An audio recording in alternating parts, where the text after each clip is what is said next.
Family, who understands? My roommate, Xingguang, claimed to be Ultraman after drinking, and in the middle of the night, he climbed over the wall to transform and save a plane from being torn apart by a tornado. The next day, it went viral online. Faced with the teasing, he surprisingly confessed, and our dorm turned into a gossip session of the land of light. The plot is just explosive. Let me tell you how explosive this is. Just a second before, an entire plane with hundreds of people was caught in a deadly tornado, and the cabin was filled with cries and screams, like the end of the world. Suddenly, a little girl leaned against the window, stopped crying, and said in a sweet voice, "Mommy, it's Ultraman." Goodness, everyone in the cabin went crazy. But the craziest of all was me, because this descending Ultraman was none other than my annoying brother Xingguang, who sleeps in the bed opposite mine and always asks me to bring him food. This story needs to start from the beginning. That night, my big son Xingguang kicked open the door of our room, 609, holding 2 big bags of takeout, looking like a Santa Claus who just entered the city. "Kids, your dear dad is back." I tell you, the atmosphere in our dorm is all about being informal. As soon as he finished speaking, the room was filled with "Thank you, Dad," in chorus, and it was shameless. There was me, Xia Luzhen, a conspicuous guy who seems gloomy but is sunny inside. Then there was our tall guy Mike a nerdy muscle man over 6 feet tall, and finally, the ultimate handsome guy Ho Xinqing, a mysteriously handsome dude with gray hair who claims to have foreign blood. The 3 of us were squeezed in front of a computer watching the newly released Ultraman, all wearing headphones, not caring about each other. Xingguang, my brother, threw the food on the table and opened one for himself first. As the aroma wafted through the air, who could resist?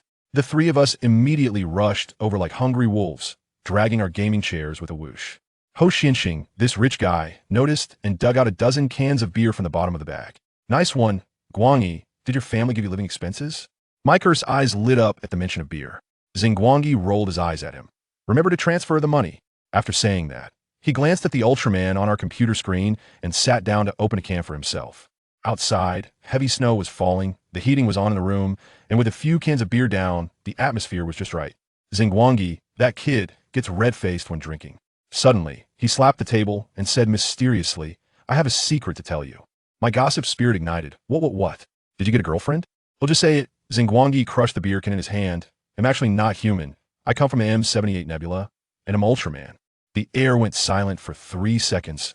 Then, the 3 of us burst into laughter. I laughed so hard I almost cried, pointing at him and saying, "Stop messing around, dude. How old are you still acting like a teenager?" "I'll tell you a secret, too. I'm actually the Grim Reaper. You know, the 13th Division of the Soul Society? I'm in charge." Mike chimed in. "Then I must be the intern on Whitebeard's ship, preparing to inherit the Gura Gura fruit."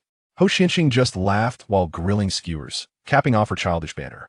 Seeing that we didn't believe him, Xingguang's face turned even redder, angrily shouting, "You guys, stop just drinking, hurry and send money. All of you." And that's how it went. We played games until midnight when the power went out. Then each of us washed up and got ready for bed. But in the middle of the night, just when I found a great novel and was enjoying it, Xingguang, who was sleeping in the bed opposite mine, suddenly lit up his phone screen. And I saw him whoosh sit up from his bed like a zombie.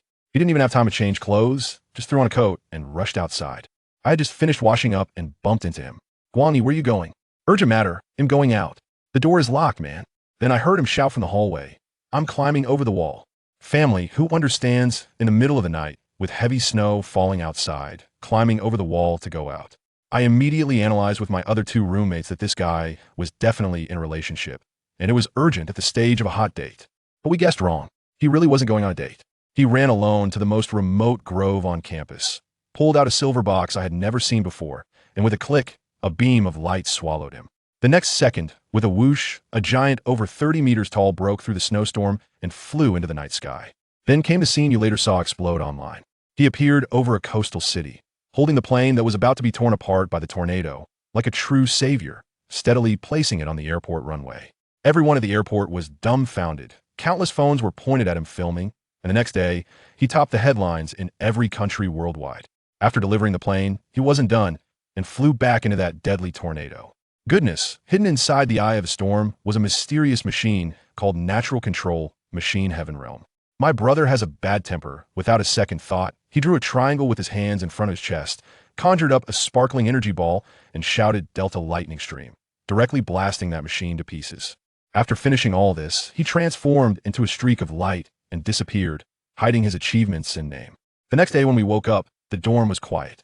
Xingguang was already back, wrapped in a blanket, sleeping like a dead pig. Mike and the others were still teasing, saying this guy must have been exhausted last night. First experiences are different.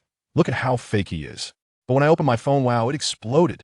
The whole internet was filled with Ultraman appears in the real world. Videos from various angles shot from the plane, at the airport, from high buildings were crystal clear. The comments were full of wow, my youth is back, and the giant of light forever. As I was scrolling through the videos in amazement, I turned to see Ho Xianxing grinning. I asked him what he was laughing about, and he said he had just received a bunch of Ultraman figurines and transformation devices a few days ago, and in just one night, their prices tripled. This unexpected fortune really comes out of nowhere. We were in a heated discussion when Xingguang woke up.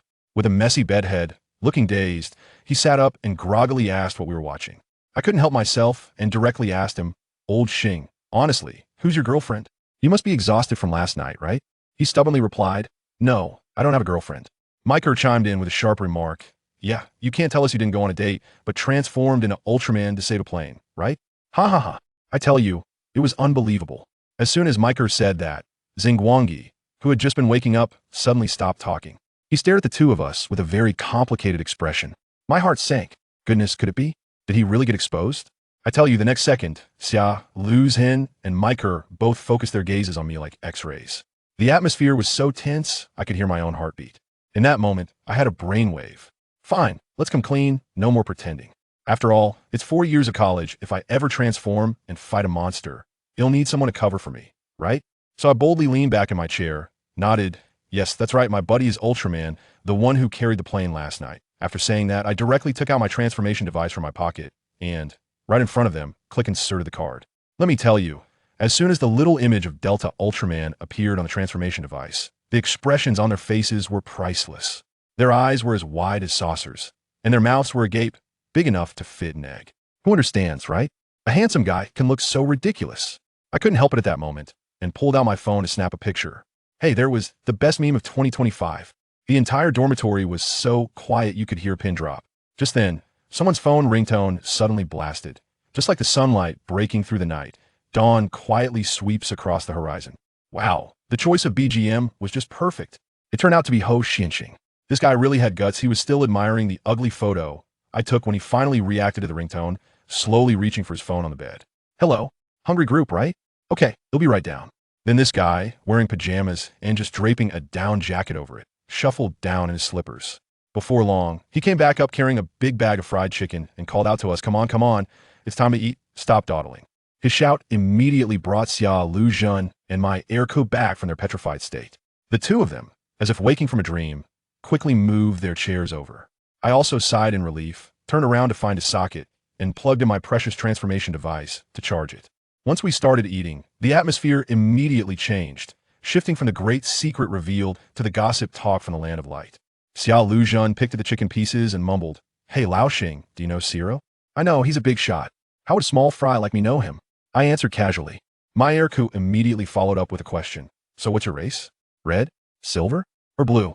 "Hey, that's outdated. Now everyone's mixed. My mom's from a silver race, my dad's from the blue race, and I'm all colorful now. Let me tell you, there are even purple Ultramen, super rare." Once the conversation started, Xia Luzhen. This kid started acting inappropriately, rubbing his hands and leeringly asking, we're just purely curious. How do you Ultraman? Have babies?" My face turned completely red in an instant. I tell you, what a question. I stammered for a long time before finally managing to say, just go to the hospital and put the two people's light into one incubation pod. A new life will be born. Is that it? Xiaolu really looked disappointed, saying, "Then what is your face blushing for, like a teapot?" "Well, natural childbirth has become popular recently." I took a bite of my food and quickly added, "But that process is a lot more complicated. My mom is a nurse in the Silver Crusaders, and my dad does research at the Space Science and Technology Bureau, so I hear them talk about this every day." As soon as I mentioned my dad, they got excited again and started asking about the gossip of the god of black technology from the Light Kingdom, Hikari, who they referred to as Superman Xingguang. At this time, Ho Xianxing also raised his hand. "Old Xing, can I ask a professional question? What is the deal with that light on your chest?" "Oh, that's a colorful timer. That thing is both a high-tech instrument and a genetic organ. It was originally developed by the Space Science and Technology Bureau for personnel sent abroad. And later, as more people got it, the children born had it too. You can even customize it now. A friend of mine, whose parents love to eat Yangshan noodles, named him Yangchuan Mian, and then he customized his timer to have the character ISNT. That ridiculous? What about your triangle? My real name is Delta, and the triangle is easy to understand. I noticed the fried chicken was almost gone, so I quickly took out my phone to order a large plate of chicken and casually asked, "Want some beer?" "Sure, absolutely." Xiaolu was really generous. "I'll treat for the drinks." Speaking of which, old Xing, how did you come to Earth? Was it sent by the Light Kingdom? I sighed and said, "Don't mention it. I'm just an unlucky intern. After graduation, I wanted to make toys for kids, but I ended up in a warehouse, fiddling with a test product from a certain Hikaru-sama from years ago. Then, Bayou, everything went dark and bright, and I ended up here. Moreover, this place is different from our light country, and I can't go back for now." After hearing this, Summer Road and my Yerk silently clinked their beer cans and said in unison, "It's all Ultraman Eagle's fault." I took a sip of my drink and suddenly remembered, chuckling. I looked at Natsuro Makoto and said, "By the way, Pig Makoto, last night I said I was Ultraman. What did you say you were?" Natsuro Makoto, also known as Pig Makoto, immediately fell silent. Family, who understands? This silent atmosphere is exactly the same as when I just laid it all out. My heart skipped a beat. Could it be? He really wasn't just boasting? Forget it, old star, you've been honest. So I'll lay my cards on the table too. Xiaolu, no, Pig really, his eyes suddenly sharpened and his entire aura changed. I am, truly, the Grim Reaper. Saying this, he suddenly stood up and headed straight for the balcony. "What are you doing?" I hurriedly asked. "The Grim Reaper can step on spirits and stand in the sky. Let me give you a performance." I was so scared that my soul almost left my body. The two of us rushed over, one grabbing a leg and the other holding an arm, saying, "No, no, no. Brother. Real brother. This is the 6th floor.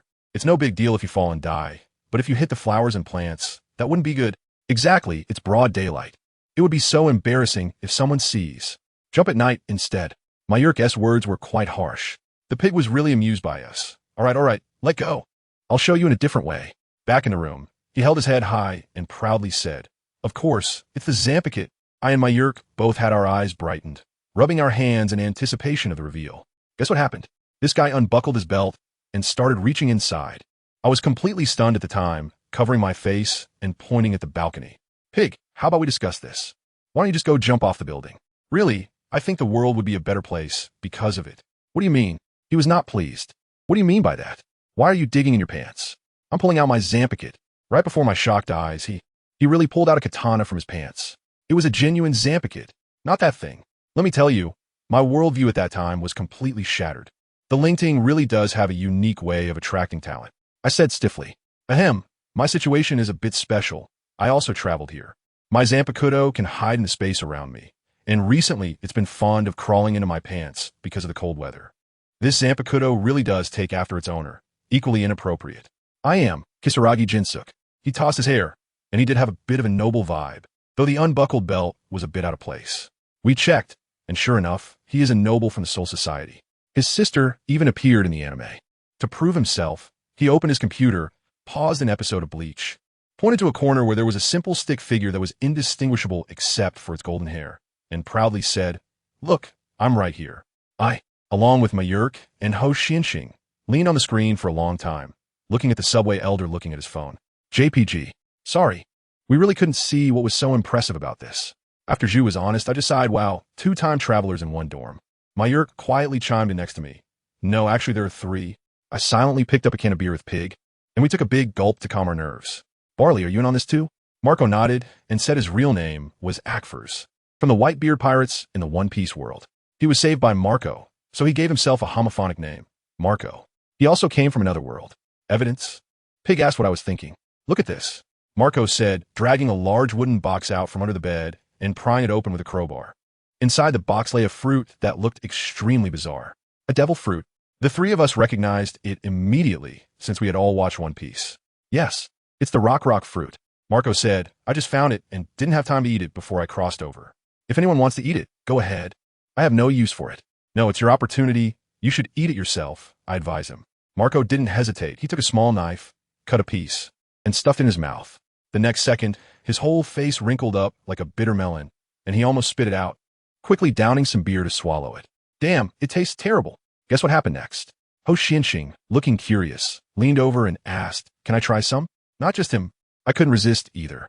with the devil fruit right in front of us. Who wouldn't want to try it? So we each cut a small piece. As soon as that thing hit my mouth, I regretted it. The taste was simply like mud soup mixed with rotten fish and sprinkled with a handful of chili. It was overwhelming. I quickly followed their lead and chugged some beer. But when I looked up, I saw Ho Xianxing actually savoring it slowly. Is it true that everyone with star in their name is this strong? While we were tasting the poison, Marco had already adapted to his powers. He raised his hand, and the soil in the flower pot on the windowsill began to float up by itself. All right, this proves that Barley's also a cross-world traveler, Pig remarked. In one dormitory, there are 3 cross-world travelers, and then there's the foreigner, Old Ho. Our dorm is truly unique. Not quite. The always smiling Ho Xianxing spoke up. Actually, I'm a Saint Seiya who came from another world.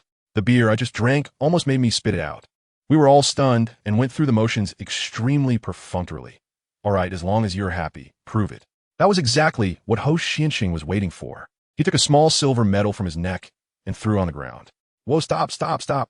Just as Zhu Jin shouted, it was already too late. In the dormitory, a huge magic circle exploded with a blinding flash of light that almost blinded us, and a gigantic St. Cloth box emerged from the magic circle.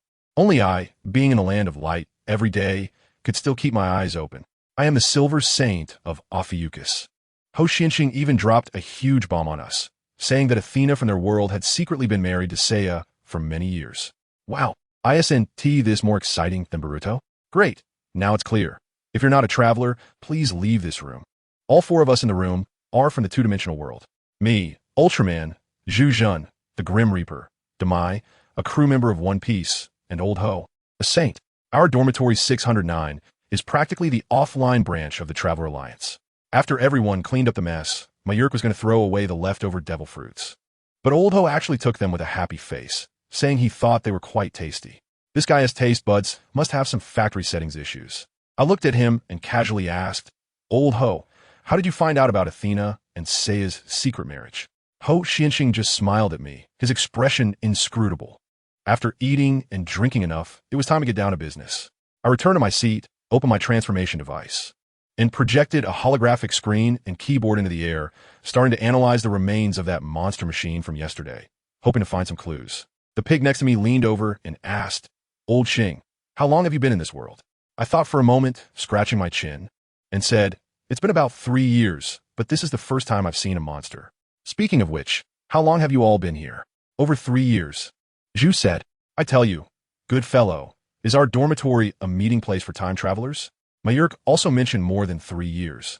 And that guy Ho Xianxing is even more incredible, directly reporting the time to the heavens 3 years, 3 months, and 3 days. You really know how to read the menu. After hearing this, Xingguang didn't react much, just lowered his head to fiddle with his transformation device, which could even project a computer interface, leaving Mayurk stunned. Old Xing, your transformation device is a bit ahead of its time, isn't it? I told you. Old Star's proud face said that this thing was originally a toy made by the great god Hikari for little kids, called the Ultraman Children's Laboratory. But he modified it into a supercomputer that even comes with its own dimension. Does anyone understand? Are the children's toys from the land of light this hardcore? Bandai would have to rush out a limited edition for you overnight. At this moment, Shalu raised his hand to ask, Teacher Star, I just want to know, why do you Ultramen have to borrow power? Can't you just stand up on your own? Old Star didn't even lift his head and said, good question. Ultramen are light, and our predecessors are also light. We analyze the light of our predecessors to strengthen ourselves. Isn't that a great compatibility? This matter was settled. The day passed with such banter. We had a hot pot meal, played a few games, and before we knew it, it was midnight. I tell you, at 2 or 3 in the morning, that's when I'm sleeping like a dead pig, and that kid Summer Road really just pops up from bed in an instant. His Zampakuto buzzed in his hand as if it were alive. He tiptoed to the balcony, and wow. The snow outside was falling so heavily that the whole world turned into a black and white scene, eerily quiet. Suddenly, a little butterfly glowing with a faint blue light fluttered over. Summer Road was taken aback. A hell butterfly? How could something like this be here? The butterfly ignored him, circled around him, and with a flap, crashed into the hilt of his sword, shattering into a flurry of light particles. Then, out of nowhere, a deep blue path of light appeared, leading straight to the horizon. This wasn't navigation. It was like VIP express service. Summer Road didn't waste any time. He tapped his toes, and he was standing in midair. With a wave of his hand, his black death garb instantly appeared, complemented by a flashy white scarf. Oh my, that look was just perfect. He gripped his sword, his hand trembling, whether from the cold or excitement. It was just 2 words. Let's go. Whoosh! He shot out like a cannonball. Just as he left, Mike Urko sat up. He put on his glasses, threw on a down jacket, and followed him to the balcony. Damn, it's freezing. Who are you going to cut at this hour with a sword? This guy was complaining, but his body was honest, clinging to the balcony railing. And in a flash, he flipped down from the 6th floor. I tell you, there's not a single normal person in this dormitory. Now, on the other side, the street at 3 in the morning was empty enough to run a horse. A group of young people, drunk, both men and women, were howling. Suddenly, a female voice came from behind, sweet yet eerie, but unfortunately, it was in Japanese. They turned around, and oh my gosh, there stood a girl with white hair, white skin, and white clothes in the snow, her face decorated with ghostly symbols, her eyes blood red, and she was barefoot. The look was beautiful, but in the dead of night, wasn't this just pure ghostly sighting? One guy even wanted to play the Good Samaritan. Miss, do you want me to call the police? A friend who had watched Demon Slayer quickly pulled him back. Are you blind? ISNT, she just like the demon in the show? Run.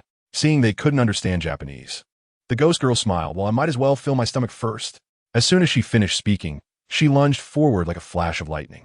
At that critical moment, a shadow fell from the sky, and with a snap, a sword sheath firmly blocked the ghost girl's hand. Folks, the hero arrived, albeit late. To save the beauty, Summer Road coolly stood in front, tilted his face towards the stunned young people, and said, "What are you still doing? Waiting for side dish?" The group snapped out of their daze and scrambled away. Now, only the 2 of them were left on the street. The ghost girl looked at Summer Road's outfit and spoke in Japanese. Are you from the Demon Slayer Corps? Summer Road raised an eyebrow. Oh, Demon Slayer, right? I know. It's quite popular lately. But the ghost girl didn't follow the script at all. Her nails were like knives, aiming straight at Summer Road's eyes. What happened next? A cold light flashed, and Summer Road didn't even know when his sword was unsheathed. The ghost girl had already lost an arm. She rolled on the ground in pain. But the scariest part was that she realized her arm wasn't growing back. The wound looked as if it had been erased with an eraser, leaving only emptiness. In terror, she asked, "Who exactly are you?" I tell you, this kid Xia Lu's Hen is really putting on a show. He's walking step by step in midair. Hovering there, looking down at the ghost below, his emerald eyes shining. Ghost Slayer Corps? Humans? Don't be ridiculous. He floats down and lands steadily on a street lamp. Listen up. I'm the eldest son of the Xia family in the Soul Society of Shinigami. Wow, this is such a cringy line. I'm embarrassed for him. The ghost girl doesn't care about that. From her severed arm, dozens of blood spikes burst out, piercing through the street lamp. Xia Lu's Hen dodges in an instant. In the next second, he directly steps on the ghost girl with his knife pressed against her neck. He even asks her, "Hey, have you eaten humans since becoming a ghost?" The ghost girl boldly replies, "Yeah, I've eaten quite a few in 2 years, so what?" Xia Lu's Hen seems to be at a loss for words and asks her how she got here. She says she doesn't know. She just ended up here in a daze. Just then, she attempts to sneak attack, but Xia Lu's Hen swiftly blocks her knife, and with a whoosh, the ghost girl and her blood spikes turn into snowflakes, disappearing with the wind. Just as he puts away his knife, Mayurk walks out from the shadows. Who? Oh my, you're here too? Mayurk chuckles, coming over to see what happened. Wow, that disappeared really cleanly. He mimics Xia Lujian's tone. I'm inherently very proud. Haha, I saw it. Xia Lujian's face instantly turns red, embarrassed to the point he could dig a 3-bedroom apartment with his toes, and he keeps shouting, "Stop. Stop saying that." The 2 banter while looking for a breakfast stall, only to find one of their phones is dead, and the other one wasn't even brought. Just as they were about to head back home, Xingguang, Yi, and Ho Xinxing pop up like ghosts, even thoughtfully bringing Xia Lu's Hen a down jacket. Xingguang, Yi pulls out his child-sized transformation device, beep, scanning for payment. I tell you, this thing has more functions than a Swiss Army knife. Even more incredible. He shows Xia Lu's Hen a photo, a close-up of him posing on the street lamp earlier. Look, I took this, cool, right? I'll send it to you as wallpaper. Xia Lujian's Yochow drops into the bowl with a plop. This meal is completely unappetizing now. After eating and drinking enough, the group starts a race to see who gets back to the dorm first. The loser treats lunch. Xia Lu's Hen zooms off. Mayurk burrows underground. Ho Xinxing disappears in a flash, and Xingguang Yi goes the most direct route, transforming into Ultraman and flying away. Xia Lu's Hen thinks he arrives first and smugly pushes open the door, only to find the 3 buddies with wet hair just coming out of the bathroom. Oh, Zhu, you're so slow. We thought you weren't back yet, so we want to take a shower. Xia Lu's Hen is petrified on the spot. Are you guys teleporting? Was that 10 minutes? Mayurk pats his shoulder. By the way, Thanks in advance for the lunch. I want beef baked rice for noon. Xia Lu's hen is not convinced and lies on the bed, starting to search if Ultraman has teleportation abilities, if Saint Seiya has teleportation abilities, but as he searches, he gets distracted by a novel and forgets about it. Just as the dorm finally quiets down, Ho Xianxing casually says, "By the way, have you all done the English homework? I just checked the schedule. The first class tomorrow is English." After a moment of dead silence, the dorm erupts into a chorus of despair. English homework. Damn, we're done for. We haven't written it. Where did my time go? How could I have lost so many weekends? Xingguang, he crawls out of bed, checks his phone, and realizes it's only 7 p.m. Wait, it's 7 p.m.? Good grief, they slept the entire day away.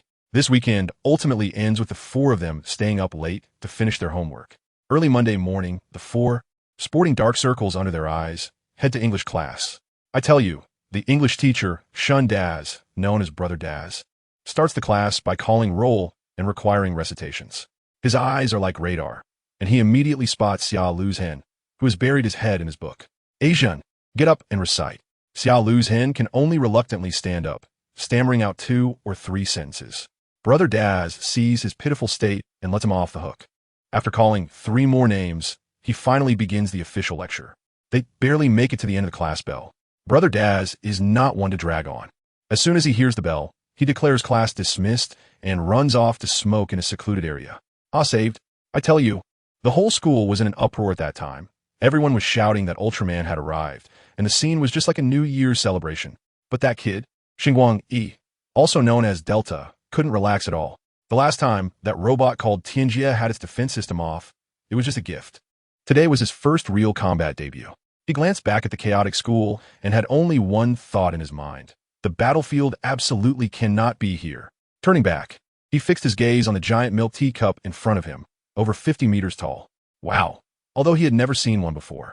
This sense of technology and appearance was definitely from the series of natural control machines, with the words white mist written on its belly in seal script. As the name suggests, this thing was emitting white smoke all over, like a moving humidifier. Xingguang Yi's heart was pounding. The information from the Light Country didn't mention this model at all. Who knows what kind of strange abilities it has? He couldn't wait any longer. He had to take the initiative. He took off from the spot, channeling all his energy into his legs, and the blue patterns on his legs lit up instantly. He came crashing down with a kick to the back of the white mist, followed by a nimble roll and another kick as he landed. But he knew very well that he was essentially a researcher with combat experience close to 0. That kick from the sky might have caused some damage, but the follow-up kick probably felt like a light massage.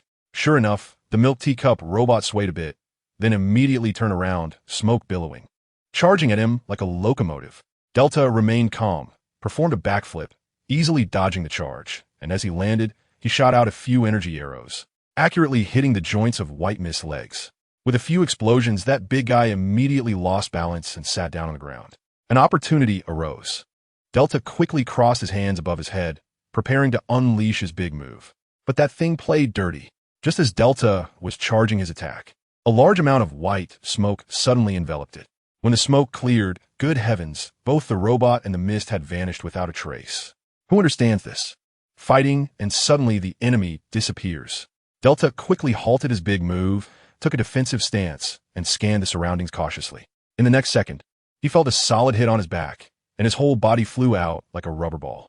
He gritted his teeth against the pain, rolled quickly to his feet, and looked around but saw nothing. The white mist had become invisible. He originally wanted to rely on the footprints in the snow to find clues. But when he looked down, the surrounding snow had been completely melted by the steam from that thing, leaving no trace at all. This was a disaster. An unseen enemy was the most terrifying. Delta could only passively take hits and was knocked away once again. The colorful timer on his chest began to beep frantically, indicating his energy was running low. Just when he was in a desperate situation, a thought suddenly struck him, reminding him of that earth-burrowing move from Damai. Although he couldn't dig underground, the principle inspired him. Delta immediately crouched down, and the energy from his body spread out on the ground, forming an energy field resembling a water surface. Suddenly, he sensed ripples on the surface of the water in a certain direction. That's where it was. He immediately shot a conical beam of light in that direction, which pierced through the invisible white mist like a drill. Seizing the opportunity, Delta immediately struck a classic cross death beam pose, roaring, and a golden spatium beam blasted through the milk tea cup from the inside out, leaving it completely chilled. The figure finally revealed itself, its electronic eye flickering twice before it completely powered down. While Xingguang, he was fighting for his life in the northeast. The classroom here in Zhongzhou had a rather peculiar atmosphere. Brother Daz was giving a lecture when suddenly he shouted, "Xiao Kai-sen, what are you doing?" The guy below was playing on his phone. Startled, he looked up and gave Brother Daz an awkward yet polite smile. Seeing this, Brother Daz was like, "Hey, you still dare smile?" He walked off the podium, took out the phone, and asked, "What are you so engrossed in?" This guy was also a talent. He took his time to pull out his phone and said, "Teacher, Ultraman has appeared again. I'm watching the live broadcast from Xingguang University. This ISNT slacking off. It's called caring about current events." Guess what happened next? Brother Daz sat down next to him, and the two of them leaned in together, watching more invested than anyone else. The whole class gathered around, and the scene was like an offline viewing party, with shouts of hit it, and nice dodge, echoing. In the end, when Ultraman finished the battle with a beam, Brother Daz shouted wow, then instantly realized something was off, as the whole class was holding back laughter. Looking at him, he quickly cleared his throat. Ahem, let us continue the lesson. Kaisen, remember to write a 500-word English reflection on what you watched and hand it in next class. When we want to bring Xingguang food back to the dorm, as soon as we pushed the door open, I exclaimed, "What the heck?" The room was dark, filled with blue light screens, mechanical parts all over the floor. Like something out of the Matrix, but Xingguang was nowhere to be seen. We shouted for a while before seeing a golden triangular teleportation portal appear out of thin air, and Xingguang came out, leaning on the doorframe. He looked so worn out, with dark circles under his eyes like a panda, a band-aid on his face, and his arms covered in injuries. He grabbed the box meal and started wolfing it down, saying in between bites, "Today's opponent was too strong, always targeting my face. I need to get some equipment for myself." He told us he had dismantled those two robots for materials and modified his transformation device a bit to create a mirror battlefield. So, in the future, fighting wouldn't affect ordinary people. Xia Lu even suggested he make a sword, and he actually wrote it down in a little notebook. The scariest part was when he pulled up the surveillance footage he got from the White Mist. When that video played, we were all stunned. In a huge hangar, there were rows of milk tea cups waiting to be shipped out. ISNT, this the legendary monster version of? Who knows how many more are waiting in line to come out. I was just about to say something when Xia Lu's hand suddenly slapped his forehead and exclaimed, "Oh right, Lao Xing, the Zhige wants you to write an 800-word reflection in Eagle language and hand in next class, or it will be counted as an absence." At that moment, I saw Xingguang's face turn from pale to the color of liver. Who understands this, family? Just finished saving the world, and now has to burn the midnight oil to catch up on homework. What kind of situation is this? He got so angry that he deleted a novel called The Invincible Digga of Time Travel from his phone on the spot, saying it made him mad. Then, between researching new equipment and writing the reflection, he decisively chose the latter. Just when he was deeply engrossed in writing, the official announcement was released, thanking this alien friend and giving him a friendly nickname, Triangle Ultraman. Let me tell you, Xingguang's face turned green at that moment. He probably cursed himself for drawing triangles while flying away 1,000 times in his heart and vowed to write Delta in the sky next time. He hurriedly finished the reflection and went to find de Zhige, but de Zhige wasn't there, and he ran into our homeroom teacher, Teacher May. When Teacher May saw his ghostly appearance, dark circles under his eyes and the injuries on his face, she immediately believed his excuse about low blood sugar causing him a fall and felt sorry for him, shoving an entire drawer of candy into his arms. When he returned with a pile of candy, we were all stunned. He didn't take care and sat down to watch Gaia Ultraman, hoping to find some inspiration for creating equipment. Xia Lu's hen kept chattering beside him, saying how he particularly liked the fighter jets in Gaia, but unfortunately, Ultraman doesn't cooperate with the team much anymore. As a result, just from that one sentence ding, it struck a chord with Xingguang. He suddenly slapped Xia Lu's hen on the back and excitedly said, "Pig Jun, thank you. I know what to do now." Then he immediately opened his database from the Land of Light, frantically operated it, and finally locked onto a data package called Crew Guys. Let me tell you, this thing has a big background. Hashikawa explained that this was a gift from the Earth Defense Force guys to the Land of Light in the Ultraman Mebius series. It's a package that has crossed 3 million light years, folks. Inside is all the data on the meteor technology uniquely created by Earthlings. How impressive is this technology? Even the Land of Light is amazed by it. Later, the great Hikari used the technology in the Ultra capsules as a reference. This is the crystallization of human wisdom, born from humanity's desire to respond to Ultraman. And I, Hashikawa, am now going to use this technology, born from heartfelt intentions, to create my own set of divine armor. I tell you, these past few days I've been living like 007. During the day, I attend classes and act like a good student. And at night, I return to my dorm to immerse myself in drawing blueprints and working on my new equipment. Thanks to the generous gift from the senior guys, otherwise, I would really be in the dark, having to figure everything out from scratch. After a few days of this, one day after school, I had just walked out of the teaching building with the 3 lively characters from my dorm when I checked my pocket and realized I had left my pencil case in the classroom. I told them to go back first while I huffed and puffed my way back upstairs. Just as I grabbed my things and stepped out, I saw a girl standing at the stairway. Isn't that Xingguang from class 2 next door? In this cold weather, she was wearing a down jacket. Her scarf wrapped so tightly that half of her face was covered, and she was holding a rather delicate little paper bag, stamping her feet there. I, out of politeness, just asked, "Shun, you're still here?" As a result, when she saw me, she looked like a startled little rabbit and stuttered, classmate Xingguang. I thought to myself, it's really cold today, so I quickly zipped my down jacket. But guess what? The zipper got stuck. All my attention was on that damn zipper. While I was struggling with it, I asked them, "What's wrong?" She hesitantly said, "Today is Christmas Eve. I want to ask you to help me bring this to a boy in your class." Let me tell you, family, who understands this? This hint is almost a direct statement, just short of giving out the ID number. But this guy is there struggling with the zipper. At that moment, I just one thought in my mind, "Oh, help out, sure." So I readily agreed. "Oh, okay, leave it to me." As soon as I finished speaking, she slammed the small paper bag into my hand, and then turned around and ran away. Like there was a dog chasing her, she disappeared in a flash. I was stunned at that moment, holding a bag and shouting at the stairs, Hey, you haven't said who you're going to give this to?" The person had already run away without a trace. What kind of situation is this? I looked down and saw that the bag wasn't sealed, and inside was a heart-shaped card. I thought I would check to see if there was a name written on it. As a result, when I took it out, I saw 5 big words on it. For my dearest. Not a single name was mentioned, but there were plenty of little hearts drawn all over. I was speechless at that moment. "Come on, can you at least leave a name?" Just then, our homeroom teacher, Mei Wei, appeared behind me like a ghost and slapped me on the back. "Hey, kid, what's the good news?" I was almost scared to death by her and jokingly said, "Teacher, can't you be a bit more composed? You're already in your 30s. She immediately countered that she was only 27, and then I explained the whole complicated situation to her. After listening, Teacher Mei had an expression that was simply unbelievable. As if to say, "You really don't get it, do you?" Then she subtly asked me, "Haven't you considered that this gift might be for you?" I couldn't help but laugh at that. Huh? How is that possible? If it was meant for me, they would have just said it directly. She already said to me to help out. If I just kept it to myself, what kind of person would I be? Teacher May's expression at that moment, let me tell you, was like someone who hadn't gone to the bathroom for 3 days. In the end, she could only shrug her shoulders and give up.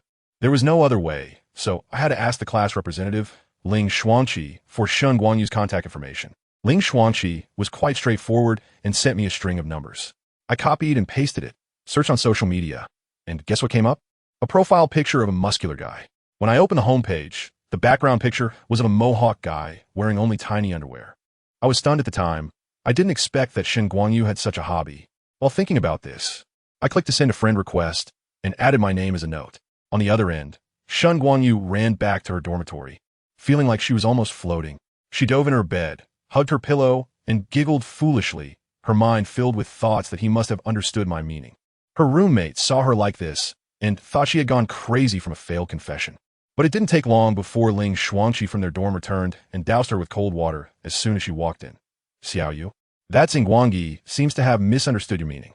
Xingguang was instantly petrified. Her silly smile froze on her face. Ling Xuanqi quickly added, "But he asked for your contact information, so he might call you soon. Get ready, and don't play any more guessing games this time." These words revived Xingguang. Yes, there was still a chance. She quickly jumped out of bed to charge her nearly dead phone, just waiting for his call.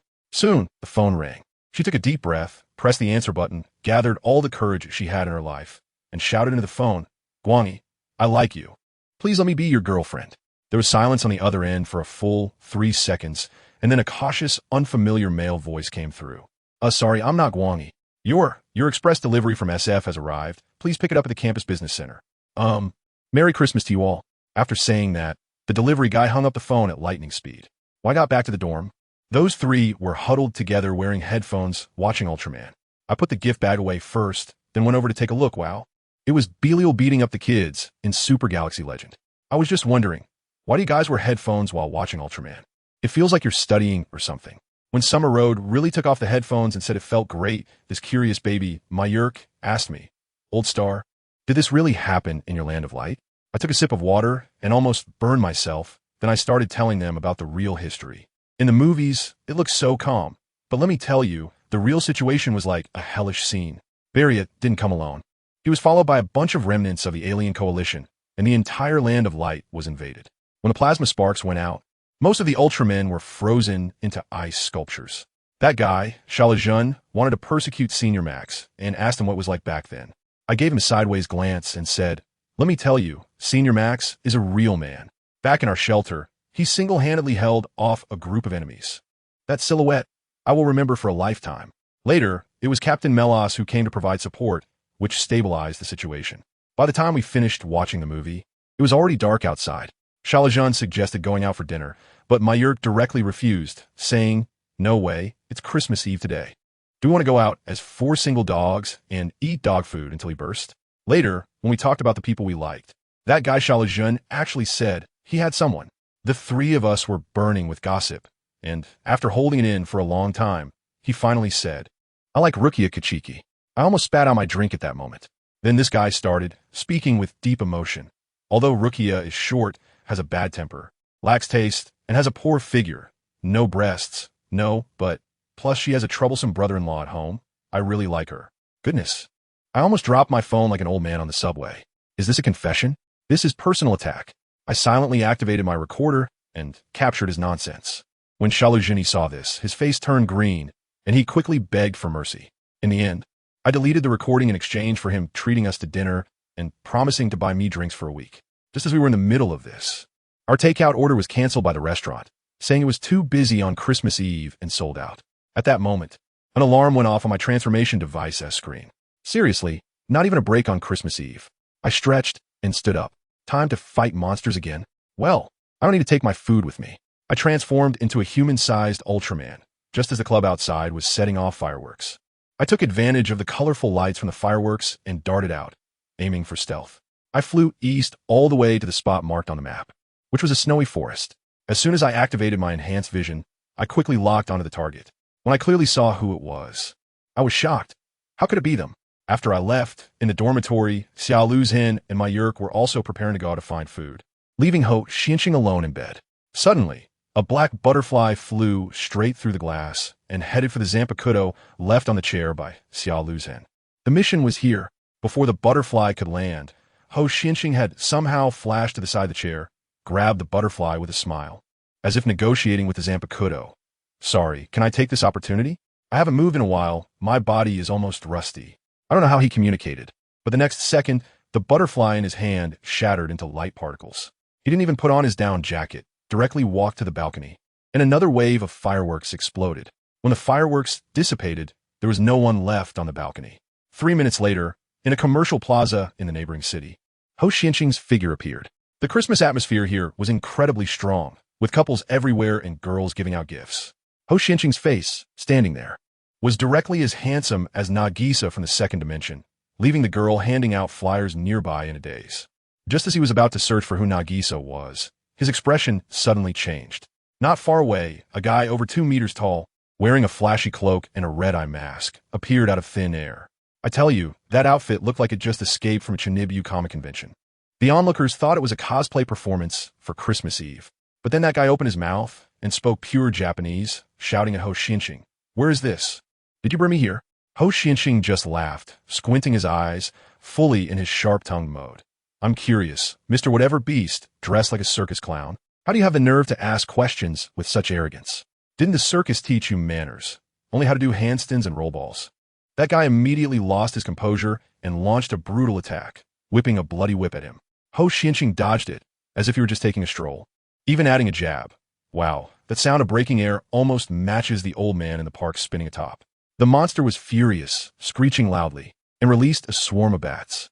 But as the bats approached, Ho Xianqing vanished from his spot, reappearing silently on a nearby lamppost the next second.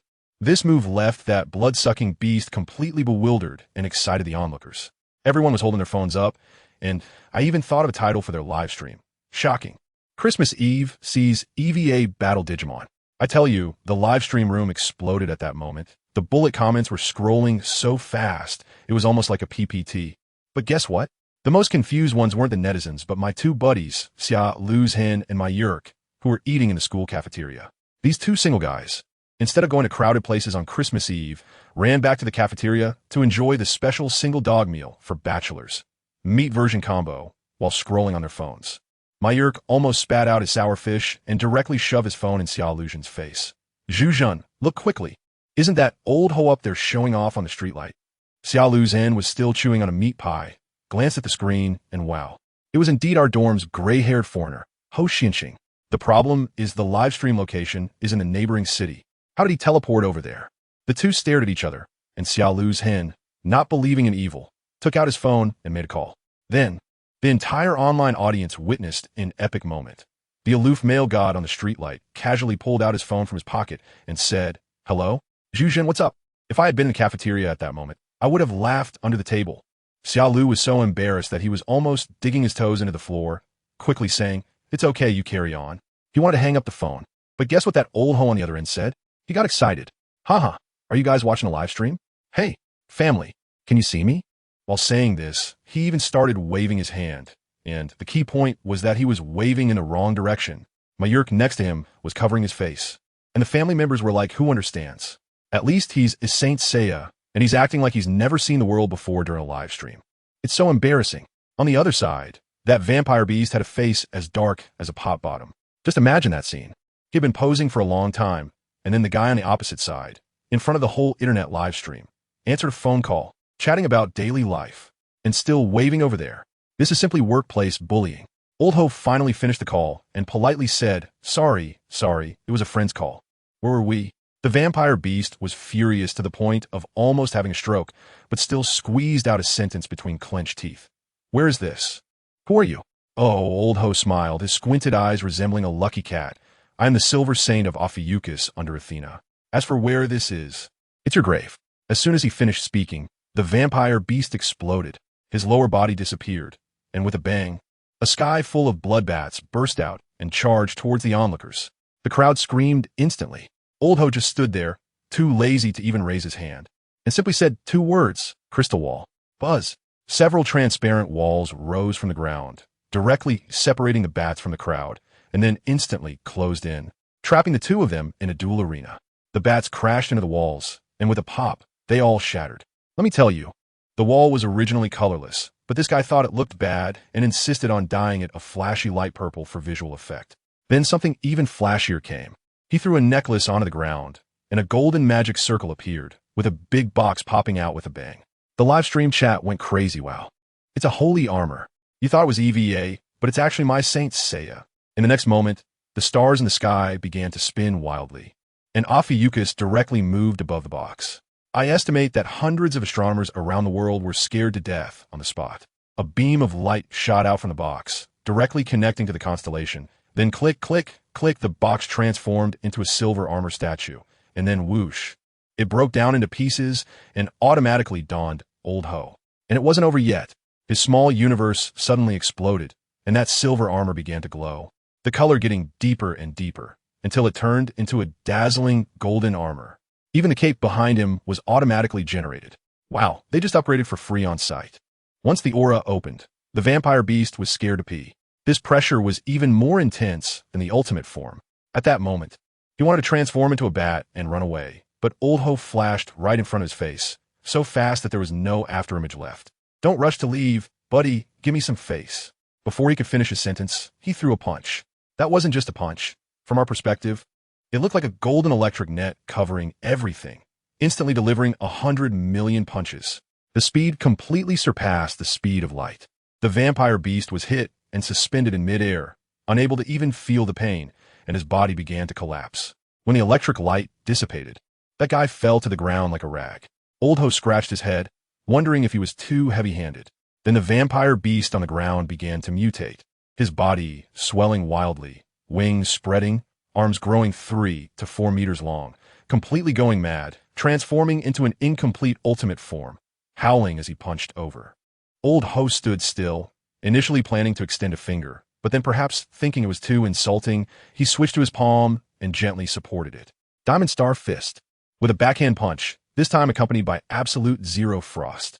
With a crack, the giant vampire beast was instantly frozen into a magnificent ice sculpture. It was over. Old Ho walked over, raised his left hand high, his palm like a knife, and a 10-meter-long green light blade shot up to the sky. Holy sword. With a single slash, it was like cutting butter with a hot knife. The ice sculpture was split in half with a crash, then directly turned to ash and disappeared. After finishing up, Old Ho thought, and the crystal walls and ice blocks all vanished. Just as he was about to make a run for it, he saw a small figure in the corner of the crowd quickly pick up something that the vampire beast had dropped and then darted into the shadows of the trees. Old Ho smiled, and the next second, he appeared next to the small figure in the tree branch, smiling and asking, "Little friend, what did you pick up? Can I take a look?" Meanwhile, in another place, let me tell you, a world-famous painting was being reenacted. Zaka 2, holding a thermal axe, Gundam Intiun, wielding a beam saber. The two mechas were battered and were about to engage in the most unsatisfying mutual destruction in Gundam history. Barney, piloting the Zaku, had his mind racing and was just waiting to go down with Christina on the opposite side. At this critical moment, a voice rang out. No need to fight anymore. Barney. Boom. A gigantic figure fell from the sky, crashing between the two mechas, causing the ground to shake violently and flipping them both over. Barney was shaken to the point of confusion in the cockpit, and when he came to, the screen showed two enormous goose egg-shaped eyes. Wow, it's me, Starlight One, making a dazzling entrance. Just think about it, the Gundam NT-1 is only 18 meters tall, while I transformed into Delta Ultraman, 52 meters tall, weighing 33,000 tons. When a little girl tells you not to fight anymore, you might ignore her, but when a giant 3 times your height and hundreds of times your weight says so, you better take it seriously. I directly used my telekinesis to cut off the energy of the two mechs. Barney, panicking, pounded on the control panel, but it was useless. He had no choice but to open the hatch, and when he stepped out, he was stunned. This was not a colonial satellite at all. It was the snowy forest of Earth. He picked up a handful of snow and murmured to himself, "Could it be? This is paradise?" I wondered if the child had been hit too hard, so I raised my hand and cast a healing light to mend the wound on his head. Just then, the hatch of the opposing Gundam opened, and Christina took off her helmet, shouting, "Barney!" Barney went wild at that moment, scrambling over. Christina climbed down from the Gundam, but missed her step and fell. Barney heroically caught her, and they both landed in the snow. Their eyes met, and sparks flew. Christina cupped Barney's face in her hands, and as he looked at her, all the words he wanted to say turned into a simple "I'm sorry." And then Christina kissed him directly. I was squatting nearby, silently watching this pair of unfortunate lovers nibble away in the snow for quite a while. After they finished their kiss, they suddenly remembered there was a giant nearby. When they turned around, they found the giant was gone, and in his place stood a young man, munching on a bag of snacks. Barney cautiously asked, "Excuse me, who are you?" I rolled up the snack bag and said, "I, Starlight One, just face that giant. I know you all, Barney and Christina. By the way, I have good news. Side 6 is fine. The Zeon nuclear fleet has been intercepted, and you don't have to fight anymore." Upon hearing this, tears streamed down Barney's face, and in his excitement, he hugged Christina and gave her a passionate kiss. Me? This dog food has no warmth. After they finished being lovey-dovey, I explained the situation to them and then stored the 2 broken Gundams in my space. Delta, I transformed back into Ultraman, opened my palm, and said, "Come up. I'll take you away from here." Barney was still a bit skeptical. "Is this safe?" "Don't worry. Ultraman is a professional at saving people, and with my energy, you won't fall." The 2 of them climbed onto my palm, and wow, they hugged each other again and whispered sweet nothings. I could only play the role of the driver and soared into the sky. In the air, I briefly explained the Ultraman clan and the concept of crossing dimensions to them, and they could only accept this reality. Soon, I transformed into a beam of light, bringing them down to a small alley. Why not go directly back to school? Because I hadn't had dinner yet. Dog food alone wouldn't fill me up. The 3 of us walked out of the alley and suddenly found ourselves in a brightly lit commercial street bustling with people, like another world. Let me tell you, the street was decorated with lights everywhere, and there were Christmas trees. It was so lively. Barney, just coming out of gunfire, was completely dazed. He suddenly realized something and quietly asked me, "Hey, the people here speak Shinjo language?" Wow, he just remembered the language issue. I told him not to worry. The language in this world is pretty similar to yours. What I was speaking to you to was Eagle language, and this is Shinjo country, so of course, they speak Shinjo language. He finally breathed a sigh of relief, saying he knew a little and could communicate, fearing he would have to learn an alien language from scratch. Just as we were talking, suddenly 4 or 5 young people rushed over, looking excitedly at Barney and Christina. Wow. Great God. Can we take a picture together? Your cosplay is amazing. I couldn't help but laugh at the time. Well, these two were directly treated as cosplayers. No wonder, on Christmas Eve, dressed in pilot outfits. It was indeed fitting. Barney even wanted to translate for his girlfriend, but Christina naturally nodded and replied in standard Zhongzhou language, sure. So I took the hint and became their photographer, snapping several pictures of them. The young people were thrilled, constantly thanking us, saying the two of them looked just like the real thing. When they were leaving, one guy dramatically patted Barney on the shoulder and seriously said, "You no longer need to fight, Barney." After saying that, they walked away coolly, leaving Barney alone in the wind, looking confused. He turned to me and asked, "Mr. Starlight One, you said that before too. What exactly is this reference?" I haven't had the chance to explain yet. What happened next completely baffled Barney. I tell you, that scene was something else. From one end of the street to the other, every few steps someone recognized him, and then every person, yes, every single person would come over, look at him with sincerity, and then say with deep emotion, "You really don't have to fight anymore, Barney." Once, twice, 3 times. By the 19th time, Barney's face turned green. He quietly pulled me aside, his voice trembling. "Mr. Starlight, am I really famous here? Why does everyone keep saying that to me? It feels creepy." I stifled a laugh and could only tease him. "Well, in a way, you are indeed quite famous. As for that saying, it might be because tomorrow is Christmas." This left him even more confused, but it was hard to explain it all in just a few words, so I could only let him look it up online later. However, Christina was having a great time, far away from the bustling world of war. It was like paradise for her. Just now, there was a staff member dressed as Santa Claus who took a picture with her and directly gave her 2 skewers of candied hawthorn. What a sight! A Santa Claus running around the streets with a candy hawthorn stand. What kind of cyberpunk folklore is this? Christina was enjoying it so much, sweet and sour. Barney also took a bite, but he was immediately puckered up by the sourness, quickly wanting to pass the rest to Christina. And guess what? Christina simply opened her little mouth wide, not reaching out at all, just waiting for him to feed her. I was about to roll my eyes to the sky. All right, I know you little couple just escaped death and your relationship is good, but can you please consider the occasion? This dog food is suffocating me. I hurriedly shifted my attention and looked for a place to eat. After glancing around, I noticed that McDonald's had fewer people and they should be used to this kind of fast food. I made a quick decision. Let's go there, my treat. Consider it a welcome meal for you. Christina wanted to be polite, but I pressed her down. No need to be polite. When I first came over, my first meal was also treated by someone else. It's a tradition for us travelers. We must eat well. Once we entered the restaurant, there weren't many customers, and Barney finally relaxed. Nowadays, ordering food through mobile phones is popular. So I took out my phone and started placing the order without even asking what they liked to eat, directly ordering 2 family buckets.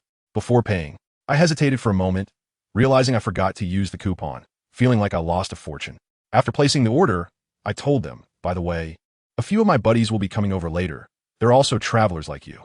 Then I tagged everyone in the dorm group chat, inviting them over for free food and drinks. Soon, my Yerk and Xia Luzhen replied, saying they would be there soon. Only Lao Ho didn't respond. And Xia Luzhen replied, "He has something on, can't make it. Let's just eat." All right then. Just as I finished replying, the front desk called my number. I went to pick up the food and found only a cute girl with twin ponytails behind the counter. She looked really adorable, but I suspected she was too young. I even wondered if the manager was hiring child labor. As the girl prepared my meal, she kept stealing glances at me. I was used to it. What can I say? Being handsome is just like that. I ran back and forth twice to bring back 2 buckets of chicken, and the 3 of us just started eating. While I was sipping on my Coke and looking out the window to see where my 2 gluttonous roommates were, I casually glanced over and saw a guy at the next table using a tablet. Then I froze completely. What did I just see? I saw a familiar figure shining in gold, striking a pose on a streetlight in a tablet video. Puffed. I almost sprayed my cola out of my nose. Goodness, that guy Ho Xinxing.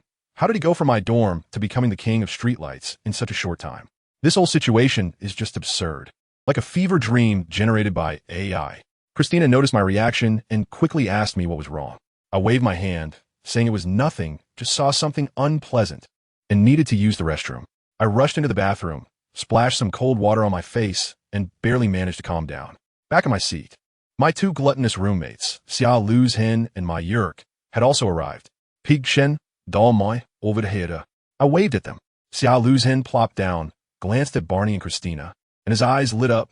Whoa, could this be Barney and Christina? I nodded. It's absolutely true. I just came over. Xia Lu's Hen immediately switched to fan mode. Nice to meet you. I'm your fan. Next to him, my Yurk looked confused. Who is Barney? Xia Lu's Hen explained helplessly. It's the no more fighting Barney guy. The famous Christmas scene. Oh. My Yurk finally reacted. Poor Barney, once again hearing that phrase that gives him PTSD, was completely stunned. I quickly introduced them to each other. This is Xia Luzin, a death god. This is my Yurk, a pirate. There's also someone who hasn't arrived, yet named Ho Xinguang, a saint warrior. Although Barney and Christina didn't understand what a death god or a saint warrior was, they still nodded in confusion. When it came to Old Ho, I quickly asked Xia Luzin, Pig Jun, how did Old Ho become the king of streetlights? Xia Luzin shook his head. Who knows? We went out to eat, leaving him alone in the dormitory, and then he just ran off for some unknown reason. Saying this, he snatched my phone from me, gave it back, and said, order food, Brother Xing is treating us, and we have to say we haven't eaten after we've finished. I watched the two of them frantically order from the menu, and the shopping cart was almost overflowing. I thought to myself that these two really can eat. Whatever. I added 2 grilled chicken leg burgers for myself. No one could say anything to anyone. While waiting for the food, I saw that guy Ho Xinguang swaggering in with something in his hand into McDonald's. Haha, everyone is here? Oh, who are these two? He has changed back into casual clothes, and the holy robe has long been put away. I pointed at the screenshot of the video and questioned him, Old Ho, just how much trouble did you cause? The video is out. He waved his hand dismissively. It's nothing, just went out to warm up and casually took down some Monster, just a small scene. To prove he wasn't exposed, he even patted a guy passing by on the shoulder and proudly said, Hey buddy, I'm a Saint Seiya. The way that guy looked at him was as if he were a lunatic. See, I told you there was no problem, Old Ho said with a smug expression. We Saints have the skill to confuse ordinary people's perception. I really can't stand this guy. It was at this moment that I noticed the small white creature he was holding, which looked like a cat, being pinched by its neck, its 4 legs kicking around. Oh, you mean this? He handed me the little thing, saying it was found on site and should be related to some kind of magical beast. When I took it over, I was shocked. Isn't this a Dilliman? This little guy was probably scared and was baring its teeth at me. No wonder. It must have seen its boss, the blood-sucking beast, get taken down by a shiny golden human, and then it got caught too. It even tried to scratch me. But as soon as it got into my arms, the atmosphere changed completely. The fierce Dilliman instantly relaxed, wriggling around in my arms and even starting to purr. Then I remembered, I'm Ultraman, filled with the power of light, which must be like catnip to it. Just as I was petting the cat, Old Ho threw me another thing. Hey, catch it, Old Xing. I took a look and was surprised to find it was a bright badge.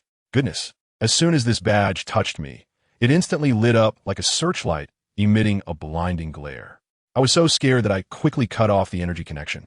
If it evolved into a Valkyrie at M's place, it would be a big deal.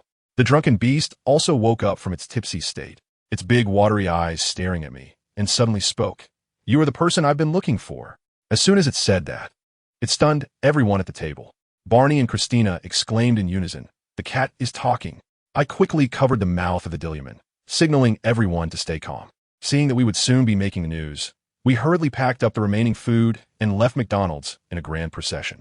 On the way, the Dilliman stubbornly refused to come down, directly burrowing into my cotton-padded jacket, poking its little head out from the collar, its paws wrapped around my neck, with the whole cat hanging on me like a living scarf. I didn't take them back to school, but led them to an independent 2-story building 2 streets away. Xia Lu and the others were amazed. Old Xing, is this your house? Not bad. I opened the courtyard door and led them in. It's mine. Thinking that I might encounter other traversers in the future, I prepared in advance. My Yurk curiously asked how we usually make money. Xiaoluajin said he earns money by helping people exorcise spirits, which actually just involves showing off his Zanpakuto a few times and using some keto for special effects. After all, he has never seen the real thing. Ho Xinguang was more straightforward.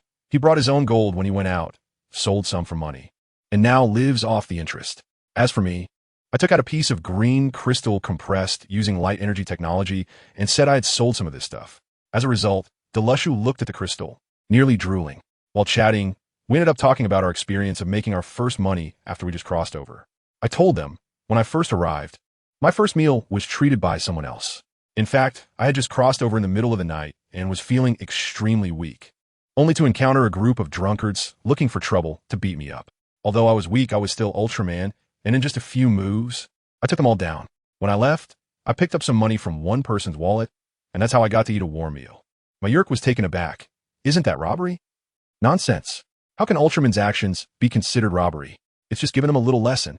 I retorted with righteous indignation. Barney and Christina were stifling their laughter nearby, probably recalling what I had said before when I treated them. So that's how it works. As a result, Shalajun suddenly slapped his thigh. Hey, my experience is quite similar. He also encountered a group of drunkards right after he arrived, couldn't communicate, ended up fighting, and then picked up a wallet. Ho Xinqing also laughed. What a coincidence. He was even more ruthless. He found a group of drunkards lying in an alley. And then another group came along, thinking he was the one who did it, and, without a word, they started fighting. In the end, he taught everyone a lesson and took their wallets. Who understands us family members? The three of us were chatting passionately, and we didn't even realize we might have beaten up the same unlucky souls. On the contrary, my Yerk, the only legitimate pirate among us, turned out to be the most law-abiding after crossing over, earning his first bit of money by fishing and doing odd jobs with fishermen. As we spoke, we had already gone up to the second floor. I had modified it with technology from the Land of Light, so the space inside was much larger than it appeared from the outside. I pointed to several rooms and said, "These rooms are all set up. Barney and Christina, you can move in directly." I pushed open a door to a room that was warmly lit and looked particularly cozy. Barney and Christina had expressions on their faces that mixed relief with a hint of disappointment. I guess they were thinking about how the room wasn't the kind of bright, shiny green filled with futuristic technology they expected, but they still chose to each have their own room. I didn't mind. After all, there were plenty of empty rooms. Now, the most troublesome issue remained. They were undocumented and had no identity here, making it difficult for them to move forward.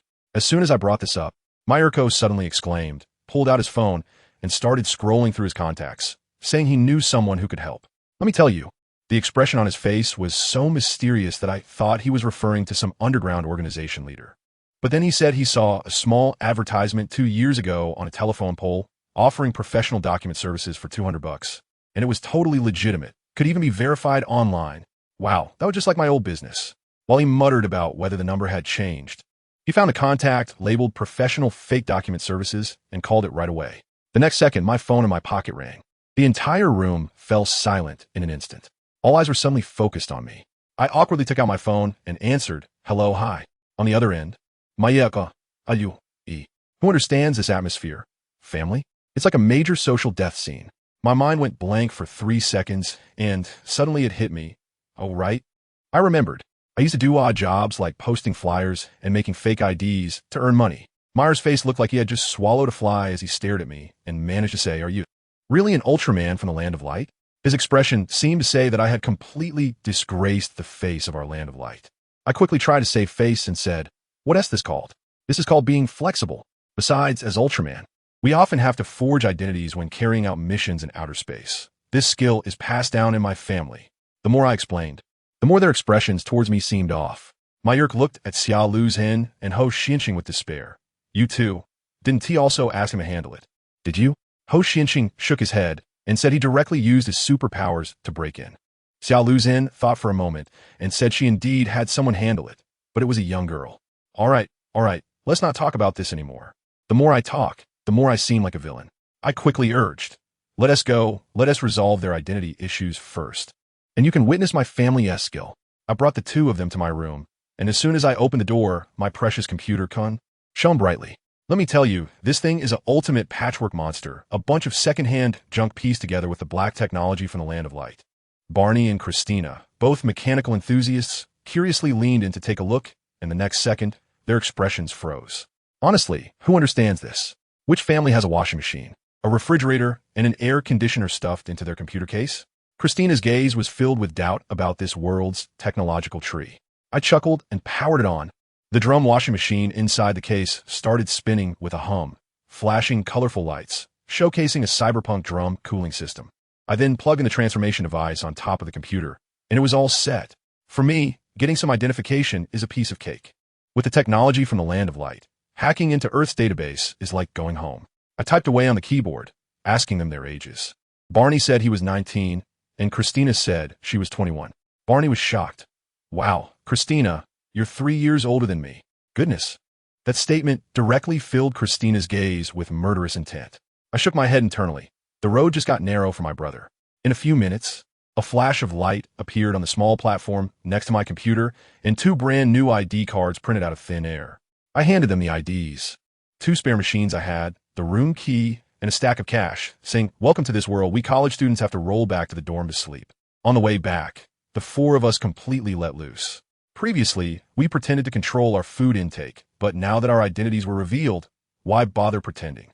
We dug in and ate to our heart's content. I even bought Dilu Beast a cup of milk tea and some desserts. The little guy was so happy sipping the milk tea. When we returned to the dorm, Dilu Beast insisted on sleeping in the same bed as me, saying I had a comforting scent. All right, what else could I do but indulge her? As a result, I got so busy that I completely forgot about calling Xingguang. By the time I remembered, 2 or 3 days had passed. I hurried to apologize and treated her to a meal in the cafeteria. The little girl was a bit disappointed, but not angry. Her confession plan was completely ruined. While we were eating, Dilu B squatted on my shoulder, staring at her expressionlessly, probably making her feel uneasy. Days passed like this. Barney and Christina used the money I invested to renovate the shop on the first floor and open a bakery. I secretly dug a huge space under the shop to hide Zaku and Gundam, and conveniently used their nuclear power generators to supply power to the shop, saving on electricity bills. I truly am an unremarkable little genius at saving money. In the blink of an eye, it was the end of December, and final exams were upon us. On December 31st, I had the last English exam. Let me tell you, this exam was a piece of cake for me. But Xia Lu was really anxious, scratching his ears and scratching his cheeks, looking like he was about to cheat. Just as I was leisurely answering the questions, my phone suddenly vibrated. My heart sank. Oh no, it's my monster monitoring software. Of all times, it chose to act up during my exam. I picked up my pen and quickly filled in the remaining blanks on the exam paper. Grabbing the paper, I rushed to the podium and started rambling to the invigilating teacher. "Teacher, I have a train in the afternoon. If I don't leave now, I won't make it." Without waiting for his reaction, I dashed out of the exam room. I headed straight for the bathroom, a place that was almost my exclusive transformation point. I took out my transformation device, checked that no one was around, struck a cool punching pose, delta, with a flash of golden light. I transformed into a streak of light and flew out through the ceiling. Just as I left, a guy came in to use the restroom, probably scared half to death by that burst of golden light. When I arrived at the scene, wow, there was a huge iron lump looking like a shovel-shaped bug, called Yin Shan, crashing down from the sky, right over the city center, which was full of people. Without a second thought, I dove in and caught it just before it hit the ground. Goodness, this thing is really heavy. I used all my strength to throw it into an empty park nearby. Then, I waved my hands and opened a golden translucent shield, similar to a mirror space, enclosing both me and it to prevent any damage to the city during the fight. I thought at the time that this robot looked really bulky and was nothing special. I delivered a flying kick to it, sparks flew everywhere, and then followed up with a series of energy punches that directly dented its shell. At that moment, I was really feeling myself. I admit it. I thought I had it in the bag, and just started charging my ultimate move, ready to unleash a beam and take him down. But one of Ultraman's 3 iron rules: never get too cocky.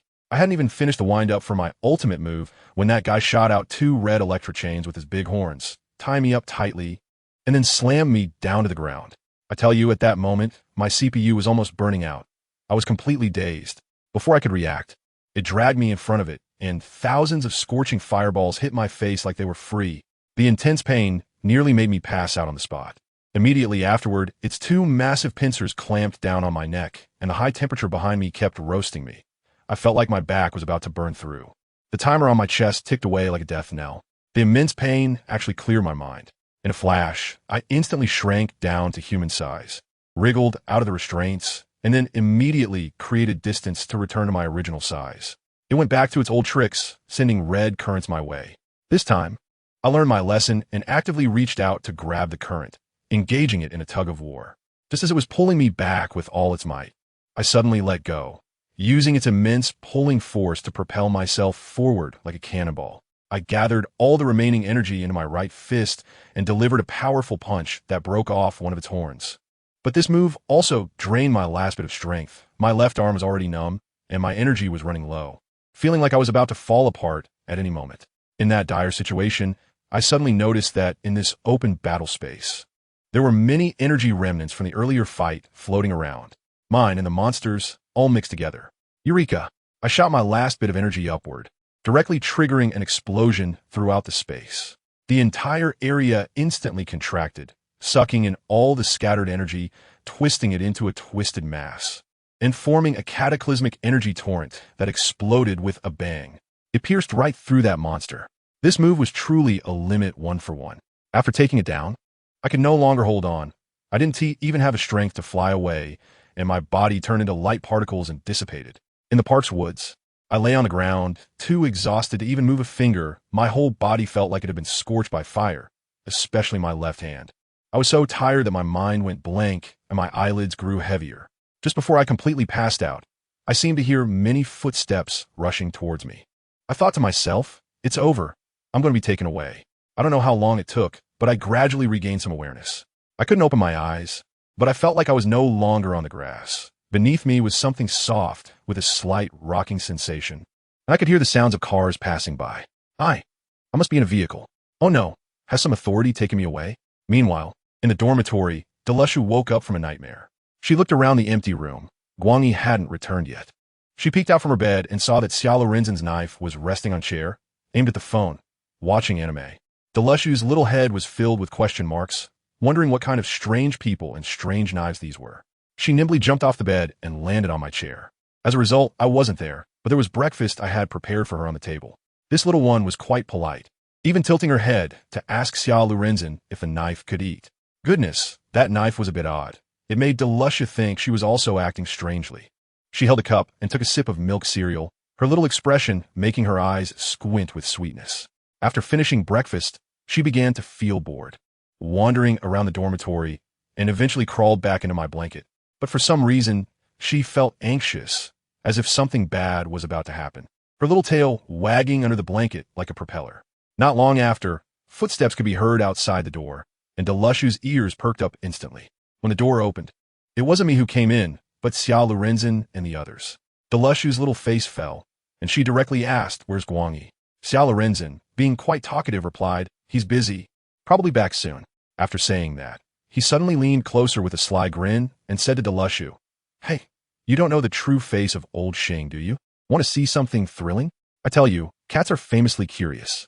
As soon as Delur Beast heard this, his eyes lit up, and he jumped off the bed in a flash. Xiao Lejun was also quick to act, directly opening my computer and saying it was fine for everyone to use it. What a flimsy excuse. All right then. He kept mumbling, "Don't rush." Watch him run away halfway through the exam. He must be off to fight monsters. There must be videos online. He searched on the largest same-sex dating site in the country. Couldn't find anything for Delta Ultraman, and finally switched to Triangle Ultraman. And hey, he actually found something. The first video was freshly uploaded, with the cringeworthy title, "Daring Filming, Triangle Ultraman vs. Nature Control Machine Flame Mountain."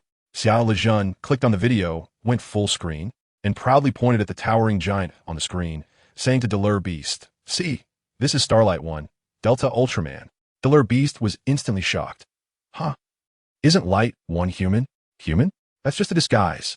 Xiao Lejun began to spoil the plot like crazy, saying he is an Ultraman from the land of light. Let me tell you a secret. There's not a single normal person in our dorm. I'm the Grim Reaper. My Yerk is a rock fruit user. And that golden can is a Saint Seiya. Who understands this? Our dorm is practically the Avenger Central Branch. As for Delur Beast, he just went out, his eyes glued to the screen where my handsome figure was, completely ignoring him. Xiao Lejun was getting anxious. Wait, is this your reaction? Shouldn't you be shocked?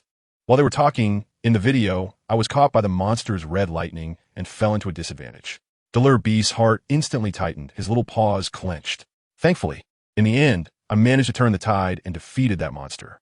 But at the end of the video, when I slowly fell down due to energy depletion, it worried Delur Beast so much that he kept asking, "Is Light 1 okay?" Xiao Lejun was still making sarcastic comments. It's fine. He has a strong life." Meanwhile, what was happening on my side? Let me tell you, I felt like I was falling apart. Every part of me was just one word: pain. I barely opened my eyes and found myself in the back seat of a car. A somewhat familiar voice asked me, "You're awake?" I propped myself up and sat up. Goodness, when I looked up, I almost dropped my jaw in surprise. The driver was none other than our class's girl committee member, Ling Xuanqi. I was completely stunned. How would you be here? This is over 500 kilometers away from school, in a coastal area.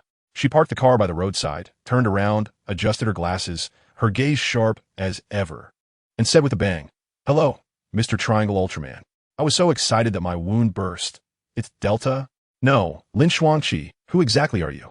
She stared at me with such intensity that it made me uneasy, thinking, could this girl be some kind of perverted scientist who wants to dissect me? But then her next sentence completely fried my CPU. "Since you know my identity, I'll tell you mine. That's only fair." She calmly said, "I am the 77th backup vessel of Lilith, cloned. Or in other words, I am the 77th backup, Rei Ayanami. Rei Ayanami, from EVA. Although I haven't watched it, who doesn't know about the 30 goddess?" She noticed my shock and even lifted her shirt to show me the number 77 written on her belly with paint. As a pure little virgin, my face flushed instantly, and I hurriedly told her to put her shirt down.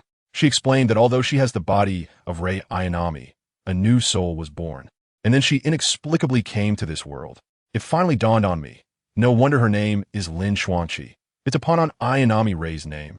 I asked her how she found me, and she said a mysterious person helped her find me and erase my whereabouts, but she wouldn't say who that person was. As we chatted, she suddenly asked if I had my ID, saying that the mysterious person only took care of the pickup, not the drop-off, and without an ID, neither of us could go back. Luckily, I had it with me. When she saw that I could move, she helped me get out of the car. That's when I realized she was driving a shared car, and she didn't even have a driver's license, using a fake one. Wow, driving without a license for over 1,000 kilometers to save me. This girl is really something. We supported each other all the way to the high-speed train station. After buying tickets, we waited in the waiting hall, and my stomach started to growl. I told her I would go find something to eat. Passing by a cake shop, I immediately spotted the coastal high-speed train station exclusive sign. The colorful fruit cream cake looked so delicious. I thought of Dilu Beast right away. That little guy loves sweets the most. I had to get one for her. As for those 3 stinky younger brothers in the dorm, I didn't want to buy anything for them at first, but after thinking about it, I decided to bring them a few boxes of exclusive cookies. Just as I thought of this, Xiao Lu's call came in. I thought to myself, oh, these little rascals actually know how to care about me. As soon as I answered, Dilu Beast's anxious voice came through. "Guangyi, are you okay? Where are you now?" I quickly comforted her. It's okay. I was just about to head back, don't worry." Just as I finished speaking, I heard Xiao Luzhan shouting beside me. "I told you he was fine. He's tougher than a cockroach." Then I heard the voices of my Yerk and the others agreeing. "All right, really great." I hung up the phone, and the smile on my face gradually disappeared. "Still want to eat cookies? Dream on." I walked directly to the counter and said to the staff, "Hello, 3 fruit cream cakes and 6 boxes of cookies. 1 cake is for Delushu, 1 for myself, and the other is a thank you gift for Ling Xuangqi. After all, it's not easy for a girl to run so far from me.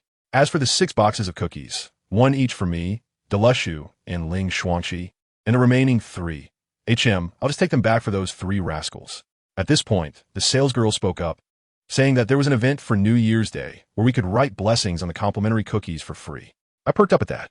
"Excuse me," I said to the salesgirl, "please write Happy New Year on 2 of the cakes and 2 of the cookies. For 1 cake and 1 cookie, just cover them in black. I want to cheat a bit with chocolate sauce."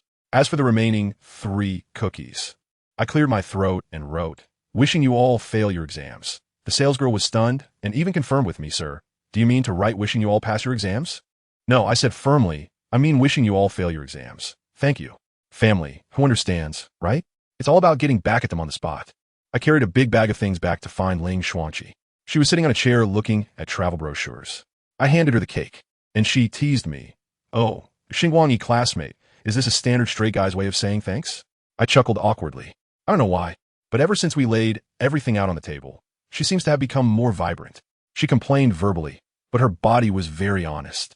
She opened the cake and started eating, with a happy little expression, squinting her eyes and smiling, just like when Dilu Beast eats desserts. I was watching and got hungry myself, so I ran to the commercial area and ended up buying a McDonald's burger. When I was ordering, that ponytail waitress girl seemed very familiar to me, but I just couldn't remember where I had seen her before. After we finished eating in the waiting hall, there was still some time before her train, so she set an alarm and started to catch up on sleep. When the alarm went off, it was already past 11 at night. We checked our tickets and went to the platform, which was empty at that late hour, and the cold wind blew, making it feel very chilly. Once we got on the train and found our seats, it wasn't long before the train departed. The carriage was very quiet, and Ling Xuanqi had just woken up, full of energy, playing on her phone. I was too tired and fell asleep leaning against the seat. I don't know how long it had been, but as the train passed a certain place, there was a sudden loud bang outside the window, and a brilliant firework exploded. Immediately after, thousands of fireworks lit up the night sky. Only then did Ling Xuanqi realize it was past midnight and the new year had arrived. She excitedly turned to wake me up, only to find that I was sound asleep. She quietly watched me for a moment, then took out the second cake I had given her, placed it by the window, and took a picture of the cake, the fireworks outside, and our reflections on the glass with her phone. While taking small bites of the cake, she watched the fireworks outside and silently said to herself, "Happy New Year." 7 hours later, I was awakened by my own alarm, and the train was almost at our destination. I woke Ling Xuanqi up, and she yawned and wished me a Happy New Year. We got off the train, and it was still dark outside. The cold wind blew, instantly waking us up. I intended to call a taxi, but she insisted that she had eaten too much and needed to walk it off. Fine, let us walk. As a result, we walked against the strong wind for almost an hour in the cold morning, and I was so frozen that I could hardly speak. Finally, we reached the school, and at the fork in front of the dormitory building, we parted ways. I told her, if she figured it out, to remember to tell me who that mysterious person was. I dragged my exhausted body back to the dorm, took out my key to unlock the door, and those 3 guys were indeed still lying on the bed like corpses. The sound of the door opening startled Dilu Beast awake, and as soon as she saw me, all her sleepiness vanished, and she sat up abruptly. "Guangyi, you're back." "I'm back," I quickly replied, closing the door to keep the cold wind out. "It's cold outside, so hurry up and lie down." I took off my coat and warmed my hands by the radiator, casually placing the snacks I brought back on top, afraid they would freeze into a lump of ice. Just as I was warming my hands, the bandage wrapped around them was revealed. Coincidentally, a small head peeked out from beside the blanket. The Delur Beast, with its big eyes, stared intently at the bandage on my hand, looking very nervous. "Guangyi, are you hurt? Is it serious?" I quickly extended my hand to show her. "Let me tell you, this bandaging technique looks like it's done by a complete amateur. It looks scary, but it's actually just a minor skin injury. It's nothing really, just a rookie's work that looks intimidating, but it's already fine. I need to calm her down quickly, or else she might worry all night." The little creature inspected my hand for a long time, although she couldn't understand it. She seemed to feel a lot more reassured, but then the little one became disappointed, saying that if only she could evolve, she would be able to help me. I couldn't help but laugh when I heard that, and I rubbed her head, saying, "Come on, don't kid yourself. When I transform, I'm 52 meters tall. Is that something you can get involved in? Besides, I don't have a habit of putting girls in front." At this point, I suddenly got stuck and asked a really silly question. "By the way, Dilliman, you're a girl, right?" Goodness, she immediately huffed, broke free from my hand, and dove back under the covers, ignoring me. I quickly patted the quilt to fix it. Hey. I brought back a cream cake and placed it on the radiator to warm it up. "Get up and eat." I've been straining my voice here, and I still managed to wake up the 3 pigs in the dorm. Summer Lu groggily fumbled for his phone and took a look at him. "Old Xing, you're back. Damn, it's not even 7 yet." The other 2, Mayurk and Ho Xinxing, also looked like their souls had left their bodies. I sat down on the chair and opened my computer, unable to help but complain. "Did you guys go mining last night? Why are you more tired than I am?" Xiao Lu's hen, yawning, said, "I was reading a novel until 3, and those 2, grinding for ranks at the end of the season, clung to a big shot and played until dawn." As he was talking, he suddenly slapped his face, saying, "No more sleeping. You're back just in time. Yesterday's hot pot feast is on you." "What? Hot pot?"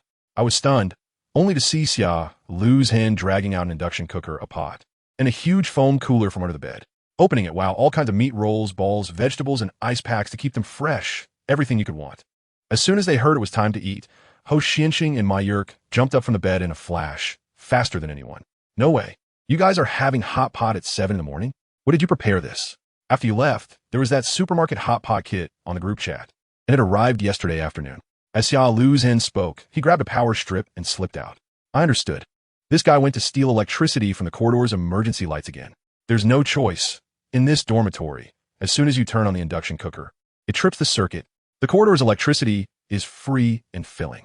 I glanced sideways at the bedding and thought, our family's Delur Beast is the best. It knows to care for me even when I'm not around. But then, Xiao Lu came back from outside with the wires and directly backstabbed me with, "Actually, the Delur Beast had a pretty good time eating yesterday." As soon as I heard it, I squinted my eyes at the bed, and that little head that had just peeked out quickly shrank back in. Wow, it turns out the hot pot was too tempting to resist. The base ingredients went into the pot, bubbling and boiling. When the three of them returned after washing up, the four of us gathered around a steaming pot of hot pot and started eating. While eating and chatting, I thought it was time to drop a bombshell. Speaking of which, guess who I ran into yesterday? Who? The class representative from Class 2, Ling Xuanqi. She's also a traveler. Uffed. The three of them nearly choked on the meatballs in their mouths. Xiao Lu really looked skeptical. Is that true? That girl seems pretty ordinary most of the time, except for those red contact lenses she hardly takes off. It's absolutely true. She's a backup clone of Rei Ayanami. I exposed her secret. Xiao Lu was instantly thrilled. Oh my god, Rei Ayanami, the three-no goddess. The goddess is actually by my side. I shot him a glance and said, you can save it. This Rei Ayanami is not at all a three-dimensional character.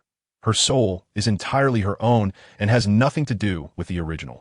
Then my Yerk suddenly asked, so how many travelers are still hidden in our school? This question hit the nail on the head, and we started analyzing it. We felt that the names of the travelers must have some significance. Ho Xianqing revealed first, saying his real name is Reese Alheg, which is the name of the alpha star in Serpents. Translated, it becomes Ho, and it's the brightest one, so he is called Ho Xianqing. Who understand the family? My friend Xiao Lu and I were stunned, calling him cultured. One of us simply replaced the homophone of his real name, while the other used the name of a benefactor. Compared to him, we felt utterly low. And they asked me, Old Xing, what about you? What does starlight mean? I'm chewing on meat right now, so I quickly swallow it. It's meaningless, purely random. You really suck. Just voluntarily withdraw from the Time Traveler Club. Xiao Lu is really crazy to roast me. I'd almost finished eating, so I cleared the bowls and chopsticks away, picked up the Dilu beast that had somehow come over, and prepared a set of bowls and chopsticks for her as well. Watching her eat so happily, I finally understood why characters in online novels who travel to other worlds always mindlessly choose hot pot for food. The charm of this dish is so irresistible that even digital monsters can't resist it. The four of us were eating and guessing, going through the names of people around us, but in the end, we didn't discuss anything at all. Finally, I said something about how substitutes attract each other, suggesting that perhaps the time travelers had also ended this bizarre morning hot pot feast. After finishing the meal, it was already past 8, and those three started to pack up. Their home isn't nearby, so they needed to go back during the holidays and then move to my place. They left. See you in a few days. One by one, the three of them left, and the dormitory suddenly felt empty. By night, it was just me and Delusha left. The school won't clear out for a few more days, and the water, electricity, and heating are still available, so I've decided to stay a few more days. I just finished changing my medication and was lying on the bed with Diru, playing games on the tablet when my phone rang. It was a message from Xiao Lushan. Damn it, you're the one who's failing all year. It seems he must have opened the fortune cookies I sent him. I couldn't stop laughing. This kid's reaction was so big, he probably guessed all the answers in the exam. I turned over and lay down, staring at the ceiling. It's usually noisy in the dorm, but now that it's quiet, I really feel a bit unaccustomed to it. I looked at the empty beds, about to feel a bit melancholy, when suddenly my pupils shook. I tell you, my hair stood on end at that moment. Summer Road Zanpakuto was just lying quietly on his bed, and I always felt that the sword was staring at me. I jumped in surprise and quickly picked up my phone to call Xiao Lushan. As soon as the call connected, his mischievous voice came through. Hello? Old Xing? Gained a conscience and called to apologize? Apologize my foot. Hurry up and check if your Zanpakuto is by your side. There was silence on the other end. At that moment, my heart skipped a beat, and I quickly held the phone a bit further away. Sure enough, the next second, a pig-like scream erupted from the phone. Where's my knife? Where's my knife? Why is my knife missing? Goodness, that yell startled even the Dilu beast. I vaguely heard a voice from the other end, probably a police officer, saying, Sir, please calm down. Xiao Lushan was still shouting. Officer, my Zanpakuto is missing. I can already imagine the puzzled expressions on those two trained police officers' faces. I'm afraid this guy might get so excited that he accidentally blurts out things he shouldn't. So I quickly shouted, all right, pig, just calm down. Your knife is in the dormitory. You left it here? There was a moment of silence on the other end of the phone, and then I heard his voice tinged with tears. Really? That's great. Old Star, you must treat them well. It's cold. Remember to wrap them in a blanket when they're on the computer. By the way, they've been enjoying Pretty Cure lately. Find something sweet for them, not something sharp. I listened to him rambling on, and it was unbearable. The two police officers probably imagine him as a dangerous individual who could even forget his own child, turning him into a typical overbearing parent. After hanging up the phone, my head was spinning. Chatting with a knife? I don't even understand knife language. At that moment, Delusor wagged its tail and volunteered. How about I give it a try? Maybe I can communicate with it. Fine, just be careful. I can only hope for the best. Delusor jumped onto the bed opposite, circled around the knife twice, and then placed its paw on the blade. Suddenly, it seemed frozen in place. Delusor, are you okay? I sat up nervously. After a while, it finally snapped back to reality, looking shocked. Guangi, I'm fine. It's just that this knife, it really can talk. What did it say? I quickly asked. Delusor organized its thoughts, cleared its throat, and began to speak slowly in a tone that desperately tried to recreate the emotional scene. With an accent that was incredible. Hey there, little sister, you finally noticed me. I overslept and missed my owner's ride. By the way, little sister, could you add a blanket? I'm freezing to death. I fell silent at that moment. It wasn't that I didn't believe Delusor. It was mainly because, who would understand, right? A knife that sounds so cool, but when it opens its mouth, it has such a rough accent. Where do I even begin to reason with that? Xiao Luzhen, what on earth are you? Xiao Luzhen said he would be back soon, and he really was quick. The next afternoon, he hurried back, threw down his luggage, and grabbed his blade, spinning around several times while mumbling, "Knife, you've lost weight." I was next to Delushu, and goosebumps were all over the place. I really couldn't hold back anymore. Pig, you should almost stop. It's only been less than 2 days. How did you get so thin with just a knife? I was just imitating a movie scene. He chuckled. Just as I finished speaking, Ho Xinqing also came in from the door, holding his phone, and the screen was looping the earlier scene. Dao Dao, you've lost weight. Dao Dao, you've lost weight. Xiao Luzhen turned pale, immediately transforming into a sycophant begging for mercy, and only then did Ho Xinqing let him off the hook. Originally, we planned to stay in the dormitory until the very end, but the next day, the school cut off the internet early. Who can stand that? We packed our things on the spot and moved directly to my house. I even specially made a metal sign to hang on the backyard door, with 4 big characters written on it, Transcender's Dormitory. Just as we were settling down, Barney and Christina's bakery was also almost ready. I got them a baking oven from the Kingdom of Light Technology, and the bread it produced, in Christina's words, was like having afternoon tea in the winter sunshine. And the store was named Winter Sunshine Bakery. This level of technology, let me tell you, is way ahead when it comes to making bread. But Barney was always worried that the store didn't have a signature product. Xiao Luzhen had a brilliant idea and suggested, if we can't improve the taste, how about we work on the appearance and make the bread come to life? So, a group of us gathered in the kitchen, watching Xiao Luzhen take out a glass ball-like thing called a puppet ball and press it onto a freshly baked unicorn bread. The next second, a miracle happened. The bread unicorn wobbled and stood up, bursting with colorful light. Its crust turned into white cream, and it sprouted rainbow-colored cotton candy mane and a golden candy horn. It said in a sweet voice, "Hello, I'm the rainbow unicorn." So cute. Christina's girlish heart surged, and she reached out to touch it. But then, the unicorn tilted its head and said something shocking. I'm a virgin chef. Could you please keep your distance?" The entire room fell silent. I, Ho Xinqing, and Xiao Luzhen all turned to look at Xiao Luzhen. He was still shouting that he was wronged, claiming that there was absolutely no such line in his script. At that moment, I thought, what is this, the year of AI awakening? Even a loaf of bread has started to engage in identity discrimination? Christina smiled and ushered us all out of the kitchen, then closed the door. Soon after, the sound of a unicorn's tragic cry came from inside. When she came out again, the unicorn had transformed into a submissive little wife, obediently sitting in her hand. This moving bread project had completely failed because the bread had become too intelligent and indestructible. The little guy could only remain as a mascot. Not long after this incident, our dormitory's last member, Mayurk, rushed back in a flurry. He stood under the sign of our traverser's dormitory, looking stunned. I welcomed him in and handed him the key now. Our group of travelers in the dormitory was finally complete. A week later, Barney and Christina's bakery officially opened. The opening ceremony was simple, just a few of us. But just think about the lineup. Ultraman, Death, Saint Seiya, Pirates, Digimon, plus a foul-mouthed unicorn. What a lineup it was. After the ceremony, the shop was handed over to the crazy couple of store managers who were constantly showing off their love, and I returned to my room with Dilu Beast. I just brought Dilu Beast back to the house, and my computer started beeping incessantly like it was in a panic. My heart skipped a beat, and I dashed to the computer desk. Wow, it worked. During this vacation, I finally managed to execute the last step of the energy equipment compression that I've been building up. In the device on the table, there was a small card floating about the size of a transformation card with an orange-yellow background, a red border on the side, a large guy's logo on the front, and 2 sword silhouettes on the back with the words Rapid Sword Equipment written in Ultraman script. Dalu Beast poked its little head out from my shoulder and curiously asked what it was. I patted it and said, "It's our new toy." I was itching to transform and try it out right away. But then I hesitated. Who would understand my family? What if I accidentally used up my newbie protection period? Wouldn't that be just like G3, failing right in the first battle and staying down until the finale? That wouldn't do. I'm part of Tsuburaya Productions. How could I follow Toei's script? Right, if I don't giantize or send attack target, it doesn't count as a battle. I'm really a little genius.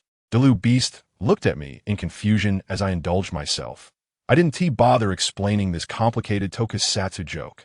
Anyway, to test it, I needed a big place. I grabbed the card and the transformation device and headed outside, but as soon as I opened the door, I bumped into Natsuru's shin. "Hey, what are you up to?" he asked. I waved the card in my hand and said, "I made a new piece of equipment, gonna try it out." He snatched it from me and inspected it for a long time, then seriously said, "Looks good, but too bad there's no QR code or Bandai logo. You need to redo it." "Screw you. This is the real deal, even more authentic than Bandai." I snatched it back and said irritably. But this guy wasn't giving up. His Zanpakuto appeared beside him, and he said he wanted to spar with me. Just let me transform to human size. I rolled my eyes. Get lost. You think I'm going to let you mess up my precious newbie protection period? He understood immediately. "Oh, you mean G3S situation? Fine, fine. You play by yourself." As expected of a seasoned Second Dimension fan, communication is so easy. Just as he was about to leave, I suddenly remembered something. "By the way, Natsuru, why does your Zanpakuto sound so rough?"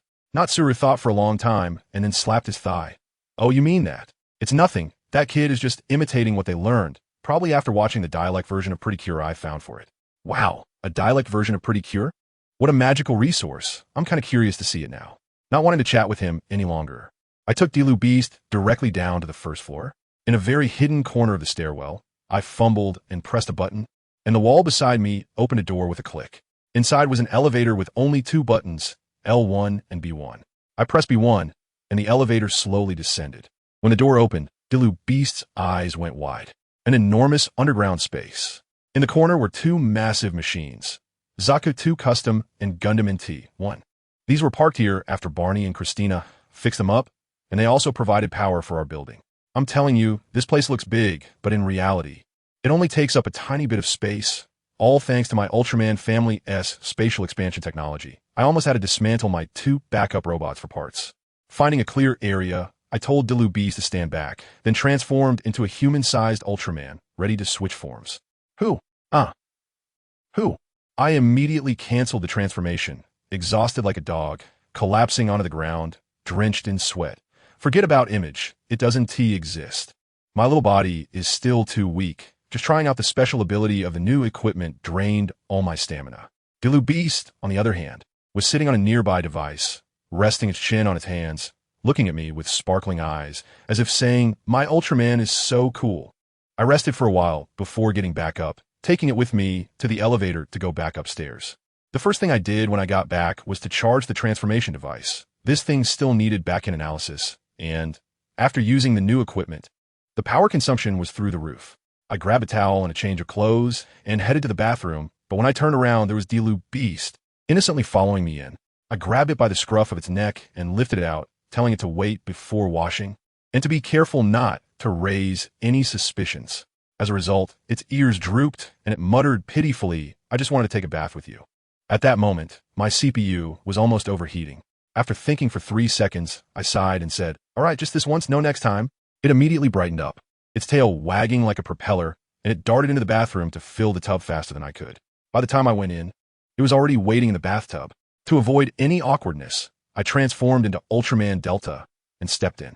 It was the one who suggested this, and now it was shy, with half of its face submerged in the water, bubbling and not daring to look at my two big bulbous eyes. I thought to myself, what's there to be shy about? I'll have to limit its binge-watching in the future and make sure it doesn't watch anything random. Ultraman taking a bath. Ultraman applying shampoo. Ultraman showering. After I finished washing, I fished it out of the water and squeezed some shampoo onto it for a good scrub. It seemed to enjoy it, obediently closing its eyes. Once the full service was done, I dried and blow-dried it, and this little guy shook its fur, jumped onto the bed, found a comfortable position, and fell asleep with a smile on its face. I looked at it, really frustrated. This bath was even more exhausting than the new form test earlier, and I didn't even wash myself. I was wearing clothes before transforming. And I was still wearing clothes after transforming back, just wrapped in a bath towel, washing in vain. Forget it, seeing it sleep so soundly. I quietly said no more next time, good night, and gently covered it with a blanket. Turning back to the computer, I opened the database of the transformation device and started looking for the gravity-adjusting bracelet designed by Senior Hikari. That's right, I need to start training. A few days later, I managed to make the gravity bracelet. You wouldn't believe it. Senior Hikari's design was practically foolproof. Even someone as clueless as Zeta could probably put it together. I set the gravity to 10 times that of the Land of Light and transformed into Ultraman to start my basic training. 1,997, 1,998, 1,999, 2,000. Dinosaur was sitting on my back, watching a show on the tablet while helping me count. When I finished and transformed back, I let out a long breath, exhausted. I took the towel it handed me to wipe off the sweat and noticed my water cup was empty. I went to the kitchen to pour a glass of water. What do you want to eat? I'll bring it to you. Dinosaur didn't even look up. Cream pudding. All right. I walked to the public lounge on the second floor, holding a cup. Ho Xinqing was sitting cross-legged, reading Shonen Jump. Hey, Lao Xing. Freshly brewed coffee. Want some? No. I'll stick to plain water. I poured myself a cup of water and drank it all in one go, then poured another cup of hot water to let it cool. Turning around to the fridge to get a pudding for Dilution, I found Xia Lu's hen coming in, yawning, dressed in pajamas. Good morning, Lao Xing, Lao Ho. Well, good morning. It's almost noon. Come on. I grabbed another pudding from the fridge and tossed it to him. The cold sensation made him shiver, instantly waking him up. Hey, why did you throw me a pudding without a spoon? Just to wake you up? I said with a smile, grabbing another one to take back. By the way, have you seen Dama? Xiao Luzhen asked. Ho Xinqing didn't even look up. Yeah, I saw him when I was making coffee. He went out and said he was going to work. Work? Isn't there enough for him to do at our bakery? I asked, confused. He said he didn't want to trouble Barney and the others. It seems like he is going to, found it. Ho Xinqing scrolled through his phone. Fenghuan Swimming Center as a lifeguard. A lifeguard? He asked from the pirate background. He definitely won tea. I was halfway through my sentence when I suddenly felt something was off. Wait, I remember Dama ate a devil fruit, right? Goodness, the three of us fell silent. A landlubber who ate a devil fruit is going to be a lifeguard? Who's going to save whom? The lifeguard will sink faster than the trainees. Xiao Luzhen said dryly. Is he going to be okay? He should know himself. Ho Xinqing poured a bucket of cold water on this idea. That's not necessarily true. You guys know Dama's memory. What if he forgets he's eaten that fruit? My heart skipped a beat, and the more I thought about it, the more I felt something was off. I quickly took out my phone to call Dama, but no one answered. My right eyelid started twitching, and I had a feeling that something was going to happen. No way, Lao Ho. Send me the address. I need to go. Xiaolu really got anxious too. I'm going with you. Wait for me to change my clothes. After saying that, he ran off in his fluffy rabbit pajamas. Ho Xinqing snapped the comic shut. A rare group activity. Count me in. I went back to the house with the pudding first, explained to Delushu, and promised to bring back some cola chicken wings, telling it to watch the house well. Then I went to the stairway to wait for those two. After a while, everyone arrived, and the three of us went down the stairs from the backyard. In the yard was a small van that I had pieced together from parts one scavenged from a junkyard. Xiaolu really asked, who is driving? I exchanged glances with Ho Xinqing and said in unison, I don't have a driver's license. Xiaolu really looked speechless. Why did you put the car together if you don't have a license? That is not important. I pointed to a nearby electric scooter, also pieced together from leftover parts. We might not be able to drive a car, but we have this. Xiaolu really looked at me, as if to say, are you serious? But after Ho Xinqing and I put on our helmets, he had no choice but to compromise. Fine, I'll drive. I know the way. I don't trust you guys to drive. So, Xiaolu really was in front, I sat in the middle, and Ho Xinqing was at the back. And the three of us squeezed onto the small electric scooter and set off. As soon as we reached the main road, a bunch of slow-moving bicycles blocked our way. Xiaolu really instinctively wanted to honk the horn. I noticed his thumb moving toward the button, and I was almost scared out of my wits, shouting, don't press it, pig. Too late. He pressed it. There was no honking sound. The vehicle just trembled slightly. Then, at the back of the scooter, 6 jet nozzles extended out, and the next second, blue flames shot out. With a bang, the electric scooter, carrying the three of us, shot up into the air, trailing a long plume of smoke behind us. The people behind were stunned. Holy crap. The electric scooter is flying. Damn it. Xingguang, you idiot. Why did you put the accelerator button where the horn is? Xiaolu really yelled in air. I had just remembered that too. Watch out for the overpass. Just as we were about to crash into it, Xiaolu really yanked the handlebars back, and the front of the scooter finally lifted up, just barely scraping over the top of the overpass. On the overpass, a guy was apologizing to his girlfriend on the phone. Babe, I won't lie to you anymore. If I lie to you again, Holy crap. His girlfriend on the other end probably got so mad, thinking he was cursing at her. But who understands? Family? He really wasn't cursing. Just a moment ago, a little electric scooter zoomed past him, almost touching his head. The guy was scared out of his wits, frantically explaining, but the call on the other end was just rolling, hanging up. Haha, bro, you just added another debt to your love life. And the root cause of all this chaos was us three. Let me tell you, my palms were sweating. Xiaolu really's face turned pale, but Ho Xinxing, the seasoned driver, was still there enjoying the flight. His mentality was really good. Wow, the speed of this flying electric scooter was incredible. We found a small dark alley without surveillance, made a smooth landing, and I quickly stored the scooter and helmets back in my lab space, leaving no trace behind. Why are we in such a hurry? Isn't it all for that Mikkel kid? We're worried that he might forget he's a devil fruit user and drown himself while working at the swimming pool. And guess what? We rushed to the swimming pool, pushed the door open, and heard someone yelling for help. Someone has sunk. My heart sank. We were too late. Without thinking, I jumped in without even taking off my clothes. And what happened? Let me tell you, man proposes, but heaven disposes. After driving so fast, I jumped into the cold water and my leg cramped up. Now I was the one needing saving. Seeing me floundering, Shala jumped in without a second thought to save me, but he forgot he couldn't swim. Gurgling, he sank even faster than I did. In the end, it was Ho Xinxing who saved us. Can you imagine that scene? He single-handedly pulled me up with one arm, Shala with the other, and on his back was the girl who had sunk first, dragging us all to the shore like a water ghost. I had just coughed out a couple of mouthfuls of water when I looked up to see Mikkel squatting on the shore, looking at us with a "what are you all doing" expression. I just wanted to find a crack in the ground to hide in. He was completely fine. He couldn't forget the taste of the devil fruit, even if he wanted to. Anyway, we were utterly embarrassed. The three of us walked back, drenched, and a little breeze felt so chilling. While we were causing a scene at the pool, on the other side, our new neighbors, Barney and Christina, were experiencing another storm in their bakery. Their bakery, called Winter Sunshine, had just opened not long ago. The two were cuddled up watching a movie when suddenly their phones pinged with a delivery order. Let me tell you, the note on that order was truly heart-wrenching. A young lady said it was her 5-year-old sister's birthday, and their dad was about to catch a flight. She just wanted the family to enjoy a cake together before he left, pleading with the shop to deliver it within 15 minutes. Normally, that would be tough, let alone after we just had a car incident and the outside was jammed like a parking lot. Christina wanted to call us for help, but all our phones were soaked and shut down. Barney was about to refuse the order, but when he called, he heard parents arguing and a child crying on the other end. The little girl, with a sobbing voice, begged him, saying it was the 5th shop she had contacted. Well, Barney, being the good guy he is, couldn't take it, and, in a moment of impulse, agreed. After hanging up, he was confused, thinking, great, about myself into trouble again. But Christina didn't blame him. Instead, she smiled and tossed him something from her pocket, saying, "This is more like the fool I know. Go on, don't let the little girl down." At that moment, I didn't know what she had thrown to him was the key to a Gundam. Yes, you heard that right, a Gundam. Underneath their bakery, there was a Gundam NT, one hidden away. Barney dashed into the basement, climbed into the cockpit, and started it up. The ground in the backyard cracked open, and a massive machine, over 10 meters tall, slowly rose up. Dilu Beast was upstairs eating chips, and was so stunned by the scene that he dropped his chips without realizing it. In the cockpit, Barney shouted, "Gundam NT-1 launch!" And that giant machine blasted off with flames, soaring into the sky. Meanwhile, the three of us had just come out of the supermarket, complaining about our wet clothes. Suddenly, we felt the ground shake, and I thought it was Ultraman Gaia coming. Then Shalu pointed to the sky and exclaimed, "What the hell? A Gundam?" I was dumbfounded. Wasn't that in the direction of Barney's place? Something big was happening. I have to tell you, things have really blown up this time.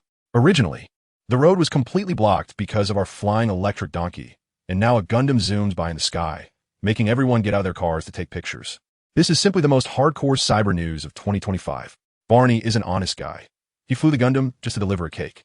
He directly flew to the window of a little girl's house, brought the Gundam's big face close to the window, and wow, I bet that family was scared out of their minds. Then he came out of the cockpit, stood in the palm of the Gundam, and personally handed over the cake, even giving a parenting lesson to the girl's dad. After delivering the cake, he took off, hiding his achievements. By the time we rushed back to the bakery, they had already hung up a closed sign.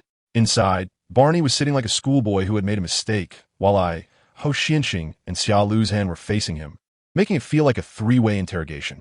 Christina also came back after parking the Gundam underground, manly sitting with Barney, saying she was involved in this too. I hurriedly waved my hands, saying this isn't a struggle session. We would have done the same. The problem now is that this incident has gotten too big. How we wrap it up? I first deleted the online order records, but so many people saw it in the city. What should we do? Just when we were at a loss, Ho Xinxing suddenly raised his hand. I have a solution. Tell me. I said just throw all those witnesses away. Let me tell you, my skill is absolutely 0 degrees. You get it? Just freeze them all into big ice chunks, and then kick them apart crack. Even their ashes will be blown away. ISNT, that more advanced than destroying a corpse? Goodness, as soon as I said that, Xingguang's head shook like a crazy rattle, and he shouted to stop me. Stop, stop, stop. Are you serious? Killing people is still okay? Fine. If it's not okay, then forget it. I'm quite disappointed. Just when we were having a headache, the door of the bakery creaked open. Without even looking up, Xingguang shouted, "Sorry, we're not open today." But when he looked up, both of us were stunned. Guess who came in? Ling Xuanqi, the class monitor from our class. Ling, why are you here? Xingguang was dumbfounded. I came to help you solve your problem. She strolled around the shop like it was her own backyard, hands behind her back, nodding her head, saying the decoration was not bad. My goodness, is this the time to compliment the decoration? Xingguang was almost in tears. Stop keeping us in suspense. Quickly tell us what your solution is. Ling Xuanqi chuckled, looking calm and composed. It's simple. Let us make a deal. I'll help you sort this out, and you arrange a room for me here, so I can move in. What else could Xingguang do? He could only nod in agreement, as if he had signed a contract selling himself. Ling Xuanqi slapped her hand with his and shouted, "Deal." Then she pulled out a long red strip of paper from her heavy box, like the horizontal couplets used during the New Year. She even imitated Doraemon's tone. Ding, ding, ding, ding. This is the thing. I begged for it. It's definitely effective. At that moment, I had only one thought in my mind. It's over. Is this girl a bit abnormal too? Xingguang obviously thought the same, directly ignoring her and turning to continue discussing with us. Hey, don't ignore me. Ling Xuanqi was anxious and grabbed Xingguang's arm, dragging her outside, saying, "Come out. Come out. I'll show you a miracle." A few of us had no choice but to follow them out. Coincidentally, a neighbor lady happened to pass by while taking a walk and came over when she saw us. "Oh, little store manager, I just saw a big robot fly out from behind your store. What was that about?" Barney scratched his head, unable to articulate. Well, just then, Ling Xuanqi slapped that red paper note onto the wall at the entrance of the store. The previously blank paper instantly revealed a line of shining golden characters. Everything is normal here. Who understands family matters? In the next second, something absurd happened. The lady, who was waiting curiously for an answer, scanned that line of text with her eyes, and suddenly it was like she had been hit with a reset button. She muttered, "Everything is normal? All right, everything is normal. What did I come here for? All right, little brother, did you see that big robot just now? It was so scary." She chattered on about the weather for a few more minutes, asked when the bakery would open, and then strolled away as if nothing had happened. We were all stunned. Xiaolu looked like he was seeing an alien, cautiously reaching out to poke that piece of paper. What the heck? This thing can directly control thoughts? Why are we fine? Xingguang also reacted, staring hard at Ling Xuanqi. Ling Xuanqi, I need an explanation. Where did this thing come from? Who are you really? All right, let's lay all the cards on the table. Our whole group went up to the common lounge on the second floor. Ling Xuanqi cleared her throat and introduced herself. Let's get to know each other again. My name is Ling Xuanqi. My main body is a spare vessel of Rei Ayanami from EVA. She even politely bowed to Barney and Christina. Hello. I've heard Xingguang mention you. Barney and the other two hurriedly returned the greeting. I looked at their expressions and felt amused. These two were probably going to extend their watch list to fit in with us. After Ultraman and One Piece, now EVA had to be added to the list as well. Just then, Xingguang was struggling to carry the heavy box of Ling Xuanqi upstairs, panting like a dog. I'm exhausted. When did I ever tell you about Barney and the others? What's in this box? Gold bars? Nothing much, just some daily necessities. Ling Xuanqi blinked her innocent big eyes. I don't believe you. That torn piece of paper is daily necessities? Xingguang clearly didn't believe her and asked, where did it come from? It's from that mysterious person I mentioned before. They don't want to reveal their identity, and I can't do anything about it. Ling Xuanqi clearly didn't want to say more, directly changing the topic, pulling Xingguang's wrist. Don't ask, just take me to pick a room. Saying that, she effortlessly lifted the heavy box with one hand, as if she were carrying a plastic bag. Dilu Beast quickly jumped off the sofa and followed. Guess what happened next? Ling Xuanqi took a tour and directly pushed open Xingguang's bedroom door, plopping down on his bed. I think this one is nice, it suits my taste. Xingguang's expression at that moment was priceless. Ling classmate, this is my room. He must have been wondering why this girl, who had saved him once, suddenly changed her personality, going from a cold academic to a social butterfly. Ling Shuangqi didn't care about him, curiously surveying her surroundings. She seemed quite surprised, saying that a boy's room was unexpectedly clean, with no walls plastered with anime girlfriend posters or piles of figurines. Suddenly, her eyes lit up, and she discovered the only figurine in the entire room, an unopened Rei Ayanami in a pilot's suit on the bottom shelf of the bookshelf. I tell you, that scene was so awkward it could make you dig out a 3-bedroom apartment with your toes. Xingguang saw it too, and her face instantly turned red, probably recalling that she had a life-size figure of the person in her room. I said this isn't something I bought. It was from a lottery. Do you believe it? Whether I believe it or not doesn't matter. Ling Shuangqi walked over and took out the figure, grinning playfully. The important thing is, can I take a look? What else could Xingguang say? She could only nod. Ling Shuangqi took out the figure, looked at it in the light, and even tried to mimic its alluring pose by twisting her waist, but ended up failing. Xingguang, feeling awkward, said, if you like it, I'll give it to you. You really are something, Guang classmate.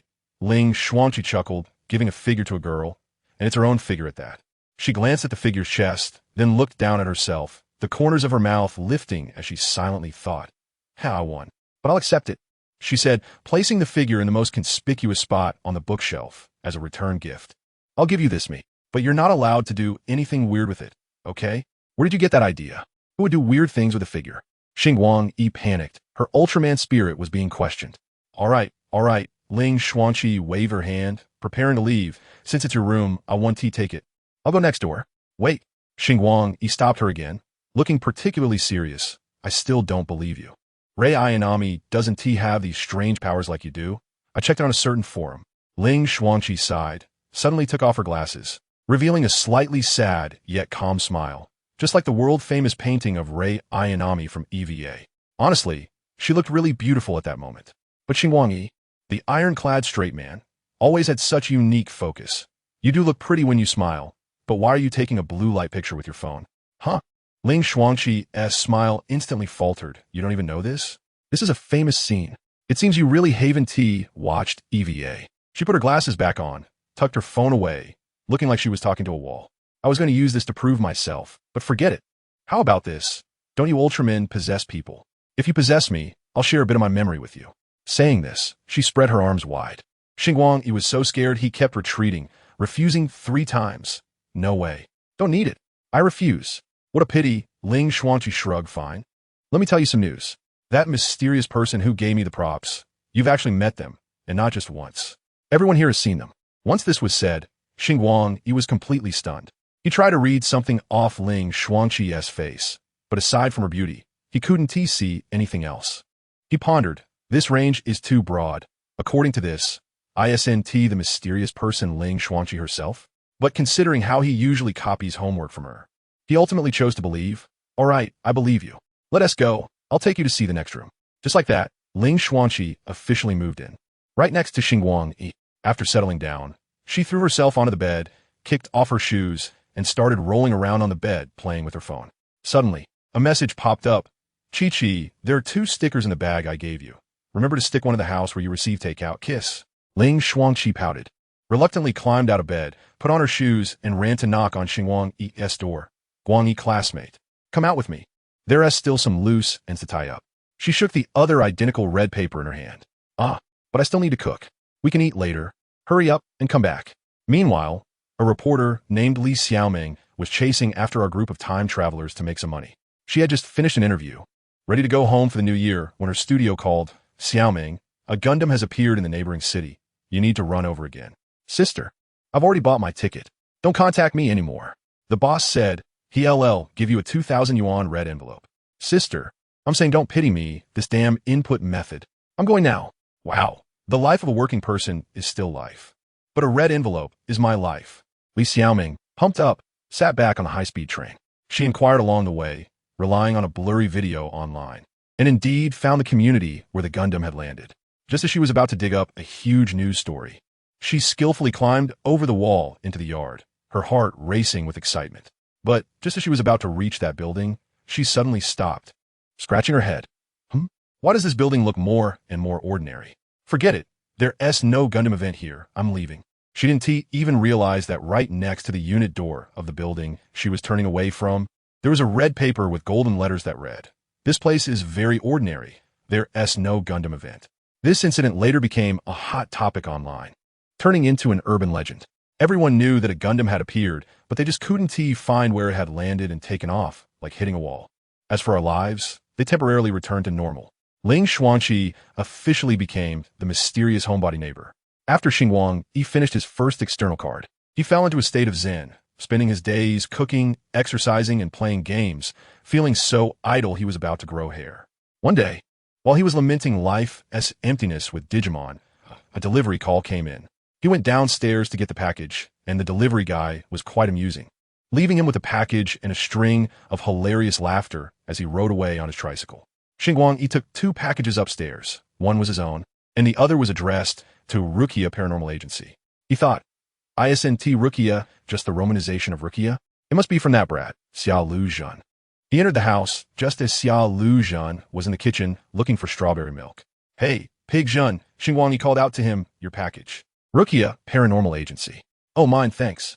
Xiao Lu Zhan took it, turned around, and went to the living room to find scissors, preparing to unbox it on the spot.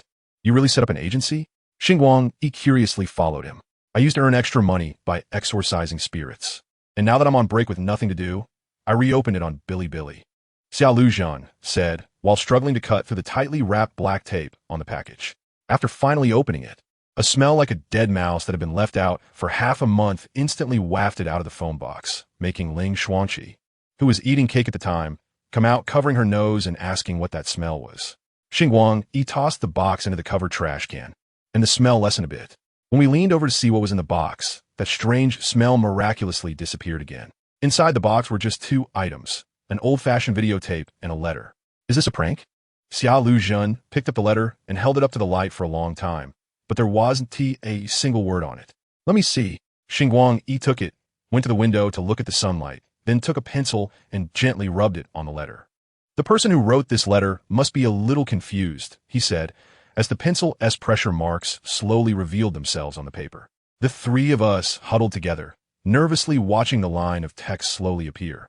The beef noodles on E Street are too terrible. Damn it. I'm never going there again.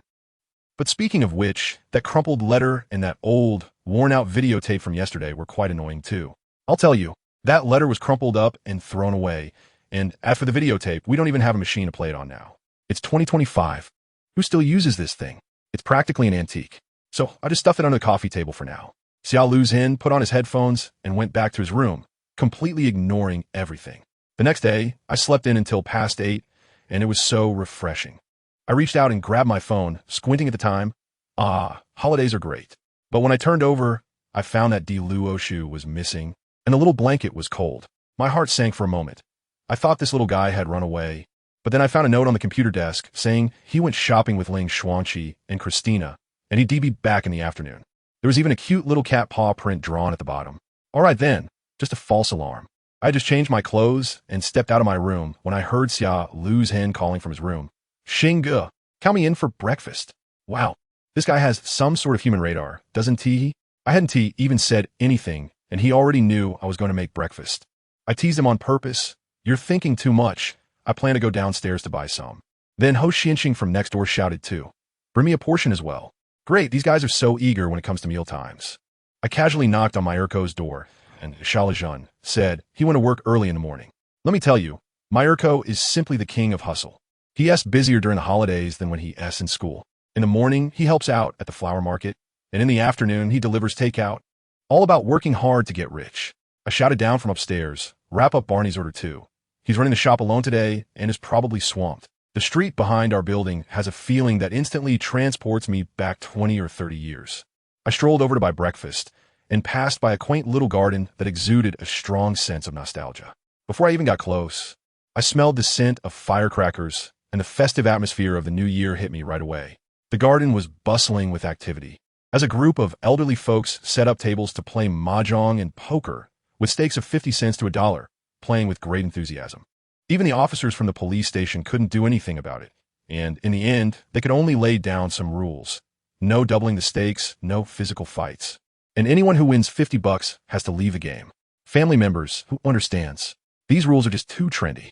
I was just watching when I heard someone calling me. I looked over, and it was my old mahjong partner, Grandpa Dang. This old man helped me a lot when I first came here. In return, he taught me how to play mahjong and how to deal the tiles. Then the two of us teamed up and dominated in this little garden, helping him win the title of Garden Mahjong King. Later, the other grandpas and grandmas caught on, and as long as I was around, no one would play with him. So when Grandpa Dang saw me, his eyes lit up like a fox, insisting that I join him for another game. Next to him, Grandpa Ge was quick-witted and immediately pulled me over, stuffing 10 yuan into my hand. Xing, take this to buy some snacks. Let the old men play cards.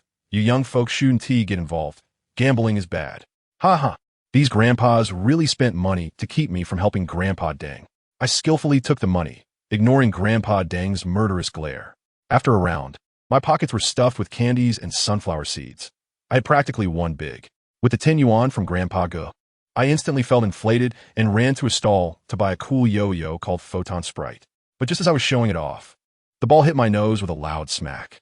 Amid the uncontrollable laughter of a group of little kids, I could only pretend nothing happened and calmly put the yo-yo back in my pocket. On the way, I saw a little kid running too fast, about to fall flat on his face. I quickly used my psychic powers to stabilize him, keeping him hovering a couple of centimeters off the ground, then went over to help him up and slip him some candy, keeping my good deeds hidden.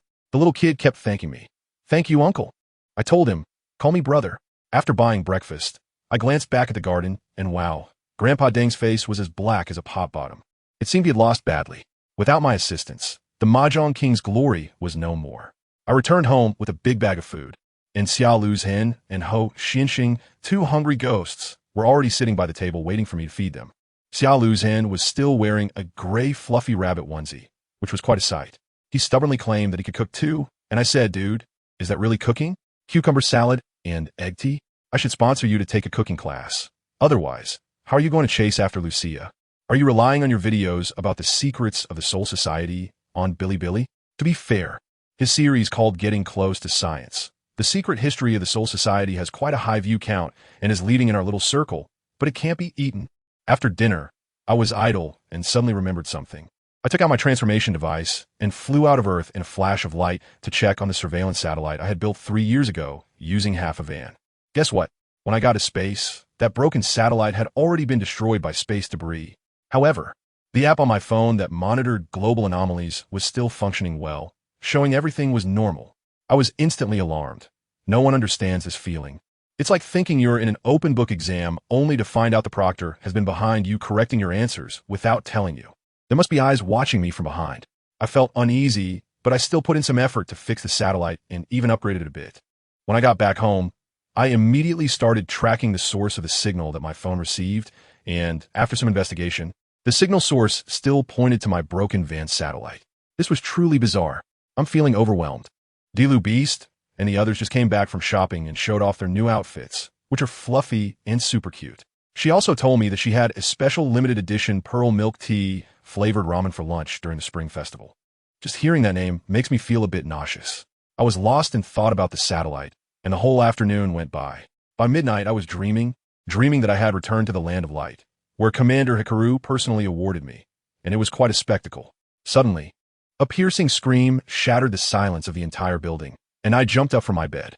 I directly transformed into a Delta Ultraman the size of an ordinary person. When I opened the door, wow, the hallway looked like a cosplay party. Ho Xinxing was wearing the serpent bearer armor. Xiao Lu was carrying his Zanpakuto. My Yerk had a pirate sword, and even Barney was holding a rifle. I couldn't help but tease him. This thing is so dangerous. The look in his eyes seemed to say, dude, just look at you guys, who's really dangerous here. A group of us rushed downstairs and saw Christina standing there in a daze, pointing to the corner of the restaurant. Following her, we saw a little girl in a white dress crouching there, hugging her head, with tears in her eyes and a piece of bread in her mouth, trembling in fear. Shala really said this girl was like him, a half-spirit. I looked at her and thought, what should we do? I took out the transformation device and snapped a photo of her, wanting to try image search. Shala was speechless beside me. Hey, don't treat the transformation device like a Pokemon Pokédex. Hey, you won't believe it, but it really found something. Beat matched, 95 similarity. Her name is Hamamiko, from Anohana, the flower we saw that day. The problem is None of us big guys have watched this tearjerker masterpiece and have no idea how to communicate with this little girl. Just as we were stuck, Ling Xuanqi floated down from upstairs, still half asleep. She was wearing star and moon pajamas, had a sleep mask on her head, and headphones around her neck, fully equipped. She walked past us, saw the little girl, her eyes lit up, and exclaimed excitedly, "Miko, what are you doing here?" I was completely bewildered at that moment, sister. I looked at Ling Xuanqi and then at Myanmar, realizing the hierarchy was all wrong. As a result, Ling Xuanqi proudly puffed out her small chest and said, "Of course. Although I look quite grown up, my soul is only a little over 3 years old. If you try to lay a hand on me, you might end up in jail." Goodness, with that age calculation, we would have to rewrite the household register for our dormitory. In the end, it was Ling Xuanqi who had a solution. She directly cleared the scene, waving her hand to send our group of fierce male comrades back to their rooms, leaving just me behind. As soon as she spoke, Xiao Lu and the others reacted as if they had heard an imperial decree, immediately putting away their things and slipping away. Let me tell you, these guys were quite aggrieved, mumbling as they left that they looked very amiable. I thought to myself, amiable, with the way you just acted. Anyone would think a gang leader came to collect protection money. Just as they left, my cat, Delushu, strolled in and immediately asked, "Guangyi, is everything all right?" Family, who understands? Myanmar's expression was priceless. The bread in her hand dropped onto the table with a thud, her eyes wide open, pointing at Delushu as she finally managed to stammer out, The cat is talking." Delushu, however, remained quite calm, jumping onto my shoulder and politely introducing itself. "Hello, I am Delushu." Only then did Myanmar regain her composure, stuttering that her name was Benjian Maiko, but her gaze never left Delushu's swaying tail, and her desire to reach out and pet it was unmistakably clear. I was so sleepy that my eyelids were fighting each other. Yawning, I asked Ling Xuanqi's sister, "Is it okay if I roll back to sleep? I'm only 4,700 years old, and it's the time for me to grow." "No way." Ling Xuanqi refused outright. "You are the landlord, and Myanmar Jia wants to move in. You have to give your approval." As she spoke, she began to introduce me. "Myanmar Jia, this is Xingguang, my classmate and landlord from the M78 Nebula, a cosmic being." Wow, she made my identity very clear. Myanmar Jia was very polite. She stood up, bowed to me, and said she wanted to live here. I didn't have the energy to deal with that, so I waved my hand and agreed. After all, there were plenty of empty rooms, and letting me sleep was better than anything else. But just as I was about to leave, I saw Myanmar Jia pick up a piece of bread that had fallen on the table and started nibbling on it. I thought this wouldn't do. The girl had just arrived and couldn't be eating cold bread, right? Without a second thought, I took the leftover ribs from lunch out of the fridge, casually chopped some cabbage and vermicelli, and stewed them all together, while also steaming a pot of rice. In less than half an hour, a steaming pot of ribs and vermicelli was ready. While Myanmar Jia was eating, Ling Xuanqi finally explained the situation to me. It turned out she had come 3 years ago, and in an instant, she had crossed over when her wish was fulfilled. She had known Ling Xuanqi for a long time, and this time she came over, surprisingly, to chase a star. She was chasing a content creator called Rukia from the Paranormal Affairs office. I fell silent at that moment. This world is as small as a virus. It turns out the star you're chasing is actually your landlord, me. I held back my words and just asked her how she got here. Guess what? She stuffed herself into a videotape and mailed herself over. Incredible. She also mentioned there was a box of seafood nearby, and the smell.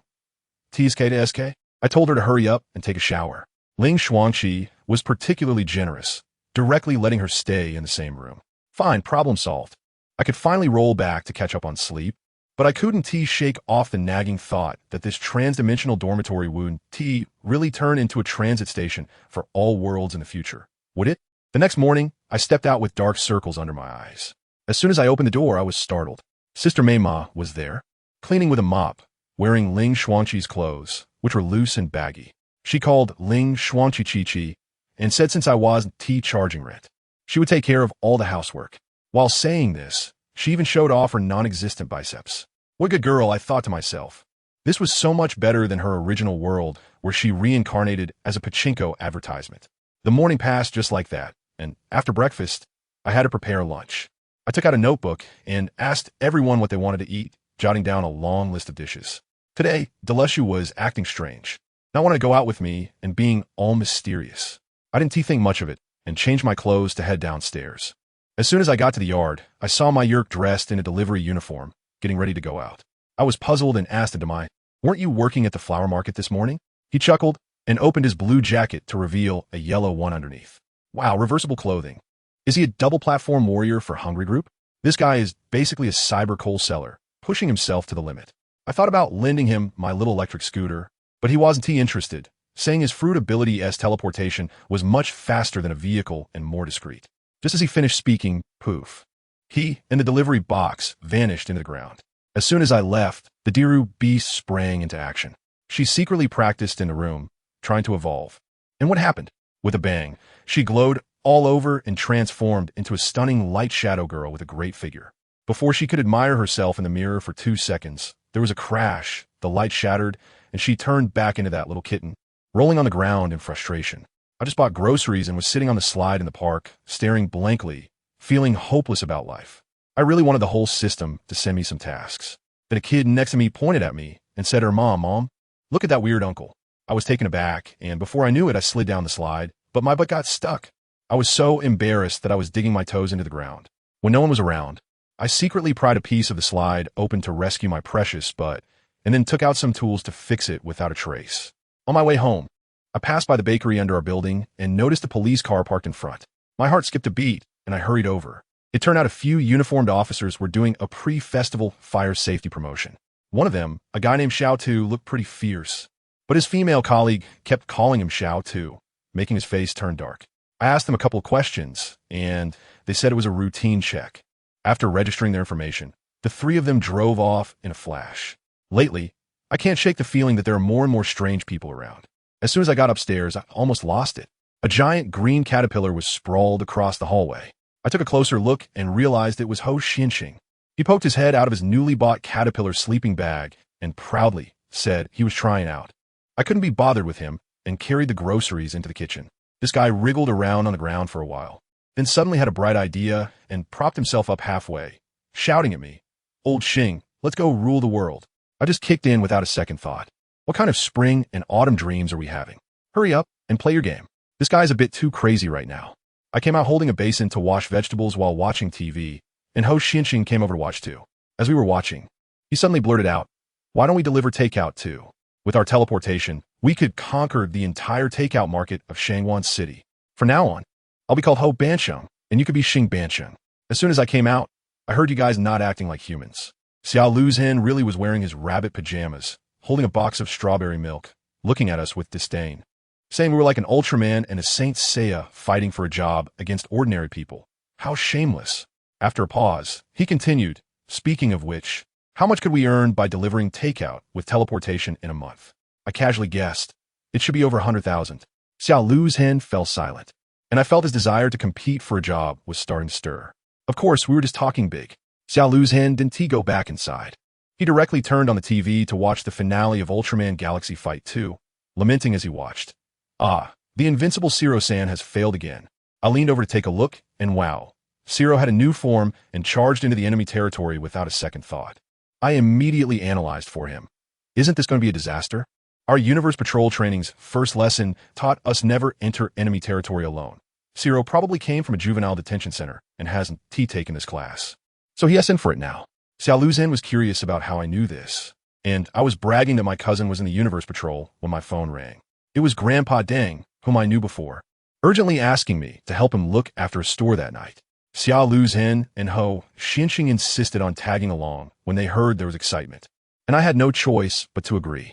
That night, the 3 of us followed Grandpa Deng through a maze of streets to a 777 convenience store. Grandpa Deng said this wasn't his store, it belonged to a friend of his. His friend's granddaughter had run away from home, and the whole family had gone looking for her, so they asked him to look after the store. As for him, he had made plans with some old buddies to go to an internet CAF for an all-night gaming session, since today was the last free night market. Wow, he was really carefree. He handed me 300 yuan as salary, saying I could eat whatever was in the store, just keep track of it. I was complaining when I suddenly saw a table placed at the entrance of the shop, dark red and wrapped with iron chains and red strings, looking quite eerie. I asked Grandpa Deng what that was. Grandpa Deng, stroking his beard, casually replied, "Oh, that? It's an antique my card buddy dug up. Ever since I bought it, strange things have been happening every day. I originally wanted to burn it, but then my granddaughter ran away again, so I locked it up here for now. Afraid someone might steal it." His tone was so relaxed, as if he were just talking about the price of cabbage today. Let me tell you, after Grandpa Dang finished speaking, he slipped away faster than anyone, leaving the three of us staring at each other, directly pushed into temporary work like ducks on a shelf. Goodness, this convenience store is strange. Clearly located on a busy street, yet not a single person came in. As it got darker, after 10 o'clock, all the shops on the street turned off their lights one by one, leaving our 777 convenience store lit up like a lonely island. I stood at the door and looked around. Both ends were pitch dark, not even a street light in sight, and when the cold wind blew, I got goosebumps all over. I was just trying to create an atmosphere, saying that this place was strange, and then that kid Xiao Lu's hen pulled out his phone. Stop pretending. I just got a text. It's going to be windy and colder tonight. Fine, I could only sulk back to the store with my hands in my pockets. Since we had nothing to do, the three of us ordered a bucket of McDonald's for a late-night snack. By the time my delivery friend Mayurk brought the food, we stuffed ourselves, and before we knew it, it was almost midnight. The store was so quiet that the only sound was the fridge humming. And I was yawning so much, I felt like I was going to dislocate my jaw. Just then, a sudden thumping sound came from outside. Thump, thump, thump, thump, like someone was knocking on the door, and it was really creepy in the dead of night. I got annoyed, put down my phone, and went out to check. Hey, it was that broken table at the door again. It turned out the wind had lifted the chain, knocking it against the table. I went over and put the chain back in place, thinking that should do it. But what happened? I barely dozed off for half an hour when it started making noise again. This time, it was a creaking sound, like someone was vigorously rocking on a wooden stool, getting louder and more jarring. Xiao Luzhen's temper exploded on the spot. He cursed and rushed out, flipping the table over and tightening the chain with several more loops. You thought that was the end? No. After a while, a sharp screech came from outside, as piercing as fingernails scratching glass. I tell you, both Xiao Lu's hen and I stood up, our faces as dark as the bottom of a pot. It was that broken table again. It was actually dragging itself across the ground. Let us tear it apart. We shouted in unison. Ho Xianxing, that kid, came out wanting to mediate, but when he heard us say that the owner wanted to burn it anyway, he immediately changed his tune, pulling out a fire axe and a big hammer from behind the counter, sincerely asking, "Why do it by hand when you can use this?" Well, great. Now the three of us were armed and ready to unleash our fury on that broken table. Die, you bastard. Shut up. We even lowered our voices to die. You bastard, softly, and shut up softly, feeling that eerie vibe of a midnight demolition. What we didn't know was that something was watching us from the shadows, initially wanting to scare us, but seeing the three of us going even crazier, it probably got confused, thinking, why aren't these humans following the script? 10 minutes later, the table was smashed into firewood and swept into the trash can, and finally, the world was quiet. But just a few minutes into our peaceful life, the TV hanging in the store suddenly turned on with a crackle. The snowy screen was mixed with eerie laughter. Following that, a gaunt, gray-skinned creature, resembling Sadako, crawled out of the TV. Its mouth stretched back to its neck, its eyes were two black holes, and in the next second, another head popped out of its mouth, with two hands extending from its eye sockets. At that moment, my mind went blank, but I wasn't scared. I can tell you my only thought was, oh no, this guy's going to climb down and knock all the chips off the shelf. How much is that going to cost? Just when that monster thought victory was in its grasp, the three of us transformed in an instant. Xiao Luzhen was in all black. Ho Xianxing was in full silver armor, and I directly turned into a giant with bulbous eyes and silver skin. The monster's eyes were nearly popping out, probably wondering if it was seeing things. The first thing I did after transforming was to rush to the door and pull down the roller shutter, then close the curtains and turn off the lights. Just kidding, I had to make sure no one outside could see. The next half hour was quite lively in the convenience store. Suddenly, there was a loud bang as that monster crashed into the roller shutter, desperately trying to squeeze out through the gap. It had just crawled out halfway when it was pulled back. Goodness. I had transformed into Ultraman and also squeezed out halfway through the gap, wielding a crowbar, prying its claws off the ground one by one, and pulling it back in. In the end, I even poked my big bulbous eyes out through the gap to check, confirming no one was around before I securely closed the door. By the time we crushed that thing to dust and reopened for business, it was already past 2 in the morning. We quickly cleaned up the mess and assessed the damage. 6 buckets of potato chips were flattened, 3 boxes of cookies were crushed, and 2 jars of fruit were unfortunately broken. Just as we were tallying up the losses, the glass door at the entrance was knocked on. The three of us had sour faces, thinking to ourselves, what now? Are they coming again? When we turned around, we found it was a police officer, the same little officer we had seen before. Behind him was a little girl, her head down, with a few fresh scars on her face. When the girl lifted her head and saw the three of us, she asked with a strange expression, "Who are you? What are you doing in my family store?" I immediately realized that this was the granddaughter of Grandpa Deng, who had run away from home. I quickly explained that we were invited by Grandpa Deng to look after the store. The little officer wanted to contact Grandpa Deng, but the phone just wouldn't connect. He originally planned to wait here, but then the intercom rang, and he had a new task. So he could only leave a little girl, named He Chumiao, in our care, and drove away. Now it was awkward. There were just the three of us left in the store, along with a rebellious little girl who was ignoring everyone. She found a corner to squat in and watch TV, as if she was sulking. None of us three knew how to deal with a child, and the atmosphere became very silent. After a while, seeing that we weren't paying attention to her, the little girl suddenly stood up and dashed outside. She thought we wouldn't react quickly enough. How naive. Ho Xianxing raised an eyebrow, and without moving, as soon as He Chumiao stepped out of the store, she found herself back inside. Not believing it, she tried running out again, but the result was the same, as if she had run into a wall. This time, she was completely frightened and sat down on the ground crying. Xiaolu really asked, "Who did this?" Ho Xianxing calmly replied, "Me, I just moved a bit faster." It turned out that this kid had, in the moment we were all caught off guard, moved the little girl back with a speed surpassing that of light and changed her direction. Folks, this operation was simply the ultimate physics intervention. I saw the little girl crying pitifully, so I squatted down to comfort her, but she ignored me. I was at a loss and could only ask her why she ran away from home. After sobbing for a while, she managed to say, I want to join the gang. That way, no one will dare to bully me." I almost couldn't hold back my laughter with Xiao Lu's hand. That guy Ho Xianxing is even more heavyweight. He directly mocked, "Why would they want you?" This really annoyed the young girl. She picked up a pair of chopsticks from the shelf and, with all her might, slammed it against her knee to prove her capability. As a result, the chopsticks didn't break, but her hand turned red. Ho Xianxing shook his finger and said, "Is that all? Watch me." He took Xiao Lujian's phone and, in front of us, twisted it like a rag, actually squeezing out some liquid that dripped into a cup. Then he pushed the cup forward and arrogantly asked, "Can you make juice from a phone?" He Chungmiao was instantly petrified, her mouth open wide enough to fit an egg. Xiao Lujian returned with cotton candy, and when he saw his beloved figurine, oh no, his phone had turned into a pile of scrap metal. He let out a scream like a pig being slaughtered. "What the hell? Ho Xianxing, you bastard! My phone!" I quickly stepped in to mediate, holding back the rampaging Shelajan while telling He Chunmiao, who was still in shock, "Don't be afraid, just give me your phone too, and I'll fix it for you." The little girl finally snapped back to reality and stammered, asking who we really were. Before I could come up with a lie, she found the answer herself, her eyes lighting up as she asked, "You guys are superpowers, right?" Yes, that's right," I nodded frantically. This was much easier than explaining Ultraman. The little girl immediately stopped being scared and got excited instead, obediently handing me her broken phone. I set out my tools, ready to show off my skills. She curiously leaned over to watch. I casually asked, "Is there any additional feature you want?"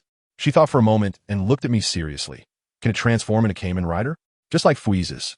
I rolled my eyes when I heard that and thought to myself, "You really have a beautiful imagination, sister." Fize. With my skills, I could make you a special edition belt for the Land of Light, but the problem is I don't have the time for that right now. I pushed my glasses up and focused on my work again.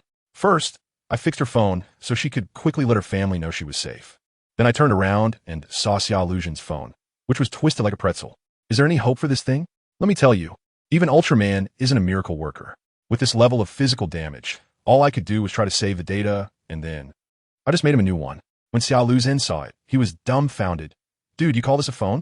This is just a repeating machine." I thought the design was so retro and had a unique charm, but he wasn't pleased and complained it was too big. Fine, back to the drawing board.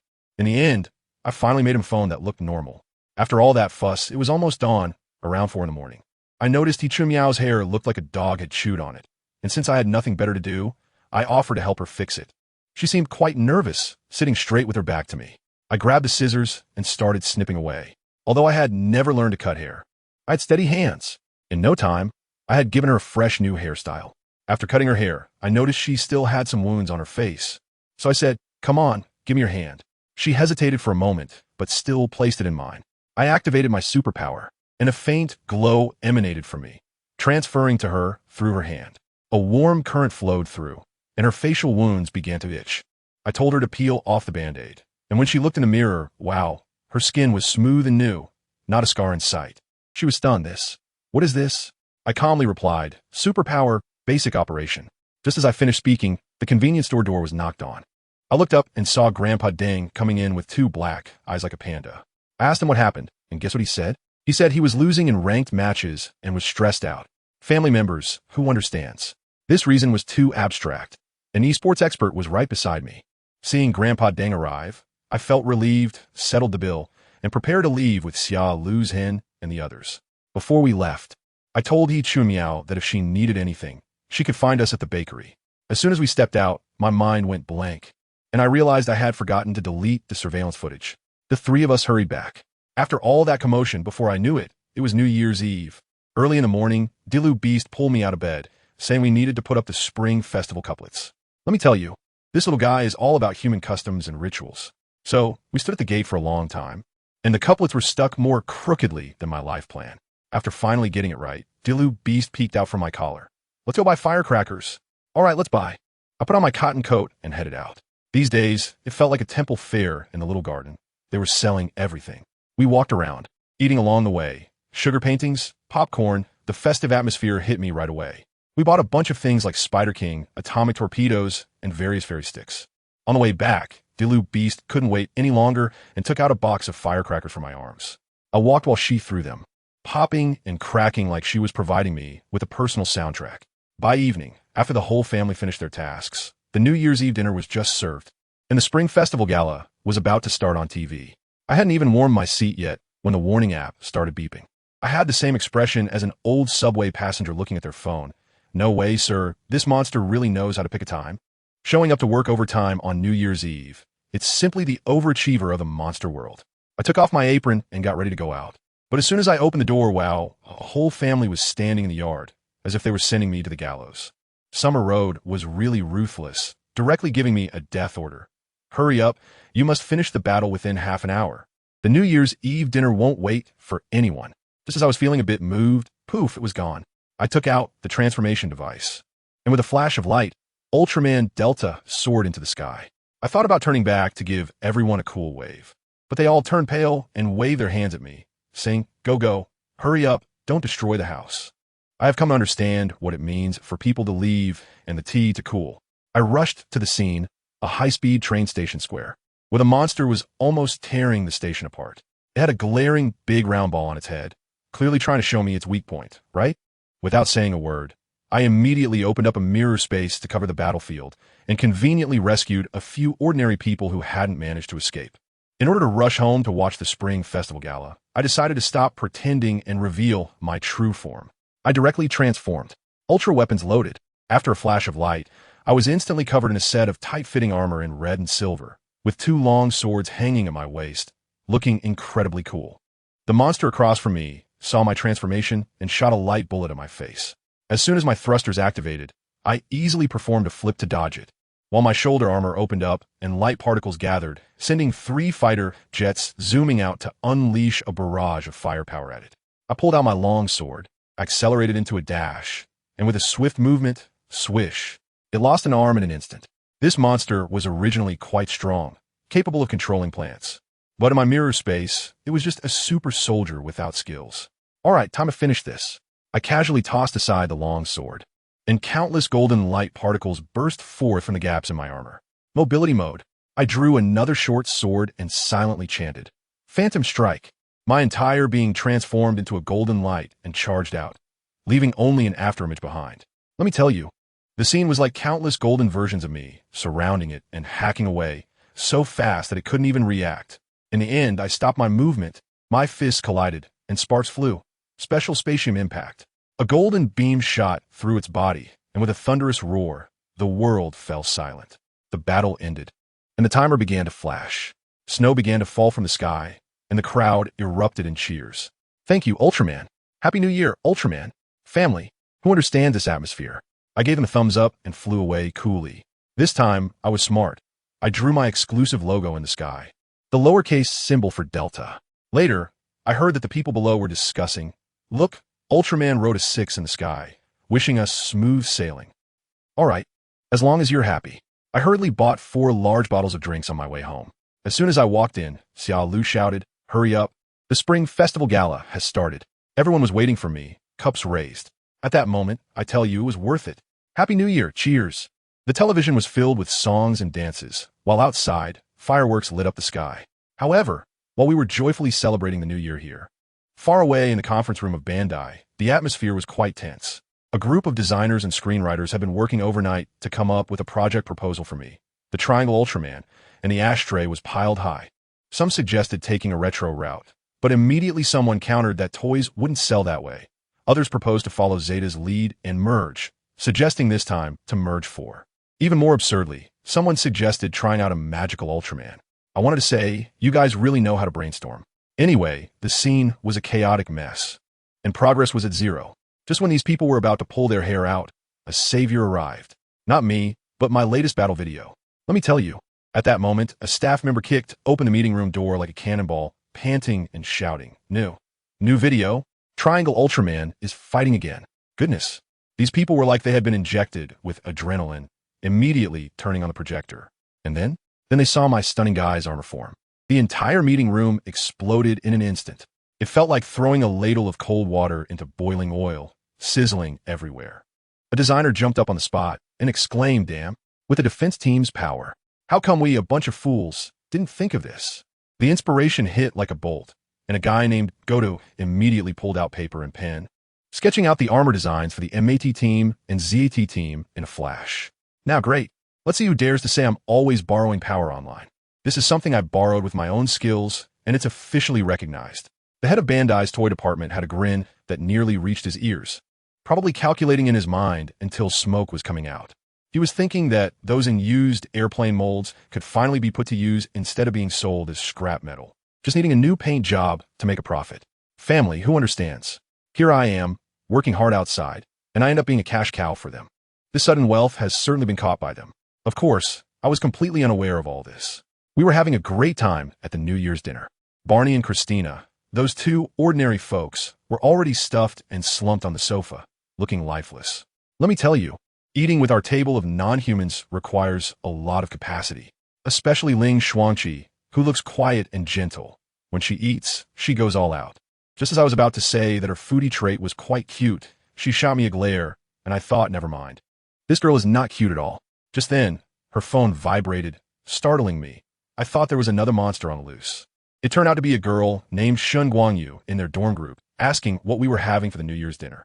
Ling Xuangqi, feeling bored, casually snapped a photo of our table and sent it to the group. Wow, this was something.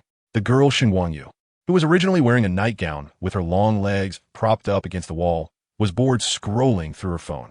When she saw the photo and spotted me, I could imagine her expression. Definitely a shockwave in her pupils, sitting up straight from her bed like a carp, probably screaming in her heart. What the heck? Why is my best friend spending New Year's with that Xingguang? The next second, she called directly. Just as Ling Xuangqi was about to take a bite of her food, the phone rang. When she answered, the girl on the other end shouted so loudly that it nearly shattered her eardrum. Ling Xuangqi, you better explain to me. Why are you with Xingguang? And guess what Ling Xuangqi did? She leisurely took a sip of her cola and then handed the phone to me, saying, Here, it's for you. This move was incredible. I took the phone in a daze, looking at the screen with the contact named Xiao Yu, thinking to myself that I didn't even know her. I just said a quick hello, and the girl on the other end instantly stammered, losing all her momentum. Guangi classmate you. Hello. I briefly explained the situation, saying that they were my tenants. The guys in my dorm were also present, and the girl finally relaxed, hurriedly wishing me a happy new year before hanging up. I returned the phone to Ling Xuangqi, who asked me with a smirk, How does it feel? I replied, What do you mean by how does it feel? I completely don't understand you girls. After a while, a few girls went outside with fireworks, while the two guys went back to play games. In the living room, it was just me and Barney, who had passed out from drinking too much. I watched the Spring Festival Gala alone, eating a plate of overly spicy stomach slices, tears streaming down my face. Honestly, I couldn't tell if it was the mustard that was too strong or if I was a bit homesick. The bread unicorn next to me thought I was crying and came over to comfort me, saying that things would eventually turn around. I rubbed its head and thought, Forget it, let's go get some hot dishes. It's the new year. Being happy is the most important thing. On the first day of the new year, I want to pay a New Year visit to Uncle Deng. However, he wasn't home, and his parrot named Fumin Duo brought me a red envelope. There was a note from Uncle Deng saying he had gone to the internet CAF to play games with his buddies for the new year. Goodness, This old man knows how to have fun better than us young people. On the way back, I ran into a girl named Xingguang. She's quite a character. As soon as she saw me, she chased after me calling master, insisting that she wanted to learn superpowers from me. I was at a loss, saying, "How can I teach you? Should I teach you how to unleash the spatial beam?" To get rid of her, I casually pointed at a branch and said, "If you can use telekinesis to break it, I'll take you as my apprentice." That silly girl actually believed me and struck the classic pose for the death ray. Trying hard for a long time, but nothing happened. Seeing her dejected look, I quickly advised her to go home. Just as I turned around, I heard a crack in that branch. It broke on its own under the weight of the snow. My goodness, I nearly had a heart attack. Thinking everyone in this world was a superpower user. Time flew by, and it was the third day of the new year. Ling Xuanqi woke up early that day, picking out clothes and trying on new shoes, meticulously preparing for half a day. She even wrote an 800-word essay in her phone's notes. Gathering the courage to ask me out to watch a movie. Just as she was about to hit send, a purple drink fell with a clang behind her. Her face instantly fell, going from hopeful to utterly despondent. I recognized that expression well. It was the same look you get when you're about to take a holiday, and your boss suddenly throws an urgent project at you. She picked up the can with a displeased look, opened the tab, and when she poured it out, the liquid actually formed a portal in the air. Well, there went the date. It was time for overtime. She sighed and resignedly stepped inside. The next second, she was transported from the winter new year to a place filled with the incessant sound of cicadas and sweltering heat. There was a strange smell in the air. When she looked up, her face fell. This familiar scenery, this oppressive atmosphere. It was the world of EVA. Let me tell you, Ling Xuanqi despises everything related to EVA, and now she had been thrown directly into its lair. The look on her face was dark enough to drip ink. With her left, I showing anger, and her right, I saying get lost. She suppressed her anger and tried to buy a can of cola to cool down. But the vending machine swallowed her money, and the cola got stuck at the dispensing slot. She was furious, looked around to see no one, and kicked the machine. Clang, clang. 3 cans of cola fell, but her own foot was throbbing in pain. Just as she was holding the icy cola under the shade of a tree, a convoy of vehicles approached. A blue-haired woman leaned out and kindly reminded her that this was a restricted area and that she should leave quickly. The longer she looked at Ling Xuanqi, the more familiar she seemed. That expressionless face looked just like a certain clueless girl she knew, unable to resist. She jumped out of the car to chase after her, wanting to get to the bottom of it. Ling Xuanqi was so annoyed that she didn't want to have any interaction with plot characters. She casually tossed a can of cola at her and said dismissively, "I'm just an unfortunate overtime worker." After saying that, she turned to leave. The blue-haired woman, who was Misato Katsuragi, was about to say something else when she turned around, and the person had already vanished. If it weren't for the cold can of cola still in her hand, she would have thought she was hallucinating from the heat. Meanwhile, Ling Xuanqi had already hidden away, pinching her nose and using the magical can as a signal booster, starting to catch up on her anime on her phone. That's right. She was watching Neon Genesis Evangelion in the EVA world just to figure out which plot point she was at. Soon, she realized it was just after Shinji had activated the Unit 01, and Misato Katsuragi was there to collect the wreckage. She tried to open the portal to go home, but it didn't respond at all. With no other choice, she had to message that mysterious adult for help, only to receive a 2-word reply. Be at ease. Be at ease, my foot. She still wanted to ask me out to watch a movie.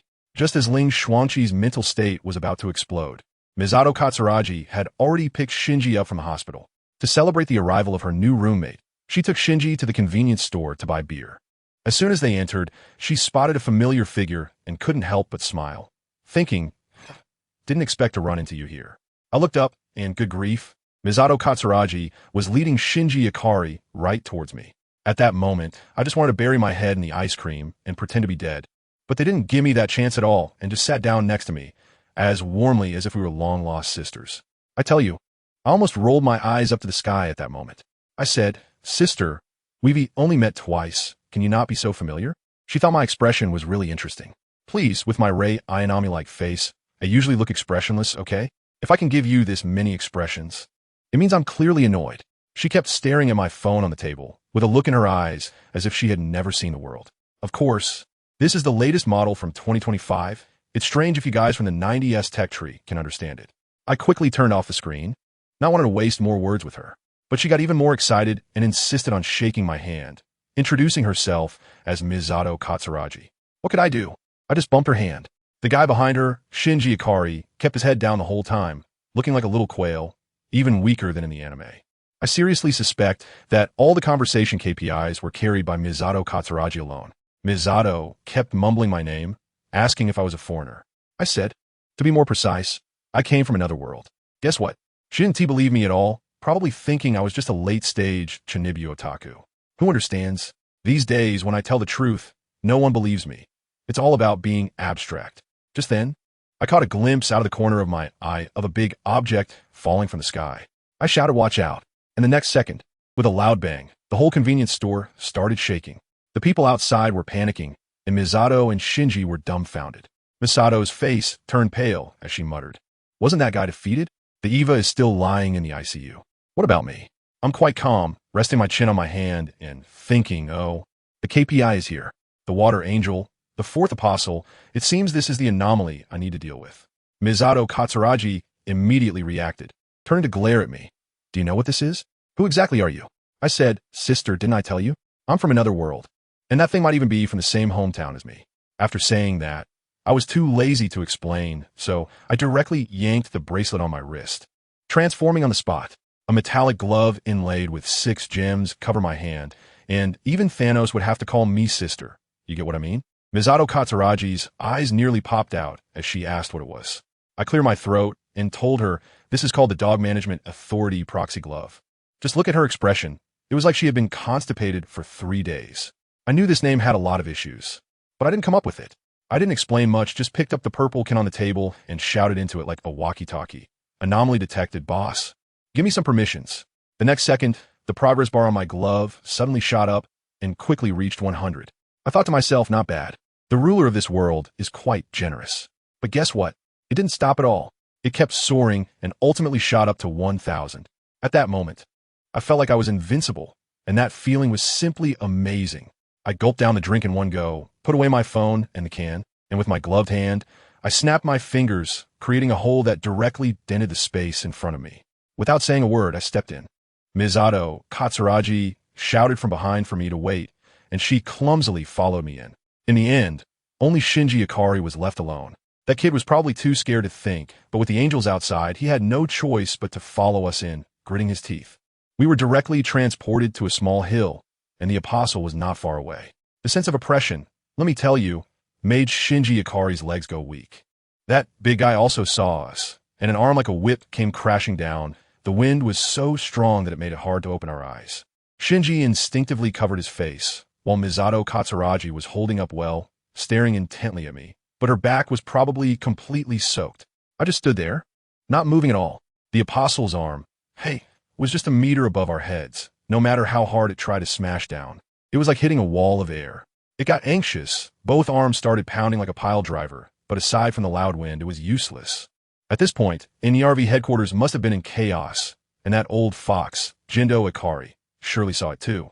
I guess Ritsuko Akagi and her team of scientists had their worldview shattered, probably thinking I was some new type of apostle. When the apostle realized physical attacks were ineffective, its 2 small eyes began to focus, and it shot out 2 lasers. I extended my gloved hand and pointed upwards, and those 2 beams made a sharp 90-degree turn, soaring into the sky with 2 explosions turning into fireworks. Misato Katsuragi was dumbfounded. She noticed that the sky had darkened without her realizing it, and the moon had come out. I smiled and said, "You've had your turn, now it's my turn." Let me tell you, the next scene is simply explosive.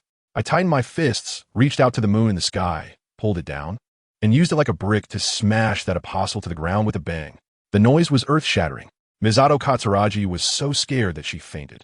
I guess she thought it was the end of the world. Even a third impact wasn't this intense. When she woke up, she found herself still lying on the ground.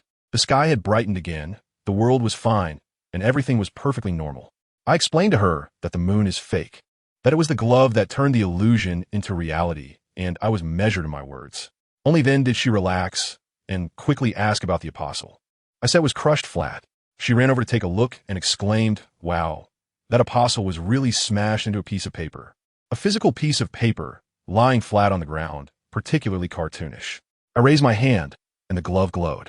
A red square enclosed the paper piece, shrinking smaller and smaller until it flew into my hand, transforming into a round, black little dumpling still wearing a small white mask, wriggling around in my palm.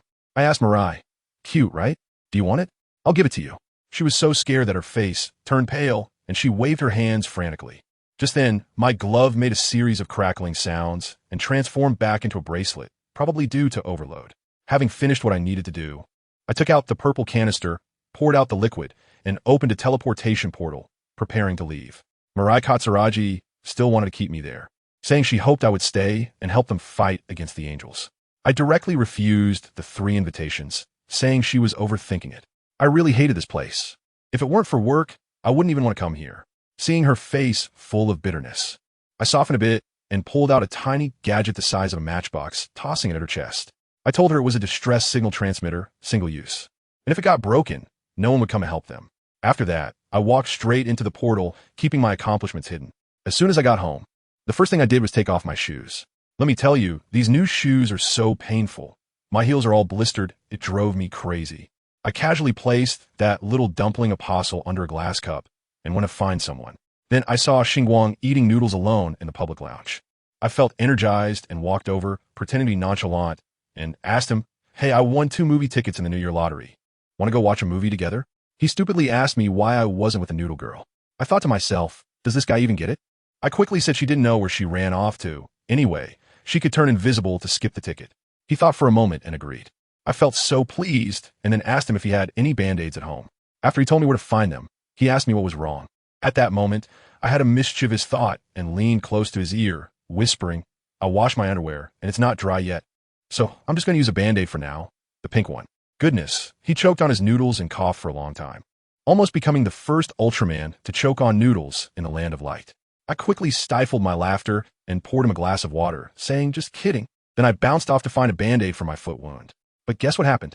When we went to the movies, my one-on-one date plan was completely ruined. Xingguang not only brought the Dilu Beast in as a toy, but even Benji and Maisie invisibly tagged along. My 2-person world turned into a family outing. I didn't pay attention to what happened in the movie at all. I spent the whole time watching Xingguang feeding popcorn to the Dilu Beast. That cat was eating and turning back to squint and smile at me. Looking so smug, it was simply a cat taking advantage of its human family. Who can stand this? After the movie, I felt even more upset and said I wanted to go to McDonald's to eat junk food to comfort my wounded soul.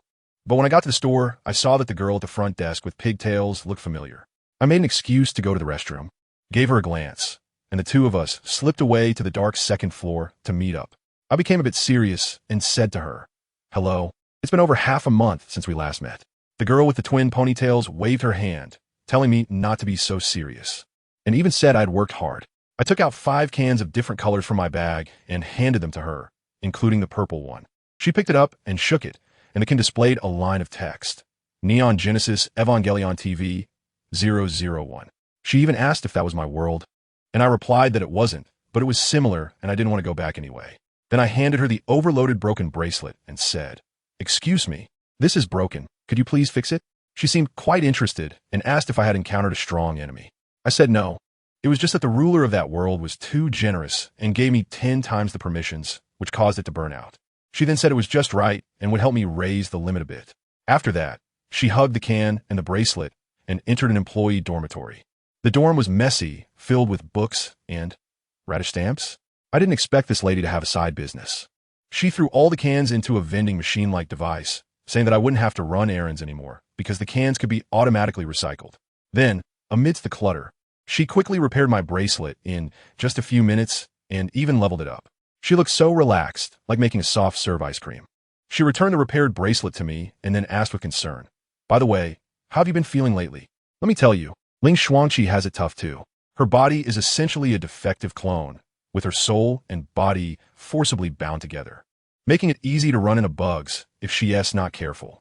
She honestly replied, "I drank the potion you gave me, and while nothing major happened, I've been feeling really sleepy lately, like a pig." Well, when the ponytail boss heard this, she laughed and said, "If all you want to do is sleep, that's not a big problem. It means your body is self-repairing. Just go out for a stroll and get some sunlight. If you're really too lazy to move, just spend more time with that star one of yours. Aren't they all walking little suns? It's beneficial for your physical and mental health to be around them." Ling Xuangqi blushed and quickly changed the subject. When do you plan to formally meet Star One?" "No rush. The boss waved her hand dismissively, as if swatting a fly. Several more travelers have just dropped in, and there is a whole line of people waiting for me to give orders. I'll sort them out first. As she was about to leave, Ling Xuanqi called her back, hesitated for a long time, and finally spoke up. There's one more thing. I went to the EVA world before, and there are many clones like me there. Can I bring them over? Who understands the feeling of being trapped in a cold pod, having no self, and possibly being used as someone else's resurrection armor? She experienced it herself, which is why she wanted to help her sisters. To her surprise, the boss was very straightforward. What's the big deal? I happen to need more hands here. Just say hello to the world master over there. Saying this, she took out a key from her pocket and tossed it to Ling Xuanqi from now on. The pod's 1 TB sent to you. If you want to open a pod, just come here anytime, self-service. Ling Xuanqi quickly tucked it away and asked a question I've always wanted to ask. Sir, why do you only favor M brand? ISN, TK brand good? Guess what the boss said? She huffed and replied, the new product from K brand are too awful. How infuriating. I was petrified at that moment. I thought there was some earth-shattering secret, but it turned out to just be a foodie-esque self-cultivation. Plus, wasn't she working there? How did it get related to whether the new products were tasty or not? Wasn't she just sneaking snacks in the kitchen every day while on the job? After dinner, the holiday days just flew by, and before I knew it, it was the 7th day of the new year. The bakery reopened, and besides the bread unicorn mascot, there was a new little sidekick, the third apostle who looked like a small glutinous rice ball. Then the calamity of Xingguang began. The girl named Chun Miao came to the shop every day like she was clocking in for work and unilaterally declared herself Xingguang Yi's chief disciple. Xingguang Yi was helpless. Why are you so obsessed with me? Can't you hang out with my 2 buddies? And guess what this little girl said? With a serious expression, she replied, no, those 2 uncles, one looks like a spendthrift and the other looks even more unreliable. Xiao Lu's hen next to them exploded. Hey, why am I unreliable? My Yerk held him back from behind, using his ability to create 2 stone hands on the ground that clapped, saying, I think this little girl is right, no problem. In the end, Xingguang Yi had no choice but to take this girl with him like a little tail during his daily training. It was a struggle until she finally started school. Chun Miao looked at him with a mournful face. Master, I'm going to school. Are you that happy? No. How did you see that? Xingguang Yi denied it verbally, but the wrinkles on his face were almost smiling like chrysanthemums. Your smile is almost reaching the back of your ears. Xingguang Yi gave her a light slap on the head. Can you just leave it alone? Have you finished your winter vacation homework? This question was simply a killer blow. Chun Miao's face turned pale. Oh no, I haven't even opened my backpack. Just then, a loud voice came from downstairs. Jiao Jiao, you haven't even answered your phone. Go home for dinner. Her sister had arrived. Xingguang Yi held back his laughter and waved goodbye to the plague, watching Chun Miao being dragged away by her sister like a little chick. Just as he finished laughing, Ho Xianxing leisurely said beside him, speaking of which, shouldn't we be starting school soon too? The atmosphere instantly froze, and Xingguang Yi couldn't smile anymore. Wow, he was so busy laughing at others that he forgot he was also a poor student. Fortunately, my Yerk checked the calendar. What's the rush? Today is only the 15th day of the first month. There's still 10 days until the end of the world. Until school starts. Speaking of the 15th day of the first month, there was a lantern festival at the little garden in the evening, bustling with activity. The whole street was packed with people selling snacks and little trinkets. It was simply crowded. The bakery closed early, and our whole family ran out to join the fun. Xingguang Yi looked like a human coat rack, with a Dilu beast's head poking out his collar, a bread unicorn sitting on his left shoulder, and the little glutinous rice ball apostle on his right. As they walked, they got separated in the crowd. Xingguang Yi wasn't worried.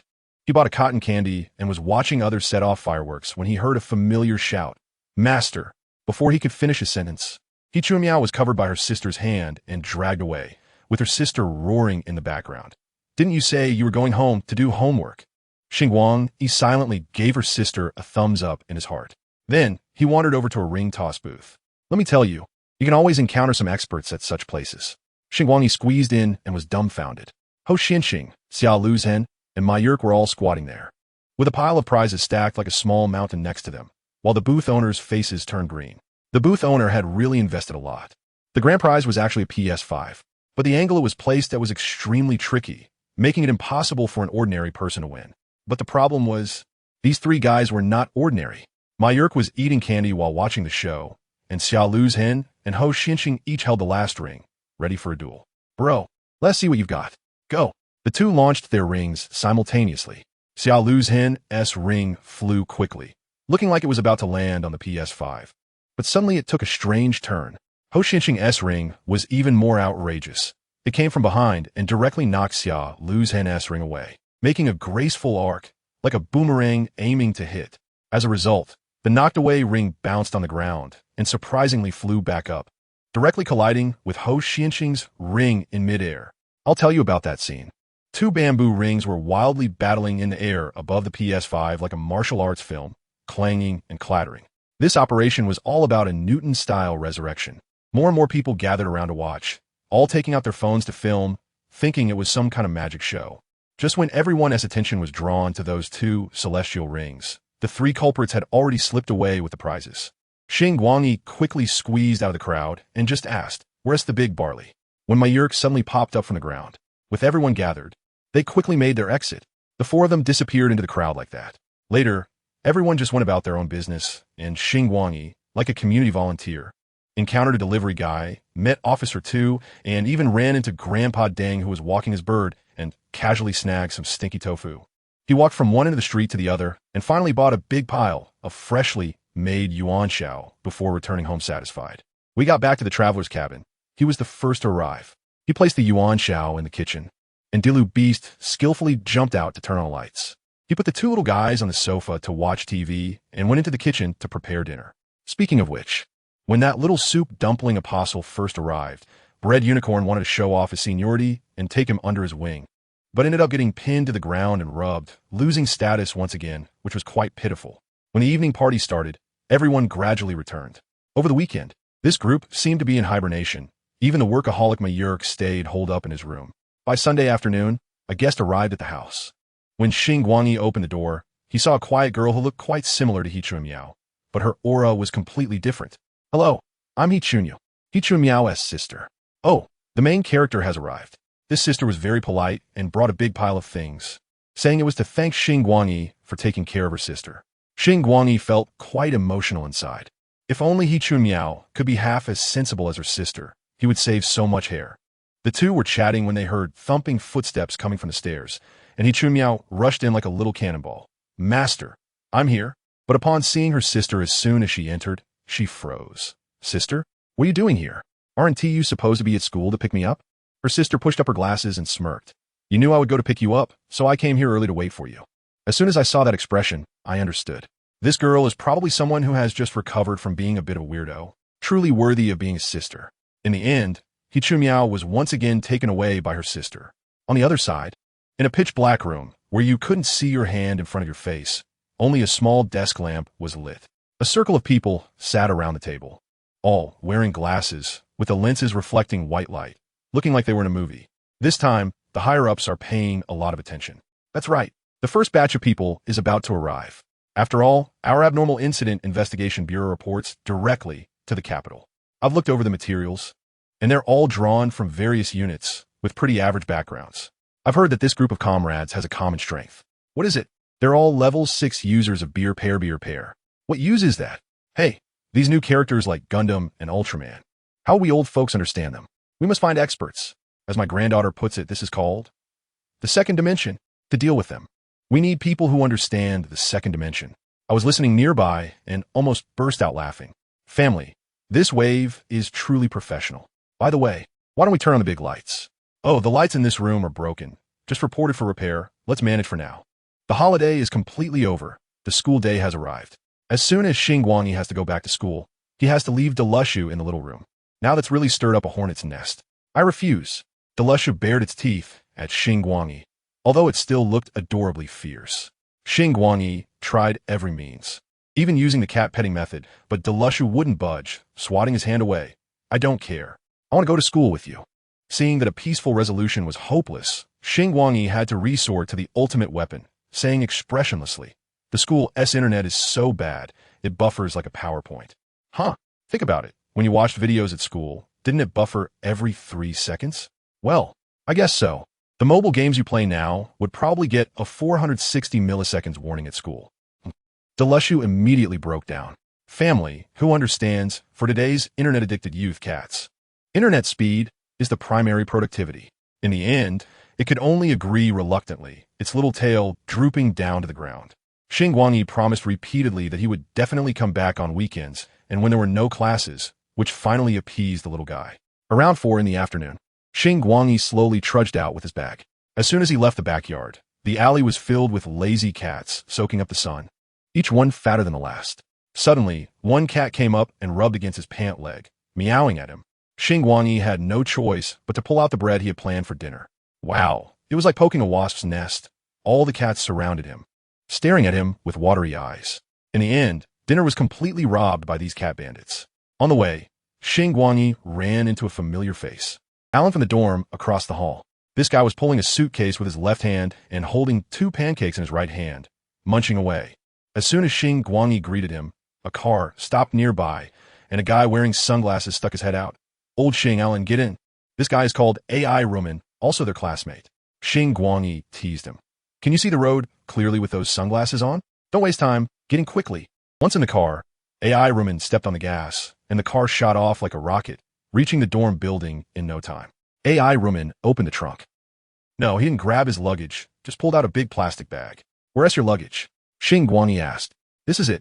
AI Ruman pulled out a hamburger from the bag, saying the fast food ones are trash, but this handmade one is amazing.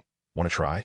Xingguang glanced at the bag, which had at least 20 hamburgers inside, and was stunned. Can you finish all that? With delicious food in front of me. Before I get tired of it, I can eat quite a bit. The 3 of them went up to the 6th floor. Xingguang's dorm room was still locked. He was the first one back. The door to room 610, across the hall, was open. As soon as AI Ruman went in and saw the person inside, his face fell. TSK, it's you, narcissist. Seeing you makes my hamburger taste bad. Sitting there was a handsome guy with sharp eyebrows and bright eyes, named Wei Yin, a serious person who replied, I didn't seem very happy to see you either, narcissist. These two were clearly not meant to get along. AI Ruman threw the big bag of hamburgers onto the table and noticed 2 empty beds in the dorm. Where are those 2? Wei Yin said, they moved out this morning, got assigned to a different dorm. That's great.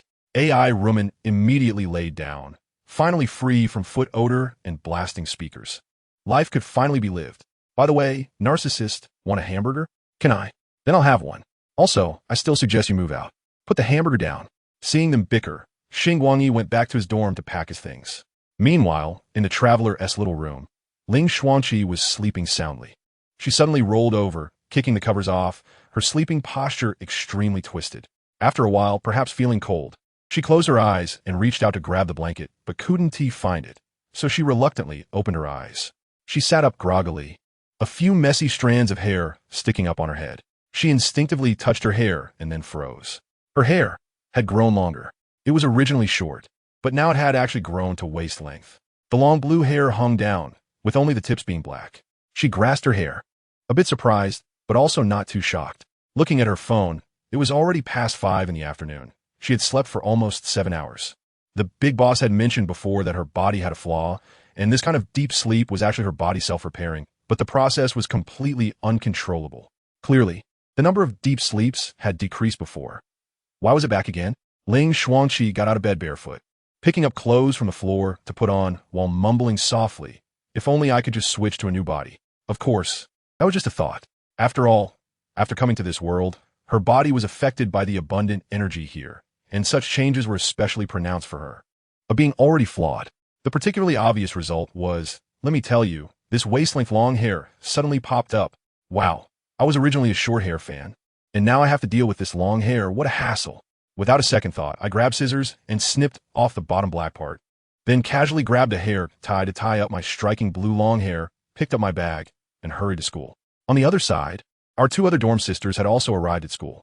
One was called Zhilianqi, nicknamed Xiaozhe, a cool girl who was drop-dead gorgeous. The other was Chang Xiaowa, a pure optimist, cute in appearance but seemed a bit absent-minded. The 2 met right at the school gate. Chang Xiaowa got so excited that she dropped her luggage and dashed across the street, which made Xiaozhe's blood pressure spike, shouting, "Be careful, my sister." As a result, when she ran up, Xiaozhe asked her where her luggage was, and she slapped her forehead. "Oh right, where's my luggage?" Family, who understands? The suitcase was still standing lonely across the street. Xiaozhe held her forehead and could only accompany this scatterbrain back to fetch her luggage, chatting as they walked, wondering if I and Xiaoyu had arrived yet. As soon as I arrived at school, I went to find my homeroom teacher, Ms. Mei Wei AI. I got straight to the point. "Teacher, I'm not feeling well, so I'm resigning from the class committee." At that moment, I had that deadpan look as if the whole world owed me money. Ms. Wei AI glanced at my blue hair, probably taken aback, but still asked with concern if my health was okay. I thought about how to explain and vaguely said, "I'm not dying, just a bit of a hassle."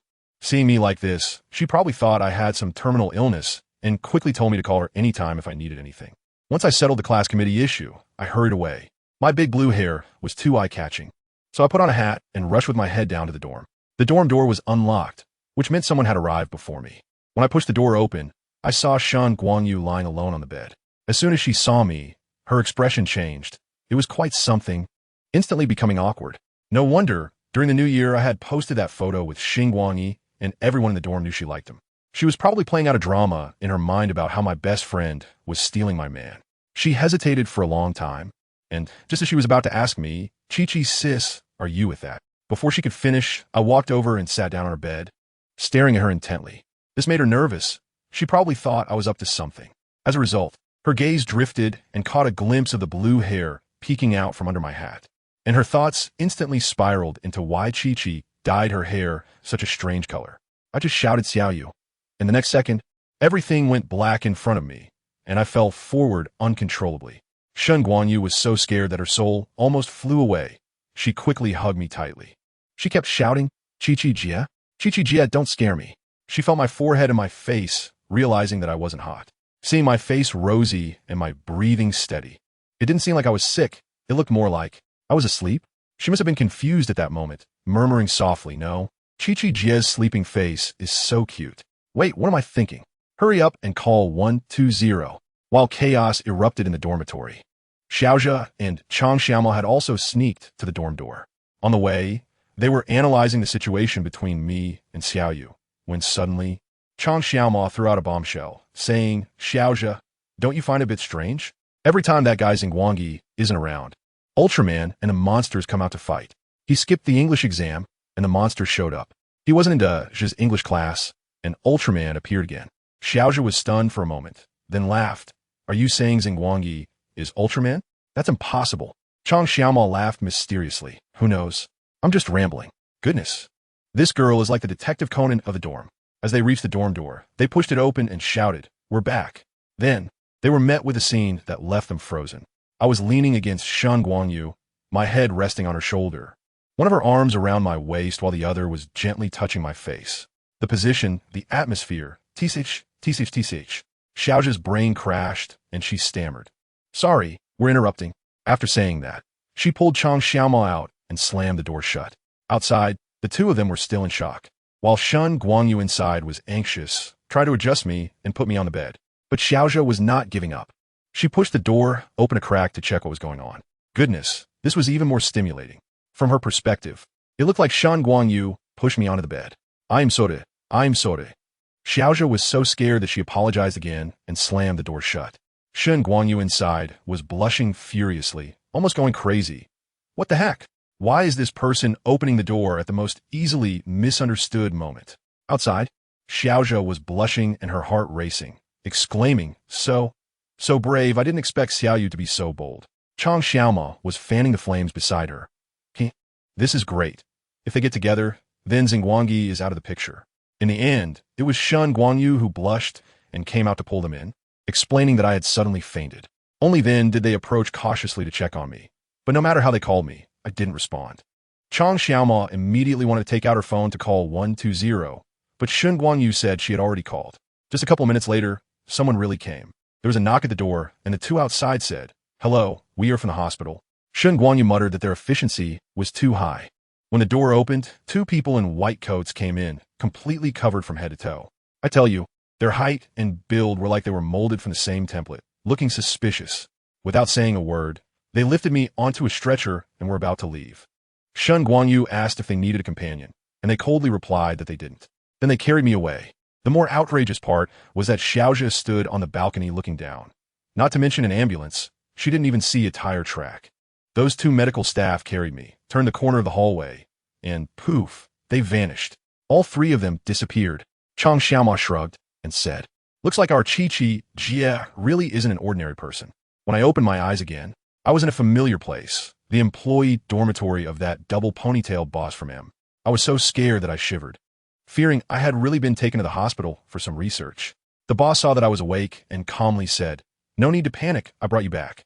I sighed in relief and hurriedly told her that my problem with excessive sleepiness was getting worse. She rubbed her eyes and said, "I know, I've checked you before. The medicine I gave you was meant to fix the flaws in your body, but it ended up giving you too much energy, and now you're starting to evolve." Evolve? My face turned pale at the thought, fearing I might mutate into some Cthulhu creature in the next second.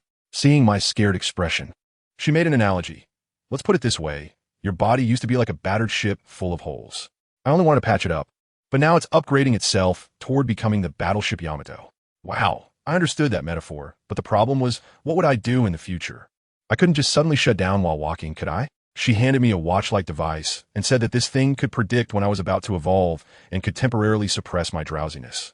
But I still needed to sleep when necessary.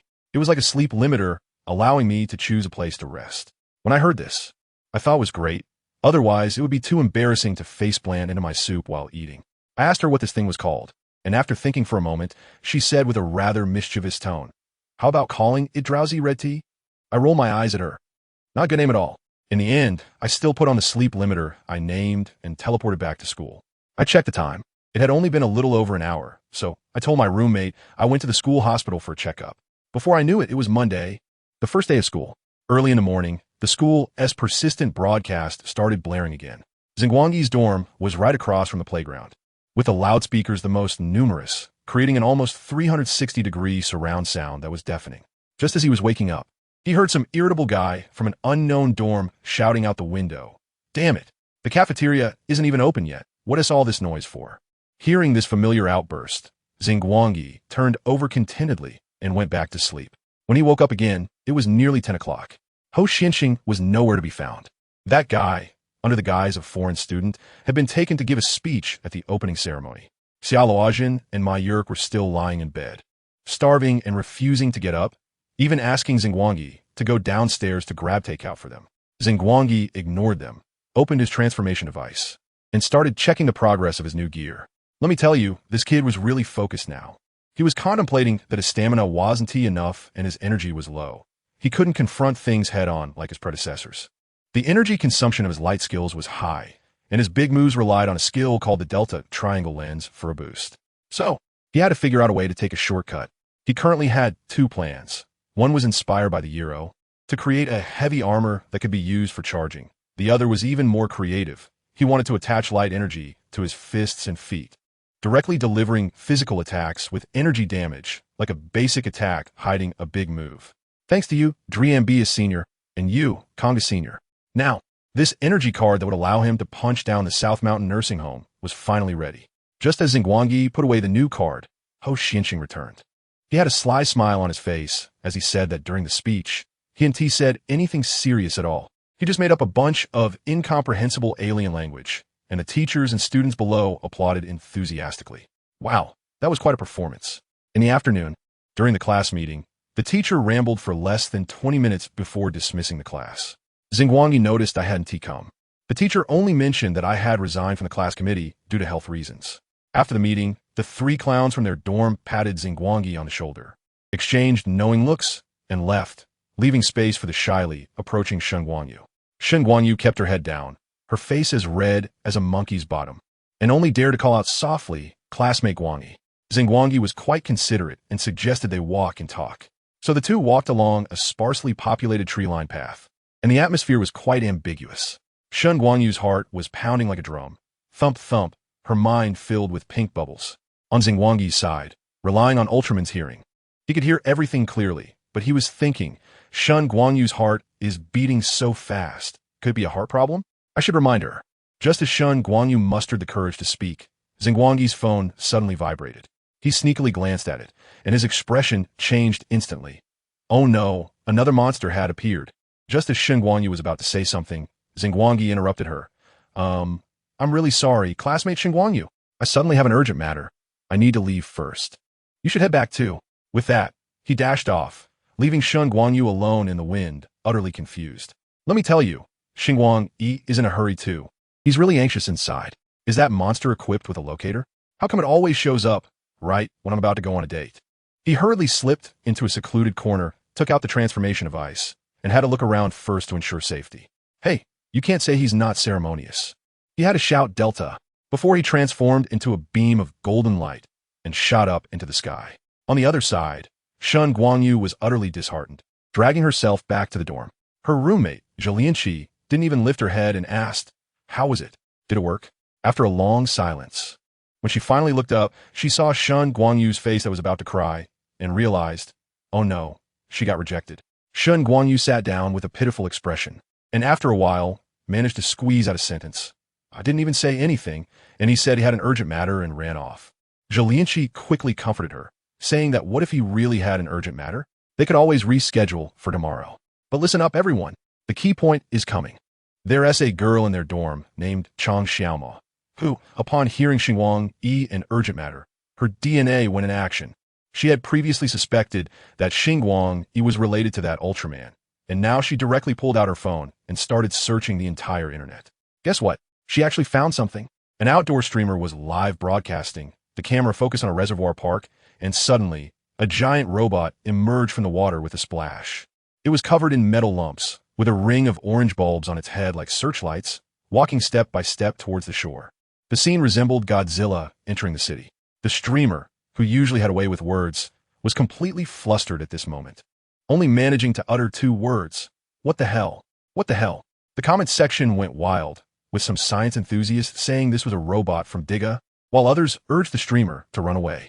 Just at that critical moment, a beam of golden light fell from the sky. Bang! It shoved that metal lump back into the water, creating massive waves. Let me tell you, at that instant, everyone in the live broadcast room, along with all the people on site trying to escape, had the same thought in their minds. Ultraman has arrived. Delta executed a cool backflip and landed steadily, noticing a bunch of onlookers filming with their phones. Without saying a word, he touched the timer on his chest with his right hand. Swish. He pulled back a semi-transparent cover, directly enclosing himself and that robot inside. Wow. They turned the scene into a VR live broadcast room, prioritizing safety above all. Now the onlookers were even bolder, not running away anymore, and some even wanted to touch that cover. When they reached in, they found nothing inside. But when they pulled their hands back, they could see Ultraman beating up the little monster inside. It was unbelievable.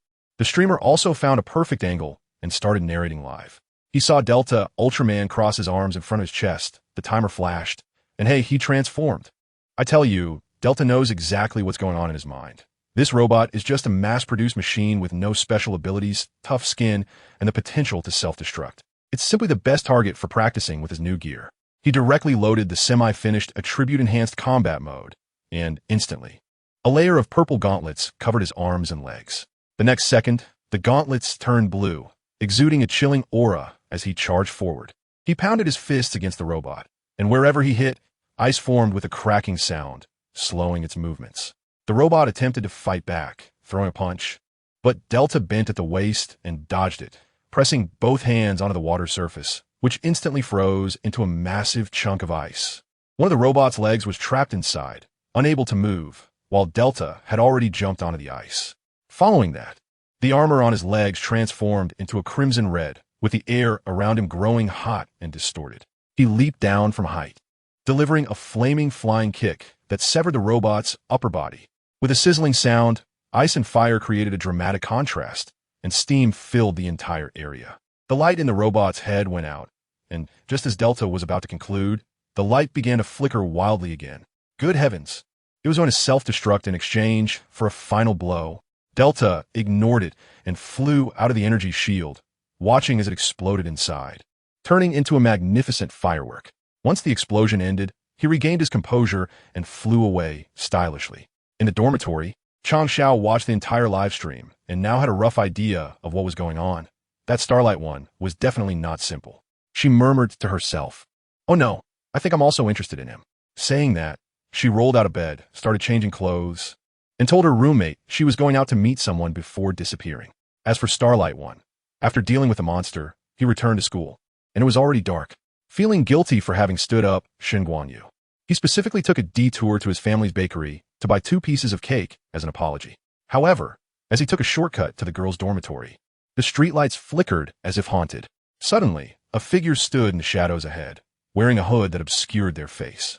Starlight 1 cursed under his breath, annoyed at the spooky ambience. He ignored it and continued walking. The person spoke up, their voice raspy. "I've heard a lot about you, Triangle Ultraman." Upon hearing Triangle, Starlight 1 quickened his pace, thinking to himself, which delusional person is this? Suddenly, the person snapped their waist, and a belt appeared out of thin air, along with a dial in their hand. A mechanical voice echoed, "Time-space drive." I suddenly felt a jolt. Wow, someone came to visit. That person inserted the dial into his belt, and a huge phantom dial appeared behind him, with music and narration echoing along the path. Rider time. Kamen Rider Zio. A few pink Japanese characters flew out and smashed against the person's face, turning into a mask. Hashikawa had the leisure to mock, saying this transformation was way ahead. But it's a pity there was no sidekick around to shout congratulations, right? The sense of ceremony was a bit lacking. The next second, that Kamen Rider Zio drew a sword and swung it at me. Hashikawa quickly rolled to the side, shouting, "Hey, we're all heroes. Don't fight your own people." But then Zio sneered. "Heroes? Looks like you admit it, Triangle Ultraman." Hashikawa got annoyed. "If you keep calling me Triangle, I'm going to get mad." He took out his transformation device, ready to clash with him. But guess what happened? He inserted the card, pressed the button. No response. Pressed again, still no response. I can't believe it, the power is out. I used up all the battery while preparing equipment this morning. Does anyone in the family understand? 1 second we were ready to fight, and the next second we were like Ultraman turning around and running. It was so smooth. Even Time King was caught off guard, hesitating for a moment before reacting, raising his sword and chasing from behind. "Stop. Give way." Xingguang shouted back while running. "Can't I run if I can't win? I'm not an idiot." He quickly called someone for help, but his roommates were all busy. One was playing games and found him annoying. One was on the phone ordering takeout, and another's phone had frozen. Everyone was minding their own business, completely ignoring his plight. In desperation, Xingguang could only run for his life, choosing to run in places where there were no people, afraid of hurting the innocent. All the way, he was chased to the southern district of the school. Coincidentally, Jillian Shi had just finished eating at the cafeteria in the southern district and was bringing back late-night snacks for Shun Guanyu and the others. She saw Xingguang being chased around the campus by a cosplayer in a Kamen Rider suit and was stunned, thinking, "Is this the urgent matter you mentioned?" Just then, a gunshot rang out behind her. Time King had fired a warning shot, the bullet hitting the ground next to Xingguang, finally forcing him to stop. Just as Xingguang turned around to curse, Time King pounced on him like a hungry tiger, knocking him to the ground. Time King was on top of him, pointing a gun at him, panting, and said, You run again?" But as she said this, her breath gave her away.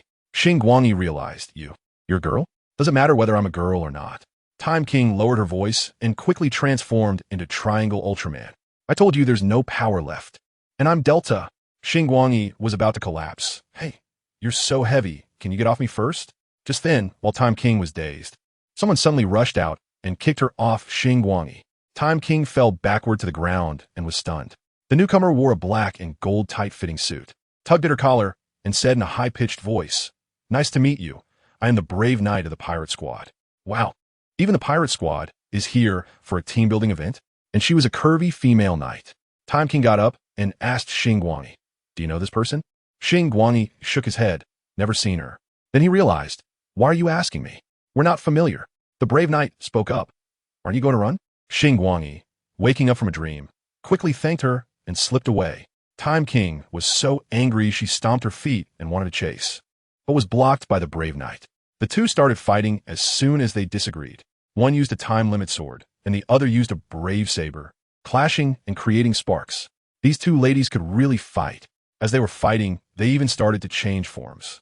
The brave knight first pulled out a key, transformed into the Special Mission Squad's Red Buster, and used super speed movement. Time King was not to be outdone either, pulling out the Gauho King's dial and entering clock-up mode. Under the dim lights, the two red figures were so fast that even their shadows were hard to see, colliding wildly. After a long while, both were simultaneously bounced back, and they very tactfully pulled out new gadgets. Magical Rangers.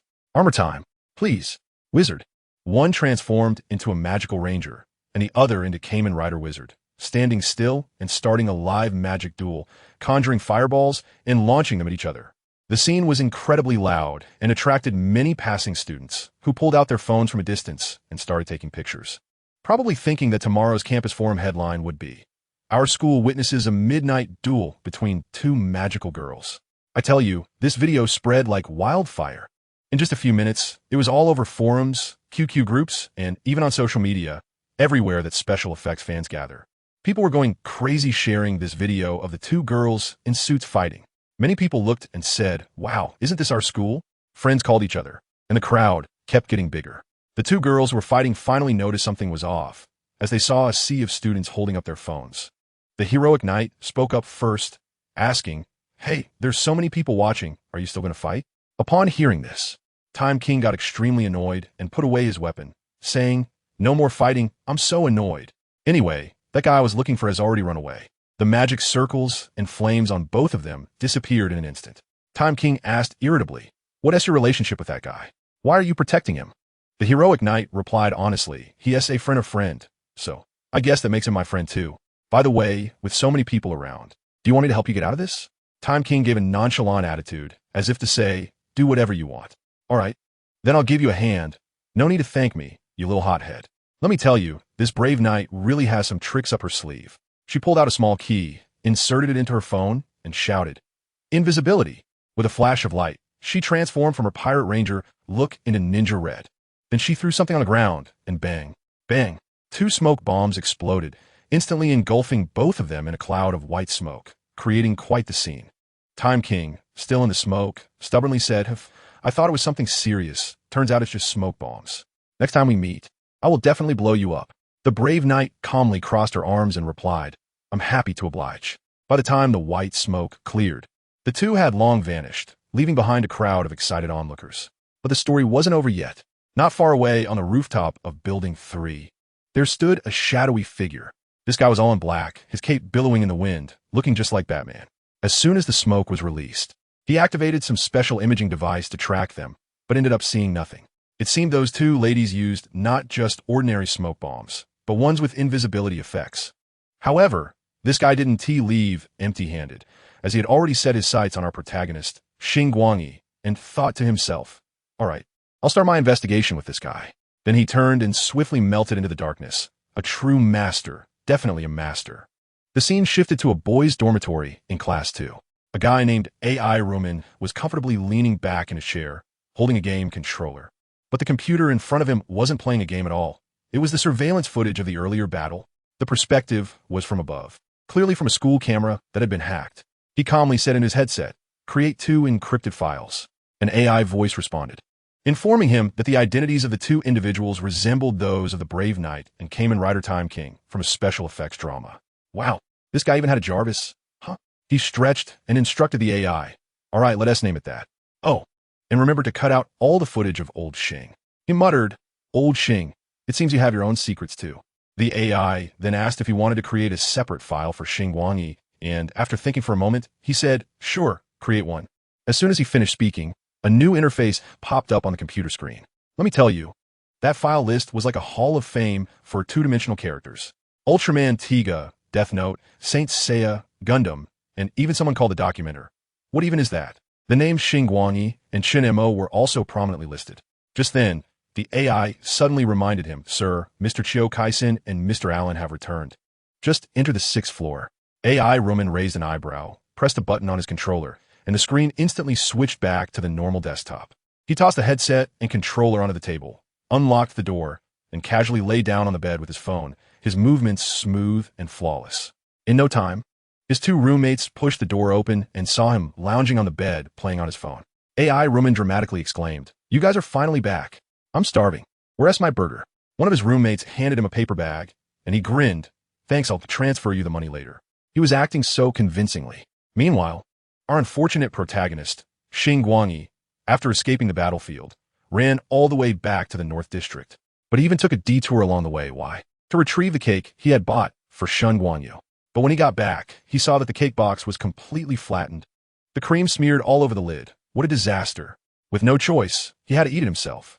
He returned to the dorm, carrying the ruined cake, kicked open the unlocked door, and unleashed a barrage of complaints at his 3 gaming buddies. "You useless bunch. Why didn't you answer the phone?" Their excuses were more ridiculous than the last. One said he forgot to check his phone while charging on the upper bunk. Another claimed he was on the line with a delivery call. And the last one said his phone had completely frozen and turned into a brick.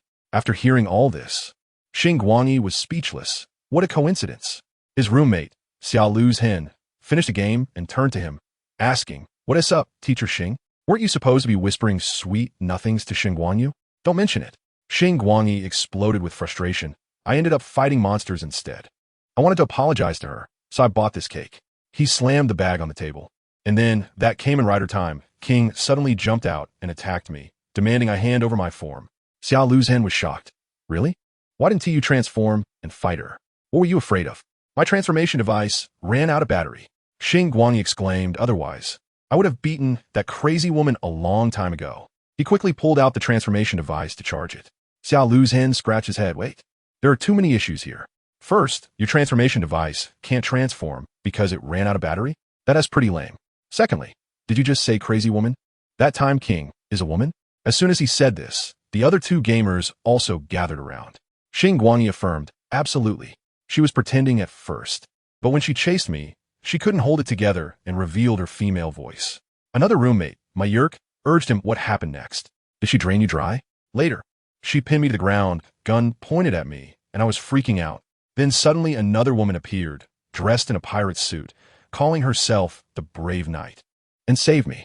I quickly made my escape. It seemed like they started fighting." After hearing this, the three guys looked at each other with expressions of "That's it." Xiao Lu's Hen even considered pulling out his wallet. "What happened after you were pinned down by the female Time King? I'll pay for more details. Get lost." Xingguang yelled in anger, "You guys are too disgusting. Who understands, seriously? These guys think about nothing but that." Xingguang, too lazy to deal with them, sat back down and started wrestling with the ruined cake. At that moment, Xiao Lu's Hen picked up his phone and scrolled through it, suddenly exclaiming, "Whoa, it's real. The forum is blowing up. Hey, that Brave Knight is also a woman? Xing, are they still fighting?" "I don't know. I ran away a long time ago." Xingguang replied without looking up. "Oh ho, let us go. Let us check it out. Two girls fighting is a rare sight." Saying this, the three of them grabbed their things and prepared to head out, their enthusiasm palpable. Xingguang couldn't be bothered to join the commotion, quickly finished off the cake, and pulled out a bunch of tools to solve the fundamental problem of his transformation device running out of battery.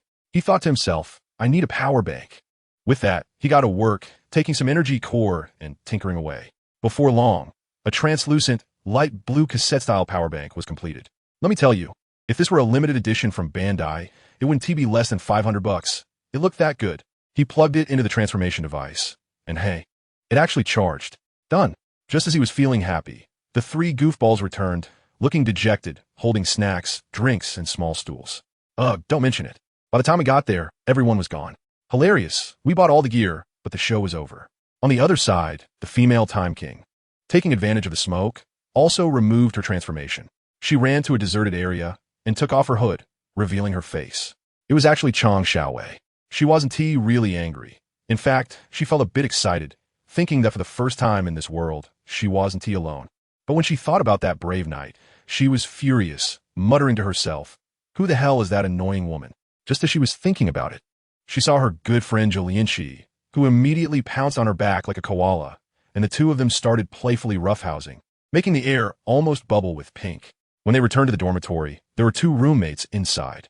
One was named Ling Xuanqi, lying stiffly on her bed with an eye mask and noise-canceling headphones, looking as if she were in eternal sleep.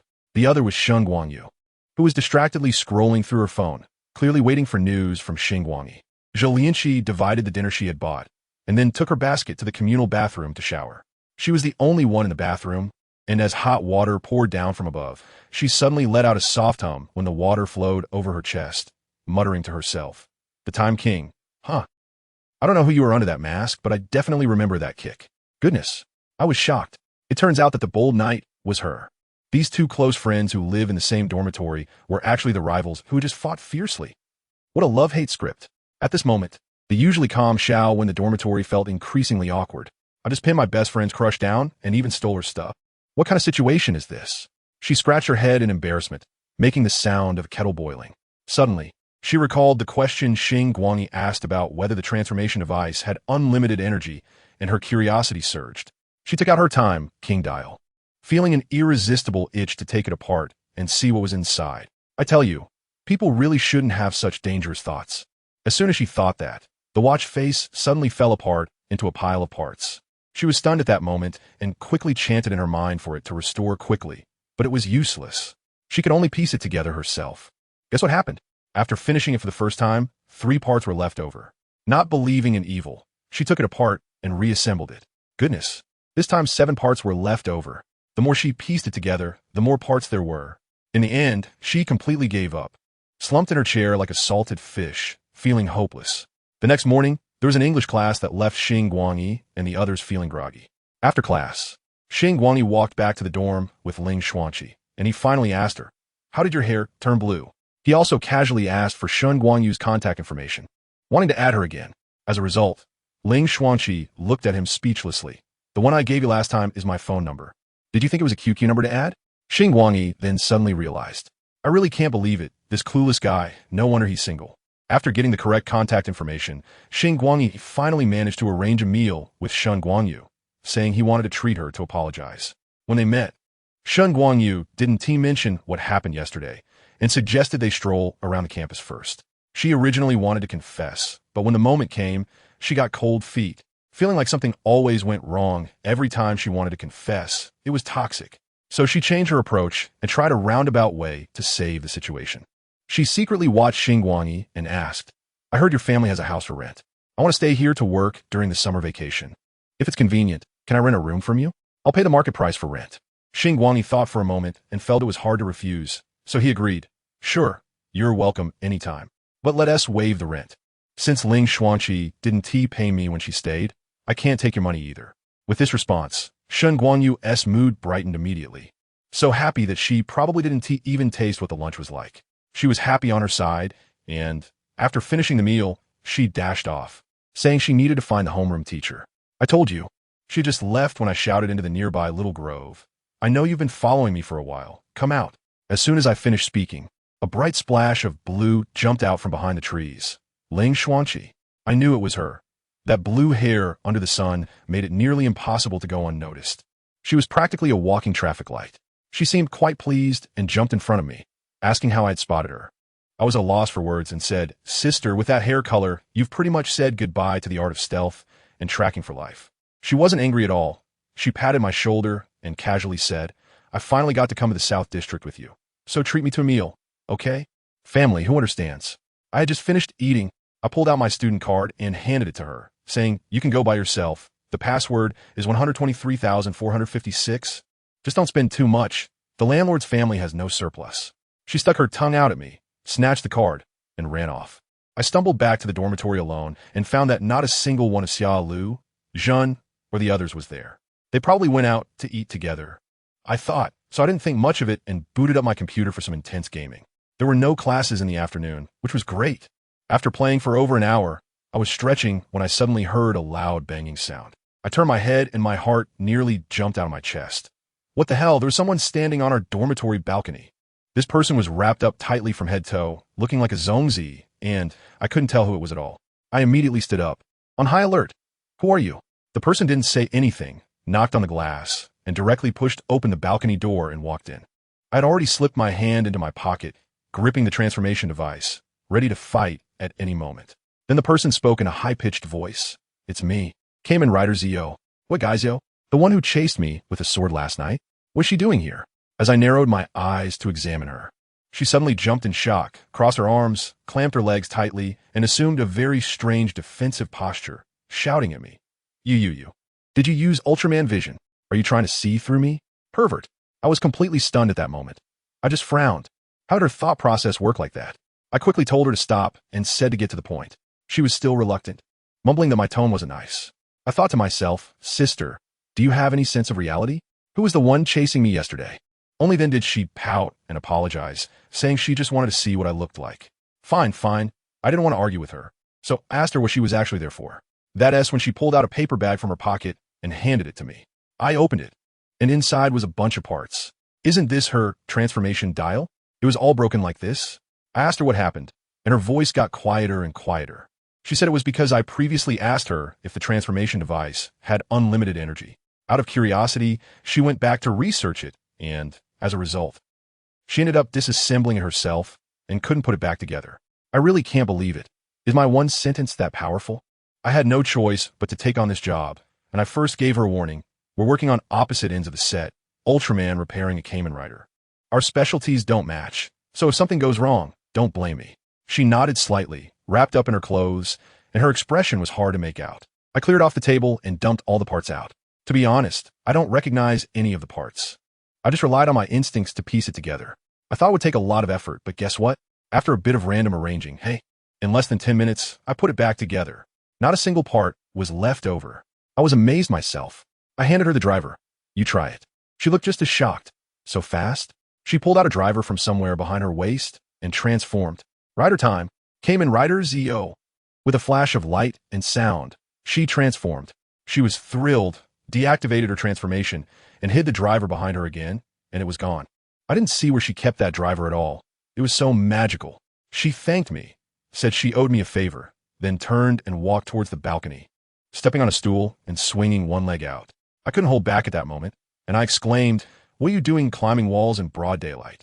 I quickly rushed over and pulled her down, saying, "Sister, it's daytime. Are you trying to make headlines on campus tomorrow by going up and down like this? Can't you just use the front door and stairs?" She seemed a bit worried, saying, "But I'm a girl and the dorm supervisor." I replied, "With you wrapped up like that, as long as you don't speak, who would know if you're a boy or a girl?" She doubted if I was mocking her. I didn't want to explain, so I just took her downstairs, and indeed, the dorm supervisor didn't notice. Once we reached the bottom, I couldn't help but ask her, "Who exactly are you?" She chuckled and teased, "You've seen me before, guess who I am? And their essay prize if you guess right." After saying that, she waved and walked away. I looked at her back. Her figure seemed familiar, but I just couldn't recall. As soon as I returned to the dorm, I barely sat down when my digital beast, Dilu Beast, sent me a message on QQ, accompanied by a cute emoji asking if I was free in the afternoon and saying it missed me. Wow, this little cat types pretty fast. What could I do? I could only reply, "I'll be back soon." So I ran back to the time traveler's hut, made sure the cat was comfortable, and played with it until after 5, before heading back to school. When I got back to the dorm, Xia Lu and the other two hadn't returned yet. I didn't care much, sent a message to ask, and went straight to sleep. The next morning, I overslept. When I opened my eyes, it was almost 8 o'clock, and the first class was a big one. I quickly jumped up and found that the 3 of them had actually returned, all sleeping like dead pigs. I shouted a few times, but no one responded, so I had to rush to the teaching building without even having breakfast. When I reached the lobby of the teaching building, I suddenly remembered that I had no idea which classroom I was supposed to be in. Just as I was about to check my phone, Ling Xuanqi tapped me from behind and said, "Stop looking, just follow me." I looked at her, and she looked back at me, then directly helped me pull out the collar that was stuck inside my clothes. My mind was blank at that moment, so I could only follow her. We entered a lecture hall where 6 classes were having a big lecture together. We found a seat at the back, and she took out a piece of bread from her bag, breaking it in half and giving it to me, saying, "You didn't have breakfast, right? Here, have some." I took it and finished it in a few bites. Then she took out a box of banana milk and asked if I wanted some, saying she wouldn't mind. I quickly waved my hands and said, No. I just noticed that she changed her hairstyle again today, braiding the hair on both sides into small braids and tying them up at the back with a blue crystal pendant hanging down, looking quite unique. She caught me staring at her and, biting on her straw, asked what I was looking at. I quickly averted my gaze and pretended to play with my phone. Not long into the class, I discovered a fatal problem. I hadn't brought my books. Besides my phone and the transformation device, I was completely empty-handed. There was no choice but to lean over to Ling Xuanqi and share a book with her. She quietly complained, "You should at least bring a book even if you're being lazy." I replied, "I promise I will next time." In this college Chinese class, the teacher was passionately lecturing at the front while we were just providing companionship in the back. After a while, we both took out our phones to mess around. At that moment, I heard a wave of resentment coming from behind me. Without even turning around, I knew it was Xingguang and her friends. As class was about to end, the old professor suddenly went off and started calling names. When I saw that my 3 roommates' seats were still empty, I quickly took out the transformation device and pressed a few buttons on the screen. My yerk. Transformation device. Present. Ho Xinxing. Transformation device. Present Xia Luzhen. Transformation device. Present. When it came to my turn, I shouted present myself. Ling Xuanqi looked at me with an expression that said, "What kind of nonsense functions does your transformation device have?"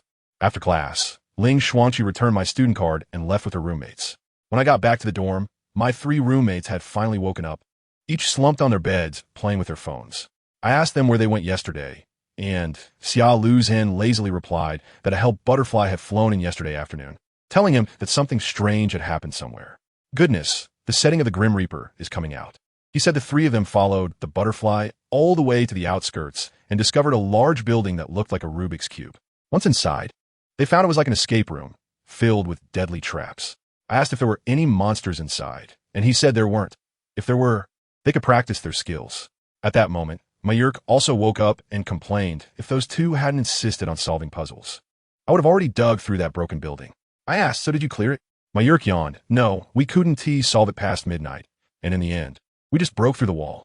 I was a bit interested when I heard about it, so I asked them to send me the location because I wanted to check it out too.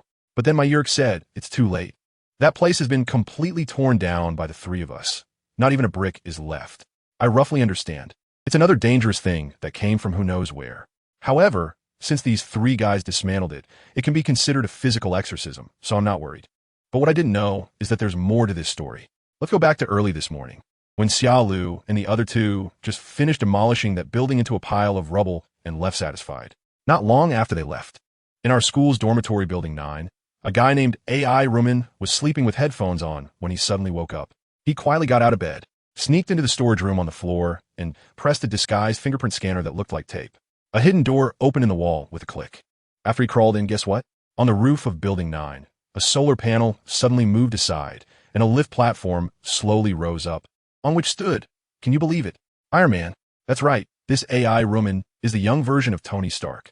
He was wearing a completely black suit with only a golden mask and invisible armor, giving commands to the AI. All right, Jarvis. Mark the target location and play a Fall Out Boy song. Accompanied by rock music, that iron suit carried him and zoomed into the night sky. In less than 2 minutes, I landed on that pile of ruins. I tell you, that scene was something else. In front of me was a pile of junk. Nothing but scrap metal.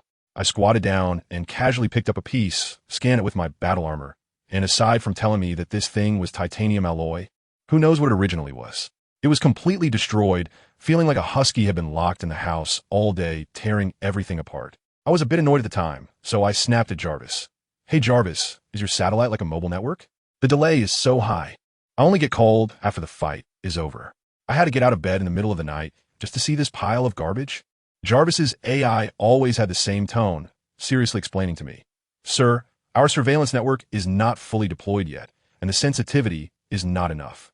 This time, the alarm was triggered due to excessive energy leakage. Fine. To put it simply, our system can't see the small stuff. It only beeps when there's a massive event happening. While I had Jarvis scan the pile of ruins like crazy, I was deep in thought. Let me tell you, I've been in this world for a few years now. When I first arrived, I was completely lost. But who am I?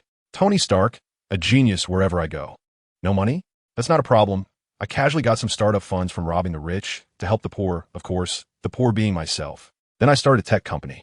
I had even thought of a name for the company, Stark Industries. How cool is that? But then, as soon as I stepped outside, I saw the poster for the Avengers at the cinema. I was dumbfounded, and after catching up on the movie, I realized this world treated me as a fictional character. To keep a low profile, I had to change the company name to HMT, which stand for the initials of my parents' names. And I changed my ridiculous ID name from Wong Tony to Alawan Man Wong Tony. Who understand that name? Family? It's so tacky, I didn't even want to admit it. I thought my university life would pass by unremarkably, but then suddenly an Ultraman popped up, and that got me all excited, so I hurriedly started building my Skynet. While scanning, I found a lot of good stuff in these ruins, all rare metal fragments. I was drooling and immediately wanted to call my company people to come and take all this junk away. Sir, there's no time. Jarvis doused my enthusiasm. What do you mean there's no time? I'll pay more. Double. Triple. Get it out of here overnight. I was anxious. This was all treasure. It's not about the money. Sir, the government people are already on their way, driving over. They're on the road. As soon as I heard that, I clicked my tongue, really troublesome. Well, the official has stepped in. It would be impolite to pick it up again.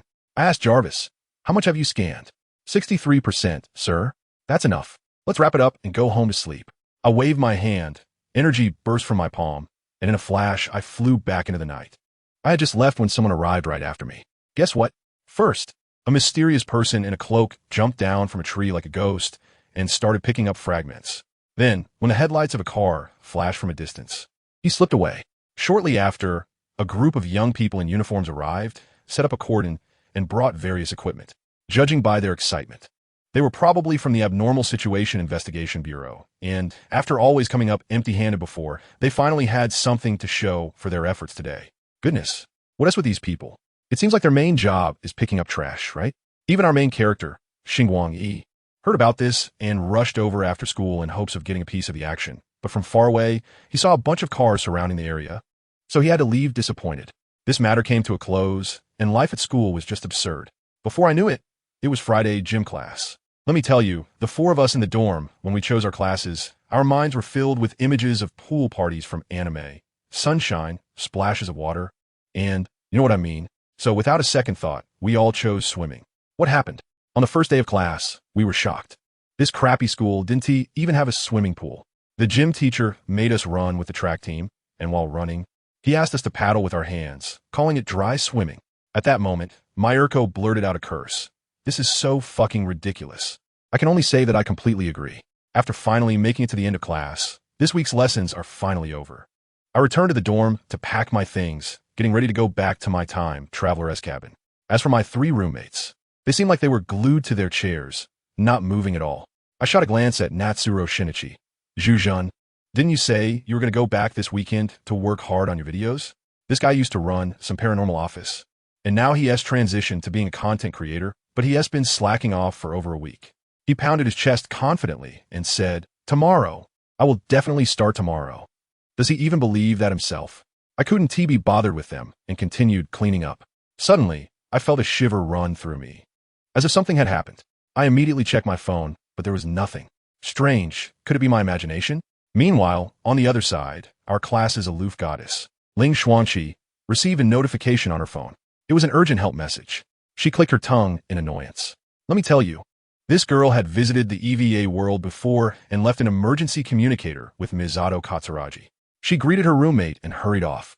As soon as she reached the corner of the stairs and confirmed no one was around, she pressed a button on her wristband and she disappeared. The next second, she appeared in the dormitory of a girl with twin tails. What is going on? The girl with twin tails was busy stamping something, not even looking up. Something happened in EVA. I'm gonna check it out, Ling Xuanqi said succinctly. Go ahead, be careful. The twin-tailed girl pointed to the corner. If you run into trouble, come find me. Don't mention it to Starlight yet. All right. Ling Xuanqi tossed her backpack onto the bed and walked to a time machine disguised as a vending machine. There was a gigantic button on the machine that read "Press Me." She slapped it, and the vending machine's glass window instantly turned into a screen. She skillfully pulled up the coordinates for the EVA world and clicked to teleport. A portal resembling rippling water appeared out of nowhere, and without a second thought, she stepped inside. Guess what happened next? Upon arriving in the EVA world, Ling Xuanqi was taken aback. She had envisioned various scenarios of angel attacks and base explosions. But instead, she found herself in an apartment living room. A red-haired girl in a revealing tank top looked at her in shock. And next to her was a purple-haired older sister in pajamas, with buttons undone. This older sister was Misato Katsuragi. And after staring at Ling Xuanqi's blue hair for a while, she finally recognized her. You are Ling Xuanqi? It's me, Ling Xuanqi frowned. Aren't you the ones who called for me? What happened? Misato Katsuragi looked just as confused. I didn't call you. She suspiciously glanced at the red-haired girl, Asuka. Only then did Asuka weakly raise a small device the size of a matchbox. I accidentally knocked something off the table just now, and when I picked it up, I think I accidentally pressed this. Good grief, it turned out to be a misunderstanding. Asuka had accidentally pressed the distress button. Ling Xuanqi's face darkened, and without saying a word, she turned to head back to the portal. She didn't want to stay for another second. When Misato Katsuragi saw her about to leave, she panicked. She had a ton of questions about the truth of their world, and in a moment of impulse, she dove into the portal after her. Asuka, seeing this, was dumbfounded. Huh? What?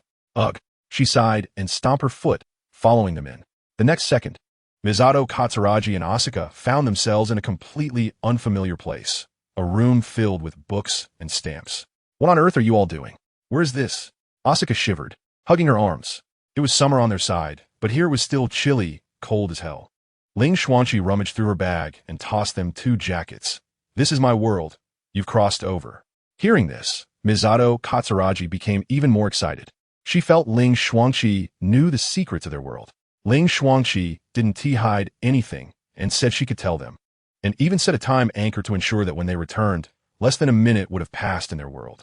Now, without any hesitation, the two followed Ling Xuanqi out the door. I have to tell you, that scene was so surreal. Misato Katsuragi was wearing pajamas with a sports jacket. Asuka was in a tank top and hot pants with a jacket on, and the three of them were walking down the street. Who understands what the family feels? Rei Ayanami, now with blue hair, Asuka, and Misato together. Wasn't the rate of people turning their heads 1,000? It was like the two-dimensional world had come into reality. Passers-by were pulling out their phones to take pictures, and the two of them thought it was because they were dressed too strangely. Soon, Ling Xuanqi brought them to my transcender's cabin. As soon as we entered, just up the stairs, bang, a little girl in a white dress, glowing blue, popped out from the floor, smiling and greeting us. Are you newcomers? Hello, ghost, a ghost. Misato Katsuragi and Asuka screamed and hugged each other in fright. Ling Xuanqi calmly introduced, don't be afraid, this is Mima, she's a ghost. Before they could recover, my room's door opened and Doraemon poked its head out. Is Kaido back? Asuka's eyes nearly popped out. The cat. The cat can talk. This is Doraemon, a Digimon. Ling Xuanqi continued to introduce. Once we entered the common lounge, the two of them sat on the sofa, still shaken, finally warming up a bit. Asuka spotted a small, round, black object on the coffee table that looked particularly cute, like a Tang Yuan. Her curiosity piqued. She reached out to poke the little thing, which made a cute chirping sound. But Misato Katsuragi glanced at it, and her face instantly turned pale. She remembered what it was. She elbowed Asuka frantically, leaned into her ear, her voice trembling. Asuka, don't touch it. That thing is the third angel. I tell you, Asuka's hair was standing on end at that moment, almost making her throw her hands away in fright. Of course, would you try touching a nuclear warhead? She was afraid that little thing might get upset and give her a fingertip explosion. Fortunately, at that moment, a gentle girl named Mei Homa came in with tea, and that little dumpling apostle immediately jumped into her arms, allowing Asuka to finally breathe a sigh of relief. After Misato Katsuragi regained her composure, she started to inquire about the situation, asking if it was just a few of them living in this house. Guess what? The landlady, named Ling Xuanqi, calmly began listing the tenants. Oh, there are quite a few.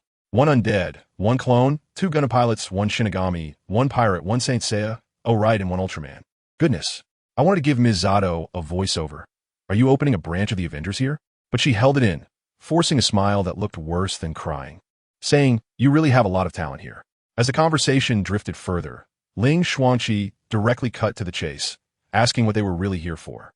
Misato then remembered and hurriedly gestured to describe what she had seen at the very bottom of an ERV. A giant white figure nailed to a cross, with its lower body covered in small feet and tumors. After hearing this, Ling Xuanqi nodded, her expression as calm as if she were saying, oh, you mean that crooked tree at the entrance of the community. She turned back into the room, brought out a tablet, connected to the internet, searched for something on a video website, and then stood it in front of them. Explaining was too troublesome. Ling Xuanqi smirked, her smile practically a victory declaration for spoilers. You guys can see for yourselves. I tell you, as soon as the theme song of A Cruel Angel's Thesis started playing on the screen, Misato Katsuragi and Asuka's expressions froze. They just stared wide-eyed as their past lives transformed into an animated series called Neon Genesis Evangelion. Who understands, right? This experience of seeing oneself in 3D being turned into 2D animation in a 2D world. It's like their worldview shattered into a QR code that can't be scanned back. Halfway through, Misato couldn't hold back and raised her hand to ask, why aren't you in this? Ling Xuanqi didn't even look up. Just consider it a parallel world. Without me, you follow the script. With me, the script has to change.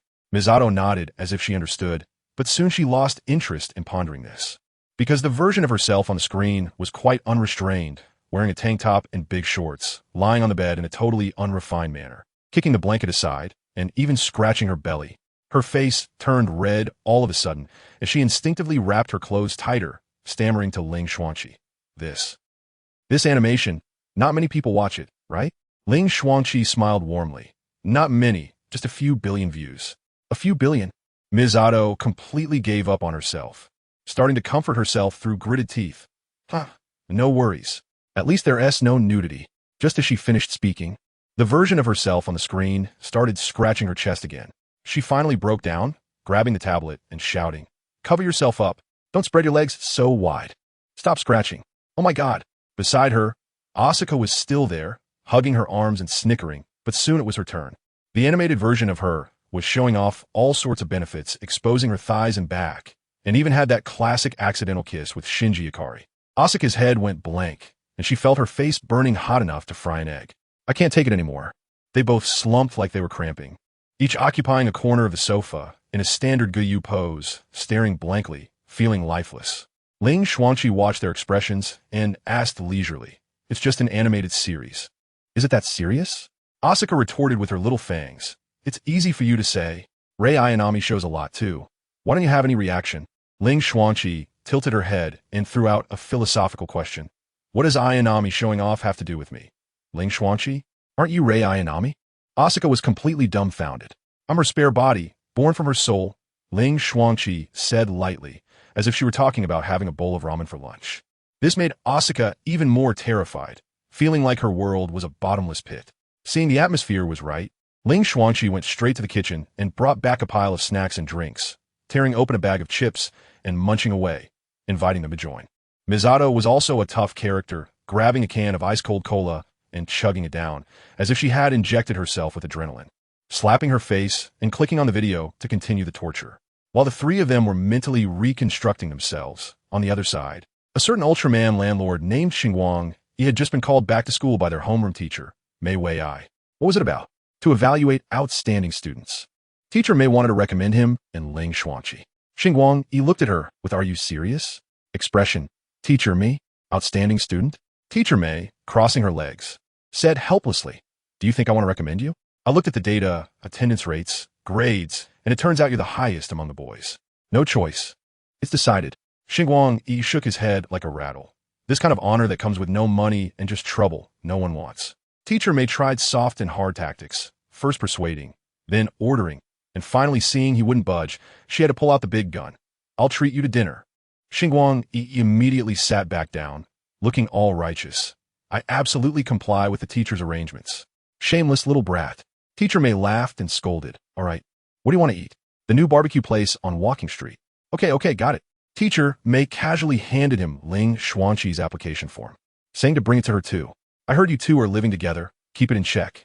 "It's just living together. I'm the landlord." Xingguang, he took the form and didn't forget to confirm. "So, teacher, when are we eating barbecue?"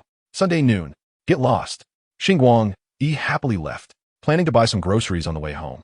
After coming out of the supermarket and passing by the bakery downstairs, he happened to bump into a police officer. Officer Xiao Tuesday. Officer Xiao Tu looked anxious, pacing back and forth in front of the shelves with an unlit cigarette in his mouth. Xingguang, he greeted him and asked what he needed. Officer Xiao Tu frowned and asked, "Do you have mayonnaise here?" At that moment, I thought to myself, could this guy have crossed over from the filming set of Gintama? He was showing signs of a mayonnaise withdrawal. Sure enough, his next line was, "I haven't touched mayonnaise for almost a week, and my online order delivery has problems." When he spoke, his eyes were bloodshot. Wow, he really is addicted to mayonnaise. Xingguang quickly sent Barney from the kitchen to find some. Barney brought out 2 bottles, and the little official almost cried tears of joy, paying for them and running off as if he were carrying a life-saving drug. Xingguang went upstairs with the food and saw Katsuragi Misato and Asuka just finishing an old movie version, both looking more and more distressed. Asuka was there cursing while holding her head. Damn. Disgusting. Perverted. It seemed she had seen Shinji Ikari doing something inappropriate at her bedside. Katsuragi Misato was despairingly muttering about the Third Impact and the Human Instrumentality Project, asking Ling Xuanqi, "Is there still hope for our world?" "Yes." Ling Xuanqi replied, while texting a girl with twin tails who could easily solve this problem. "You guys just take a vacation here for now." At that moment, Xingguang walked in, saw 2 unfamiliar faces, and greeted them warmly in Mandarin, resulting in a mutual stare-off. Ling Xuanqi quickly translated and introduced them, and Xingguang switched to Japanese, saying naturally, "Welcome, since there's no way back, just settle down here." Upon hearing there was no way back, Misato felt a pang in her heart and was about to ask, but Ling Xuanqi shot her a look that silenced her.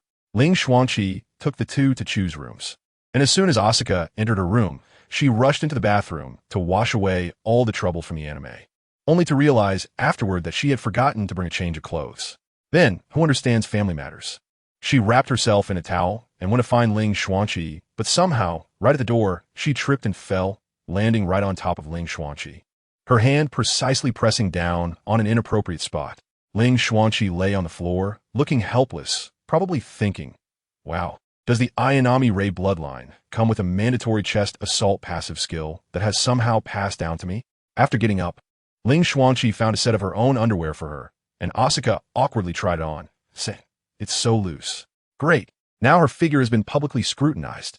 So, Ling Xuanqi simply took the two of them out to buy new clothes. By the time they returned, Xingguang had already prepared dinner. At the dinner table, Xingguang mentioned that excellent students and teachers were treating everyone to barbecue.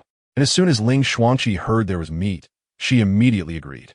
In the next 2 days, Katsuragi Misato and Asuka were sporting huge dark circles under their eyes. Clearly still reeling from the plot shock, Xingguang thoughtfully prepared new ID cards and phones for them, helping them settle in. Before they knew it, it was Tuesday, and in their major, they had a class called Color Design, where the teacher took them to sketch by the lake in the south area of the school. A bunch of guys had no mood to paint by a broken lake. Xingguang and his roommate, Natsuru Shin, simply started skipping stones at the pavilion in the middle of the lake. Xingguang flicked his wrist and skipped 4 stones beautifully. Natsuru, not to be outdone, picked up a stone and threw it, also skipping 4, but on the 5th throw, it made a loud splash as if hitting something and sank immediately.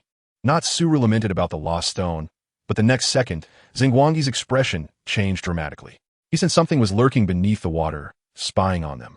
He quickly turned his head to look at the lake's surface, his eyes glinting with golden light, activating his ultra vision to pierce through the murky water. Seeing him suddenly become serious, his roommate quickly asked, "Hey, what's wrong?" Xingguang retracted his gaze, blinked his slightly dry eyes, and said in a deep voice, "There's something down there. It's a big one." I tell you, the atmosphere instantly heated up, and the group of boys by the lake who were still skipping stones suddenly became unimportant. That guy Tony was itching to show off, picked up a stone, and ended up plopping it right in, sinking straight to the bottom, which was hilarious to me. Next to him, Wei, who was drawing, coldly commented, "So childish." Just as Tony was about to retort, his earpiece alerted him that there were energy fluctuations in the water. Wow, when he activated his sunglasses and switched to tactical mode, there really was a giant shadow underwater. But just for a moment, that thing swayed and then dove down again, leaving nothing clear to see. Tony pulled out his phone, just about to call for help. No, wait, to call his Iron Man suit when the shadow disappeared. Our side also blew up. That guy Xiao Lu was about to draw his Zanpakuto in a flash. I quickly stopped him and said, "Big brother, calm down. It's broad daylight, and our classmates are here. Are you trying to make headlines in the news with that knife? Let's deal with this at night." And that was how it was settled. But the problem is, what on earth is that thing? We guessed for a long time, throwing out names like water monkeys and Godzilla, getting more and more ridiculous. Anyway, we couldn't continue drawing, and after trying for a while to use our abilities to investigate, we found that the lake water was like it had been thickened. Nothing could be seen through it, covered by a strange energy layer. We had no results until the end of class. I thought it couldn't just end like this. So during the break, when no one was paying attention, I quietly threw a mini surveillance device into the bushes. But who knew? This action was seen by Chang Xiao. She wasn't by the lake at the time. She was with her roommate fishing in a nearby pavilion. As soon as she saw my sneaky behavior, she immediately suspected something was up with the lake. She pulled out some peculiar device, and with a click, it turned into a mechanical eagle hiding in a tree. Goodness, is this a spy mission? Time flew by, and before we knew it, it was midnight, dark and windy, and at 1 in the morning. The perfect time to cause some trouble. The 4 of us climbed out of the study room through the window and stealthily made our way back to the lake. What looked fine during the day was downright eerie at night, with heavy fog rising and the surroundings so quiet that all we could hear was the rustle of leaves in the wind. With our lineup, consisting of the light giant's cub, the spoiled rich kid from the sacred realm, the noble from Soul Society, and a former pirate with abilities. It was practically an Avengers-style team-building exercise, and no creepy atmosphere could intimidate us. We planned to dive in and fish it out. Since my Yurk couldn't touch the water due to his abilities, we let him support us from the shore. But we didn't expect that while we were making our move, there was a group of sneaky old sixes behind us. Tony, wearing his suit that catered to both invisibility and underwater combat, had been squatting on the roof of the teaching building, live streaming the whole thing. Chang Xiao was also awakened by her mechanical eagle and stealthily approached. We were just about to get in the water when we suddenly heard footsteps. We quickly crouched into the bushes, and Ho Xianxing even helped us hide our presence. Guess what happened next? The person who came was actually our homeroom teacher, Mei Wei AI. I was dumbfounded at that moment. What the heck?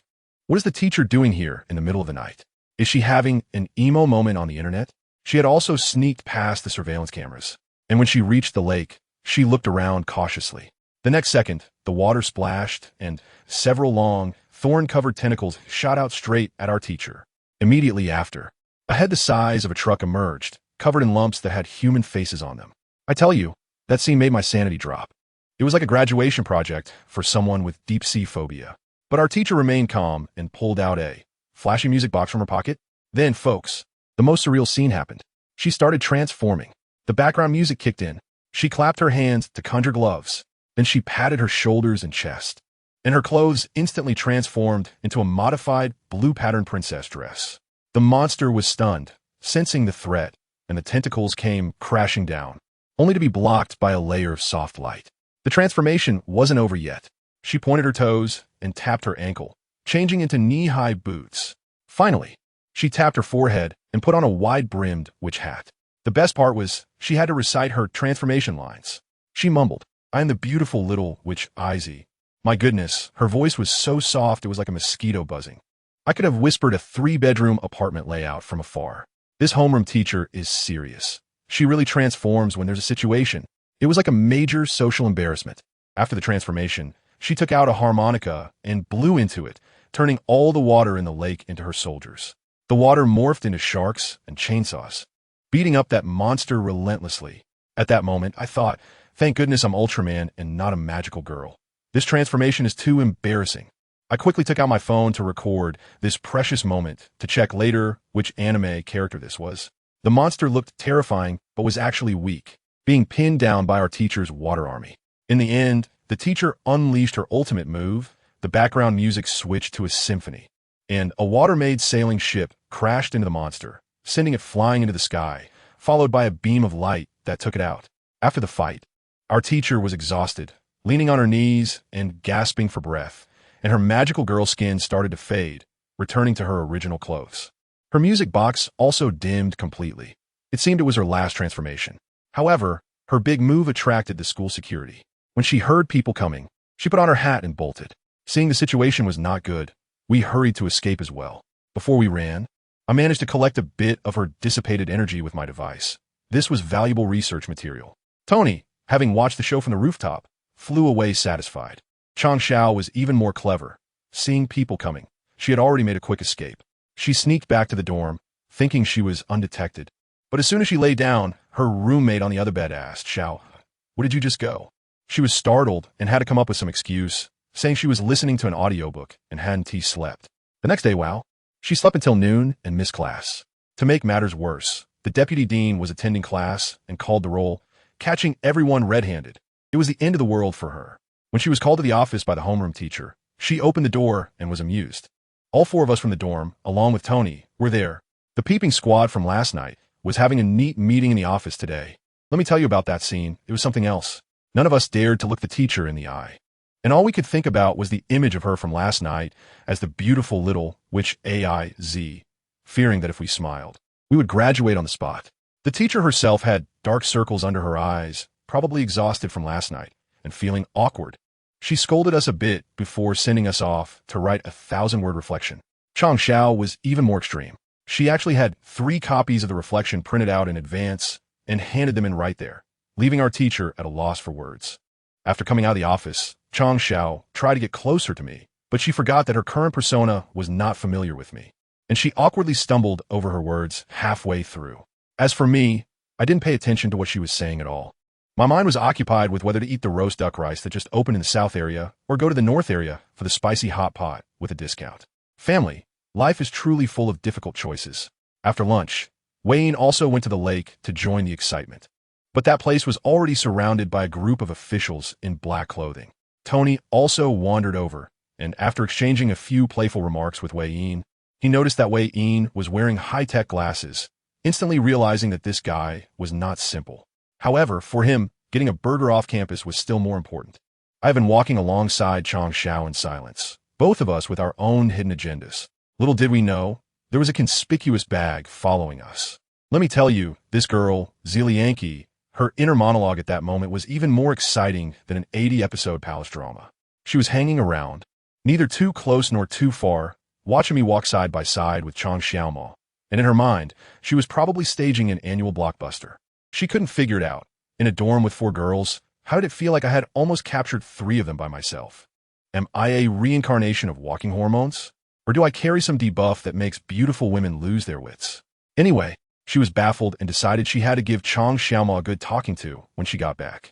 As soon as we parted ways at the intersection, and Chang Xiaoma returned to the dorm, Zilianki followed right behind her. She pretended to be all casual, like chatting. Hey, I think I saw you walking with a guy just now. Who was it? Chang Xiaoma panicked and thought, oh no, I got caught. Her mind raced, and she quickly came up with an excuse. Oh, it was just that guy from class 1, Xingguang. We both skipped class today, got scolded together, and just happened to be on the way back. Listen to that. The excuse was seamless. Zilianki heard it and thought, oh, so they're comrades in skipping class. Then it's fine. Both of them breathed a huge sigh of relief at the same time. One thought, thank goodness, no slip-ups. I need to be more careful in the future. The other thought, wow, that would have been too exciting if 3 girls in one dorm were competing for one guy. Thankfully, that didn't happen. Who understands the different things these two were thinking? And that was that. Over by the school's artificial lake. Those mysterious government departments finally left after 4 or 5 days, not even sure what they were fishing for. Anyway, it was good news for me. I didn't have to go sketching for the rest of the week. Time flew by, and the weekend arrived. I thought about going back to the time traveler's little house to rest, but as soon as I opened the door, I ran straight into a scene of internal conflict within the EVA crew. Wow, Asuka and Misato were having a fierce argument. I could hear Asuka shouting, what's wrong with me being willful? I'm young. Why can't I be willful? Wanting to live is being willful? I have to go back and accompany that pair of unworthy father and son to play some hero game. And only when everyone turns into orange juice is that not being willful, right? As soon as I heard it, I understood. It must be that Ling Xuanqi contacted that twin-tailed big shot, saying she could send him back. But then, Misato Katsuragi still wanted to go back to save the world. And Asuka, having seen the script in advance, knew that going back meant death. She flatly refused to go back. Misato tried to lecture her with all those grand theories. But Asuka saw through it all. To her, the people at NERV, especially the Ikari father and son, were just hypocritical and disgusting. She was afraid of death and hated those people even more, wanting nothing more than to get as far away from that cursed place as possible. In the end, it was Misato who softened first. She sighed, apologized for being too emotional, and said she shouldn't have pressured her. Sigh. She knew what Asuka's fate would be if she went back. Leaving her here might be the best choice. Goodbye, Asuka. After Misato said that, she picked up her suitcase and left with Ling Xuanqi. The room suddenly felt empty, leaving only Asuka curled up on the sofa with her knees hugged, her shoulders shaking as she cried pitifully. I was standing at the staircase, holding the groceries I had just bought, unable to move forward or backward. When I finally regained my composure and walked into the living room, Asuka happened to look up. Her little face was as tear-streaked as a crying cat. I was completely at a loss. You know, a big man like me, faced with a little girl crying like a rain-soaked pear flower, my CPU just overheated. What could I do? I could only silently hand her a tissue, put the dishes in the kitchen, then sit down next to her and start pondering life. If Senior Eddie were here, he could probably cheer her up with just a few words. If Senior Ace were here, a middle schooler-esque correction. Oh no, a sincere conversation would also open her heart. But now, it's just me, a Delta Ultraman who can kill any conversation. I held it in for half a day and finally blurted out, what do you want to eat for lunch? With that, Misato burst out laughing at my straightforwardness, nearly bringing tears to her eyes. After laughing for a while, her mood settled down as she looked at me and said, Boss, aren't you going to ask me why I was crying? I scratched my head and said sincerely, I'm not quite sure where to start. As a result, she opened up herself and said she felt particularly confused right now. In the past, she thought piloting the second unit was the entire meaning of her life and proof of her awesomeness. But now, she realized she was just a clown acting in someone else's play, and all her struggles were a joke. Her dreams shattered, and she felt fragile. She was afraid of pain and death, didn't want to become a vegetable, didn't want to be treated like a punching bag, and most of all, didn't want to end up as a puddle of tomato juice. After listening, I thought for a moment and said, it's confusing, but that's okay. You're still young, and being confused for a while isn't a bad thing. There's no need to figure everything out. Maybe one day, while you're walking, you'll suddenly understand. TCH, as if you're so much older. She pouted. I said to her, it's time to reveal my identity. I calmly replied, according to the algorithm of our race, I am indeed still young. But compared to you, I'm much older. I'm over 700 years old. As soon as I said this, it left her speechless. How? How old? Over 700 years old. I noticed that I had successfully changed the topic and felt relieved. She looked at me with an alien-like gaze and cautiously asked, Boss, you're not human, right? I explained, I don't really count as human. I'm Ultraman. Saying this, I took out my phone and searched for a video of me transforming and fighting monsters. She took the phone and muttered softly, Isn't this pretty cool? After watching the video, she returned the phone to me and suddenly asked out of the blue, Boss, do you think I can turn into light? How would I know? I could only vaguely say, I guess, maybe. It seemed she didn't need an answer. She stretched her legs and said, Boss, I might be bothering you a lot from now on, as I might be lost here for a long time. I thought to myself, this girl's thinking is so jumpy, but I still agreed. You could be confused for as long as you want. No one is rushing you. In fact, I misunderstood her completely. I thought she was upset because she couldn't go home, but in reality, she had given up on going home and didn't know where her future was. My response of then, just be confused for now, inadvertently gave her some reassurance. Since she didn't know what to do, she might as well do nothing and just go with the flow. Her mood improved significantly, and she immediately ordered, Boss, I want to eat a hamburger for lunch. Sure. On the other side, Ling Xuanqi was with Gu Chengmei, and the two of them walked into a McDonald's fast food restaurant. There were no customers in the store, just a girl in a uniform with twin ponytails sitting there swinging her legs. When she saw them come in, she lazily said, You finally made it. Just as Ling Xuanqi was about to introduce, the girl with the ponytails interrupted directly, patting her own flat chest and saying to Gu Chengmei, I am the master of this place. Gu Chengmei was taken aback and tentatively asked, Are you saying you're the manager of this store? No. The girl with the ponytails stomped her foot, her ponytails swaying. I am the embodiment of the will of this world, the master of this world. You can call me the master of this place. Wow, that title is too grand. It completely stunned Gu Chengmei, and she unconsciously started using honorifics. Seeing her nervous expression, the girl with the ponytails began to explain. She said that beings like them, the will of the world, are similar to game GMs, having back-end permissions, and generally cannot personally interfere in the affairs of this world. Otherwise, it's easy to cause bugs. So when she goes to Gu Chengmei's world, it's like a max-level player creating a new character to go to a beginner village, and the restrictions are not as severe. As for why the will of Gu Chengmei's world doesn't intervene, there are many reasons. Maybe they simply don't care about Earth's trivial matters. Maybe they just dislike humans, or maybe the GM of that world doesn't have the capability, didn't pass the exams, and can't create an avatar as impressively as she did. Gu Chengmei was left in a daze, feeling like her worldview had been refreshed. After chatting for a while, the girl with the ponytails couldn't wait to stand up and said it was time to go. She returned to the back dormitory, changed her outfit in a second from her uniform to sportswear, and added a bag that clearly indicated she was ready to travel. She opened the machine disguised as a vending machine, and a portal to Neon Genesis Evangelion TV 001 opened up. The girl with the ponytails stepped in first, and Gu Chengmei said goodbye to Ling Xuanqi and followed her in. After sending off those two, Ling Xuanqi's task was considered complete. She returned to her small room, and just as she reached the kitchen door, she saw Asuka in there flusteredly trying to cook, while was nervously guiding her from the side. Be careful. The oil is going to splatter. I know, stop nagging. Wow, didn't you say you've never cooked? You seem to be doing quite well. Of course, I'm a genius. Ling Xuanqi leaned against the doorframe, wearing a dangerous smile, and with a little pressure from her finger, she left a fingerprint on the sturdy doorframe. She cheerfully called out to me, Hikari, can you come out for a moment? I quickly left the kitchen novice Asuka to herself, wiped my hands, and went out. As a result, Ling Xuanqi came up and elbowed me. What's wrong? Did you make a move on that little girl? I helplessly tried to change the subject and told her about our homeroom teacher being a magical girl, even showing her the recorded video. As soon as she saw it, she covered her face and said, Our homeroom teacher is a magical girl? Give me a moment. This line is too embarrassing. Making a woman in her 30s say this is just cruel. However, being an expert, she took a few glances and said, No doubt about it, that transformation rhythm, plus playing harmonica, and her name is Meiwei AI. Her real name is probably Mayo Aiko for Magical Dormy. I searched and it really is. This naming method is quite straightforward. We discussed it and decided not to confront them for now. Otherwise, the homeroom teacher might actually be so embarrassed that they could faint on the spot.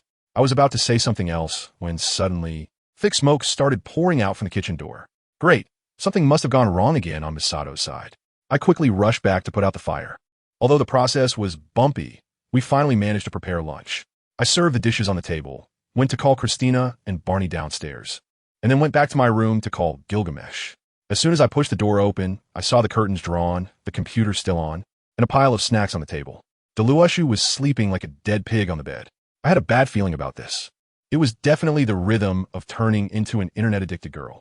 I walked over and gently patted her, trying to wake her up. No response. I had no choice but to use my secret weapon. I lifted the blanket. Get up, little sleepyhead. I pulled the blanket off her in one go. As a result, underneath the blanket was not a Digimon, but a little girl with cat ears. I was startled and quickly covered myself with the blanket, retreating to the door in 2 or 3 steps. I took a close look at the door plate, and indeed, it was my room.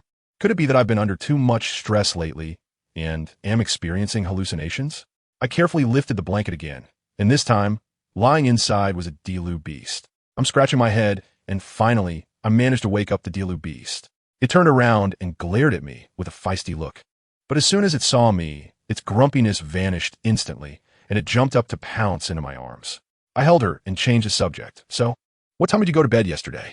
Hee hee, 3 in the morning. She gave a guilty smile. I pinched her little face and said, from now on, you can't stay up later than 12 o'clock. I need to install a blocker so that the internet cuts off after midnight. As soon as she heard about the internet being cut off, she immediately pouted and clung to my neck, sweetly promising to go to bed early from now on. By the time I carried Delu Beast to the dining room, everyone was already gathered. Christina praised the delicious food, and Asuka proudly lifted her chin. Suddenly, Christina asked, where did Miss Miri go? Asuka's previously eased mood sank again, but fortunately, Ling Xuanqi quickly smoothed things over, saying she had gone out for something and would be back later. By Friday afternoon, with no classes, that guy Tony Stark drove his sports car straight to his favorite burger joint. Although he always called it a burger place, the sign clearly said Cat Eyes CAF.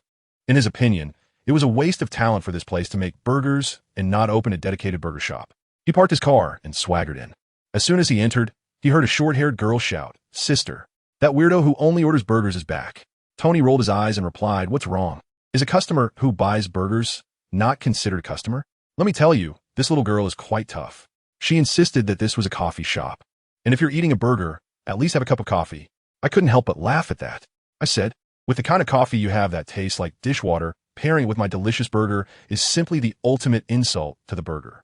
Well, that shut her up. Her face turned bright red, and she wanted to argue, but couldn't find the words. So guess what she did? She pulled a stunt on me and said their burgers could only be sold in sets of 5, because no one usually orders them. It's too much trouble to make just one. Can you believe it? In 2025, I still encounter such hard-selling tactics? I laughed and said, hey, you didn't even ask me if I wanted to go or for here. She actually paused for a moment and turned back to me. So do you want it to go or for here? Wait, ISNT, that the same thing? Finally, she caught on. I had that smug expression on my face, and I could tell she wanted to punch me right there. After a while, she brought me the burger and even gave me a cup of coffee, saying it was from her sister to thank me for my patronage over the past 2 weeks. The way she said it sounded almost like she was scolding me. I deliberately teased her. You really should learn from your 2 older sisters. They're beautiful and kind-hearted. Huh? What do you mean by that? I was just about to tease her again when suddenly the alarm in my headphones went off. Sir, someone is invading your surveillance satellite. Damn, this is unacceptable. I slammed my money on the table, grabbed the hamburger and coffee, and turned to leave. The little girl was still shouting behind me. You gave too much money. I didn't even look back. Just consider it a prepayment for next time. After saying that, I directly jumped into the car and hit the gas to speed away. Inside the car, I activated the autopilot, munching on a hamburger while having Jarvis report the situation. Goodness, this guy has some nerve. Not only did he steal a week's worth of monitoring data, but he also wants to implant a backdoor program in my system. Does he think I'm Tony Stark just sitting around? Reverse trace. Get his location for me. I mumbled my order with a mouthful of hamburger. And guess what? This guy didn't even bother to hide his address, just dumped it in an abandoned workshop. Jarvis immediately reminded me, Sir, this smells too strong. There's a 99% chance it's a trap. I said I have to go to the trap. He must know that stealing my things comes with a price. I directly hit the start button. The seat reclined with a click, the car roof opened with a sound, and the Mark 7 suit clicked and clacked as it fitted onto me.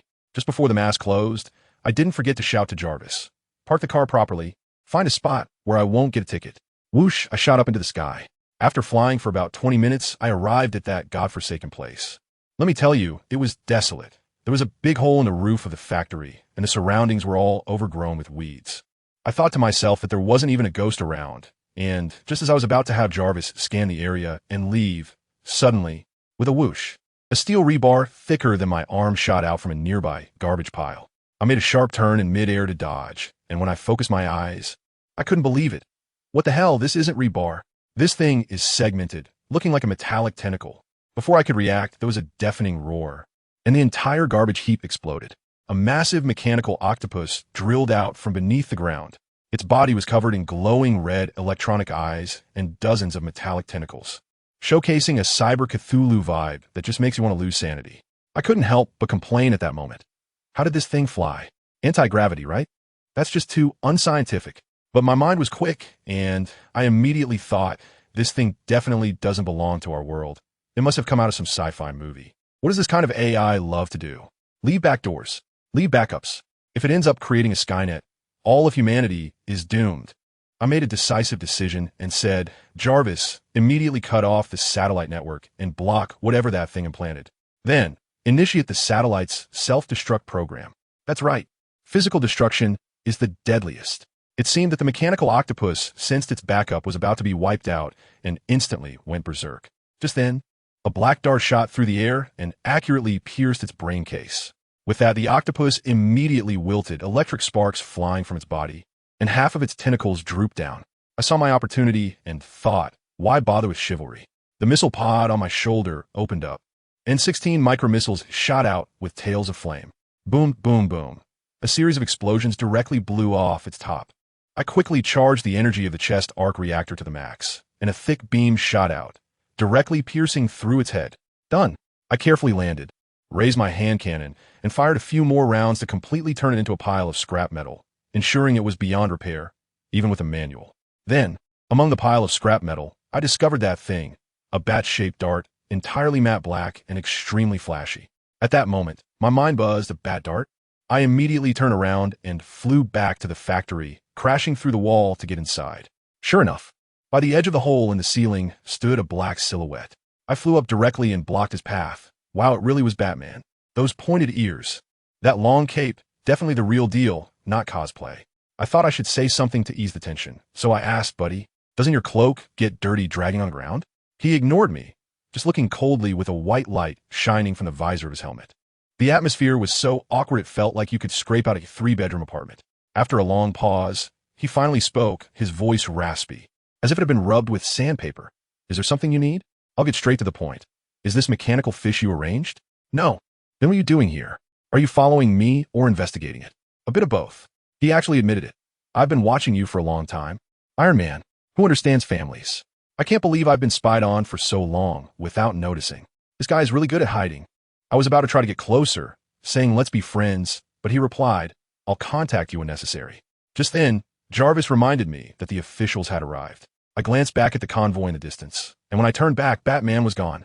It was like he vanished into thin air. He really just turned and disappeared. I hate Riddlers like this. On the way back to school, I was furious and immediately had Jarvis analyze the jaw he just revealed, matching it against the city database. Back in the dorm, Jarvis's results came in. Sir, based on the jaw analysis, the highest match is yourself. I exploded on the spot. WTF? Am I Batman? How'd I not know? Then I realized I had been played. That Bat guy was using a fake chin. It was a hologram. This move is so slick. He was blatantly telling me that he already knew who I was. I was so angry that I was wildly showing off my cheese corn chips in the dormitory when suddenly a light bulb went off in my head. Wait a minute. My mysterious roommate who has tea-worn glasses today. ISN, T's name Wayne? Goodness, it turns out the bad guy is right next to me. But then I thought, with Batman's nature, this Wayne might just be a substitute or a robot. No, I need to investigate slowly. While I was brainstorming, the scene cut to Xingguang, who was also having a tough time. He originally wanted to take a nap, but ended up being called back to school by their homeroom teacher with a phone call. Riding his precious flying electric scooter, it started making a loud noise halfway, sounding like a tractor, and it seemed like it was going to fall apart. It looks like the last flying incident left quite a mark. When he arrived at the office, he pushed the door open and was scolded by the homeroom teacher for being rude. Then his homeroom teacher, Mayway AI, threw a bag of wedding candies at him, and he thought the teacher was getting married, but it turned out to be from another class's teacher. Mei Wei AI called him in just to have him notify the boys in the class to sign up for the sports meeting, which was delayed since last autumn. Xingguang asked why it wasn't the class monitor's job. She glared at him and said she hadn't settled the matter of him skipping class yet, so this task would count as atonement. Well, with authority comes pressure. Xingguang had no choice but to take on this task. He returned to the dorm with a pile of registration forms and tossed them to his roommates who were gaming, insisting they each sign up for 2 events. Then he went up to the 7th floor to find another classmate, Jinming. Let me tell you, that guy's a business genius. He turned the whole dorm into a convenience store, filled with all kinds of snacks and drinks, focusing on late-night delivery services. Xingguang handed him the form, telling him to just sign up for long jump and 100 meters to fill the quota, while the rest would be handled by the other few strong guys. When he returned to his own dorm, his roommates had finished their game. He casually mentioned that he forgot to grab the wedding candies from the homeroom teacher, and they all started gossiping. Xingguang quickly interrupted. Stop guessing. I might know our homeroom teacher's true identity. He shared the news he heard from Ling Xuanqi, suggesting that the homeroom teacher might be the magical girl, Mei Oiko, from Magical Dormy. This caused quite a stir. Mayurk said that was normal in his world. The old man had a beard that pointed down. Ho Xianqing got excited too, saying their Seiya was even fiercer, breaking both horns of Taurus on the first hit. Folks, it seems we found the electronic ibuprofen. It turns out every Traveler-S world is a limited edition skin version. Hearing them drift further away from the topic, Xingguang quickly brought it back. All right, enough about that. Have you all decided which events to sign up for? I've already arranged for Jinming, and we'll pick from the rest. I'll go for 2,000 meters. Ho Xianqing glanced at the registration form. Then I'll take 500 meters. Is anyone competing with me? If not, I'm signing up. Seeing no one object, Mayur checked off 500-meter run. I'll do shot put then. By the way, guys, I see there's a relay race. Let us sign up for that. Xiao Lu's hen suggested. That works, I can do it. I'm fine with that too. Ho Xianqing and Mayurk said. All right, I'll sign up for high jump and the relay race. That's settled. Xingguang also took out a pen and checked off those 2 events. Chapter 116. Ayanami Rei's ecstatic chef on Friday night. Xingguang did not return to the traveler's cabin. Instead, he stayed in the dormitory to sleep. Xiao Lu's hen and the other 2 were too lazy to move, so they didn't return to the traveler's cabin either. Since tomorrow was Saturday, all 4 of them in the dormitory went to bed quite late. Originally, Xiao Lu's hen was leisurely playing on his phone. Suddenly, he remembered that he had to work on a video this week, which was still in folder status. So he hurriedly got out of bed to write the script. As the night grew deep and quiet, even Xingguang and the other 2 who were playing on their phones gradually fell asleep, leaving only Xiao Lu's hen still struggling to type. It was really hard to write when there were no ideas in his head. After racking his brains, he felt he had typed a lot, but when he looked up, it was barely 500 words. Xiao Lu's expression twisted, and he really wanted to scream. But since everyone in the dorm was asleep, he could only mess up his hair in frustration. No matter how he vented in the end, he still had to lean on the table and continue to brainstorm ideas for the script. What a long night. By the next morning, when Xingguang woke from his dreams, Xiao Lu's hen was still sitting at the table. He was hugging his shoulders, his eyes wide open like copper bells, bloodshot around the eyeballs, looking like he was about to die. Xingguang climbed down from the bed, knowing that Xiao Lu's hen was rushing to finish the script last night. So he took a glance at his computer screen after getting out of bed. Oh no, just 600 words. You didn't sit there all night for just this little bit, did you? Or did you flip pages? Xingguang asked. Xiao Lu's hen rubbed his face. His complexion slightly better, going from about to die to half dead. I feel like every time I breathe, the ideas in my head just flow out, and now it's all empty inside. Clang. A crisp sound came from above. Xingguang looked up to see that Xiao Lu's Zanpakuto had hit the bed railing. I'm fine, just out of ideas. Do you have any thoughts? Xiao Lu's hen naturally talked to the Zanpakuto. Even after all this time, Xingguang still wasn't used to the interaction between Xiao Lu's hen and the Zanpakuto. It felt quite strange. Xingguang took his toiletries and ran to the public bathroom to wash up. Not long after, he finished washing up and returned to the dorm. After changing out of his pajamas and into regular clothes, Xingguang took out the electric scooter from the experimental space. At this moment, Ho Xianqing and Mayurk were still lounging in bed, and there was still space on the dorm floor. Actually, Xingguang could have fixed it directly in the experimental space, but it was piled up with too many things right now, making it better to work outside. What are you guys planning to do today? Xingguang casually asked while checking the electric scooter. Working on a video, Xiao Lu's hen said with a deadpan expression. Just staying in bed all day. Ho Xinqing said. I'm working this afternoon. Worker Mayurk is back online. Oh, you found a new job again? Xingguang put down the wrench and picked up the pliers. Mayurk explained, it's not a proper job, just helping someone buy KFC. Seems like they're giving something away. Why don't you guys join? You can get free food. I've picked up several orders. Good deal? Then I'll go. Ho Xinqing got interested. I want to check the video progress.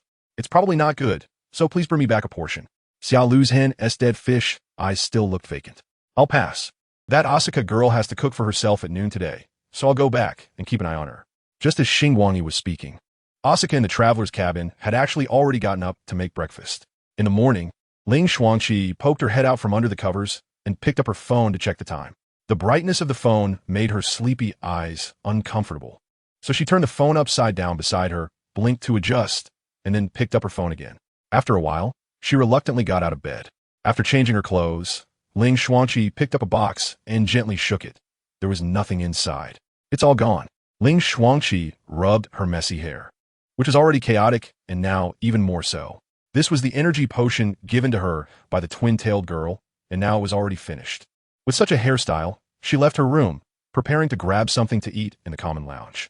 When she arrived in the kitchen, Ling Xuanqi found Benjian Maisie standing outside the kitchen, trembling and carefully peeking inside.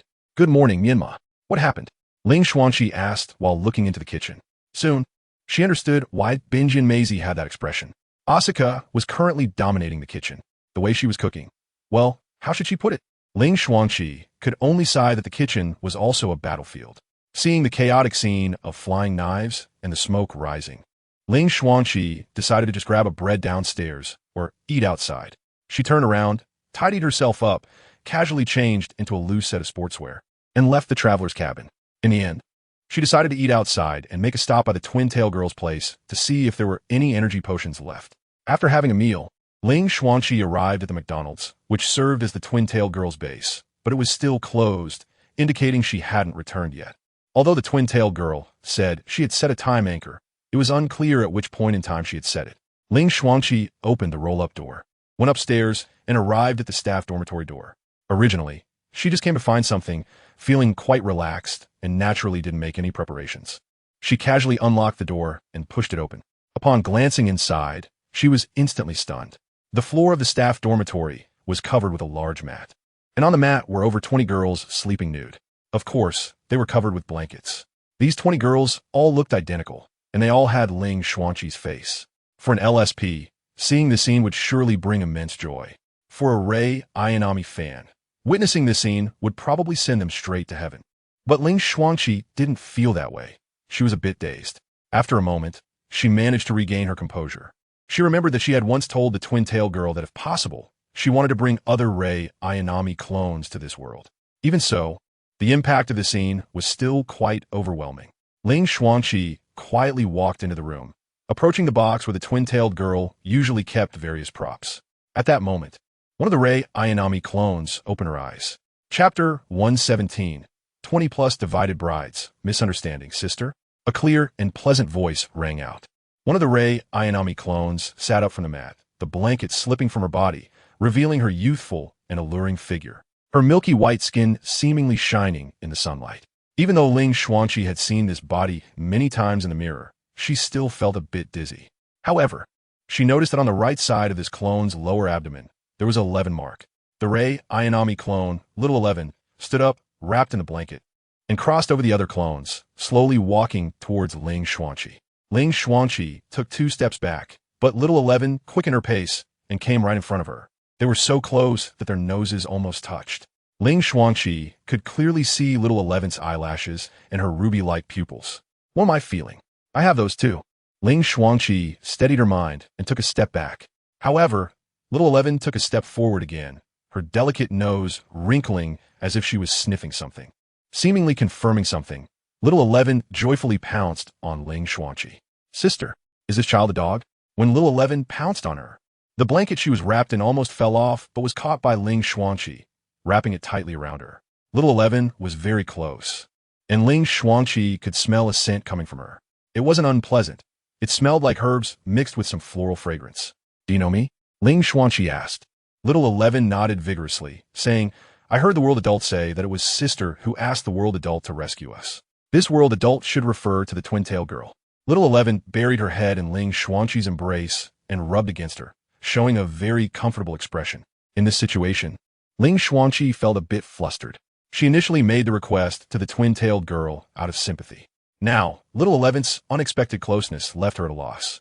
She patted Little 11's shoulder and said, "Aren't you cold being naked? Let's go back to the blanket first. Where are your clothes? I'll go get them for you." Little 11 nodded, reached for the blanket, and returned to her bed, lying down tightly wrapped while keeping her eyes fixed on Ling Xuanqi. Ling Xuanqi looked around but didn't see any clothes for these Rei Ayanami clones. There aren't any. The world adult brought us to this room, arranged for us to shower, made our beds, and then left. "We haven't left this room," Little 11 said. Ling Xuanqi brushed her bangs up and scratched her forehead, saying to Little 11, "Can I call you Little 11? Okay." Little 11 nodded seriously. "I'll go back and get you some clothes. You stay here and wait for a bit. If anyone else wakes up, tell them not to go out." Hum. Little 11 nodded earnestly. Ling Xuanqi exited the room, closed the door properly, and then left the McDonald's, hurrying back to the traveler's cabin.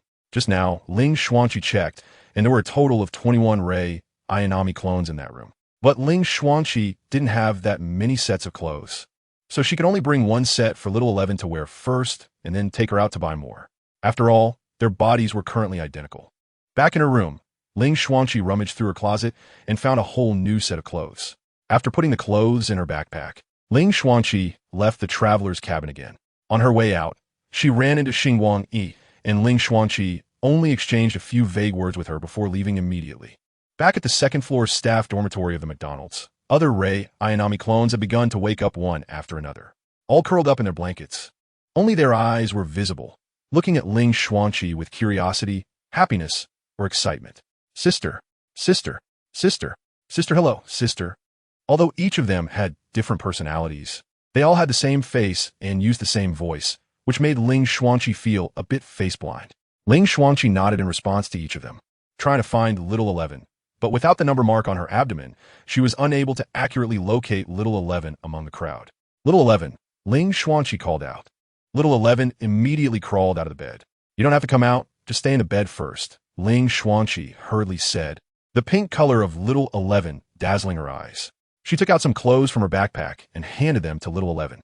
"You change into these first," Ling Xuanqi said. Little 11 took the clothes and curled back into the blanket. Ling Xuanqi wasn't worried about Little 11 not being able to dress herself. Perhaps because of the apostle gene, after gaining consciousness, she had accumulated a lot of knowledge in her mind, which she just needed to digest slowly later. She herself was in such a situation, and these clone sisters should be the same. After all, so far, they had all been speaking in the language of Shenzhou. "Sister, do I have any clothes?" A clone of Ayanami, Rei, lying to Little 11's left, weakly asked. As soon as she opened her mouth, she quickly added, "I'm number 9. Little 9, I don't have any more clothes right now. I'll take Little 11 to buy some later, so don't worry," Ling Xuanqi explained. "Sister, I'm ready." Little 11 jumped out from the blanket. Ling Xuanqi's clothes didn't fit her well, being a bit loose. It was understandable. Ling Xuanqi had grown to look like an 18 or 19-year-old, while these Ayanami Rei clones still retained the appearance of 14 or 15-year-olds. At this moment, Ling Xuanqi realized she had forgotten something. Shoes. She forgot to bring shoes. "Well, let's see if there are any spare shoes here for adults to make do with." After leaving the McDonald's, the two of them arrived at the nearest mall. Speaking of which, Ling Xuanqi was a regular customer at this mall. The last time she brought Asuka and Misato to buy clothes, they also came here. "Little 11, are you done changing?" "I'm ready, sister." Little 11 came out of the fitting room, wearing an outfit that suited her age very well. The top was a gradient pink and white sweatshirt. The bottom was khaki casual pants, and on her feet were a pair of white sneakers. "Does it look good?" Little 11 twirled around. Ling Xuanqi nodded and said, "It looks good." Turning to the salesperson, Ling Xuanqi asked, "Hello, could you please tell me how many of this outfit are in stock? I need a total of 21 sets. Thank you for your patronage." The salesperson smiled brightly, as it was rare to encounter a big customer, and her commission for the day should be quite a bit. She handed Ling Xuanqi back her credit card with both hands. In addition to the outfit Little 11 was wearing, Ling Xuanqi also helped her match another set of everyday clothes. In total, Ling Xuanqi bought 42 sets of everyday clothes. Plus the underwear she bought earlier, which needed to be changed frequently. She prepared 3 sets for each of them. After all, their figures were the same. so she could just buy according to Little 11 as a template. Additionally, she got each of them a set of pajamas, and the money on Ling Xuanqi's credit card flowed out like a stream. Having bought so many things, the mall staff kindly drove to help Ling Xuanqi bring the goods back to McDonald's. Just leave in the lobby. Thank you, Ling Xuanqi instructed. After the staff helped unload the goods, they left. Watching the mall staff drive away, Ling Xuanqi closed the roller shutter door again. She tapped her bracelet on her wrist, and the gem on it immediately emitted light. The pile of clothes on the ground floated up, almost filling the air above the first-floor lobby. With a gentle wave of the hand wearing the bracelet, all the clothes shook off the dust, which gathered together and was finally thrown into the trash can. The newly bought clothes, especially the underwear, needed to be soaked in salt water and then washed clean. However, there was no time to wash and dry them now. So Ling Xuanqi used the bracelet's ability to clean the clothes directly. Sister, will I have opportunities to go out in the future? Little 11 asked from the side. Just now, on the way to buy clothes, Little 11 looked around happily. Perhaps because they had been in the cultivation tank since birth. Little 11 was very curious about everything in the outside world. Ling Xuanqi, who was much taller than Little 11, naturally reached out to rub Little 11's head and said, "Of course, there will be opportunities. Just bear with it for 2 more days. When the Lord of this realm, also known as the World Will, returns, she will add a confusion buff to you, and you'll be able to go out and play freely." Yay! The lively Little 11 was so happy that she laughed out loud. She then asked, "But sister, you're so powerful. Why can't you just give us the confusion buff directly? My current power is also granted by the World Will, and I'm still not very proficient in using it. All right, let's go upstairs." Ling Xuanqi waved her hand, and the floating clothes automatically folded themselves and followed her upstairs. When she opened the door to the room, most of the Ayanami Ray clones inside had basically woken up. Seeing Ling Xuanqi walk in, they all turned their gaze toward her. Suddenly being stared at by so many Ayanami Ray clones, Ling Xuanqi felt a bit uncomfortable. Hello everyone. Let me introduce myself. My name is Ling Xuanqi, a clone of Ayanami Ray from a certain parallel universe. Having formally greeted them, Ling Xuanqi then controlled the clothes to distribute to each Ayanami Ray clone, giving each 3 sets of underwear, 2 sets of everyday clothes, and 1 set of pajamas. While this group of Ayanami Ray clones was changing clothes, Ling Xuanqi took a quick glance, noticing their numbers started from number 3 and went all the way to no. 23. In the TV animation, there were a total of 3 Ayanami Rai. Ayanami Ray number 1 was killed. Ayanami Ray number 2 self-destructed with the angels in episode 23. And then there was Ayanami Ray number 3. This Ayanami Ray number 3 should be the clone standing in front of Ling Xuanqi. And now, since the twin-tail girl had gone to the EVA world, the self-destruction of Ayanami Ray number 2 would basically not happen. So this clone number 3 would not merge with Lilith's soul to become a new Ayanami Ray. However, this number 3 clone was the most similar to Ayanami Ray among the 21 clones, reflecting the same indifference and calmness, perfectly embodying the 3-no personality. In contrast, the other Ayanami Ray clones seemed like extremely out-of-character products. At this moment, a Ray Ayanami clone shyly raised her hand and said, "Sister, may I ask if there is anything to eat? We haven't had a meal since last night." As she spoke, her stomach let out a timely growl, not loud, but enough to make her face flush with embarrassment. "All right, what does everyone want to eat?" Ling Xuanqi originally thought about trying to cook for once, as there was a McDonald's downstairs and plenty of cooking ingredients. But then she reconsidered, thinking her cooking skills were not up to par. Besides, going out to eat was not an option, even if it were 5, 6, or even 7 identical girls. It could still be explained, but 21 girls who looked exactly the same would definitely cause a stir if they went out together. Ling Xuanqi could only pick up her phone and prepare to order takeout. By afternoon, Xingguang, who was sleeping in the traveler's cabin, received a phone call. It was from a delivery guy, saying that the package had arrived downstairs. Rubbing his eyes, Xingguang got out of bed. The longer he slept during the midday nap, the more drowsy he felt. His head was still hazy. He went downstairs and exited through the backyard, where a blue tricycle delivering packages was parked at the alley entrance. A delivery person stood next to the tricycle, and it was not the long-haired delivery guy who had come frequently before. Xingguang approached and reported his name and phone number. The new delivery guy half bent into the box to find the package. Xingguang casually asked, "Excuse me, where did that long-haired delivery guy who used to come here go?" "Oh, him? Our system was malfunctioning before and assigned deliveries incorrectly. I don't know why, but that guy is particularly stubborn. Once he received a delivery assignment, He really went to that place and hasn't come back yet. We can't reach him for now, the delivery guy replied. After finding Xingguang's package, he scanned the code on it with another phone and handed it to Xingguang. Thanks. After receiving the package, Xingguang returned to the traveler's cabin and happened to see Ling Xuangqi as he went up to the second floor.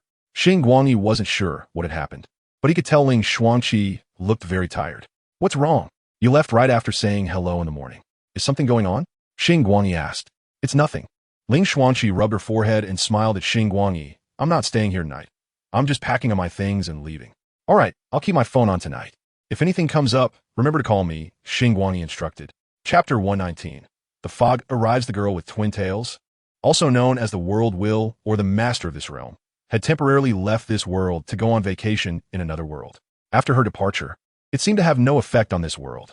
Everything continued to operate as usual. Time quickly moved to Sunday. On Saturday night, except for Ling Xuangqi, the other residents returned to the traveler's cabin. The next morning, a thick fog enveloped Xingguang City. This was a heavy fog with visibility of only a few meters. From a distance, the tall buildings looked like monsters hiding in a mist. The streetlights, which had been working all night, were still on, but the orange-yellow light could hardly penetrate the dense fog, only faintly illuminating a dim glow. A female white-collar worker, just off her night shift, walked out her office building. She was about to yawn when she saw the thick fog outside, and, fearing she might inhale something dirty, held back her yawn. Rubbing her chin, she winced as holding back the yawn made her jaw hurt. That's strange. I don't remember the weather forecast saying there would be fog today. The female worker's head was still groggy, and she glanced at her phone, which had just received a fog warning message. Rubbing her eyes, which felt sore from staring at the screen all night, she noticed that this familiar route home now felt incredibly strange due to the fog. This heightened her sense of caution. Suddenly, a sound like a stone flying through the air and shattering glass rang above her head. Huh? What happened? The female worker hadn't reacted yet. Above her, shards of glass and small stones began to fall. Due to the fog and her night shift, her senses had dulled significantly, and she was completely unaware of the impending danger. At that moment, a bolt of golden lightning suddenly raced from a distance, pulling the female worker away from her spot. Bang! Crash! Shattered glass and debris fell to the ground, the loud noise startling the female worker, who screamed and clutched her head. After a while, she stopped screaming and, still shaken, checked herself for blood or pain, which relieved her somewhat. Soon, she became puzzled, wondering how she had retreated a distance and what had actually happened. It seemed her sixth sense kicked in, and she looked across the street. There stood a boy. He was tall, but not lanky. Rather, he had a well-proportioned physique. He wore black pants and a red jacket adorned with golden stripes. Due to the fog, the female worker couldn't see the boy's face clearly, but she sensed he was young. The boy seemed to notice the female worker looking at him. He waved and pulled the hood of his jacket over his head, turning to leave, his figure disappearing into the fog. The female worker stood frozen for a moment before hurriedly getting up and walking away, still shaken. Above the building where the accident occurred, a window had been broken. This room had been unoccupied for a long time, and a thick layer of dust covered the wooden floor. Next to the broken window, shards of glass lay scattered. Among the debris, there was a black and purple object resembling a dial. The surface of this dial depicted a grotesque face, and its eyes flickered rhythmically as if breathing. Soon, the dial stood upright, rolling to the wall, and defying gravity, it rolled along the wall to the window ledge and jumped out through the broken window. Not only this dial, but many other things also took advantage of the fog to enter this world. For instance, not far from this building, another office building suddenly had an invisible spaceship appear, crashing through the top-level advertising sign and landing on the rooftop. After a long while, the hatch of the spaceship opened, and an alien creature dressed in a fishnet and wearing a mask with dreadlocks emerged. It held a weapon and stood at the rooftop looking down. Just as the alien spaceship landed, somewhere in Xingguang City, Wei Yin was awakened. Or, to name him directly, Bruce Wayne. His surveillance network set up in the city was triggered, and a sharp alarm sounded continuously in his room. Bruce Wayne rolled over and got out of bed, moving to the wardrobe. Opening it, he found a hidden compartment, revealing a massive knob. Bruce Wayne first turned it 90 degrees clockwise, then 15 degrees clockwise, and finally 75 degrees counterclockwise, pressing the knob down. A beam of light projected from the knob, scanning Bruce Wayne's pupils. After the authentication was successful, a hole appeared in the wardrobe. Bruce Wayne immediately stepped through the hole and walked along the path that led to the Batcave. When Bruce Wayne arrived at the Batcave, Someone was already there. Master Bruce, you haven't rested yet, the old butler Alfred said. This isn't Gotham City, and there aren't so many criminals and lunatics here. I still want to suggest that Batman needs a vacation too. However, the danger level here isn't low either. There are already emergencies occurring. While talking to Alfred, Bruce Wayne had opened the storage compartment and started changing clothes, and Alfred came over to help. I quite like this world. It's sunny, and people are quite friendly. Although there are some large monsters, their frequency is low, and that giant has managed them well. While speaking, Bruce Wayne changed into the Batsuit and hung various equipment on his utility belt. Master, should I notify your classmate, young Master Tony? Alfred asked. Clearly, Alfred was also aware of Tony. No need. Activating the voice modulator in the mask, Bruce Wayne's voice became deep and hoarse. At the same time, he walked toward the Batmobile. This Batcave wasn't large. Compared to the one under Wayne Manor, this one was clearly much inferior.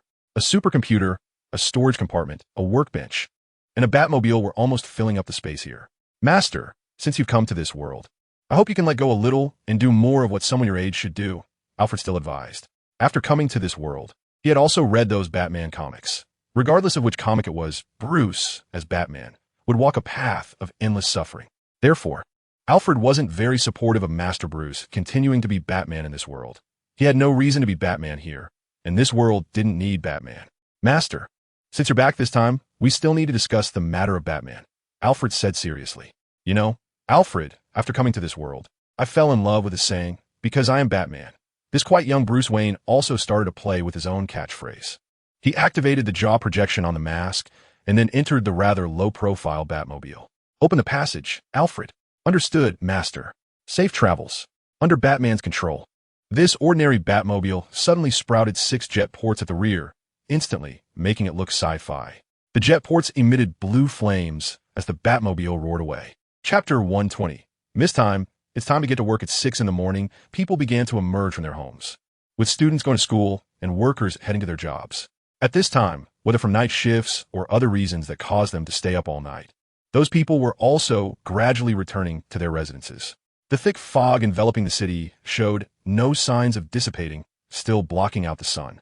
However, at least the sun had risen, so people's visibility wasn't completely dark. A student dressed in a blue and white sports uniform was dozing on the subway. Today was clearly Sunday, a day that should be for rest. But this student was already in his senior year, so he only had Saturday as a day off. Today he had to go back to class. Due to the weekend, the early subway car wasn't as crowded as on weekdays, which allowed this student to have a seat. He hugged his backpack, resting his head on it, and closed his eyes to doze for a while. Just as he was deep in sleep, something lightly yet solidly hit his head. With that hit, the student immediately woke up, raising his head in dissatisfaction to see who had thrown something. But after looking around, he found no suspicious person. The subway car he was in had very few people, and there were only a few passengers sitting far away, most of whom were looking at their phones, not behaving like pranksters. He then lowered his head to look for the object that had hit him. Suddenly, he noticed a black, round object quietly resting beside him. Is that an X-Aid Rider watch? The student murmured to himself. As a half-hearted tokusatsu fan, he immediately recognized the item. He looked around carefully and cautiously picked up the X-Aid Rider watch. Bringing it closer to his eyes, he exclaimed, "Oh, it's the X-Aid time." Although the price of the X-Aid Rider watch had been dropping on online marketplaces, as a high school senior, he still didn't have any spare money to buy it. He really wanted to just pocket the X-Aid Rider watch, but in the end, he gave up. He held the X-Aid Rider watch and asked, "Who threw this?" The other passengers in the same car, who were playing with their phones, glanced up at the student and then looked down again, continuing to play with their phones. As the train approached the station, the male student placed the X-Aid Rider watch back on the seat, then stood up with his backpack, waiting for the train to stop and leaving the car. After he left, the X-Aid Rider watch had quietly disappeared from the seat. Upon arriving at school, while there was still time before class, the male student started chatting with his classmates around him. Speaking of which, I encountered something strange this morning. Really? Really? School life was always dull, and since phones had to be turned in before class, students had to find their own amusement. As soon as someone mentioned they had a strange tale to tell, a group of equally bored students began to gather around. Hurry up and tell us. Don't keep us in suspense. Haha, the boy scratched his head. This morning I was sleeping on the subway, and suddenly something hit me awake. Guess what it was? What? An X-Aid Rider watch, the X-Aid time. And I looked around. It was like it just fell from thin air. No way, could it be real? There's already a real time in the nearby Zhongzhou Academy. Where's that thing? Show it to us for verification. As excitement rose, the group of students couldn't care less about the danger and wanted to see the X-Aid Rider watch. No, I left that thing in its place. I didn't bring it with me, the boy replied honestly. What? Are you kidding? Some students thought the boy was making up nonsense. Among the group of boys, a girl had also been chiming in. Hearing this, the girl looked a bit strange and pointed to the boy's desk, saying, "What you're talking about, the X-Aid Rider watch. Couldn't it be that thing?" At that moment, the black X-Aid time watch had appeared on the boy's desk out of nowhere. When the boy saw the X-Aid time watch, he froze for a moment, then broke into a cold sweat. He was sure he had left the watch in its place. How could it be here? Suddenly, the watch flew up and directly entered the boy's chest. He began to scream in agony, while a large amount of black smoke emitted from his body, gradually engulfing him. The surrounding students, after a moment of shock, quickly distanced themselves, with many already running outside. A couple of bolder ones hesitated slightly, wanting to see what would happen next. When the black smoke expanded to a certain extent, it suddenly started to contract, eventually coalescing into a humanoid figure. At that moment, a shockwave centered around the black smoke erupted, sending tables and chairs flying across the room. The closest table was even crushed by the shockwave, turning into debris. Fortunately, the two curious students had already escaped to the doorway, and the shockwave merely pushed them out, causing them to stumble but not suffer any serious injuries. After the shockwave dissipated, a monster appeared in the center of the classroom. It looked as if it was wearing a white chemical protective suit with parts of its chest, shoulders, and limbs covered in metal armor. Its face was terrifying, resembling a red, skinless visage covered by a glass dome. At this point, the group of students finally felt fear. Of course, there were still some students who were oblivious and even a bit excited. The earlier shockwave had inadvertently shredded their unfinished homework when it smashed the table. Meanwhile, far away at Zhongzhou Academy, Chang Xiao was still lazily sleeping in bed. She had a good figure, but a poor sleeping posture. The blanket was rolled up as she slept, lying on her side with her arms tightly hugging the blanket, her long legs tangled in it. Because she was lying sideways, her face was pressed against the pillow, her mouth slightly open, and a bit of drool trickled down the corner of her mouth. At the same time, she murmured incoherently in her sleep. Suddenly, she felt a severe headache, as if someone was stabbing her head with needles. Chang Xiao woke up abruptly, propping herself up with one hand while holding her aching head with the other. Her brows tightly furrowed. Abnormal night. She gritted her teeth and squeezed out 4 words. She glanced around and saw that her dormitory was empty. So, she hurriedly changed into long-sleeve pajamas and pants and went to the balcony. "What heavy fog!" Chang Xiao exclaimed, but it was perfect for providing her cover. She retrieved the time-space driver from behind her and secured it around her waist, with belts appearing on either side to fasten it. Zeal. She pressed the dial and inserted it into the driver. Then, she stepped onto the balcony railing and jumped off the 6th floor. Rider time. Face reader zeal. Chapter 121. Officer, there really are masked heroes and monsters at our school. What happened? What's going on? Hearing the commotion outside, a student from another class opened the classroom door in confusion. Upon opening the door, he saw other students running frantically in the hallway. "Hey, Liuzi, what's going on?" This student grabbed someone he knew and asked. "Damn it, there's an abnormal night." "Abnormal night? Is the official here to hold an event at our school?" The other student continued to ask. "What event? Don't you see everyone screaming and running away? Either run with them or hide in the classroom. If you stay in the hallway, you might as well wait to die." The student nicknamed Liuzi shrugged off his friend's hand and fled without looking back. At this moment, the abnormal time king did not immediately go on a killing spree. It reached out, and a girl who was running suddenly flew backward. The abnormal time king grasped the girl's head with one hand, while a cloud of black smoke emerged from the other, eventually forming an abnormal night's dial. The abnormal time king was slowly pushing the abnormal night's dial into the girl's body. Just then, a giant mech burst through the fog, charging out from it. It's the time demon mech. Some students recognized what it was. Ever since coming to this world, Chang Zhao's time demon mech had lost its ability to traverse time. Currently, it was just a fast means of transportation, but because of its size, she rarely used it.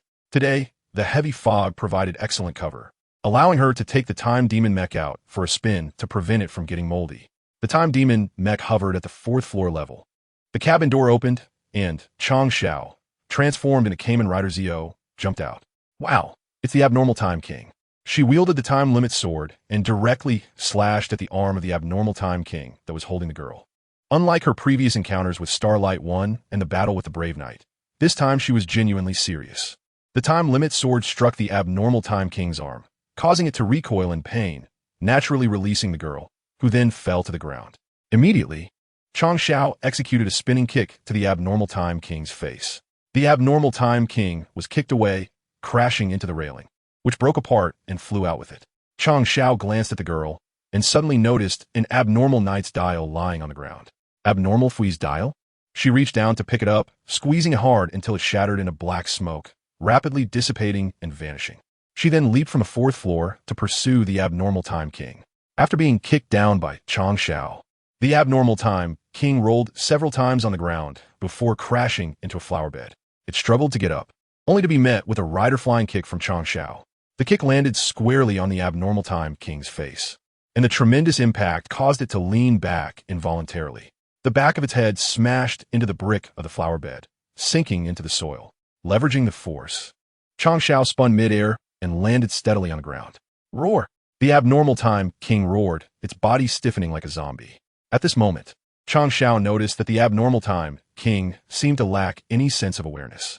Suddenly, it produced two swords resembling clock hands and charged at Chang Xiao. Swinging them wildly, Chang Xiao easily dodged the erratic attacks of the abnormal Time King, realizing that it had no intelligence and was attacking chaotically. She blocked the next strike with the time limit sword and countered with a punch to the abnormal Time King's abdomen. The abnormal Time King doubled over in pain. Clutching its stomach, Chang Xiao immediately grabbed its shoulder, leaped up, and delivered a knee strike to its chin. While still in the air, she twisted her body and executed a whip kick with her left leg, sending the abnormal Time King flying sideways. She finished with a graceful spin in midair, landing elegantly on the ground, while Chang Xiao battled the abnormal Time King. The students upstairs bravely emerged from their classrooms and gathered in the hallway to watch the scene unfolding in the plaza below. Some students who had not yet surrendered their phones took them out to start taking pictures, while other students who had already handed in their phones pulled out their secretly hidden second phones to join in. As for the teachers, they were too busy ushering students back to the classroom for safety to care about their phones. Some teachers even discreetly took out their phones to snap a picture while maintaining order. This is truly a situation fit for Kamen Rider Zio. The grade director, wiping sweat with a tissue, dialed the police. Hello, police officer. This is the 8th middle school of the city. I want to report a crime. There are masked heroes and monsters fighting inside the school. No, this is not a false alarm. I am the grade director of the senior class. Please send someone over quickly and bring extra personnel. Just then, the variant Zio stood up and with a grasp of its right hand, a mass of black mist transformed into a variant rider watch. It pressed the watch's button, and a strange, oppressive sound echoed. Kabuto! Countless writhing black lines extended from the watch, wrapping around the variant Zio. Finally, these black lines contracted into the variant's OS body, transforming it into a fierce, humanoid stag beetle. Variant Kabuto, I actually guessed right. As expected, they all like to use high-speed abilities, and so do I. While Chang Xiao was talking to herself, the variant Kabuto had already entered a super speed state and charged at Chang Xiao. In a breath, Chang Xiao was struck multiple times, sparks flying from her body. What is Zio doing? Why isn't she using the Kabuto watch? Maybe this Tokiwa Sugo hasn't obtained the Kabuto watch yet. So weak. The group of students above were discussing among themselves. Chang Xiao, transformed into Zio, had her senses significantly heightened and could naturally hear their words. Really, it's not like having a watch means being powerful. One can become strong on their own too. TSK. I should switch with Hashikawa and become an Ultraman instead. Chang Xiao muttered to herself, still not taking out the Kabuto watch, seemingly determined to resolve this variant rider with her initial form. She picked up the time limit sword from the ground, slightly bent her body, and lowered her center of gravity, getting into a defensive stance. The variant Kabuto continued to attack Chang Xiao, causing her constant damage. Chang Xiao remained still, waiting for the right moment. Suddenly, the text-shaped visor lit up with a magenta glow. She slightly moved the hand gripping the time limit sword, adjusting the direction of the sword tip. In the next moment, the variant Kabuto charged directly into the sword tip as if it had collided with it on its own. Chapter 122. Various villains make their appearance if this were on television. A stab like this would at most cause a few sparks. After all, the suit needs to be reused and can't be ruined. But now, the time limit sword had genuinely pierced through. However, there was no blood, nor was there any explicit scene. From the wound on the variant rider's abdomen, black smoke continuously billowed out. Chang Xiao forcefully pulled out the time limit sword.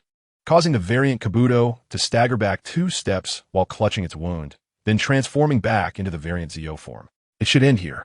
Chang Xiao clenched her left fist and struck the unlock button on her belt, then twisted both hands, causing the belt to rotate and enter the state for releasing the finishing move. Finish time. Time break. Chang Xiao took 2 steps forward, then leapt into the air with her feet together. Numerous texts appeared around the variant Zio, and as Chang Xiao's flying kick drew closer, these texts converged and finally attached themselves to the soles of her feet. At this moment, sensing its impending doom, the variant suddenly opened its mouth, and a thick mist spewed from it. As it rose into the sky, this mist transformed into numerous black watches, all flying in different directions without pause. Chang Xiao kicked the variant Zhou, causing it to explode, and upon landing, she immediately switched the time limit sword to gun mode and shot at the fleeing variant rider watches. Unfortunately, those watches escaped too quickly, and Chang Xiao's shots all missed. There was no choice. She could only temporarily give up and turn back to look at the variant Zio. After taking the kick from Chang Xiao, it had already exploded and reverted to a form of black smoke. The male student fell out from inside, rolling a few times on the ground, and after closing his eyes, he lay flat on the ground. The black smoke gathered together and transformed into the variant Zio watch, falling to the ground. Chang Xiao picked up the watch and then approached the boy. "Hey, are you all right?" Chang Xiao patted the boy. The boy slowly regained consciousness, propped himself up on the ground, and covered his head, muttering to himself what happened. Clearly, he had no memory of being possessed by the watch. He looked up and saw the Kamen Rider Zio beside him. Immediately, he showed a surprised expression and exclaimed in disbelief, Kamen Rider Zio." He recalled that before he fainted, he seemed to have been enveloped by black smoke emerging from a variant rider watch, and now, with Zio appearing, it must be the real Zio, not some cosplay. Thinking this, the student quickly stood up, his gaze eager. "Why you? Hello, I'm your fan." "Oh, hello." Chang Xiao scratched her head. The student's enthusiasm made her feel quite uncomfortable. "Your girl?" Hearing the voice of Kamen Rider Zio from beneath the helmet, the student was a bit surprised. "TSK, why is that the focus? I ask you, where did you get this watch?" Without chatting too much with the student, Chang Xiao questioned him while holding the watch. The student was clearly frightened. Upon seeing the variant Zio watch, he instinctively took 2 steps back. But thinking that Kamen Rider Zio was right in front of him, he figured he shouldn't be in any danger anymore. After calming down, the student began to organize his thoughts and recounted his experiences from today to Chang Xiao. "I see." Chang Xiao pondered, gripping the variant Zio watch, her fingers unconsciously tapping on it. This made the student tense up, fearing she might accidentally press the button. So it turns out that the watch just came to this world, and there were no time invaders or any other villain organizations, which made things much easier. Chang Xiao didn't think for long. She directly gripped the watch with force and crushed it. At that moment, Chang Xiao heard the sound of police sirens approaching from outside the campus. She had a thought, and the time magic machine immediately flew back to her side. As the hatch opened, just as Chang Xiao was about to jump in, the boy suddenly spoke up. Zio. Anu, Master Zio, can we take a photo together?" Chang Xiao tilted her head and smiled, but her mask obscured her expression. "Bye-bye." After saying that, Chang Xiao turned and boarded the time magic machine. Meanwhile, police cars and several black vans from the Abnormal Situation Investigation Bureau drove into the school. The time magic machine quickly took off, charging into the thick fog, and soon disappeared from sight. This fog is quite unusual. The time magic machine navigated through the fog, while Chang Xiao checked the situation outside through the monitor. Even if she slightly lowered the flying height, she still couldn't see the ground clearly. She had originally planned to look for traces of those abnormal night dials from the air, but now, looking at the dense fog outside, she had to give up. By the way, should she try to find Xingguang? That guy might have a way. Chang Xiao pondered, but decided to return to the school first. The time magic machine whizzed through the sky. "What's going on?" A security guard in a gray work uniform, around 40 years old, looked up at the sky through the glass window. He vaguely heard something flying overhead, but when he looked out the window, he could only see the thick fog. He had just received a notification in the security room that something had triggered the alarm on the 29th floor of the building, and the captain had asked him to come take a look. This building is an office building with many companies inside. Only the 29th floor had no tenants. According to the captain, who had been working here for a long time, something had happened on the 29th floor, and it seemed that someone had died. Later, rumors spread that the 29th floor was haunted. Although the property management repeatedly denied such claims, they suspiciously sealed the elevator button for the 29th floor, and the access to the emergency exit was usually not opened. Who would come to this place? The security guard wasn't afraid, as they occasionally had to accompany other personnel to check the circuits, fire safety, or other miscellaneous things. That floor was no different from other abandoned buildings. The eerie feeling was entirely due to the rumors. He took out the key and unlocked the door to the emergency exit on the 29th floor. Click, click. The chain rattled as it moved. Pushing the door open, a cloud of dust was stirred up. Even with a mask on, the security guard instinctively waved his hand in front of his mouth and nose. The 29th floor was dark. The property management had shut down most of the wiring on this floor, including the lighting. It was so dark, could it be because of the fog? The security guard muttered. Luckily, he had brought a flashlight when he came up. Click. He pressed the switch on the flashlight, and the old silver case flashlight emitted a strong beam of light. Holding the flashlight, the security guard planned to check each room one by one. Unintentionally, he glanced at the floor and suddenly noticed a thick layer of dust with a set of footprints. Those were definitely not human footprints. Chapter 123. Alarm Center. It's so hard for me the situation suddenly became bizarre. Looking at the huge, animal-like footprints on the ground, the security guard felt a bit scared. After all, so many surreal things had already appeared in the world, so it wouldn't be surprising if a monster really showed up here. Even if there were no monsters, it would still be terrifying if a mentally unstable person came to a sealed floor wearing monster shoes just to trigger an alarm and scare people. In any case, neither situation was something a small security guard like him could handle.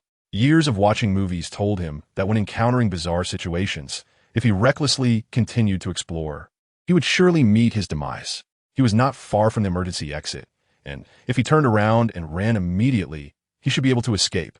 Just as he was about to do this, a hand suddenly reached out from a nearby room, pulling him inside, and the door quietly closed. The security guard wanted to scream, but was muffled by a hand over his mouth. He could only make frantic sounds. Shoot, quiet, a voice came. When he saw the person opposite him, the security guard finally calmed down. If you promise not to scream, I will let you go. Otherwise, I will keep covering your mouth and make you listen to me. The person asked again. The security guard quickly nodded, and the hand covering his mouth relaxed. Huff, huff, the security guard took a couple of deep breaths and then lowered his voice, somewhat excitedly saying, You are Batman?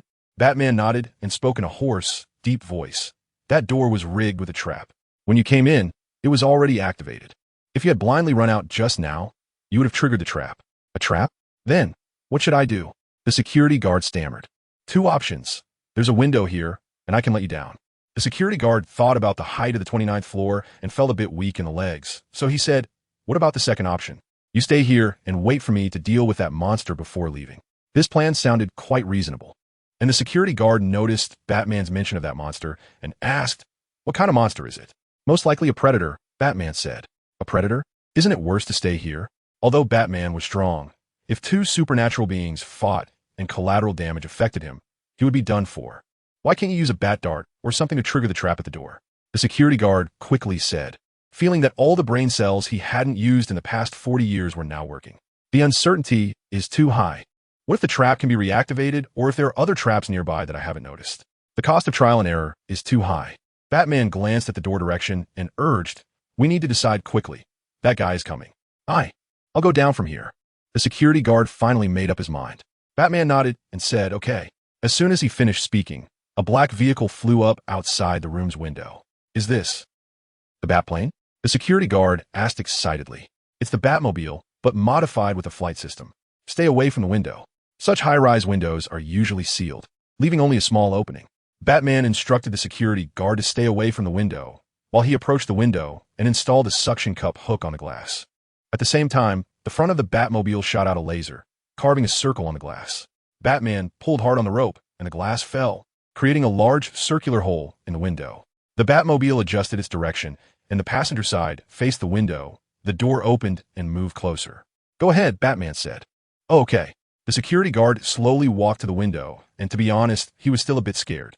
At that moment, two straps suddenly popped out from the passenger seat and secured themselves on the security guard's shoulders, pulling him directly into the car amid his cries. Then the Batmobile's door closed, and it flew towards the ground with the security guard. The security guard sat inside the Batmobile, feeling an impulse to scream out in excitement. This was the Batmobile, after all. Although it didn't look as flashy as the one in the movies, it was indeed the real deal. No matter how rich someone else was, they might never get a chance to ride in a Batmobile in their lifetime. Back on the ground, the Batmobile's doors opened automatically again. Although the guard wanted to stay in a bit longer, he wisely prepared to get out. Before getting out, he slapped his forehead and quickly took out his phone, snapping a selfie with the Batmobile as the background. After that, he exited the vehicle, and the Batmobile flew back into the air, ready for action. The security guard looked at the photo, feeling secretly pleased, but then suddenly remembered his responsibilities. He took out his walkie-talkie and shouted into the communication channel, "Captain, Captain, please arrange for someone to seal off the 28th floor. Don't let anyone up there. And be careful not to go up to the 29th floor. Batman and the Predator are fighting on the 29th floor." After a moment of silence, a voice came through the walkie-talkie. "What? Batman and the Predator? Are you still asleep?" "I'm serious. I just came down from the 29th floor in the Batmobile." "Captain, you can come out and see. The Batmobile is flying up there." "Forget it. There's fog and you can't see. But you have to believe me if I'm lying. You can fire me on the spot. But the 28th floor must be sealed off or someone will really get hurt." "All right, I'll arrange it. If you're lying, you won't get paid for a month." After that, the security guard dialed the police. "Hello, is this the police? I'm a security guard at Hua Phone Building. We have a Predator here, and Batman is up there fighting the Predator." "I'm not lying. Bring more people and weapons when you come. It's the Predator." Back upstairs. The earlier commotion finally attracted the Predator's attention. Batman withdrew his gaze from the window and calmly walked to the door, opening it. With his special goggles, he could see clearly in the dark corridor. Batman took a few steps forward, suddenly flicking his wrist and throwing several small steel balls towards the ceiling. After the steel balls flew away, they immediately adhered to something transparent. Then, an electric pulse was generated between these steel balls.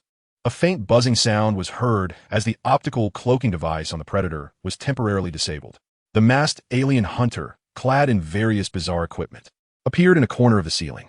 However, this time, it was uncertain who was the hunter and who was the prey. Chapter 124, Because I Am Batman. This can explain any problem. Unknown is a weapon, and a rather powerful one.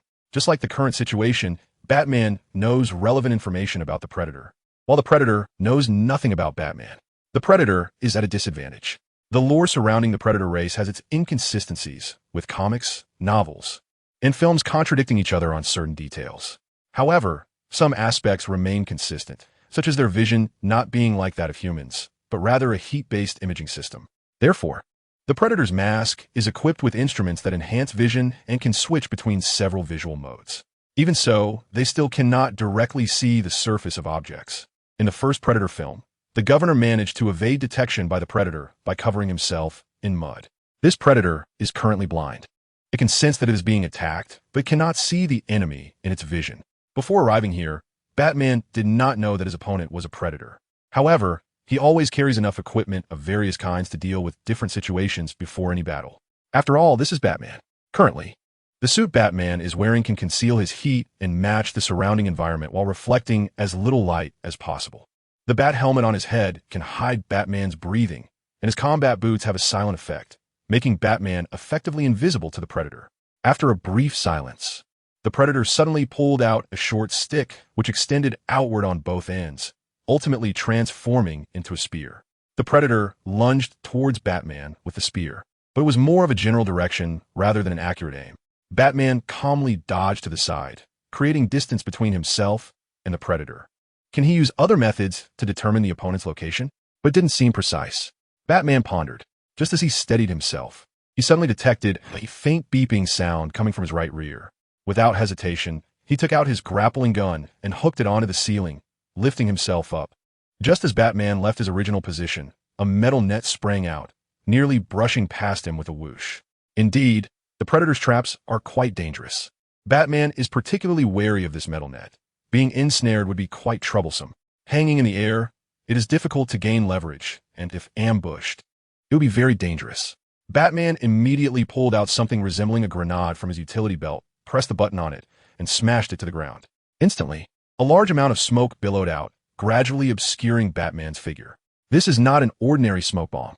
Its smoke carries heat and is specifically designed to confuse thermal imaging systems.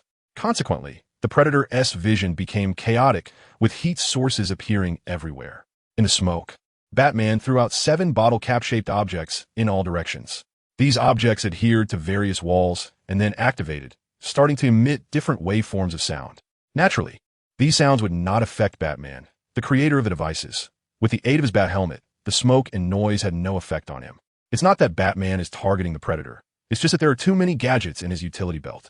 The predator was becoming agitated, the violence in its blood making it uncomfortable in this situation.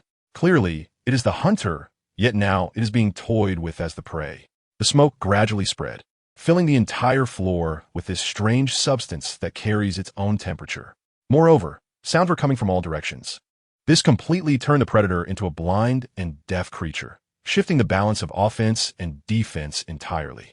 Suddenly, 3 bat-shaped shurikens flew out from the smoke. The predator instinctively dodged 2 of them, but the last one pierced its abdomen. Beep beep. The bat symbol on the shuriken blinked twice and then exploded. This left the predator's abdomen a bloody mess. Before it could catch its breath, a rope suddenly appeared, tightening around its neck and lifting it up. The predator dropped the spear it was holding and drew a dagger from its back to try to cut the rope around its neck. The rope, made of an unknown material, was impossible to cut, and it kept tightening. It's not that the predator is too weak, nor is it that Batman is too strong. It's just that this fight was never on the same level from the very beginning. Intelligence is quite important in a battle. The smaller the gap in strength between the 2 sides, the more important intelligence becomes. Once he knows that his opponent is the predator, this guy has no secrets left for Batman. However, for the predator, Batman is an unknown opponent, and he doesn't even know what he looks like. The fact that he still doesn't even know who the enemy is at this point makes the predator feel quite frustrated. Doesn't he have any other equipment? Batman thought silently. In Batman's impression, the predator should have a razor-sharp disc that can automatically track enemies. In the second Predator movie, the protagonist used this weapon to kill the predator. Suddenly, the shoulder cannon on the predator's shoulder began to fire wildly into the smoke. Batman calmly dodged a shell, slipped behind a wall, and threw a smoke bomb to replenish the smoke. After a while, the predator's shoulder cannon was still firing. Batman took a folded batarang from his utility belt. Its blade sprang open, glinting coldly. He calculated silently, ducked behind the wall, and threw it back. The batarang spiraled out in a very unscientific arc, circled around the corridor, and accurately struck the shoulder cannon. Boom! With a loud bang, the batarang exploded, incapacitating the shoulder cannon. At the same time, the explosion at such close range caused a lot of damage to the predator. The predator raised his right hand and started operating something on the control panel on his left arm. He believed he could no longer defeat his opponent, and to avoid becoming a prisoner, he prepared to activate the self-destruct program in the arm controller. Batman guessed what the predator was trying to do and thought to himself that it was bad. He couldn't care less about the traps that had yet to be discovered around him and charged out directly. The self-destruct program of the predator's arm controller was incredibly powerful, akin to a small nuclear bomb, capable of destroying nearly 300 city blocks. If it exploded here, the consequences would be unimaginable. As Batman ran, he indeed triggered the traps left by the predator. 2 claw-shaped shurikens flew straight towards Batman's head. Batman rolled to dodge the claw-shaped shurikens, and, as he got up, a batarang was already in his hand. Just as he was about to throw the batarang, the ceiling in front of him suddenly collapsed. A red and gold armored figure dropped down from the hole in the ceiling, accompanied by a blaring sound. "Hello, you threw a party without telling me?" Tony Stark's voice rang out. Chapter 125. The Narcissist and the Egotist, sir. It seems that the Predator is operating the control device on his arm. Based on relevant film data, it is possible that he intends to self-destruct, Jarvis said. "Hey, it looks like I arrived just in time." Tony chuckled lightly, adjusting the power of the repulsor beam in his palm to maximum, directly piercing through the Predator's head. The Predator's hands dropped down, and all of his equipment ceased operation. "Wow, this is the Predator. He really is ugly," Tony said as he stepped closer. "Their equipment is quite interesting, but it doesn't match my aesthetic. If your gear doesn't have a filtration system, I suggest you keep your distance." "We don't know if this monster carries any alien viruses," Batman said. Tony said. Although the mask of his suit had some air filtration system, he still took 2 steps back and switched the breathing system to internal circulation. Batman walked past Tony Stark, stepped forward, and activated the scanning system in his mask to scan the Predator's equipment. Strangely, the arm controller of the Predator clearly had the power of a small nuclear bomb upon self-destruction, but now it scanned no energy source at all. To be safe, Batman still removed the arm controller, preparing to find a deserted place to destroy it. Hey, are you taking that without asking?" Tony chattered beside him. Batman ignored him, and after removing the Predator's equipment, he controlled the Batmobile to the top of the hole Tony had just made. Once there, the Batmobile deployed a box. Batman dragged the Predator's body over to the box, pressed the button on it, and the box immediately expanded and grew larger. He opened the box, threw the predator inside, and then closed it. What's this? You don't want to make a specimen out of it, do you? Tony said, looking at the glowing green blood of the predator on the ground with a look of disgust. This is a small incineration box, Batman explained, unusually in the mood to elaborate. The alien virus he mentioned was not just a made-up story to scare Tony. Batman genuinely considered this aspect. After completing these tasks, Batman began to slowly clear the traps left by the predator on this floor. Tony followed behind Batman, bored, watching him dismantle one trap after another. Do you need help? Tony asked. No, Batman coldly rejected. After a while, Tony found it really boring, so he started a conversation. Hey, you use my jaw image as cover without asking. How are you going to compensate me? Batman didn't respond. He was focused on dismantling a trap. Tony couldn't hold back any longer and said, I don't know what you're so proud of. I've already discovered your true identity. Oh, Batman's tone finally changed. He raised an eyebrow beneath his mask. You finally figured it out. I've been leaving you clues since last semester. But you're not that stupid. I thought it would take you another 2 years to find out. Batman's words made Tony feel a bit exasperated, but the next moment, Batman pressed a hidden button on his helmet, and it opened automatically, revealing his face inside. Let me reintroduce myself, Bruce Wayne, Batman, Wayne, or rather Bruce Wayne said. Tony didn't expect Bruce Wayne to pull this stunt, which made him feel like his punch had landed on cotton, a sense of frustration. Tony Stark. Tony also opened his helmet and said, Your personality is really annoying, egotist. Likewise, narcissist Bruce put his helmet back on and continued with his work. By the way, the camera you installed in the bathroom last semester was removed by me. You. Tony was completely at a loss for words. By the way, Alan is also a traveler, Batman continued. What? What's going on?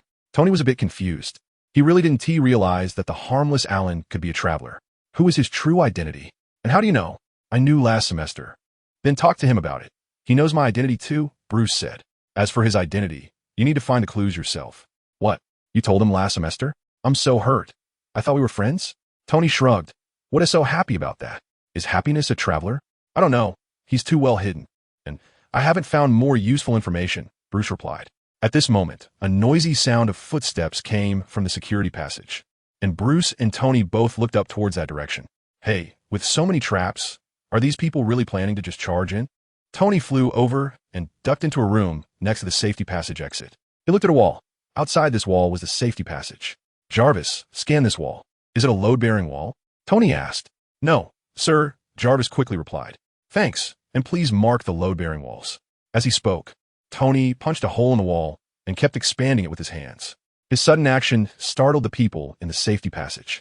They were already tense knowing there were Iron Blood warriors above, and now a blood-red arm suddenly burst through the wall. It was pretty scary. Hello, everyone. There are murder traps up there, so it's not very convenient. Can you wait in the safety passage for a bit? Tony asked. Superman? An agent from the Anomaly Investigation Bureau asked excitedly. Yes, it's me. Lovely lady, if you want a photo and autograph, you'll have to wait a moment.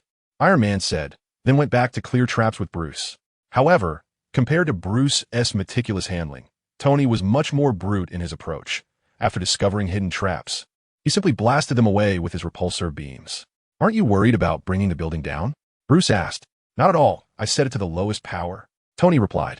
The two searched the entire 29th floor 4 or 5 times, and after confirming there were no leftover traps, they reached the safety passage entrance and opened the door. Chapter 126. Alfred worries for his young master. The door suddenly swung open, startling the group of workers who instinctively raised their guns. When they saw who opened the door, they were less terrified. Hey, no need to be so tense. This guy might have a sour expression, but he's actually pretty nice, Tony said, popping out to ease the atmosphere. Oh right, that lovely lady. Shall we take that photo now? Huh? Oh, okay. The girl excitedly ran over, took out her phone, and stood with Iron Man and Batman for a photo. Seeing Bruce wanting to leave, Tony pulled him back, saying, What is that phrase? Don't be so tsundere. Let us take a picture together. Come on, smile. As he spoke, Tony made a V sign with his fingers. My projection mask doesn't have a smiling function. Idiot, Bruce replied coldly. After the photo, Bruce turned and left immediately. Don't mind him. That is just his temperament, Tony said. The female staff member glanced at her captain, and after receiving a nod, she began to speak to Tony. I know this is bold, but I still want to ask, Mr. Iron Man, are you and that Mr. Batman for real? The Anomaly Investigation Bureau girl asked. Of course, absolutely real, Tony said, turning to follow Bruce. If you don't mind, can we chat as we walk? Sure. The staff members from the Anomaly Investigation Bureau followed behind. Why are you here? The girl continued to ask. Here? If you mean this building? We came to deal with that Iron Blood Warrior. If you mean this world, we don't really know how we got here, Tony shrugged. Your Mandarin is great. The girl complimented, though she was unsure if she could trust Iron Man's response. Of course, I'm a well-rounded genius, Tony boasted. The group arrived at the spot where they had just killed the Iron Blood Warrior, and the smoke in the corridor was almost cleared. To be honest, just looking at the environment made the Anomaly Investigation Bureau personnel feel the battle was quite fierce. The corridor was pockmarked, and a large section of the ceiling was destroyed. In fact, most of this was caused by Tony, unrelated to the battle. Bruce did a final check of the equipment left behind by the Iron Blood Warrior, and after confirming that there were no alien bacteria on it, he stood up. I've checked. There's no alien bacteria on them. You can take them back, but still. Be careful, Bruce said. The leader, not sure what to make of Batman, felt that he was being benevolent. Thank you very much. The leader attempted to shake Batman's hand. Batman graciously shook it and then took a communicator from his belt and tossed it to the leader. Continuing, the self-destruct program is on the Iron Blood Warrior's gauntlet controller. I'm not too sure about it, so I took it with me. If you need to, use this to contact me, and I'll send it back after I disassemble it. Seriously, you all got your share, what about mine? I was the one who landed the final blow, Tony pouted. Mr. Iron Man, could I also get your contact information? The leader asked. Sure, no problem. That lovely lady, could you please give me your phone? The girl handed her phone to Tony. Tony took the phone, opened the contacts, entered a string of numbers, and then returned it to her, saying, This is my QQ number. If you have time, can I take you out for coffee? Huh. The girl was clearly taken aback by Tony's invitation. Before she could respond, Tony continued. Well, that's it for today. It was a pleasure spending time with you all. I'll take my leave now. Hey, arrogant jerk. Are we ready to go? But when Tony turned around, he found Bruce had already disappeared. How annoying, Tony complained. Just when Tony was asking the girl for her phone, Bruce had already made his way to the rooftop through the hole in the ceiling. The Iron Blood Warrior ship was parked there. To Bruce, the ship was even more troublesome than the Iron Blood Warrior itself. Influenced by their culture, they liked to bring all sorts of random spoils aboard their ships. Who knows what was in there? If there was an alien egg, it would be a big problem. Fortunately, the ship in front of Bruce was much smaller than those seen in movies and looked more like an emergency escape pod. But he couldn't be careless. Bruce decided to tow the ship back with the Batmobile and thoroughly disinfect, sterilize, disassemble, and destroy it at his base. While Bruce was securing the Iron Blood Warrior's ship with ropes using the Batmobile, Tony flew up from the hole. Hey, what are you doing? Tony asked. Taking the ship back to destroy it, Bruce replied. What did you just implant into that girl's phone? Bruce had heard Tony asking the girl for her phone when he left, and guess what Tony was up to? TSK, don't expose me. It's no fun if you do. I just scanned some interesting chat records, Tony smiled. By the way, this organization is called the Anomaly Investigation Bureau. It is still a bit lame, but I like it more than ALD. Bruce continued to focus on his tasks, ignoring Tony. Tony stood and watched for a while, feeling a bit bored, and since he had gotten up early without having breakfast, he began to feel a bit hungry. So he asked, how about we grab a meal together after you finish up? No need. I have to hurry back to destroy the spaceship and the arm controller, Bruce replied, refusing. As he spoke, Bruce had already secured the spaceship with ropes and was getting ready to board the Batmobile when it suddenly flew away on its own. Rarely, Bruce's tone changed. He activated the communicator in his helmet and said, Alfred? Yes, sir. Since Master Tony has invited you, it would be rude to refuse, Alfred replied. The Batmobile had, of course, been remotely controlled by Alfred, who had been on standby in the Batcave, ready to support Master Bruce. And he had naturally overheard the conversation between Tony and Bruce. To help his reclusive master make more friends and do things that college students should do, Alfred was naturally creating opportunities. Have fun, you too, Alfred said. Alfred, sich. Bruce sighed, watching the Batmobile drive away. He felt a bit of a headache. What's wrong? The car took off on its own.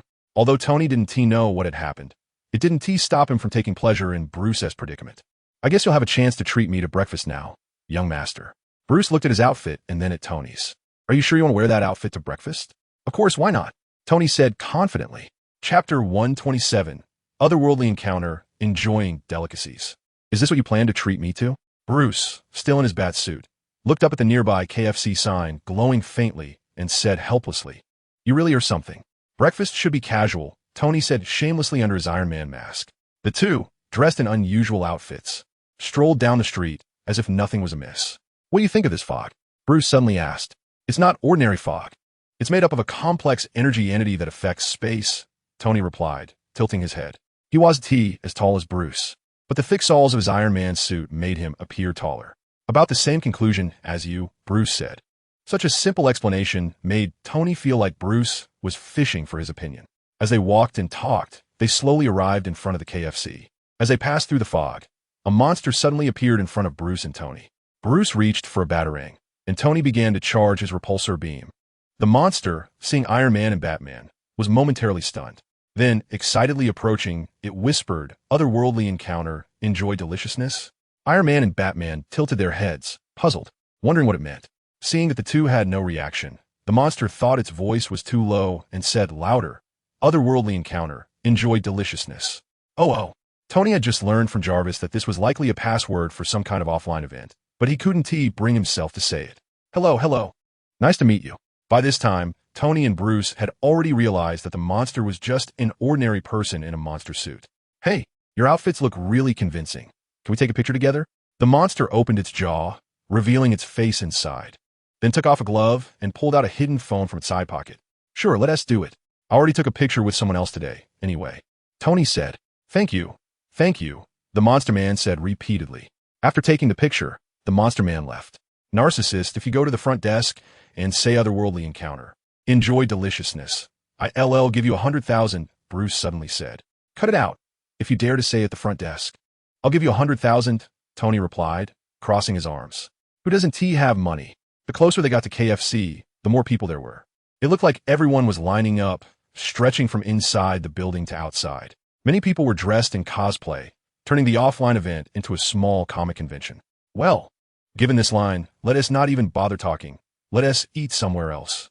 "I have a good place," Tony suggested. "Or do you want to wait in line for a bit?" The two, in their outfits, stood out even among the crowd of cosplayers, and people around them began to gravitate toward them. "Let us go see your good place," Bruce said. Before the crowd could surround them, the two left. Knock, knock, knock. A series of knocks sounded, annoying and disruptive. After a while, footsteps could be heard approaching the door. "Who is it so rude?" Complaining, a short-haired girl rubbed her eyes and reached for the door, clearly awakened by the noise. When she saw the two oddly dressed figures outside, she was startled and immediately prepared to shut the door again. Tony quickly pressed against the door and said, wait a minute, it's me." The short-haired girl squinted for a moment, finally recognizing the voice and realizing, "You're that hamburger monster." "What hamburger monster? Is that how you refer to customers?" Tony patted Bruce and said, "This is the place. Their hamburgers are really delicious." Bruce looked up at the sign of the shop, Cat Eye CF, and felt it was a bit unreliable. "Hey, we're not open yet, so we can't serve you," the short-haired girl said unhappily, yawning as she wanted to hurry back to bed. "Xiao AI, what is wrong? Who is at the door?" At that moment, a woman came down the stairs, holding onto the handrail. She looked quite similar to the girl named Xiao AI, with long black hair and a calm demeanor. "Sister Tong, that hamburger monster is back." Xiao AI pouted. "Xiao AI, don't call people that. It's very rude." The girl named Tong came to the door and opened it fully. When she saw Tony and Bruce's outfits, she was also taken aback, but she only slightly narrowed her eyes and quickly adjusted her expression. "Welcome. Thank you very much for supporting our business. Are you here for breakfast? Please wait a moment while we tidy up and prepare. You and your friend can take a seat," the girl named Tong said. Tony nodded, leading Bruce inside to their usual spot. Xiao AI was fixing her messy hair and casually tossed the menu onto the table. "By the way, why are you and your friend dressed like this?" Xiao AI asked. "Haha, there's an offline event that turned into a mini comic convention. We're cosplaying." Tony quickly came up with an explanation. "Oh, it looks shiny. Is it made of iron?" Little AI glanced at Tony, knowing he was cosplaying Iron Man, but the level of completion was a bit high. "This isn't iron. It's an alloy. Forget it. I can't explain it to you." Tony waved his hand. The usual order. 2 servings of his signature coffee and cheeseburgers. "Hurry up and cook." "Not a chance. I'm going to groom myself for half an hour first. You can wait a bit." After saying that, little AI turned and left. Actually, they didn't have to wait long. Soon the food Tony ordered was served. "This is breakfast outside of business hours. We have to charge double, no, triple the price," little AI said fiercely. "It's fine, triple is fine. I have money," Tony said nonchalantly. He only cared about the cheeseburgers now. "By the way, how are you going to eat like this? Just with a mask on?" little AI asked curiously. "Of course not." Tony pressed a button on his helmet, and the helmet automatically retracted. Bruce did the same. After all, his helmet was also a full face type, and the virtual projection of a fake chin couldn't eat food. The technology displayed by the equipment of these 2 scared little AI. This was not ordinary cosplayer gear. You wouldn't actually be the real deal, would you? Little AI asked. No way, this thing just added a few electric mechanisms. It's not that hard. Besides, I have money. Tony explained. That's a decent excuse, but it was obvious little AI didn't like this explanation, so she left under the pretense. Tony picked up the cheeseburger and took a big bite, mumbling, delicious. Bruce also tried a bite, but judging by his expression, he didn't like the burger much. It's too greasy, Bruce said. Bruce put down the burger, picked up the coffee, took a sip, raised an eyebrow, and quietly praised, this coffee is pretty good. Are you kidding? How can you drink this bitter water? Tony opened the sugar jar and tossed several sugar cubes into the coffee, making Bruce frown. Just then, the ground suddenly trembled. Bruce quickly put down the cup and opened the window to look outside. A colossal creature appeared in the city. Chapter 128. I've put my skill points into elemental attributes. Boom! A giant shark fell from the sky. No one knew where it came from. It just appeared out of nowhere. The underground shark Xingguang from Ultraman Tiga Episode 43 was created by Kengo Masaki to explore underground statues and test Ultraman Tiga. Mechanical creations. I want to see just how powerful they are. Tony said. In a short time, Jarvis had identified the monster based on the images sent by Tony and informed him of the monster's relevant information. Upon hearing it was an artificial mechanical monster, Tony became interested.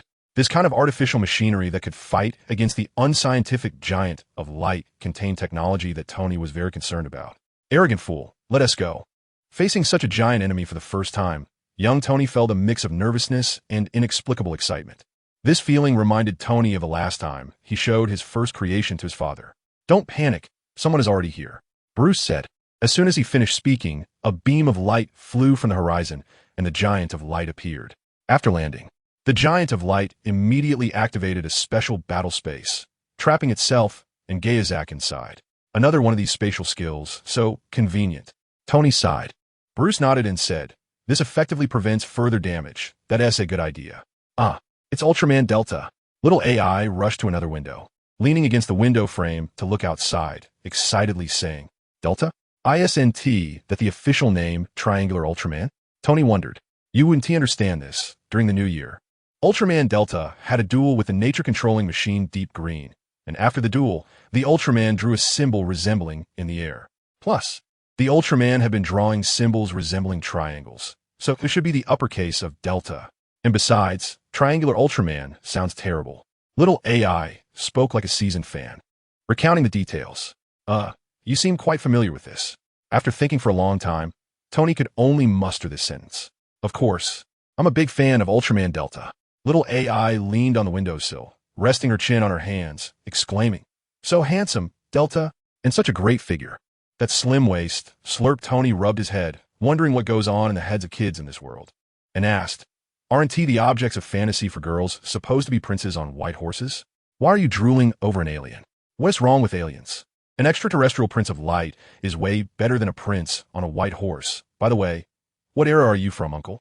The prince on a white horse isn't even in vogue anymore, okay? Little AI pouted and complained. Ultraman Delta had no idea that a little girl was chatting about him with someone else. He was busy observing with his Ultraman vision. Although the mirror battle space couldn't make contact with the outside, they could see each other. Delta looked around and breathed a sigh of relief. This time a monster landed directly in the city center, but fortunately, it crashed into an empty area and luckily no casualties occurred. Xingguang's blue electronic eye flickered. Having inexplicably come to another world and without Kengo Masaki's control, it switched to automatic attack mode. Its two front legs slammed down, and its massive body weighing 53,000 tons flew up, crashing towards Ultraman Delta like a missile. You should know that Xingguang's jumping attack has even knocked back powerful types like Tiga. Ultraman Delta calmly rolled aside to dodge, and as he did so, he started to glow, transforming his form upon standing up. Ultraman weapon loading. Loading complete. Ultraman Delta Elemental Burst Mode. The Elemental Burst Mode is actually an upgraded version of the previous Attribute Enhancement Fighting Mode. Compared to before, Delta now had a new V-shaped golden soft armor on his chest, making him look more like the Heisei-era Ultraman. At this moment, Xingguang had just landed after failing its attack. Before it could turn around, Delta's gauntlets shifted from purple to blue, entering the Ice Elemental Mode. He brought his hands together, and a blue beam shot out from his fingers, striking Xingguang. The area hit by the beam rapidly froze, and the freezing range gradually expanded, eventually enveloping Gayazak entirely. To better fight the monster, Ultraman Delta had watched the existing Ultraman series several times, so he naturally knew Gayazak's information. Another mechanical monster. It seems that so far, Ultraman Delta has never fought anything other than mechanical monsters. Mechanical monsters have their own strengths: no pain, tirelessness, and hard shells, among others. However, after numerous battles with these mechanical monsters, Ultraman Delta has also summarized some combat experience. For instance, he learned not to go head-to-head, but to prioritize attacking joints or obvious weak points. He also discovered that he could use skills to disrupt their internal mechanisms, including but not limited to cold attacks, heat attacks, fluctuating temperature attacks, and electric attacks. Seeing that Gayazak was already covered in thick ice and its movements had come to a halt, Ultraman Delta immediately approached Gayazak, gathering energy in his hand, which he shaped like a knife, intending to chop down on Gayazak's drill-like nose. This nose, aside from being used for charging, could also emit energy waves, making it quite a dangerous weapon. Ultraman Delta swung his hand knife and struck Gayazak's nose. Rather than breaking, the nose caused Delta to shake his hand in pain. He had assumed it would work because he had seen other Ultraman warriors handle their hand knives with great flair on TV, completely forgetting that he had never trained with a hand knife himself. His imitation was quite different in practice. That Dr. Masaki Kigo was indeed impressive, having created such a formidable mechanical monster. While marveling at this, Ultraman Delta abandoned the hand knife approach and directly infused power into both hands. His gauntlets turned red, emanating intense heat, distorting the surrounding air. He went in for a direct attack, intending to forcibly rip off Gayazak's nose. Gayazak shook and the thick ice covering it shattered, its long tail fin whipping toward Ultraman Delta and sending him flying. For the first time, Ultraman Delta could truly feel the pain experienced by his predecessor, Dyna. After being knocked away, Delta rolled on the ground twice to dissipate the force, quickly turning to get back up, adopting a half-kneeling stance to brace for Gayazak's next attack. As expected, Gayazak charged again, using its now crooked nose to strike at Ultraman Delta. In that instant, Delta quickly formulated a countermeasure. He immediately laid down on the ground, clasping his hands together, switching his gauntlets to Ice Attribute mode, and forming an ice blade between his hands. Just as Gayazak soared over him, Delta thrust the ice blade upward, leveraging Gayazak's own momentum to carve a large gash in its abdomen. This blow evidently damaged some of Gayazak's internal mechanisms, causing it to collapse onto the ground. Seizing the opportunity, Ultraman Delta quickly got up, his hands forming a classic cross shape, and fired an Ice Attribute Spatium ray from his arms. The Ice Attribute Spatium ray transformed from the original high-temperature ray into an extreme cold ray, interspersed with diamond-shaped ice shards, adding physical attack properties. The ice blue spatium ray pierced through Gayazak, which did not explode, but rapidly froze solid, emanating coldness, with its internal mechanical structure completely encased in ice. At this point, a light punch would shatter Gayazak into pieces. After dispatching Gayazak, Ultraman Delta clutched his right side, which had just been struck, and slowly stood up. As the energy timer flashed, he retracted the mirrored battlefield space along with Gayazak's body, gazing at the sky before flying away. Chapter 129. Even an Ultraman's waist shouldn't be hit randomly 4 days after Starlight E defeated Gayazak. It was now Wednesday, and also April 1st. The thick fog had not dissipated. In fact, it had grown even denser. Starlight E actually disliked April Fool's Day, as it forced people to spread false information for fun, something he couldn't quite understand. At this moment, he truly wished the thick fog was just an April Fool's joke. Boom, bang, thud, roar. Various loud sounds echoed through the fog, with a massive figure intermittently appearing. A giant taller than buildings broke through the mist, emerging from within. Something else came out of the fog, but was immediately knocked back by the giant's punch. Suddenly, from the fog behind the giant, a mechanical dinosaur appeared, whipping its tail and striking the giant's waist hard, causing it to fall to the ground. This giant was Ultraman Delta, also known as Starlight E. In the 4 days since defeating Gayazak, Ultraman Delta had faced 5 battles of varying sizes, and now he was in the 6th. The heavy blow to his waist made it difficult for Delta to exert force. At this moment, 2 similar mechanical dinosaur monsters emerged from the thick fog. Their most obvious difference was the color of their mechanical chest armor. One was red, and the other was purple. These 2 monsters were the electronic dinosaur monsters from episode 23 of Ultraman Dyna, named Maru Saka Anaiza No. 1 and Maru Saka Anaiza No. 2. The two monsters advance slowly toward Ultraman Delta, one behind the other. Delta crossed his arms in front of his chest, glowing brightly. Ultraman armor loading. Loading complete. Ultraman Delta switched to Rapid Sword mode. Upon transforming into Rapid Sword mode, Ultraman Delta immediately summoned three main guise aircraft made of energy particles: the Yin Rapid, Flying Wing, Yin Tiger, Loading, and Yin Advance. The three aircraft began attacking the two Maru, Sokka Nyza, restraining them. Ultraman Delta half-knelt, attempting to support himself on his sword to slowly rise, still not having recovered his strength. He was unable to exert force in his waist. However, halfway up, he fell again, barely managing to maintain a half-kneeling position. Delta's chest heaved as he thought of a way out. Suddenly, he threw both swords into the air and used Ultraman telekinesis to control them. The sword spun in mid-air, enhanced by Ultraman's telekinesis to become sharper. Under Delta's control, the two swords constantly slashed at the two Maru, Sokka Nyza. Mechanical monsters have another drawback. When not controlled by anyone and without a high intelligence system, their attacks can be quite rigid. Just like now, if they were controlled or had high intelligence programming, their optimal choice would be to attack Ultraman Delta directly. Currently, the two Maru, Sokka Nyza prioritized attacking the two swords and three aircraft. Almost simultaneously, the two swords each opened a wound on the backs of the Maru, Sokka Nyza. Under Ultraman Delta's control, the three aircraft immediately followed up, unleashing all their bullets and even crashing into the two Maru, Sokka Nyza, causing the gaps in their bodies to widen.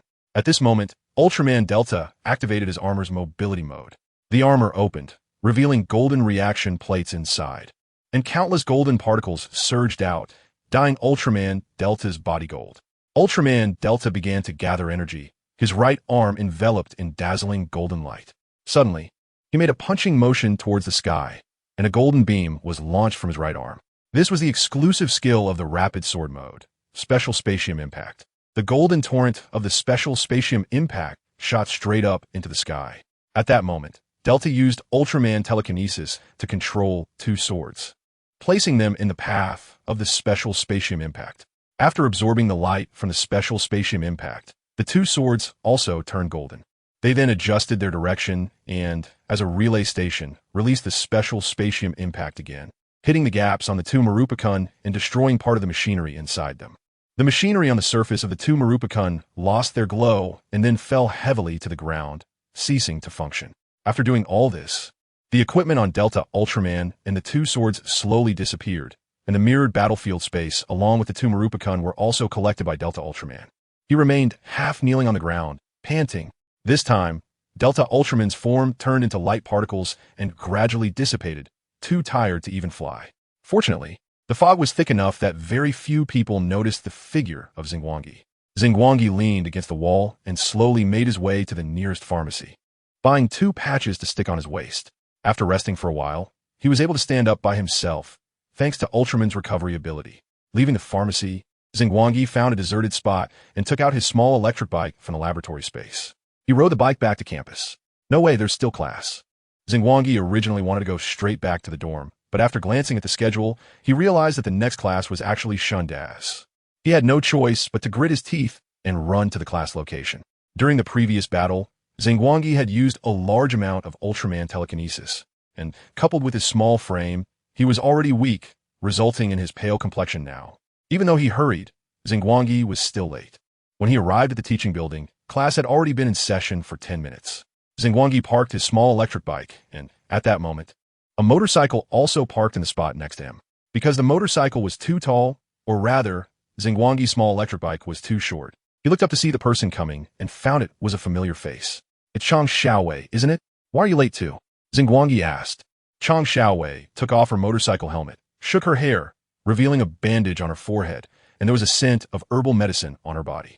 I had a crash and just came back from the hospital. Chang Xiaowei glanced at Xingguang and noticed he seemed worse off than herself. You. Haha. I also had a crash, hurt my waist, and just bought medicine too, Xingguang chuckled. Chang Xiaowei knew Xingguang's true identity, but did not expose him. Having someone to accompany him while being late was better than being alone. So Chang Xiaowei followed behind Xingguang, and the two walked into the third teaching building together. On the way, Chang Xiaowei kept rubbing her shoulders. In fact, she lied. She had just fought with 2 anomalous knights. For the past few days, She had been busy dealing with the escaped anomalous night's dials. So I don't know how many more days this fog will last, when it will finally clear up. Chang Xiaowei sighed deeply. Xingguang nodded and said, yeah, this fog is really annoying. Xingguang vaguely felt that the frequent appearance of monsters lately was related to the fog. Speaking of which, he hadn't seen Ling Xuanqi around lately. She wasn't coming to school, nor was she at the Transcender's cabin. While pondering, the two had already reached the classroom door. Chang Xiaowei knocked on the door first and said, report. Come in. A voice from inside came. Chang Xiaowei pushed the door open, and the two walked in. As soon as they entered, everyone in the room looked at them. Oh my, Xing and Xiaowei. What happened to you two? Originally, Shundaz wanted to question why they were late, but upon seeing their appearance, he was also taken aback. I had a crash, Chang Xiaowei said.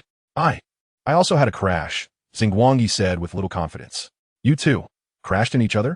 Shundaz scratched his chin, thinking it was too coincidental. No. Xingguang and Chang Xiaowei answered simultaneously. All right, you two be careful in the future. Hurry back to your seats for class, Shundaz said, brushing the matter aside. Chapter 130. Inner Skirt. 10,003,992 Share Group. 839213. For the fog finally clears. This chapter roughly rounds off the worldview. April Fool's Day passed quickly, and there were no monsters appearing in the afternoon or evening, which relieved Xingguang. While relaxing, he couldn't help but feel a slight pain in his waist. Hey Lao Xing, how's your waist feeling? Xiao Luzhen kicked open the room door and walked in with his dinner. Still the same, Xingguang lay on the bed, a pillow under his stomach, boredly scrolling through his phone. To be honest, Xingguang didn't really care about people's opinions of him and rarely watched videos related to himself. But he always watched things related to Ultraman, so the website's recommendation system constantly pushed videos related to Triangle Ultraman to him. Sure enough, while refreshing, he came across a video of himself. Is this from today? That's fast, considering the fog was so thick, it's not easy to capture it. Xingguang sighed. The footage was of his battle today, and the video was quite popular, with over 200,000 views. Since he was bored anyway, Xingguang clicked to watch. After a couple of glances, he entered the subway, elderly man looking at phone. JPG mode, wondering what these people were saying. Oh, my husband is online. Nonsense. I didn't even know I was married. I'm tired of sword equipment. When will new toys be developed? I want that too, but the next equipment will take some time. Besides, this is not a toy. Why attack the waist? Is a monster also a LSP? Why is everyone focused on my waist? Xingguang rubbed his brow and turned off the video, noticing that the barrage was overwhelmingly discussing his waist. Speaking of the waist, Xingguang felt a dull pain again. This won't do. If a monster suddenly appears again, how can I respond in this state? Better go to sleep. It seems I recover faster when I sleep. So, Xingguang prepared to turn off his phone, put on an eye mask, and sleep early. Before sleeping, Xingguang opened QQ and sent a message to Ling Xuanqi, who hadn't appeared for many days. Why haven't I seen you at school? Did something happen? Before Xingguang could turn off his phone, he received a reply from Ling Xuanqi. Nothing happened. Return time is undecided. When I really need your help, I won't be polite. No need to worry. After sending this message, Ling Xuanqi took a deep breath. She was still in the staff dormitory of M Hamburger Restaurant, and these past few days, she had truly experienced the hardships of taking care of children. The sisters of Ling Xuanqi, who are also clones of Ayanami Rei, each have distinct personalities, but most of them are quite attached to her. When will the world return? Ling Xuanqi muttered, as if sensing her thoughts just after she spoke. A portal appeared inside the staff dormitory. The sudden appearance of this water surface-like portal startled several Ayanami Rei clones. At that moment, a girl with twin tails walked out of it. She was carrying a bag, wearing sunglasses, and had a straw hat on her head, looking like she had just returned from vacation. Ling Xuanqi let out a sigh of relief. The world will have finally come back.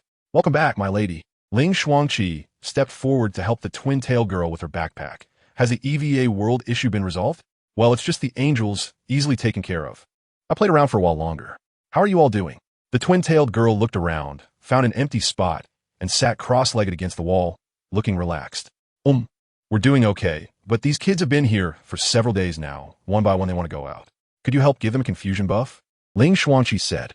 Okay, let me rest for a while. The twin-tailed girl made an okay gesture. At this moment, the portal slowly closed, and it seemed that Misato Katsuragi had not returned. By the way, where's Miss Misato Katsuragi? Ling Xuanqi asked. Katsuragi is dealing with some matters over there and will be back in a few days. Don't worry, I've left her some self-defense measures. The twin-tailed girl picked up a bottle of mineral water and started drinking. By the way, speaking of which, a strange fog has been enveloping Xingguang City for several days now. Ling Xuanqi casually chatted. The twin-tailed girl spit out a mouthful of water, her relaxed expression vanishing. What did you say? I said.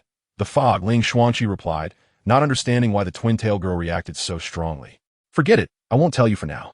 Saying this, the twin-tailed girl closed her eyes, and a strange aura slowly emanated from her. Across the entire Xingguang City, the eerie fog gradually dissipated.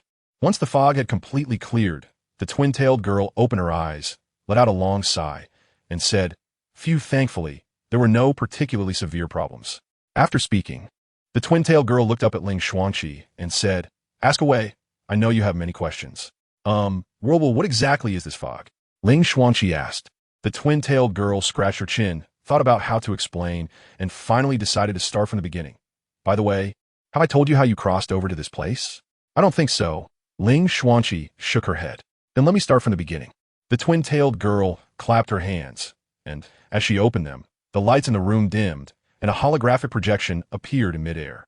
All the Ayanami Ray clones, including Ling Xuanqi, quietly waited for her to continue. To help you understand, I will visualize the scenes that are unknown and unrecognizable to you. This world, regardless of size, can be seen as a bubble that encompasses a lot of content. Outside the world bubble, there's a vast space, which we can call the Sea of Time and Space. As the twin-tailed girl explained, the holographic projection in the room transformed into a similar scene. In a colorful ocean, bubbles of various sizes and colors floated. Now, a strange thing has appeared in the Sea of Time and Space, which we can call the Time and Space Mist. In the holographic projection, a purple mist spread throughout the Sea of Time and Space, enveloping all the world bubbles. The Time and Space Mist is a normal phenomenon in the Sea of Time, but it cannot be predicted when it will appear or when it will leave. Moreover, the Time and Space Mist can easily break through the world barrier. At the beginning, the various world wheels were not prepared. If residents of the world accidentally walked into the Time and Space Mist, they would be taken away from their world. And those who are in the Time and Space Mist may also be transported to another world. The twin-tailed girl paused and continued. Originally, there was a connection between the world wheels of each world bubble. Many of my current equipment were obtained from other world wheels. Now, the connection between the world wheels has been severed. This is the general background. And now, let us talk about why you returned to this world. The twin-tailed girl patted her chest. This brings us to me. Because the Time and Space Mist had appeared before, some more powerful world wheels could verify it. After succeeding, they could serve as refuge worlds, sheltering those lost in the Time and Space Mist. However, I did not see any mist. It felt like I appeared here in the next moment. Ling Xuanqi asked, because the Time and Space Mist was just a metaphor for your understanding. The time and space in the Time and Space Mist are chaotic and relatively static.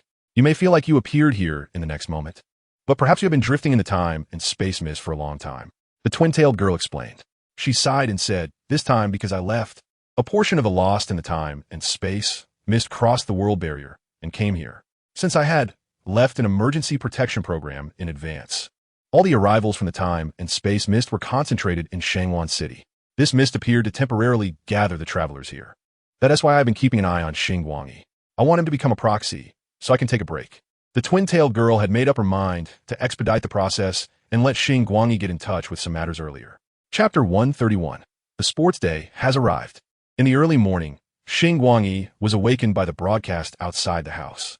He had slept very comfortably, but was somewhat displeased at being woken up. Shouldn't the broadcast only be on weekends? Xingguang thought to himself. At this moment, he remembered that the broadcasting station had been upgraded this semester, and there were broadcasts every morning.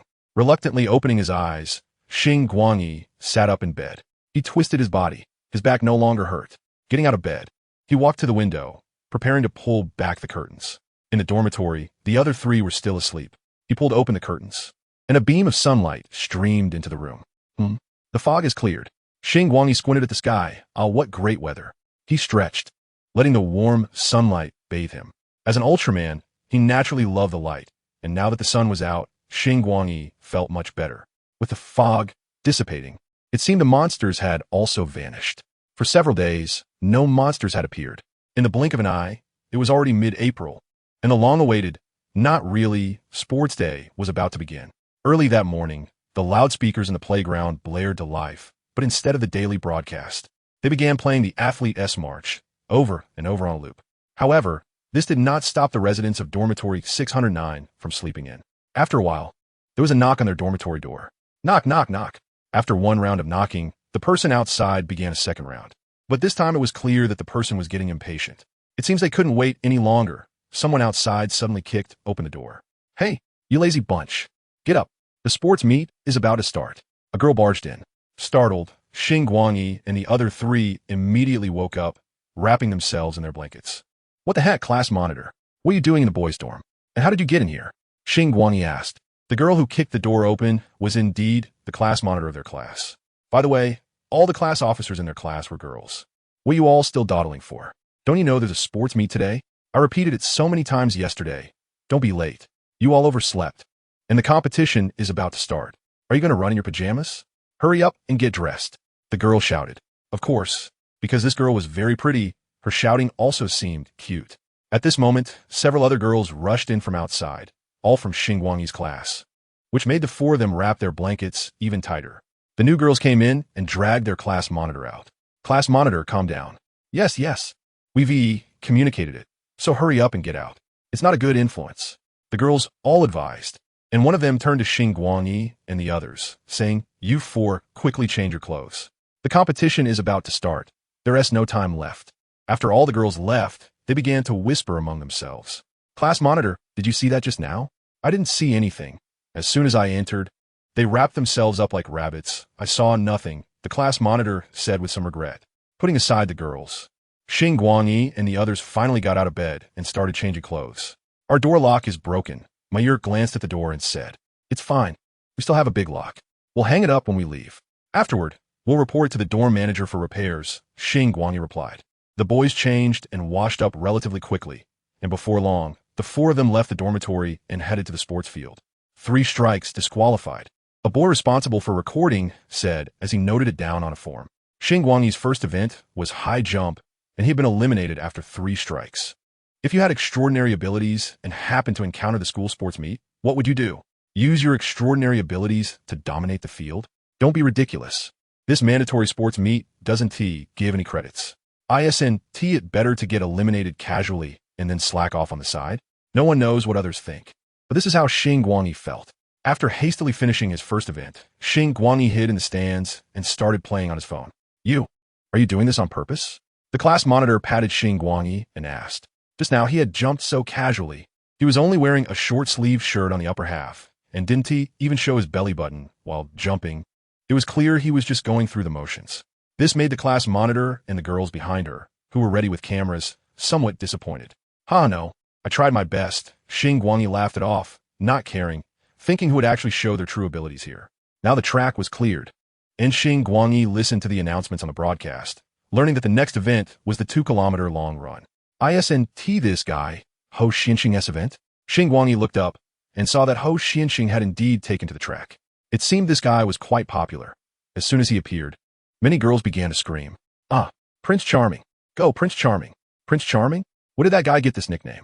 Ho Xianxing smiled and waved to the stands, then stood at the starting line in a very professional posture.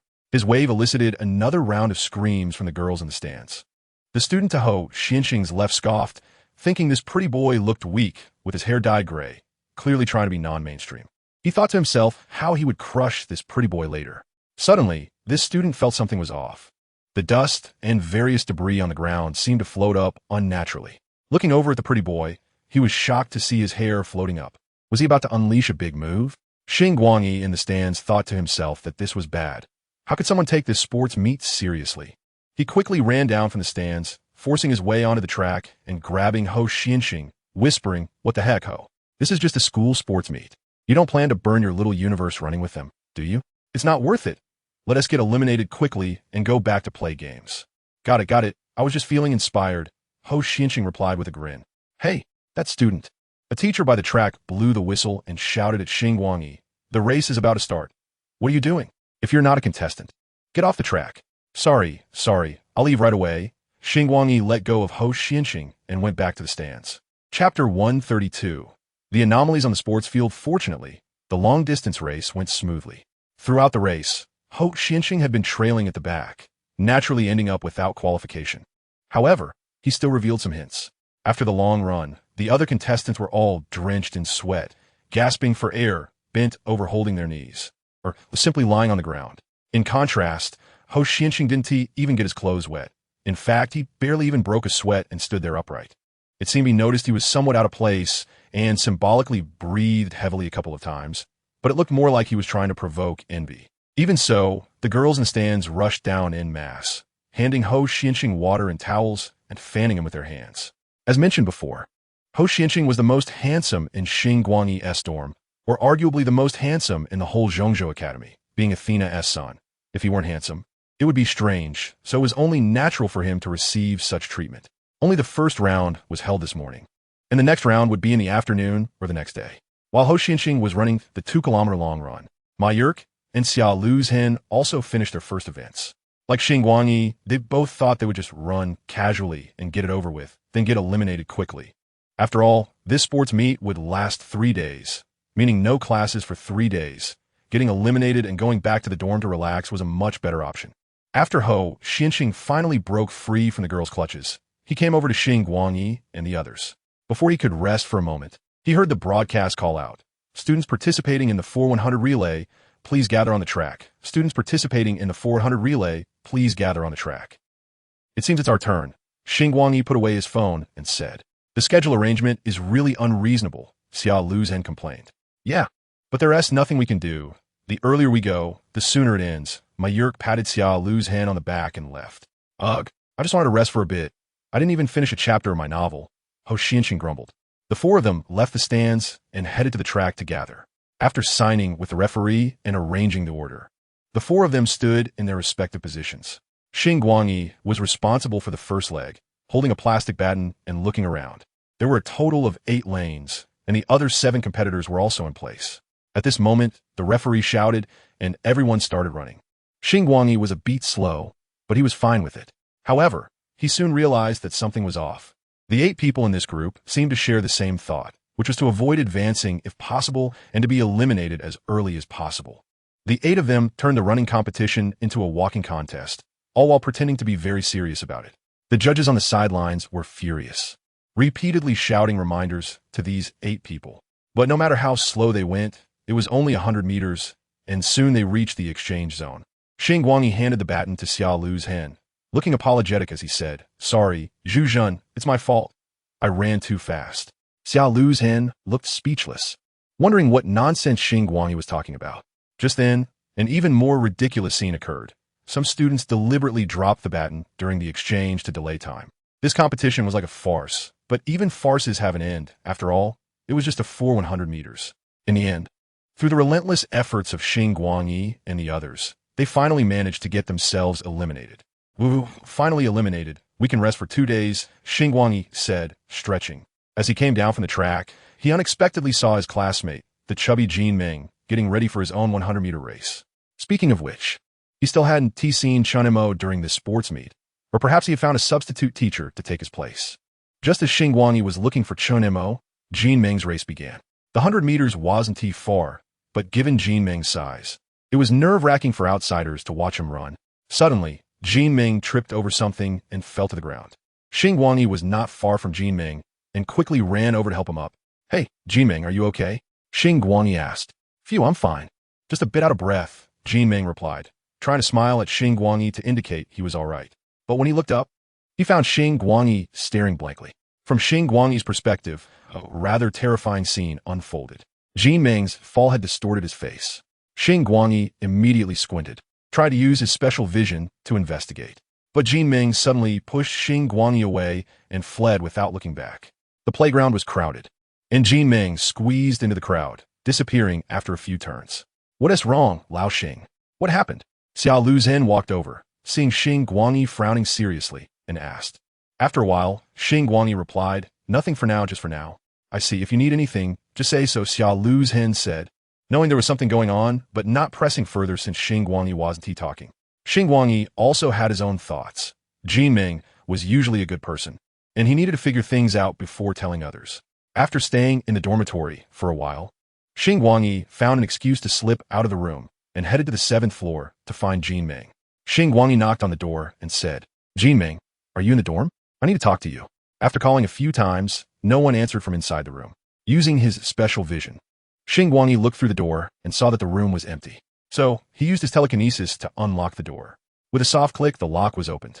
Xingguang pushed the door open and walked in. Just like last time, Ji Ming's room still had only a bed with bedding on it, while the rest of the space was piled with items. Xingguang tried to look for clues and glanced around but found nothing. He couldn't help but start to think whether Ji Ming had been abnormal from the start or if he had been swapped out midway. While he was pondering, he accidentally spotted a few pairs of shoes on the floor. One of the shoes was turned over, with the sole facing Xingguang. He noticed something was off. Judging from the shoe's upper, it seemed to have been worn for a while, with some wear and tear on certain parts. But the sole was too clean, with almost no wear. Xingguang crouched down and flipped over the other shoes, finding the same condition. All the soles were quite clean, with hardly any signs of wear. Could it be that Ji Ming usually floats in the air? Xingguang muttered to himself. Chapter 133, Sweet to the Point of Toothache. Other than the issue with the shoe soles, Xingguang didn't find anything else wrong. He arranged the shoes neatly, exited Ji Ming's room, and closed the door behind him. Back in the dorm, Xingguang sat in a chair to rest for a while and checked the progress of his new equipment. By noon, he started to feel hungry and looked at the other three. I'm a bit hungry. Can someone bring me a meal? Xingguang said. Not going. Not going. Not going. The three of them responded in unison. There was no choice. It seemed he had to go himself. Xingguang tucked his phone back into his pocket and stood up from the chair. As soon as they saw Xingguang getting ready to leave the dorm for lunch, the three of them poked their heads out from their beds like moles in a whack-a-mole game. Are you going to eat? Bring me a portion, Xia Lu's hen said, leaning out. Me too. Me too, Ho Xianqing and Ma Yurk echoed from the side. Could you have some self-respect? If you want to eat, go yourself. I'm not serving you. Xingguang smirked and closed the door, ignoring the three of them's wails. We got downstairs. Xingguang unexpectedly saw someone he didn't expect. Oh, I was just about to message you. I didn't expect you to come down already. What a coincidence. Ling Xuanqi said with a smile. Her blue hair flowed down her back, tied only at the tips with a hair tie. She wore a blue dress and white sandals. Her pink toes exposed to the air, and she had a white ribbon around her neck. Her cool outfit made her fair skin shine with an inexplicable glow under the sunlight. What's wrong? Why do you look so surprised? Can't I come to find you? Ling Xuanqi tilted her head, staring at Xingguang. Xingguang scratched his head and said, It's nothing. I just haven't seen you for a while. By the way, did you come to find me for something? Can't I come to find you if there's nothing? Ling Xuanqi responded with another rhetorical question. Seeing Xingguang not knowing how to respond, Ling Xuanqi couldn't help but laugh and said, All right, I'll let you off this time. You treated me to a meal before, so this time it's a return gift. What did I treat you? Hey. Before Xingguang could finish his sentence, he was pulled away by Ling Xuanqi. I borrowed your student card to get a free lunch before, so I'm returning it to you, Ling Xuanqi said. That's not necessary, Xingguang replied. By the way, where have you been for the past half month? Ling Xuanqi blinked. Just some minor things, nothing worth mentioning. Recently, in addition to taking care of her clone sisters, Ling Xuanqi needed to catch up on her sleep. As mentioned before, she was a flawed clone, but after her defects were repaired, her body began to evolve to a higher level, necessitating a lot of sleep. To avoid sleeping at inconvenient times, the twin-tailed girl, who was the world's will, helped Ling Xuanqi create a device to control her sleep. This device could accumulate upcoming sleep time and release it at a more convenient moment. Ling Xuanqi had spent the last few days catching up on sleep. The two of them didn't eat at school, but went off campus instead. Recently, a dirty milk tea hot pot restaurant opened nearby, and Ling Xuanqi headed straight there. Xingguang looked at the sign and realized he didn't even know this place had opened. As they entered, the salesgirl looked at Xingguang and Ling Xuanqi and asked, Are you two a couple? Ling Xuanqi held Xingguang's hand with one hand, while nervously tucking a strand of hair behind her ear with the other, saying, Of course. After saying that, the tips of her ears turned a bit red. Here SA couple S 30 off coupon. Please use it when you check out. The salesgirl handed them a pink coupon decorated with hearts. Xingguang raised his eyebrows, realizing why Ling Xuanqi had dragged him here. There was a discount. He then showed an understanding expression. After taking the coupon, Ling Xuanqi hurriedly pulled Xingguang into the store. Once inside, she let go of his hand and explained stammeringly. Don't think too much. Holding hands was just to prove a point. No need to explain. I get it, Xingguang said, giving Ling Xuanqi a thumbs up. What do you understand, you idiot?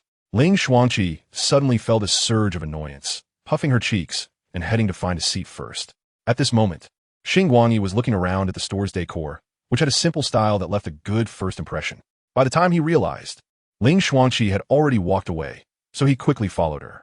Currently, the restaurant only offered two main types of hot pot, milk tea hot pot and chocolate hot pot. Naturally, Ling Xuanqi ordered a dirty milk tea hot pot, which included other desserts along with the milk tea. After eating for a while, Xingguang stopped. Sweets are something you crave when you don't have them, but you can't eat too much at once. He bit down on his straw, sipping his red tea while watching Ling Xuanqi eat. Feeling shy under his gaze, Ling Xuanqi put down her spoon and asked, "Why aren't you eating?" "I had breakfast late, so I'm not too hungry now," Xingguang replied. "Well, I'm going to finish it all." Ling Xuanqi grinned. "Suit yourself. This is too sweet. I should see if I want to buy something salty later," Xingguang thought. He looked up at Ling Xuanqi, then pulled out two napkins and handed them to her, saying, "You have something on your nose." At that moment, there was some cream on Ling Xuanqi's nose. She took the napkin from him, wiped her nose, and said, Thank you." Their meal wasn't rushed and took nearly 40 minutes. After finishing, Ling Xuanqi needed to stop by the Burger restaurant again, so they parted ways. Xingguang didn't plan to buy anything else and went straight back to school. While walking, he suddenly saw a vending machine under the shade of a tree. "Huh, was there a vending machine here before? I guess I've been holed up in the dorm too long." Xingguang approached the vending machine and looked at the items inside. Oh, lemon juice. He spotted a familiar drink, which was quite sour, perfect for someone who had just eaten too many sweets like him. After selecting the item and paying, a bottle of beverage dropped from the vending machine's outlet. When Xingguang took out the drink, he realized it wasn't the lemon juice he had selected. It was a can of beverage he had never seen before, decorated with black and green square patterns. He held the can up, looked at the vending machine, and compared it with the items listed, but found no such drink on the list. "What's going on? Is a machine broken?" Xingguang muttered to himself. With a mindset of just trying, he peeled open the pull tab on the can. Chapter 134. Why is the shape of the teleportation device a beverage can? "I'm back." Ling Xuanqi walked into the house, took off her sandals, and changed into slippers. Her sandals had heels, and wearing them for a while made her feet feel tired. "Welcome back, big sister." A Ray Ayanami clone approached her and took her bag. "Thanks, Xiao Shilu," Ling Xuanqi said. After spending time together, Ling Xuanqi could roughly distinguish these Ray Ayanami clones. To make it easier to take care of these kids, the twin-tail girl had renovated and expanded her Burger restaurant. Now, it had transformed from 2 floors to 3, with the first 2 floors open to the public as a restaurant, while the 3rd floor was designated as a dormitory for the Ray Ayanami clones. Furthermore, after the twin-tail girl prepared identification and equipment to slightly confuse perception for these kids, they could now live freely in this world. Currently, the Burger restaurant was temporarily closed for renovations and was expected to reopen in May. Sister. Another Ray Ayanami clone ran over and hugged Ling Xuanqi. This child was the 23rd clone, a bit timid, and usually liked to cling to Ling Xuanqi. Ling Xuanqi patted little 23's head and asked, "Have you all eaten yet?" The 23rd Ray Ayanami clone said, "Not yet." Just as Ling Xuanqi was about to ask what they wanted to eat, the door opened and the twin-tailed girl walked in. "Oh, Chi-Chi, you're back," the twin-tailed girl said. "Big sister, welcome back. What are you doing?" Ling Xuanqi asked. "Me? I delivered the can to Xingguang," the twin-tailed girl replied. Ling Xuanqi nodded. The twin-tailed girl had mentioned before that they needed to speed up the process. It seemed this was to prepare for Xingguang to encounter time travel. "By the way, I've always wanted to ask, why are the teleportation gates in these other worlds shaped like pull-tab cans?" Ling Xuanqi inquired. "Oh, you mean that? Have you heard of a message in a bottle?" Seeing Ling Xuanqi nod, the twin-tailed girl continued. "After the time-space fog emerged, our communications as world wills were cut off. So some world wills would stuff information about their worlds, time-space coordinates, teleportation gates, etc. into bottles and throw them into the time-space sea. My shelter world also has a task to retrieve these bottles. I made some settings so that these drift bottles automatically materialize into the shape of cans when they arrive in this world." Ling Xuanqi nodded, indicating her understanding. But she was also a bit worried. "Guangyi, you must be careful." Xingguang pulled open the tab of the unknown drink can, and suddenly, a blue liquid surged out from inside. "What?" Xingguang was startled and wanted to quickly throw away the can in his hand. Unexpectedly, the blue liquid quickly transformed into a circular surface, enveloping Xingguang within. Mr. Fugong, why are you stopping me?" Under the moonlight, a girl danced in the air like a butterfly, holding a uniquely designed katana in her hand. She landed lightly, a bright smile on her face, but there was no joy in her cherry-purple pupils. Just earlier, She had clearly said that humans and demons cannot coexist. So what is the situation now? The girl squinted her eyes, holding the sword with a beaming smile, her voice gentle and charming. It's precisely because of this that everyone will dislike you. If someone from Xingguang's world could see this scene, they would surely scream in surprise and shout wife. That's right, this girl is the popular character from last year's second half, with countless pictures on Pixiv from Demon Slayer, the insect Hashira, Shinobu Kocho. Many who haven't watched Demon Slayer have probably heard of Shinobu Kocho to some extent. Opposite her, there are three figures, or rather, two people and one demon. They are the water Hashira, Ju Tomioka, the male protagonist of Demon Slayer, Tanjiro Kamado, and Tanjiro's sister, Nezuko Kamado. Tanjiro Kamado originally had a somewhat poor but relatively happy family. On his way home after selling charcoal, he was asked by Grandpa Saburo, who lived at the foot of the mountain, to stay overnight at his house, citing the danger of demons at night, thus avoiding the fate of being killed by Kabutsuji Musen, the progenitor of demons. However, when he returned home, Tanjiro discovered that his mother, younger brother, and younger sister had all been brutally killed by demons, with only his younger sister Nezuko surviving, but she had been turned into a demon by Musen's blood. From then on, Tanjiro, along with his sister Nezuko, began searching for a way to turn her back into a human. When Jutomioka first met the Kamado siblings, he initially intended to kill the already demonized Nezuko, but he was moved by their bond and spared her, recommending Tanjiro to his teacher. At this point in time, it is exactly when Shinobu Kocho makes her first appearance in Demon Slayer. Tanjiro and his companions had just defeated the Lower Moon 5, the spider demon Rue, when they were attacked by Shinobu, who had come to provide support. Since Shinobu was unaware of Nezuko's circumstances as a member of the Demon Slayer Corps, she had to kill the demon that appeared before her to prevent more people from being harmed. Mr. Fugong, please step aside quickly, Shinobu said, pointing her katana at Ju Tomioka. I am not disliked, Ju Tomioka replied, quite inappropriately. Both Shinobu and Tanjiro were stunned by Ju Tomioka's line of thought. Whether he was disliked was not the point at all. Oh dear, it seems you have no adequate awareness of being very annoying, Shinobu said with a smile, although her slightly furrowed brows made her smile seem somewhat mocking. Then, Shinobu looked past Ju Tomioka at Tanjiro Kamado. She gently said, little brother over there, do you know you are protecting a demon? This is very dangerous. Hurry and leave. Tanjiro hurriedly explained to Shinobu. No, that's not it. Although what you said is correct, Nezuko is my sister. Ah, how pitiful. Since that's the case, Shinobu continued in a gentle tone. Then I will use a gentler poison to let her die without pain. Ju Tomioka's expression gradually became serious as he said to Tanjiro, can you still move? Even if you can't, you must muster your will to stand up and get your sister out of here. I'll handle this. Mr. Fugong. Tanjiro gritted his teeth and stood up from the ground. He had already sustained significant injuries from the previous battle with the Lower Moon 5, and he was exhausted. But at this moment, he still used all his strength, enduring the intense pain, and picked up his sister to begin fleeing. I'm sorry, Mr. Fugong, and thank you. As he spoke, Tanjiro ran away with Nezuko. This seems to have violated the team rules. Shinobu squinted her eyes, and her smile grew even more radiant. Chapter 135. The light shining in another world. Tanjiro ran desperately while holding his sister, even though he was in excruciating pain. He knew he had to keep running and couldn't stop. Suddenly, he saw the box he usually used to carry Nezuko lying by the roadside and quickly picked it up. This box was specially made by Tanjiro's master for Nezuko, made of relatively lightweight wood and coated with rock paint on the outside to increase its hardness. After all, Nezuko had now become a demon and could not survive in sunlight, so this box would help her hide and allow Tanjiro to carry her around. Seeing that he had already run far, Tanjiro let out a sigh of relief but also sighed. It seems I might have to leave the Demon Slayer Corps. Having a demon by my side, even if it's my sister, won't earn me the Corps recognition. At that moment, someone had been waiting on a branch above Tanjiro for a long time. Seeing Tanjiro run below, the person jumped down from the tree, skillfully doing a flip in the air and landing directly on Tanjiro's back. What the heck? Tanjiro's heart sank, but his body had already reached its limit, and he collapsed to the ground. Nezuko, who was in his arms, blinked her eyes adorably and rolled to the side. The person who attacked Tanjiro was a girl, also dressed in the Demon Slayer Corps uniform, with a white short cloak draped over her. This girl was very beautiful, but her indifferent expression revealed a hint of coldness. Her name was Kanawa Tsuyuri, and she was the adopted younger sister and disciple of Shinobu Kocho. Kanawa stepped on Tanjiro's back, crossed over him, and reached Nezuko's side.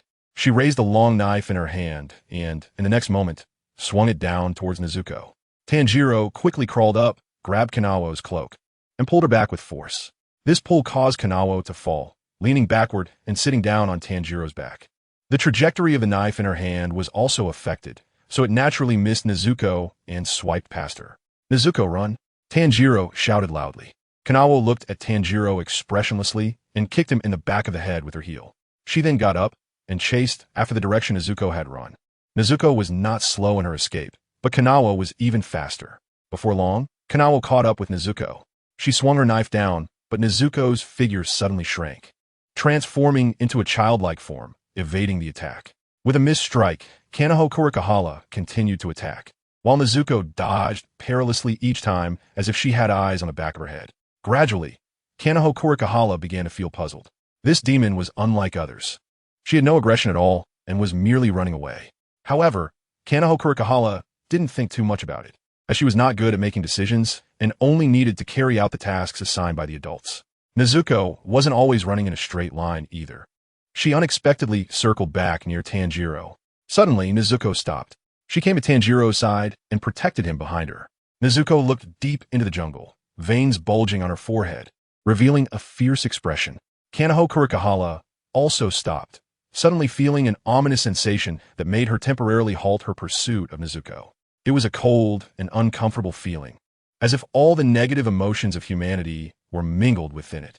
At that moment, Tanjiro, who had been knocked unconscious, shivered awake and got up from the ground. As soon as he saw Nezuko, he immediately hugged her and exclaimed, "Nezuko, I'm so glad you're okay." Then he noticed Kanoho Kurikahala beside them and exclaimed in surprise, "What are you doing here?" Kanoho Kurikahala did not answer Tanjiro's question. Instead, she picked up her knife in a defensive stance and said coldly, "Be careful." Rustle, rustle. In the dark jungle, a series of sounds emerged. The subtle noise made by something brushing against the grass and branches. Something was approaching. Tanjiro's sense of smell was extraordinary. He detected a foul odor. Something was coming towards them. With the relatively bright moonlight, the three of them finally saw what it was. The monster was about 2 meters tall, resembling a giant insect, with a purple body covered in tiny tentacles, and it had a pair of large antennae on its head that were constantly spinning. Below the antennae was a circular mouth with rows of sharp teeth. Even Kanoho Kurikahala, no matter how calm she was, felt her scalp tingle at the sight of such a creature. It was purely disgusting. Not just her, but Tanjiro and Nezuko also felt extremely uncomfortable upon seeing this monster. It seemed that just seeing this creature could evoke all the negative emotions in their hearts. Nezuko extended her claws and growled from her throat. "Calm down, Nezuko." Tanjiro held Nezuko back, preventing her from rushing forward recklessly. Turning to Kanoho Kurikahala, Tanjiro asked, "Is this also a demon?" "I don't know." Kanoho Kurikahala shook her head. She had never seen a demon that looked like this. Suddenly, the monster emitted a shrill cry.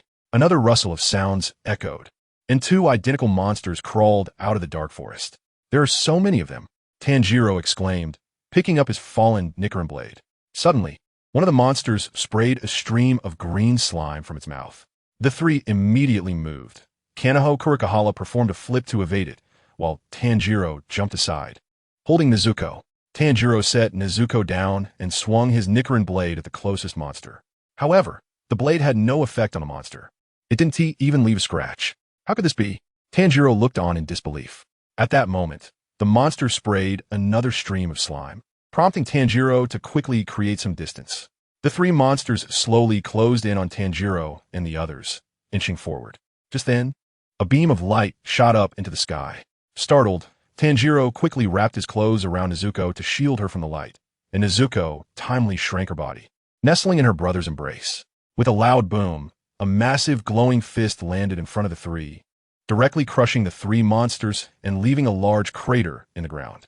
Tanjiro slowly looked up at the enormous fist, his pupils constricting as he muttered, "The light of the giant." Chapter 136. The first appearance of Ultraman in the Demon Slayer world, I was just trying to slay the demon. So my actions earlier didn't violate any team rules. "Why are you stopping me, Mr. Tomioka?" Butterfly Shinobu said with an unfriendly expression. At that moment, Ju Tomioka was pinching Butterfly Shinobu's neck with his arm. "Wouldn't it be better if you explained?" Shinobu, holding her blade, pierced through Ju's clothing. Ju Tomioka looked helpless. suddenly feeling that this situation was quite troublesome, but he had no choice but to explain that was 2 years ago. However, he was interrupted by Shinobu. Mr. Tomioka, it's already escalated to this point, and you want to dig up old matters? Are you testing my patience? The smile on Butterfly Shinobu's face completely vanished as she stepped forward, and a blade popped out from the back of her shoe. She hooked her leg and kicked backward, the tip of the blade aiming directly at Ju Tomioka's face, indicating she was serious. Suddenly, a beam of light appeared in Butterfly Shinobu's line of sight. The light was blinding, forming a pillar that seemed to tear through the darkness of the area. What is that? Under the illumination of the light, the starry glimmer seemed to flicker in Shinobu's cherry-purple eyes. Her attack involuntarily halted. What? Ju Tomioka, who was a beat slow to react, also turned to look at the light beam, adding to the bewildering things he was trying to understand. The light was so bright, especially in an era where electric lights were not yet widespread, that it was almost visible to anyone nearby. The members of the Demon Slayer Corps who had come to support Shinobu also saw it, and they suddenly felt a sense of reassurance. Despite the presence of demons lurking around that had not been slain, they inexplicably felt less tense.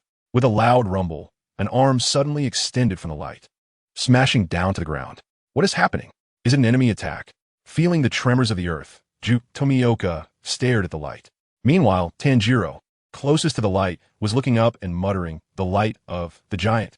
The light gradually faded, revealing a towering figure that resembled a god. Kneeling on the ground, the giant slowly retracted its fist and stood upright. Seemingly sensing something, it turned its face, quietly gazing at Tanjiro and the others. Although the giant was clearly not human in appearance, its non-human form was surprisingly easy to accept. Having spent time in the Demon Slayer Corps and encountered various extraordinary beings, Kanoho Kurikahala had seen enough to appreciate them, but this was the first time she felt the word beautiful. So beautiful. Kanoho Kurikahala murmured softly. The giant was silver, with streamlined blue and red patterns evenly distributed across its body. The triangular decoration on its chest, resembling a medal, emitted a blue glow. The giant's face appeared calm and peaceful, with a smile-like curve of its mouth, exuding a serene and tranquil smile.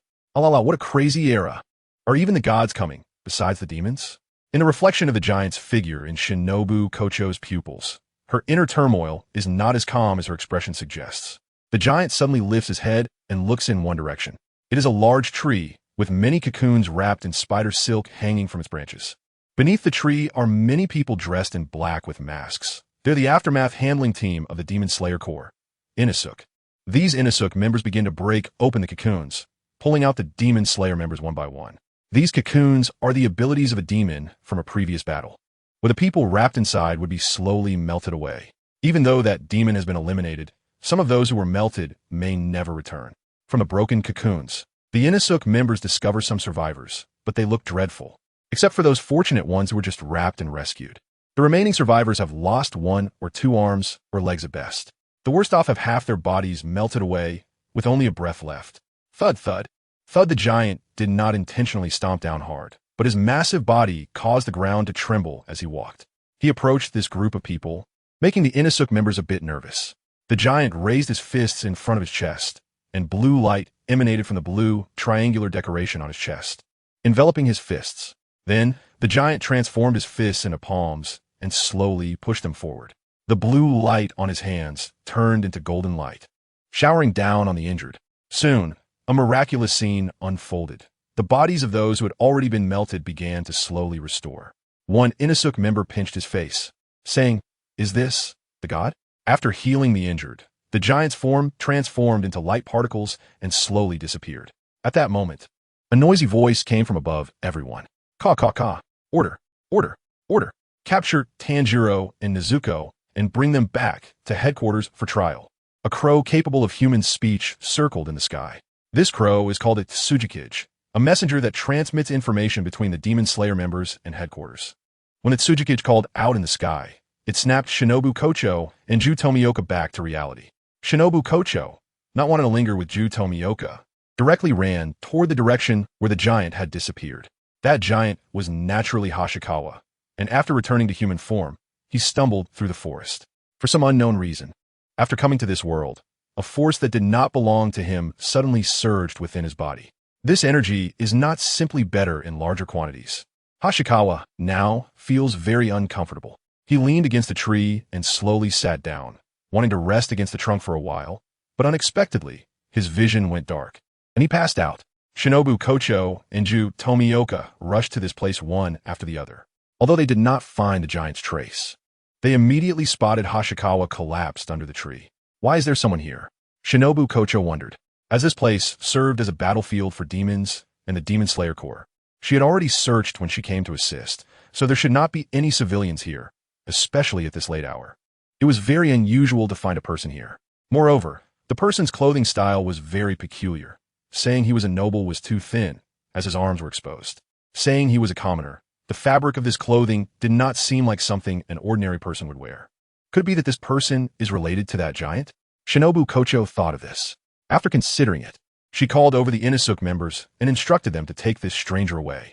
Meanwhile, Tanjiro also heard that Tsujiki's voice and was preparing to escape with Nezuko, but was stopped first by Kanata, who held a knife to his neck. Chapter 137. The meeting of the 9 Hashira. As dawn approached, Nezuko shrank back in her box, sitting on the cart with the bound Tanjiro. Due to his injuries and exhaustion, Tanjiro fell asleep as soon as he sat on the cart. Hey, wake up. How long do you plan to sleep? Hey, wake up. In a daze, Tanjiro seemed to hear someone calling him. But he was too tired and did not want to wake up. He just wanted to sleep. At that moment, someone threw him onto the ground, and this sudden impact startled Tanjiro awake from his slumber. What is going on? His hands were tied behind his back, and he was lying on the ground, making it difficult to get up for a moment. Tanjiro tried hard to lift his head and looked around. Many people stood around, and nearly everyone exuded an oppressive aura that made Tanjiro feel suffocated. Their bizarre clothing could hardly be described. It should be more accurately described as fierce and intimidating. For some reason, Tanjiro suddenly remembered that light giant. At least that giant made Tanjiro feel comfortable, not so suffocating. Where is this place? Tanjiro noticed that this seemed to be a courtyard, and a rather grand one at that. The exquisite courtyard scenery and beautiful houses were things Tanjiro had only seen from a distance when selling charcoal at the homes of nobles. How rude to be sleeping in front of the Hashira. An Inasuk member shouted at Tanjiro. Hashira? What is Hashira? Tanjiro was confused, but he just thought about it and did not ask out loud. Shinobu Kocho waved her hand, signaling the Inasuk member to step back. She gently said to Tanjiro, Kamadu Tanjiro, this is the headquarters of the Demon Slayer Corps, and you are about to face trial. Tanjiro looked at the very gentle Shinobu Kocho in front of him, and he felt a chill in his heart. Because this girl had used such a smiling expression to casually declare her intention to kill Nezuko before. Although Tanjiro had joined the Demon Slayer Corps and become one of them, he did not understand the structure of the Corps. The so-called Hashira refers to the 9 highest-ranking swordsmen in the Demon Slayer Corps. Members ranked below the Hashira were being killed by demons at an astonishing rate. While the Hashira were different, they possessed immense strength and were the backbone of the entire Demon Slayer organization. It was already quite clear protecting the evil demon and directly executing the 2 of them would suffice. Kill them. Leave it to me. Just slay them splendidly. What a poor child, looking so destitute. It's already enough of a pity to be born into this world. Various remarks were made by the crowd, but some Hashira did not express their thoughts, lost in their own worlds, not knowing what they were thinking. Meanwhile, in a room at the headquarters, Hashikawa was temporarily placed there as Kanata understood medicine and was taking care of him for the time being. However, after simple examination, Kanata could not find any reason for this person's unconsciousness. Next to this person were items confiscated from him: a strange square mirror, a silver metal box, a metal piece with illustrations on its surface, and a metal jar. The thing that concerns Kana Kurikahara the most is the metal piece with the drawing of the Giant of Light on it. Could it be that the giant is really related to this man? Kana really wants to pick up that metal piece with the drawing to take a closer look. However, her orders are simply to guard this place. Due to her past experiences, Kana is particularly indecisive. Although she is very good at executing others' orders, she struggles with making her own decisions. If forced to make a choice, she might even tremble in fear. Just like now, even though picking it up to take a look is such a simple action, she doesn't dare to make the decision on her own. Well then, I'll flip a coin. Kana took a coin out of her pocket. When faced with something she couldn't decide, she wanted to defer to the coin's decision. With a soft snap, she flicked the coin with her finger. The coin flipped in the air, and Kana's eyes were fixed on it. Just then, Shinobu Kocho opened the door to the room. Kana quickly withdrew her gaze and knelt down, frozen in place like a child caught doing something wrong. The coin bounced off her head as it fell and rolled to Shinobu's feet. "Oh my," Shinobu said with a smile, picking up the coin from the ground. "What trouble have you encountered now?" Although Shinobu usually maintained a smile, it seemed that at this moment, her smile was genuine. "And no." Kana lowered her head. Her face flushed, speaking in a particularly soft voice. "Is he still unconscious?" Shinobu proactively changed the subject, turning her gaze to Hashigumi. "Not yet. I'm sorry. I couldn't find out the cause of his coma." Kana's head drooped even lower. Shinobu gently patted Kana's head and said, "It's okay, so you don't have to apologize." After that, Shinobu also knelt down, pulled Hashigumi's arm out from under the blanket, and placed her hand on his pulse. Feeling Hashigumi's pulse, Shinobu tilted her head, filled with confusion. The man's pulse fluctuated, sometimes seeming normal, sometimes stopping, and at other times racing to 3 times the normal rate. The pulse was so chaotic, yet on the surface, there were no symptoms other than his deep sleep. This man should not be an ordinary human. "So, Kana, you don't need to apologize." Shinobu placed Hashigumi's arm back under the blanket, and then said to Kana, "Don't worry about this man for now. The master has arrived. He wants to hear your report since you were closest to the scene with that Kamadu Tanger." "Yes," Kana slightly bowed. Since they were to meet the master, they naturally couldn't go through the corridor. The two of them had to walk through the courtyard, taking a longer route. The members of the Shadow Corps around them helped Shinobu bring a pair of shoes. After Shinobu changed into the shoes, she and Kana made their way to the master's quarters together. Chapter 138. You have been enhanced. Get ready. Upon arriving outside the master's quarters, Kana saw all the Hashira, as well as Tanger pinned to the ground, along with a small wooden box being threatened by a group of Shadow Corps members with knives. The demon named Nezuko was hiding inside. Before the master, Shinobu and Kana knelt halfway to pay their respects. "Master, the Demon Slayer Corps member Kana Kurikahara has arrived," Shinobu said. The person referred to by Shinobu as master was a young man who appeared to be in his early 20s. Beneath his long hair was a face that was disfigured in the upper part, and due to the disfigurement, he was also blind. This man was named Zai Tsujikoni. Zai nodded and said, "No need to be nervous, Kana. Please tell me in as much detail as possible what happened when you encountered the Giant of Light last night." Unlike his somewhat fearsome, disfigured appearance, Zai's voice was warm and gentle, making one feel as if they were enveloped in a spring breeze. "Yes." Kana slightly bowed and began to recount what happened that night. "That night, I was ordered to pursue the demon named Nezuko. During the chase, I encountered 3 unidentified monsters." Just as Kana was recounting her experience from the previous night, Hashigumi, sleeping in another room, slowly awakened. He opened his eyes, propped himself up, and took deep breaths for a while. The excess energy within him made him feel nauseous. This energy was not something dark or evil. Rather, it was quite pure and bright. However, the total amount of this energy was too large, forcibly flooding into Hashigumi's body, making him feel like he was about to burst. After finally catching his breath, Hashigumi realized that his surroundings had changed. He seemed to be in a neon-style room, with decorations and furnishings that had a distinct foreign and historical flavor. Looking at himself, he noticed that someone had draped a robe over his short sleeves. Shifting his gaze again, Hashigumi saw a tray containing his phone, transformation device, transformation card, and the mysterious drink can that had brought him here. He climbed off the bed and picked up the drink can. Looking at the can's exterior, the green and black checkered pattern covered its surface. Suddenly, Hashigumi remembered that the people he saw while defeating the otherworldly beast that night seemed to be characters from Demon Slayer. He recalled that the pattern on the can resembled the pattern of Tanjiro's Haori. Demon Slayer, whether in anime or manga, was incredibly popular in the world where Hashigumi lived. Although he hadn't watched it, he had heard about it and followed various information, even watching episodes online. At this moment, his head felt a bit heavy, and Hashigumi had no idea how long he had been asleep. So he checked his phone.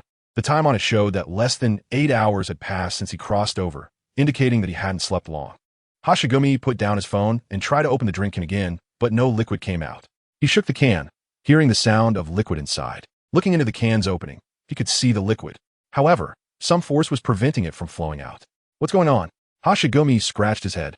But just standing there in confusion wasn't a solution. He took off the outer robe, folded it neatly, and placed it aside, then retrieved a jacket from the laboratory space. After putting away his phone, transformation device, transformation card, and the can, Hashigumi prepared to get up and leave. Just as he stood up, He felt a heavy blow to his head, and after a brief moment of dizziness, his ultra vision, ultra hearing, and even ultra telekinesis activated uncontrollably. Hashigumi could feel his body being enhanced by that force. At that moment, a phantom of his Ultraman form appeared outside his human shape. Xingguang constantly suppressed his Ultraman telekinesis. If he let it run rampant, the consequences would be unimaginable. Fortunately, Xingguang was adept at the subtle control of Ultraman telekinesis, and at this moment, he could barely maintain control. However, his Ultraman vision and hearing were beyond his control. In front of his eyes, things were constantly shifting, and in his ears, a cacophony of noises flooded in. After a while, Xingguang finally composed himself and turned off his Ultraman vision and hearing. He rubbed his head and got up to walk outside, only to bang into the wall with a thud and fall down. It seemed that his Ultraman vision hadn't completely shut down, allowing him to see through the wall, resulting in him crashing into it. Xingguang rubbed his head and reached out to lean against the other wall, but he missed and fell into the courtyard. The nearby members of the Hidden Corps looked on in confusion, wondering what this man was doing, why he suddenly crashed into a wall and then fell out. Xingguang buried his head in the ground, feeling utterly embarrassed. Hopefully no one saw that, he muttered. He had just forcibly shut down his Ultraman vision and hearing, and his senses were still in a chaotic state, so he was temporarily unaware of whether there were people around. "Oh, unknown sir, what are you doing?" At that moment, a gentle voice sounded from nearby, speaking in neon language. It turned out to be Butterfly Shinobu, who approached and looked at Xingguang's current state with interest. "By the way, unknown sir, can you understand neon language?"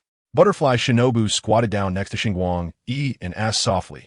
She had just clearly heard him muttering something, but the language he used was one she couldn't understand. "Yes, were you the one who saved me?" "Thank you." Xingguang quickly got up from the ground and rubbed his chin. "So you can speak neon language. That's wonderful." Butterfly Shinobu smiled and continued. "By the way, it would be impolite not to introduce myself. I am Butterfly Shinobu. May I ask your name, sir? I can't just keep calling you unknown, sir." "Hello. My name is Xingguang." Xingguang introduced himself as well. Butterfly Shinobu glanced at Xingguang. She hadn't noticed the upper garment he was wearing earlier, and it seemed this person had many secrets. "Mr. Xingguang, right? That's a unique name," Butterfly Shinobu suddenly said. "I wonder if you would honor us with a visit. Our leader would like to meet you. I was worried about how to carry you over if you were still asleep, but now that you're awake and looking healthy, that's great." Chapter 139. Xingguang's first meeting with the Hashira. Xingguang gladly accepted Butterfly Shinobu's invitation. After all, he didn't know when the liquid in that drink would be poured out, so he needed to prepare for a prolonged stay here. How troublesome. Xingguang scratched his head, feeling a bit anxious at the thought of not knowing when he could return. It was similar to the feelings he had when he learned he couldn't go back to the Kingdom of Light. It seemed he had come to regard this world, filled with traversers, as a temporary home. "What's wrong, Mr. Xingguang? Do you have any worries?" Butterfly Shinobu asked. Although she couldn't understand the word Xingguang had just said in Shinjo language, she could tell from his body language and expression that he wasn't in a good mood. "It's nothing, I just can't go home for now," Xingguang replied. "Oh, so Mr. Xingguang isn't from here? No wonder your language is different from ours. Where are you from?" Butterfly Shinobu asked. "Me? I'm not from this world," Xingguang confessed. He had already recognized this girl. After all, in another world, her beautiful images, fan creations, and novels were everywhere, making it impossible not to know her. Xingguang knew that this girl was Butterfly Shinobu and had learned some of the plot through others. Knowing that this girl was a good person, he planned to interact with her and the Demon Slayer Corps behind her. "Not from this world." That's quite an astonishing answer. "Are you joking, Mr. Xingguang?" Butterfly Shinobu turned to look at him. "I'm not," Xingguang said. As the two were talking, Butterfly Shinobu led Xingguang around most of the courtyard and arrived at the headquarters where Ubuyashiki Yoya, their leader, was located. From a distance, Xingguang heard some discordant sounds. As they got closer, he saw a white-haired man with many scars on his face pressing Tanjiro down to the ground. The man's forehead was bulging with veins, indicating he was very agitated. Xingguang only knew that this person was a Hashira and had an idea of what he was doing, but he just couldn't remember the man's name.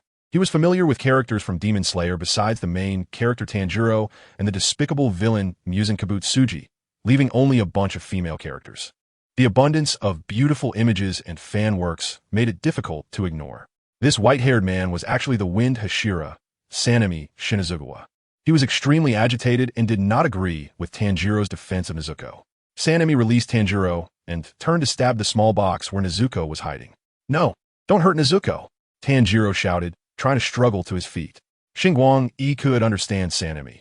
The white-haired man didn't have a god's perspective and didn't know Nezuko's true condition. To Sanemi, Nezuko was simply a demon, and demons were the most hated and despised by the members of the Demon Slayer Corps. However, Xingguang knew Nezuko's true situation, and while he understood Sanemi, understanding was one thing. He couldn't just stand by. So he acted with the capriciousness that came from having a god's perspective. Xingguang raised his hand, unleashing his Ultraman telekinesis to block Sanemi's blade while using the telekinesis to bring Nezuko's box over.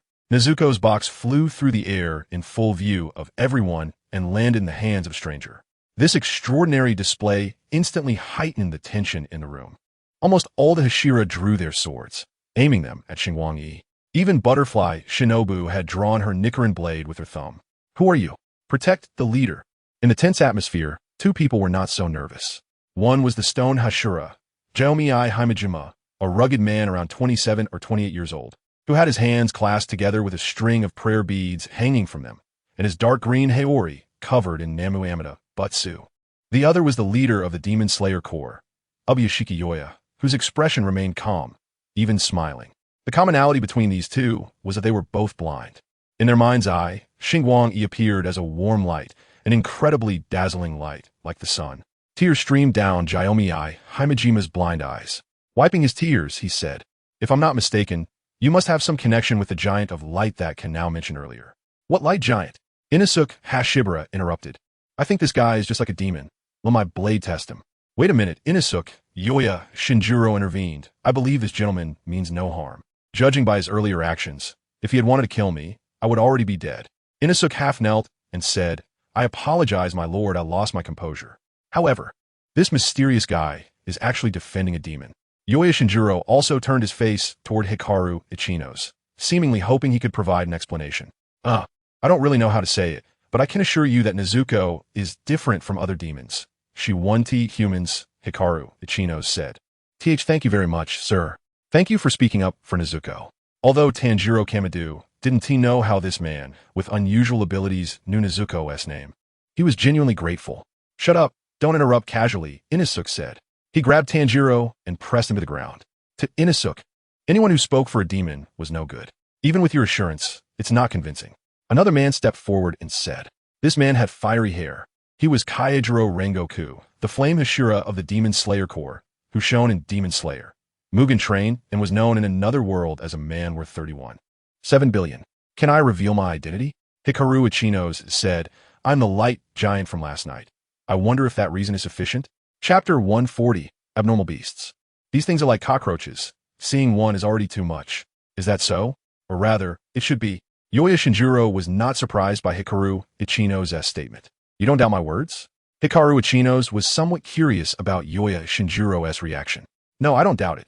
Yoya Shinjiro pointed to his own eyes and smiled. "As you can see, my eyes are blind. But having been blind for a long time, I have gained a special sense that allows me to observe this world from another perspective. And you, in my eyes, are a small sun. If you're not the legendary light giant, then I can't think of another explanation." Then, to Hikaru Ichinos' surprise, Yoya Shinjiro bowed deeply, lowering his head. "Thank you very much, sir, for saving the lives of my swordsmen." Yoya Shinjiro expressed his gratitude. My lord, my lord." The swordsmen around exploded in outrage upon seeing Yoya Shinjiro bow. Some were so agitated that they pointed their blades at Hikaru Ichinos. Among those present, only a few had seen the light giant. The remaining Hashira had only heard about it from others. Therefore, Hikaru Ichinos' weight in the hearts of some of the Hashira was far less than that of their lord. Silence. Is my personal dignity more important than the lives of those swordsmen? Yoya Shinjiro's voice became serious for once. Yoya Shinjiro indeed had personal charm. It was not without reason that this group of diverse Hashira followed him devotedly. You need not be so formal. Helping humans within my capacity is also my principle, Hikaru Ichinos said. Hearing this, the few excited Hashira calmed down considerably. In summary, the entire Demon Slayer Corps will remember your kindness. Given your guarantee, we will not pursue Tanjiro and his sister for now. However, if his sister eats a human, we will not be lenient, Yoya Shinjiro stated. That is good. Thank you, Hikaru Ichinos nodded. This approach was quite good, At least Tanjiro and Nezuko would face less scrutiny. At this moment, the hot-headed wind Hashira Inosuke Hashibura stepped forward. "My lord, please forgive my rudeness. I want to spar with this gentleman." It seemed he was still dissatisfied with what had just happened. "Sir, please accept my challenge. Betting your honor as a warrior," Inosuke said.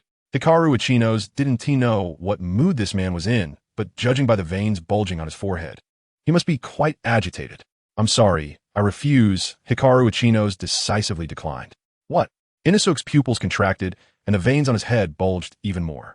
"I don't know where you got the conclusion that I am a warrior. I'm just a researcher. I don't know swordsmanship. And I don't have that kind of strength," Hikaru Ichinos shrugged. Butterfly Shinobu suddenly laughed, but quickly covered her mouth. "Sing? I didn't expect Mr. Hikaru Ichinos to be quite humorous." "Humorous? I'm just speaking the truth," Hikaru Ichinos said somewhat helplessly. Compared to those powerful ultra warriors, he really was just a researcher, and an intern at that.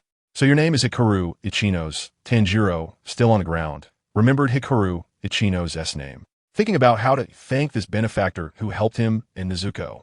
Just then, Hikaru Ichinos' gaze sharpened as he looked in a direction. Not far from the headquarters, in the mountains and forests, countless chunks of flesh were constantly gathering, and a monster's body was getting larger. Finally, a monster over 50 meters long appeared.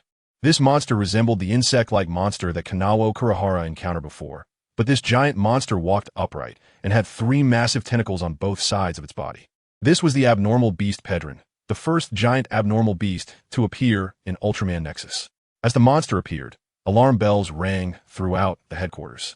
"How disgusting. What is that thing?" Butterfly Shinobu said. "An abnormal beast." Hikaru Ichinos suddenly spoke beside her. "Huh." Obviously, Butterfly Shinobu didn't expect to get an answer. "An abnormal beast? What a strange name. Abnormal beasts are not from your world. I don't know how they got here. If there are only a few, it's manageable. But if there are many, it will be troublesome," Hikaru Ichinos said. "Like demons?" Butterfly Shinobu made a comparison. "More troublesome than demons." Hikaru Ichinos took out a transformation device and inserted a transformation card into it.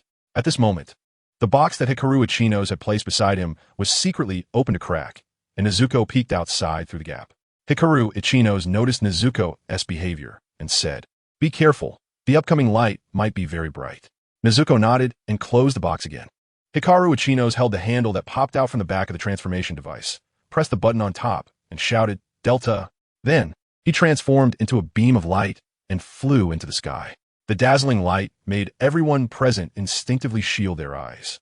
As the light soared into the air, it suddenly transformed into a silver giant. The giant fell to the ground with a loud crash, shaking the earth and sending rocks flying. "I see.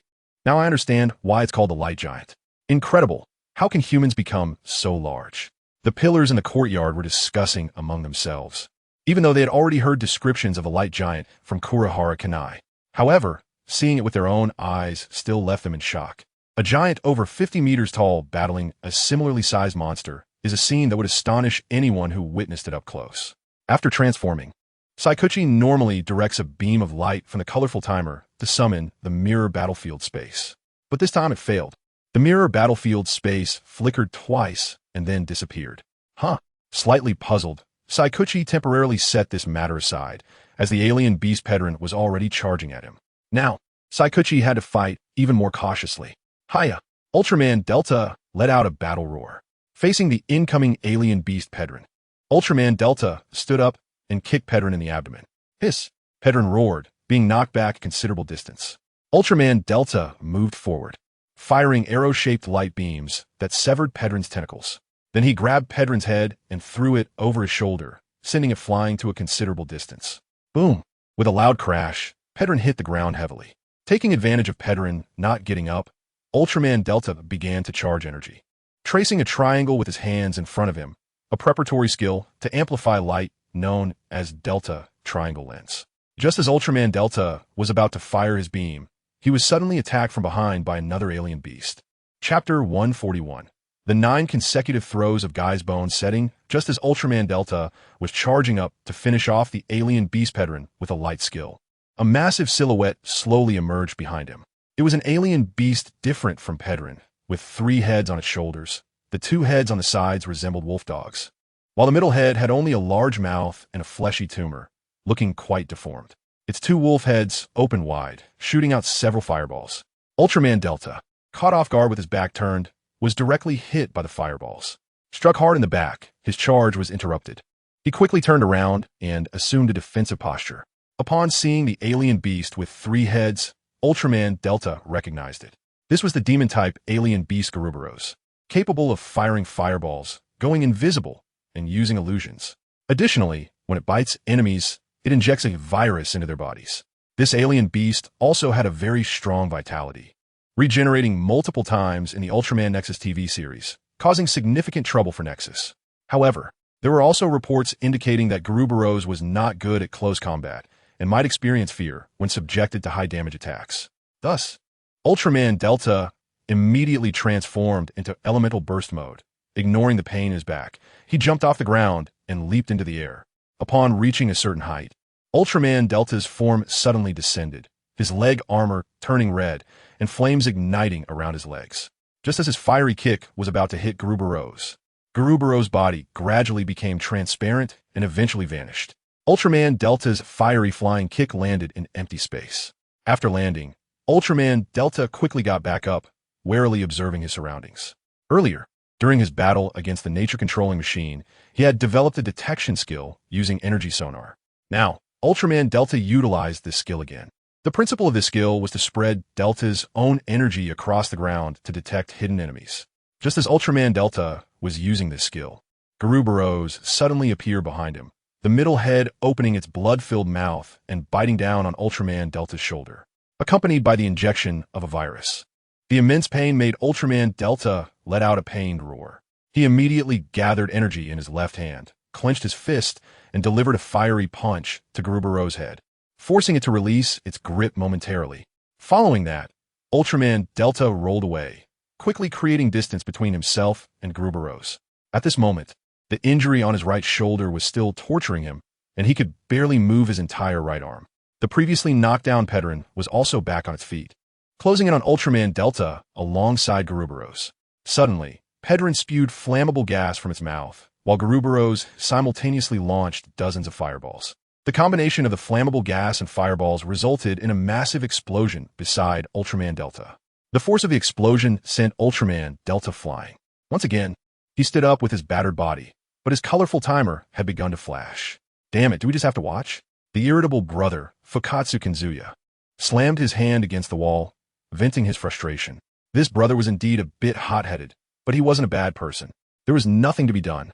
That battle was beyond their intervention, said the mournful Yuzuki Ayam. In the world of Ultraman, the monster attack squad at least had planes and cannons, while this group of swordsmen only had the Nichiren blades in hand. Using Nichiren blades against small alien beasts was manageable, but using them against such large alien beasts was too much of a stretch.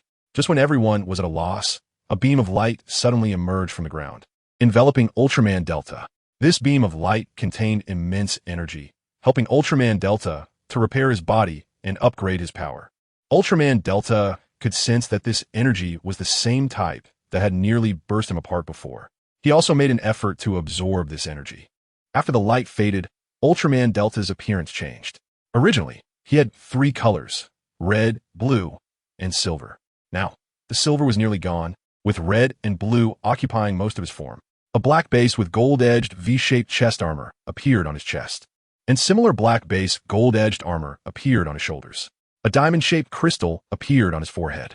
Although he didn't know whose energy this was, Ultraman Delta was very grateful, feeling an inexhaustible power within him.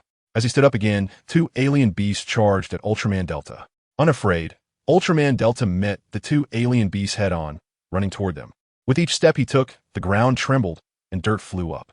Ultraman Delta opened his arms wide, knocking both alien beasts to the ground. He lifted his leg and kicked Pedrin, sending it flying far away. Guruburos, nearby, opened its mouth wide, attempting to launch a fire missile, but Ultraman Delta seized its mouth, forcing it to explode from within.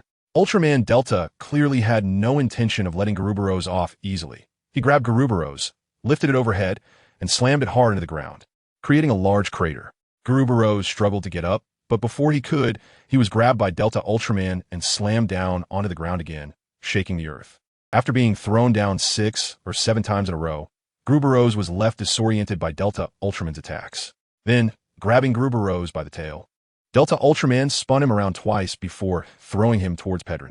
Just as Delta Ultraman had anticipated, the two alien beasts collided. Taking this opportunity, Delta Ultraman began to gather energy, clenching his fists and causing his fists to collide in front of the colorful timer, producing a sudden burst of golden sparks.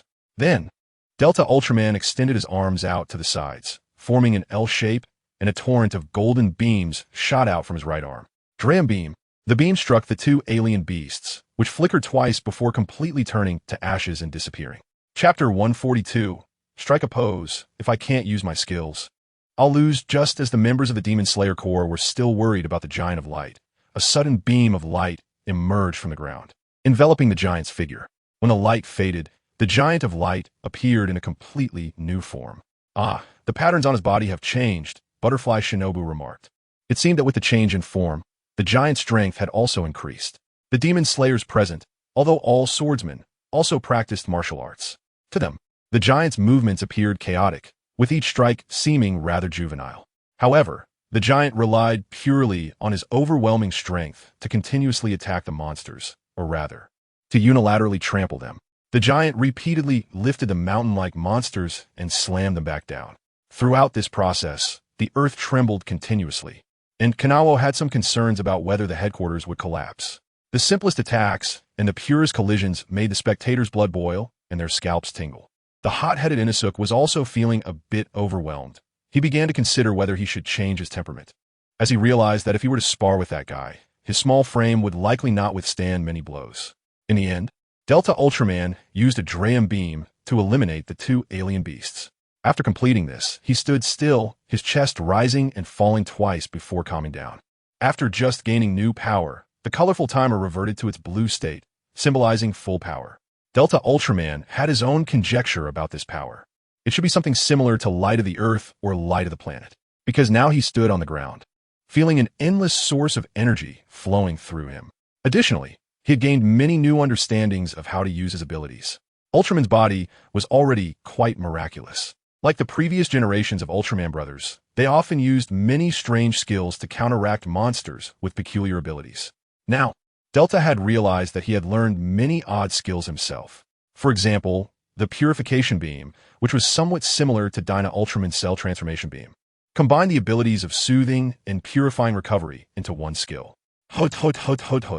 Delta Ultraman walked to the outside of the Demon Slayer Corps headquarters and placed his hand on the diamond-shaped crystal on his forehead. He then directed a faint green beam from the diamond-shaped crystal onto the box where Nezuko was. It must be said that this beam consumed a significant amount of energy. But fortunately, Delta Ultraman currently had an endless supply of energy. After a while, Delta Ultraman stopped the delivery of the Purification Beam and communicated telepathically with Nezuko inside the box, saying, "You can come out now. It's safe." Upon hearing this, the small box trembled slightly, and then a gap quietly opened at the top. Clearly, Nezuko was still a bit scared. She tentatively extended a hand from inside, found that nothing was wrong, and then hopped out of the box. Nezuko, you've turned back into a human," Tanjiro exclaimed excitedly, rolling over to Nezuko's side, tears streaming down his face as he was still bound. Nezuko, still biting the bamboo tube, fumbled to pat Tanjiro's head, signaling him not to worry, and then began to help him untie the ropes on his hands and feet. "Wow, this is truly amazing. You've really turned a demon back into a human." Butterfly Shinobu's face showed curiosity. "But I remember this girl didn't have such a small body. Was it a side effect?" After being exposed to the Purification Beam, Nezuko had eliminated most of her demonic traits, but retained some of her abilities. However, this was already irrelevant for the brother and sister duo of Tanjiro and Nezuko. Next, Delta Ultraman released a golden healing beam, targeting all the members of the Demon Slayer Corps headquarters. These individuals have been fighting demons for years, leaving them with numerous injuries. Many members appeared healthy, but in Delta Ultraman's eyes, they were already beginning to drain their vitality. Ugh! The stone Hashira, Kaneo, Tiyuri, began to cry again, feeling satisfied that he could once again see this world. Upon hearing Kaneo's words, the other Hashira did not pay him any mind but instead looked towards their leader, Ubuyashiki Kagaya. They saw that the disfigured parts of Ubuyashiki's face had returned to normal, and his eyes were clear and bright. Due to illness, Ubuyashiki Kagaya's body had always been weak, and he couldn't even swing a sword continuously. But now his complexion was rosy and his breathing steady, as if he were a healthy person. "Hello, my swordsman. I never expected to see you all in person," Ubuyashiki Kagaya said happily, smiling and revealing his joy. "Lord Ubuyashiki, Master." The Hashira were all very excited. Delta Ultraman did not join in their joy. He stood upright, directing his gaze towards a certain direction. Since gaining new power, he had vaguely sensed a strong, evil aura coming from that direction. This evil aura was so pure that he wondered what could possess such malevolence. An alien beast? Just as Delta Ultraman entertained this thought, he dismissed it. The aura was different from the alien beast he had just encountered. If he had to describe it, the alien beast's aura was more chaotic. Suddenly, Delta Ultraman remembered that this was the world of Demon Slayer, and someone capable of emitting such a vast, evil aura could possibly be Musen Kibutsuji. Delta Ultraman spread his arms, and a wing-shaped light cluster appeared centered around his colorful timer, which then transferred to his right arm and was shot out. This was also a skill that Delta Ultraman learned after gaining his new form, capable of simultaneously killing evil and healing life. Somewhat akin to the Kizumiza beam of Gauss Ultraman's eclipse form. Somewhere in the distance, Musen Kibutsuji was hiding in his lair. Suddenly, he felt a sense of unease but could find no reason for it, just as he was about to do something to vent his emotions. His long-cultivated instincts warned him that danger was approaching, but he didn't even know what the danger was or where the enemy was. At that moment, a golden torrent enveloped Kibutsuji, Musen's hiding place, the brilliance so dazzling that it was blinding. Kibutsuji Musen screamed, turning to ashes in the beam of light. Chapter 143. The Starlight That Cannot Return for Now. Slurp, slurp, slurp. In the world where Starlight 1 temporarily resides, the world S will, in the form of a twin-tailed girl, is in the newly renovated staff dormitory of a McDonald's, slurping noodles. Due to the arrival of 21 Ayanami Ray replicas, the McDonald's under her name underwent renovations and upgrades, moving the staff dormitory from a corner of the second floor to the entire third floor. Now the newly built third floor is entirely staff dormitories, and in addition to the dormitories, many other functional rooms have been added, such as a large bathhouse and a cafeteria. Currently, the twin-tail girl is having lunch in the cafeteria, where most of the Ayanami Ray replicas are present, along with Ling Xuanqi. Having so many Ayanami Ray eating together is quite a sight. The twin-tailed girl was happily slurping her noodles when suddenly she frowned, sensing something was off. Ling Xuanqi noticed the twin-tailed girl's expression and put down her chopsticks, wiping her mouth as she asked, "Is something wrong, ma'am?" "Humph." The twin-tailed girl seemed a bit unhappy. She huffed and then said, "I found a thief cat." "Thief cat? Is there a new traveler arriving?" Ling Xuanqi asked curiously. "No, someone actually wants to intercept," the twin-tailed girl said angrily. "Someone trying to take the world manager she had been scouting for so long." "Intercept?" Ling Xuanqi still didn't quite understand. "Starlight 1, I was going to let him travel to another world first, right? The world S, well, there should want him to be the world manager too." Saying this, the twin-tailed girl put down her bowl and chopsticks, pounded the table, and stood up. "I'll be back shortly." After saying that, the twin-tailed girl left, crossing her arms and looking quite angry. In the world of Demon Slayer, 2 days had passed since Starlight 1 eliminated the otherworldly beasts and Kibutsuji Musen. Starlight 1 and Tanjiro's group were temporarily settled at the Butterfly Mansion. The so-called Butterfly Mansion is a logistics organization under the Demon Slayer Corps, managed by the insect pillar Shinobu Kocho as a medical facility.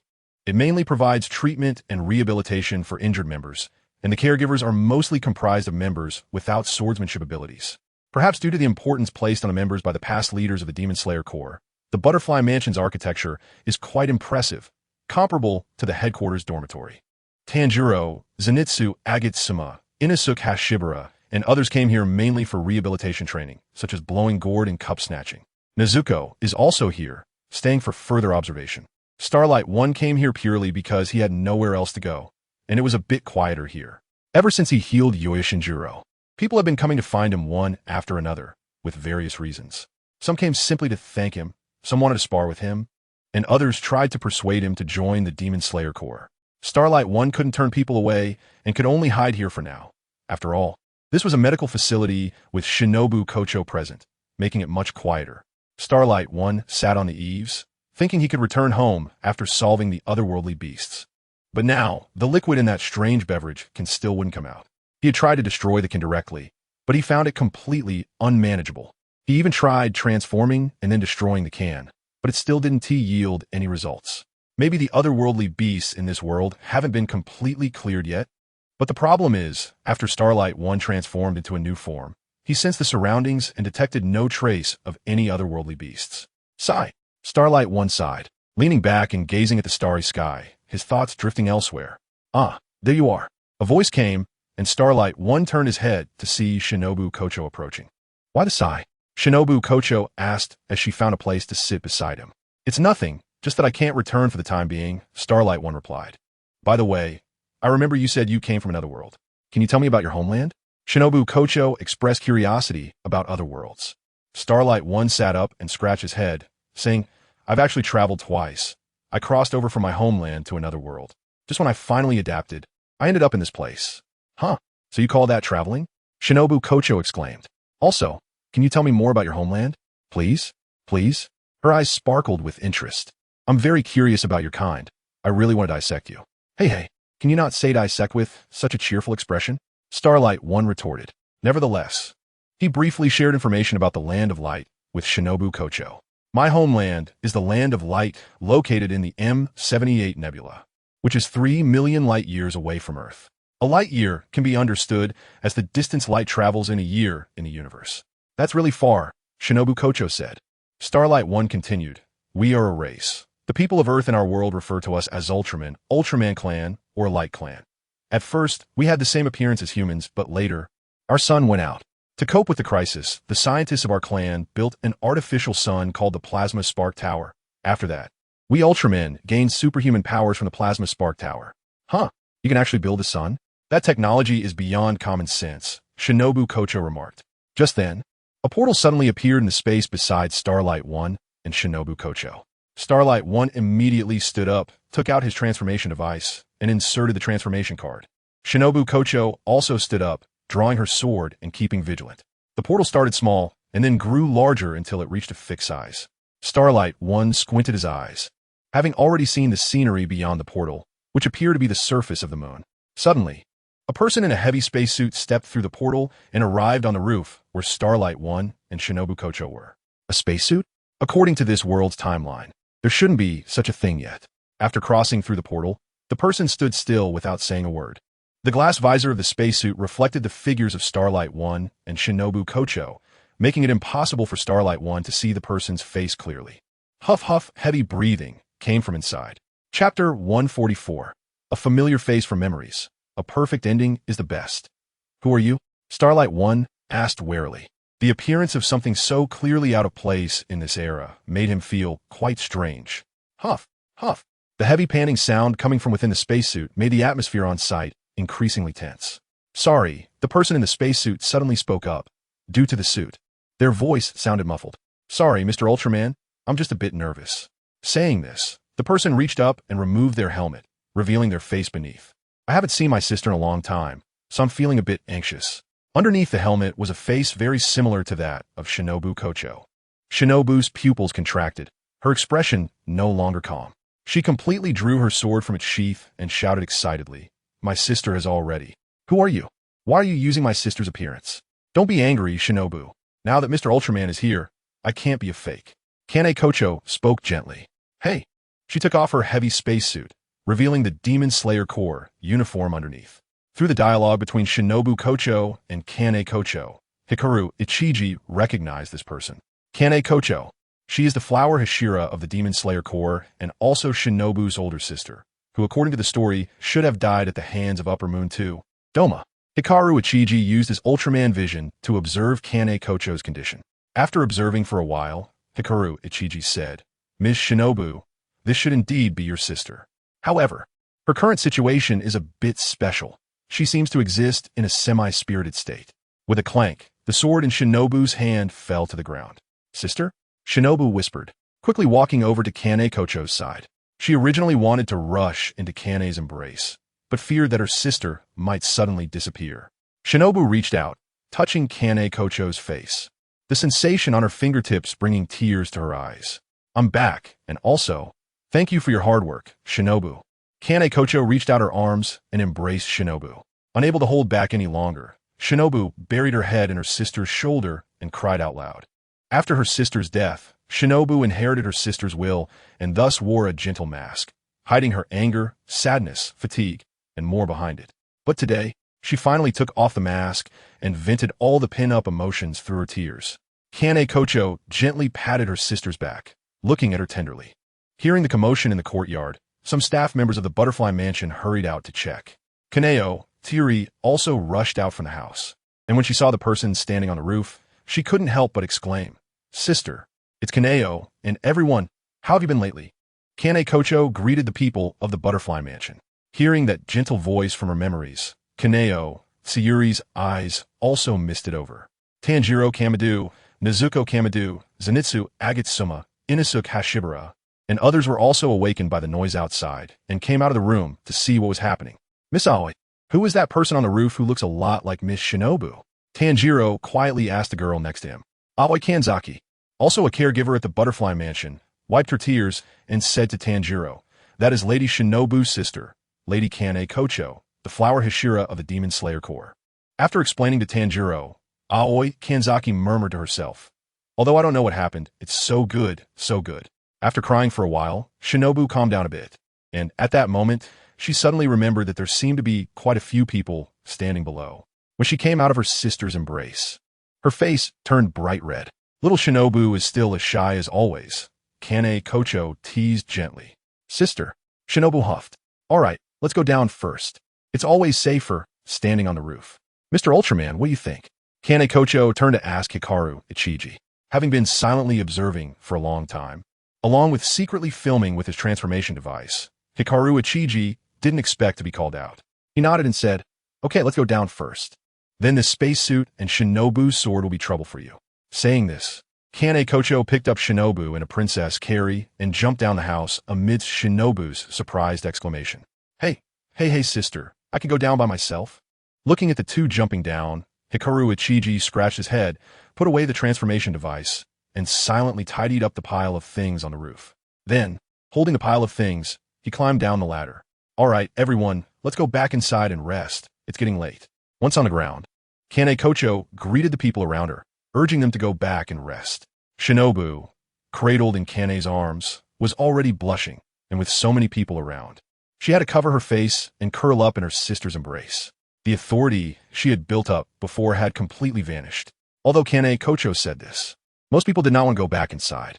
At that moment, Hikaru Ichiji happened to come down with the things, so Kane Kocho found a room, holding Shinobu, and led Hikaru Ichiji in. Besides the three of them, many others followed, including Tanjiro Kamadu and others who were undergoing recovery training, as well as Kaneo, Sayuri, and Aoi Kanzaki. The trio of young nurses from the Butterfly Mansion, Teranai, Kyo, Nakahara Sumi, and Takada Naho, also wanted to join the excitement, but they were sent back to sleep by Aoi Kanzaki due to their young age. Upon entering the room, Shinobu struggled to rise from her sister's embrace, her face still flushed. "That Haori looks great on you, little Shinobu," Kane Kocho praised. "Sister." Shinobu reached out to hold Kane's hand. This Haori is actually the one inherited from her sister. She vowed that this time, she absolutely cannot lose her sister again. "Sister? Is it really you?" Kaneo Teiri came to Kane Kocho's side. Kane Kocho reached out and patted Kaneo Teiri's head, saying, "Yes, I'm back." This statement made Kaneo, Sayuri, and Aoi Kanzaki cry again. Kane Kocho calmed them down for a long time before they settled down a bit. "Sister, what exactly is going on? You are all ready?" Shinobu began to ask, but she couldn't bring herself to say the word dead. "Yes, I was already dead, and now what I need to say is," Kane Kocho explained, looking at Hikaru Ichiji. Hikaru Ichiji was taken aback, looking at her. Chapter 145. It has been decided. You will be the world administrator. I was indeed dead at that time.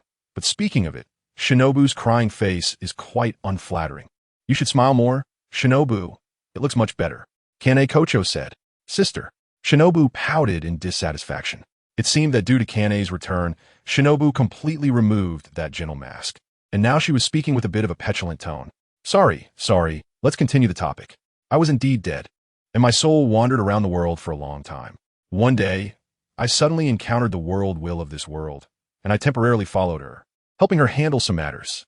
This spacesuit was given to me by the world will. Recently, the world will has been considering the construction of a lunar palace project. World will, Apart from Hashikawa, the others present did not quite understand this term. Hashikawa only understood it, but did not expect there to really be a world will. Also, why is it referred to as she? Does the world will have a gender? Wait, sister, is the world will a deity? Butterfly Shinobu asked, as her bizarre experiences over the past few days had already shattered her worldview. This could be understood that way, but if I had to say, the world will is a being that is more powerful than an ordinary deity, Butterfly Kane said, lightly tapping her chin. Huh. Everyone in the room showed expressions of disbelief. Since there are deities, why don't they help us solve the problem with the demons? After all, demons are such evil beings, Kanazaki Aoi said, her voice tinged with a hint of complaint. Aoi, the world will cannot manage everything. When I worked alongside the world will, I found that while she is very powerful, she has many more rules to follow than we do, Butterfly Kane said. Then she looked to Hashikawa and said, moreover, recently the world outside has not been very peaceful. Although the world will has promptly strengthened the world barrier, some things have still slipped in. Therefore, the world will wants to recruit a suitable outsider to take on the role of world administrator. Ultraman, you are currently the best choice. Terms like world barrier and world administrator left the others, except Hashikawa, confused but impressed. Hashikawa could indeed understand, but only to a limited extent. He really did not expect the world will to take a liking to him. At that moment, Hashikawa suddenly realized that the extra energy in his body after coming to this world and the new form he later transformed and it should have been given to him by the world will of this world. It seems you understand now. The new power you used earlier is a gift from the world will, Butterfly Kane said. Originally, the world was going to come personally to recruit you as the world administrator, but plans have changed. Hashikawa scratched his head. It seemed there had been quite a few twists and turns, and he asked, so what happened? The world will from your world has come looking for you. You are already the designated world administrator. Butterfly Kane looked at Hashikawa, who had a bewildered expression, guessing that he probably did not know about this matter. Your world is of a higher level, so the world will here had to give up on you for now. Hashikawa scratched his head. He really did not know anything, but he felt a bit guilty about having taken someone else's new power for free. So he said, I'm sorry, I didn't know about this. Then I'll return the new power I got from here to you. No need, the world will specifically said that power is a gift for you, Butterfly Kane said. Oh, thank you. If you need my help here, just let me know, Hashikawa promised. I finished conveying what the world will wanted me to tell you. Now, there's another matter. The cross-world portal is now operational. I will go with you to meet the world will of your world. But I don't know our world will. How do we find her? When Hashikawa spoke, a thought occurred to him. It was about his flying motorcycle and Barney when they were delivering food, and Ling Xuanqi suddenly appeared and helped them solve the issue. At that time, Ling Xuanqi mentioned that she had a very powerful, mysterious person behind her, but she could not disclose it for now. And she also said that Hashikawa had met that mysterious person before. That so-called mysterious person couldn't be the world will, could it? Don't worry. I have my ways to find the world will. Butterfly Kane glanced at the sky and said, it's already this late. You should all go to sleep, and we'll set off tomorrow. We? Sister, do you mean we can go too? Butterfly Shinobu asked. Of course. There's no harm in visiting another world, Butterfly Kane said. Upon hearing this, the others became excited. After all, it was another world. Sister, now that you've said that, we can't sleep at all. Let's go right now. Kanazaki always said. Is that so? Mr. Ultraman, what do you think? Butterfly Kane asked Hashikawa. Just call me Hashikawa. I'm not sleepy anyway. Any time is fine, Hashikawa said nonchalantly. What about the rest of you? Please raise your hand if you agree to go now. As soon as Butterfly Kane finished speaking, everyone present raised their hands. At that moment, the little girl nurse trio, Teranai Kiyoshi, Nakaharasumi, and Takada Naho, who had been eavesdropping nearby, jumped out. We want to go too. We want to go. Please, sister, take us with you. The three little girls ran over and surrounded Butterfly Kane, acting cute. All right, then everyone will set off together. Butterfly Kane said, Mr. Hashikawa, please bring out the cross-world portal. It should be usable now. Is it that can? Hashikawa took the drink can out of his pocket and opened the top. This time, the liquid inside was not blocked anymore and finally flowed out. The liquid swirled in the air, eventually forming a vertical circular plane. It's ready, so I'll go first. Hashikawa put on his shoes and stepped through the portal ahead of everyone. Chapter 146. The Demon Slayer core journey to another world after Hashikawa crossed the cross-world portal. Butterfly Kane led Butterfly Shinobu to the portal as well. Sister, is this okay? Butterfly Shinobu was a bit worried about this unknown matter. Don't worry. Butterfly Kine held Butterfly Shinobu's hand tightly and said, "It's fine, trust me." After saying that, the two held hands and crossed the portal together. Seeing that the main figures had already left, the remaining people in the room hurriedly followed. As soon as they crossed the portal, everyone squinted their eyes. Because their world was still night, but here it was already daytime, the bright sun in the sky made their eyes somewhat uncomfortable. However, it was truly a wonderful feeling. They had crossed just one step, and the world had already changed.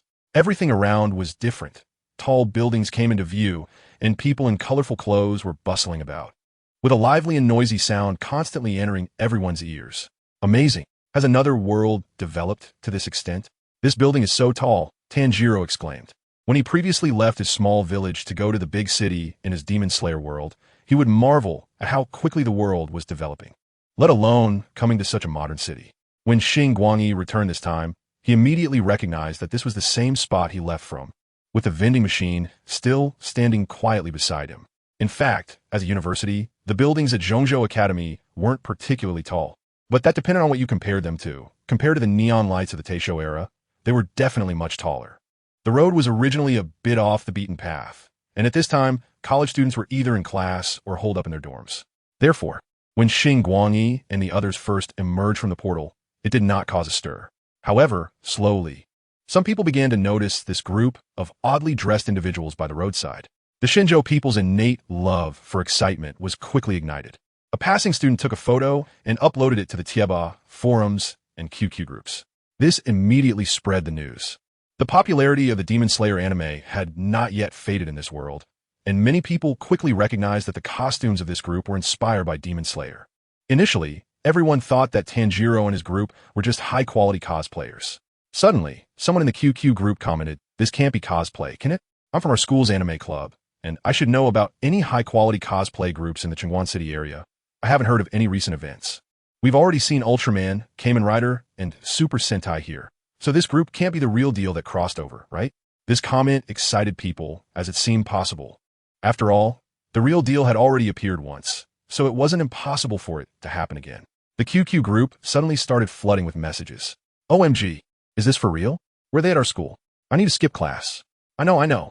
It's on the road next to Zhengtai building. I'm heading there now. Really? I'm going too. If I could take a picture with Shinobu Kocho, I'll die without regrets. I'm different. I want to be Miss Shinobu's dog." Laughs. Miss Kane is also here, Ozil. This group was originally a welcome group for Xingguang and his peers, but later transformed into a large chat group for the whole school due to too many upperclassmen wanting to recruit younger students. Coincidentally, Xingguang was also in this group, and he saw the discussions happening inside. He was speechless, wondering what these silly netizens were talking about. "Mr. Xingguang, you look troubled. Is something wrong?" Shinobu Kocho asked. Xingguang put away his phone and said, "It's nothing major. We should leave quickly. It seems we've caused a stir." "A stir? Is it because of us?" Tanjiro asked, confused about why their arrival would cause such a commotion. "In a sense, you are quite famous here," Xingguang replied. "Miss Kane Kocho, how we find the world will?" Xingguang asked Kane Kocho. "Follow me," Kane Kocho said, leading the way as the group followed behind her. Under Kane Kocho's guidance, they left the school campus. Outside the campus, the roads were busier with pedestrians, vehicles, and tall buildings, showcasing the bustling metropolis in front of the Demon Slayer Corps members. "Mr. Xingguang, were those things?" Tanjiro asked, pointing at the speeding cars on the road. "Oh, those are called cars. They're vehicles for transporting people," Xingguang explained, noticing one vehicle speeding. Then he saw a police officer pull over the speeding car. Xingguang recognized this officer. She should be Officer Xiaoshi Sr. With short hair that grazed her ears, she looked like a very energetic girl. Xingguang vaguely remembered her name was Natsumi. Remembering there were police around, Xingguang quickly turned to look at Shinobu and the others. The members of the Demon Slayer Corps usually carried real weapons, which would definitely be considered contraband here. Moreover, Shinobu's blade was poisoned. If they were caught, it wouldn't just be a simple fine. Fortunately, before coming to this world, Tanjiro and the others were in a resting state and had not brought their swords. Moreover, Shinobu's sword was packed with the astronaut suits. Luckily, no one had brought a sword, which made things safer.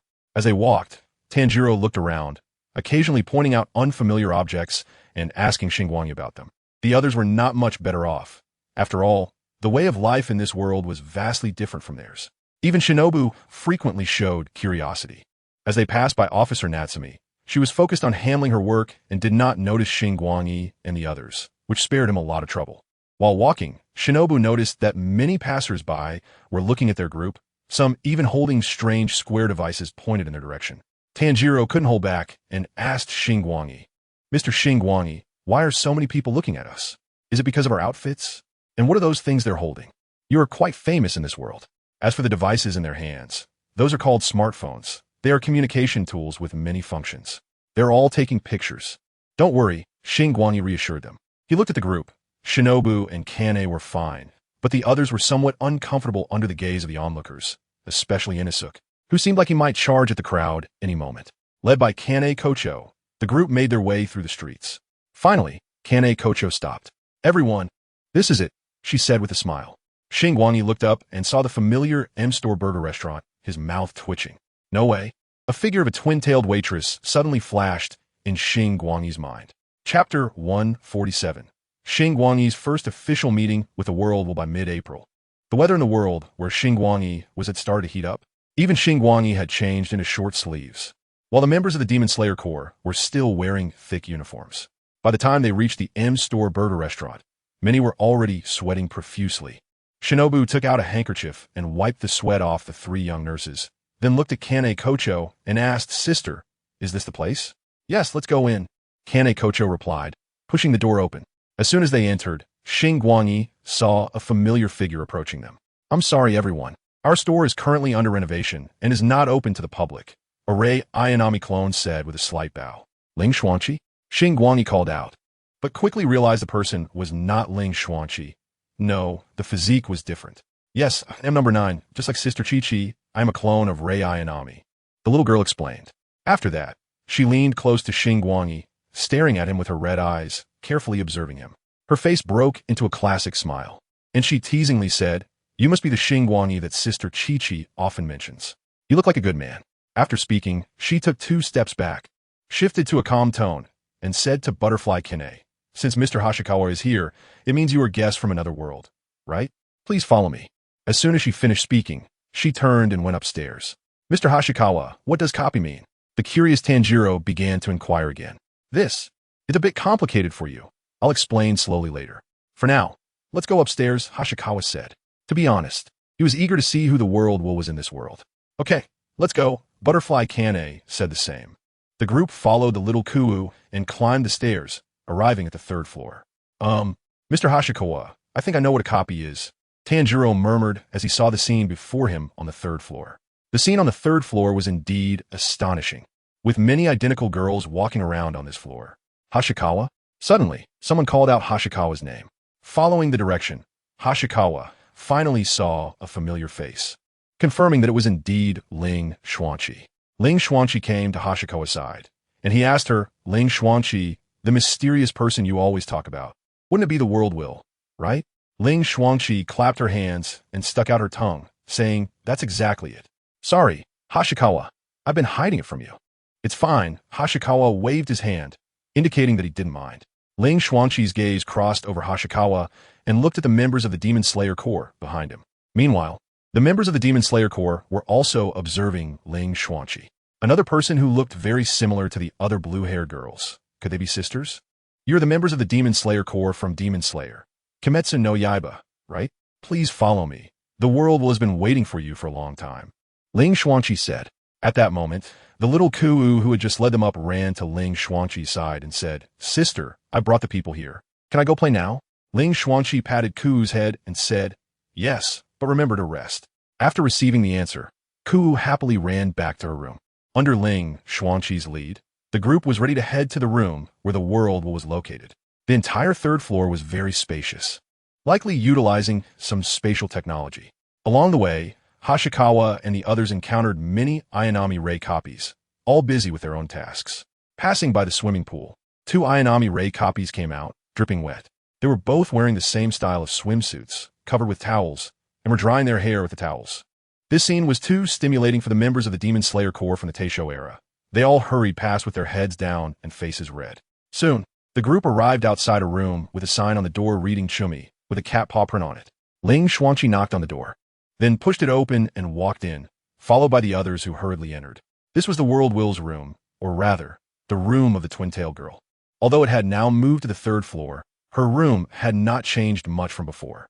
There was a bed, a large cabinet, a workbench, and in the corner of the room, a cross-dimensional travel machine disguised as a vending machine. The workbench was still piled high, with carrot stamps and some real fake documents.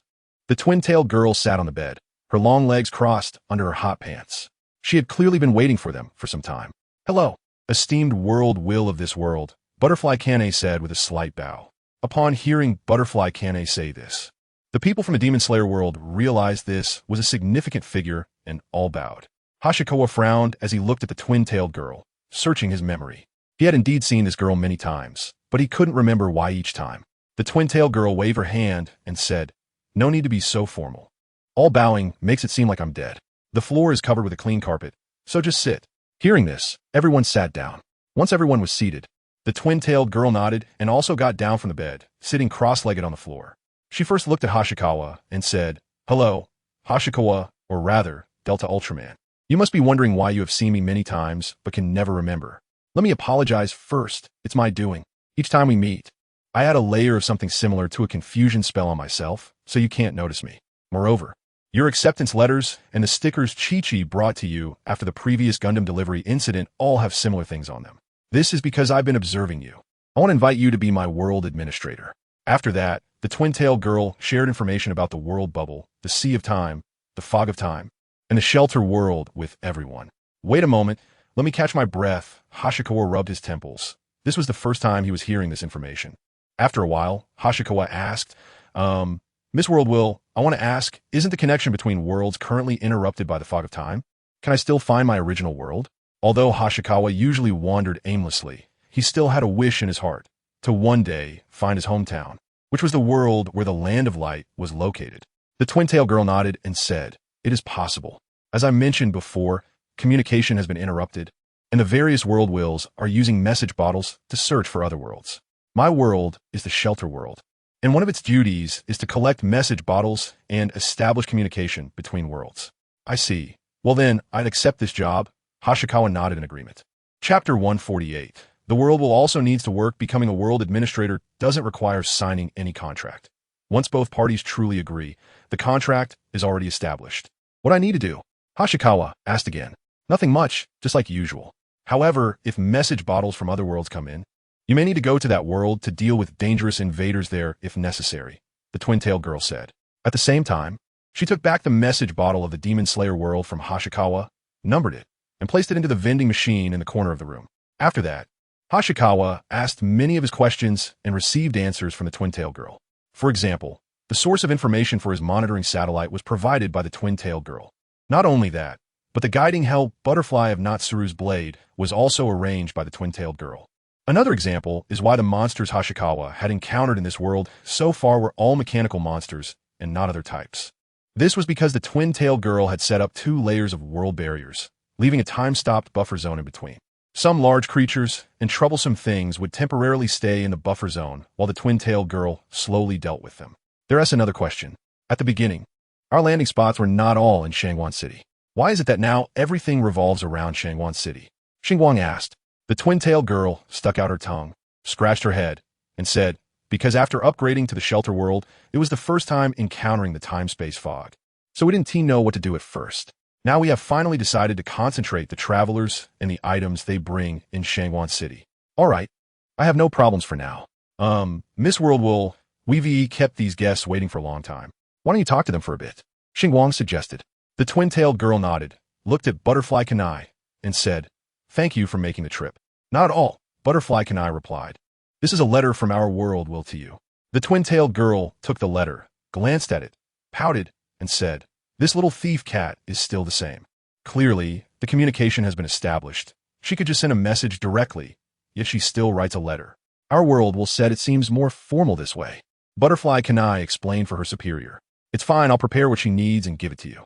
Saying this, the twin-tailed girl clapped her hands. "You all came a long way, so why not stay here for a couple of days? Consider a vacation. But we still have demons to eliminate back home. We can't be away for too long," Butterfly Shinobu said awkwardly. If it were an ordinary invitation, they could simply refuse. However, with the identity of this world will, It wouldn't be easy to decline. It's all right. I can set a time anchor. When you come, you can return at the same time. Just right. I need some time to prepare the things little thief cat wants. The twin-tailed girl said, the demon issue can be resolved easily. Since little thief cat can't directly intervene, I have fewer restrictions. During this time, I can also help you think of solutions. With the conversation going this far, the members of the Demon Slayer Corps naturally agreed. Thus, they began their peculiar otherworldly vacation. After discussion, they decided to temporarily stay with Xingguang, as there were quite a few empty rooms on his side. After all, after these 2 days of interaction, they found Mr. Light Giant quite easy to get along with. Living with someone as significant as the world would be too much pressure. When leaving, Xingguang suddenly asked, Miss Worldwill, is our ice cream machine in the shop working now? If it is, I could buy some new tea in our shop and one tea have to run to other places. Upon hearing that Xingguang wanted to buy something, the twin-tailed girl immediately jumped up, her clothes automatically changing into a uniform from M Restaurant.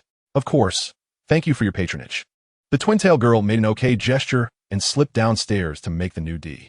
The people in the room also followed her downstairs. Miss Worldwill, are you short on money? Xingguang looked at the busy twin-tailed girl and hesitated before asking. There's no choice. Even a Worldwill can't make money casually. It's quite strict in this regard, so I don't have any surplus at home. Besides, earning my own money feels more rewarding. Otherwise, a long life in the world would be too boring, the twin-tailed girl said. So, how many cups of new tea do you want? Hearing this, Xingguang turned back to start counting people, only to find that all the Ayanami Ray replicas had come down as well. Do you all want ice cream too? Xingguang asked. All the Ayanami Ray replicas looked at each other, and then said in unison, yes. A total of 34 cups. The second cup half price, that LLB 360 yuan.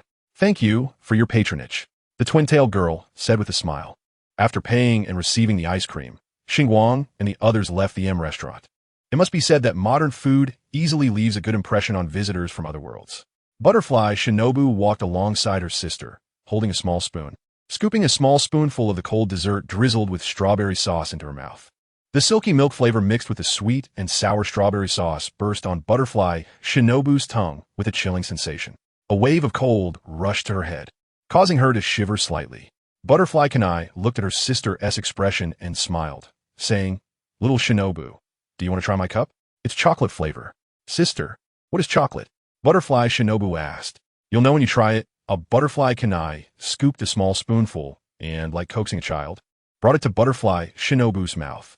Sister, Butterfly Shinobu shyly mumbled, but she still obediently opened her mouth to accept her sister's feeding. Kirikaru Kanai quietly ate her ice cream, looking enviously at her 2 sisters. Actually, she also wanted to be close to her 2 sisters like this. After feeding Butterfly Shinobu, Butterfly Kanai turned to look at Kirikaru Kanai and said, Kanai, do you want to try too? Yes. Kirikaru Kanai's expression was calm, but she quickly walked up. Nearby, Kanzaki Aoi took a bite of her ice cream and also shivered. She immediately looked at the 3 little nurse girls and said, This stuff is too cold. You 3 shouldn't eat too much, just a couple of bites. The little girls quickly hid their ice cream behind their backs, looking like they were ready to defend it to the death. So nice. Ling Xuanqi looked at the crowd behind her and sighed. What's wrong? Xingguang asked, biting his spoon and turning to look at Ling Xuanqi. It's nothing, just seeing everyone so happy feels really good, Ling Xuanqi said casually. Xingguang thought about it, and it was indeed true. Although he hadn't properly watched Demon Slayer, he still knew that this work had another nickname called Hashira Slayer. Compared to the original's misfortunes, this seemed quite good. Oh, it's time. Ling Xuanqi raised her hand to check her wrist. On her left wrist, she wore a bracelet and a watch. What is time for? Xingguang asked in confusion. I need to sleep, Ling Xuanqi said. She was previously a flawed replica, and after drinking the energy potion given by the twin-tailed girl, her physical defects were repaired, but her body also began to evolve to a higher level. Therefore, she needed sleep. The twin-tailed girl had made her a sleep limiter that allowed Ling Xuanqi to arrange her sleeping time, avoiding the embarrassment of falling asleep anywhere at any time. But obviously, Xingguang didn't know about this. He was puzzled. What? You're going to sleep now? We're not home yet? Never mind, the time limit is up. I'll explain it to you later. Now I'll trouble you, Mr. Ultraman. Saying this, Ling Xuanqi stuffed the ice cream cup into Xingguang's hand. Then she jumped onto Xingguang's back, wrapping her arms around his neck. Good night. Before her words fell, she fell asleep just like that. Chapter 149. the returning Katsuragi Misato, a group of people arrived at the Traveler's cabin. To celebrate the arrival of the Demon Slayer Corps, Xingguang personally cooked that night. Now the Traveler's cabin was also filled with talent, with guests from various different worlds. Ultraman, Saint Seiya, Bleach, One Piece, Gundam, Eva, Anohana, Demon Slayer, jokingly saying that these represent half of the ACG world isn't an exaggeration. These people aren't hard to get along with. After spending some time together, they become familiar. Barney and Christina, this couple, marvel at a world where such young children can fight demons. Meanwhile, the members of the Demon Slayer Corps are amazed that future people can control huge robots for combat. When Starshine entered the kitchen, Asuka and Misato also followed in to help. Nezuko and the little nurse trio are very curious about the Digimon, and the four of them team up to pet the Digimon. Shinobu is interested in the bread unicorn and the dumpling third apostle. She has never seen such species before. As night falls around 7, dinner is ready on Starshine's side. A group of visitors from another world gathers around a table to eat. Watching this warm atmosphere, Shinobu Kanai says, "I really like this atmosphere, but we still have our responsibilities, don't we?" Although Shinobu also enjoys the atmosphere, she can't forget about the demons. Kanai agrees, not sure what she's thinking. But we could take a break for now, right? What do they say here, cheers? Shinobu Kanai says, "Cheers, cheers." The three of them clink their drink cups together. After dinner, Starshine arranged rooms for them, and by 10 o'clock, they all returned to their rooms to rest. Although it wasn't the weekend, it was already late, and Starshine didn't want to run back to school, deciding to stay at the Traveler's cabin for the night. This made the Digimon happy, wagging its tail. After returning to the room, Starshine lay on the bed, playing with his phone, while the Digimon lay on his stomach, watching a tablet. ZZZ. Perhaps because he played with the kids for a long time today, the Digimon quickly fell asleep, breathing softly and peacefully. Starshine gently used his Ultraman telekinesis to move the Digimon from his stomach to a pillow beside him and covered her with a blanket. Then, Starshine turned off the lamp and closed his eyes, ready to sleep. He did not know how long it had been, but Starshine had already fallen asleep. Suddenly, a gentle knocking sound came from outside, as if the knocker was intentionally being restrained. Starshine woke from his dream, rubbed his eyes, and checked the time. It was 1 in the morning. He looked at the Digimon in the blanket beside him. She was still asleep. So, Starshine tiptoed out of bed, opened the door, and walked out.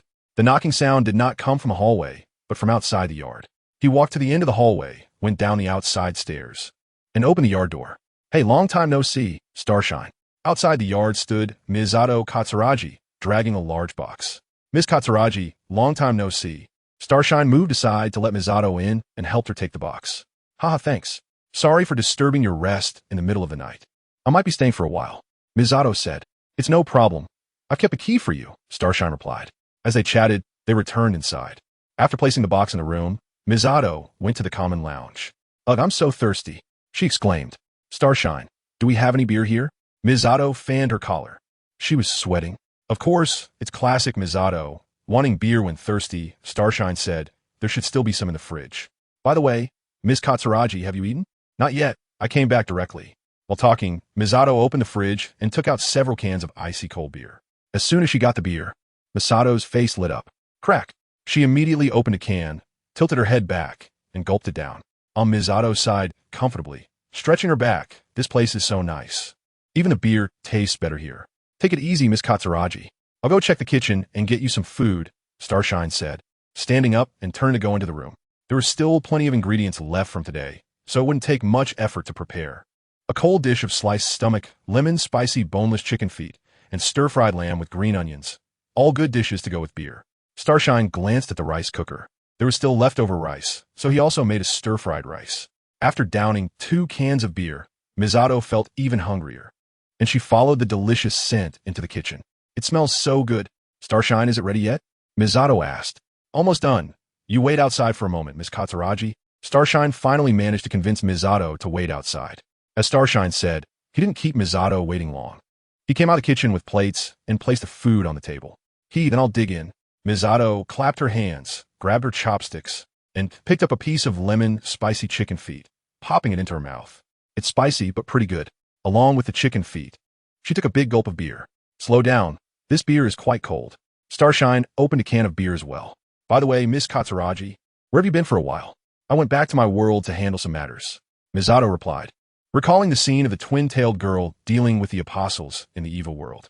The apostles, capable of threatening human civilization, were played with like toys by the twin-tailed girl. The scene was so astonishing that when the twin-tailed girl later transformed a woman from the Eva, Misato was no longer surprised. After dealing with the apostles, the twin-tailed girl went on vacation, while Misato began to handle matters within an ERV organization. In a sense, managing internal human affairs was more complicated and difficult than fighting the apostles. With the props left by the twin-tailed girl, Misato finally managed to sort out some clues from the chaos. After everything was back on track, Misato returned here. Although this wasn't her world, it was a rare place where she felt relaxed. Chapter 150, Misunderstanding. A misunderstanding. Misato liked drinking, but she hadn't built up much tolerance. After a few cans of beer, a lovely blush appeared on her face, and her eyes looked a bit hazy. She peeled off her jacket and tossed it aside. In her black tank top, Misato looked quite alluring. One foot restlessly propped up on the chair, while the other swung below. Burp. Misato lightly let out a beer burp. Starshine, I broke up. Huh? Oh. Starshine didn't know how to respond. Luckily, Misato continued, I was the one who initiated the breakup. I really don't want to look back at my old life. Miss Misato, if you initiated the breakup, it shouldn't be called a heartbreak, right? Xingguang weakly asked. She slammed the table and said, why can't I meet a good man? Xingguang looked at Misato Katsuragi. She truly seemed drunk, but it didn't look like she had drunk that much. You see, the three guys in his dorm could finish a whole case of beer and still be fine, as if they were drinking water. With this thought, Xingguang took a sip from his beer can. Don't worry, Miss Misato, you'll definitely meet a good man. Xingguang comforted her. Misato rested her chin on one hand, gazing at Xingguang with a dazed expression, mumbling something unclear. Then she shook her head and opened another can of beer, boldly declaring, let's not talk about that. Cheers. Misato, already drunk, had trouble controlling her movements. While reaching for the beer, she accidentally knocked over a nearby empty beer can. The cans clattered to the ground, spilling the remaining beer and soaking Misato's pants, even wetting her stockings. My bottom is all wet, Misato said. Her eyes glazed over. She then bent down to clean up the mess. It's okay, Miss Misato. Don't worry about the mess. I'll clean it up, Xingguang said. Misato was already drunk, and Xingguang was afraid she might trip again. Is that so? Then thank you. Xing. Brother. Clearly, the alcohol was taking effect. Misato looked even more intoxicated than before. Dazed, she picked up a pair of chopsticks, thought for a moment, and then put them down. My stomach is full. I can't fit anymore. Misato pointed at the dishes on the table and said, Xing. Brother, this is exciting, but it feels great. It seemed that in Misato's vision, everything was double-visioned. Xingguang looked for a long time, but couldn't tell which dish she was referring to. But from her description, it should be the lemon-spicy chicken feet. This dish was indeed a bit spicy, and they hadn't eaten much during dinner. Asuka drowsily opened her eyes, rubbed them, and sat up in bed. Reaching for the cup on the bedside table, she felt a bit thirsty and wanted some water, but the cup was empty. With no other choice, she got out of bed and headed to the kitchen to pour some water. At this moment, she noticed that the blanket had already been kicked to the floor. After some effort, she found her slippers under the bed and pulled them out with her toes. Kicking the slippers, she walked out of her room with a cup in hand. Asuka yawned. If it weren't for her thirst, she really didn't want to come out. Why is the public lounge still lit? In the distance, she saw the light in the public lounge. As she got a bit closer, she vaguely heard Misato's voice. Is Misato back? Asuka felt a bit excited, but also complex emotions. Meeting someone familiar in another world was wonderful. But remembering their last argument before parting made her feel guilty. Forget it. It's just an apology. What's the big deal? Asuka thought, stepping forward to go in. Just then, she suddenly overheard some very inappropriate dialogue. My bottom is all wet. It's okay, Miss Misato. Don't worry about the mess. I'll clean it up. My stomach is full. I can't fit anymore. It's a bit exciting, but it feels great. Listening to this conversation, Asuka felt something snap in her head. Her face turned red, and her expression began to twist. She gritted her teeth and burst into the public lounge, shouting, What are you two doing? Xingguang was taken aback. We're not doing anything. Miss Misato came back and hadn't eaten, so I prepared some food to drink a little with her. Walking into the room, Asuka realized she had misjudged the situation. Xingguang and Misato were indeed drinking at the table, and there was nothing inappropriate as she had imagined. She patted her chest and let out a long breath. Asuka, what are you doing here? Are you looking for something? Xingguang asked, sensing that Asuka had a reason for being out at this late hour. I just wanted to pour a glass of water, but now I've changed my mind. Asuka pulled out a chair and sat next to Xingguang, saying, I didn't eat enough for dinner. I want to eat something more. Saying this, she picked up a can of beer. Just as she was about to open it, Xingguang snatched it away and handed her a can of herbal tea. Kids shouldn't drink alcohol, Xingguang said. Asuka pouted and complained, Hey, don't treat me like a kid. It's just a can of beer, what's the big deal? And why herbal tea? Why can't it be a soda? However, Asuka still opened the can of herbal tea, which was quite sweet and not too hard to accept. Gulping down a big mouthful of herbal tea, Asuka let out a very comfortable sound.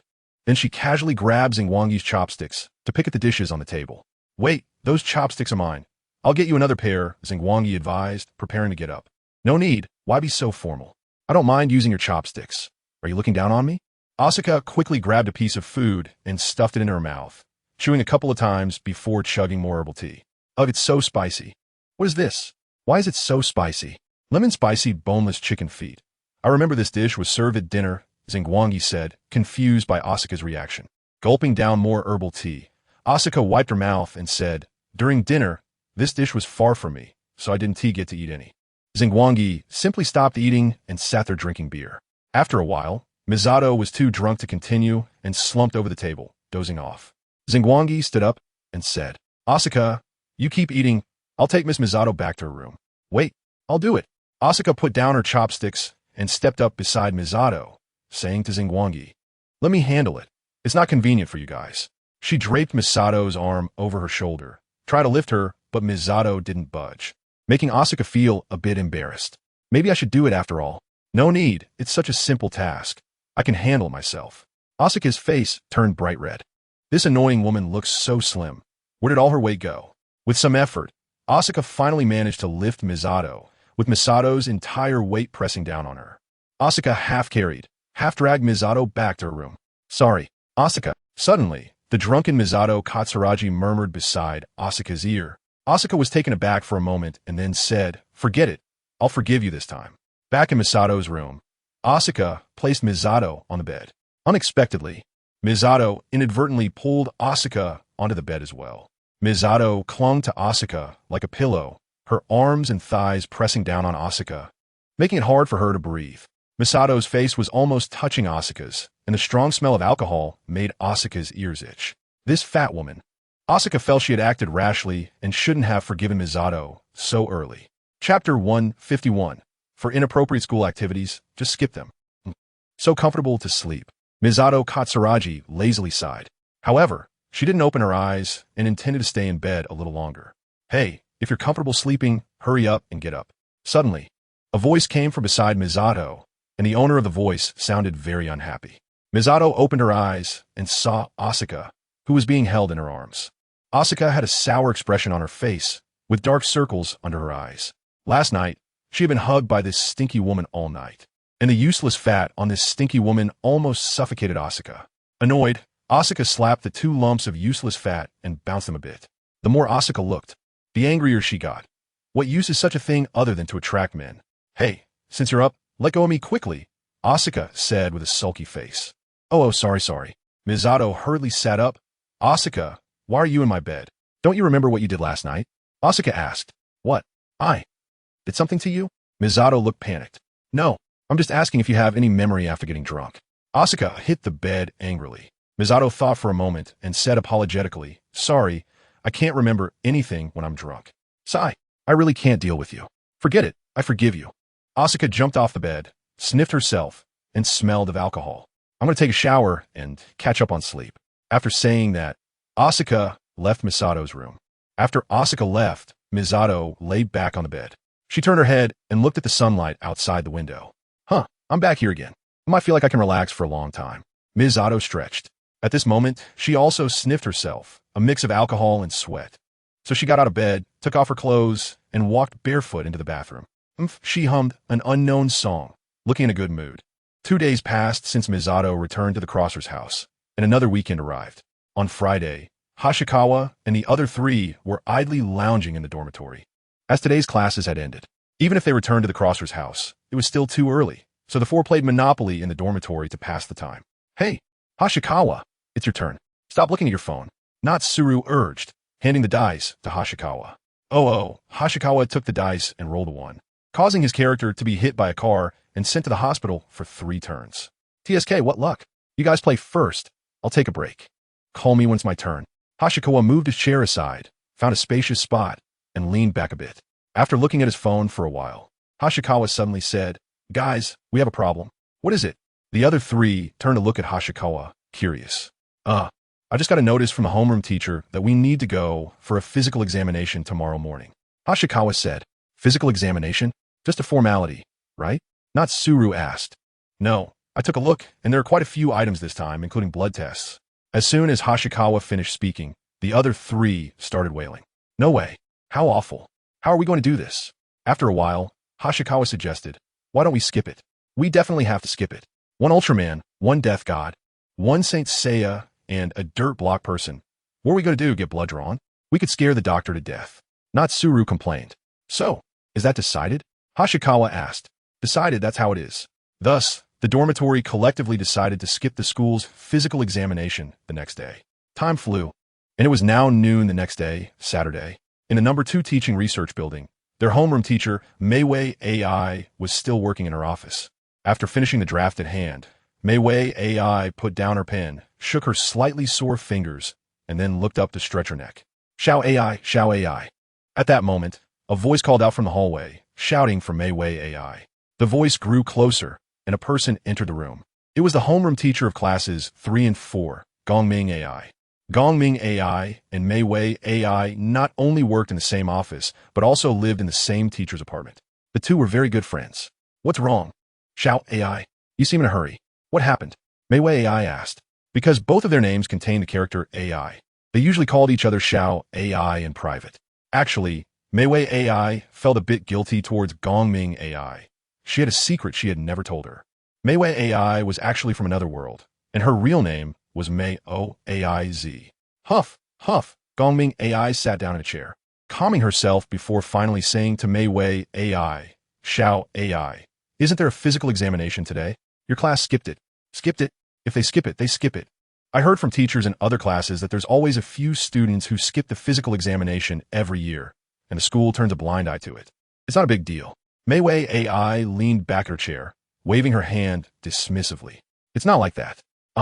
Although there are students who skipped in my class too, there aren't many. But your 2 classes, everyone skipped." Gongming AI continued. "What? Now?" Meiwei AI couldn't remain calm. The school might be lenient, but you can't give the school leaders a reason to be upset. If 40 or more people from these 2 classes didn't go, that would be a serious issue. Gongming AI flipped through the notice in her hand and said to Meiwei AI, "Xiao AI, I misspoke. Not everyone in your class skipped." Hearing this news, Meiwei AI breathed a sigh of relief and said, "Few as long as someone went, it's fine." "Who went?" "Shiokai-sen, just him." Ming AI threw out a message that had little effect. "What use is it if just one person goes? That's basically equivalent to the whole class not going." Meiwei AI was a bit frantic. What on earth did these students want to do? Chapter 152. Once again, time travel. "Hey, Xingguang, where are you?" The roar of the class teacher, Meiwei AI, came through the phone. Xingguang, he held the phone slightly away from his ear. "Hello, teacher? Can you hear me clearly? The signal might not be that good on my side." As he spoke, Xingguang, he held the phone, moving the microphone closer and farther from his mouth. At the same time, he took out a pack of napkins and started rubbing them near the microphone. "Xingguang, don't try that with me. Do you think I can't tell? That's you moving the microphone away and close and rubbing that hard napkin, right? Clearly, these not-so-clever tactics have been played out by Meiwei AI before, and she immediately recognized Xingguang Yi's little trick. The teacher is quite skilled. Seeing that he couldn't fool the class teacher, Xingguang, he could only smile sheepishly and come up with another excuse. "Teacher, I'm currently not in Shangwan City. I went out for something." "Xingguang, next time you lie, remember to check the distance." Unexpectedly, Meiwei AI saw through that as well. All right, I was wrong, teacher." Xingguang, he admitted his mistake plainly. "Go ahead, teacher, what do you need?" "You need to quickly find the other 3 boys from your dormitory to go to the school hospital for a health check. Now, I won't let you manage anyone else. Just take care of your dormitory." "That's it, hang up. You're driving me crazy." After saying that, Meiwei AI hung up the phone. What to do now? Xingguang, he felt a bit helpless. He really wasn't at school. He was out shopping, preparing to buy some food. It was already around 5 or 6 in the afternoon, and he was getting a bit bored in the dormitory. So he came out for a stroll. At this moment, Xingguang, he remembered the omnipotent Dora Xuanqi. So he quickly opened QQ, first turning off the location and city settings, and then sent a message to Ling Xuanqi. Dora Xuanqi, calling Dora Xuanqi. Soon, Ling Xuanqi replied. Dora Xuanqi, didn't TR class have a health check today? Our dormitory has special circumstances, so we skipped it. The class teacher just called and insisted that we go for a makeup check. Do you have any solutions? Xingguang, he typed out a long message and sent it to Ling Xuanqi. No problem, already resolved. Ling Xuanqi replied quickly. Thank you very much, as expected of you. Dora Xuanqi, you're welcome, Yebi Daxing. With Ling Xuanqi's assurance, Xingguang, he felt relieved. After wandering around outside and not seeing anything he particularly wanted to eat, he decided to return to the dormitory and wait for the three of them to come back to see where they would stay tonight. Back on campus, Xingguang, he spotted a vending machine by the roadside. Feeling a bit thirsty, he walked over to the vending machine. Just an ice cola will do. Saying that, Xingguang, he took out his phone to scan the code and bought a can of ice cola. For some reason, Xingguang, he felt a sense of DJVU from this action. When he traveled to the world of Demon Slayer, it seemed he had gone through this process. Thinking about this, Xingguang, he crouched down and took out his ice cola from the pickup slot. When he saw the can he bought, he couldn't feel happy anymore. Ugh, it really is this process. The can in his hand was clearly not ice cola. It had no brand, was entirely blue, and had a red bow on the front. At a glance, it was the kind of can that could transport him, also known as the drift bottle mentioned by the twin-tailed girl. Xingguang, he knew he was in for an adventure. He scratched his head, not sure how this thing was dispensed, as this vending machine wasn't the same as the last one. Moreover, last time it was 5 yuan, and this time it was also 5 yuan. He didn't know if the twin-tail girl would reimburse him for this 5 yuan. However, since he had nothing to do now, he prepared to open the can and get ready to travel. Xingguang, he looked around. There was no one nearby. So he opened the can, and a stream of clear water surged out, forming a portal in front of him. Xingguang, he was actually quite curious about other worlds and didn't think much of it. He stepped directly into the portal. After he left, suddenly a black light flew out from the nearby small woods and directly flew into the portal. Wait, don't run. Accompanied by the shout, Chang Xiao rushed out from the small woods. The black light, just now, was actually the alien night dial, and Chang Xiao was chasing it. Chang Xiao didn't know what that watery surface was, but she saw the alien night dial fly in. After hesitating for a moment, she gritted her teeth and stomped her foot, rushing in as well. Once Chang Xiao dashed into the portal, it slowly shrank and eventually disappeared. At this moment, in the twin-tail girl's room at the M. McDonald's, she was flipping through the world consciousness code. Suddenly, she raised an eyebrow, extending her delicate hand, and a drink can appeared out of thin air in her hand. This can had no brand or other information. It was entirely black, with some places decorated with white fabric-like material. Another drift bottle has arrived. Let us send it to Xingguang. The twin-tail girl closed her eyes. Soon, she opened them again and said, Wow, so he is already in another world. So impatient. She clenched her hand, and the drink can in her hand disappeared. Almost at the same time, in Xingguang's dormitory, the drink can suddenly appeared on his desk, standing quietly there. After doing all this, the twin-tail girl changed to a comfortable position and continued reading the thick world consciousness code. After a while, the door to the dormitory where Xingguang was located was pushed open. Xiao Luzhen, Mayurk, and Ho Xianqing walked in from outside, each carrying food as they had just gone out to buy something to eat. Phew, it's getting hotter. I'm so thirsty. Xiao Luzhen placed the food on the table and sat down in a chair. Do we still have the beer we bought earlier? Xiao Luzhen turned to ask Mayurk. Mayurk also placed the food on his desk and said, I remember we should still have some. Let me check. At that moment, Xiao Luzhen suddenly noticed the drink can on Xingguang's desk. No worries, I'll drink old Xing's first and return it to him later. Saying this, Xiao Luzhen picked up the drink can. This drink has no brand. Xiao Luzhen held the can, turning it over in front of him. Probably a trendy drink. Mayurk said, then we really need to try it. I don't know when old Xing bought it. While saying this, Xiao Luzhen Pride opened the pull tab on the can. Chapter 153. A modernized world is hard to guess. After passing through the portal, Xingguang arrived in another world. Xingguang looked around, observing the vehicles, pedestrians, and buildings, all indicating to him that this strange world had a modern urban background. A modern city, not bad at all, Xingguang thought to himself. He had landed in a deserted alley, and his appearance did not cause any commotion. Not knowing what to do, he decided to take a stroll around the city. With that in mind, Xingguang stepped out of the alley. As he exited, he found himself in a bustling area of a large city. He blended into the crowd and soon disappeared from sight. Shortly after Xingguang left, the alien night dial flew out from the portal. Chang Xiaowa quickly followed the alien night dial and rushed out of the portal. She hurriedly ran out of the alley and accidentally collided with a passerby, knocking the person down to the ground. Sorry, Chang Xiaowa exclaimed as she helped the fallen girl up. The girl was quite pretty, though the headband she wore detracted a bit from her looks. Judging by her age, she appeared to be a high school student.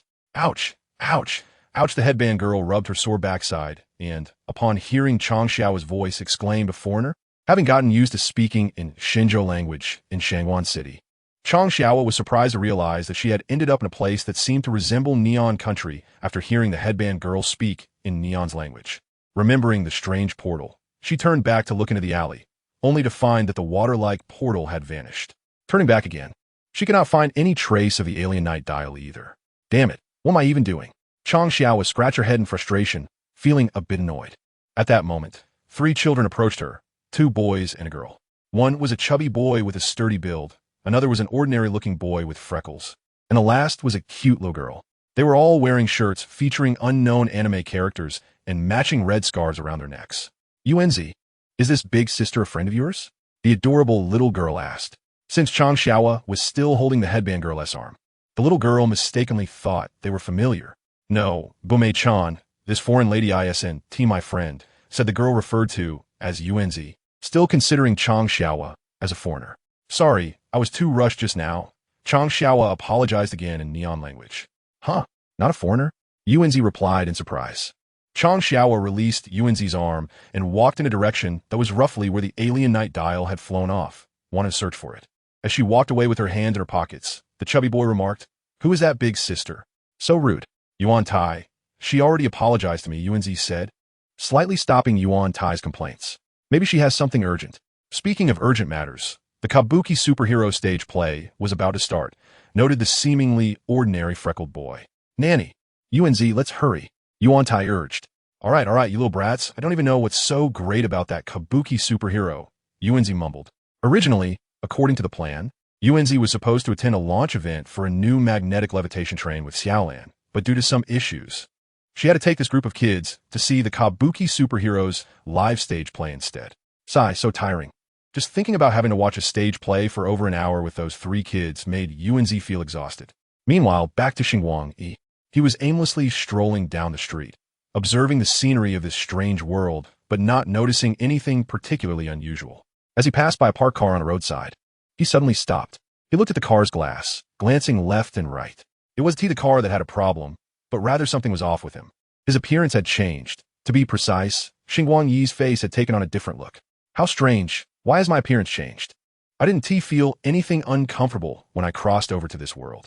When did this change happen? Xingguang Yi reached out to tug at his face, confirming it was indeed his own and that nothing was covering it. Although this face was still quite handsome, wearing someone else's face felt quite odd. Could this be the anomaly that occurred in this world? Xingguang Yi was standing in front of a subway station plaza, surrounded by many people. Seeing him looking at a car, many were secretly watching. Wow, is that person a thief? A high school girl whispered to her companion, planning to find security at the subway station. Hey, don't make random guesses.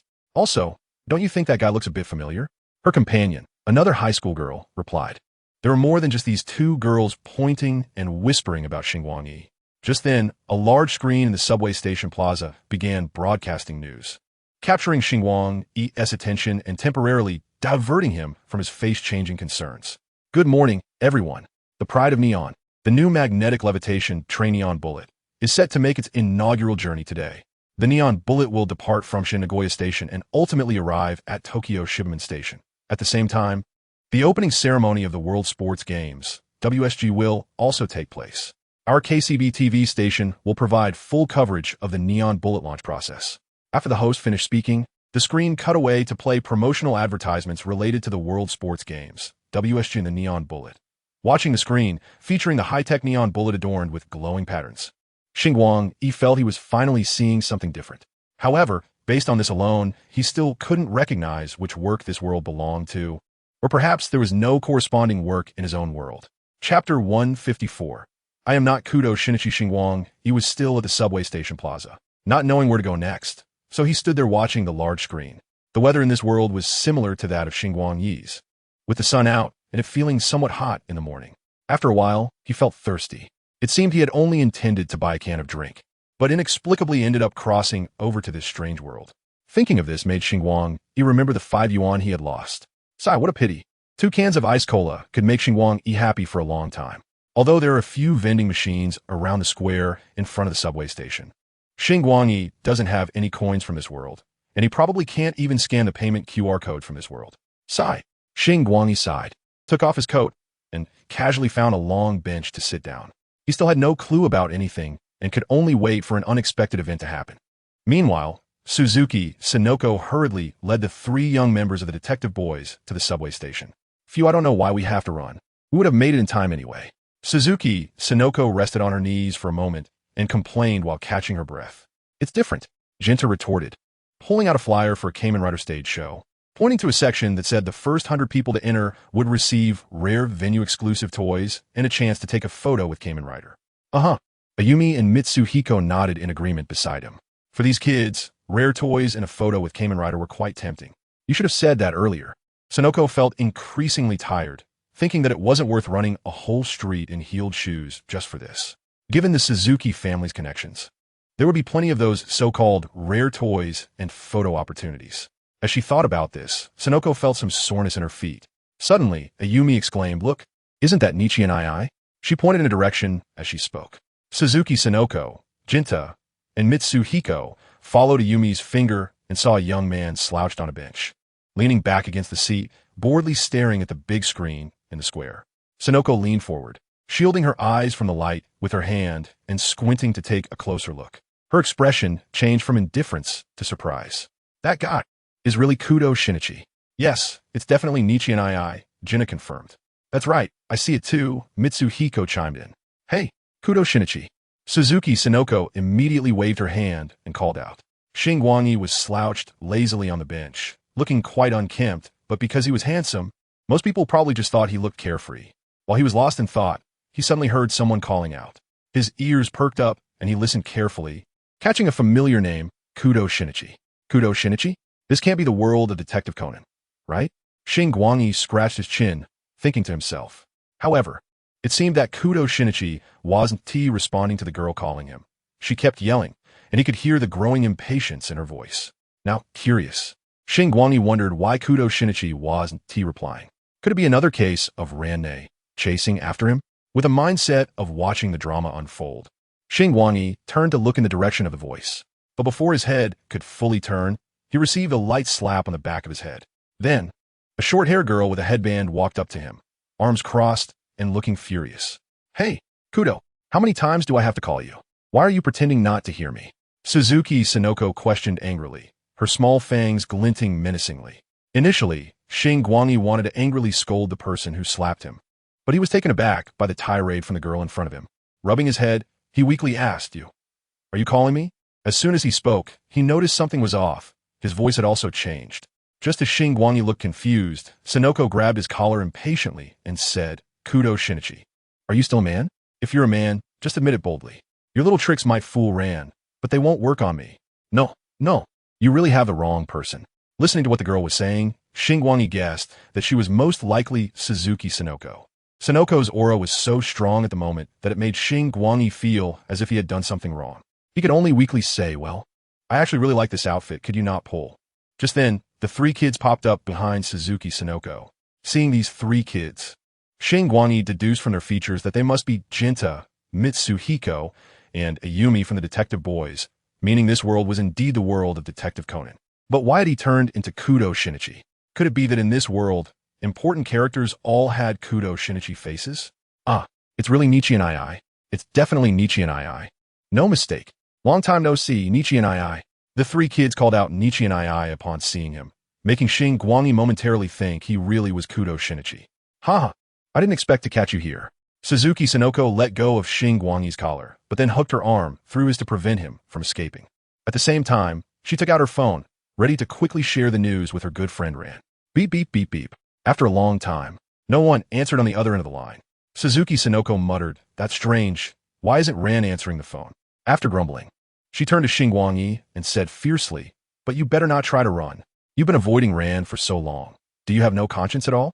Sonoko had already decided that since everyone would eventually meet up at the Shibumen Sekai Taikai Stadium next to Tokyo Shibumen Station, she would just take Kudo Shinichi along with her. Sister, I really am not Kudo Shinichi, Xingguang explained helplessly once more. Chapter 155. I'm not good at solving cases in the end. Xingguang was still dragged onto the subway by Suzuki Sonoko. There was no helping it. The ice cola was too sweet. Did you just come back from abroad? You don't even have a single coin on you. Suzuki Sonoko rested her arms on the table, propping her chin up, looking at Xingguang with a helpless expression. After Sonoko bought him a bottle of iced cola, Xingguang was still half-dragged and half-pulled onto the subway.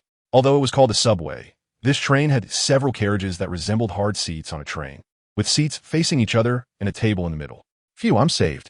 Xingguang took a sip of iced cola, letting out a long breath of relief. Hey, you still haven't answered my question. Where have you been all this time? Do you know that Ran has been looking for you? Suzuki Sonoko banged on the table, shouting at Xingguang, her expression looking quite fierce. Huh, didn't I already say? I'm not Kudo Shinichi. My name is Xingguang, although we both have E in our names. I really have nothing to do with him. Hashikawa tried to explain again, but it was of no use. He was wearing the face of Kudo Shinichi and using Kudo Shinichi's voice. No matter how he explained, it lacked persuasiveness. Oomph. Suzuki Sonoko propped her chin up, wearing a keep trying to fool me expression. Then she sighed. She wasn't the type of girl to make unreasonable demands. At this point, if the boy across from her still refused to admit he was Kudo Shinichi, there must be a reason. Sigh, do as you please. But this time you definitely can't escape. Even if I have to tie you up, I will bring you to Ran. As Suzuki Sonoko said this, she suddenly changed the subject and asked, by the way, Kudo, do you have any leads on this case? Hashikawa was completely confused. Case? What case? He only knew how to develop plugins and fight monsters. Solving cases was best left to others. But soon, Sonoko took it upon herself to tell Hashikawa the entire incident. The whole thing started because Neon was about to host the World Sports Games, WSG. To welcome the World Sports Games, WSG, Neon had built several major projects, including the Shibumen World Sports Stadium, Shin Shibumen Station, and the new maglev train Neon Bullet. At the launch party for the Neon Bullet, Sonoko's father, Shiro Suzuki, the head of the Suzuki Group, was kidnapped. Fortunately, he was found by Conan and the other kids from the Junior Detective Corps in a storage cabinet in the kitchen. During the inquiry, they learned that another female wealthy entrepreneur had also been kidnapped some time ago. Moreover, she had also been placed in a relatively conspicuous location, and the kidnappers didn't seem to intend to harm the victims. Investigations revealed that Sonoko's father, Shiro Suzuki, and the other kidnapped entrepreneur were both sponsors of the World Sports Games, WSG, hosted by Neon. Furthermore, 14 years ago, prior to the World Sports Games, WSG held in Chicago, a similar kidnapping case occurred, with 3 victims. The first 2 victims were also placed in obvious locations by the kidnappers, while the third victim was murdered. The Neon police concluded that this incident was a mimicry of the crime that occurred 14 years ago. They had already identified the next potential target among the sponsor representatives. Due to company arrangements, this representative had to endure the pressure and continue to attend the launch ceremony of the Neon Bullet. Otherwise, it would make them appear cowardly and damage the company's reputation. Because of this, Sonoko, who originally planned to attend the Neon Bullet launch, had to take these 3 kids to watch the live stage play of Kamen Rider instead. Otherwise, these 3 little kids would be clamoring to see the Neon Bullet launch. Of course, when Sonoko was telling Hashikawa all this, she had already sent the 3 kids over to the snack cart. Hearing about a case, the 3 kids would likely be even more excited and play some detective role-playing games. After listening to Sonoko's recounting, Hashikawa crossed his arms, tilted his head, and furrowed his brow, deep in thought. Seeing Hashikawa's pensive expression, Sonoko felt a surge of anticipation. She excitedly said, could it be that the legendary high school detective Kudo Shinichi is making a comeback? After pondering for a long time, Hashikawa slowly opened his eyes and said, I didn't understand. Could you please repeat that, Miss Suzuki? Upon hearing this, Sonoko immediately lost her composure, slamming her head onto the table. She straightened up again, incredulously exclaiming, Hey, you are Kudo Shinichi, the arrogant know-it-all who wants to meddle in everything. Didn't understand? How is that possible? Are you playing with me? No. That's not it, Miss Suzuki. I really am not good at solving cases, Hashikawa sincerely replied, his gaze innocent. Just then, Jinta Kagoro and Ayumi ran back from the snack cart, each holding a large pile of snacks. Wow, There are so many snacks here. Jinta exclaimed happily, clearly tempted by the food. Here you go, brother Shinichi. Ayumi handed Hashikawa a packaged ice cream. Hashikawa ruffled Ayumi's hair and said, "Thank you, Ayumi-chan. Little girls are much cuter. Little boys are too rambunctious." Seeing that the three kids had returned, Sonoko temporarily paused the discussion about the case. She crossed her arms in annoyance and leaned back in her chair. Ayumi noticed that Sonoko was in a bad mood, so she looked at Hashikawa and asked, "Did brother Shinichi make sister Sonoko angry?" "No, not at all." Hashikawa licked the ice cream, looking completely puzzled. "By the way, it's been a long time since I last saw brother Shinichi. Did he go abroad before?" Kagoro asked. "I've told you all countless times, I am not Kudo Shinichi." Hashikawa repeated, looking somewhat helpless. "Also, I didn't come back from abroad. I crossed over from another world. Actually, I am an alien from the M78 Nebula." As soon as Hashikawa finished speaking, the three kids looked at him with disdain. Not just the kids, even Sonoko displayed a similar expression. Brother Shinichi, even I, as a child, can't be fooled by such a lie. Ayumi sighed and shook her head, advising Hashikawa with the wisdom of experience, brother Shinichi. Don't ever say such a flimsy excuse in front of Sister Ann. Such low-level lies will only upset girls. Chapter 156. Young Lady Suzuki Sonoko is majestic. If you ask me, brother Shinichi, that excuse is too lame. It sounds like some second-rate superhero comic setting. Kagoro complained while shaking his head. Jenna nodded in agreement. Yeah. Hey, that's too harsh. Hurry up and apologize to the long-standing history of the Land of Light for your arrogance. You little brat. Hashikawa pretended to be angry, half-jokingly rubbing Kagoro's head. Seeing Kudo Shinichi's appearance, Sonoko felt a strange sensation in her heart. The original arrogant Kudo Shinichi was always showing off his knowledge, like a peacock displaying its feathers. Yet, the Kudo Shinichi in front of her, who was telling a poor lie, could naturally blend in with the children. Could it be that this guy really isn't Kudo Shinichi? Sonoko pondered, but soon she dismissed that question from her mind.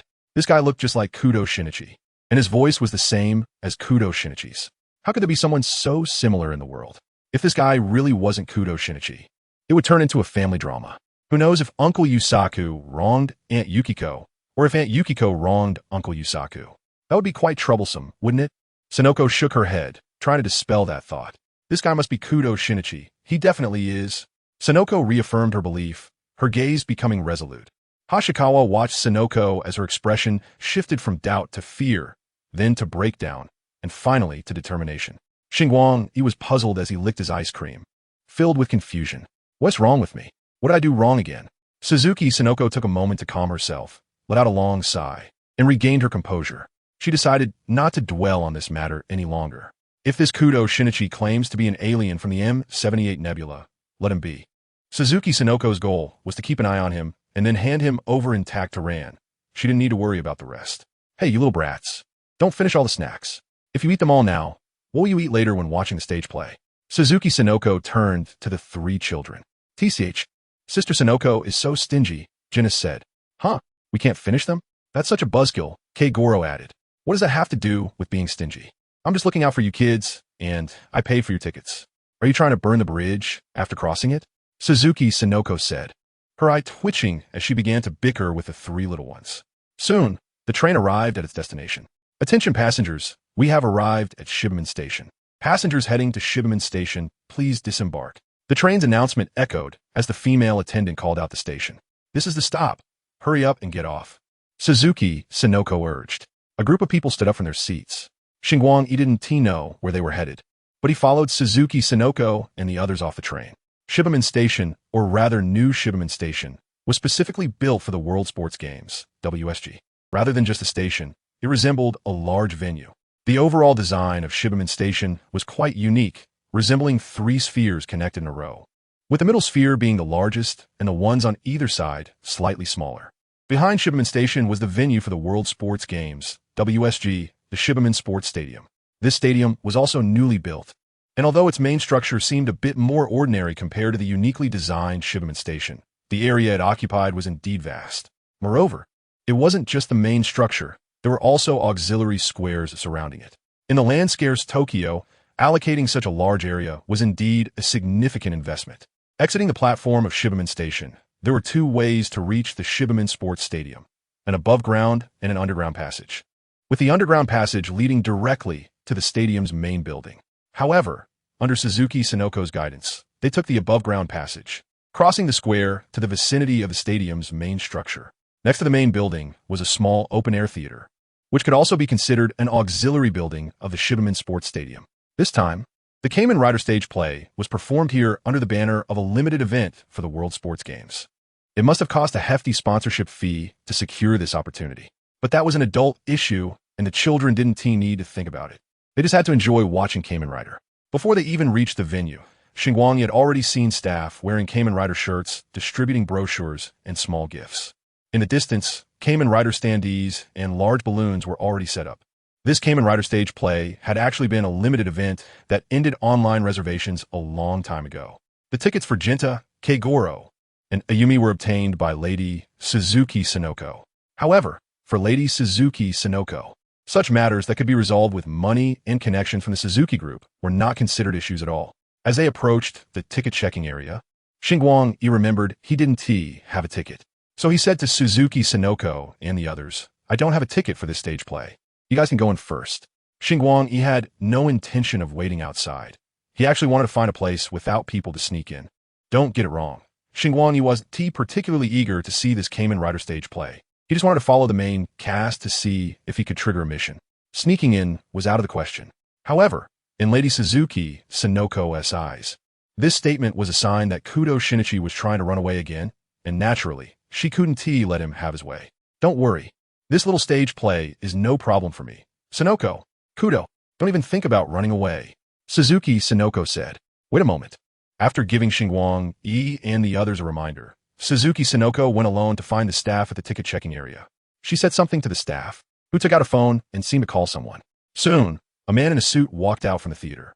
He slightly bowed and handed his business card to Suzuki Sinoko. Suzuki Sinoko returned the gesture and handed her own business card to the suited man. After exchanging pleasantries, Suzuki Sinoko turned to point at Xingguang and the others. After the suited man nodded, Suzuki Sinoko returned to Xingguang and the others. While making a victory sign, she smiled and said, I told you with me, Lady Suzuki Sinoko, handling it, such small matters are easily resolved." Chapter 157. Ultraman watching the stage play. "Let us go in," Suzuki Sinoko said with her head held high, proudly. From her expression, one would think she had accomplished something incredible. However, Jinta, Keigoro, and Ayumi were very supportive, saying things like "Sister Sinoko is amazing." But it must be said, having money is great. Under Suzuki Sinoko's lead, Xingguang and the others successfully entered the theater. Upon entering, the staff distributed hats printed with Kamen Rider's face, a seemingly low-quality red scarf that matched Kamen Rider's, and a glowing badge whose purpose was unknown. Xingguang tied the red scarf around his neck like the other kids, and the atmosphere suddenly felt nostalgic. Suzuki Sinoko saw Xingguang's actions and rolled her eyes, staring with her dead fish eyes, saying, "Kudo, how childish are you?" Suzuki Sinoko's words annoyed the three children, who collectively protested against her. "Sister Sinoko, you're going too far. This is not childish at all." Yeah. The red scarf is Kamen Rider's symbol. Exactly, adults without dreams can age easily. Suzuki Sinoko felt the veins on her forehead twitching. "You fickle little brats. What nonsense are you talking about?" Amid the noisy bickering, the group walked into the theater. "Wow, this theater is quite big," Xingguang exclaimed. The theater was indeed sizable, but compared to the main stadium next door, it seemed a bit lacking.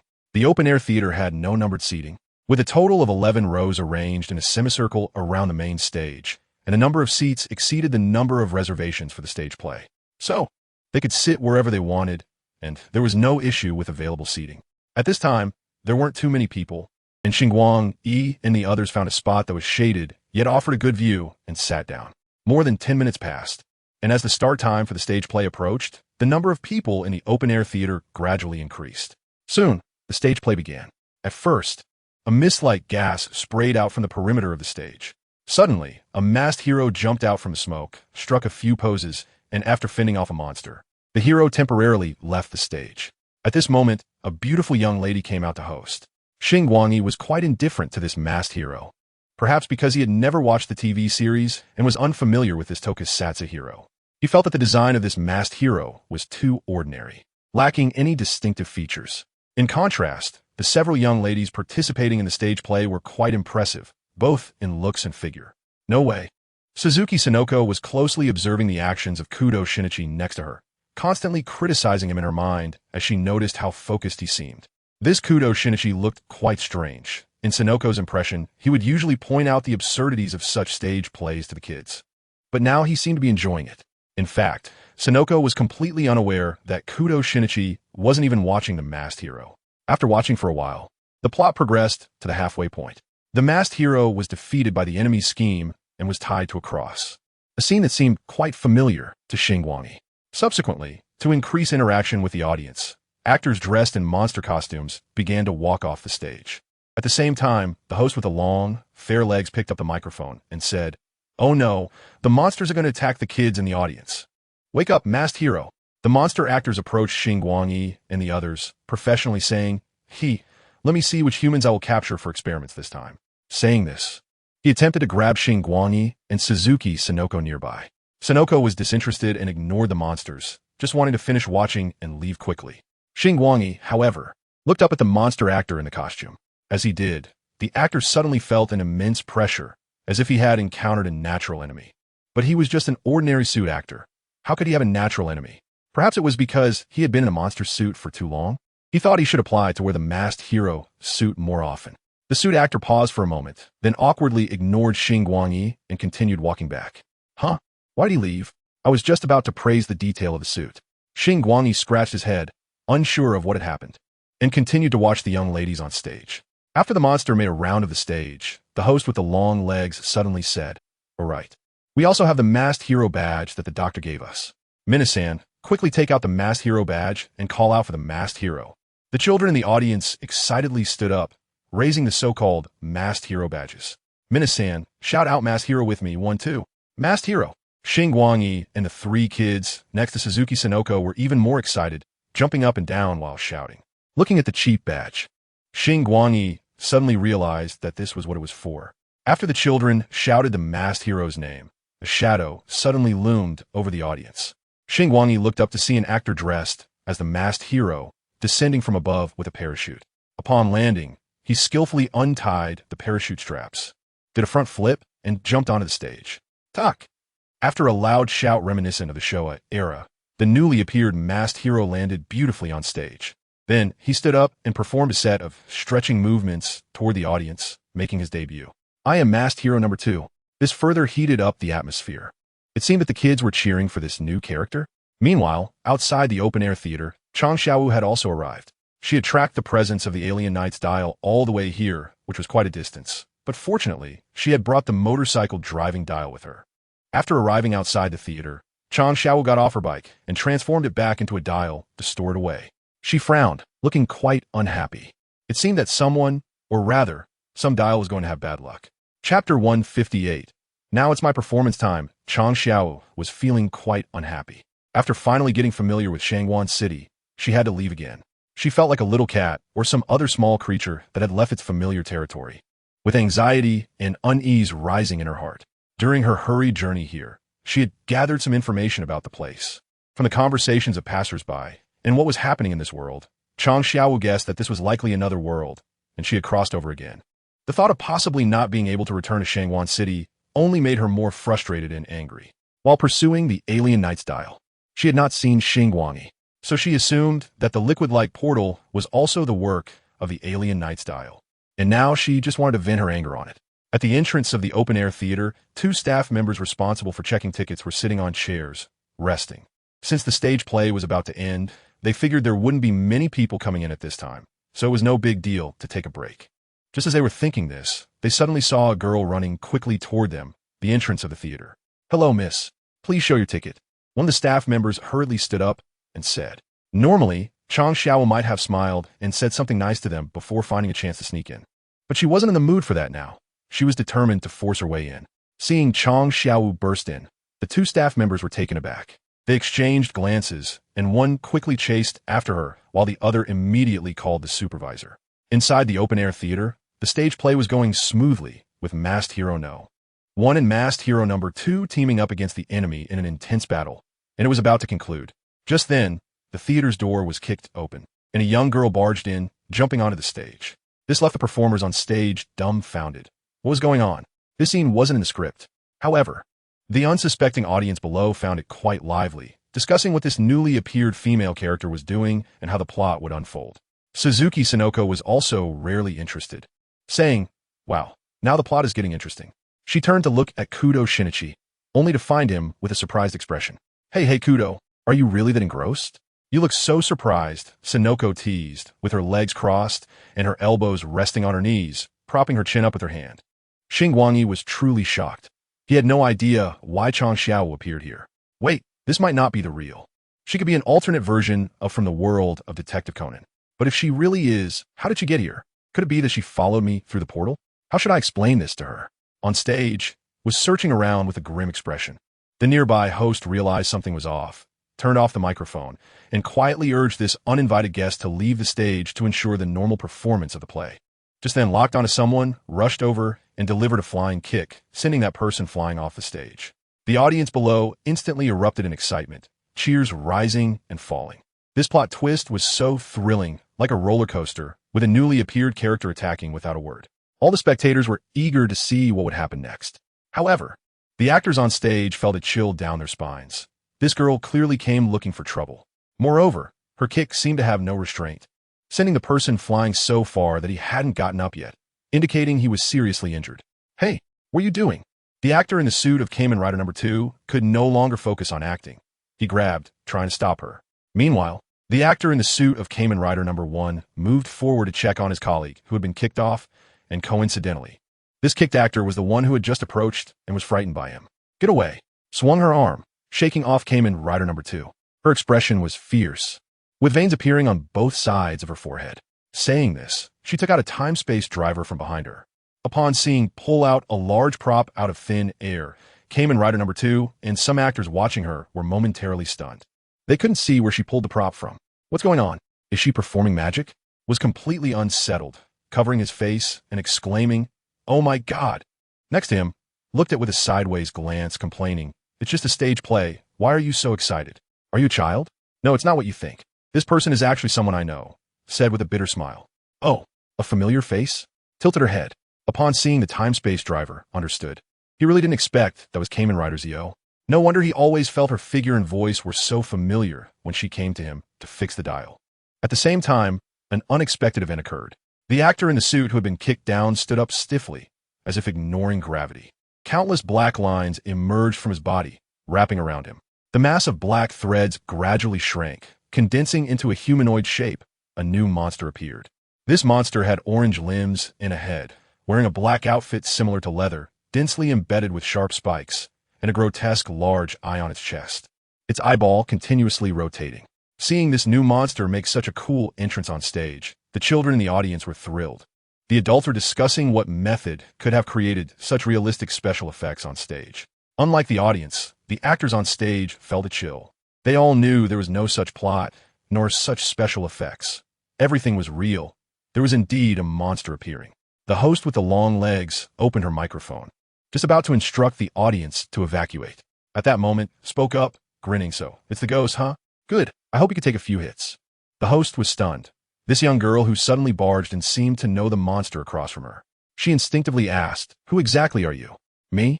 I'm just a passing Kamen Rider," said, placing the time-space driver on her waist, with 2 straps extending from either end to secure it. She took out the dial, rotated the outer layer, and then pressed the button at the top of the dial. Zeal. Chapter 159, It's Special Effects. It's all special effects inserted the dial into the right side of the time-space driver while pressing the unlock button on top of the driver. A standby music began to play, and at the same time, behind her, a golden structure composed of countless clocks materialized. Transformation. Turn the time-space driver, and the entire space spun along with it. Rider time. Kamen Rider Zio. As the driver announced loudly, armor covered, transforming her into Kamen Rider Zio. When the music ended, floating words returned and struck against S faceplate, making a clanging sound, turning into the visor on her helmet. Lifted her head, and the visor on her face lit up with pink light. Her transformation process ignited the excitement of the children in the audience, who waved their hands and cheered. To be honest, compared to the simple and retro design of Kamen Riders in the Detective Conan world, the overall appearance of Kamen Rider Zio was too thrilling for these spectators. Although it looked a bit awkward, it was just too cool. Wow, this is too cool. How could such special effects be done in a stage play? was also surprised by the special effects when Kamen Rider Zio appeared. Such a level of special effects wouldn't be unusual on television, but this was live. He surprised, huh? Suddenly said, looking like he knew everything. Huh? You know? Asked curiously. Of course, said, pulling out the promotional brochure for the stage play. Pointing to a section that stated the official brochure mentioned a new character would make a stunning appearance through special means. Yeah, this must be new technology.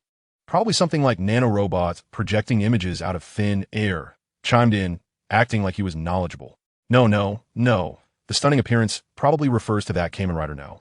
Two who parachuted down, knowing the inside story, smiled helplessly, silently mocking. So cool, this new sister who just came up. But it looks like she doesn't resemble Kamen Riders. Said, did you not hear the music just now? This sister is a Kamen Rider, not a Kamen superhero. Knights and superheroes are different. I feel like this sister is so cool, and knights seem even cooler, decisively switch sides, becoming a fan of Kamen Riders. No. Kamen superheroes are cooler. Knights sound weak just by hearing the name, retorted. Oh no, Little, you've offended 2 of the 3 major special effects franchises. When will you complain about the Super Sentai? Unfortunately, that bold knight probably wouldn't be coming. Just as the 3 children were arguing about who was more handsome. The anomaly ghost on stage defied gravity and floated in a strange manner to Chang Zhao's side. Unlike the audience below, the group of actors on stage already knew this wasn't acting, but something real. You guys can leave first. Chang Zhao tilted her head and said to the nearby Kamen Rider number 2. Oh. The actors, awakened from their daze, quickly retreated, leaving the stage to Chang Zhao and the anomaly ghost. At first glance, the anomaly ghost's speed seemed slow, but it was actually quite fast, soon floating beside Chang Zhao.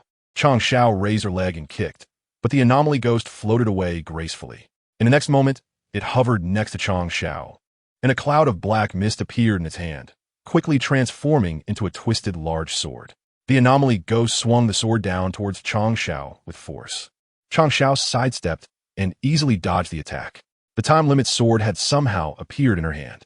Holding the sword with both hands, she turned and slashed at the anomaly ghost.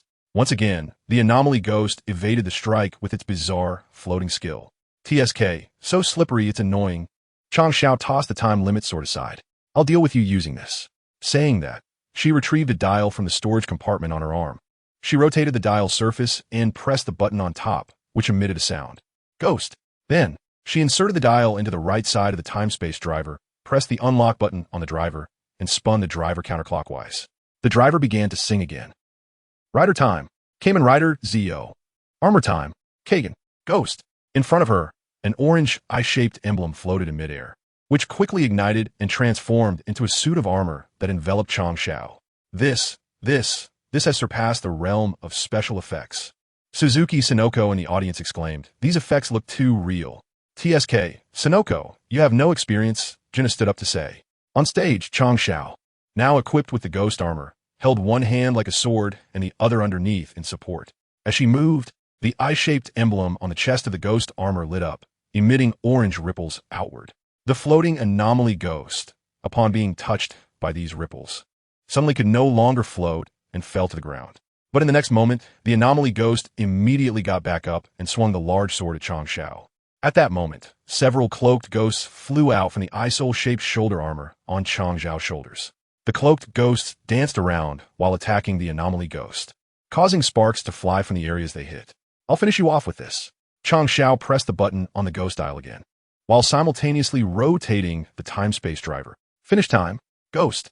The sound effect rang out, followed by Omega. Time break. Chang Zhao leaped high into the air, and a giant eye emblem appeared before her. As her body passed through the eye emblem, her feet were enveloped in orange flame-like energy. With a loud crash, Chang Zhao kicked the anomaly ghost away. The anomaly ghost rolled on the ground a couple of times, turned into black mist, and finally condensed into a piece of the anomaly rider's transformation dial.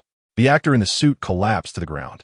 Chang Zhao walked over to check on the actor, finding they had just fainted and were not injured. She then picked up the anomaly rider dial and crushed it into dust with a firm squeeze. Chapter 160. Inner Skirt.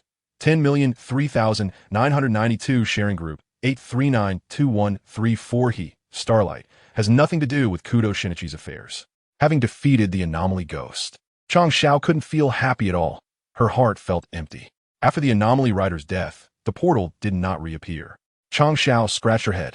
Wishing she had asked earlier, she deactivated her transformation and left the outdoor theater a bit dejectedly. The audience below hadn't yet reacted. Was that it?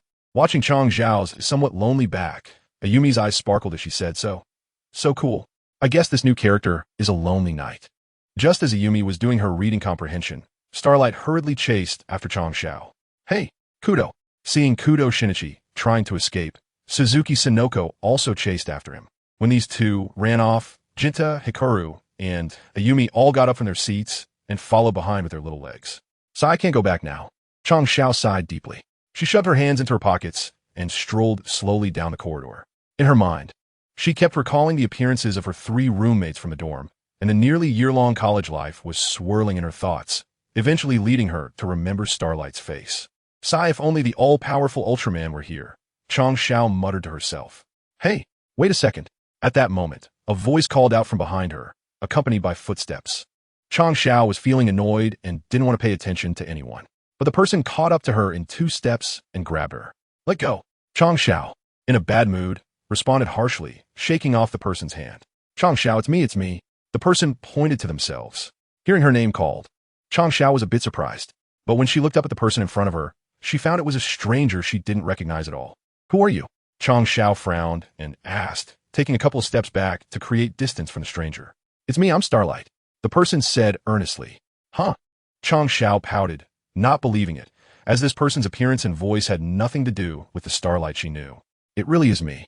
Saying that, Starlight took out his transformation device for Chang Zhao to see. Upon seeing the transformation device, Chang Zhao finally believed this was Starlight. You really are Starlight? What happened to your face? And why is your voice changed too? Chang Zhao reached out with both hands, pulling at Starlight's face, trying to see if it was real or fake. Ouch, ouch, let go! Starlight exclaimed in pain. All right, so it is real. Chang Zhao suddenly recalled a possible explanation and hurriedly said, Did you possess someone else's body?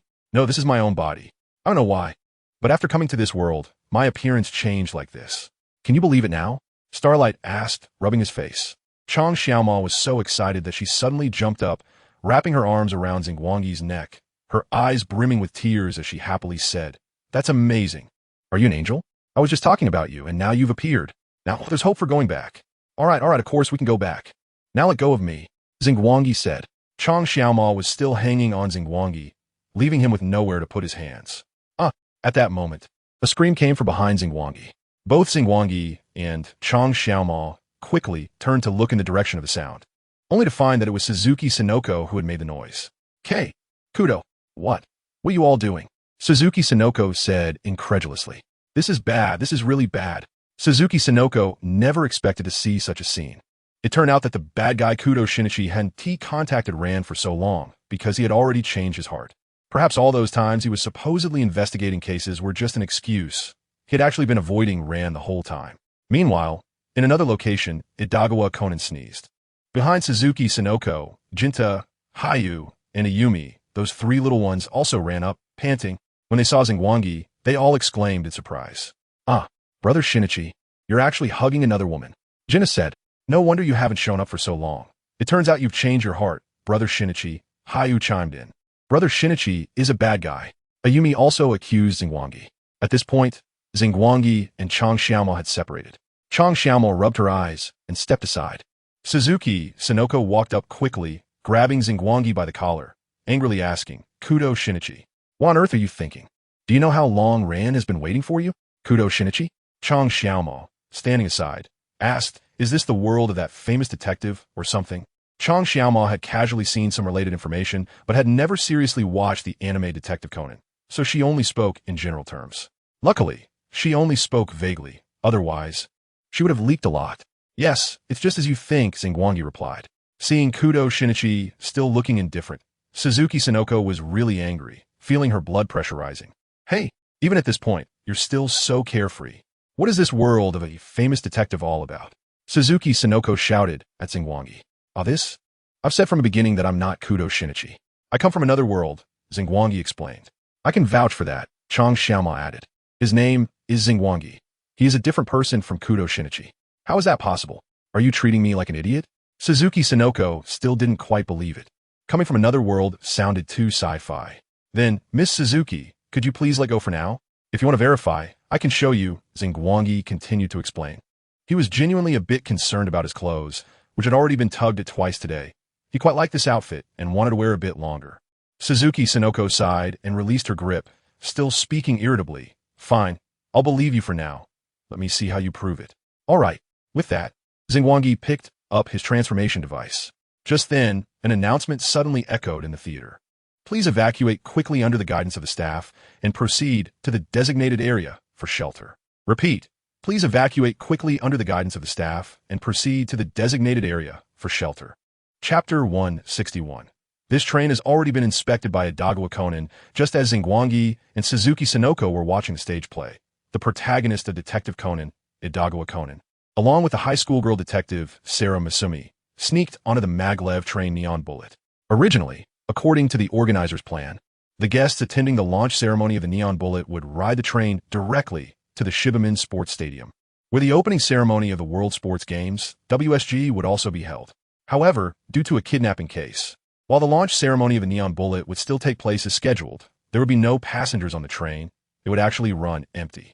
The passengers originally scheduled to ride the Neon Bullet were arranged to take another train to the Shibuya Sports Stadium. Because the maglev track for the Neon Bullet was newly built and separate, the other train could only watch the Neon Bullet from a distance. That was how it was supposed to be. However, Conan deduced that the culprit had kidnapped the victim and placed them on the empty Neon Bullet to facilitate the murder. Therefore, Conan and Sarah Masumi secretly sneaked onto the Neon Bullet. But saying they sneaked in might be a bit inaccurate. During the earlier launch ceremony, Conan kicked a fireworks soccer ball into the sky. The exploding fireworks soccer ball attracted everyone's attention, allowing Conan and Sarah Masumi to take the opportunity to enter the Neon Bullet. As for Sarah Masumi, she was also quite a remarkable character. Her whole family was extraordinary. Sarah Masumi's mother, Akai Mary, was an agent of the Eagle Nation's MI6 and held a significant rank. Due to having taken APDX 4869, she now appeared as a child. But even in child form, she was still quite formidable. Sarah Masumi's older brother, Akai Shuichi, was an FBI agent who had previously infiltrated the Black Organization and was now operating under the alias of Okiya Subaru. Sarah Masumi's second brother, Hifumi Hayata, was a shogi player who had won all 7 titles in Japanese shogi, earning the nickname Taiko Meijin. In short, this family was anything but ordinary. Meanwhile, on another train where participants of the launch event were placed, Muri Ran, Muri Kaguru, and Hybra AI were all there. Really, where on earth did Conan go? Muri Ran said. Although she had learned from Kudo Shinichi that Conan had already gone back, she was still worried about his whereabouts.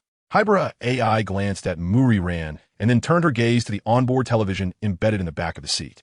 To compensate for the passengers who couldn't board the Neon Bullet, the train's television would broadcast live footage of the interior of the Neon Bullet throughout the journey, with the ability to switch between multiple cameras. Wait, didn't they say there wouldn't be anyone on the Neon Bullet? At that moment, a passenger suddenly exclaimed. His words stirred up a commotion, and many people began switching screens to see who was currently on the Neon Bullet. Hybra AI and Muri Ran both had a bad feeling upon hearing this. They quickly switched the screen, and sure enough, they saw Conan and Sarah Masumi on the screen. Really, what are those two doing? Muri Ran was complaining while also feeling worried. At this moment, Conan contacted Hybra AI through the Young Detective Corps communication badge. He learned that the footage of the Neon Bullet was being live-streamed. Therefore, he used the communication badge to relay his deductions while searching for the kidnapped victim with Sarah Masumi. Soon, Conan and Sarah discovered a large box in a small compartment of a train car, which contained the kidnapped victim. However, both Conan and Sarah remained on high alert, knowing that the danger was far from over.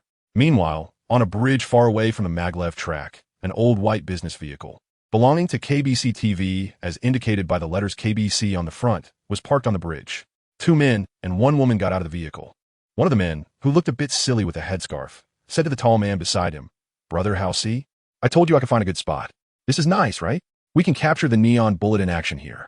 Once the Neon Bullet arrives, we can get on board and film it all the way to the station."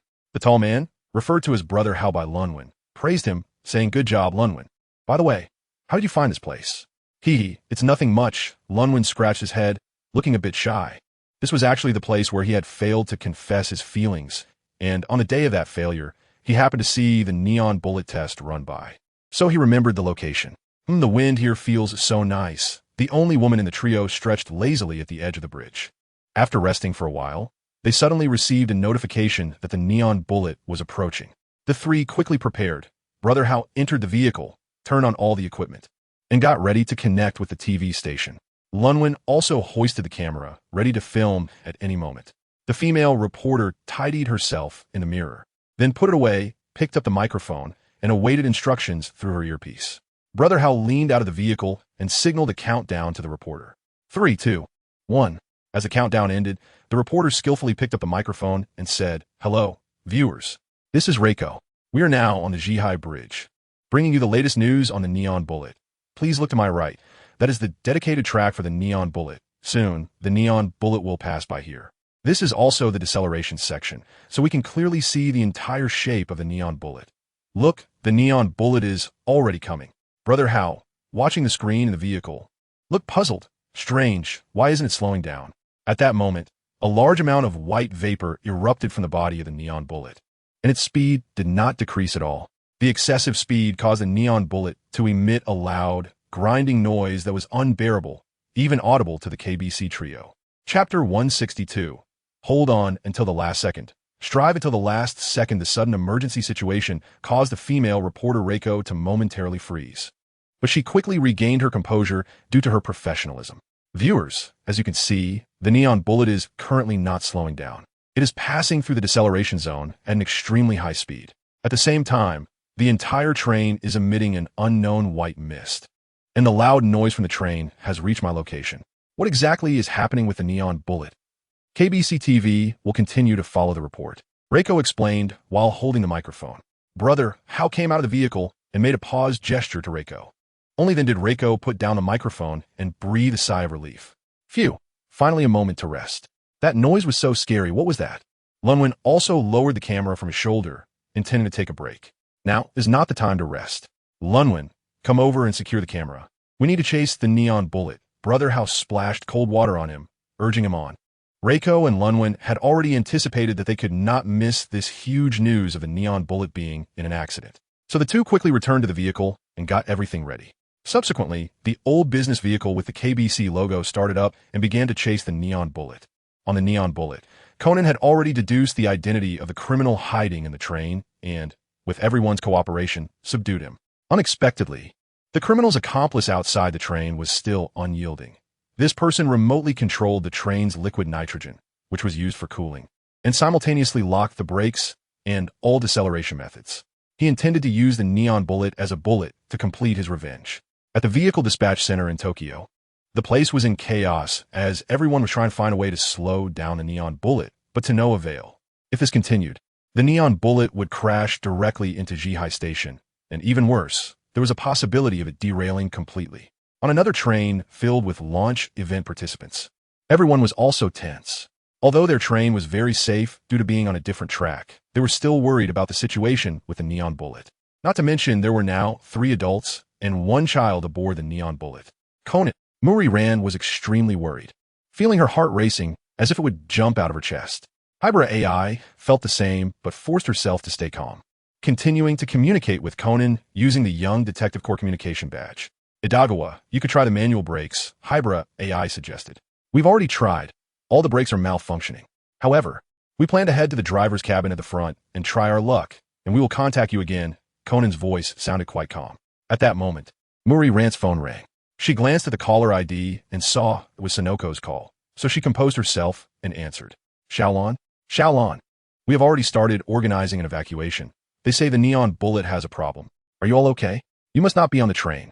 Sanoko Suzuki's voice came through. Just as Hashikage was about to confirm her identity, the emergency broadcast suddenly rang out, forcing Sanoko to set that issue aside and lead the children to evacuate.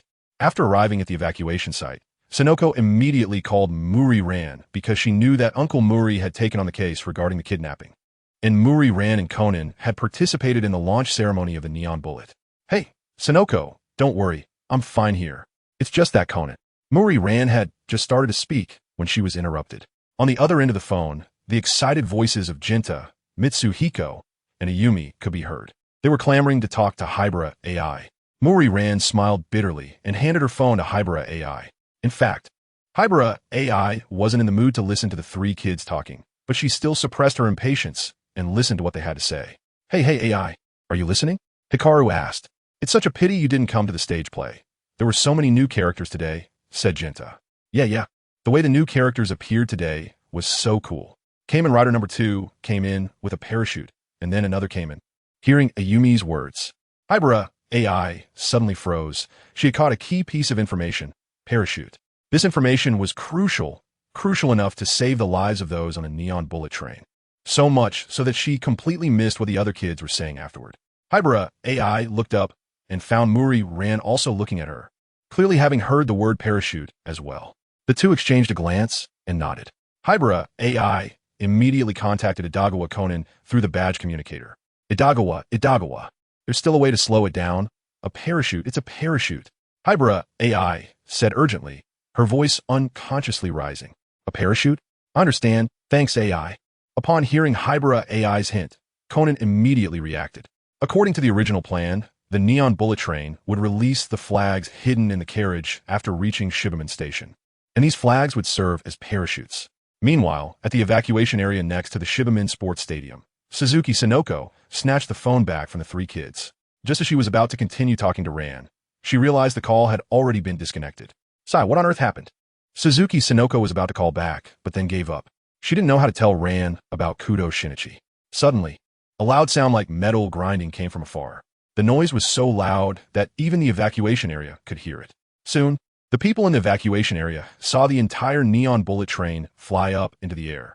At the end of the neon bullet train, the flags were dragging the train's body like a parachute.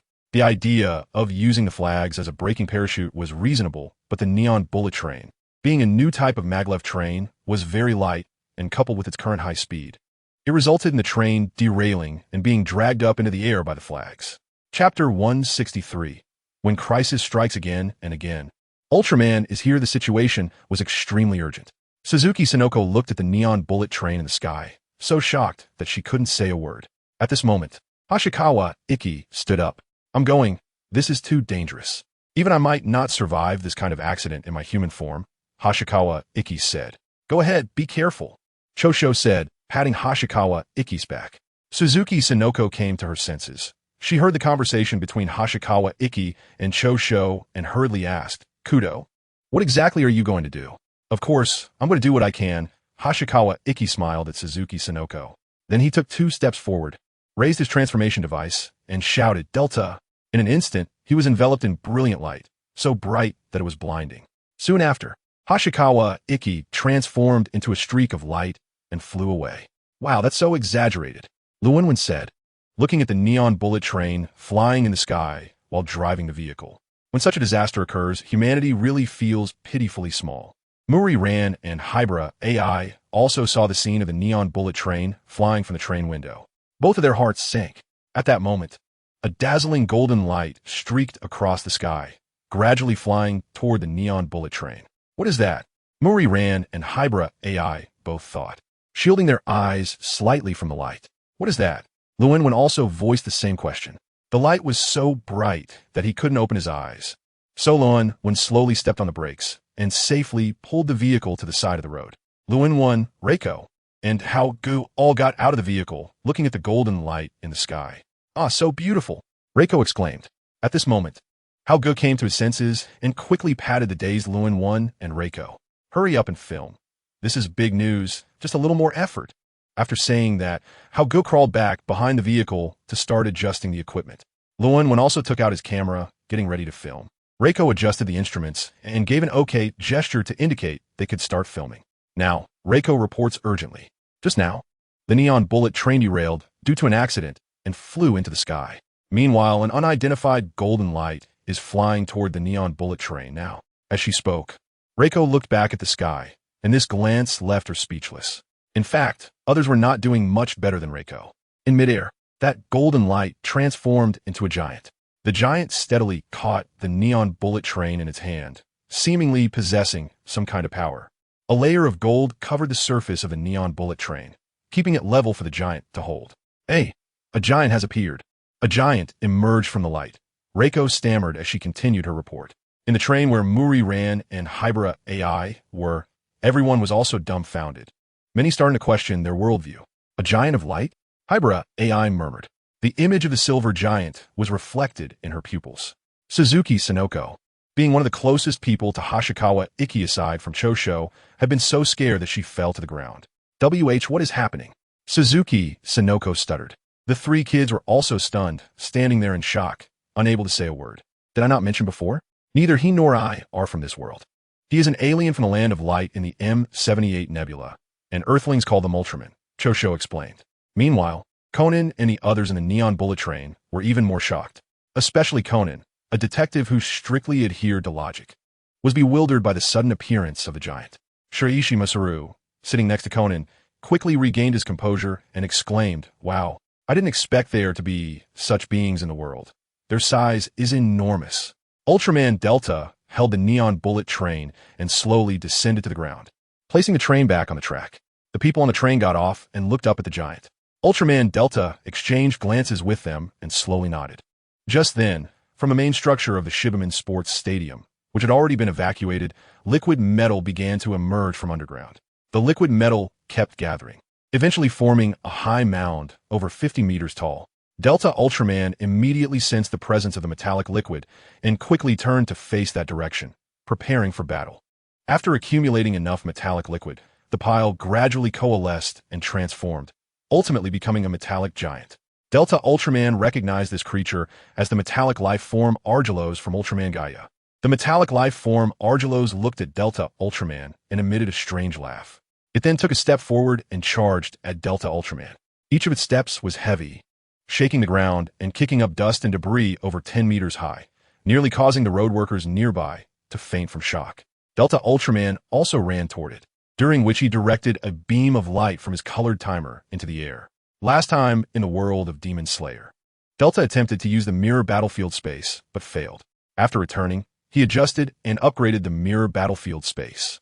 This time, in the world of Detective Conan, the mirror battlefield space was successfully activated.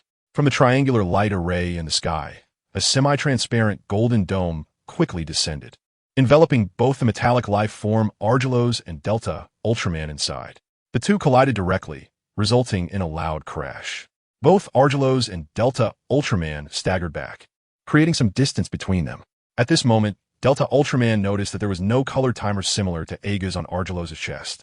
This perhaps indicated that this metallic life form Argelos was not as strong as the original version. Delta Ultraman pondered silently. Just as he was thinking this, a mass of metal on Argelos' chest suddenly transformed into liquid, gradually reshaping itself into the appearance of Delta Ultraman's color timer. Chapter 164. Tsuburaya Productions in the World of Conan. Please subscribe. Wow, this is really exaggerated. Lunwin fixed the camera. As he spoke, he took out a folding chair and sat down.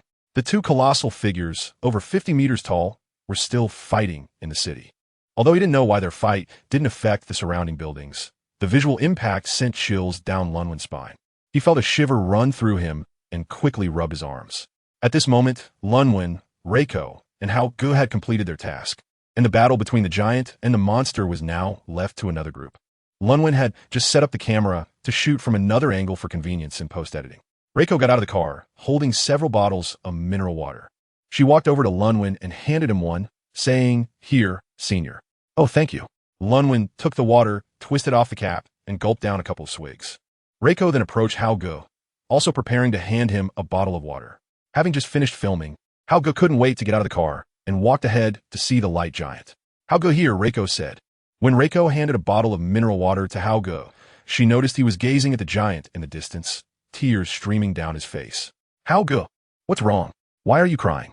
Reiko quickly asked. "Huh?" Hao Ge snapped back to reality and hurriedly took the bottle of water Reiko offered, wiping his face with his sleeve. "Sorry, I just recalled some past events and couldn't help but cry. I'm sorry, I need a moment alone." "Okay," Reiko said, obediently nodding and returning to the car. She quietly asked Lunwin, "Senior Lunwin, you've known Hao Ge for a long time. What's wrong with him?" Lunwin took another sip of water, not paying much attention, and replied, "It's nothing. Hao Ge is just reminiscing about the past." "Didn't he tell you anything?" "About what?" "I don't know anything." Reiko shook her head. She had only been at KBC TV for a short time and wasn't familiar with most people. "Do you know Hao Ge's last name?" Lunwin asked again. Reiko thought for a moment and shook her head, looking adorably clueless. "I don't know. I just call him Hao Ge since I came in. I really don't know his surname." All right, I won't keep you in suspense. His last name is Tsuburaya. His full name is Tsuburaya Hao. Lumon said, but it's really amazing that a light giant exists in this world. Meanwhile, in the world of Conan, after the light giant safely placed the neon bullet train, Conan and the others got out of the car, looking at the enormous figure in astonishment. For some reason, Conan felt that the appearance of this light giant seemed very familiar. Before long, the rescue team arrived at Conan's location. Fortunately, the light giant had placed the vehicle back on the tracks, so the rescue team just needed to follow the tracks to reach it. Although the light giant had isolated the battlefield with a dome, the rescue workers were still somewhat apprehensive. Conan ran, ignoring the others' warnings, ran over with the rescue team. She squatted down beside Conan and hugged him tightly. Conan, are you okay? Ran asked with concern. I'm fine, Ran Nichin, Conan replied in a childlike voice. Thanks to the light giant, Conan and the others were unharmed. The only person injured was the criminal, who had sustained her injuries while being subdued. At the urging of the staff, everyone boarded the rescue team's vehicle, which quickly left the scene. Once on the bus, Conan realized that Hybera AI had also followed them. Hi, great detective. Hybera AI waved her little hand, teasingly. Hybera, what are you doing here? Conan was somewhat surprised. Uncle Muri went after another criminal, and as a kid, I can't just run around, so I came along with your Ran Nichin, Hybera AI explained. After a while, Hybera AI asked Dodagawa, do you feel like that light giant seems familiar? Do you feel that way too? Conan was taken aback, not expecting Hybera AI to have the same thought. Ultraman, Hybera AI suddenly said. What? Conan didn't understand. The fictional tokusatsu series Ultraman, created by Eiji Tsuburaya, features a sci-fi character. This light giant looks a lot like Ultraman. As she spoke, Hybera AI took out her phone, pulled up the information she had found, and handed it to Conan. No wonder I felt a sense of familiarity. Conan took the phone and looked at the information on it. Director Eiji Tsuburaya passed away after filming Ultraman Ultra 7 due to illness. And the Tsuburaya Productions he founded went bankrupt because of the failure of Ultra 7. Hybera AI continued, resting her chin on her hand. Ah, how amazing. I never expected a character from a tokusatsu series to appear in reality, Conan exclaimed. Maybe it's not just characters from tokusatsu? Mr. Eiji Tsuburaya might have really seen Ultraman. AI Hybera gazed out the window, looking at the distant giant figures still fighting. Conan scratched his head. To be honest, the appearance of this giant had truly shattered his worldview. My grandfather once filmed 2 fantasy tokusatsu series, but due to a series of events, Tsuburaya Productions went bankrupt. Hiroshi Tsuburaya lit a cigarette and spoke slowly. I still remember my grandfather often telling me stories he created.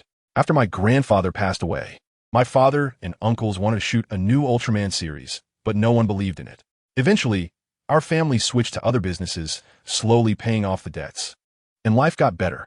But when I was sorting through my father's things again, I discovered a large number of manuscripts. And that was when I realized my father was still reluctant. Hiroshi Tsuburaya exhaled a puff of smoke. Hiro, I want to advise you. Reiko wanted to comfort Hiroshi Tsuburaya, but didn't he know how? It's nothing, Reiko. Don't laugh at me. It's all ancient history now. Let's not mention it again. All right, don't linger around me. If you want to rest, go ahead. There are no tasks now. Hiroshi Tsuburaya extinguished his cigarette and waved his hand. He then leaned on the railing, looking towards the battlefield. Don't lose, Ultraman. Chapter 165, Giant Mountain Superpower Boss. This term always lingers. In a mirror battlefield space, Ultraman Delta was still fighting against the metallic life form Argelos. Just now, the metallic life form Argelos had also manifested a color timer identical to that of Ultraman Delta on its chest. Damn it, they even made a counterfeit, Ultraman Delta thought. Ultraman Delta and the metallic life form Argelos exchanged blows for a while, and for the moment, it was evenly matched, with neither able to gain the upper hand. Suddenly, both arms of the metallic life form Argelos began to liquefy, changing shape like modeling clay. Soon, its arms transformed into a stabbing sword and a double-barrel cannon. Without giving Ultraman Delta any time to react, the metallic life form Argelos raised its arm and fired at Ultraman Delta, launching several energy projectiles. Ultraman Delta, not daring to be careless, immediately deployed the Ultra Barrier, and a shield made of energy appeared in front of Ultraman Delta. The energy projectiles struck the Ultra Barrier, all being blocked, with some even bouncing off and causing massive explosions in other areas. Fortunately, Ultraman Delta and the others were currently fighting in the mirror battlefield space. Otherwise, the damage to the city would have been severe. Seeing that the energy projectiles had no effect, The metallic life form Argelos immediately leaped up, brandishing the stabbing sword towards Ultraman Delta. Ultraman Delta quickly released the Ultra Barrier and dodged to the side, evading the stab from the metallic life form Argelos. However, at that moment, the metallic life form Argelos performed a leg sweep, knocking the dodging Ultraman Delta to the ground. A hidden danger that Ultraman Delta had never noticed before was now revealed. Ultraman Delta was originally a researcher and had never systematically studied Ultraman combat techniques. Many of his spontaneous combat methods were actually imitations from videos, some from the records of the Land of Light, and some are simply from this world's Ultraman tokusatsu shows. Just like the previous pseudo-swallow kick, which he learned from Ultraman Taro. Therefore, his agility and fighting style were quite poor, especially his unstable lower body. Previously, when fighting clumsy mechanical monsters, these flaws had not been exposed. Now, faced with the highly agile and strategically intelligent metallic life form, his weaknesses were immediately discovered. When a metallic life form Argelos saw Ultraman Delta down on the ground, it raised its sword to stab. Ultraman Delta rolled to evade the incoming attack. But just as he was about to stand up, the metallic life form Argelos jumped over and stepped on Ultraman Delta, no longer using the sword but directly firing light projectiles from its arm cannon at Ultraman Delta. At that moment, Ultraman Delta had a flash of inspiration and immediately shrank down to human size, dodging the light projectiles. The metallic life form Argelos lost its balance due to the sudden emptiness beneath its feet and staggered. Ultraman Delta quickly grew back to his original size and delivered an uppercut to the metallic life form Argelos.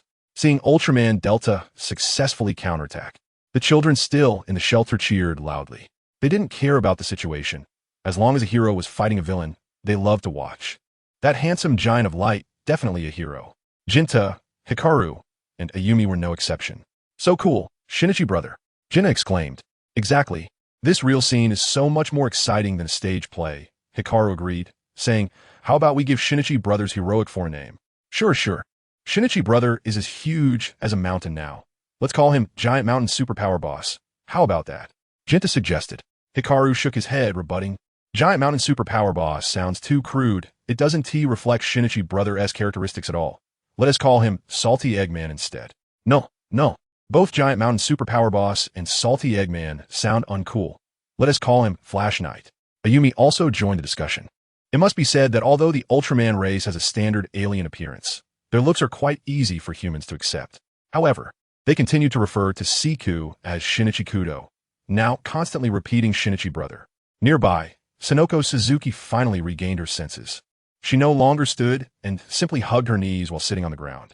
She now completely believed Siku's words. After all, the Kudo Shinichi she knew couldn't suddenly transform into a beam of light and then crash into a giant. No matter how the Hawaii training camp was, it couldn't teach someone to become a giant of light. Probably, Sonoko Suzuki looked up at the girl who could transform into Kamen Rider and thought these two were incredibly mysterious. At that moment, Sonoko Suzuki felt this angle was familiar, and after thinking for a moment, she remembered.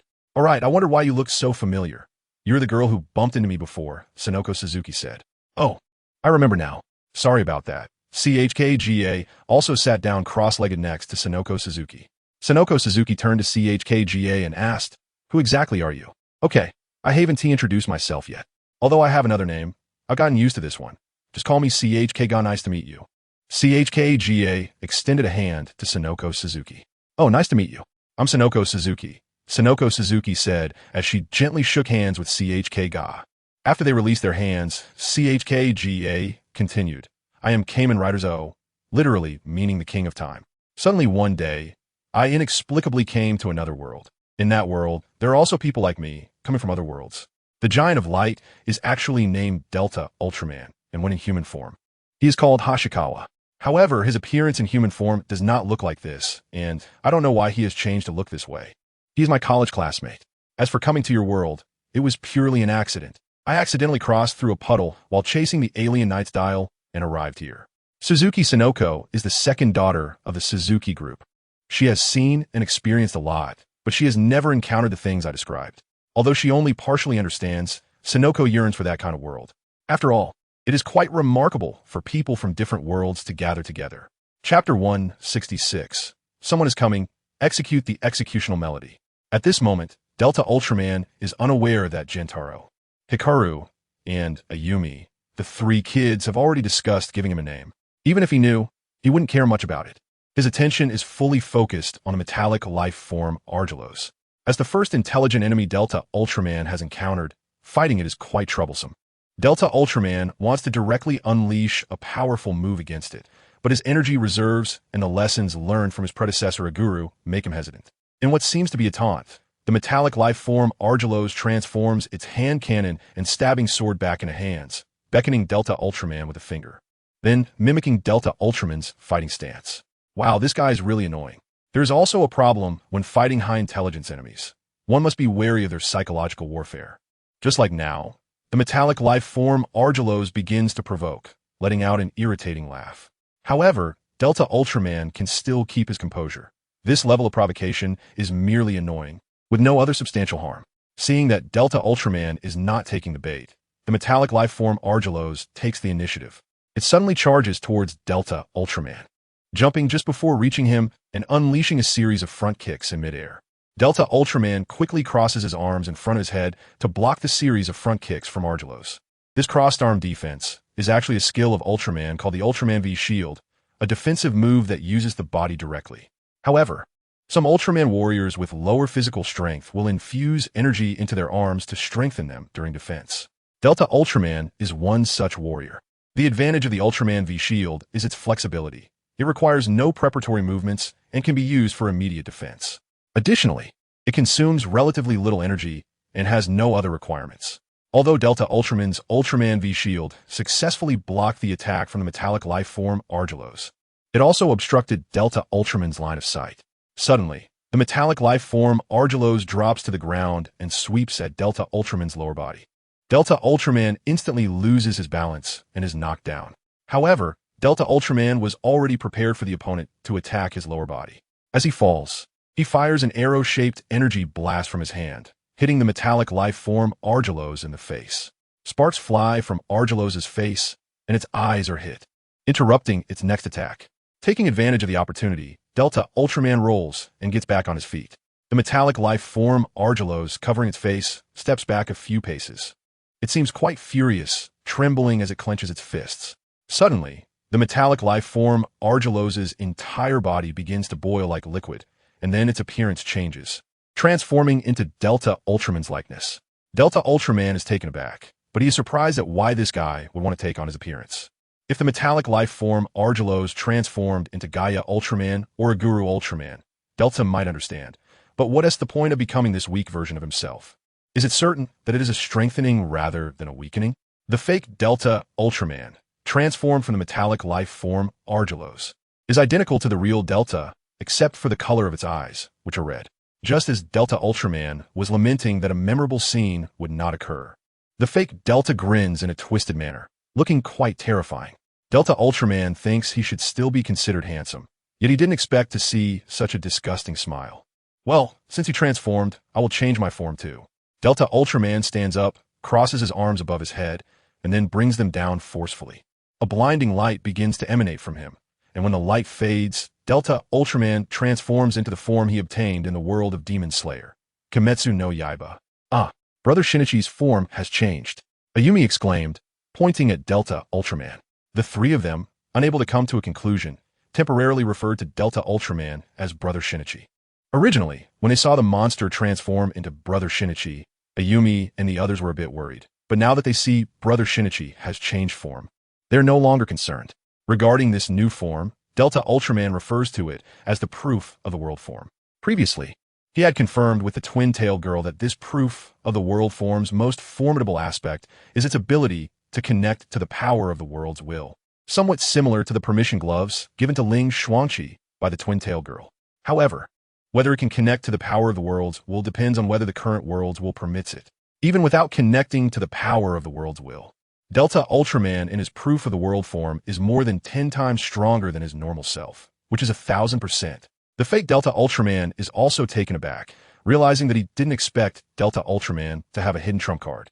At that moment, a golden light suddenly bursts forth from the ground, and the worlds will begin to respond to Delta Ultraman. Delta Ultraman is unaware that since he entered this world, the world will have been observing him, casually sitting on a small stool, eating popcorn, and watching the show. Now that Delta Ultraman has switched to the proof of the world form, the world's will in the Conan world naturally does not hesitate to lend its power, giving a small portion to Delta Ultraman for him to use. After receiving the blessing of the world's will, Delta Ultraman undergoes slight changes. His colorful timer turns golden, and some golden patterns appear on his black chest armor and shoulder pads. At the same time, the nearby buildings begin to broadcast a song, one that no one has heard before. Upon hearing the prelude, Delta Ultraman recognizes the song as the executional melody Gaia's power from Gaia Ultraman's supreme form. He is somewhat surprised that this song would play in the Conan world, but he quickly realizes that this is likely the work of the world's will in the Conan world.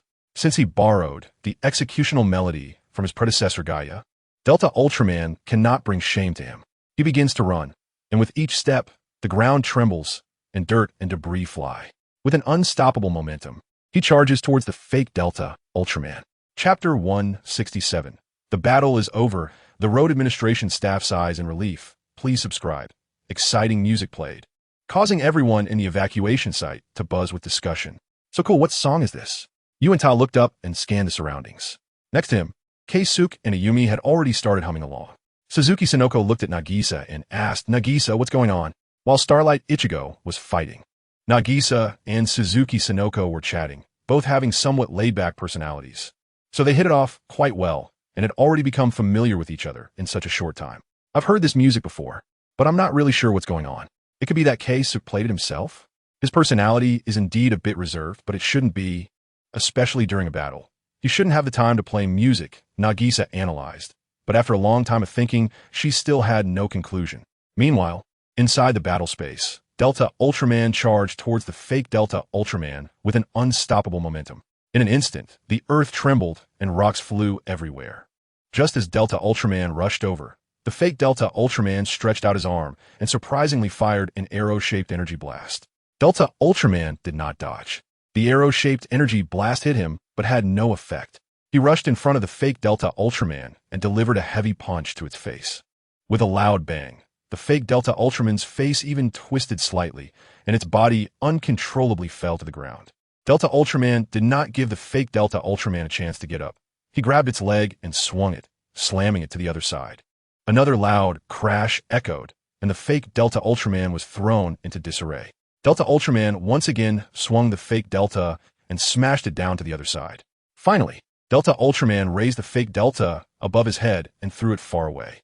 When it landed, the fake Delta Ultraman could not maintain its transformation and reverted back to the metal life form Argelos, which now displayed visible cracks. At that moment, Delta Ultraman pounded his fists against his chest, releasing golden fireworks. He separated his fists, with golden electricity flowing between them. He suddenly pulled his fists apart, and the sparks erupted, finally posing his hands in an L shape, firing a torrent of golden beams from his right arm. The Lashium beam. The torrent impacted the metal life form Argelos, which trembled and turned to ashes in the golden beam's flow. The battle was over. Delta Ultraman retracted the mirrored battlefield space and looked up at the sky before flying away. Seeing the hero victorious, everyone cheered. Some who were confused also joined in the crowd's cheers. Thanks to the mirrored battlefield space, the city had not suffered any damage. Director, wake up. The city is fine, the city is fine. A road administration staff member cheered, patting the director who was foaming at the mouth. Just moments ago, when Delta Ultraman was throwing the metal life form Argelos, the director, watching the live broadcast, had fainted. Now, hearing his subordinate's words, the director regained his composure, straightened up, and wiped his mouth. Meanwhile, at the evacuation site in Shibaman World Sports Stadium, staff were guiding people to leave in an orderly manner as the danger had been lifted. Nagisa and Suzuki Sonoko came out of the evacuation site and slowly headed towards the parking lot. Just then, Suzuki Sonoko received call. Professor Agasa had come to pick them up. Hey! At that moment, someone shouted from behind them. Nagisa, Suzuki Sonoko, and the three children turned around together. They saw Starlight Ichigo waving his arm as he ran towards them. What a standard return style, Nagisa complained. However, despite saying that, her expression was relaxed, as if she had just breathed a sigh of relief. What's wrong? Is there something going on? Starlight Ichigo ran up to them and, hearing Nagisa mumbling, asked. Nothing. Welcome back, Nagisa shrugged. Brother Shinichi, you were so cool just now. Ayumi chimed in. Yes, super cool. Yuanta and Kei Suk also gathered around. A living hero character had a significant appeal to these children. Thanks for the compliment, but I've said it many times, I am not Kudo Shinichi. You can call me Starlight Ichigo. Starlight Ichigo bent down and ruffled Yumi's head. Starlight Ichigo, can I call you that? Suddenly, Suzuki Sonoko stepped forward, speaking hesitantly. Of course, what's the matter? Starlight Ichigo asked. Can I touch you? Suzuki Sonoko said, her face turning red. Huh? Starlight Ichigo was a bit surprised. Seeing Starlight Ichigo's strange look, Suzuki Sonoko exploded, saying loudly, no. I'm just really curious how such a big giant turns into such a small human. Oh, so that's it. Starlight Ichigo sighed in relief and said, go ahead and touch. That sounds kind of weird when you say it like that. Suzuki Sonoko pouted. She then hesitantly extended her finger and gently poked Starlight Ichigo's arm. Suzuki Sonoko squinted her eyes and said with a frown, so strange. It feels no different from ordinary people. Of course, otherwise what do you expect? Starlight Ichigo smiled. But it's so strange. How can someone so big turn into such a small one? That's not scientific at all. Suzuki Sonoko exaggerated. In our clan, that's quite scientific, Starlight Ichigo rebutted. A clan? Are you all one species? Forget it. I won't dwell on that question. Nagisa already told me that you inexplicably came to our world. So what are you planning to do next? Suzuki Sonoko said, if you can't go back, you can stay at my house. It's quite big. Haha, thank you. But that's not necessary. Actually, I'm working for the world will from our place, and I came here to eliminate the invaders from your world, the monster I just fought. Now that it's over, we should go back. Saying this, Starlight Ichigo took out a can containing a portal. World will. Okay. It seems I have more things I don't understand. Is your world that complicated? Suzuki Sonoko covered her head. Can we go back? Also, what is the world will? Nagisa, who had not come into contact with the world will, naturally did not know about it. Don't worry, I'll explain it to you slowly when I get back. Starlight Ichigo said as he found a clear space, preparing to open the can. Nagisa believed that Starlight Ichigo would not deceive her and stood with him. At that moment, a gasp came from behind everyone. Shinichi, Chapter 168. I heard today is Conan's birthday. Happy birthday laughs. After a brief check, Conan and Sarah Masumi were mostly fine. Just had some scrapes. After a simple bandaging, Idagawa Conan, Muri ran, Hybera AI, and Sarah Masumi parted ways with the rescue team. After all, the rescue team still needed to take the injured criminal to the hospital. The kidnapped person was a foreign dignitary, and he needed to return to the American embassy first. After contacting Professor Agasa, Muri ran learned the location of Suzuki Sonoko and her group. Since they were not far from the Shibumen Saitaikai Stadium, they planned to head there to meet up with Suzuki Sonoko and the others. Sarah Masumi, not having received instructions from her mother, had nothing to do and decided to follow Idagawa Conan and the others. The group took a taxi to the Shibumen Saitaikai Stadium and, following Professor Agasa's instructions, arrived at the stadium's parking lot. As soon as they entered the parking lot, Muri ran spotted Suzuki Sonoko and the three kids. Just as she waved and called out Sonoko's name, she froze when she saw the figure next to Suzuki Sonoko. Muri ran blinked repeatedly, tears involuntarily sliding down her cheeks. Big Sister Ran? Conan noticed Muri ran standing there motionless and approached her to check on her condition. As he got closer, Conan found Muri ran silently crying. Big Sister Ran, what happened? Conan asked with concern, following Muri ran's gaze towards that direction. Then, Conan was also stunned. He saw the figure he was all too familiar with. Wasn't that himself? Unlike Muri ran's excitement, Conan felt a sense of fear. Who was that person? And why were they impersonating him? Soon, Muri ran took a step forward towards that direction. Hey, Big Sister Ran. Conan wanted to stop Muri ran, but had no good excuse. He couldn't just reveal his identity and say he was the real one while that was fake. Hearing the commotion, Hybera AI and Sarah Masumi, who were nearby looking for Professor Agasa's beetle car, ran over. Idagawa, what's going on? Hybera AI asked. Conan pointed in the direction Muri ran was running towards, and Hybera AI and Sarah Masumi immediately saw Kudo Shinichi. No way, Kudo Shinichi? Sarah Masumi exclaimed, her eyes widening, covering her mouth. Idagawa, what's happening? Hybera AI quickly asked Conan. Conan gave a wry smile and shook his head, saying, I don't know. I'm just as confused. Huh? What's wrong? Is there something off about this Kudo Shinichi? Sarah Masumi caught onto the issue in Conan's words. She already suspected something was off with Conan, and now she pressed on, wanted to find out more. No, it's nothing. Conan hurriedly pretended to be a child, speaking in a very childish tone. Brother Shinichi just told me he was still in Nagoya, so I was just a bit curious as to why he suddenly appeared here. Oh, is that so? Sarah Masumi looked at Conan with some suspicion. Conan had no choice but to say, enough talking, let's hurry and catch up to Big Sister Ran. Saying that, Conan also took off running, and Sarah Masumi and Hybra AI could only follow suit. The figure that Muri Ran longed for was getting closer, but she felt a sense of panic and fear. She was afraid this was just another beautiful dream, and when she woke up, Kudo Shinichi would disappear again. Muri Ran slowly stopped, wiping the tears from her face. She didn't want Shinichi to see her in such a disheveled state, but the tears just wouldn't stop. Then, with mixed feelings, Muri Ran called out, Shinichi? Hashikawa, Kinzuya, and the others heard the voice coming from behind and turned around to look at Muri Ran. As soon as Suzuki Sonoko saw Muri Ran, she thought it was bad. Ran, calm down, he asked not. Just as Suzuki Sonoko was about to explain.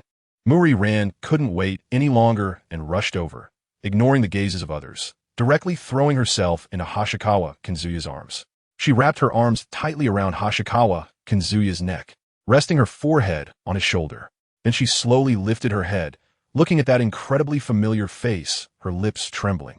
After a long pause, Muri Ran murmured, Shinichi, welcome back. This time I won't let you go.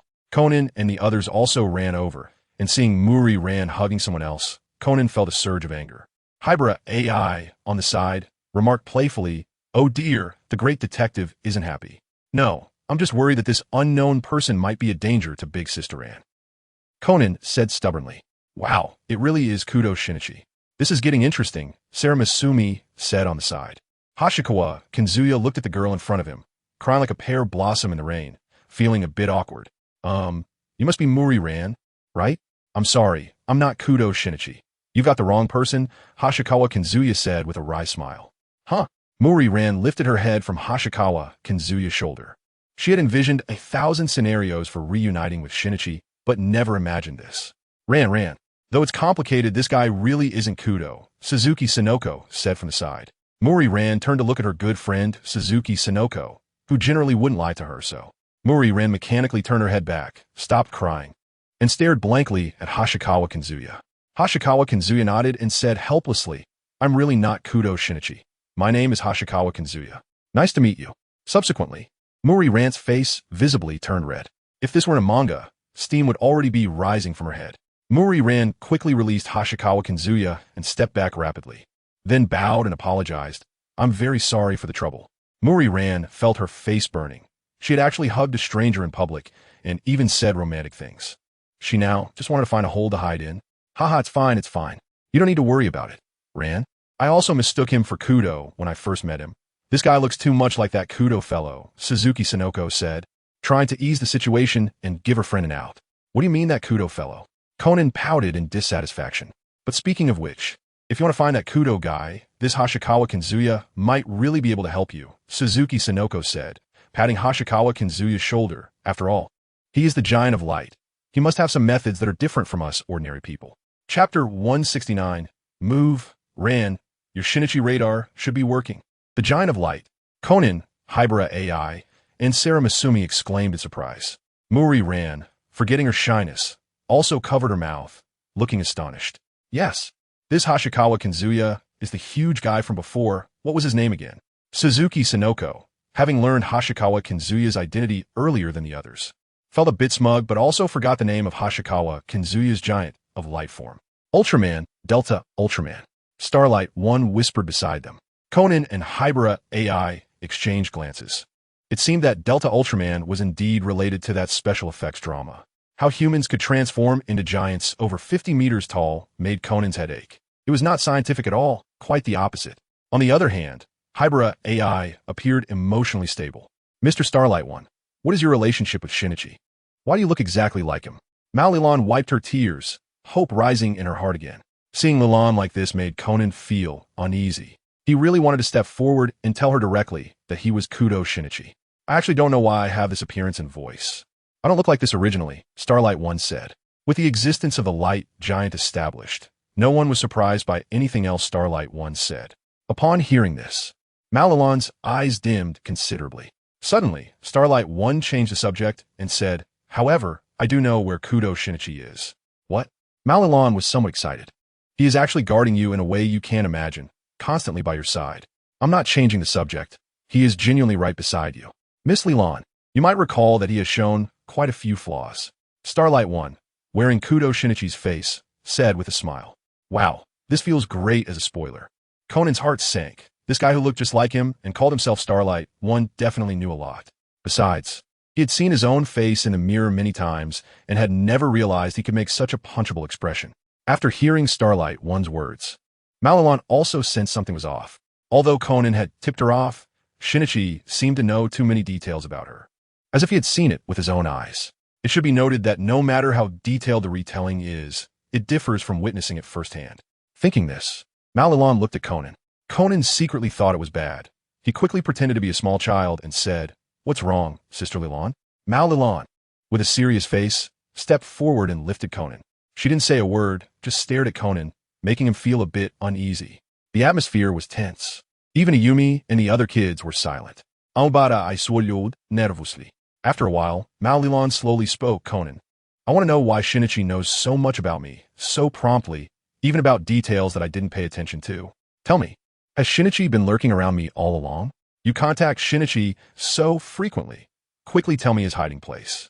Upon hearing this, Hybera AI, Starlight 1, and Nagumo almost stumbled. So, after thinking for so long, you came to this conclusion? Now that even Ultraman has appeared, why can't the imagination be a little bigger? Huh? Conan was also a bit dumbfounded, but he quickly masked it and pretended to be troubled, stammering, but, Big Brother Shinichi won't let me tell you. If I do, I won't get my pocket money. Secretly, Conan let out a huge sigh of relief. Malilon squinted her eyes, her aura as a karate master fully unleashed.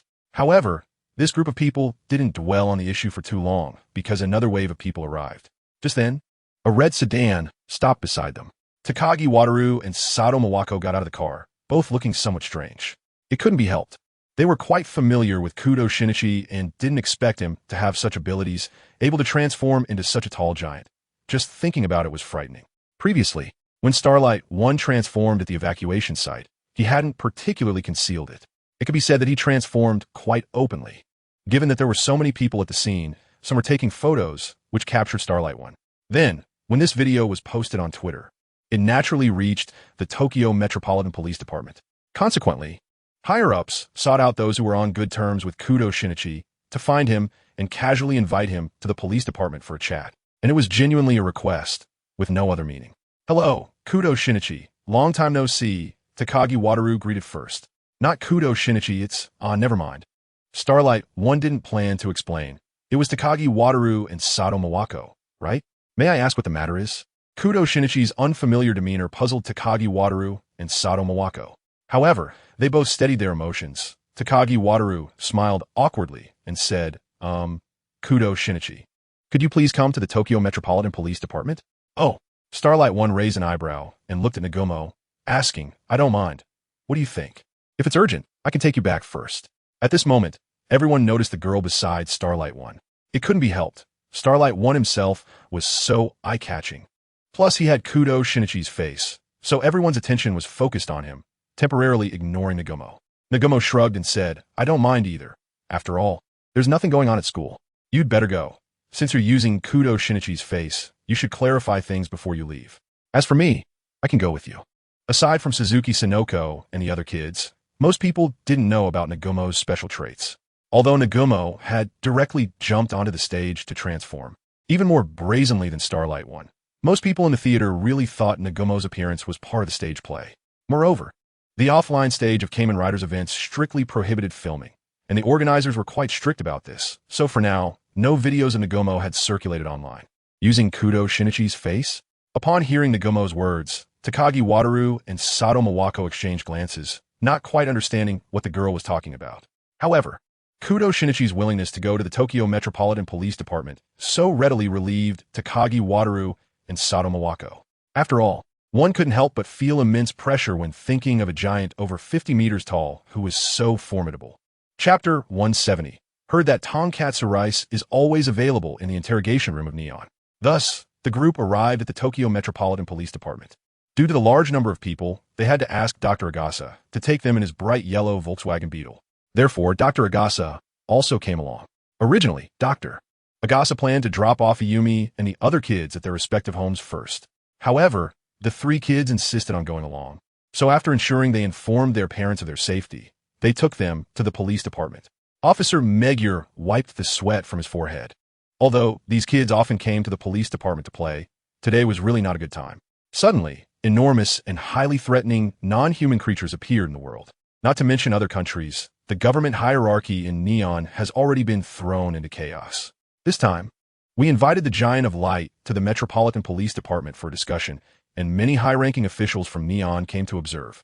Moreover, it wasn't just officials from Neon. Due to the upcoming World Sports Conference, some political and business figures from the United States and Eagle Nation also came.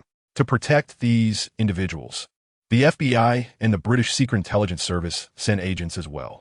Coincidentally, the matter involving the Giant of Light occurred, and the FBI and the Secret Intelligence Service also sent people to listen in. Therefore, Officer Magyar was under significant pressure. He arranged for Ran Mori, Sonoko Suzuki, and the little ones to stay in one room, advising them not to run around. By the way, there's also Kagoro Mori. Previously, Kagoro Mori had gone after another criminal, but failed to catch him. However, as a person related to the case, he returned to the Metropolitan Police Department with Officer Magyar, just in time to meet with Ran and the others. Masumi Sarah did not stay with Ran and the others. She went to another room where personnel from the Secret Intelligence Service were arranged. "Mom, what are you doing here?" As she opened the door, Masumi Sarah immediately spotted her mother. "Calm down. Yelling like that isn't helpful. Something this serious happened, and they arranged for us to come and listen." A little girl reprimanded Masumi Sarah. This little girl is Masumi Sarah's mother, Mary Akai, who, after taking APTX 4869, now retains the appearance of a child, officially a legal lowly. The Metropolitan Police Department arranged a total of 4 rooms. 1 for Ran and her group, 1 for the FBI, 1 for the Secret Intelligence Service, and 1 for high-ranking officials from Neon Police. Each room was equipped with multimedia devices for transmitting images later. Meanwhile, Hashikawa and Tokime Kamen were invited to a conference room. This was to prevent any conflicting emotions, so they chose a conference room instead of an interrogation room. The couple responsible for hosting them was still Wataru Takagi and Mawako Sato. Under the attention of many parties, this conversation, which felt like an interrogation but wasn't, began. Hashikawa and Tokime Kamen were brought into the prepared conference room by Takagi and Sato. Hashikawa and Tokime Kamen felt quite relaxed, while Takagi and Sato could not. They had worked at the Metropolitan Police Department long enough to have interrogated all kinds of people, but the Giant of Light was beyond their scope. It seemed that Takagi and Sato's nervousness was apparent, and Hashikawa said, "It's okay, don't be nervous, just sit down." With Hashikawa's remark, it made him seem like the host. However, with his diversion, Takagi and Sato weren't as tense anymore.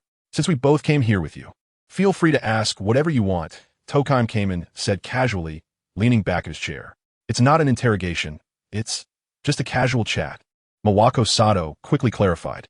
"Oh, so it's not an interrogation," Hashikawa said, his tone revealing disappointment. "Why do you sound a bit disappointed?" Takagi said with a wry smile, unsure of what to say. "Because in the dramas, the Metropolitan Police Department provides free pork cutlet rice during interrogations. To be honest, I've only had a bottle of cola so far," Hashikawa said, looking forward to it. "Can you provide pork cutlet rice? Can you? Can you?"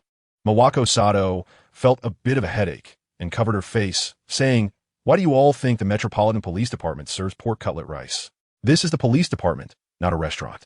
Where did this rumor even come from?" "Huh, there's none?" Hashikawa looked at Tokime Kamen and asked, "Tokime, does the Metropolitan Police Department really not have pork cutlet rice?" "I'm not sure.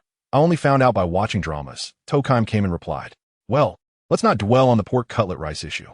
If you really want to eat, I can order it for you later," Takagi said, wanting to quickly change the subject as his earpiece had already started reminding him to get to the point. "Really? Mr. Takagi, you're such a good person," Hashikawa said happily. "You could just ask us whatever you want. This pork cutlet rice really bought you over?"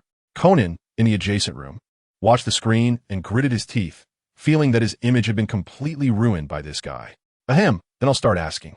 First, could you please introduce yourselves?" Mawako Sato said. "All right, who goes first?" Tokime Kamen looked at Hashikawa, seeking his opinion. "I'll go first," Hashikawa said. "You can call me Delta Ultraman. My human form's name is Hashikawa. Nice to meet you. I'm Tokime Soji, currently using the alias Tokime Kamen. My other identity is Kamen Rider Time King, which means the King of Time," Tokime Kamen said, striking a pose. Although Takagi and Sato were prepared, when they actually heard it, they found it so ridiculous that they didn't know where to start. While the two of them were stunned, Hashikawa and Tokime came in and started chatting.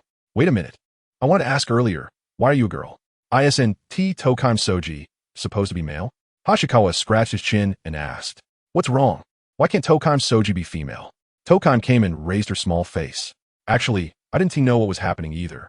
After I crossed over and watched the special effects series, I could roughly guess some things. In the end, Tokime Soji separated the world that was gradually merging again. I am one of them. You see in the spin-off, there are delinquent Soji, timid Soji, and effeminate Soji. Why can't there be a female Soji? Hashikawa thought for a moment and nodded, finding the explanation quite reasonable.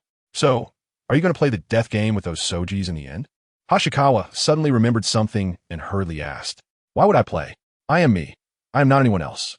If the old Demon King wants to come and try, I don't mind having a match with him. Tokime came in, said confidently. Hey, can you two pause for a moment? Mawako Sato said. To be honest, when Hashikawa and Tokime came in were quiet, it was fine, but once they started talking, the more they spoke, the less Mawako Sato understood. Chapter 171. Interrogating Ultraman and Kamen Rider. Can talk about it for a lifetime. Well, you too. Although it's a bit presumptuous, I still want you to confirm what you've said. I really appreciate it. Good-natured Takagi lowered his stance. Just now, another order came through his earpiece. But being the nice guy he is, he couldn't think of a better way and could only ask like this. Hashikawa quickly waved his hand, saying, Mr. Takagi, you don't have to do that. As I said before, feel free to ask anything. I'll answer what I can. I'm fine with it too, Tokime came and echoed. To verify, right? Saying this, Hashikawa took out the transformation device. What is this? Mawako Sato stared at the object in Hashikawa's hand. It's a transformation device, Hashikawa explained simply. He then took out the transformation card and inserted it into the device from the side. After Xingguang pressed the button, many golden streams of light danced around him, transforming him into Delta Ultraman at human size. This scene left Takagi Wataru speechless, while Sato Mawako's lips parted slightly in astonishment.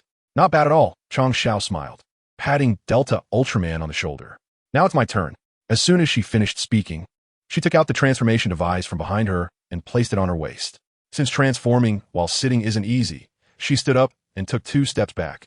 After preparing, Chang Xiao rotated the belt counterclockwise. Very impressive, she shouted with great momentum. The driver at her waist also emitted a powerful sound effect.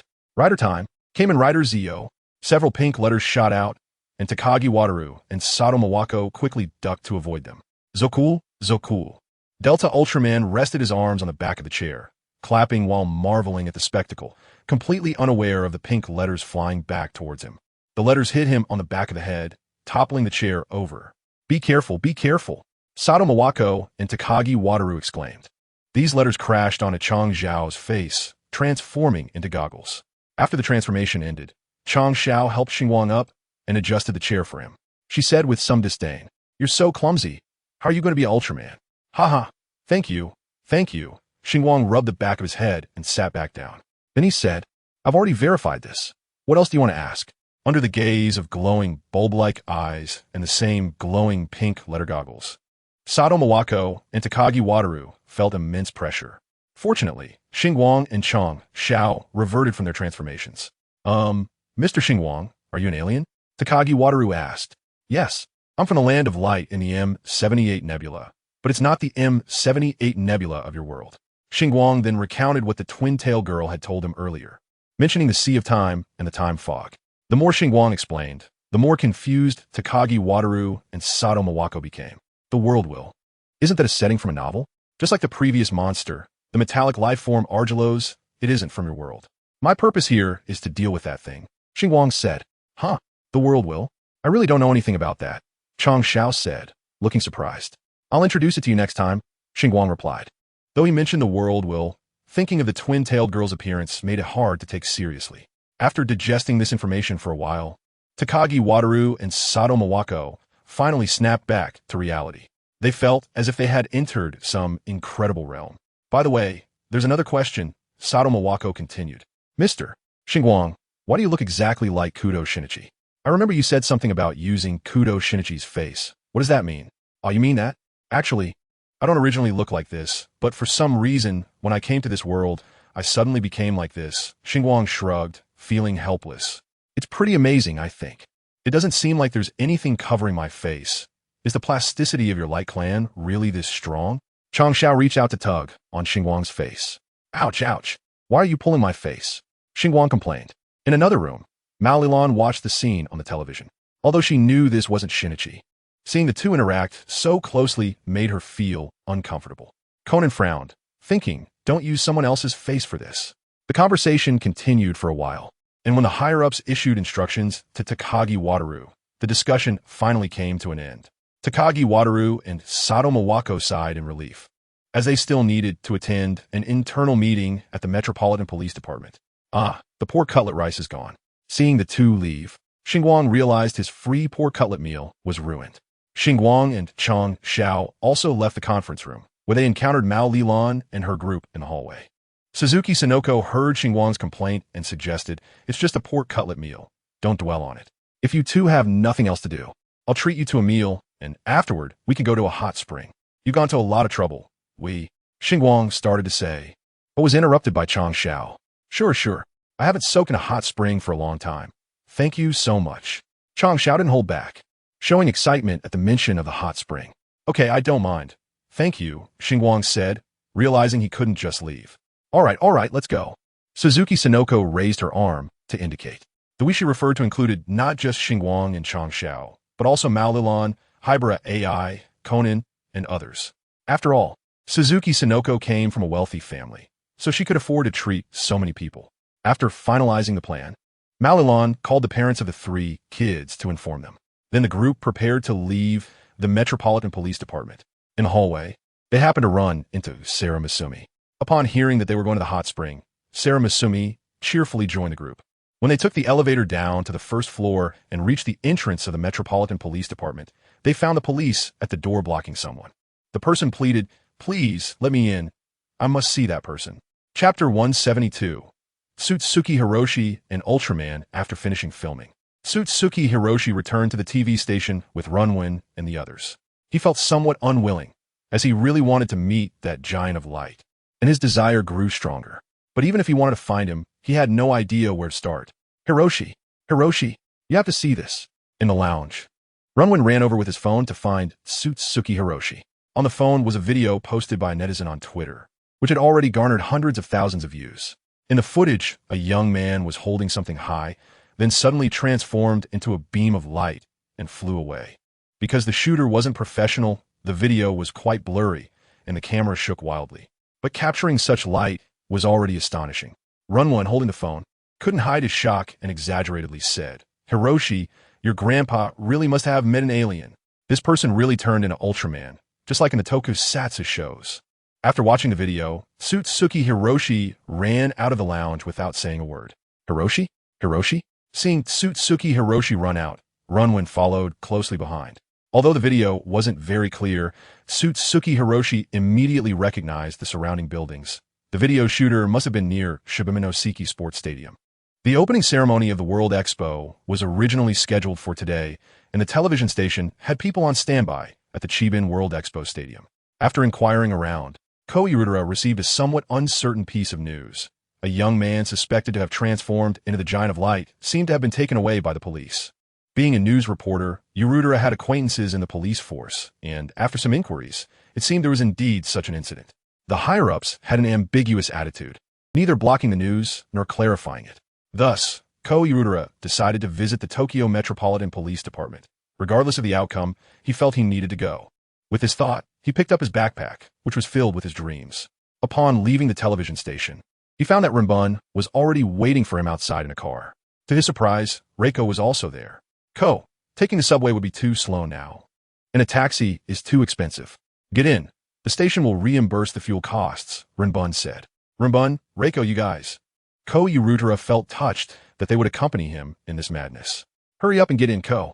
After all, we are a team, Reiko said to Ko Urudara. Okay, let's go. Ko Urudara quickly got into the car, which bore the station's abbreviation, and they set off towards the Tokyo Metropolitan Police Department. This led to the scene that Hikaru and the others witnessed. Please, let me in, Ko Urudara was pleading with the police officer station at the entrance. The officer was in a difficult position. Normally, outsiders could enter, but this was different. The people inside were high-ranking officials, and if a terrorist attack occurred, a significant portion of the police leadership would be at risk, and there would be great turmoil in the political realm. Just then, Hikaru and his group arrived at the police department's entrance. Hikaru looked at the person being stopped and suddenly found him somewhat familiar. After glancing at the man and woman behind him, Hikaru suddenly remembered. Weren't these the trio from KCB TV in Ultraman Gaia? Could it be that these three had crossed over as well? After telling Suzuki Yoko, Hikaru walked towards the group. Hello, officer. May I talk to these three? Just over there, not going up, Hikaru said, pointing to the visitor waiting area in the first-floor lobby, where there were a few rows of chairs. Hearing this, and since the waiting area was right next to the entrance, the officer reluctantly agreed.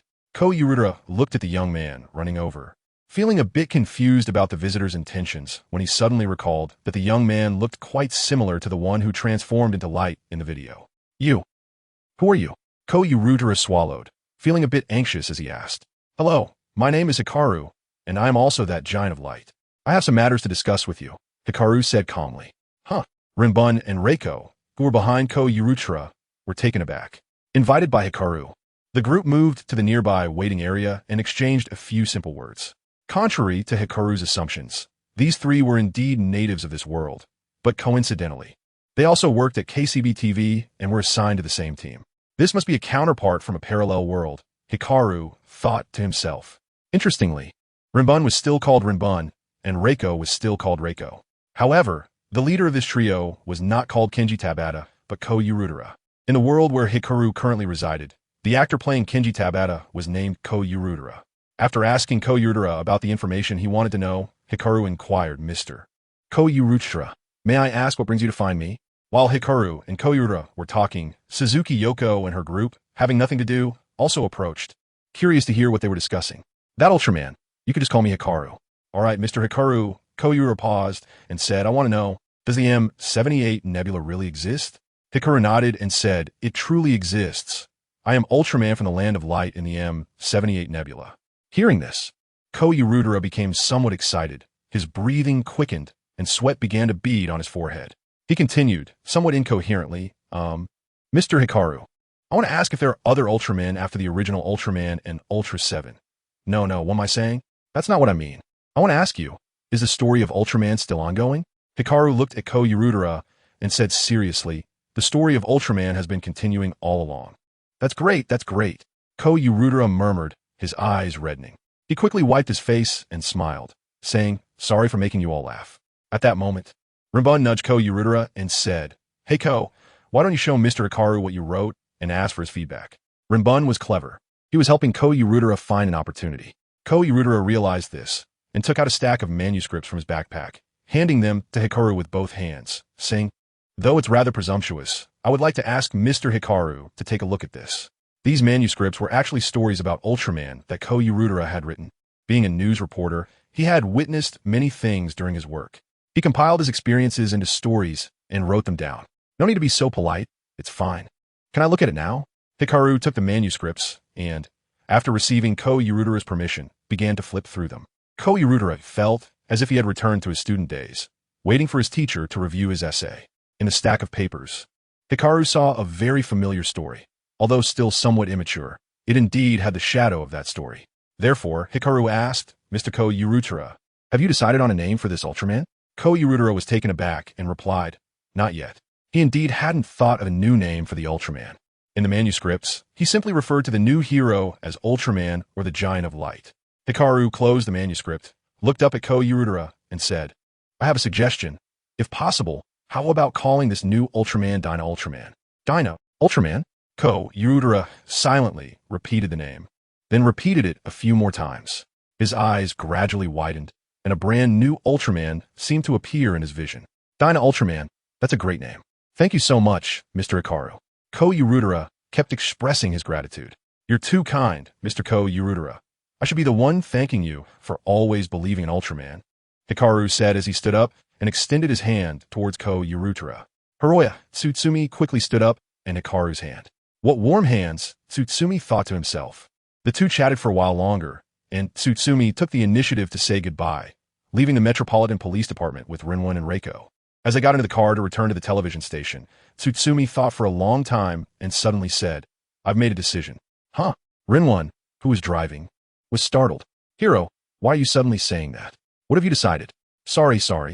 I've actually been thinking about it for a long time, but couldn't make up my mind until now. I've finally decided. I want to resign and go shoot an Ultraman special effect drama. Tsutsumi said, "Rinwon, I need your help tomorrow to take care of things at the television station."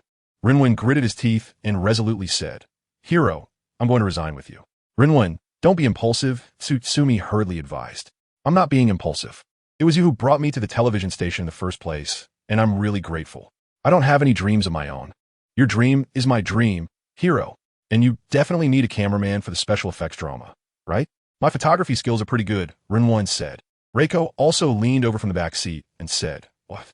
You guys are going to shoot a special effects drama? Sounds interesting. Count me in. My fiancé is a PhD student. He can be your consultant." Tsutsumi was a bit touched. He rubbed his nose and said, "Then it's settled. We're going to shoot a special effects drama. Thank you all." After Tsutsumi left, Hikaru and the others also left the Tokyo Metropolitan Police Department.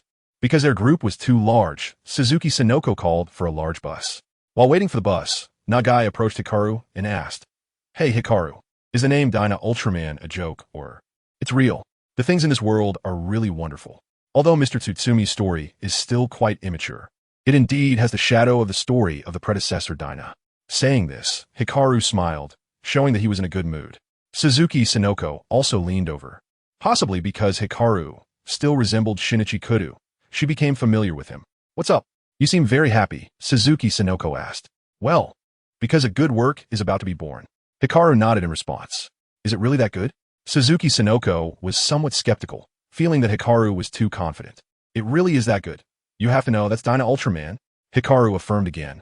A month later, in a certain studio outside Tokyo, funded by the Suzuki Group and produced by Tsuburaya Productions, the science fiction special effects drama Dyna Ultraman, directed by Hiroya Tsutsumi, officially began filming. Tsutsumi opened the studio door, and there were already many staff members inside, busy at work. He approached the camera, where Rinwon was still adjusting it, looking a bit nervous. "It's finally starting, Hiro," Rinwon said. "Yes, our dream is finally starting." Tsutsumi nodded. The staff in the room were bustling about, and someone shouted, "Nagano? Nagano? Where's Nagano?" At this moment, the door opened again, and a young man dressed in white Special Forces clothing ran in.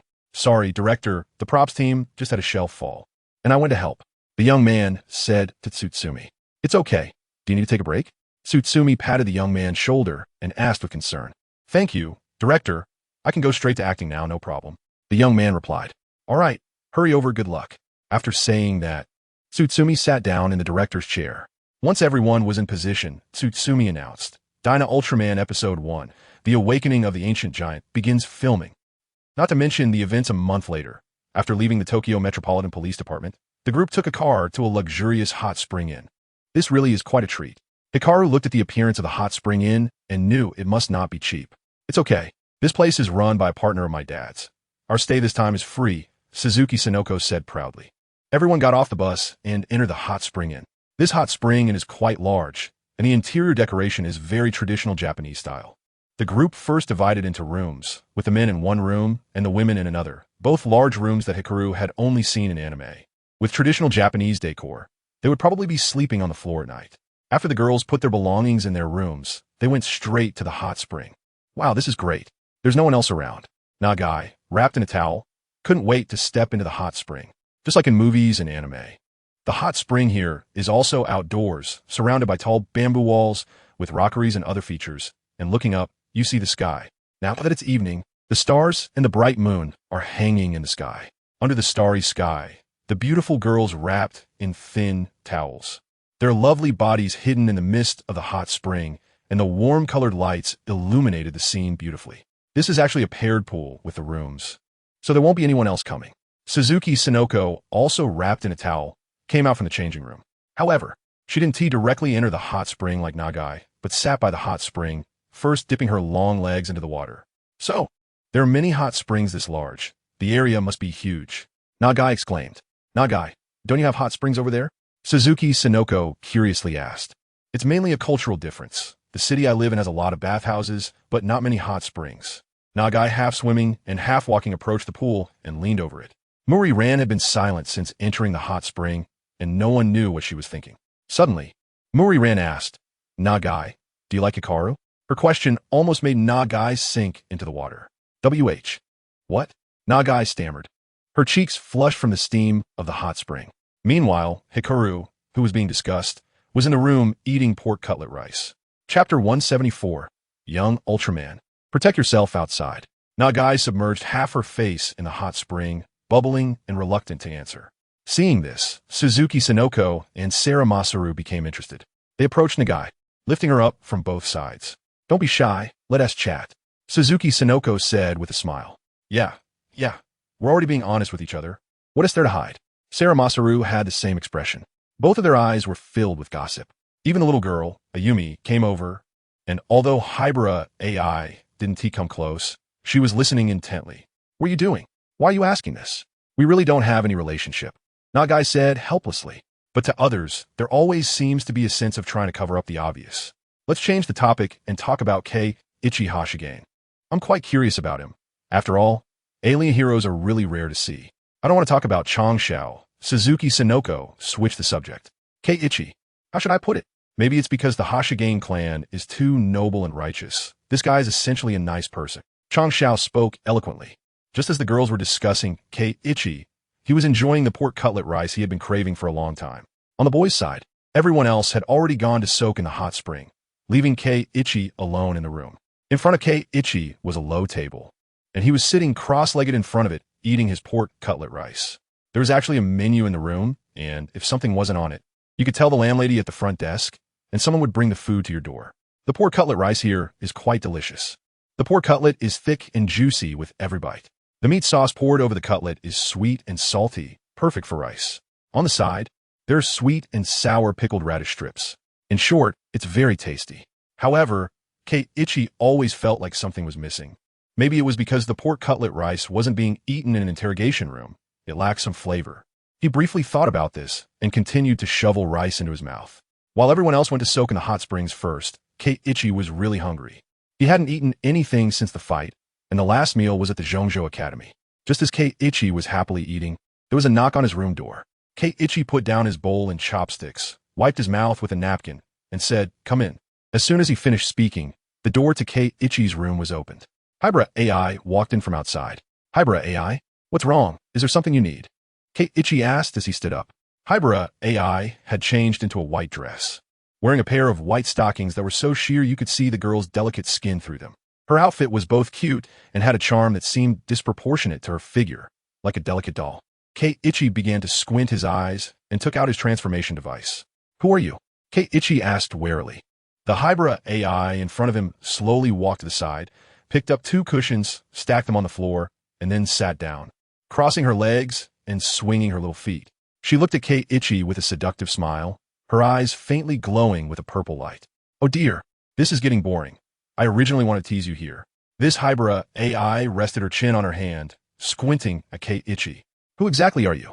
Keiichi remained cautious, his finger hovering over the button of his device. The person in front of him was clearly not Hybera AI. But Keiichi couldn't tell whether this person was using Hybera AI's appearance or had taken over her body. You're quite interesting, and in some ways very dull. This Hybera AI sighed, sounding a bit disappointed. Forget it. I came here just to meet you. Let me introduce myself. I am the Worldwell here. Seeing Keiichi still looking skeptical, the Worldwell in the guise of Hybera AI wasn't angry. She looked at Keiichi with an appreciative gaze. Don't be so distant. I've already shared my power with you, and if you treat me like this, I might get sad. The Worldwell Hybera AI pressed her hand to her chest, looking heartbroken. So, how about staying here to work for me? Thank you, I'm doing fine over there, but if you need help here, I can come over. Keiichi replied. He had already used his Ultraman vision to look at the Hybera AI in front of him, but he couldn't see through her at all. Keiichi believed that this person was most likely the Worldwell. Oh, I see, that's not bad. The Worldwell Hybera AI jumped down from the cushion, suddenly disappearing from her spot, and the next moment, she appeared right next to Keiichi. She playfully bit Keiichi's ear and vanished again, suddenly reappearing at the door of the room. I really like you. If you change your mind, feel free to contact me. By the way, don't worry. I'm just borrowing Hybera AI's appearance. She's still soaking in the hot spring. After saying this, the Worldwell Hybera AI prepared to leave, but then she stopped, turned back to Keiichi, and said, "One more thing, please say hello to the twin tails for me." The world will Hybra AI playfully winked at Keiichi before leaving. She walked alone down the corridor, and those passing by seemingly couldn't see her. The world will Hybra AI stretched lazily. Although she still had the figure of a little girl, she appeared charming and languid. Speaking of which, I haven't soaked in a hot spring for a long time. This is a good opportunity. Muttering to herself, the world will Hybra AI walked with a light step towards the empty hot spring. After she left, Keiichi remained stunned in place. What's going on? Why does it feel like in any world, someone will covet it? Is Ultraman really that popular? Keiichi suddenly felt that beyond the land of light was terrifying, and young Ultramen had to protect themselves well.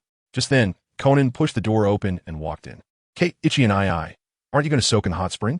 Conan asked, unconsciously mimicking a child's voice. He was wearing a bathrobe, probably just back from the hot spring. There's no one here now. You can stop pretending to be a child, Keiichi said, adding that pretending to be a child must be quite tiring.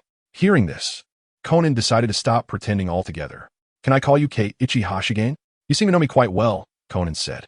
When Xiaolan asked where Shinichi was, Keiichi's answer indicated that he probably knew he was Shinichi. Chapter 175. What to do if the teacher discovers you when you travel back? Well, every time it comes to this kind of question, explaining can be a bit troublesome.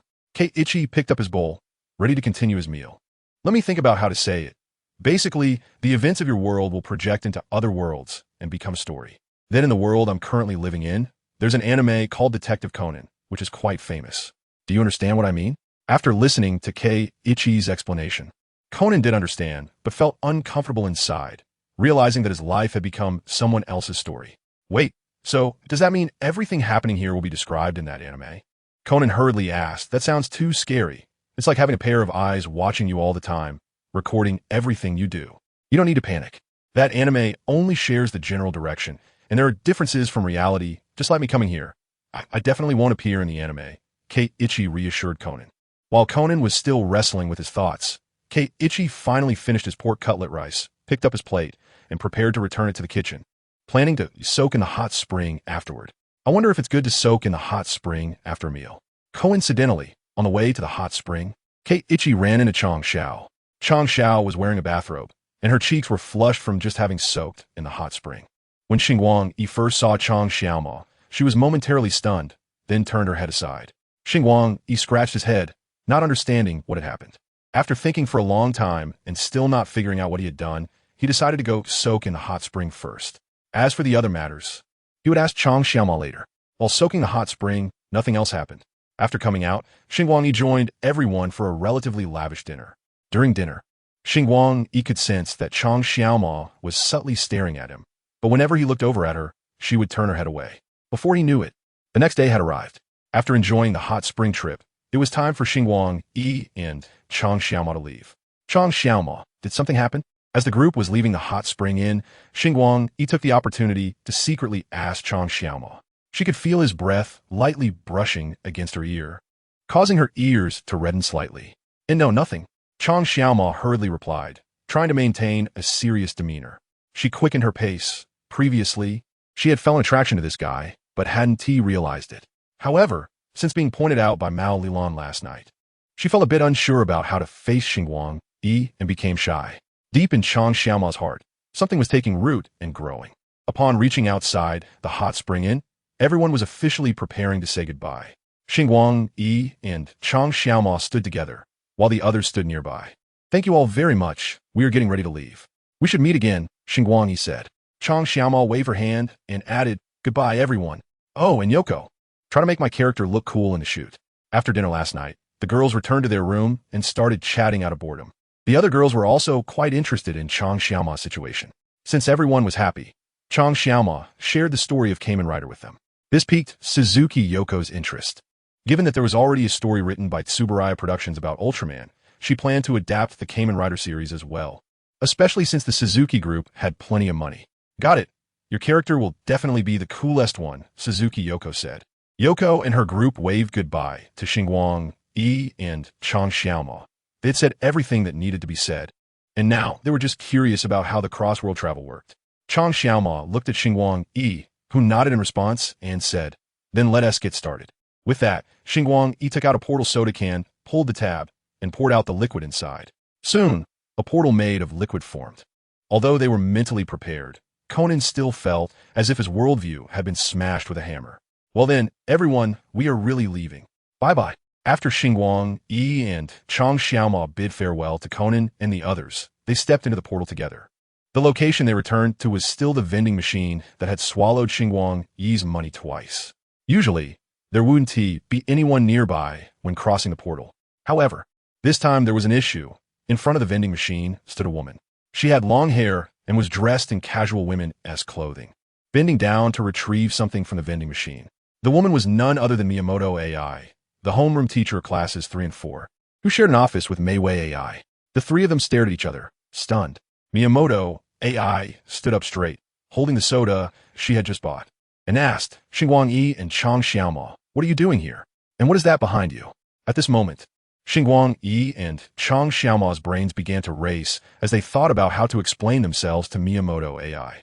On the other side of the portal, in the world of Detective Conan, everyone was marveling at the magic of the portal after Xingguang Yi and Chang Xiaoma left. After taking pictures for memories, they prepared to leave. Just then, a voice came from the opposite side of the portal. Xingguang Yi and Chang Xiaoma, what are you doing here? And what is that behind you? Hearing this voice, Hybera AI suddenly stopped in her tracks, looking back at the portal in disbelief. It was a voice she was incredibly familiar with. Then, Hybera AI made a decision. She bit her lower lip and ran towards the portal. Conan noticed Hybera AI's unusual behavior immediately and shouted, Hybera, what are you doing? As Hybera AI ran, Conan shouted, causing everyone to stop. What's going on? Suzuki Yoko asked, confused. They saw Hybera AI run toward the portal that had not yet disappeared, and then she vanished inside. Conan gritted his teeth and followed her. Seeing Conan run too, the fearless kids, Jinta, Mitsuhiko, and Ayumi, chased after him. When they saw the kids running, Suzuki Yoko, Muri ran, and Sarah Masumi quickly followed the children. Hey, what are you doing? Muri Kaguro yelled, and when he saw that everyone else had crossed the portal, he and Professor Agasa had no choice but to run into the portal as well. Chapter 176. The Crosser's cabin is about to have visitors just as Xingguang Yi and Chang Xiaoma were pondering how to explain to teacher Miyamoto AI. Someone suddenly burst out of the portal behind them. Sensing the newcomer, Xingguang Yi and Chang Xiaoma turned around and were surprised to see Hybera AI had followed them. They were both confused, not understanding why Hybera AI had come over. Miyamoto AI, facing them, was first taken aback. Then her expression slowly turned to one of surprise. She carefully called out a name in Japanese. Shiho? Upon hearing her name gently called, Hybera AI was already in tears. She couldn't remember how long it had been. It had been a very long time since she had heard that voice call her name. This was her sister. Hybera AI ran over and leaped into Miyamoto AI's arms. Miyamoto AI also half-squatted down to catch Hybera AI steadily. Don't be afraid, Shiho. I'm here, Miyamoto AI said softly, patting Hybera AI's back. Hybera AI could no longer hold back and began to cry loudly. She had always pretended to be strong, but it was just that she had never touched the soft parts of her heart. People often like to compare Muri Ran and Hybera AI, vividly likening them to a dolphin and a shark. Today, this little shark finally found its harbor. Xingguang Yi and Chang Xiaoma exchanged glances filled with questions. Just then, a large group of people rushed out from the portal. The first to arrive was Conan, and when he saw Miyamoto AI, he couldn't help but be taken aback. A large group of people following behind looked confused as they watched Hybera AI cry in the arms of a strange woman, not understanding what was happening. Suzuki Sonoko wanted to ask a question, so she looked at Hashikawa Kinzuya and Nagaiko. But now that they had returned to this world, Hashikawa Kinzuya had reverted to his original appearance, making it hard for Suzuki Sonoko to recognize him. Hashikawa? Suzuki Sonoko tentatively asked. Hashikawa turned around, looked at Suzuki Sonoko, and asked what's wrong. It's nothing, just confirming if it's really you. After hearing Hashikawa's response, Suzuki Sonoko dared to recognize him. Hashikawa also realized that his appearance must have changed back. Then, Suzuki Sonoko quickly asked, Hashikawa, what happened here? Why is AI crying while holding that woman? Hashikawa smiled helplessly and said, she is our teacher, but I'm not sure why Hybera AI is like this. Once Hybera AI had cried enough, she pulled away from Ayano AI's embrace. However, crying in front of so many people still made her a bit shy. Her face turned red. and with tears still in her eyes, she quietly moved behind Mayano AI. Mayano AI wiped her tears, slightly bowed to the crowd, and said, "I apologize for the spectacle. I am this child's sister. AI's sister." The crowd was all surprised. At this moment, Hashikawa Kinzuya understood that the teacher's name must also be a pseudonym. Mayano and Mayano AI comes from Mayano Akemi, and AI is likely related to Hybera AI. The pseudonyms of the two sisters contain characters with similar pronunciations, one taking AI and the other taking AI. After speaking, Mayano AI, or rather Mayano Akemi, looked at Conan and waved, saying, "Long time no see, little detective." At this point, Conan was still in shock, as he had witnessed Mayano Akemi's death with his own eyes. Seeing so many familiar faces made him quite happy. "So, Hashikawa and Nagai, can you explain things to the teacher?" Mayano AI slightly calmed her emotions, then looked at Hashikawa, Kinzuya, and Nagai Ko. Hashikawa could only tell Mayano AI about his and Nagai Ko's identities and briefly explain the situation regarding their time travel. Ultraman and Kamen Rider?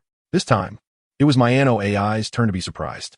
"It's not Kamen Rider, it's Kamen Rider," Nagai Ko corrected from the side. "Xiao AI, Mayano AI. As subordinates are really full of surprises. No wonder you all don't go for health checkups. The problems after the checkups are probably worse than not going at all." Mayano AI, being a time traveler herself, quickly accepted the information Hashikawa had shared.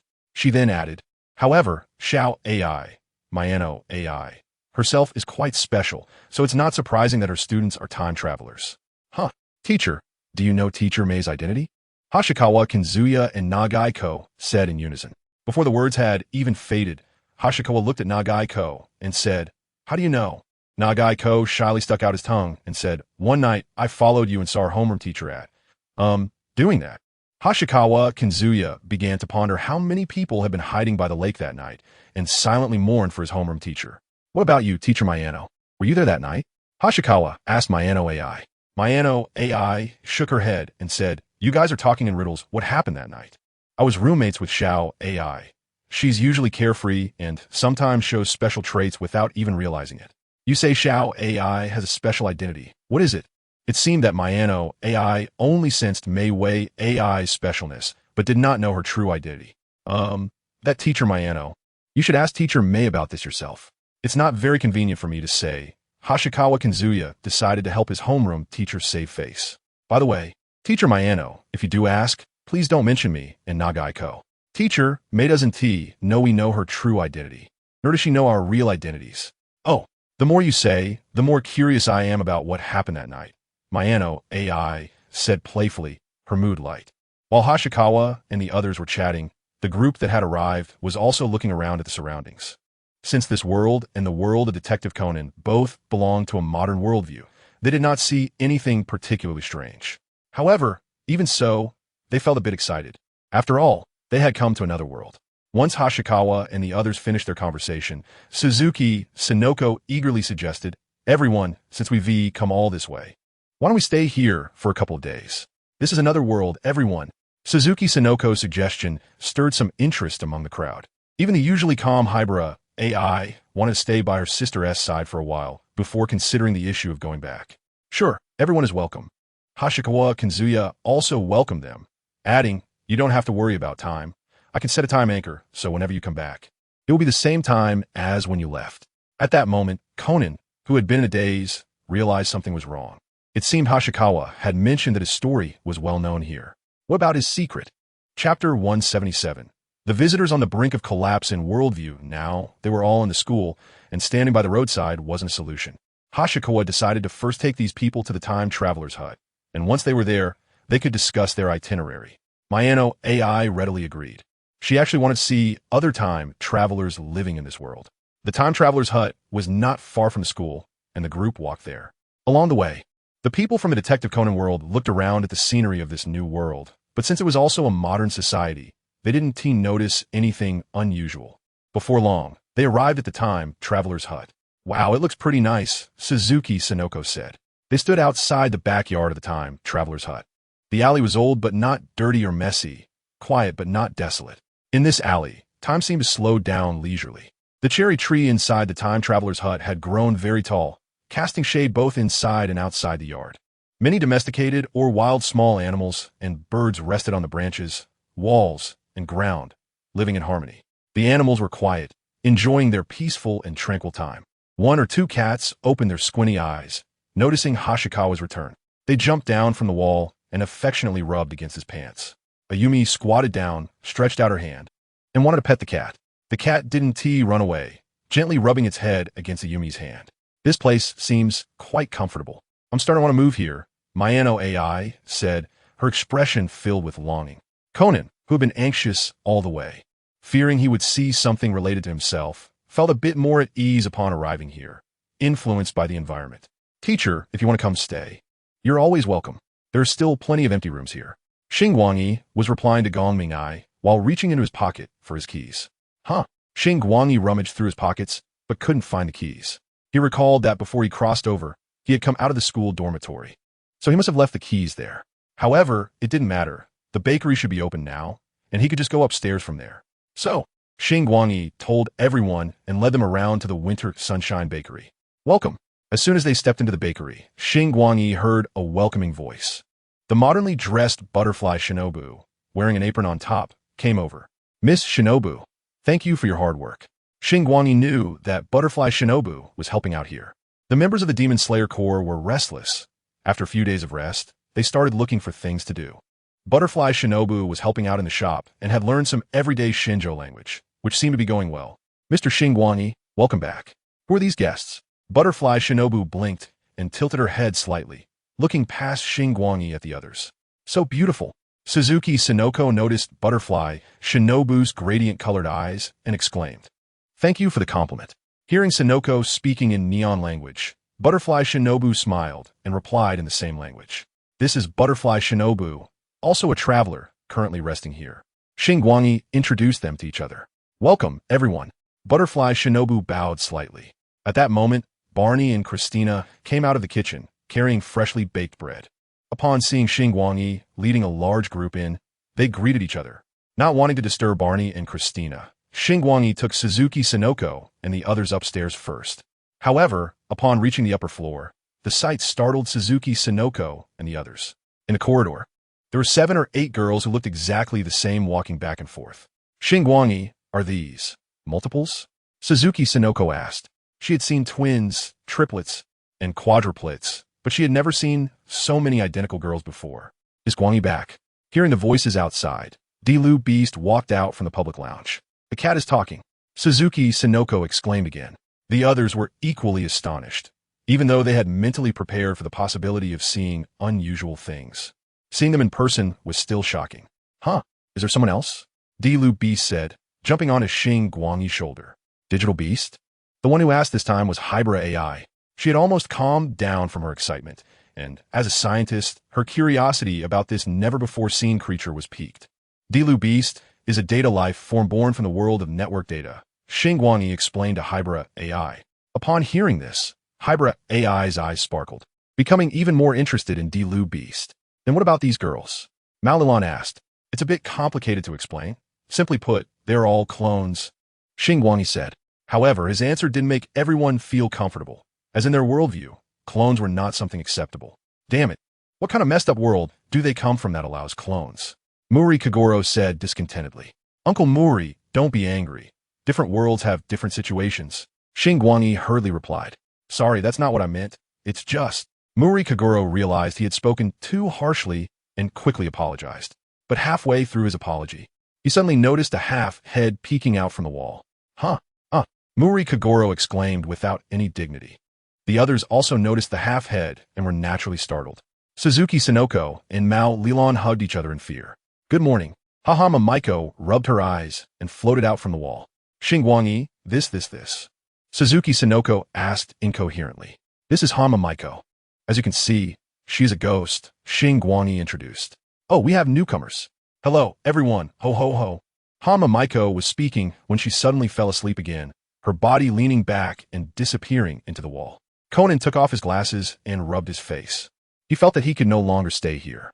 If he continued, his already shattered worldview would turn to dust. Chapter 178. Taking care of this big family isn't easy, Everyone, don't be too scared.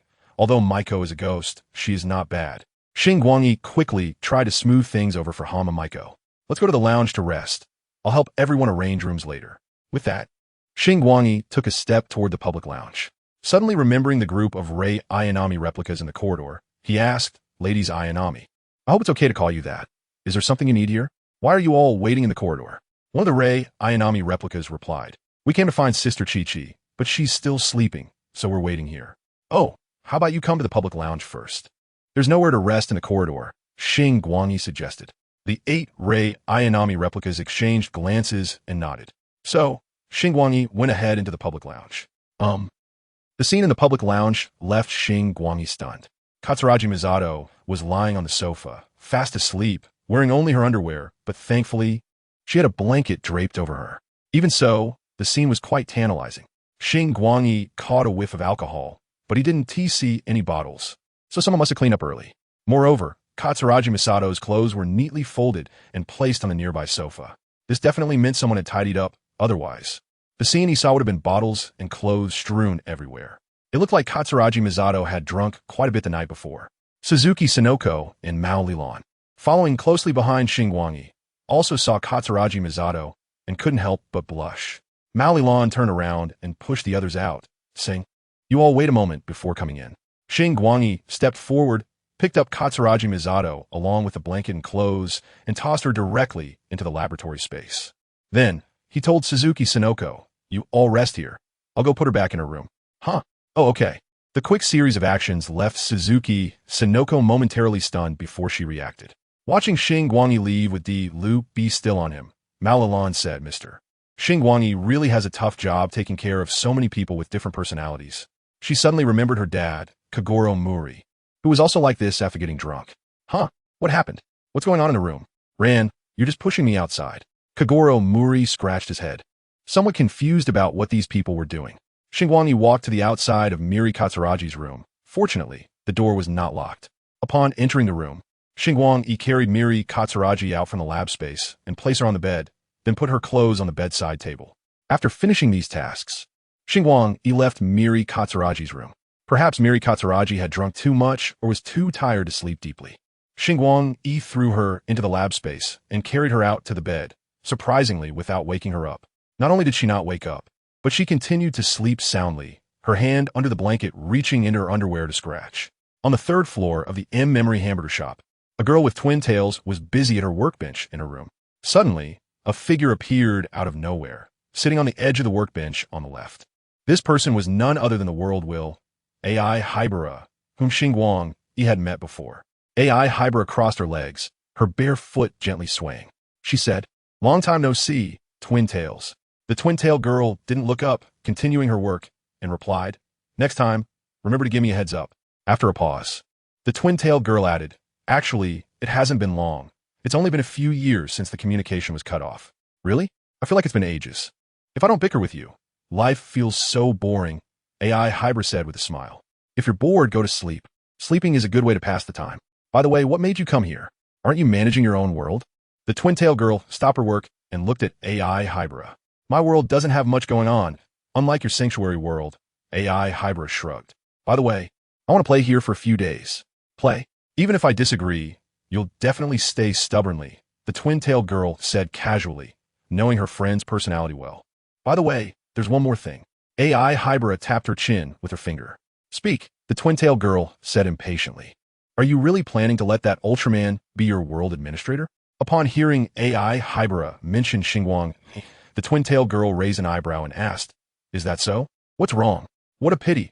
I actually quite like that little guy, AI Hybera said, licking her lips, her purple eyes seeming to emit a faint glow.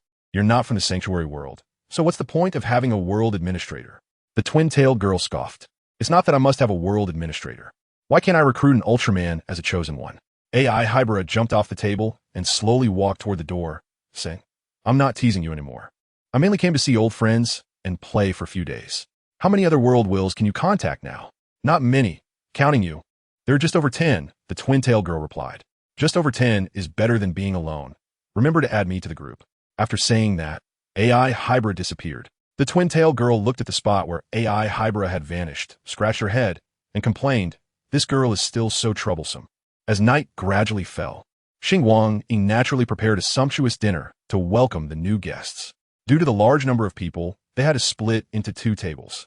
During simple exchanges, Suzuki Sonoko and the others learned some information about the other travelers, such as Mobile Suit pilots, Demon Slayer Corps members, and the Evangelion pilots fighting against the angels, which surprised them greatly. What?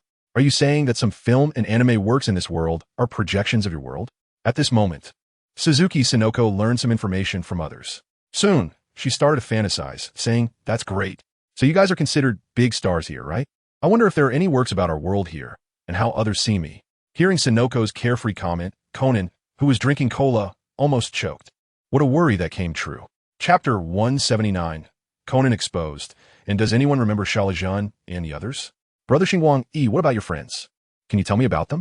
Conan, realizing something was off, began to interrupt frantically. The friends Conan mentioned were actually Shalajan, Ho Xinqing, and Mai Yerk. Xingguang, he had already called the 3 of them, but there was a prompt that they were out of the service area, and he had no idea where they had gone. While Conan was speaking, Muri Ran quietly glanced at him. After dinner, the visitors from other worlds began to find things to do. Some returned to their rooms, some went downstairs to see the night view, and some followed Barney and Christina to visit the Gundam. Conan, come here for a moment. Muri Ran suddenly called for Conan. Oh, okay, Rane. Conan replied to Muri Ran while telling Professor Agasa and the others, "You guys go ahead and watch the robots. You don't have to wait for me." Then, Muri Ran led Conan into a room. As soon as they entered, Muri Ran walked straight to the window, facing away from Conan, seemingly looking at the scenery outside. "Rane, is there something on your mind?" Conan asked. Muri Ran was silent for a moment before slowly speaking. "Conan, I'm actually quite dumb and often can't help with anything. I know Shinichi must be busy with something important, so I'll keep waiting for him until he is willing to tell me." Conan didn't know what to say. Ran must have already figured out his identity. These words were definitely not meant to be conveyed to Shinichi through Conan. She was speaking directly to him. "Ran." Conan called Muri Ran's name with a complicated mood, then quietly said, "I'm sorry." Muri Ran wiped her face with her hand, then turned to look at Conan. Her gaze gentle yet firm. "There's no need to apologize, Conan. If anyone should apologize, let Shinichi come and say it to me. I will always wait for him." In fact, when Muri Ran asked Xingguang about Shinichi's whereabouts, she had already sensed something was off. She wasn't actually dumb. She just got flustered when it came to matters related to Shinichi. After Xingguang Yi's hint, she felt increasingly uneasy. Since arriving in this world, Muri Ran had been secretly observing Conan and noticed that he was always tense. Moreover, during dinner, when Sonoko wanted to learn about the stories projected from their world, Conan had become somewhat flustered. After dinner, Moreland secretly found Miss Christina and inquired about the name of the work that projected their world into this one. Christina, unaware of Moreland's intentions, accidentally let it slip. Thus, Moreland learned the name Detective Conan.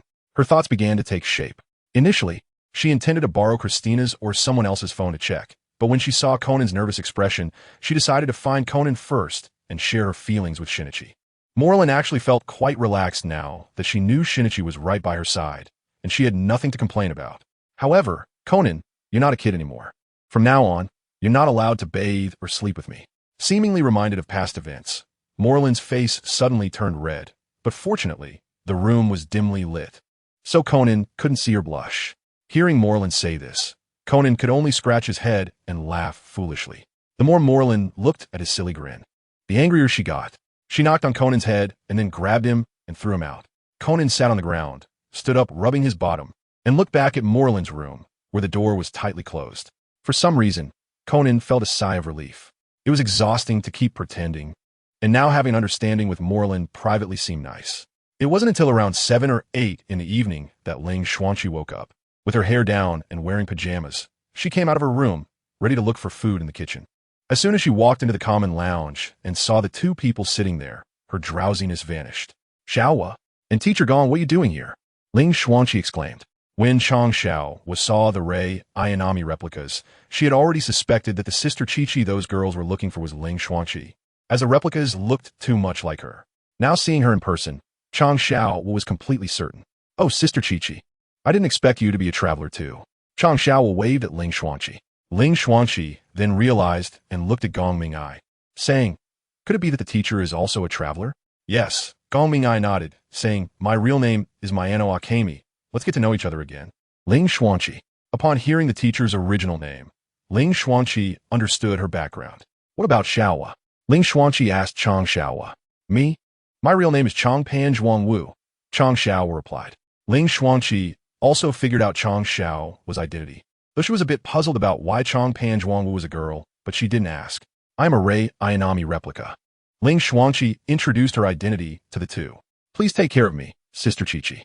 Chang Xiaowa and Ling Xuanqi exchanged glances, and for some reason, Ling Xuanqi felt that Chang Xiaowa's gaze was a bit strange, but she couldn't pinpoint what was odd about it.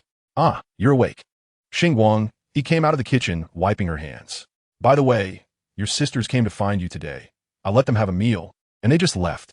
Oh, that should be nothing important. Ling Xuanqi stretched and asked, Is there anything to eat now? I'm a bit hungry. I can make something fresh. What do you want to eat?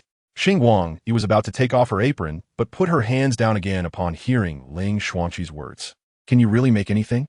Can you make potato meat sauce rice? Ling Xuanqi asked eagerly without being polite. I can make it. But won't your stomach feel uncomfortable eating that at night? Why do you care? Ling Xuanqi grinned. At that moment, the drunken and sleepy Keiichi Moriboshi also arrived in the common lounge.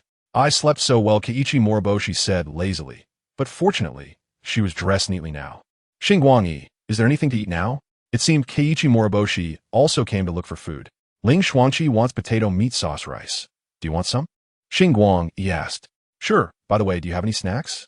Keiichi Moriboshi asked with a smile, indicating that she wanted to drink a bit more. Sitting aside, Chang Xiao's expression gradually fell. She had already decided that even if she had to pester them, she would move in here. Mayano Akemi looked at Chang Xiaowa, then at Xingguang, and Ling Xuanqi, and smiled with interest. It seemed to be getting interesting. Mayano Akemi thought. Chapter 180. You didn't expect this, Black Organization. We have a God's eye view at night. When it was deep and quiet, Suzuki Sonoko, who had been sound asleep, suddenly woke up, realizing that Conan had interrupted her question during dinner. It must be said that Suzuki Sonoko's reflexes were quite frightening. She still wanted to know if there was a corresponding work of her world here. So she climbed out of bed and went to her desk. On the desk was a laptop, which was provided in the room. Although Suzuki Sonoko's phone could connect to the wireless network of the traveler's cabin, the phone software service providers were still in another world, rendering many of the apps on her phone unusable. She opened the computer, and the operating system had conveniently switched to Japanese. Although the world had changed, Suzuki Sonoko was still able to find the browser. She entered a search engine website, want to look up the work that projected her world here, but after thinking about it, she realized she didn't know the keywords. With no other options, Suzuki Sonoko could only input her name and click the search button while praying. To her surprise, it actually yielded results. The first item on the web page was an encyclopedia entry about her.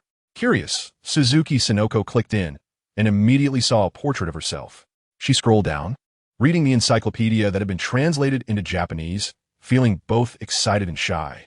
She was thrilled that she seemed quite famous in this world, but shy because some of her personal matters were detailed in the encyclopedia. After finishing reading, Suzuki Sonoko calmed herself down a bit and scrolled back to the top of the webpage. She looked at the work from which her name originated, titled Detective Conan. Suzuki Sonoko couldn't understand why it was named after that little brat. After some fiddling, she arrived at a page that played videos, seemingly an online streaming address for Detective Conan. When she clicked the play button, the animation titled Detective Conan began to play before Suzuki Sonoko's eyes. The story opened with a scene featuring Kudo Shinichi's deduction show. This guy is showing off again, Suzuki Sonoko said, propping her chin on her hand. However, due to the early art style, she found this somewhat comical version of Kudo Shinichi much more likable than the one from her world. The animation was in Japanese, which also spared Suzuki Sonoko a lot of trouble. But as the plot progressed, Suzuki Sonoko's eyes gradually widened, and her expression turned increasingly horrified. Suzuki Sonoko stuttered, unable to speak. A night passed, and it was the next day. Sonoko? Sonoko? Malilon knocked on the door of Suzuki Sonoko's room.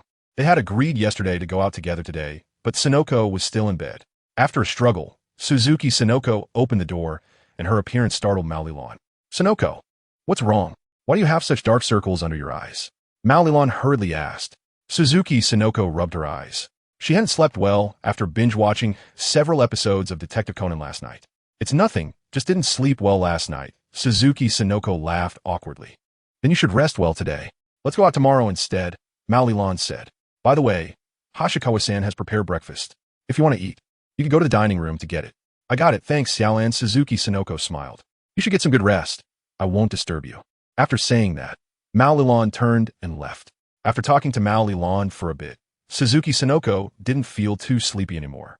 She closed the door, washed her face, and then planned to go eat. As soon as she opened the door, she saw that little brat Conan passing by her door.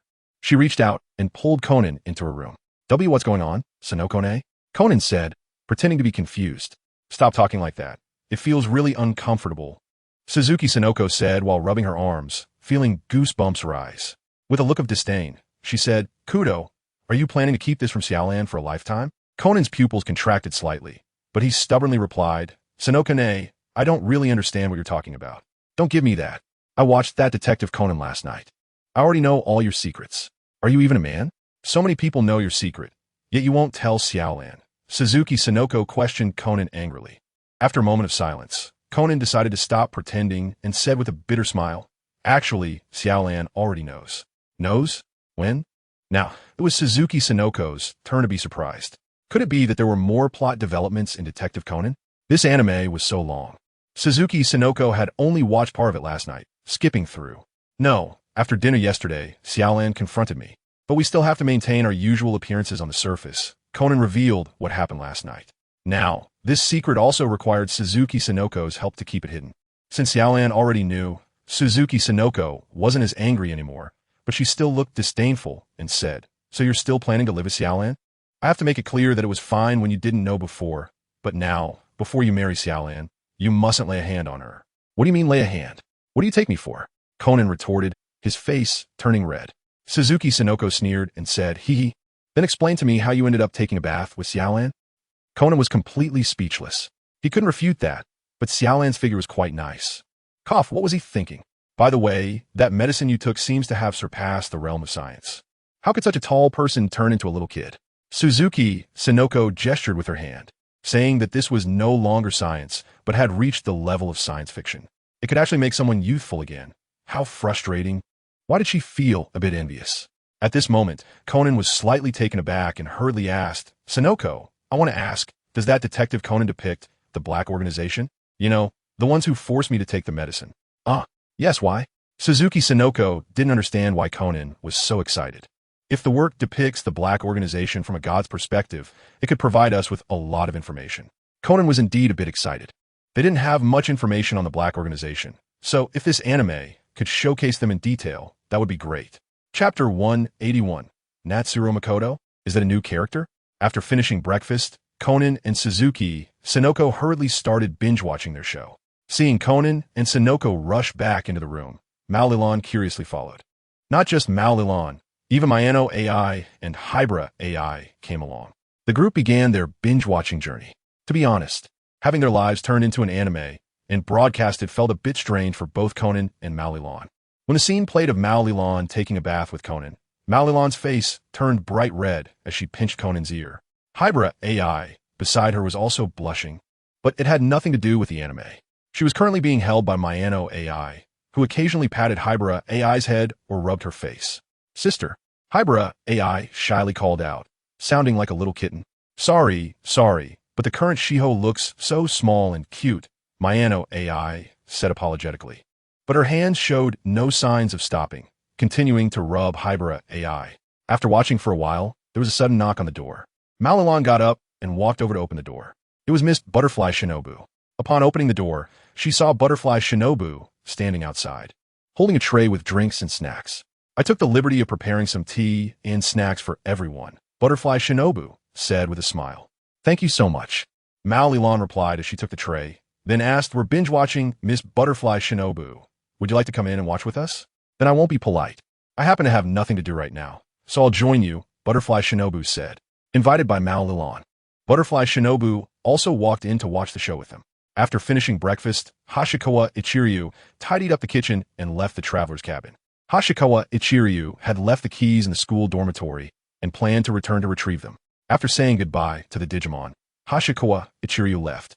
He walked through the backyard and happened to pass by the small garden. Speaking of which, he hadn't seen Grandpa Deng come out to play cards lately. He didn't know what he had been busy with. Hashikawa Ichiryu thought about it and decided to go back to the school to get the keys. He would deal with Grandpa Deng's matters later.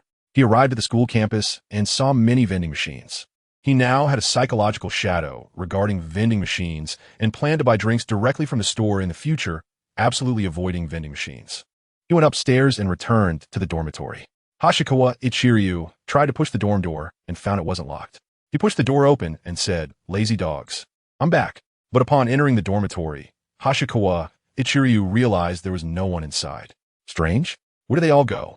Hashikawa Ichiryu scratched his head. In the dormitory, Xiao Luzhen's computer was still on, and there were uneaten food items on the table. Xingguang stepped forward and placed his hand on the bag of food. It had long since gone cold. Strange, Xingguang pondered. He then left dormitory 609 and arrived outside dormitory 610, knocking on the room door. After a while, Chiu Kaisen opened the door with a sleepy expression, looking like he had just woken up. "Sorry, Kaisen, I interrupted your sleep," Xingguang apologized, casually inquiring about the situation of Xiao Luzhen and the others. "Do you know where Xiao Luzhen and the others went?" "What are you apologizing for? It's nothing," Chiu Kaisen said, rubbing his eyes. "As for old Xia and the others, I don't know." "All right, thanks. You should go back to sleep," Xingguang replied and returned to his dormitory, calling Xiao Luzhen and the others again. He tried each of their phones. However, all their phones were out of service. Xingguang clicked his tongue, took his keys, and prepared to look for the twin-tail girl to ask if she knew what had happened. Speaking of which, after being swallowed by the portal, Xiao Luzhen, Mayurk, and Hoshinxing found themselves in another place. Wow, this big sun is really uncomfortable. Mayurk shielded his eyes. They had been close to evening in the dormitory, and now suddenly it was bright daylight, making it hard for his eyes to adjust. "By the way, Zhuzhen, what is that jar you were holding?" Mayurk asked. He hadn't forgotten that it was Xiao Luzhen who, feeling thirsty, opened a drink can that was on Xingguang's table. At that time, even Mayurk thought that the unmarked can was some trendy drink. But unexpectedly, a liquid poured out of the can, spreading in midair and forming a vertical plane that enveloped the three of them. After that, they arrived here, and the liquid plane disappeared. It seems that this liquid plane was some sort of portal. However, Mayurk felt a bit regretful that his dinner, which he had just bought, was still on the table, and it looked like he wouldn't be able to eat it. On the other hand, Ho Xianxing had left his dinner on the table, but had been holding it in his hand. At that moment, Ho Xianxing was squatting on the ground, grilling skewers. Looking unconcerned. "Hey, Zhuzhen, do you still have that can?" Mayurk asked Xiao Luzhen. If that can was still there, maybe they could summon the portal again to get back. Xiao Luzhen didn't respond, so Mayurk called out a few more times, but Xiao Luzhen still didn't reply. Now, even Ho Xianxing, who was squatting and grilling skewers, turned to look at Xiao Luzhen. There was no choice. Mayurk had to walk over and pat Xiao Luzhen. He said, "Hey Zhuzhen, what's wrong? Are you possessed?" Xiao Luzhen had been frozen in place since arriving in this place. And it was until Mayurk patted him that he came back to his senses. "Sorry, Demai, what did you say?" Xiao Luzhen replied to Mayurk, his expression a bit strange. "Do you still have that can?" Mayurk asked again. "The can? Oh yes, I have it." Xiao Luzhen quickly handed the can in his hand to Mayurk. Mayurk shook the can and found that there was still liquid inside, so he tried to pour it out. But no matter how he tried, the liquid wouldn't come out. How strange, Mayurk scratched his head, confused about why the liquid wouldn't pour out. While he was troubled, he glanced at Xiao Luzhen and found that Xiao Luzhen had entered a daze again. So, Mayurk hurriedly asked, "Zhuzhen, what's wrong?" Mayurk's call brought Xiao Luzhen back from his thoughts. Xiao Luzhen said with a hint of excitement, "Demai, Lao Ho, this place might be the Soul Society. I may have gone home." Chapter 182. Surprisingly, I couldn't think of the names for a moment. Even the Shinigami felt tears. Everything in front of Xiao Luzhen felt incredibly familiar, shabby, and poor, yet exuding a vitality called freedom. This place was called Rukongai. Rukongai is on the outskirts of the Soul Society, where most souls reside. If it were the original Xia Luzhen or Xia Dalajinjia, he might have felt indifferent to the scenery here, but the current him could calm down and observe the surroundings. The Soul Society? Mayurk showed an incredulous expression. "Did we die?"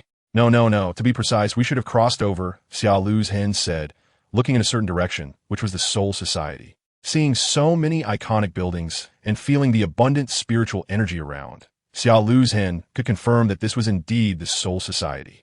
Perhaps because the three of them stood out too much in the street, someone in the surrounding houses was secretly observing them. Ho Xianxing, who had originally wanted to continue grilling skewers, suddenly stopped and waved to the side. A timid little girl dressed in rags walked over. Ho Xianxing handed the food he was holding to the little girl and said, "Here, you've been looking over here for a long time. If you're hungry, go ahead and eat." The little girl cautiously reached out to take the food. She was still a bit scared, as there had been cases of children taking food from noble people only to be kicked down immediately. She feared that this noble person in front of her would want to find amusement by doing the same to her. After receiving the food, nothing happened as the little girl had imagined. Ho Xianxing just reached out to pat her head. At that moment, suddenly a square opening appeared in the sky. Several figures, trailing light, flew out from that square opening toward the direction of the Soul Society. "Oh, what is that?" Ho Xianxing rubbed the little girl's head again and then stood up. "Traveling disaster." Xiao Luzhen also looked at the sky and said, "Souls who entered the Soul Society without the guidance of a Shinigami." As he spoke, Xiao Luzhen furrowed his brows. With such a large-scale, traveling disaster invasion directly heading for the Soul Society, could be those guys from Kurosaki, Ichigo? If it really was them, it would mean that Rukia had indeed been captured. Suddenly, from the direction of the Soul Society, rows of city walls appeared from the sky, crashing down and separating the Soul Society from Rakangai. "TSK, I knew it." Xiao Luzhen placed his hand on his waist, gripping his Zanpakuto, which appeared in his hand, and his clothing transformed into Shahakusho. "Is it really starting?" Mayur quickly reacted. "Then let's go take a look." Ho Xianxing stood up, clapping his hands. "Come on, follow me. I'm more familiar with this place." With that, Xiao Luzhen started running ahead, and Mayurk and Ho Xianxing followed behind. The walls of the Soul Society were built from killing stone, which releases waves that decompose spiritual energy, creating a spherical protective shield, protecting the Soul Society from above to below. To enter the Soul Society safely, one must go through 4 gates. The West Gate, Suriidai, the East Gate, Sairyu, the North Gate, Korwa, and the South Gate, Showa, and each gate has a gatekeeper. The direction where that group of traveling disasters landed was the West Gate, Suriidai, which was guarded by Kiganzan Banto. "Hey, do we have to break through the gatekeeper to get in?" Mayurko asked. "Pretty much. Now that the killing Aura Stone has come down, if we don't go through the 4 gates, we can only wait for the killing Aura Stone to rise again. If it's really Ichigo, Kurosaki, and the others, this killing Aura Stone won't rise in a short time," Shalajan explained, looking quite reliable at the moment. In fact, Shalajan had been thinking about Rukia the whole way. When he previously said he liked Rukia, it was not a lie. When he first entered the Soul Reaper Academy, as the eldest son of a lower noble family in the Soul Society, he was actually quite out of place, or rather, very out of place. As a lower noble, he naturally carried some of the dandy habits of nobility. However, his status as a lower noble was not enough for the geniuses of the Soul Reaper Academy to tolerate his dandy style. Therefore, the first 2 years were quite miserable for Shalajan, and he later learned to keep a low profile. The earlier joke by Starlight about the shame of the Casa family was, in a sense, quite accurate. In this situation, Shalajan met Rukia. The specific process doesn't need to be elaborated, but since then, Shalajan developed a hobby of secretly observing Rukia.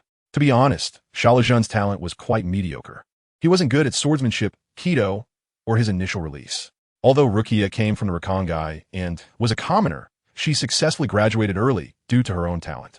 When she graduated, Shalajan mustered up the courage to give Rukia a love letter, agreeing to meet under the cherry blossom tree behind the Soul Reaper Academy. After that, Shalajan crossed over.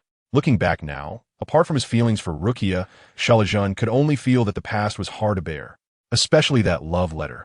Thinking back on it now, Shalajan just wanted to dig a hole and bury himself. Lost in thought, Shalajan awkwardly covered his face. "What are you thinking about?" Mayurko asked. "And nothing," Shalajan stammered in response. Just as Shalajan and the others arrived, Ichigo, Kurosaki, and his group had already finished fighting with the gatekeeper. Kaname Tozen, and the scene looked quite bad. The ground was in disarray, and Kaname Tozen's condition looked terrible. His left arm had been completely severed. Hey, what's going on? Why is it starting with such an unbroadcastable scene for teenagers?" Ho Xianxing complained. "By the way, what is the plot right now?" "I can't remember the specifics." Mayurko scratched his head, admitting that he only watched Bleach for fun and didn't know every detail like a diehard fan. It should be that Ichigo Kurosaki has already defeated Kaname Tozen, and Tozen is about to lift the gate to let Ichigo and his group in. Then they encountered the squinty-eyed guy. What was his name again? Oh right, Jin Ikamaru. Jin Ikamaru directly cut off Kaname Tozen's arm. That's about it. Shalajan also scratched his head, thinking how dangerous it was.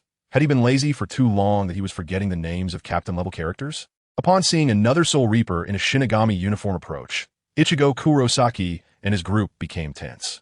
Although Ichigo had just been injured, it wasn't serious. He leaned on his sword and stood up, shielding Oraheim Inoue, who was treating Kaname Tozen behind him. "Who are you?" Ichigo Kurosaki questioned. "Wow, I just realized how much I hate blondes. Can I hit him?" Ho Xianqing said with a smile. "Hey, can you not look for trouble for a moment? By the way, I'm also blonde. Are you targeting me? And there are blondes in Saint Seiya too. Don't just hate someone for having blonde hair." Shaoluzhen slapped Ho Xianqing on the head, feeling like he was becoming the comic relief. The cat-like Yoruichi squinted her eyes. These three guys exuded a dangerous aura, especially that smiling kid with grayish-purple hair. At the same time, for some reason, Yoruichi felt a strange familiarity with the Soul Reaper in the Shinigami outfit. It seemed like she had seen him somewhere. Chapter 183. The noble identity still has some use. Shaoluzhen glanced at Ichigo Kurosaki's head of blonde hair and felt somewhat inexplicably annoyed. But who wasn't blonde? Shaoluzhen's hair was pure gold. However, thinking about this, he suddenly remembered that he seemed to have dyed his hair black. Shaoluzhen waved his hand and said to Ichigo Kurosaki, "Don't be nervous. We are not your enemies. Leave the task of rescuing Rukia to us." After that, Shaoluzhen no longer looked at Ichigo and his group, heading straight for the west gate. Mayurko had his hands in his pockets, and Ho Xianqing stretched lazily, both following Shaoluzhen casually. These people, the grayish-purple hair guy, just now made Ichigo Kurosaki quite displeased, so Ichigo wouldn't treat them as friends or anything. "Calm down." Ichigo, Yoruichi jumped onto Ichigo's shoulder, urging him to calm down and be cautious. These three guys were not simple, especially the grayish-purple-haired kid. Under the watchful eyes of Ichigo and his group, Shaoluzhen and the others approached the west gate. "Wow, it's so big. It's about the same size as the side gate of Ares," Ho Xianqing commented, unsure if he was praising or mocking. After arriving in the Bleach world, he seemed quite excited, even bringing back his long-forgotten sharp-tongue attribute. "What to do? How do we open this thing?" Mayurko, being relatively reliable, asked a practical question. "By the way, you just made a bold statement, saying, 'Leave it to us. How do you plan to rescue Rukia?'" "Take it one step at a time," Shaoluzhen said, giving a thumbs up. Mayurko slapped Shaoluzhen on the back of his head and shouted, "What the heck are you laughing about? Were you just trying to show off without any plan in your head?" "What do you mean no plan? Taking it one step at a time is a plan, isn't it? And why did you slap the back of my head? You make me dumb. You shouldn't use your head either. It really feels like there's nothing in there." Shaoluzhen and Mayurko started to bicker. At that moment, a dazzling light flashed beside the two, and they hurriedly separated. A huge light orb passed between them, plowing a trench in the ground before crashing heavily onto the west gate. Accompanied by a loud rumble, everyone felt the ground shake. Then, with a crisp cracking sound, a fissure appeared in the west gate. Ho Xianqing rubbed his wrist and said, "It's harder than I imagined. Looks like I need to power up my little universe." He hadn't put in much effort just now, but this gate, made of killing Aura Stone, was indeed harder than he thought. "Power up your little universe? Are you trying to kill us?" Mayurko yelled. "Don't you need to shout the names of your techniques when you Saint Seiya? Why didn't you just now? Were you doing it on purpose? Were you doing it on purpose?" Shaoluzhen also yelled at Ho Xianqing. Ho Xianqing gave a thumbs up. My foot." Shaoluzhen and Mayurko shouted in unison. The group of black-haired Ichigo and his companions looked at the three people who were tugging at each other and felt a bit speechless. Are they idiots? Well, they're idiots. After a while of pulling, Mayurk said, all right, no more messing around. "Shujin, how do you think we should open this door?" "This big door has damage reduction against other types of attacks, so using brute force to lift it is actually less effort." Xiao Luozhen said, "Brute force, huh? Then I might as well smash it." Ho Xianqing's eyes flashed, and his small universe began to rise. "Wait a minute." Mayurk reached out and stopped Ho Xianqing, forcibly holding back his momentum. "Save your strength. Let me handle this." Mayurk took a couple of steps forward, extended his left hand, and raised his fingers upwards. Accompanied by his movements, the ground suddenly bulged, and a giant hand made of earth and stone emerged from the ground, forcibly lifting the massive gate. Hey, what kind of power is this? It's too exaggerated. Is it also the power of Zanpakuto? Ichigo Kurosaki exclaimed in surprise. Yoruichi squinted her cat-like eyes. This is definitely not the power of Zanpakuto, nor is it the power of Kido. That kid just made a simple gesture, and the ground moved according to his instructions. In the Soul Society, the ordinary Shinigami squad members had not completely dispersed. After Captain Jin Ikamaru cut down Kaname Tosen, everyone originally planned to leave directly. Suddenly, the gate trembled, and then something lifted it up. After the door opened, These Shinigami members drew their Zanpakutos one after another. Then, they saw 3 people casually walk in. Hey, Xiaoluajin even greeted the group of Shinigami. Who are you? A Shinigami asked. Xiaoluajin grinned and took out a token from his sleeve, tossing it to the questioning Shinigami. The Shinigami caught the token and examined it carefully. The token was made of a special type of wood, with Kasarada written on the front and the family crest of the Kasarada clan carved on the back. So you are from the Kasarada family. Who are the 2 behind you? The Shinigami returned the token to Xiaoluajin and continued to interrogate. These 2 are guests invited by the Kasarada family, Xiaoluajin replied. What about that group of troublemakers outside? The Shinigami pointed to the entrance, where the gate was still being supported by the giant hand, and Ichigo and his group were trying to sneak in. Mayurk waved his finger, and waves rippled across the ground, directly encircling Ichigo and his companions, gently pushing them out the door. Then the giant hand retracted back into the ground, and the gate slammed down, producing a loud bang. Earlier, Mayurk had been worried because he vaguely remembered that the things in the Soul Society were composed of spirit particles, and he was concerned that his fruit's ability might not be able to control the land here. But he found it surprisingly easy. Oh my, what incredible power! Jin Ikamaru said with a smile. After dealing with Kaname Tosin, Jin originally wanted to leave directly. But when something interesting seemed to happen, he decided to hide and watch. With these inexplicable people appearing, things should become quite interesting. With that thought, Jin quietly turned and left. Hey, what's going on with these people? Didn't we agree to save Rukia together? Why won't they let us in? After being pushed out, Ichigo knocked on the gate with the hilt of his sword, feeling quite displeased. Those 3 are too strange. They seem to act on a whim. Calm down, Ichigo. We have other ways to enter the Soul Society. Follow me. Saying this, Yoruichi jumped down from Ichigo's shoulder and led the way. But she was also quite puzzled in her heart. Just as they were about to enter, she had seen clearly what Xiaoluajin had thrown to the Shinigami. Now she understood why she felt that kid in the Shinigami outfit looked so familiar. But questions arose as well. Kasarada, isn't that guy already dead? Chapter 184. Xiaoluajin. So, I really became the shame of the Kasarada family? The Shinigami who questioned Xiaoluajin and his group did not continue to inquire about their team and let Xiaoluajin go. Generally speaking, Shinigami from the Kasarada family would usually enter the Noble 6th Division. Let us go first, Xiaoluajin said, while putting the token back into his sleeve. Where are we going next? Are we going straight to save Rukia? Ho Xianqing asked, looking somewhat eager. Fortunately, after the questioning, those Shinigami members had already dispersed. Otherwise, if they heard Ho Xianqing's words, it would have caused a lot of trouble. Wait a minute. Rukia won't be executed just yet. I need to return to the Kasarada residence first to find out whether Rukia is being held in the 6th Division's jail or in the punishment chamber.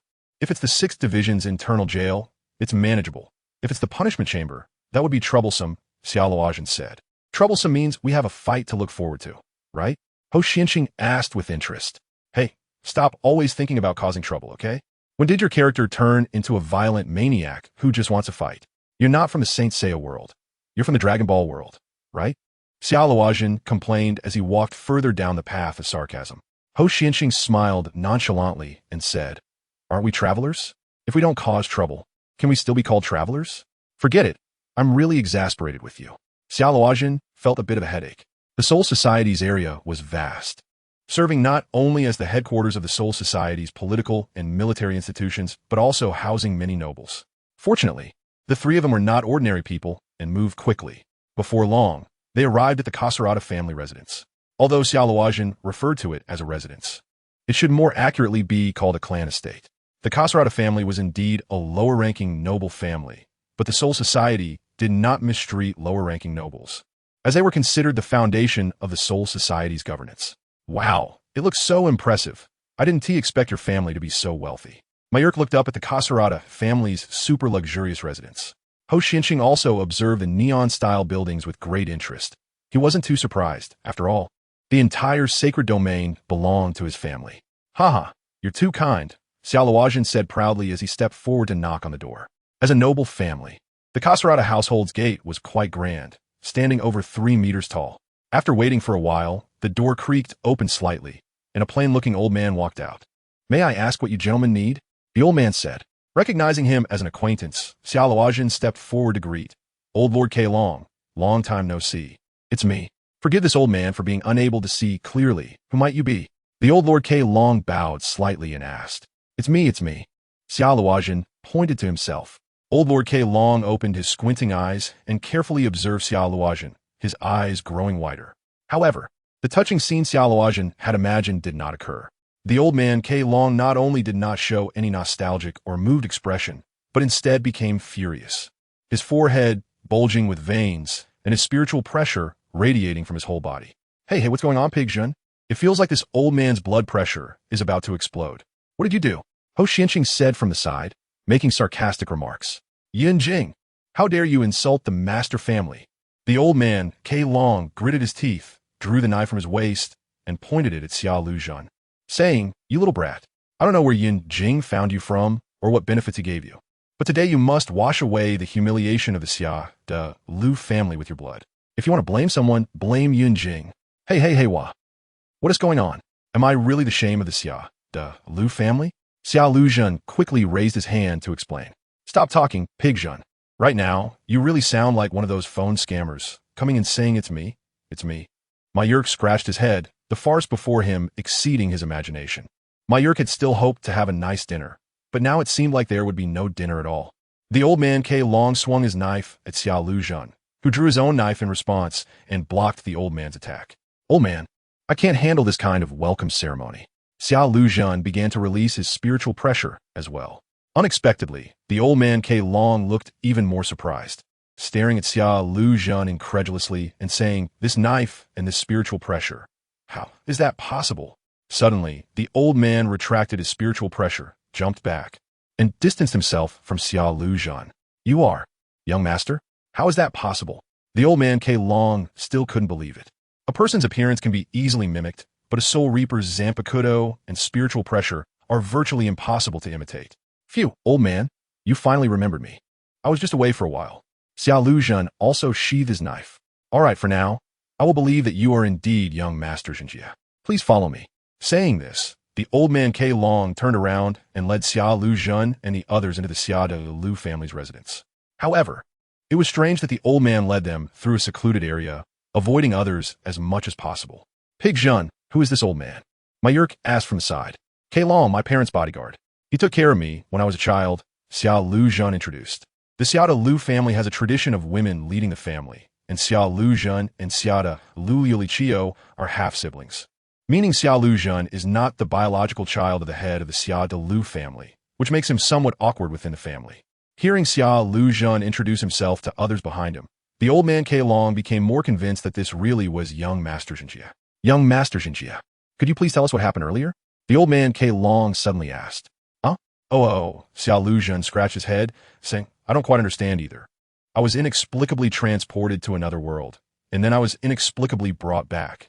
At this moment, the old man K Long stopped in his tracks and turned to look at Xia Luozhen. Xia Luozhen felt a bit uneasy under the old man's gaze and hurriedly asked, WH, what's wrong?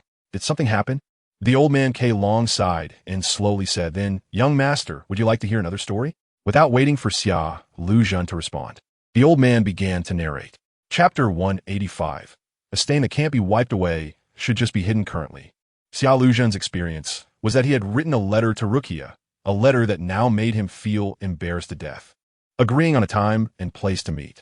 However, while on his way to the appointment, he inexplicably crossed over. But here, with the old man K Long, Xia Luozhen heard an entirely new version. Xia de Lu Xinjie did indeed go to confess to Rukia, but he was rejected. Afterwards, he was beaten up. Although Xia de Lu Xinjie still harbored feelings for Rukia, he no longer easily showed them. After graduation, Xia de Lu Xinjie gave up joining the 6th Division and instead entered the 13th Division. However, during a patrol mission in Soul Society, Xia de Lu Xinjie and 2 other Soul Reapers suddenly went missing. When they reappeared, they had turned into creatures similar to hollows, and were personally executed by the captain of the 13th Division. The fact that Xia de Lu Xinjie had turned into a hollow became a stain on the Xia de Lu family, and the family went to great lengths to suppress the incident.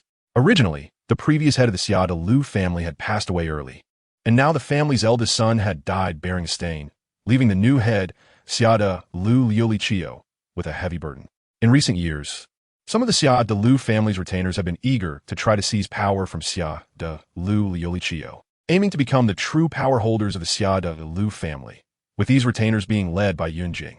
The old man K. Long had been so angry earlier because he thought Xia Luzhan was arranged by Yun Jing to make a move on this incident to threaten Xia de Lu Yolichio.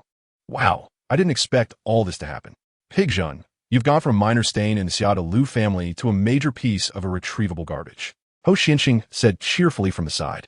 Xia Luzhan quickly waved his hands, denying, no, it's not, don't talk nonsense. I'm fine, I haven't turned into some damn hollow. The old man, K. Long, nodded and continued. That's also where my confusion lies. Not to mention that young Master Xinjie has come back to life.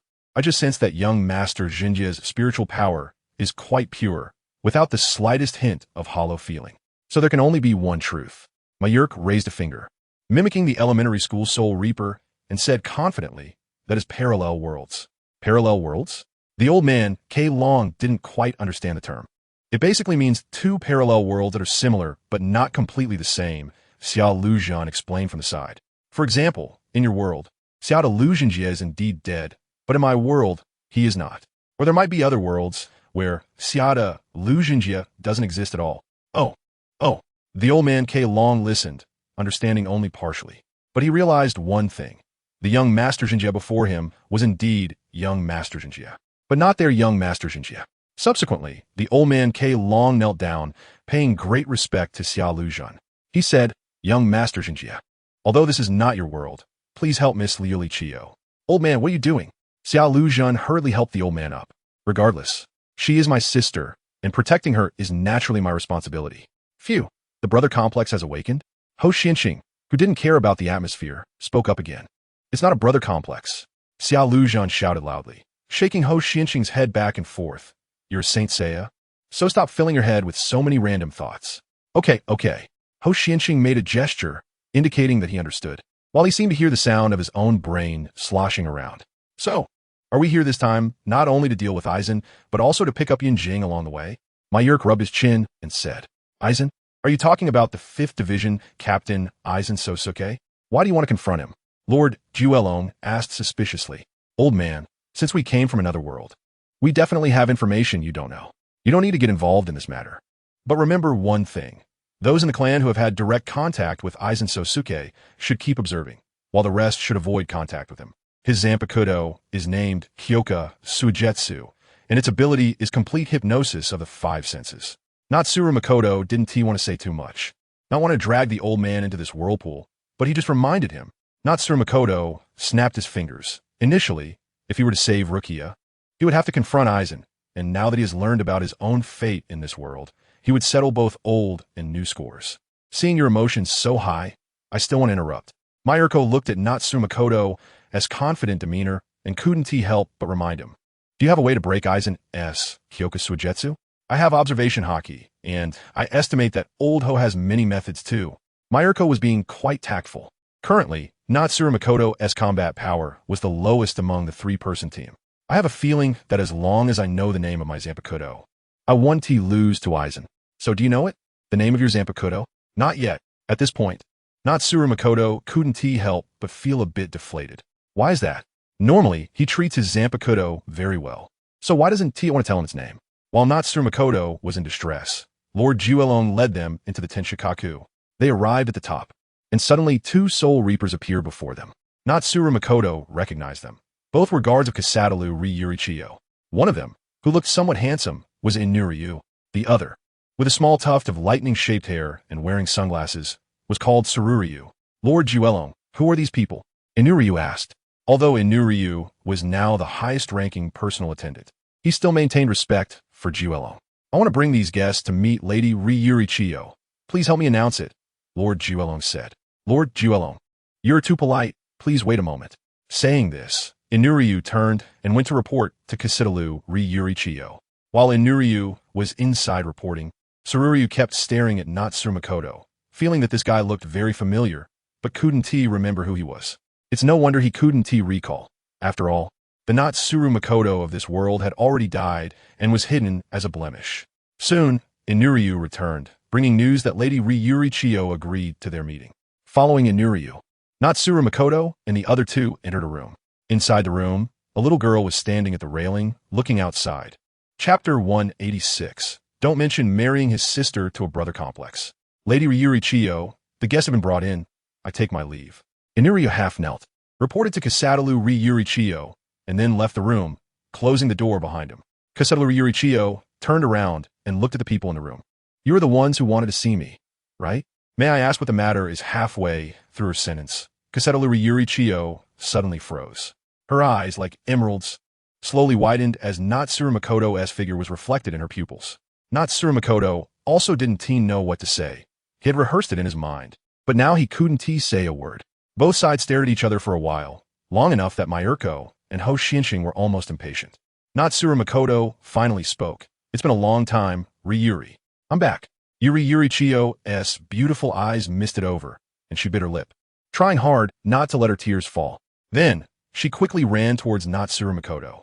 Natsuru Makoto also squatted down, opened his arms, ready to embrace Ryurichiyo, imagining the touching scene of siblings embracing.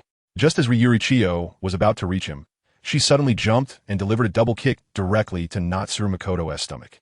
Cool. Natsuru Makoto didn't react in time and was knocked to the ground by the heavy blow to his stomach. Ryurichiyo straddled Natsuru Makoto, grabbing his collar with both hands and shouting at him. Were you back for now? Why did you come back after being gone for so many years? Where were you when we needed you the most? Ryurichiyo's voice was mixed with sobs, and as she spoke, tears streamed down her face. Tears dripped on Natsuru Makoto's clothes, and he smiled wryly, looking at Ryurichiyo with a doting expression. Then, he reached out to embrace Ryurichiyo and said softly, I'm sorry, Ryuri. Ryurichiyo nestled in Natsuru Makoto's arms and began to cry loudly.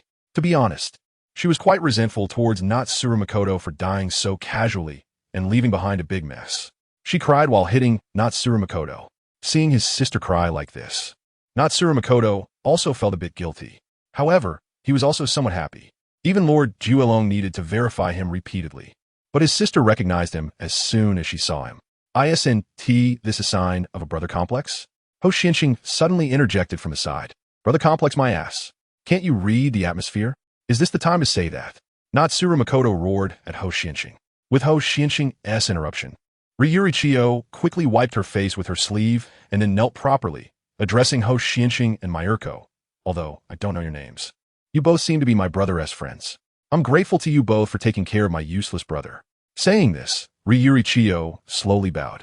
As the current head of the Kasetalu family, her etiquette was indeed quite perfect. If only she wasn't kneeling on Natsuru Makoto's stomach right now. Then, she seemed to have opened up and chattered nonstop with Natsuru Makoto.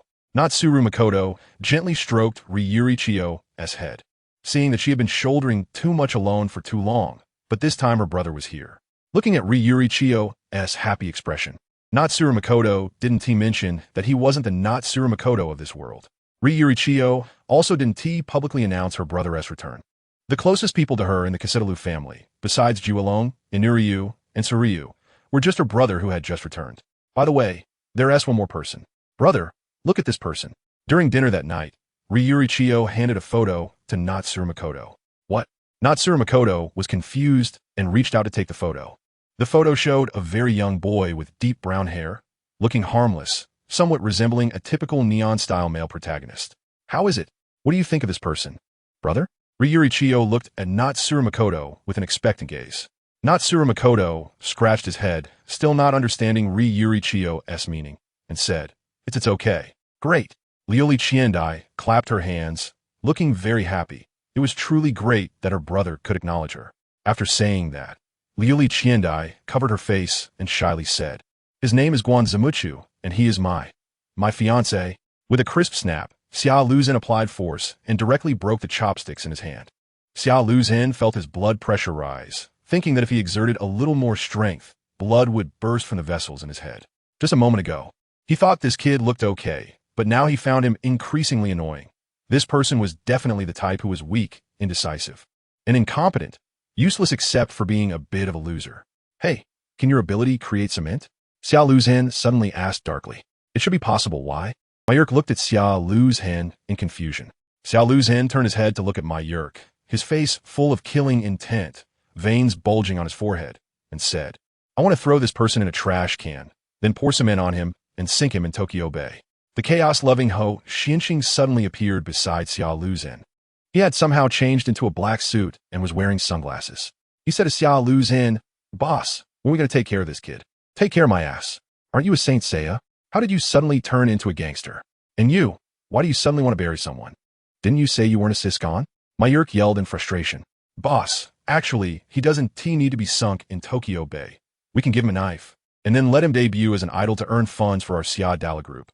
Ho Xianxing completely transformed into a lackey of the Xia Dala group, helping to brainstorm ideas. That sounds good, but I still think sinking him in Tokyo Bay would be more satisfying. Xiao Luzhen clearly didn't listen to Mayurk's complaints and continued discussing with Ho Xianxing how to deal with the man who coveted his sister. Brother, if you keep saying that, I'm going to be angry. Liuli Qiandai pouted, but her words sounded more like a spoiled complaint than a real grievance. After that, Liuli Qiandai suddenly laughed. It seemed she hadn't spoken so much in a long time, and the atmosphere in her house hadn't been this lively in ages. Although it was chaotic, it felt pretty good. Chapter 187. Rivalry between love interests is pure hatred after spending the night at the Xia Dala house. Xiao Luzhen and his companions left the Xia Dala residence the next day. Last night, Xiao Luzhen and Liuli Qianai talked about many things, and he shared a lot of precautions with her, but he still didn't tell her that he was actually Xia Dala Jinjia from another world. Ho Xianxing and Mayurk also changed into outfits similar to the Shinigami uniforms, and the three of them headed to the 6th Division's barracks. Upon arriving outside the barracks, they naturally couldn't just walk in through the front door. Even if they were real Shinigami, they would need to announce their arrival before entering another division's barracks.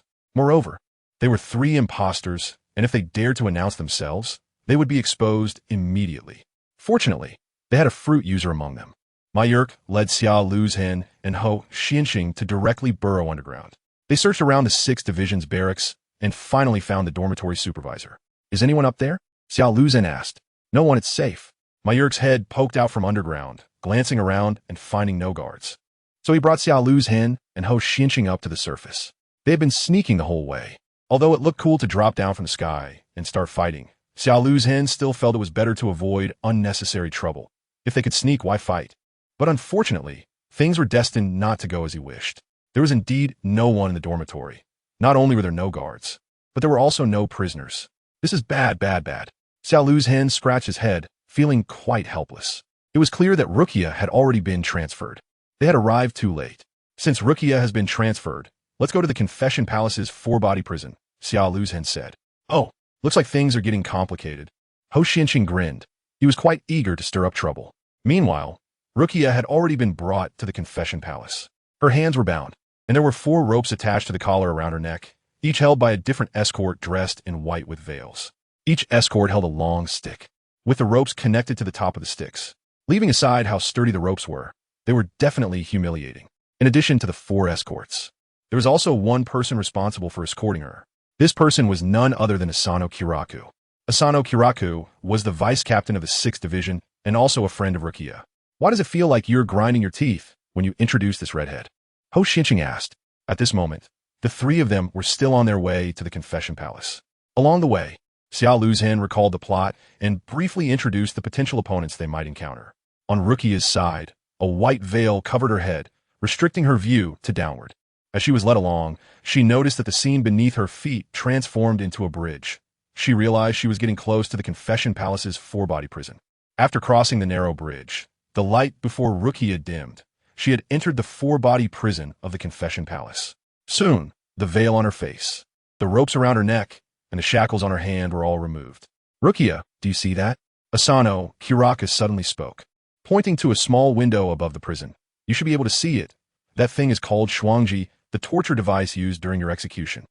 Did he really say that? He's even more straightforward than Old Star, and he hasn't been single his whole life. Ho Xianxing said in disbelief. Yeah, he really said that. He initially seemed like a small-time thug. As expected, the type of person I hate most in this life is someone with red hair who has random tattoos on their forehead, Xiao Luzhen said, his resentment nearly transforming into a tangible black mist. Calm down, don't get excited. That Christine is also a redhead, Mayurk advised from the side. That's different. All right, I'll focus on that Asano Kiraku then. Xiao Luzhen stopped pretending and made it clear. As they spoke, the 3 of them could already see the white tower of the Confession Palace. After finishing the conversation with Rukia, Asano, Kiraku, and the 4 escorts left. The heavy door of the 4-body prison in the Confession Palace closed with a loud bang. At this point, Rukia was not in the mood to wallow in self-pity. She had just learned from Asano Kiraku that Ichigo and the others had rushed over from the living world to rescue her. "Everyone, please don't get into any trouble," Rukia murmured. Just as her gaze aimlessly wandered around the prison, she suddenly saw 3 heads popping up from the ground. Although she had a somewhat carefree personality, she was not the kind to be foolishly bold, and the sudden appearance of 3 heads on the ground shocked her into a scream. As soon as Rukia screamed, Mayurk hurriedly lifted the 3 heads out of the ground. "Rukia-senpai, calm down, Xiao Luzhen said. Seeing 3 people popping up from the ground, Rukia was indeed very flustered, but it was much better than seeing 3 heads. Rukia calmed herself and looked at the 3 people who suddenly appeared, asking, "May I ask who you are?" At the same time, Rukia couldn't help but feel that one of them looked somewhat familiar. "Rukia-senpai, it's been a long time. I don't know if you remember me. I'm Shinjiro Kasad," said Shinjiro. "Kasad? Shinjiro?" Rukia's eyes widened slowly. How could she forget? It was the first time she received a love letter, which left a deep impression of Shinjiro Kasad on her. Moreover, there was something else she had always kept in mind. She was present when the captain of the 13th Division led a team to hunt down the transformed hollow. "Shinjiro Kasad. Shinjiro Kasad, didn't you already die?" Rukia asked. "Rukia-senpai, explaining this is complicated. I prefer to explain it to you later when we have the chance. But for now, please believe me, we are here to rescue you," Shinjiro said sincerely, half squatting down to look at Rukia. Rukia stared into Shinjiro's eyes, still hesitating in her heart. After Rukia was imprisoned in the Confession Palace's 4-person cell, Renji Asano planned to leave the Confession Palace and return to the squad's dormitory. As he walked over a small bridge and hadn't gone far, he encountered Sosuke Aizen around the corner. "Long time no see, Renji," Aizen said with a gentle smile. Being the captain, Aizen's amiable personality made it hard for Renji to refuse. So he decided to walk with Aizen and chat. Before long, however, they suddenly heard Rukia scream. Renji quickly turned back and ran towards the Confession Palace's 4-person cell, with Aizen following closely behind. The two arrived at the cell only to find Rukia had vanished, leaving the prison empty. Aizen adjusted his glasses, the lenses reflecting white light, concealing his gaze and thoughts. Chapter 188. The 13th Division of the Godai is, in a sense, also a brewery. Aizen pushed up his glasses, surprised by the unexpected turn of events, managing to take Rukia away right under everyone's noses. Renji panicked and, after apologizing to Aizen, left immediately. Soon, the alarm rang throughout Suriidai, and all the squad leaders received the news. Squad members began to patrol Suriidai, trying to search for Rukia's whereabouts. But it was as if Rukia had evaporated, with no trace at all. After receiving the news, several squad leaders arrived at the 4-person cell in the Confession Palace, including Soifun, the captain of the 2nd Division, Jin Ikamaru, the captain of the 3rd Division, Sosuke Aizen, the captain of the 5th Division, Byakuya Kichiki, the captain of the 6th Division, Shunsui Kairaku, the captain of the 8th Division, and Shinjiro Yukitake, the captain of the 13th Division. This lineup was too extravagant. Anyone unaware would think Suriidai was preparing to go to war. However, if one were to analyze it, the only captain truly here for duty rather than for fun was probably Soifun. Aizen wanted to see who had disrupted his plans. Jin, on the surface, was here for amusement, but as Aizen's ally, he naturally came along and was secretly observing as an undercover. Byakuya, who had a sister complex, seemed concerned about the prison break incident, considering that the prisoner had disappeared after being escorted by the 6th Division's vice-captain. In reality, he was worried about Rukia's safety and hurried over to check. Yukitake didn't have such layered motives. After all, Rukia was his squad member, and his concern for her was evident. Shunsui was simply waking up after a hangover from the previous day and ran into his friend Yukitake while taking a walk. So he came over to have some fun. In truth, the Captain Commander Yamamoto was having a tough time.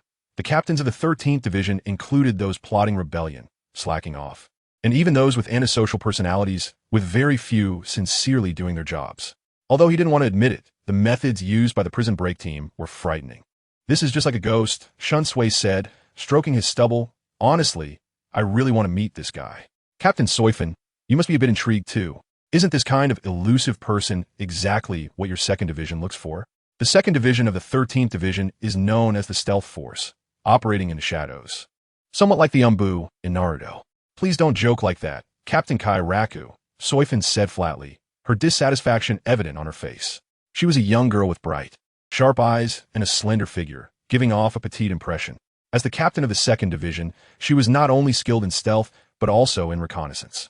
She was observing in the prison, trying to find traces of the jailbreakers. Just as Shun Sui had said, the jailbreakers were indeed somewhat terrifying, leaving behind almost no clues. Could they have used some special Shinigami blade ability? Soifan pondered. Suddenly, Soifan noticed something unusual. Just as she was about to speak, a person came running over, making a commotion. Captain! Captain! It was a chubby man wearing a large gold chain around his neck and a big gold watch on his wrist. This person was Chikage Maeda, the vice captain of the 2nd Division. Although he was a vice captain, he didn't look like a member of the 2nd Division at all. He gave the impression of someone who got in through the back door. Maeda, speak quickly, don't make a fuss, Soifan yelled, covering her face in embarrassment at having such a vice captain. Yes, captain. We found this outside the confession palace. Maeda pulled out a collar, which was the one previously worn by Rukia. To be precise, it could no longer be called a single piece. It had turned into a pile of broken shards. Wow. We need to reassess the jailbreaker strength. Shun Sui leaned in to look at the collar remnants. This collar was made of a special metal, and he initially thought the jailbreakers would use some special ability to unlock it, but it turned out they simply broke it with brute force. However, we haven't come away empty-handed, Soifan suddenly said. She looked at the ground, where there was a small, uneven patch. The confession palace was built from spirit stone, so such unevenness should not occur. Following Soifan's gaze, Jin also spotted the uneven area on the ground, which looked as if melted butter had solidified again. Jin suddenly remembered a few guys, the 3 people from yesterday, near the west gate. It seemed the situation had indeed become more interesting. Meanwhile, Shinjiro and his group had already taken Rukia out of Suriidai and arrived at the Rakongai. After coming from underground to the surface, Rukia still found it hard to believe. This ability could allow someone to move freely underground, and since this person didn't seem to be carrying a Shinigami blade, how did his ability come about? Shinjiro, now that Rukia is rescued, what should we do next? Miko asked. Go find Yoruchi and the others, Shara said. He originally planned to take Rukia back to the Kasada family, but now the Kasada family was also in turmoil. So he focused on the power that Yoruchi represented, which could at least temporarily protect Rukia. Are we going to let them return to the living world? Mayur continued to ask. Of course not. Just taking Rukia away won't end this. We must wait for Aizen to get anxious. We need someone to take the blame, Shara replied. Captain Aizen? What does this have to do with Captain Aizen? Rukia, who had been quietly listening, suddenly asked upon hearing Aizen's name. It's quite complicated, but don't you find it strange? Rukia, why has your execution time been suddenly moved up? Let me think about where to start. Let's first talk about Aizen Susuk's Zanpakuto ability. Kyoka Suigetsu can completely hypnotize a person's 5 senses, Shara said. He suddenly thought of a good idea. What if he printed the abilities and weaknesses of Kyoka Suigetsu on flyers and distributed them everywhere? Just as he was about to continue, a shadow suddenly darted out from the shadows. Shiru, Mayurk, and Ho Xianxing all glanced over. The shadow was heading toward Shiru. Shiru immediately drew his sword to block it. With a clang, sparks flew from Shiru's sword. The shadow spun in the air and finally landed on the eaves. What an impressive little ghost. Each one of you can actually see my figure, said the black cat Yoruchi. Chapter 189. An unfriendly meeting just in time, Yoruchi Senpai. We were just about to look for you, Shara said, sheathing his Zanpakuto. Oh, why should I believe you? Yoruchi squinted. What if you're spies sent by the Soul Society? Yoruchi had already guessed that these 3 were likely from another force, but she still probed. Wanted to see the reactions of these 3. That's fine. At worst, we can take Rukia Senpai to farm a boss, Sheriff said with a grin. Sound good that way. The experience and loot from the big boss won't have to be shared with anyone else, Ho Xianxing echoed. It seemed everyone had to gather together, and Yoruchi sighed. Follow me. After that, Yoruchi led Shiru and the others to Shiba Kakaku's residence. Shiru had seen the appearance of Shiba Kakaku's residence in the anime, but upon actually arriving, he was still in awe of the building. If you were to say it was conspicuous, it was built in a desolate and remote place. If you were to say it was inconspicuous, its shape was too unique. Between 2 low, neon-style houses stood a giant hand, and between the hands held a flag that read Shiba Kakaku. Behind the house, there was also a huge chimney. Under Yoruchi's guidance, Shiru pushed the door of the house aside, revealing a staircase leading downwards.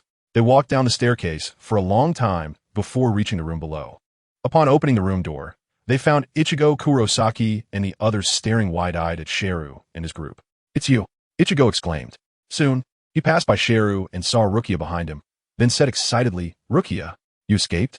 Hearing Ichigo call Rukia's name, Ishida Yuryu, Inoue Orihime, and Chad stood up one after another. Ichigo, and everyone, I'm back, Rukia stepped forward and said, "Now that Rukia has been rescued, can we go back?" Inoue Oraheim asked, putting her arm around Rukia. However, Shiru suddenly spoke up, "Not yet." "What?" Ichigo and the others looked at the three uninvited guests. The divide between Shiru's group and Ichigo's was clear. If Hashigami were here, the atmosphere might be better, but Hashigami was not present. At this moment, Ichigo was still far from mature, carrying that impulsive and noisy energy typical of a protagonist from Weekly Shonen Jump. Shiru's group was not familiar with Ichigo either. Shiru himself had no good feelings towards Ichigo. Mayurk was also unwilling to put on a smiling face to engage with Ichigo. As for Ho Shinshing, he was the one with the worst temperament among the three. "Although I'm very grateful to you for rescuing Rukia, we still need to clarify why we can't leave." Ichigo first expressed his thanks, and then began to inquire about Shiru's identity. "Because the matter is far from over," Yoruichi suddenly interjected. However, her speaking eased the atmosphere. "Mr. Yoruichi, Rukia has already been rescued. Why is the matter not over?" Ishida Yuryu asked. Unlike the others, Rukia did not look at Yoruichi, but instead at Shiru, feeling that he knew many things. But upon seeing Shiru, memories surged back for Rukia, and her expression became complex. "Don't worry, everyone, please take a seat. I have some questions for this gentleman," Yoruichi said, looking at Shiru. The three of them did not continue to stand and sat cross-legged on the tatami. Yoruichi's cat-like eyes sharpened, and she asked, "If I guess correctly, you should be Mr. Kasada Shinjiro, right?" Although it was a question, her tone was very certain. Shiru nodded to acknowledge his identity. "Forgive my boldness, but according to my memory, you should be dead. How did you come back to life?" Yoruichi continued to ask. "Dead?" Ichigo and the others were all surprised. Rukia gripped the fabric of her clothing tightly, her hands unconsciously tightening. "The Kasada Shinjiro of this world should be completely dead, having been directly killed after turning into a hollow, and I am not the Kasada Shinjiro of your world," Shiru said. "A Shinigami turned into a hollow? What?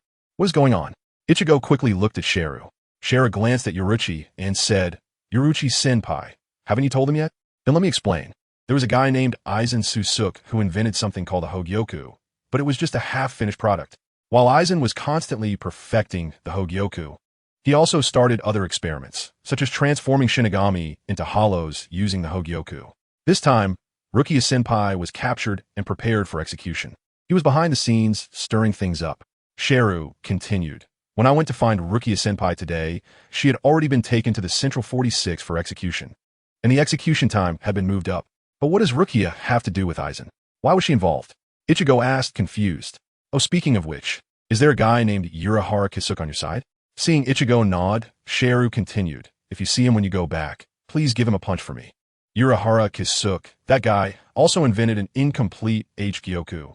Aizen wants to take Urahara's H-Gyoku as well, to merge the two H-Gyokus and evolve into a complete one. What does the H-Gyoku have to do with Rukia? Ichigo Kurosaki was completely confused, because Urahara's H-Gyoku is currently hidden in Rukia's body. Shinjiro pushed up his non-existent glasses and said, "What?" Everyone expressed disbelief. They had never heard of such a thing. And even Rukia looked surprised. Mr. Shinjiro, I want to ask, what exactly is this H-Gyoku?" Inoue Oraheim asked sweetly, raising her hand. "It's probably something like a universal wish machine. I'm not really sure," Shinjiro replied. "So what we're doing now is dealing with Aizen. Once Aizen is dealt with, everything else will fall into place." Chapter 190. From now on, the protagonist of Bleach is me, Rukia. Urahara really went too far, hiding such a dangerous thing in Rukia. Inoue Oraheim complained softly. "But we can't take it out now. If we want to extract the H-Gyoku, we still have to trouble Urahara or Aizen." Shinjiro scratched his head. At this moment, Ho Shinshing suddenly said, "Why take it out? Let her digest that H-Gyoku. It won't cause any trouble since it hasn't developed consciousness yet." "Old Ho, don't joke about this right now." Shinjiro waved his hand, suddenly realizing, "Are you serious?" Ho Shinshing nodded and said, "It's not difficult. I have a way to temporarily let her enter the realm of the gods." "The realm of the gods? I'm already a Shinigami," Rukia said.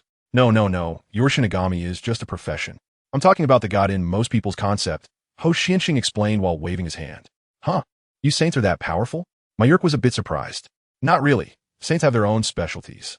I'm a bit special since my mother is Athena," Ho Shinshing said with a smile, dropping a bombshell in the most casual tone. "Huh, Athena." A chorus of surprised voices nearly shattered the cups. Although Rukia didn't know who Athena was, she was surprised as well. After the shock, Rukia looked at Ichigo and asked, Who is Athena? Athena is one of the 12 main gods of Olympus in Greek mythology, the goddess of wisdom and war. Ichigo hurriedly explained to Rukia, then turned to Shinjiro and Mayurk, asking, "Aren't you guys companions? Why are you both so surprised?" Shinjiro and Mayurk remained in a state of shock, their expressions reflecting a flavor reminiscent of the Land of Harmony. Coming back to their senses, Mayurk lifted his slightly dislocated jaw and said, "Because we didn't know either. Why didn't you tell us about this, old ho?" "Huh, I didn't tell you guys. But it's not a big deal, so don't worry about it," Ho Xianxing said nonchalantly. That's too Versailles. Shinjiro and Mayurk thought the level of Versailles was about to overflow. Saints, huh? Yoruichi had been eavesdropping on their conversation, trying to find useful information. However, there was so much useful information that Yoruichi was a bit overwhelmed. What another world? What saints? And now there's Athena too. Yoruichi had so many questions that he couldn't ask them all, but the most important thing was still how to deal with the H-Gyoku inside Rukia. Old ho, is digesting the H-Gyoku reliable? Shinjiro asked. Very reliable. There's basically no danger. The only problem is, Miss Rukia, do you trust us? Ho Xianxing looked at Rukia. Rukia hesitated for a moment, and then said, if what you say is true, that Captain Aizen is the mastermind behind this, then it will be very difficult ahead. I don't want to be a burden to everyone. She looked at Shinjiro and asked, can I trust you? Shinjiro smiled and nodded, saying of course Rukia-senpai. Then let's begin. Do we need to prepare anything? Rukia asked, feeling a bit nervous. Not really, we can start now. If we're quick, we can still make it for a meal. I will temporarily unlock your senses beyond the 5 senses. You need to find the H-Gyoku inside you, communicate with it, and control it. It doesn't matter if you don't understand. Once you find the H-Gyoku, you'll know what to do. Alright, let's begin. Ho Xianxing finally stopped smiling and started to burn his small universe, an astonishing aura emanating from him. The serpent-bearer pendant on his chest sensed the small universe and emitted a dazzling light. Ichigo and the others watched as it seemed a universe appeared behind Ho Xianxing. 6th sense, 7th sense, 8th sense. After Ho Xianxing raised his small universe to the 8th sense, he stopped, maintaining his strength at that level. At this moment, the usually frivolous Ho Xianxing also exuded a sense of holiness. For just digesting the H-Gyoku, the 7th sense should be enough. He closed his eyes and extended his left index finger, where a small spinning nebula appeared at the tip. At that moment, his figure suddenly transformed into light spots. In the next second, he reappeared in front of Rukia. The nebula flew from Ho Xianxing's fingertip and imprinted itself on Rukia's forehead. The instant the nebula touched Rukia's forehead, she felt her body being launched away, instantly flying out of the Earth, the solar system, and even the Milky Way at speed surpassing light. Countless stars flowed before her eyes, only to disappear, turning into boundless darkness. She felt her 5 senses gradually fading, unable to see, hear, or feel anything. She didn't know how long she drifted in this void when Rukia suddenly had a peculiar feeling, experiencing the world with an entirely new sense. At that moment, she flew back from the edge of the universe, returning to her body. In a space, a massive, irregular gem shimmering with blue-black light floated there. It seemed to sense Rukia's arrival. The H-Gyoku, which had been pulsing like a heartbeat, suddenly burst forth with brilliant light, as if trying to expel Rukia. Rukia felt something and suddenly looked beside her. A beautiful woman in white clothes and white hair quietly appeared next to her. The woman locked eyes with Rukia using her ice-blue pupils, and they both understood something. Then, the two held hands and flew towards the H-Gyoku. After the nebula was imprinted on Rukia's forehead, Ho Xianxing flashed back to his original spot, exiting the 8th sense state. This time I really lost a lot. Zhu Zhun, remember to treat me to a meal when we get back. Ho Xianxing leaned back and lay directly on the ground. Meanwhile, Rukia kept her eyes tightly closed, maintaining a kneeling posture, seemingly falling into a deep sleep. Soon, white streams of light suddenly appeared around her, encircling her body.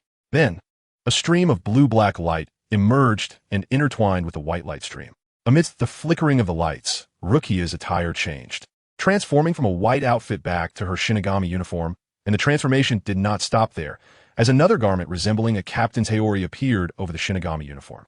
At the same time, Rukia's Zanpakuto, Sodi no Shiryuki, hung quietly at her waist. Chapter 191. The captain of the Godii 13 comes knocking the light around Rukia slowly faded, and she gradually opened her eyes. Her originally black pupils had turned purple, sparkling with the brilliance of stars. Rukia blinked a few times before her pupils returned to their normal black color. Yoruichi glanced at Rukia and then at the collapsed H-Senkai. This guy is something else. He actually did it. Now, Rukia exuded an aura that even Yoruchi found daunting. "Thank you so much. I don't know how to repay you." Rukia expressed her gratitude. "It's nothing. You're welcome." Sunkai waved his hand, suddenly recalling something. He pulled out a scroll from somewhere and tossed it to Rukia. "If you really want to repay me, read this." "What is this?" Rukia asked, puzzled. As she opened the scroll and began to read slowly, "Sh Gen Mu Sh Gen Mu." Seeing the indecent words that followed, Rukia grabbed the scroll and smashed it against Sunkai's face, roaring, "What the hell is this?" However, she had not yet adapted to her new powers, and the scroll hit Sunkai's face with such force that he rolled away, crashing through several walls before coming to a stop. Observing the bizarre, destructive power, not only Ichigo and the others were alarmed, but even Rukia herself found it hard to believe. Although Sunkai had been sent flying due to his thick skin, the scroll bounced back. Mayurko reached out to catch the falling scroll, curiously opening it to take a look, while Shajin also leaned in to see. Sh Gen Mu Sh Gen Mu, the toilet machine from the other day, little new pants, Nibitani's life. Shajin read aloud. "Isn't this from Gintama? Even now, you're still playing with voice actor references." Mayurko responded first. "In Gintama, there's a character named Yagyu Kubi, whose voice is similar to Rukia's." The bizarre text recorded on the scroll was a classic line from Yagyu Kubi. "Ah, so it's Gintama. No wonder old H-san is racing down the path of a comedic character. You should watch less of this stuff," Shajin said. Hey. Why are you still discussing this? Your comrade was just sent flying." Ichigo shouted, nearly driven mad by their thought processes. Ha, what a pity. I didn't get to hear the whole thing." Sunkai stood up from the ground, looking as if nothing had happened. "Then we should take our leave," Shajin said as he stood up, no longer worried about Rukia. Currently, he was preparing to return to the Kazed family to further contemplate how to continue the already chaotic plot. "You're leaving just like that? What about us? Do you need our help?" Ichigo asked. "If you really want to help, just stick to the original plan. Wait until you break into the Soul Society, cause a commotion, and draw Aizen out," Shajin replied. In the original story, Ichigo and the others completed their training and used the cannonball invented by Shiba Kakaku to enter the Soul Society, triggering a massive uproar in the 13th Division. Shajin wanted to follow the original plot and let Ichigo and his group stir the waters of the Soul Society. If it didn't stir the waters, Aizen's Sook wouldn't be so easily provoked. They needed to give him a chance. After conversing with Yoruchi, the three of them prepared to leave. Perhaps due to Rukia's arrival, Shajin hadn't seen the host here, Shiba Kakaku, at all. In the original work, Shiba Kakaku's older brother, Shiba K10, died at Rukia's hands. It seemed Shiba Kakaku still had some lingering feelings, but with Yoruchi present, there might be communication between Shiba Kakaku and Rukia. After leaving Shiba Kakaku's house, Shajin, Mayurko, and Sunkai returned to the Soul Society. This time, they entered through the ground, opting not to make a grand entrance. Not long after returning to the Kazed family, Shajin received news that a group of people had come to visit Kazed Rurikayo. These people were the captains of the Godii 13 who had just gone to the Kin Palace's 4-cell block. On the day they arrived, Mayurko made a grand entrance using his abilities, which was seen by many Shinigami. Due to today's prison break incident, the Shinigami responsible for capturing Rukia and her accomplices accidentally learned about this matter while gathering information.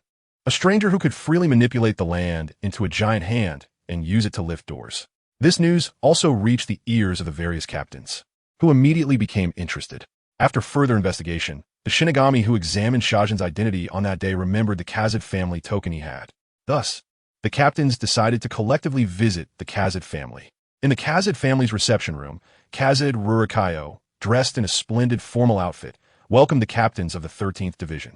Meanwhile, Shajin, Mayurko, and Sunkai found a secluded area to eavesdrop on the happenings inside the room.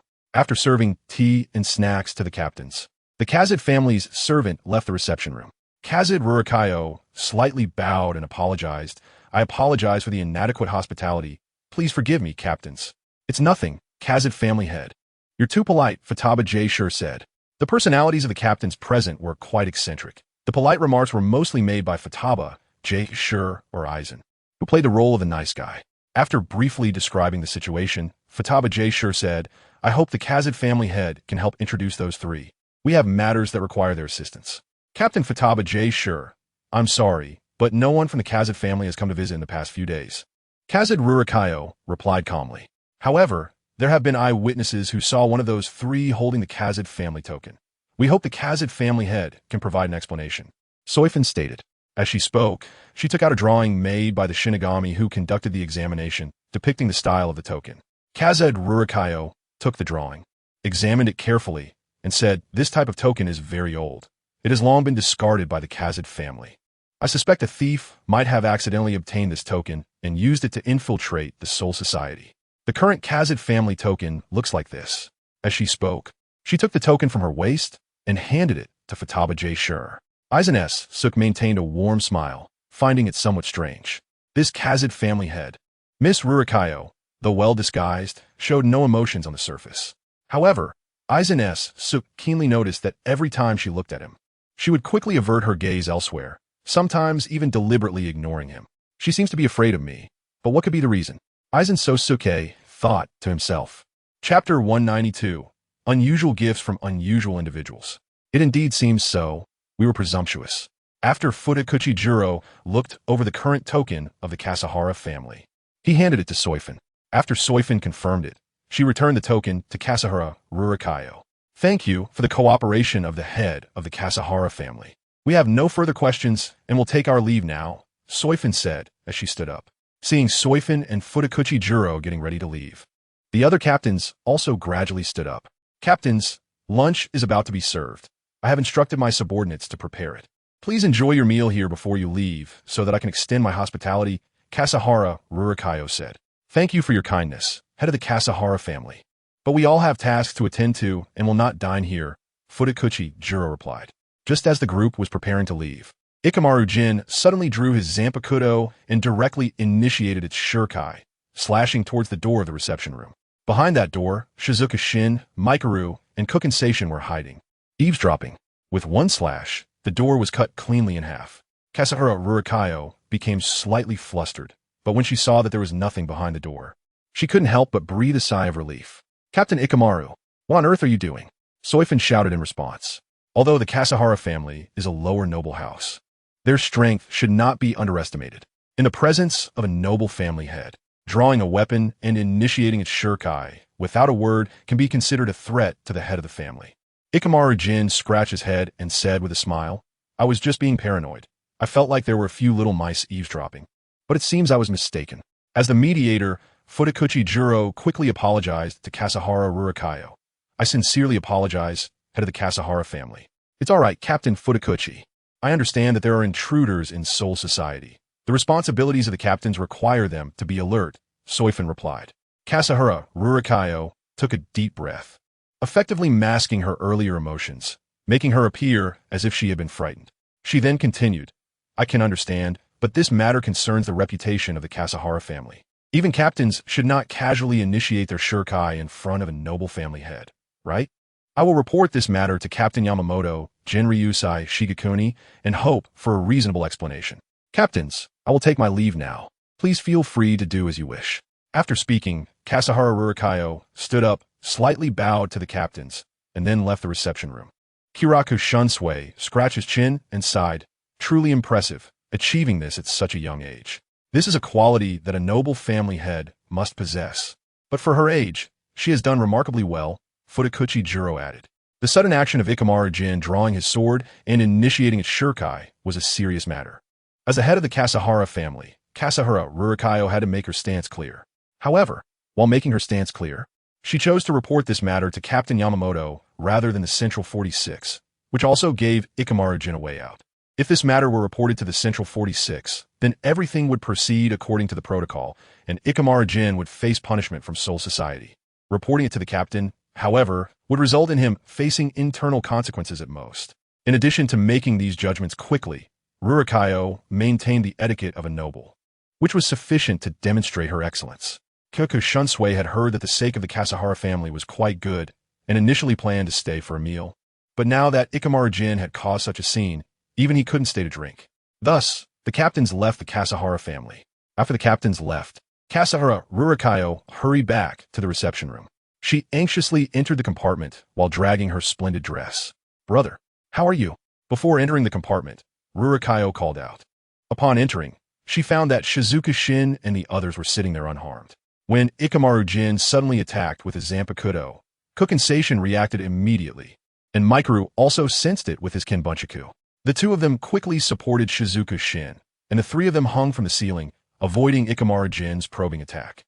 Don't worry, Rurikayo. We're fine, Shizuka Shin said, hugging Rurikayo and patting her head. By the way, this is the first time I've seen you in this outfit. You look like a delicate doll now. Rurikayo, can I take a picture? You look too beautiful right now, Shizuka Shin said, taking out his phone. Although there was no internet, he could still take pictures. Huh? Okay, Rurikayo said, feeling a bit shy. She awkwardly posed in various ways while Shizuka Shin kept clicking the shutter. Sigh, this brother complex is hopeless, Mikaru commented from the side. I'm not a brother complex. It's just a love for beautiful things. Isn't my sister one of the most beautiful things in the world? Shizuka Shin retorted. Hearing her brother say this, Rurikayo's face turned even redder. After the photos were taken, Shizuka Shin quickly set the photo of Rurikayo as his phone's wallpaper. Brother, is this also a phone? Rurikayo asked. As the young lady of the Kasahara family, Rurikayo could freely visit the real world. She had been there a few times and was aware of the technological developments. However, the technology in this real world had not yet reached the level of Shizuka Shin's world, roughly equivalent to the state of technology around 2007 to 2008. Yes, this is also a phone. The one I had in the world I traveled to was similar to this. However, this phone was made for me by a friend of mine. See Chapter 61, where Hashikage and the others go to a convenience store. Hey, Mikaru, lend me your phone for a moment. Hearing Shizuka Shin say this, Mikaru took out his phone and handed it to Shizuka Shin. Shizuka Shin connected the two phones via Bluetooth and transferred the photos he had just taken. Then he took out his SIM card and handed the phone to Rurikayo. Here. Brother returned quite suddenly this time and didn't bring any gifts. This phone isn't brand new, but it's full of high-tech features. Rurikayo tentatively reached out her small hand and took the phone from Shizuka Shin's expectant gaze. Brother, how could you give me a used item? Rurikayo pouted her little face, but even so, you passed this time. Sigh, Zhuzhun, this isn't fair. You suddenly give a gift. Making us seem like we're coming empty-handed to crash a meal, Micro joked. Shizuka Shin was not polite and walked over to Rurikayo, extending his hand towards Mikaru and Kukin-Seishin, saying, Exactly, if you have something good, hurry up and take it out, come on. Asking for gifts for his sister. Shizuka Shin felt there was nothing embarrassing about it. Kukin-Seishin rummaged through his pocket and pulled out a pendant. The pendant is an irregular blue gemstone, with many golden stars inside that constantly shift, forming various constellations. This is the pendant my mother prayed for, containing the power of the constellations. Ho Xianxing handed the pendant to Xia Luzhen. Xia Luzhen helped Liuli Qianchao put on the pendant, and Liuli Qianchao shot a glance at her brother before looking at Ho Xianxing and solemnly expressing her gratitude. Old Ho, you are so generous. Now I have nothing to give, Mayurk said. Unlike the wealthy Ho Xianxing, he didn't have much on hand. After thinking for a moment, Mayurk decided what to gift. He clasped his hands together, and a golden light leaked through his fingers. Soon, he opened his palm to reveal a golden, translucent stone. What I'm giving can't compare to old Ho-S, but it's better than nothing. This stone can summon 2 earth spirits. Please accept it, Mayurk said. You're too polite. Thank you very much, Lili Qianchao said as she accepted the stone. Chapter 193. Equipped and ready to do as one wishes while Xia Luzhen was enjoying a pleasant lunch, Kurosaki Ichigo was still training hard. Their original plan was to use the spirit orb core made by Shiba Keika and combine it with that huge chimney to shoot into the Soul Society like a cannonball. This spirit orb core is a translucent sphere about the size of a basketball, into which spiritual energy is injected to form a spherical shield of spiritual energy around the user. Except for Kurosaki Ichigo, everyone else had basically succeeded. Although Ichigo could generate a massive amount of spiritual energy, he clearly didn't know how to use it. In his hands, the spirit orb core only emitted a blinding light, but couldn't create the spherical shield. Rukia, watching from the side, couldn't stand it any longer and stepped forward to guide him. By afternoon, Ichigo had nearly mastered the use of the spirit orb core. At the same time, Kisaragi Ruichio, accompanied by 2 guards, went to the 1st Division S barracks to meet Yamamoto Jeanri, Sai, Shigekuni, and report on what Ikemura Jin had done at the Kisaragi family today. Is that so? My captain has caused you trouble. I apologize on behalf of Ikemura Jin, Yamamoto Jeanri, Sai Shigekuni said. There is no need for you to do that, Captain Commander. I just wanted to report this to you. Now that I have conveyed it, I will take my leave, Ruichio said, bowing to Yamamoto before leaving the Captain Commander's office. As she left the 1st Division barracks, Ruichio walked back to the Kisaragi family with her guards. She was in a good mood. She didn't actually want to pursue the matter, but as the head of the family, she had to maintain her stance. On the way back, she fiddled with her phone and hummed a song she had heard from her brother's phone. Just then, they were stopped by someone. Kisaragi family head. If you have time, could we chat? Aizen Suk adjusted his glasses, blocking the way. Although he spoke in a tone of negotiation, he showed no intention of moving aside. Ruichio felt a bit nervous. She had already heard about Aizen Suk from her brother. When she first heard it, she didn't quite believe that this highly regarded captain in the Soul Society could be such a mastermind. But due to her trust in her brother, Ruichio chose to believe him. According to her brother's description, this Captain Aizen was indeed quite terrifying. Captain Aizen, may I ask what you want? Ruichio tried to calm herself and spoke in a composed tone while thinking of ways to get away. It's nothing serious. I'm just curious. Today, at the Kisaragi family, you seemed quite afraid of me, and I'd like to know the reason, Aizen asked with a smile. What do you mean, Captain Aizen? Did I fail in my etiquette? If so, I apologize for my rudeness, Ruichio replied evasively. This road, which should have had a lot of foot traffic, was now deserted. At that moment, the pendant around Ruichio's neck changed, and the stars in the gemstone formed the shape of Virgo. A bell sound emanated from the pendant, making Ruichio feel the world shake, and her mind became clearer. In front of her, Aizen Suk had drawn his Zampicat without her noticing. Ruichio instantly realized this was the ability of Mirror Flower, Water Moon, as her brother had mentioned. She turned to her two guards, who were still in a dazed state, clearly affected by the illusion. Suddenly, the two guards moved, drawing their swords to attack Ruichio. Ruichio rolled to dodge in a panic, unsure whether to be relieved or not. This afternoon, she thought it wasn't a big deal and didn't bring in Agami and Saragami, only two ordinary guards. However, if she had brought in Agami and Saragami, she definitely wouldn't have been able to dodge that attack. Oh, you can actually break free from the influence of Mirror Flower, Water Moon. There is indeed something unusual about you, Aizen Suk said, still smiling, looking like a nice guy. However, this demeanor made Ruichio feel disgusted. It was unclear what the two guards saw under the influence of Mirror Flower, Water Moon, but they swung their swords at Ruichio desperately. Ruichio took out the golden stone that Mayurk had given her, hoping it would work now. With a thought, the golden crystal in her hand emitted light, and two giants made of stone and earth, over 2 meters tall, emerged from the ground. The two earth spirits stood beside Ruichio, swinging their arms to directly knock the attacking guards away. What an interesting ability. Is this the hidden power of the Kisaragi family? Let me see it well. Aizen Suk said while stepping forward with Shuanpa, attacking with his sword. The speed of Shuanpa caught the earth spirits off guard.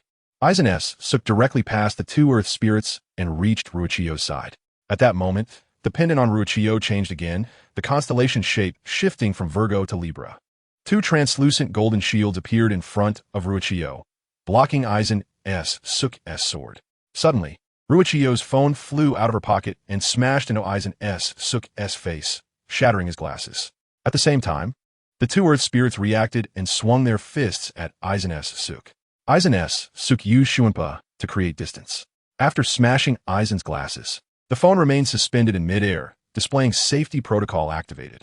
As the protocol initiated, the phone suddenly disassembled into countless parts, which reassembled into a nearly 2-meter-tall red and white armor. This was the Ultra Armor, created by Starlight One as a whimsical imitation of the mobile Ultraman. He never imagined that the first appearance of the Ultra Armor would be in the world of the Shinigami. After identifying the target, the thrusters behind the Ultra Armor suddenly opened up, and the armor charged directly at Sosuke Aizen. Two grooves popped open on the armor's arms, and light blades emerged from within. The Ultra Armor swung its arms towards Aizen, who parried with his sword. Sparks flew between the beams and Aizen's Zampicudo, accompanied by sizzling sounds. Oh, another unfamiliar thing. This looks troublesome, Aizen thought to himself. He tried using Kyoka's Suigetsu, but it seemed ineffective against this machine. He had no choice but to attack the Ultra Armor with his swordsmanship and Kido.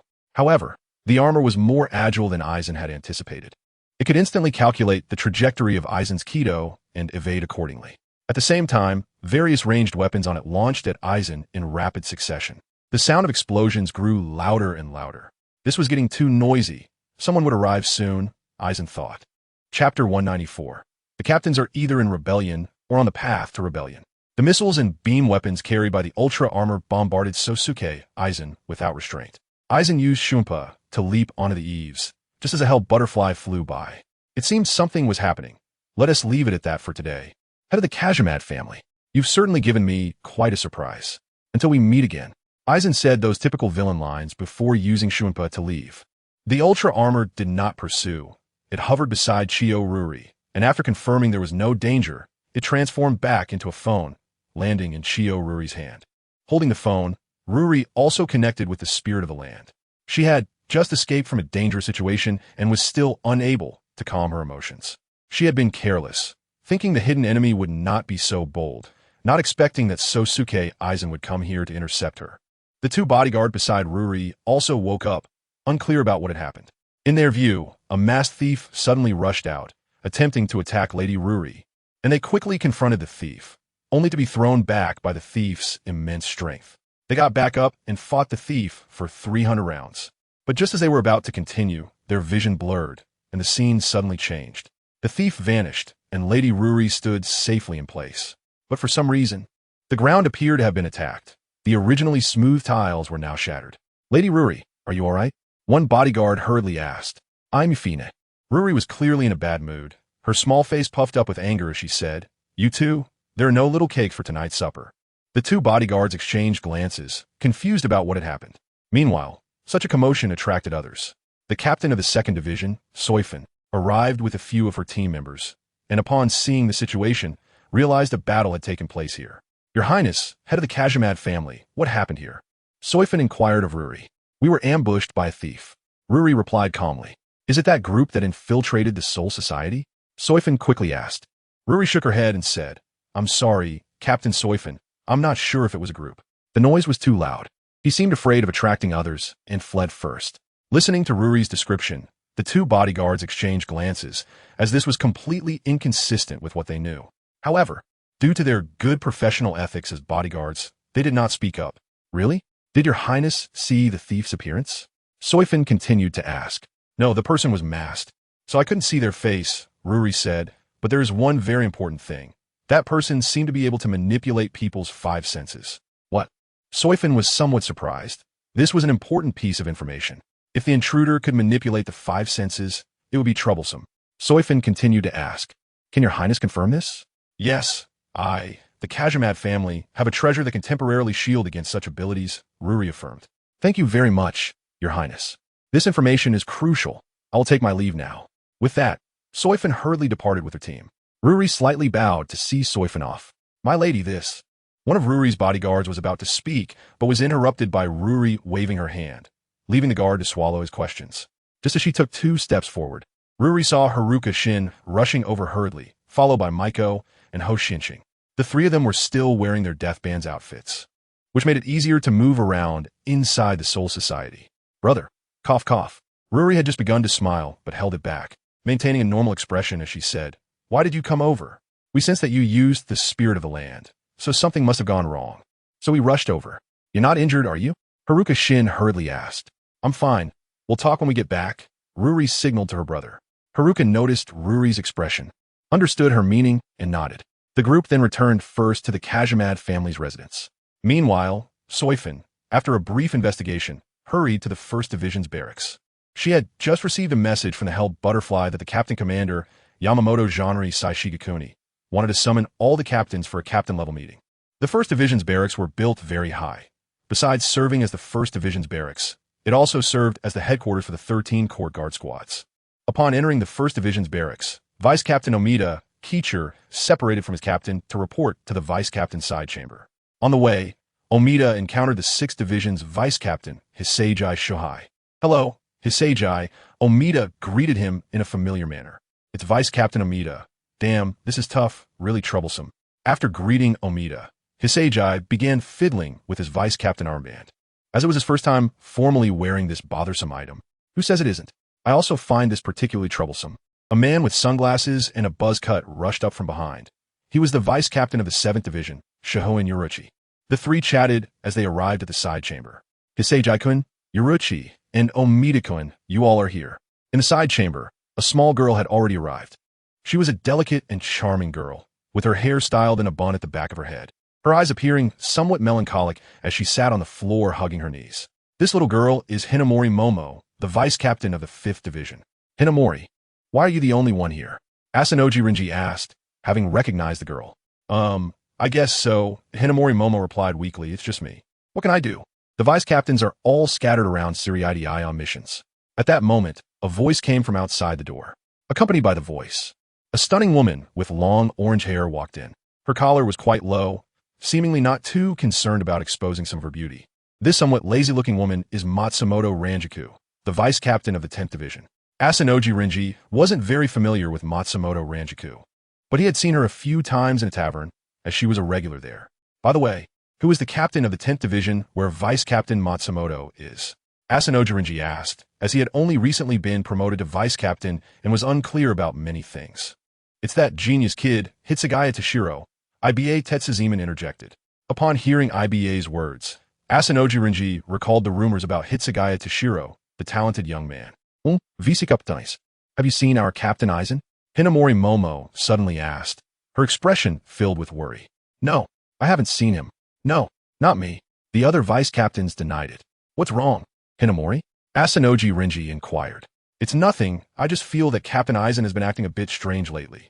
Hinamori Momo rested her chin on her knees. Since this morning, he has been acting weird, and when I ask him, he doesn't say anything. I don't know what to do. As she spoke, the worry on Hinamori Momo's face grew stronger. There's no need to worry. Nothing will happen. This assembly will be disbanded soon, Asanoji Rinji said, trying to comfort her. But his tone didn't quite sound reassuring. Despite Asanoji Rinji's words, Hinamori Momo remained anxious. She felt that Captain Aizen had become increasingly unfamiliar to her. What's going on? What has happened to Captain Aizen? Hinamori Momo thought to herself. Are you really planning to go? Kurez Furuchi looked at the group in front of her.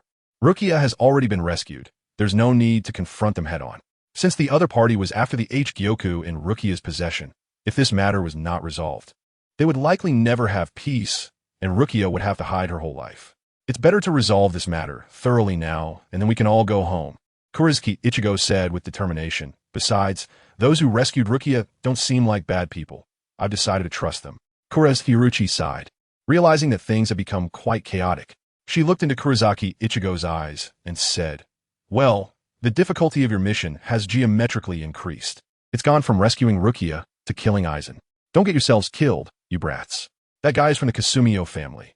If things go wrong, you can immediately run to the Kasumio family for help. At least Siriidi will take it easy for a while because of the nobles. Then Yoruchi turned to Rukia and asked, Rukia, you know the location of the 5th Division headquarters and the Kasumio family mansion, right? Rukia nodded, saying, don't worry, I know. Yoruchi nodded as well. Although the task had become more difficult, there were many unexpected boosts. For example, after absorbing the H-Gyoku, Rukia's current state was still unknown to Yoruchi. Looks like I need to prepare early and contact Urahara Kisuke later, Yoruchi thought. After thinking for a moment, Yoruchi added, if you get captured, try to contact members of the 4th Division, 6th Division, 8th Division, 10th Division, and 13th Division. Tell these captains what you know. They're likely to listen to your explanations and provide some help. Of course, you can also directly contact the captains of these divisions. After hesitating for a moment, Yoruchi added, the captain of the 2nd Division is also an option. Just mention my name, and she will ensure your safety. Kurizaki Ichigo counted on his fingers and realized that there were only 13 Godei, 13 divisions in total. So suddenly there were 6 divisions that could potentially offer help. Suddenly, Kurizaki Ichigo felt that this mission didn't seem so difficult after all. Even so, you must not let your guard down. Everyone, make sure to come back alive. Kurizaki Yoruchi warned in the end. Now that it wasn't completely dark yet, Kurizaki Ichigo and his group decided to wait a bit longer and wait until nightfall to launch their surprise attack on Siriidi. Gradually, the moon rose high in the sky. At the 1st Division headquarters, Shihoin Yoruchi hummed a tune as he slowly walked to the meeting room and pushed open the large door. Looks like everyone is here. Well, let's discuss some recent matters. Captain Commander Yamamoto, Jinri Usai, Shigekuni said.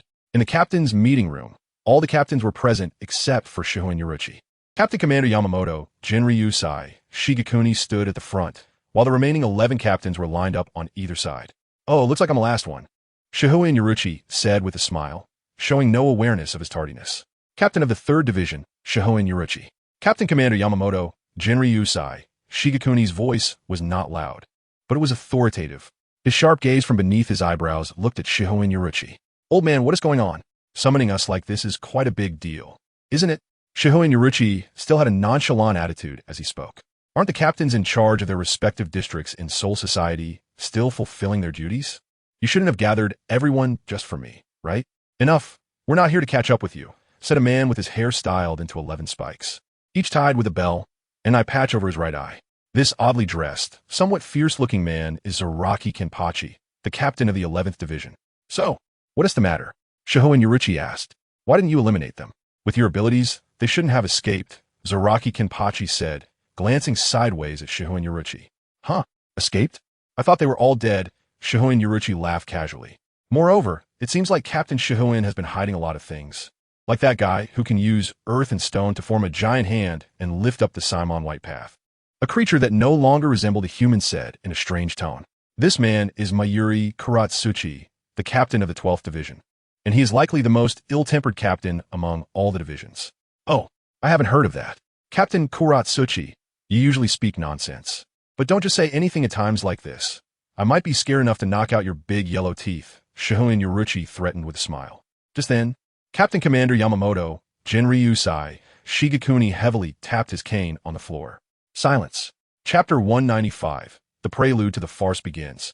I might be scared enough to knock out your big yellow teeth. Oh, interesting, ha ha ha ha. Watching this group of captains argue, the shortest among them, Hitsugaya Toshiro, felt somewhat helpless. He quietly complained, Sai, these old geezers are at it again. I can't take it anymore. So boring. Shattered Bee turned her gaze elsewhere, not wanting to watch this dull quarrel. Oh dear, Kyoka Suigetsu adjusted his slightly askew hat, also appearing indifferent. Kuchiki Byakuya simply closed his eyes and remained silent. Kiraku Shunsui coughed softly a few times. He and T fully recovered from his illness. Silence. At that moment, Captain Commander Yamamoto, Jinryu Sai, Shigekuni, struck the floor heavily with his cane. What kind of behavior is this? Everyone, shut up. Zaraki and Yukitake, both of you step back. Yamamoto reprimanded. Then, he rubbed his forehead and said, Let me think about where to start. You've caused quite a bit of trouble lately, you rascal. Yamamoto, thinking like an ordinary old man, squinted as he began to list the mistakes made by Ikamaru Jin. First, he left his post without permission. Then he attacked a travel disaster, but failed to kill. And finally, due to negligence, he let a suspected prison escapee into Soul Society, and even withheld information. Oh, and just now, the girl from the Kasumadera family came to complain to this old man, and you seem to have broken her door with your shirkai. At this point, Yamamoto suddenly opened his eyes, his sharp gaze fixed on Ikamaru Jin. Well, do you have anything to say for yourself, Ikamaru? Ikamaru Jin thought for a moment, scratching his head as he replied, I have nothing to say. What? Yamamoto asked again. I have nothing to say. It's my dereliction of duty. And I have no defense. I've also been overwhelmed with some issues lately, feeling a bit on edge. Ikamaru Jin still wore that smile, showing no signs of remorse. Whether it's punishment or anything else, Just then, Aizen Susuke interrupted, Wait, Captain Ikamaru. Before Aizen could continue, Ikamaru looked at him and said in surprise, Oh, Captain Aizen, you've changed your glasses? Aizen instinctively adjusted his glasses and continued, Actually, I feel there's something wrong with the Kasumadera family. I've already gone down to investigate. Those guys holding the Kasumadera family's tokens had been to their residence. Even if the Kasumadera family isn't in league with them, they must have had contact. Captain Ikamaru must have discovered something, which is why you attacked the Kasumadera family. Facing Aizen's defense, Ikamaru Jin replied, No, I didn't discover anything. Speaking of which, I also have something to report. Shattered Bee stepped forward and respectfully bowed to Yamamoto. Speak. Yamamoto gestured for Shattered Bee to continue. Yes, sir. This afternoon, the head of the Kasumadera family, Kasumadera Rurichiyo, was attacked. According to her, the attacker has the ability to manipulate a person's five senses. If what she said is true, it would explain how the criminals managed to abduct the sinner from the confession palace. Shattered Bee stated. Aizen Sosuke was momentarily taken aback. He didn't expect Kasumadera Rurichiyo to encounter Shattered Bee and directly reveal his abilities to her. However, when Shattered Bee mentioned the enemy's ability to manipulate the five senses, all the captains were somewhat stunned, making Aizen blend in with the crowd. To manipulate the five senses, that's quite alarming news, Yamamoto said. Having an enemy capable of manipulating the five senses infiltrate is worse than when Rukia was abducted. If this is true, we have no idea how deep the enemy has penetrated into Soul Society. By the way, how does Kasumadera Rurichiyo know the enemy's ability? And why wasn't she controlled? 4th Division Captain Uno Hanaretsu inquired. According to Kasumadera Rurichiyo, She possesses a treasure passed down from the Kasumadera family that can prevent mental manipulation, Shatterby replied. Sigh, once such an outrageous ability emerges, things turn troublesome. And we still can't confirm whether the Kasumadera family is related to those prison escapees, Kiraku, Shunsui sighed. Indeed, with the group acting either intentionally or unintentionally, things have become more complicated than ever. Manipulating the five senses is indeed a troublesome ability. Who among you has ties to the Kasumadera family? Yamamoto stroked his beard and asked. Unohana Retsu stepped forward and said, I have a bit of an acquaintance with that girl. All right, then I'll trouble you to visit the Kasumadera family and see if you can borrow their heirloom in the name of the Godai 13.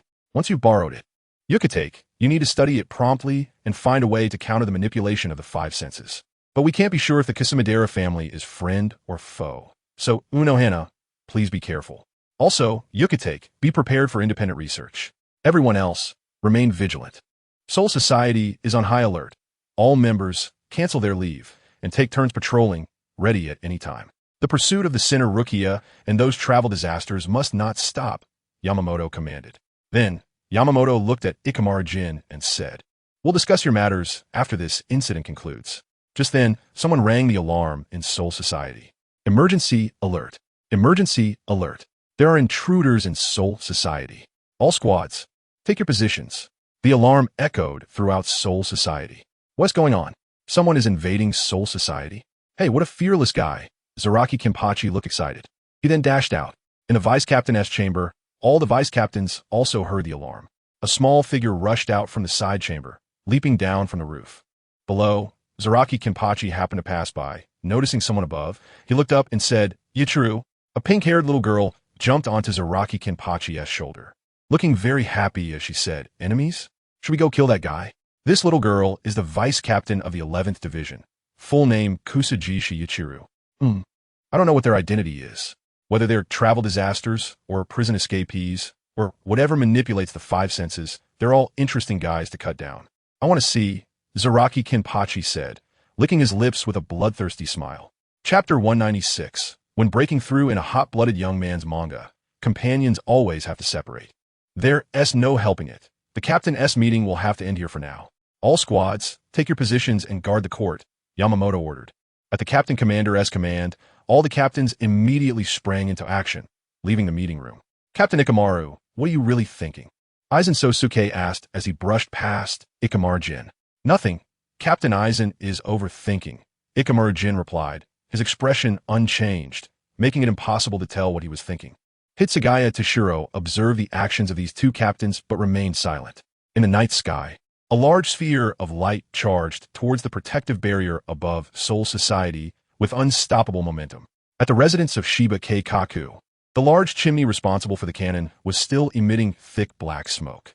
Underneath the chimney stood three people, Shiba Keikaku and her two attendants, Kaname and Jin. The usually carefree and unrestrained Keikaku now showed a frail and worried expression. Everyone, please be careful, Keikaku murmured. Before setting off, Keikaku finally agreed to meet with Rukia. Facing the Soul Reaper who had slain her brother, Keikaku felt a complex mix of emotions. But Keikaku wasn't the only one with complicated feelings. Recalling this matter brought forth memories Rukia wished to avoid. Her respected senior, Shiba Hayan, and her infatuated junior, Shiba Masaki, both died at the hands of her own Zanpakuto. Every time she thought back on it, Rukia's heart felt shattered anew. I'm so sorry. I know a single apology can't possibly make up for it, Rukia said, kneeling with her head bowed low. Keikaku remained silent for a long time before sighing. How can I hold you accountable in this state?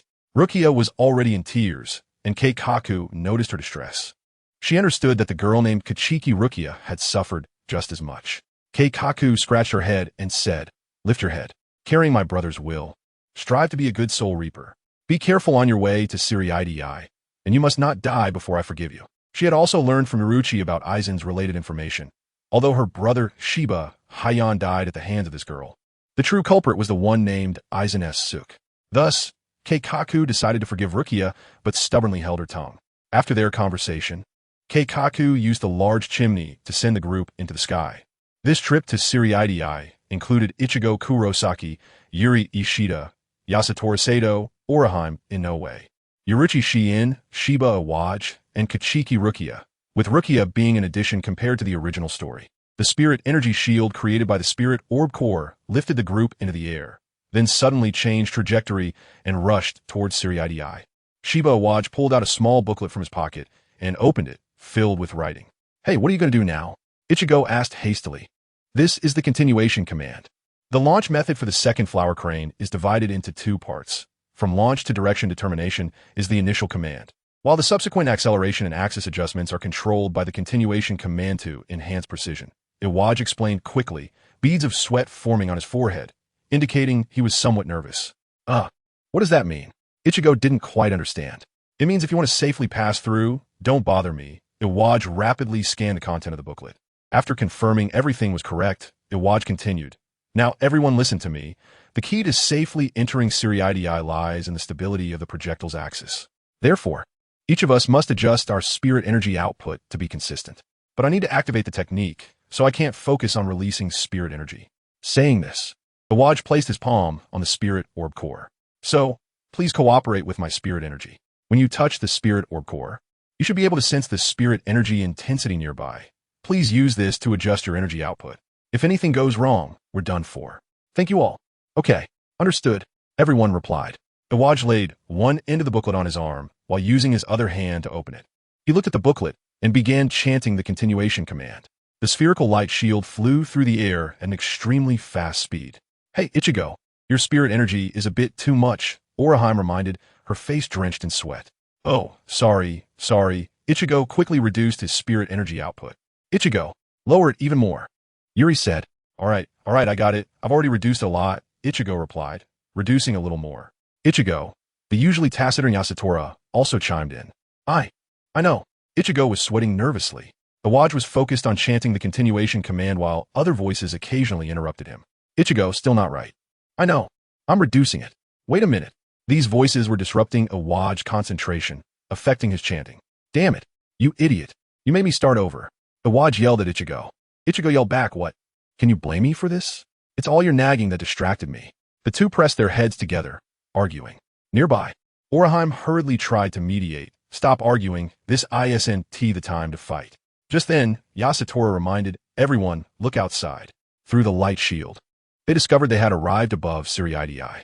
The current Siriidii was brightly lit, with a semicircular protective shield covering it, protecting it within. From above, Ichigo and the others could see countless Soul Reaper members running around in Siriidii, including the captain of the 11th Division, Kenpachi Zaraki.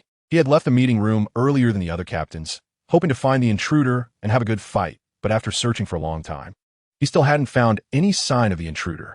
No way, it's almost dawn, and still nothing. He turned to the other members of the 11th Division and said, Hey, you all go back. The grass deer, Yachiru Kusajishi, on Kenpachi's shoulder also expressed some regret. What a pity. At that moment, Kenpachi noticed a strange sound coming from somewhere. Huh, what is that sound? Kenpachi asked, puzzled. While saying this, he looked up toward the sky in the direction of the sound. A huge light sphere was piercing through the clouds, flying directly towards Siriidii. Kenpachi wasn't the only one to see this scene. What is that? Rinji Abarai exclaimed in surprise. Beside him, Byakuya Kachiki maintained his usual expressionless face, seemingly uninterested. Aizen S. Suk, commanding those behind him, said, Something is falling. Hinamori, quickly take everyone to safety. Hinamori Momo, who was behind Aizen, looked a bit panicked but still fulfilled her duties as the vice captain, saying, Okay, everyone hurry to safety. Some ordinary Soul Reapers on patrol also ran away in panic. It's coming this way, run. Over the years, many had attempted to invade Siriidii, but few had been this brazen. Inside the light sphere, Yuri warned, It's about to crash. Black Cat Yuruchi immediately said, That's inevitable. Everyone, unleash your spiritual power. Make the cannonball as solid as possible. To encourage everyone, Ichigo Kurosaki shouted, Let's go, everyone. As the output of spiritual power increased, the outer wall of the light sphere thickened a bit more, and the light it emitted became even brighter. Just as the outer wall of the light sphere thickened, it slammed heavily against the barrier of Soul Society. With a loud explosion, the surface of the barrier rippled like water, creating waves made of light. It hit. An ordinary Soul Reaper exclaimed. It hit the Soul Shield. It hit, but didn't disappear, which meant it was an extremely high-density spiritual body. Sosuke Aizen also had a bead of sweat on his forehead, his expression one of surprise. However, whether his surprise was genuine or an act, only he knew. The light sphere collided with the barrier of Soul Society, and it seemed they were both engaged in a struggle, one trying to get in, the other not allowing it.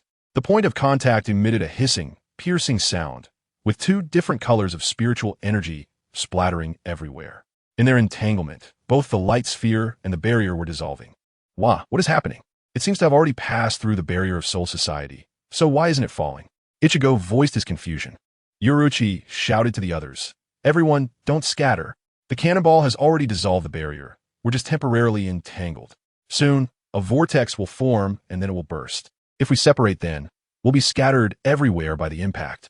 Shortly after Yoruichi finished speaking, an energy vortex began to swirl on the barrier of Soul Society. The group was swept up as if they were caught in a toilet, the massive vortex swirling them around. "It's coming," Yoruichi warned. "Hold on to your companions. Don't let go. Damn it. You damn it." Ichigo and Ikakushiba were pulling at each other. Rukia seized the opportunity and grabbed Orihime Inoue's arm. Yoruichi jumped onto Ichigo's shoulder and said, "Ichigo, let me borrow your shoulder." As Ishida Yuryu found himself with no one to hold on to. Seeing he was about to be swept away, Chad leaped away from Ichigo to grab Ishida. The force of the vortex in the barrier grew stronger, separating them into three groups, with increasing distances between them. With the vortex, Chad and Ishida were the first to be swept away, heading towards Soul Society. "Chad, Ishida." Ichigo was very worried about their safety. "Don't worry. Those two will definitely find a way to survive. Don't think about them for now. First, consider your own safety." Yoruichi reminded Ichigo from his shoulder. Ichigo knew Yoruichi was right, but he couldn't help but worry. He then looked at Rukia and Orihime. "Orihime, Rukia." Ichigo reached out to grab Orihime's hand. But before he could, they were pulled out of the vortex. The immense centrifugal force separated them, sending them flying in different directions. Watching the sky where they scattered like fireworks, Kenpachi Zaraki clicked his tongue and said, "TSK, TSK. Damn it, they've split into three parts. I wonder which part the strongest one is in." Among the three glowing orbs leaving trails, one of them split off a smaller orb. Just then, Yoruichi, who had lost her balance, fell off Ichigo's shoulder. After saying all that, I ended up not holding on tight myself. It's just me now. Maybe it's actually better this way. Thinking this, Yoruichi quickly flew towards the ground. Hey, the invaders have separated. Most of the Soul Reaper members noticed this, and they didn't bother to rest, directly running towards the nearest glowing orbs. Shatterby stood on a high building, watching the scattered orbs, feeling something was off. The first wave of travelers, according to Renji Aburai's identification, should have been Rukia's friends from the human world, and their purpose here should be to rescue Rukia. Later, another group with the Kiraka family tokens infiltrated Soul Society, and based on previous speculation, this group should be the ones who kidnapped Rukia from prison. So why are there now people making such a big fuss storming into Soul Society? Coupled with the inexplicable assassination attempt faced by Kiraku Ryukichiyo earlier, it was hard for Shattered Bee to deduce their true intentions. Could it be that these people are not allies at all, and each have their own objectives? Clearly, Shattered Bee wasn't the only one with such doubts. Captain Commander Yamamoto, Jinryu Sai Shigekuni, was also pondering this as he stood by the railing outside his office, gazing at the sky.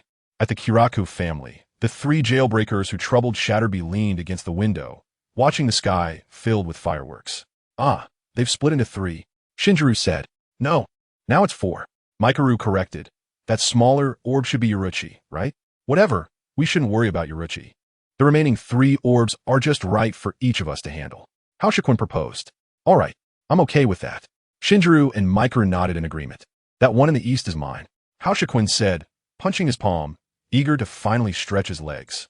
"That one in the south is mine," Mikaru said. "You all picked. So the one in the north is mine," Shinjiro added. "Then let's get going." Mikaru looked at Shinjiro and Haoshikun. "Ready to go. Hey, you guys better not die, or I won't know how to explain it to Old Star when I get back," Shinjiro said, half seriously, half jokingly. Haoshikun patted Shinjiro on the back, saying, "Don't worry about us. Worry about yourself. Remember to think about how to unleash your Bankai, Rookie Soul Reaper." Mikaru grinned. The three of them were just about to jump out of the window when a voice called out from behind, stopping Shinjiro. "Brother." Mikaru looked back at Kiraku Ryukichiyo, patting Shinjiro's shoulder. "We'll go ahead." After saying that, Mikaru and Haoshikun stepped onto the window ledge and leaped out, leaving space for Shinjiro and Ryukichiyo. "Brother, are you going to fight again?" Ryukichiyo looked at Shinjiro. "I have no choice. This is what I have to do." Shinjiro squatted down, smiling as he ruffled Ryukichiyo's hair.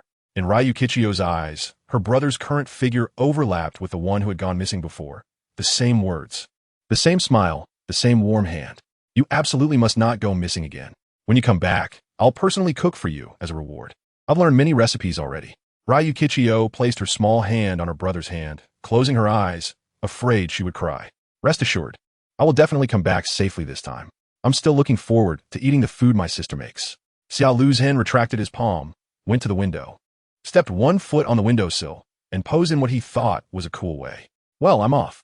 Safe travels, brother. Xiao Luzhen looked out the window and leaped out, blending into the night. Oh no, seems like I set a flag. Xiao Luzhen murmured to himself. Then, with determination in his eyes, he flew towards the light orbs. For light, orbs were crashing down towards the ground with unstoppable momentum. Inside one of the light orbs, Kurosaki Ichigo and Shiba Wajiro were still tugging at each other. What the hell? Let go of me. Open your eyes and take a good look. You're the one pulling me, not the other way around. As they approached the ground, Shiba Iwajiro finally got nervous. He stopped entangling with Kurosaki Ichigo and formed a hand seal. Then he spread his right hand flat and gestured in mid-air, shouting loudly, "Turn into sand. Watch my stone wave." As soon as Shiba Iwajiro's words fell, the two of them crashed to the ground with an unstoppable force, creating a loud boom and kicking up dust over 2 meters high. As the dust settled, a circular pit with a 5-meter diameter appeared on the once flat ground. But inside the pit was not solid rock, but fine sand. Suddenly, 2 hands emerged from the sand pit, belonging to different owners. The 2 hands started digging in unison. And after digging, they pressed down on a less soft spot beside them, then pushed hard, bringing their respective owners out from under the sand. Phew! Kurosaki Ichigo and Shiba Iwajiro poked their heads out, desperately spitting out sand. Kurosaki Ichigo wiped the corner of his mouth and said with lingering fear, "That was close. If it weren't for your strange spell, we would have been done for." Cough, cough, cough, ugh. Shiba Iwajiro didn't respond to Kurosaki Ichigo, still spitting out sand. Thanks, Iwajiro. Kurosaki Ichigo turned back to thank him. Cough, cough, cough. Ugh, Shiba Iwajiro was still coughing and felt a bit nauseous. Kurosaki Ichigo lifted his foot and kicked Shiba Iwajiro in the butt, shouting, "Isn't that your spell? Why didn't you close your mouth beforehand if you knew the effect?" After being kicked, Shiba Iwajiro argued back with Kurosaki Ichigo, shouting, "You idiot! You kick your savior. Do you have any conscience? How can that be called a kick? That's clearly showing goodwill. It means thank you in modern society." Really? Then you should stick your butt out so I can kick you too. I also want to thank you. Just then, 2 voices came from the roof next to Kurosaki Ichigo. Hey, hey, hey, what good luck? Kurosaki Ichigo was startled and quickly turned to look, only to see 2 figures jumping down from the roof, moving quickly but landing lightly and quietly, originally wanting to avoid trouble and take a break. He didn't expect the prey to fall from the sky. "What great luck! Looks like I'm in for a good day," said one bald man carrying a Zanpakuto, unable to hide his joy. Then, this bald man pointed his Zanpakuto at Kurosaki Ichigo and Shiba Iwajiro, continuing, "And you're in for some bad luck." Kurosaki Ichigo also stood up from the sand pile, impatiently saying, "Huh?" From the beginning to the end, the other Shinigami who came down with the bald man said nothing. This Shinigami looked somewhat effeminate, with his left eye slightly blocked by his bangs, while the right side, not blocked, had long and beautifully trimmed eyebrows that were quite exaggerated. Just then, the bald Shinigami suddenly tiptoed and started dancing, humming to himself, "Ding, ding, ding, ding, ding, ding." The atmosphere instantly became awkward. The other 3 didn't want to engage. Seeing that nobody was paying attention to him, the bald Shinigami shouted loudly, "What's going on? I rarely get to do a tiptoe dance, waiting for you to crawl out of the sandpit, and you just stare blankly. You don't appreciate my effort at all. What the heck is this guy doing?" Kurosaki Ichigo looked disgusted. "Hey, Ichigo," Shiba Iwajiro said quietly behind him. "Huh? What is it?" Kurosaki Ichigo turned to look at Shiba Iwajiro. "What do you mean, what is it?" "Of course, we should take this chance to run," Shiba Iwajiro said, looking a bit anxious. "Run? Are you talking about running?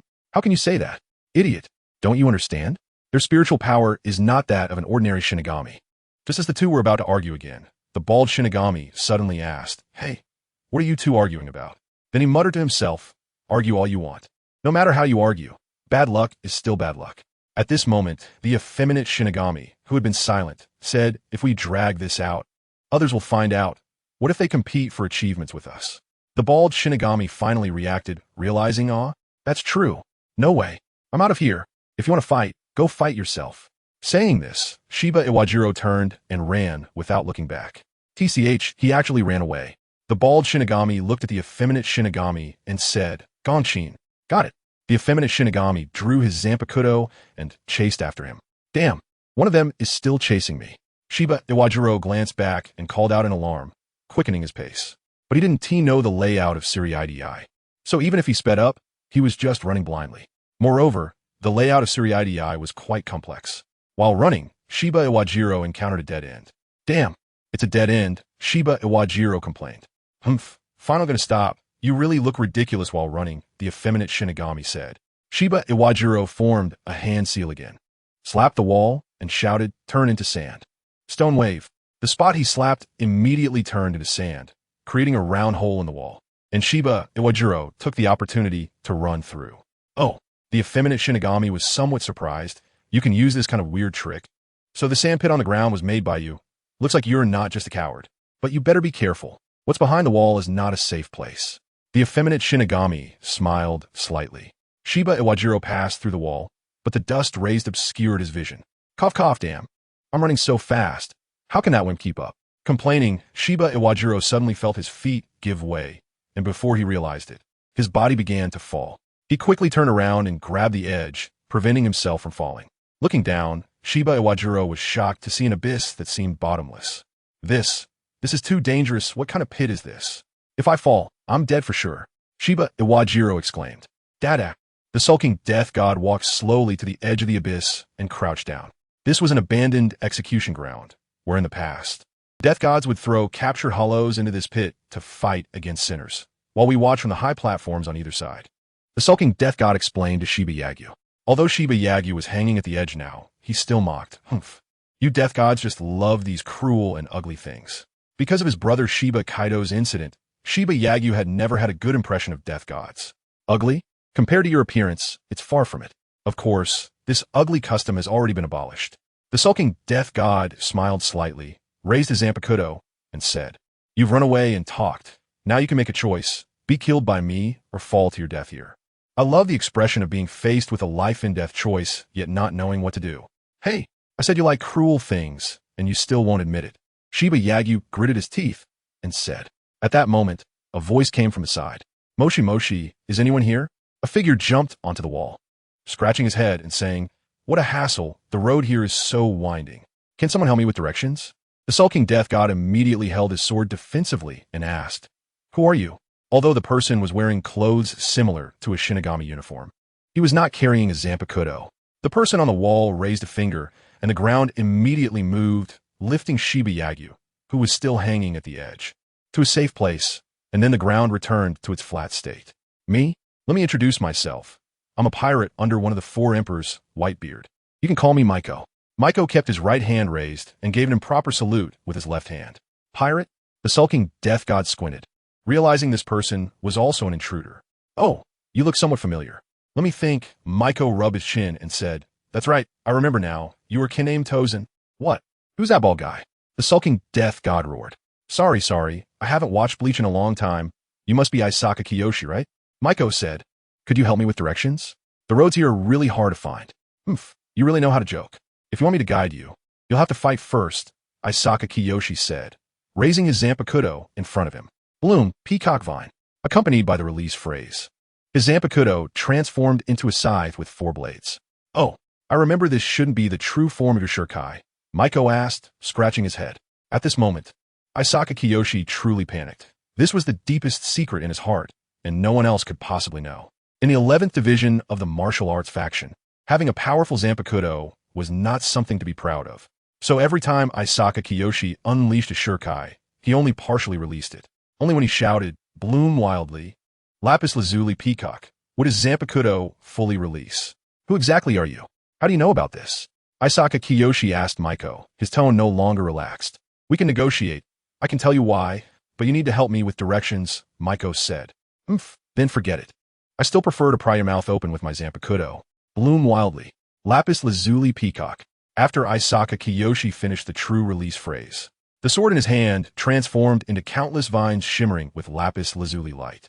To be honest, Isaka Kiyoshi's Zanpakuto ability was quite powerful, it could wrap around enemies, absorb their spiritual power, and bloom flowers on his vines using the enemy's spiritual power. When the flowers fully bloomed, the enemy would also die. But powerful is only relative. As the vine shot towards Maiko, the ground beneath him quickly rose, and Isaka Kiyoshi's vines only stuck into the rock wall. Controlling the ground?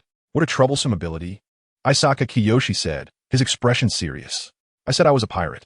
Death gods have their own power system, and pirates have theirs. If you treat me like an ordinary enemy, you'll suffer.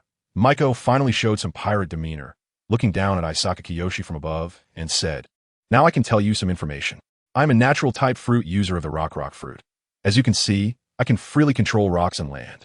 After working for so long, I nearly forgot I'm a pirate. Since you don't want to negotiate, let's have a fight. Let me show you the power of a pirate.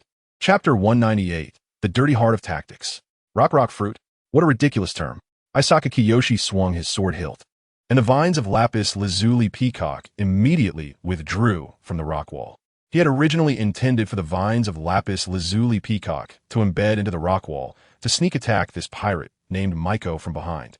But Isaka Kiyoshi suddenly remembered that, according to Maiko, his ability was to control the land and rocks.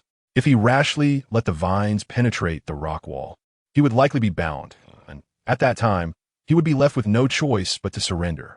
What a troublesome ability, and it really counters my Zanpakuto, Isaka Kiyoshi said. Maiko raised an eyebrow, thinking similarly. Isaka Kiyoshi was not fooled. It seemed he couldn't subdue this guy in one go, so he would have to put in a bit more effort.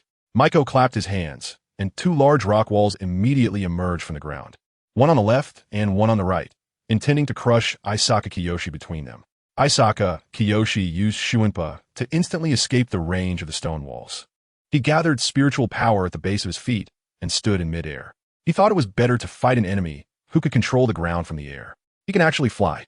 How convenient, Maiko exclaimed, as he had always envied those with flying abilities. However, Maiko somewhat understood Isaka Kiyoshi's thoughts. Standing on the ground meant being surrounded by Maiko's weapons, while standing in the air at least allowed him to see Maiko's attack direction. So naive, Maiko had several stones in his hand, which he kept tossing. Suddenly, these stones floated in his hand and then shot towards Isaka Kiyoshi. In the air, these stones quickly expanded and transformed into stone spears. Isaka Kiyoshi swung lapis lazuli peacock, using the vines to deflect all the stone spears. One stone spear flew past Isaka Kiyoshi without hitting him. Suddenly, Maiko emerged from behind that stone spear. What? Isaka Kiyoshi noticed the anomaly behind him, his face filled with astonishment. But at this moment, Maiko had already swung the stone spear towards Isaka Kiyoshi. After all, Isaka Kiyoshi could stand in the air, and he quickly twisted his body to dodge, simultaneously striking back at Maiko with his vines. Maiko, unable to use leverage in the air, could only turn the stone spear into a stone shield, taking Isaka Kiyoshi's attack head-on, and then fell towards the ground. Meanwhile, a dragon made of rock emerged from the ground. Although it was rough, it was indeed recognizable as a dragon. Moreover, this rugged appearance made the rock dragon look even more ferocious and majestic. The rock dragon caught Mayurko with its head, then opened its massive mouth and spewed countless stones towards Iasegawa Yuki. These stones posed little threat to Iasegawa Yuki, who effortlessly shattered them into fine dust. However, the sheer number of stones was overwhelming, and a small one struck Iasegawa Yuki on the forehead, not only messing up his hairstyle, but also leaving him with an unsightly bruise. Iasegawa Yuki covered his forehead, clearly a bit angry. The two things he hated most in life were when people did not recognize his beauty and when someone harmed his beauty. Your ability is quite unique. How did you manage to get behind me? Iasegawa Yuki suppressed his anger and asked this question that puzzled him. Oh, it's a kind of ninjutsu. I discovered this ability a long time ago while racing with my roommate. Later, when I started delivering food, I kept developing this aspect of my ability for convenience. And now it has become like this, Mayurko said, sitting cross-legged on the rock dragon's head. It had been a while since he had fought anyone, and he felt a bit rusty. Thanks for the explanation, but I'm going to start fighting seriously now, Iasegawa Yuki said, licking his lips, as if the members of Squad 11 all liked to perform this action. Mayurko scratched his head and said, next? Sorry, there's nothing next. At that moment, the fragments of earth and stone that Iasegawa Yuki had just shattered floated around him. Mayurko clenched his fist, and all the fragments and dust gathered towards Iasegawa Yuki. The gathering speed was quick, and to prevent Iasegawa Yuki from swinging his sword or dodging, the stones first immobilized his limbs. Finally, all the stones formed a stone ball, trapping Iasegawa Yuki inside, leaving only his head exposed. Unable to stand in the air, the stone ball immediately fell from the sky, but luckily Mayurko caught it. The rock dragon lowered its body, delivering Mayurko and the stone ball to the ground, then slowly merged into the ground and disappeared. Wow, that's amazing, you guy! Shiba Iwashiro, who had been watching from the side, exclaimed. That stone dragon looks so cool. It is cool, but it's actually not very useful. This dragon is just a target created by Mayurko to attract attention, aimed at making Iasegawa Yuki ignore the floating debris around him. In fact, that hit on Iasegawa Yuki's forehead was also intentional, meant to provoke him. Compared to Hashigumi, who likes to use his brain in battle, it must be said that those who play tactics can be quite sinister. Oh, I haven't introduced myself yet. My name is Shiba Iwashiro. Thanks for your help this time. Shiba Iwashiro said, having already made up his mind that since they were both playing with stones, he needed to get along well with this guy to learn a thing or two later. Hello. I visited your sister's house before, but I didn't see you or your sister, Mayurko said, extending his hand to shake hands with Shiba Iwashiro. Mayurko was probably the nicest person in the dorm apart from Hashigumi. Now that Shiba Iwashiro initiated conversation, Mayurko couldn't ignore him. By the way, Mr. Shiba, are you the only one left here? Mayurko asked. No. I came here with Ichigo. Actually, there's also Yuruchi, but she split off midway, Shiba Iwashiro replied. Do you remember the way? Let's go look for Kurosaki Ichigo together. Upon hearing Mayurko say this, Shiba Iwashiro initially wanted to refuse because Kurosaki Ichigo might have already started fighting and going back the same way could be dangerous. But then he suddenly remembered that Mayurko was by his side, and this guy was so strong and had such a bizarre ability that even if they couldn't win, they could escape. All right, let's go back to find that guy Ichigo. But just so, I ran over here without thinking. So I might not remember the way correctly, Shiba Iwashiro said, pointing at the large stone ball that trapped Iasegawa Yuki. If this guy could point the way, that would be great. Ever since he was defeated, Iasegawa Yuki had not spoken, reflecting on why he had inexplicably lost. While reflecting, Iasegawa Yuki was also somewhat surprised. Just now, he was trapped in this spherical rock prison, and as long as this guy, named Mayurko, controlled the rocks to crush him, he would surely be severely injured if not dead. However, the opponent did not do that. After restricting his movement, he did not take further action. Who exactly are you? What do you want to do in the Soul Society? Iasegawa Yuki asked, his voice very calm, devoid of emotion. Hey, you loser, still asking questions? Shiba Iwashiro was a straightforward person. He hated the Shinigami, so his tone carried that emotion. Mayurko glanced at Iasegawa Yuki. He actually had no ill feelings towards the Shinigami. As I said before, I come from another world. As for my purpose right now, it's to kill Aizen, Mayurko stated. The first half of his sentence was alright, but the latter half caused Iasegawa Yuki's expression to freeze and his pupils to constrict. The captain of Squad 5, Aizen? Iasegawa Yuki asked incredulously, repeating the question. He was filled with doubt as to why this person specifically aimed to kill Captain Aizen. If the target had been another captain, Iasegawa Yuki could have thought of some reasons, but he couldn't think of any reason why the generally peaceful Captain Aizen would be targeted. Over at Kurosaki Ichigo, his battle with Yukitake J sure had also come to an end. Yukitake J sure was the bald Shinigami who had been with Iasegawa Yuki. Upon learning that Urahara Kisuke was essentially Kurosaki Ichigo's half-teacher, Yukitake J sure used his shurikai with great seriousness and fought Kurosaki Ichigo. In the end, Yukitake J sure was defeated. Yukitake J sure had already resigned himself to death. Since he had lost, death was a deserved outcome. After some time, Yukitake J sure opened his eyes, greeted by the gradually brightening sky. It was almost dawn. How long had he been asleep? At this moment, Yukitake J sure recalled that he had lost in the battle against Kurosaki Ichigo. How am I still alive? Yukitake J sure murmured. Just then, a voice came from nearby. Hey, you finally woke up. Yukitake J sure turned his face and found that the speaker was Kurosaki Ichigo, who was sitting on the ruins. Ichigo, why are you still here? Yukitake J sure asked. Kurosaki Ichigo did not answer Yukitake J sure. Instead, he held Yukitake J sure's Zangetsu and said, I just realized that a released Zanpakuto returns to its original form when its master faints. Yukitake J sure was startled and said, My Zangetsu, give it back to me. You brat. All right, here it is. I didn't mean to take it. I just borrowed it to stop the bleeding, Kurosaki Ichigo replied. Yukitake J sure had hidden a special hemostatic medicine in the hilt of his Zanpakuto, which he had used once during the battle, and Kurosaki Ichigo had remembered it. However, after applying the medicine to both you and myself, the medicine is all used up. By the way, this medicine of yours is really effective. Ichigo Kurosaki even showed the empty sword handle's hidden compartment to Renji Yukitake. Hearing Ichigo's words, Renji quickly looked at himself. The long scar on his chest was now covered with medicine and had stopped bleeding. Damn it! Who told you to meddle? Renji Yukitake shouted. What? I just used it casually. Is it such a big deal? Ichigo replied. That's not what I meant. Damn it, I was wondering why I didn't bleed to death. Being saved like this is the biggest humiliation for me.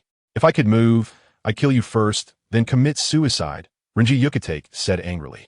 Oof. If I had known it would be like this, I wouldn't have bothered with you, Ichigo said, rolling his eyes. I don't need your gratitude, but I do have something to ask you. I knew it would be like this. Anyway, I lost the battle. That's my bad luck. Ichigo, what do you want to ask? Renji replied readily. I want to know the location of the 5th Division headquarters, Ichigo asked. The 5th Division? What do you want with them? Renji asked in confusion.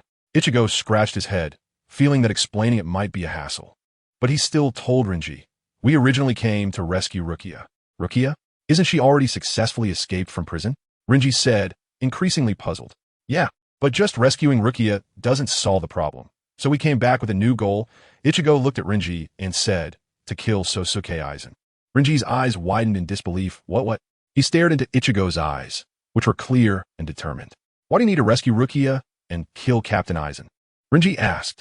As the kindest and most low-key captain among the 13 court guard squads, Renji couldn't connect Aizen with Rukia, nor could he understand why Ichigo insisted on killing Aizen. Let me explain this. At that moment, Melko came over with Ayasegawa Yumachika and Shiba Iwajiro. If I explain it once, both of you can hear it, and I can save some breath. Renji was about to say something, but suddenly saw Ayasegawa wrapped in a sphere, with only his head sticking out. So Renji burst out laughing. Haha, Yumachika. What kind of shape is that? Haha, wait, oh no, my wound split open. Because Renji was laughing too hard, his wound reopened and started to bleed again. Ha ha ha ha, you're still laughing at me, what a curse. Ayasegawa retorted defiantly. Hey, let us stop bickering now. Ichigo quickly got up, scraped out some more medicine from the sword handle to apply to Renji, and tore up Renji's clothes into strips to wrap around the wound. After a flurry of activity, he finally managed to stop Renji's bleeding. Cough cough, I've lost too much blood, Renji said, his face pale. Who are you? And why do you want to kill Captain Aizen? Chapter 199. The 11th Division becomes one of us. Renji looked at the newcomer. He originally wanted to maintain a serious expression, but every time he saw Ayasegawa, who was wrapped up like a ball with only his head sticking out, he couldn't keep a straight face. Renji wanted to laugh, but laughing would hurt his wound, so he could only twitch the corners of his mouth and suppress his laughter. Ayasegawa naturally noticed Renji's expression, and with veins popping on his forehead, he said sarcastically, Baldy, just keep laughing. If the third seat dies from laughter, it'll be on me. Don't worry, seeing you like this makes me feel really good. I won't die. Renji shot back defiantly, then turned to Melko. Now can we talk business? Melko nodded and said, Okay, first let me introduce myself. You can call me Melko. I met Ichigo Kurosaki before, but it was a bit rushed, so I didn't have time to introduce myself. I'm from another world, and I was a small pirate under one of the 4 emperors, Whitebeard. Now I'm a student and a part-timer. 4 emperors? Pirates? Sounds impressive, Ichigo said with a confused expression. Melko continued, Next, I need to explain why we want to kill Aizen. As soon as he brought this topic up, the atmosphere instantly quieted down, and both Renji and Ayasegawa looked at Melko seriously. Let's start with Rukia. Rukia was on a mission in the human world, but she was gravely injured while protecting the Kurosaki family. In that situation, she transferred her Shinigami powers to Ichigo Kurosaki. That's why she was arrested. What a loyal and righteous woman. Renji wiped away a tear from the corner of his eye. He had no resistance to such a chivalrous story. Hey, that a bit exaggerated. Even I, the person involved, didn't cry. So why are you crying? Ichigo complained, giving Renji a sideways glance. Good thing you came to save Rukia, or I would have gone to the human world to take you down, Renji said. Then he became a bit puzzled, but I still don't understand.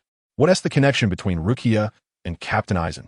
Be patient, I'm getting to that, Melko said. Mr. Renji and Mr. Ayasegawa, have you heard about the incident of the disappearance of Shinigami over 200 years ago? Melko asked. I know about that. It said that the Shinigami who went to investigate later inexplicably defected, and it even involved captain-level figures. Ayasegawa nodded. Huh, is that so? Renji said, surprised as he touched his bald head. You idiot, if you only think about fighting, your brain will turn into muscle. Ayasegawa said helplessly. Melko continued. The Shinigami disappearance incident was actually man-made, and those who defected were also framed. The mastermind behind this incident is Sosuke Aizen. What? Both Renji and Ayasegawa looked shocked. How? How is that possible? Renji said in disbelief. So, calm down and let me finish the whole story before you decide to believe it or not, Melko said, holding his hands down to signal them to calm down. Then continued. Many years ago, Sosuke Aizen wanted to obtain powers that surpassed those of the Shinigami. He used many souls with potential to become Shinigami to create something called the Hogyoku. The Hogyoku has the ability to actualize the user's innermost thoughts. Aizen's greatest wish was to break the boundaries between Shinigami and Hollows to gain new powers. Thus, the Hogyoku has the ability to transform between Shinigami and Hollows. Those missing Shinigami were deceived by Aizen and became failed experiments. As for the fleeing Shinigami, they were also manipulated by Aizen, starting to transform into Hollows themselves. Truly breathtaking, this story is incredible. Ayasegawa Yumachika sighed, feeling a chill run through his body as he listened. However, the H-Gyoku in Aizen S. Suk's hand had yet to evolve to a perfect state. At that moment, Aizen S. Suk discovered another H-Gyoku. There is another H-Gyoku? Hanatar Ikaku exclaimed in surprise. Yes, there are two. The other one was accidentally invented by another person. Someone you should know. His name is Urahara Kisuk. Upon hearing Maruko's words, Hanatar Ikaku quickly looked at Kurosaki Ichigo and said, Ichigo, I remember you said before that Urahara Kisuk is like a half-teacher to you. Kurosaki Ichigo nodded. Yes, Urahara Kisuk is currently living in the human world. Now, Hanatar Ikaku and Ayasegawa Yumachika vaguely sensed something from Maruko's story. Maruko didn't keep them in suspense and directly said, Urahara Kisuk realized that he might be discovered by Aizen. So he hid the H-Gyoku he had in Rukia's body, and the H-Gyoku entered Rukia's body unnoticed. But Aizen discovered all of this, which is why Rukia was captured and brought back to Soul Society. Don't you find it strange? Rukia's predetermined sentence keeps changing, and the time keeps getting shorter. Does the Central 46 here often issue orders that change overnight? But you also said it was an order from the Central 46. What does that have to do with Captain Aizen? And if these changes were truly made by Captain Aizen, how could he not expose himself? Ayasegawa Yumachika asked. This brings us to Aizen S. Suk's Zampicut. He told others that his sword is of the water type, capable of disrupting the enemy's line of sight with mist and water flow, but that's a lie. His Zampicut, Kaika Suijetsu, has the true ability of complete hypnosis of the five senses. Maruko revealed Aizen S. Suk's secret. After finishing, Maruko thought for a moment about any potential lapses. In fact, he hadn't watched much of Bleach, he had only skimmed through it. These details were mostly told to him by that guy, Shes, so he was recalling while speaking. Complete hypnosis of the five senses? That ability is simply terrifying, Ayasegawa Yumachika said. Now that everything that needed to be said was out, Maruko released Ayasegawa Yumachika from his restraints. Oh, thank you, Ayasegawa Yumachika expressed his gratitude. He carefully considered what Maruko had just said and recalled that the Central 46 of Soul Society had indeed been acting strangely lately. Unlike the other combat-oriented members of Squad 11, Ayasegawa Yumachika kept an eye on matters regarding Soul Society. Although what Maruko said seemed unbelievable, it was coherent. Moreover, the more he thought about it, the stranger it seemed. Captain Aizen had been a captain for several hundred years, yet there was surprisingly little information related to him. Even Hanatar Ikaku, a guy with muscle for brains, now felt something was off, setting aside whether this matter is true or not. If Captain Aizen's Zampicut ability is indeed complete control over the five senses, how should we respond? Ayasegawa Yumachika asked. The main forces should be me and HSH Say. You probably don't know HSH Say. He is my roommate. Since we come from another world, our power systems are somewhat different. Take me, for example.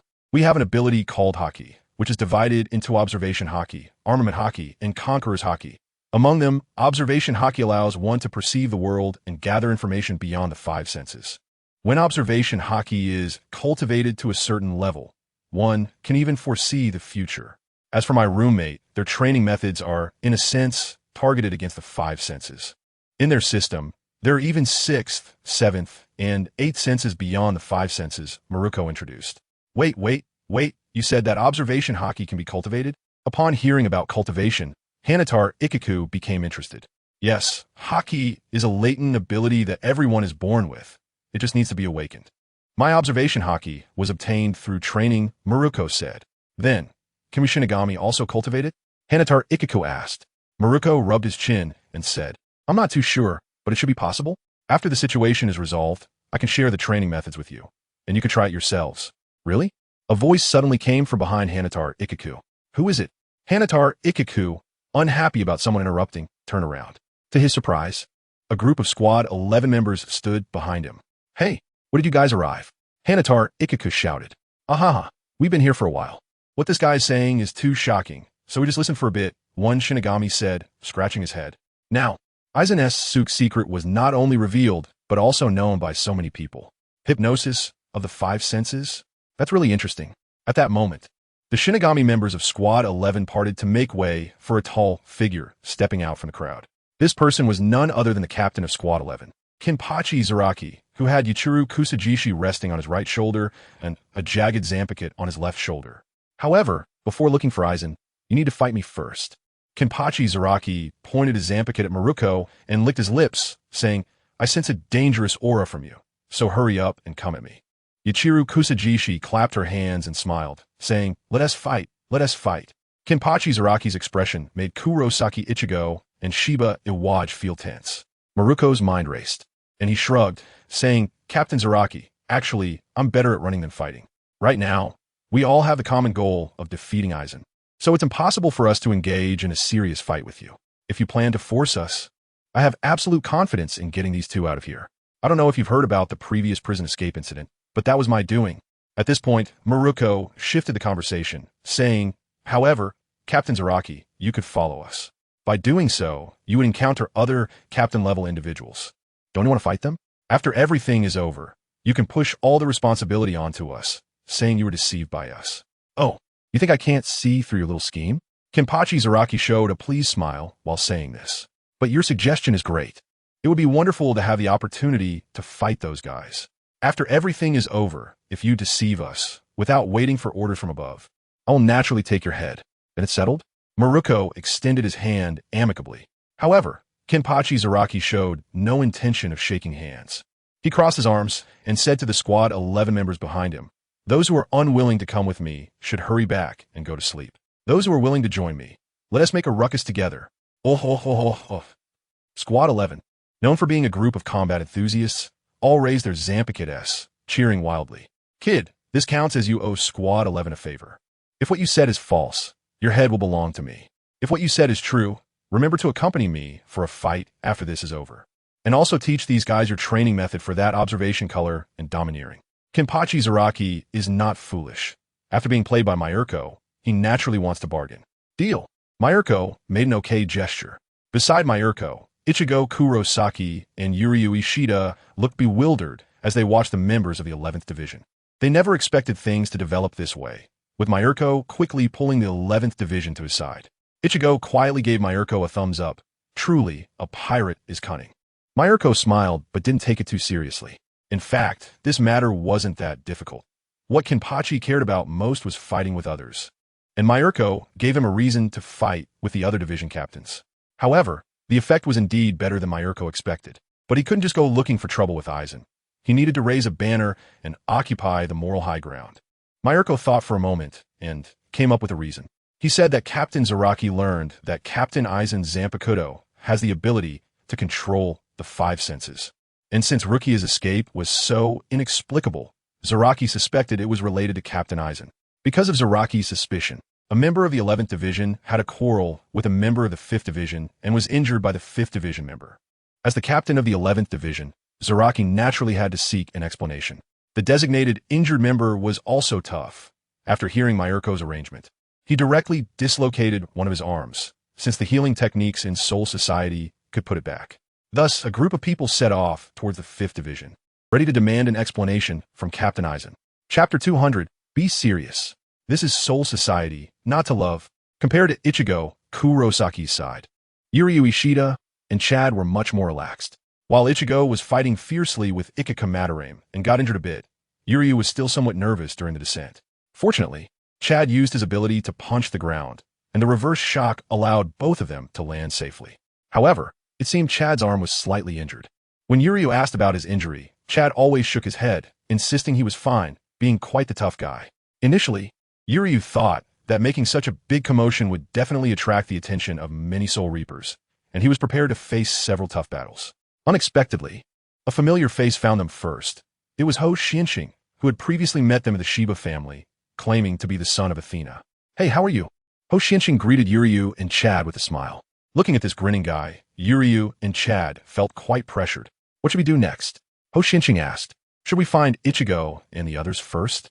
Yuryu instead sought Ho Xianxing's opinion. "I'm fine with anything," Ho Xianxing replied nonchalantly. He just came to fight and could go wherever. Since Ho Xianxing had no objections, Yuryu decided to first look for their dispersed companions.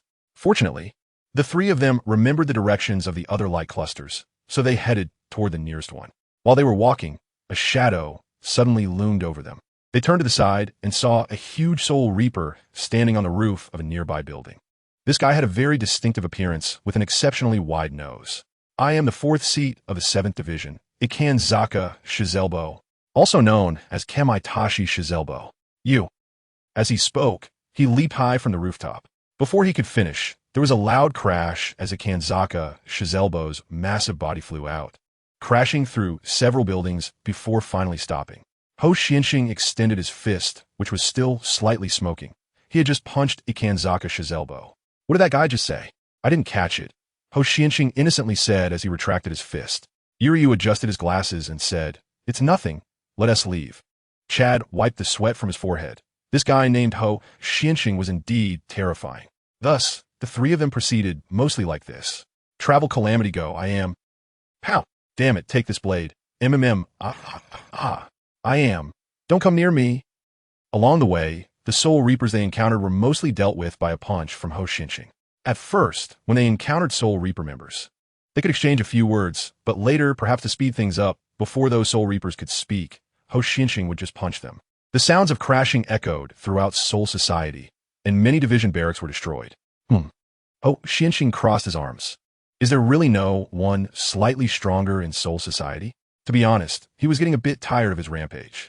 Sigh. Yuryu and Chad both sighed in unison. He was indeed a strange guy. How boastful. Suddenly, a voice came from the side. Ho Xianxing turned to see a petite figure standing on the rooftop, wearing a captain's haori. It was Soifan, the captain of the 2nd Division. "Do you Soul Society people always like to stand on rooftops to talk? Does it make you look cool?" Ho Xianxing asked curiously. "How is that possible?" Soifan shouted, blushing, then obediently jumped down from the rooftop. At this moment, Yuryu and Chad realized there was another Soul Reaper in a captain's haori on the scene. She was a beautiful female Soul Reaper, with long black hair styled in a braid down her chest.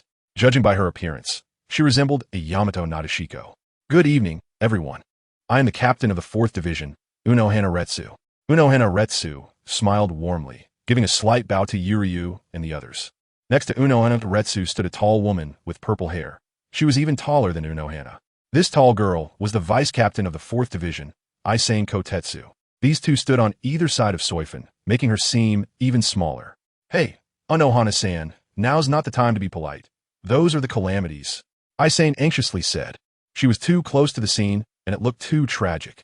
This group of calamities had knocked down houses along the way, with Soul Reaper members knocked unconscious, hanging from the ruins. Looking at this child and your hair color, Isane, I thought she was a good kid too," Unohana Retsu said, cupping her face with one hand and smiling. Seeing Unohana Retsu's expression, the unruly Ho Xianxing shivered. Bad memories surged up.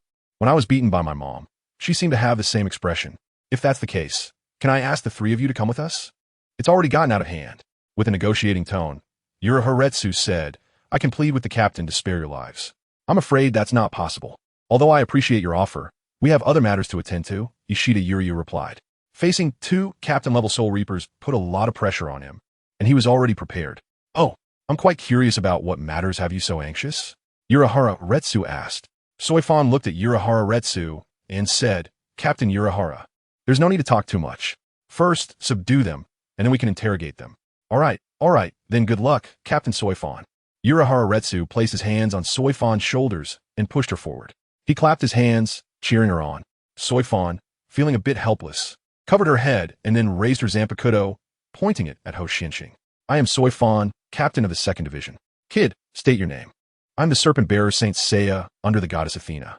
You can just call me Ho Xianxing," Ho Xianxing replied. "Goddess? Saint Seiya? I don't understand what you're talking about. Soy Fan frowned. At this moment, Ho Xianqing took the saint's armor insignia from around his neck and threw it to the ground. A huge golden magic circle erupted from the insignia, and the box for the serpent bearer's armor appeared in the center of the magic circle. At this time, the sky in the Soul Society, which had already turned pale, darkened again, and countless stars twinkled in the night sky. The stars flowed, and the stars of the serpent bearer appeared directly above Ho Xianqing and the others. A beam of light rose from the magic circle, connecting directly to the sky. In the glow, the stars in the sky flew toward the armor box, which transformed into a silver metallic statue of the serpent bearer. What? In Soy Fan's surprise, the serpent bearer armor transformed piece by piece and flew onto Ho Xianqing.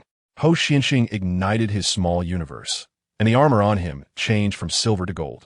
Not only did the color change, but the entire armor's design also became thicker and more complex. This is a Saint Seiya? Ishida Yuryu was somewhat astonished. He had only heard Ho Xianqing's description before, and he couldn't imagine what a Saint Seiya looked like, but now he understood. Soy Fan and the other two were also curious and surprised by Ho Xianqing's armor. It's shiny and looks quite impressive, Urahara Retsu praised. Thank you for the compliment, said Ho Xianqing, looking at Soy Fan. Be careful, Miss Soy Fan. As soon as he finished speaking, Ho Xianqing appeared in front of Soy Fan. What? Soy Fan was indeed shocked by Ho Xianqing's speed, and she thought of another person, the one known as God of Instantaneous Movement, Yoruchi. Before Ho Xianqing could swing his fist, Soy Fan quickly created distance. Bakudo number 30, Mouth Spike 3 Flashes. A golden triangle appeared in front of Soy Fan, with sharp teeth shapes at the corners, aimed and fired at Ho Xianqing. Light speed punch, Ho Xianqing said casually. Soy Fan didn't even see how Ho Xianqing moved his hand. She only saw golden lightning filling the area, and her Bakudo no. 30, Mouth Spike 3 Flashes was directly shattered. What incredible speed! What kind of technique is this? Soy Fan thought to herself, secretly amazed. This guy named Ho Xianqing's strength was far beyond her expectations. Whirlwind Sting Kill. Soy Fan, unable to do anything else, Soy Fan had to release her Zanpakudo. After releasing, Soy Fan's Zanpakudo transformed into a forearm guard, with a sharp finger guard connected to the front, which fit over her right middle finger. Then, Soy Fan activated Shuinpa. As the captain of the stealth force, she had her own insights into using Shuinpa. In an instant, countless images of Soy Fan appeared on the scene. These clones were remnants left by Soy Fan's high-speed movement, meant to confuse the enemy. The true killing move was Soy Fan's Zanpakudo, Suzumabachi, which had a 2-hit kill ability in its Shurkai form. If she attacked the same spot twice, the enemy would directly die. The real Soy Fan was hidden among the clones, rushing toward Ho Xianqing together with them. It seemed that this guy named Ho Xianqing had no ability to distinguish between the clones. Soy Fan had already arrived behind him, yet he appeared to be unaware. Gotcha, Soy Fan thought, and she directly reached out, using the tip of her finger guard to poke at Ho Xianqing's back. However, just as she was about to stab into Ho Xianqing's back, a transparent block from her Suzumabachi blocked it. What is this? Soy Fan was somewhat surprised. This guy had too many strange techniques. Crystal Wall, formed from condensed small universe energy, was quite solid. In fact, Ho Xianqing had already discovered Soy Fan. He turned around and seized her wrist. Seeing her wrist captured, Soy Fan immediately raised her leg and kicked at Ho Xianqing. Beside Ho Xianqing, that strange crystal wall appeared again, and Soy Fan's kick hit the crystal wall. Bakudo number 4, White Thunder, Soy Fan suddenly said. A white lightning bolt shot out from the fingertips of the hand that was captured. Ho Xianqing had to let go of Soy Fan while also dodging the nearby White Thunder. Soy Fan performed a backflip, creating distance between herself and Ho Xianqing once again. She squatted down and rubbed her calf. The strange force from kicking the crystal wall had caused her calf to ache. Seeing Soy Fan in this state, Ho Xianqing found her somewhat cute. At that moment, a surprise guest sneaked into the battlefield, hiding on the rooftop and observing the fight. This surprise guest was none other than Yoruchi in her black cat form. Oh, this little guy is quite impressive, Yoruchi remarked, comparing Soy Fan and feeling that she was still a bit weaker. At this moment, Soy Fan took off her captain's Haori. The Shahakusho underneath her captain's Haori was different from other Soul Reapers. Her Shahakusho had bare shoulders and back. This move was originally prepared for that person. I didn't expect to use it on you now, Soy Fan whispered. Shunko. As soon as she finished speaking, spiritual power erupted from her back, forming a strong wind around her, and Soy Fan herself seemed to emit a white glow. She suddenly charged toward Ho Xianqing. Her speed increased by more than 10 times compared to before. The hurricane on her body ravaged the battlefield, leaving destruction in its wake. Soifan punched toward Ho Xianqing. He raised his arm to block, but a burst of energy erupted from her fist, exploding on Ho Xianqing's arm. The so-called Shunko envelopes the user in a high concentration of keto energy, greatly increasing the user's speed and allowing them to release the keto energy in an explosive form through their punches and kicks. Impressive technique. It seems I should take this seriously, Ho Xianqing said, swinging his fist as golden thread-like lightning appeared again.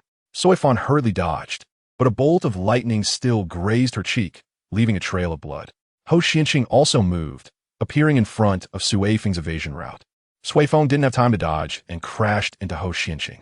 At that moment, the spiritual energy on Sui Feng suddenly erupted, and a shockwave sent both of them flying out.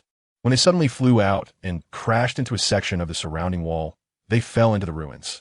The rest of the group hurried over to check on their condition. However, the scene before them was unexpected. Ho Xianqing was lying on the ground, and Sui Feng was on top of him, their lips unexpectedly pressed together. Chapter 201. A matchmaking conference. When Sui Feng felt her lips pressed against that guy's, her mind went blank. She had never imagined that such a thing would happen. Because she didn't react immediately, the kiss with Ho Xianqing lasted even longer. The warmth from their lips and the heat she felt on her nose made Sui Feng's body go weak, and her head and heart felt tingly. She felt her heart racing faster and faster. To outsiders, these two didn't seem like enemies who had just been fighting to the death, but rather like a pair of young lovers. 4th Division Vice Captain Tiger Che Yuan covered her eyes with her hand, but her fingers still created a small gap, and she secretly peeked through it at Sui Feng and Ho Xianqing. Ishida Yuryu adjusted his glasses, unsure of what to say. This was truly an unexpected situation. Surprising in every aspect. H.S.H. Retsu clapped her hands and smiled, saying, "Today's youth should not be underestimated. Isn't this quite nice?" The black cat Yurichi, hiding on the roof, was also dumbfounded. She never expected such a thing to occur.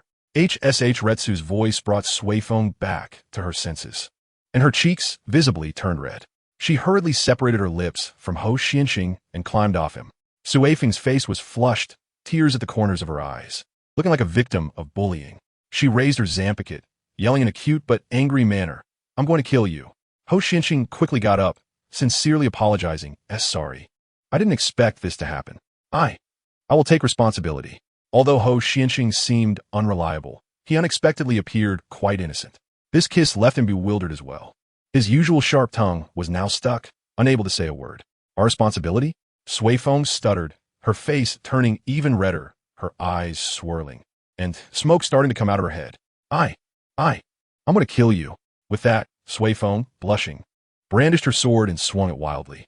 Wait, calm down, Captain Sui Feng," H.S.H. Retsu advised her, also holding her arm to prevent her from acting impulsively.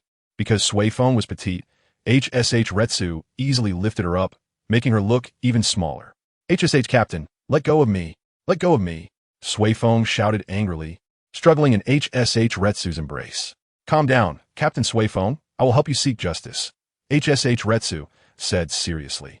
Hearing this, Sui Feng calmed down a bit, but the tears at the corners of her eyes hadn't been wiped away, making her look like a peach blossom after rain. Just now, Sui Feng and Ho Xianqing had smashed a section of the division's surrounding wall, and their group happened to be in the courtyard. H.S.H. Retsu didn't care whose division's building it was and directly pointed to a nearby room, saying, "Let's talk inside. It's too chaotic outside." "Huh?" Sui Feng was taken aback, unsure of what H.S.H. Retsu was up to. Weren't they supposed to seek justice for her? But now, Sui Feng was so confused that she had no ideas, so she could only follow H.S.H. Retsu. The group entered the division building, and it seemed that the team members inside had all gone out on patrol. The room was empty. H.S.H. Retsu, along with her 3 members, and Ho Xianqing and his 3 members, sat face to face. Ho Xianqing also put away his holy garment and sat upright.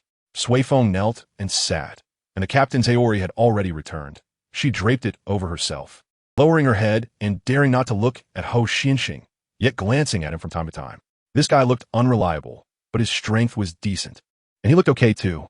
Thinking this, Sui Feng licked her lips, quickly realizing what she was doing, and her face turned red once again. Right? There should still be a guest nearby.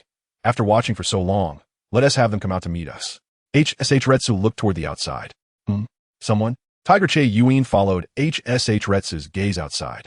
Even Sui Feng looked outside, genuinely unaware that there were still people hiding outside, but her current confusion contributed to that. In fact, among the 6 people present, only Ho Xianxing and HSH Retsu knew there were still people outside. After HSH Retsu spoke, after a while, a black cat gracefully jumped into the room. A cat? Tiger Che Yuan and Sui Feng were surprised, wondering why there was a cat here. Ishida Yuryu and Chad were slightly taken aback upon seeing Yoruchi, then felt relieved. With 2 captain-level Soul Reapers and 1 vice-captain-level Soul Reaper here, they felt a bit of pressure. Although Ho Xianxing was strong, Ishida Yuryu and Chad were still unfamiliar with him, so they felt uncertain. Now, seeing the familiar Yoruchi, they finally felt at ease. The black cat Yoruchi walked to Sui Feng's side, and her eyes sparkled. She wanted to reach out and pet the black cat. Unexpectedly, the black cat spoke. Long time no see, Sui Feng. Sui Feng's pupils contracted, gritting her teeth as she said, "You are Yoruchi." Mentioning Yoruchi filled Sui Feng with resentment. At first, she viewed Yoruchi as her lifeline, but later Yoruchi abandoned her and defected. Now, Yoruchi appeared before her in this form, speaking casually as if nothing had happened. If HSH Retsu hadn't been there, Sui Feng would have drawn her sword. "It's been a long time, HSH Captain." The black cat Yoruchi greeted HSH Retsu. "It really has been a long time, Yoruchi," HSH Retsu replied with a smile. Seeing Yoruchi and HSH Retsu chatting normally, Sui Feng was very annoyed and said, "Yoruchi, are you just going to act like nothing happened?" "Sorry, Sui Feng. There were a lot of things going on. I'll explain everything to you later." At that time, "Whatever you want to do, I'll accompany you," Yoruchi said. All right. Let us postpone the reminiscing. The most important thing now is to help Captain Sui Feng seek justice." Immediately, HSH Retsu became serious, and even Yoruchi looked at Ho Xianxing. "Mr. Ho Xianxing, could you first share your basic information? If you really intend to marry Captain Sui Feng, we need to understand your family situation and do a basic assessment," HSH Retsu said seriously. Wait a minute. HSH Captain, what are you talking about?" Sui Feng hurriedly interrupted. "Is this really how we seek justice for me?" "Oh, okay. My name is Ho Xianxing. My mother is called Athena, and her profession is the goddess of wisdom and war. My father is called Seiya, and his profession is the Sagittarius Saint. I also have a younger sister." Ho Xianxing answered honestly. "Goddess? Is it a self-proclaimed title, or?" Hinamori asked eagerly. "She is a real goddess with a divine position." Ho Xianxing explained, "I live in the Soul Society, which is a realm protected by divine power." "What about your profession? What are you doing now?" "I am currently in university, and after graduation, I might continue to be a saint," Ho Xianxing said. "Will you return to your family business after graduation?" "That's possible. Have you dated anyone before?" Hinamori suddenly pulled out paper and pen from somewhere, seriously recording Ho Xianxing's personal information and even scoring it. "I can't stand this kind of blind date atmosphere, especially since it's directed at her." Soifin interrupted Hinamori's questioning. "This is also for you, little Soifin. Girls who seem strong like you're often the easiest to be deceived." "I'm helping you screen," Hinamori said. "Sigh." Ishida Yuryu sighed and said, "Mr. Ho Xianxing and Mr. Yoruchi, we can't waste time here. We need to hurry and join Ichigo and the others. By the way, what exactly is your purpose?" Seeing that the topic had finally shifted, Soifin quickly followed up, fearing the conversation would return to blind dates. "Our purpose this time is to deal with Aizen," Yoruchi replied. "Captain Aizen, can you explain?" Hinamori said with a smile. "Otherwise, we might have to fight," she added. In a room in the Soul Society, 5 vice captains who received their missions were on standby. They were Kira Ikaku, Hinamori Momo, Ishido Kano, his Seijai, Shahai, and Matsumoto Ranjiku. At this moment, a male Shinigami with glasses and short blonde hair was reporting the current situation in the Soul Society to these 5 vice captains. This reporting Shinigami was Ayamura Yichiro, the 3rd seat of the 4th Division. The invading Hollows had divided into 4 teams, but one group had yet to appear. Only 3 teams had shown up. According to witnesses, Captain Zaraki Kenpachi and his 11th Division encountered the eastern group of Hollows, and there's been no contact with any member of the 11th Division, so it is possible that the entire team has been wiped out, Ayamura Yichiro said. "That's too exaggerated. That battle maniac Kenpachi leading a group of fighters could get wiped out? These Hollows must be too strong," Matsumoto Ranjiku said, somewhat unconvinced. After a brief pause, Ayamura Yichiro continued. "The southern group of Hollows has incapacitated over 20 members temporarily, and the nearby barracks have suffered massive destruction. According to reliable information, Captain Hinamori and Vice Captain T-Sun Kaname, as well as Captain Soifin, are currently engaged in battle with them. Even captain-level figures are involved. These hollows are indeed too strong. Ashido Kano said. What about the last group of hollows? The northern group of hollows has made very little noise.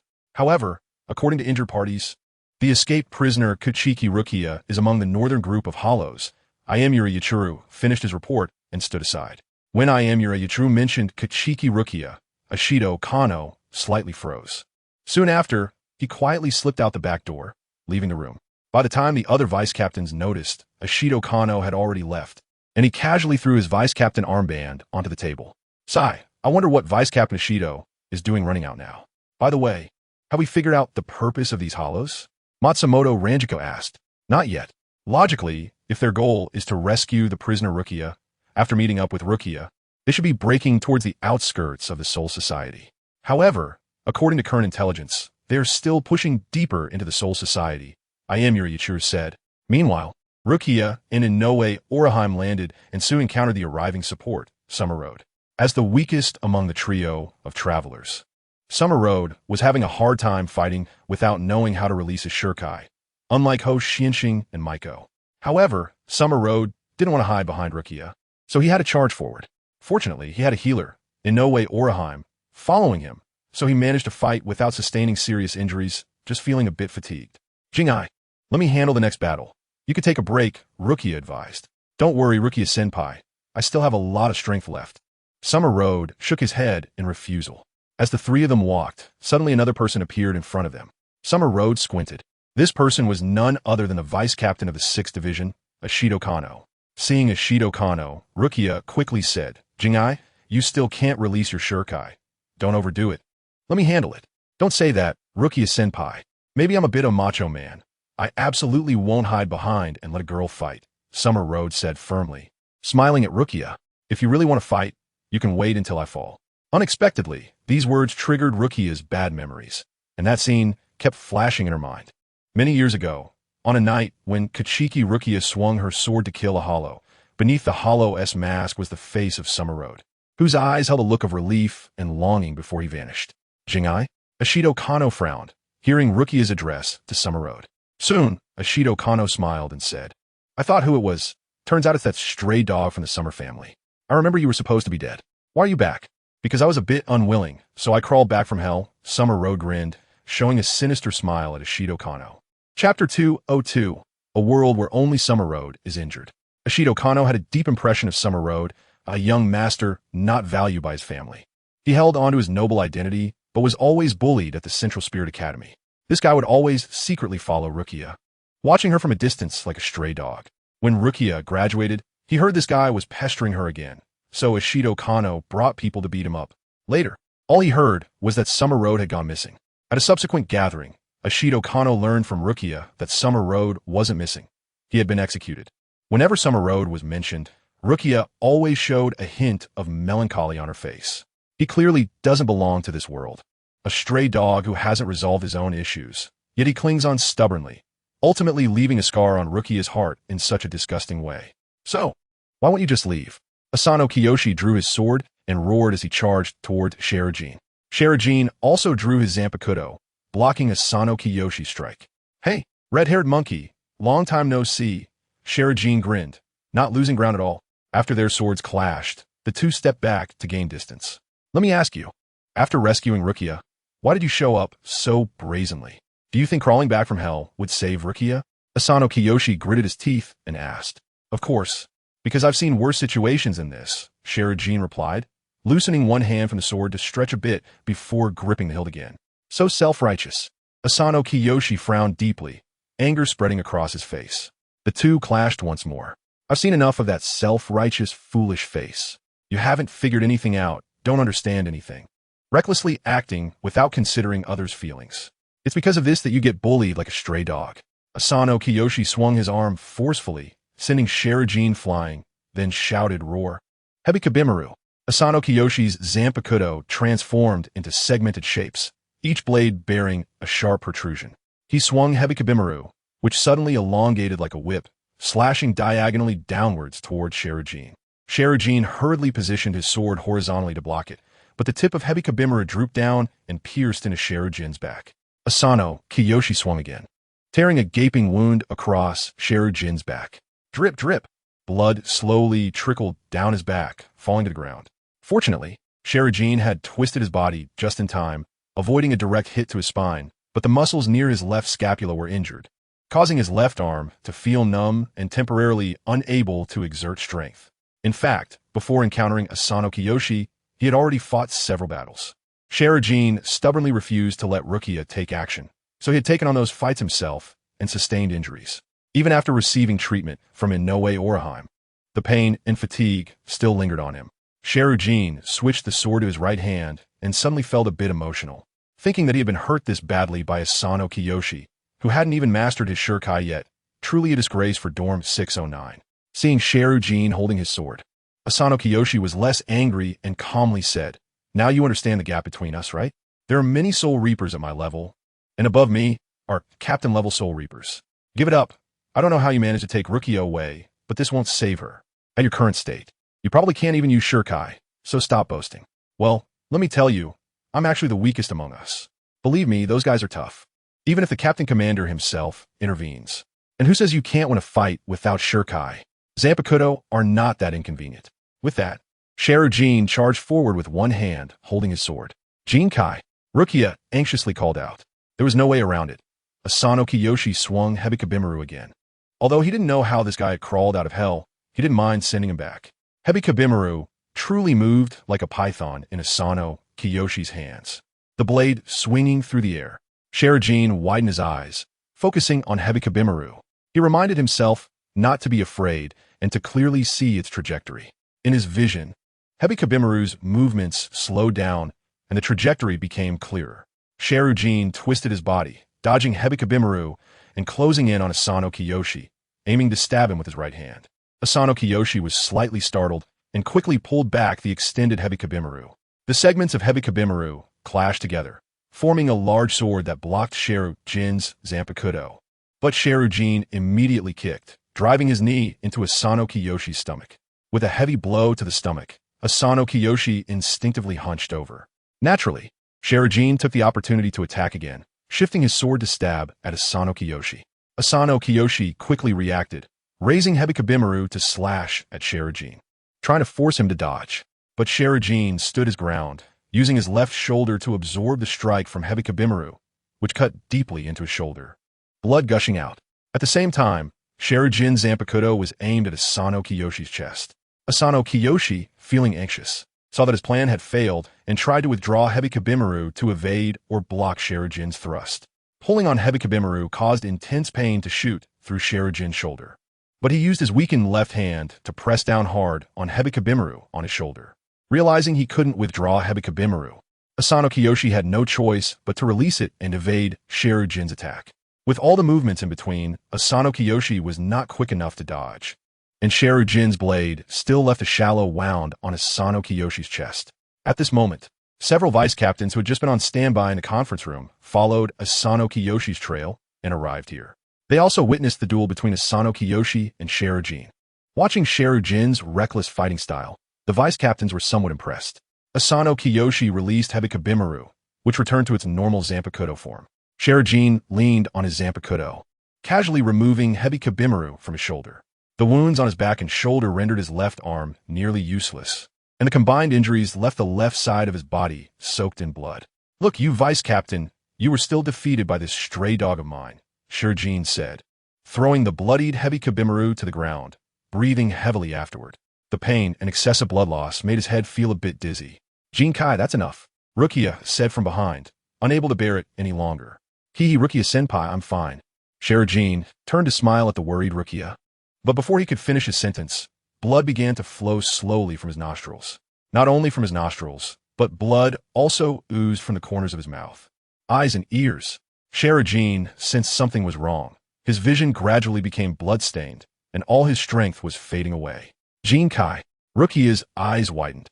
She didn't know what was happening, but Sheru Jin's current state was gradually overlapping with the image she remembered, and a nightmare once again surged in her heart.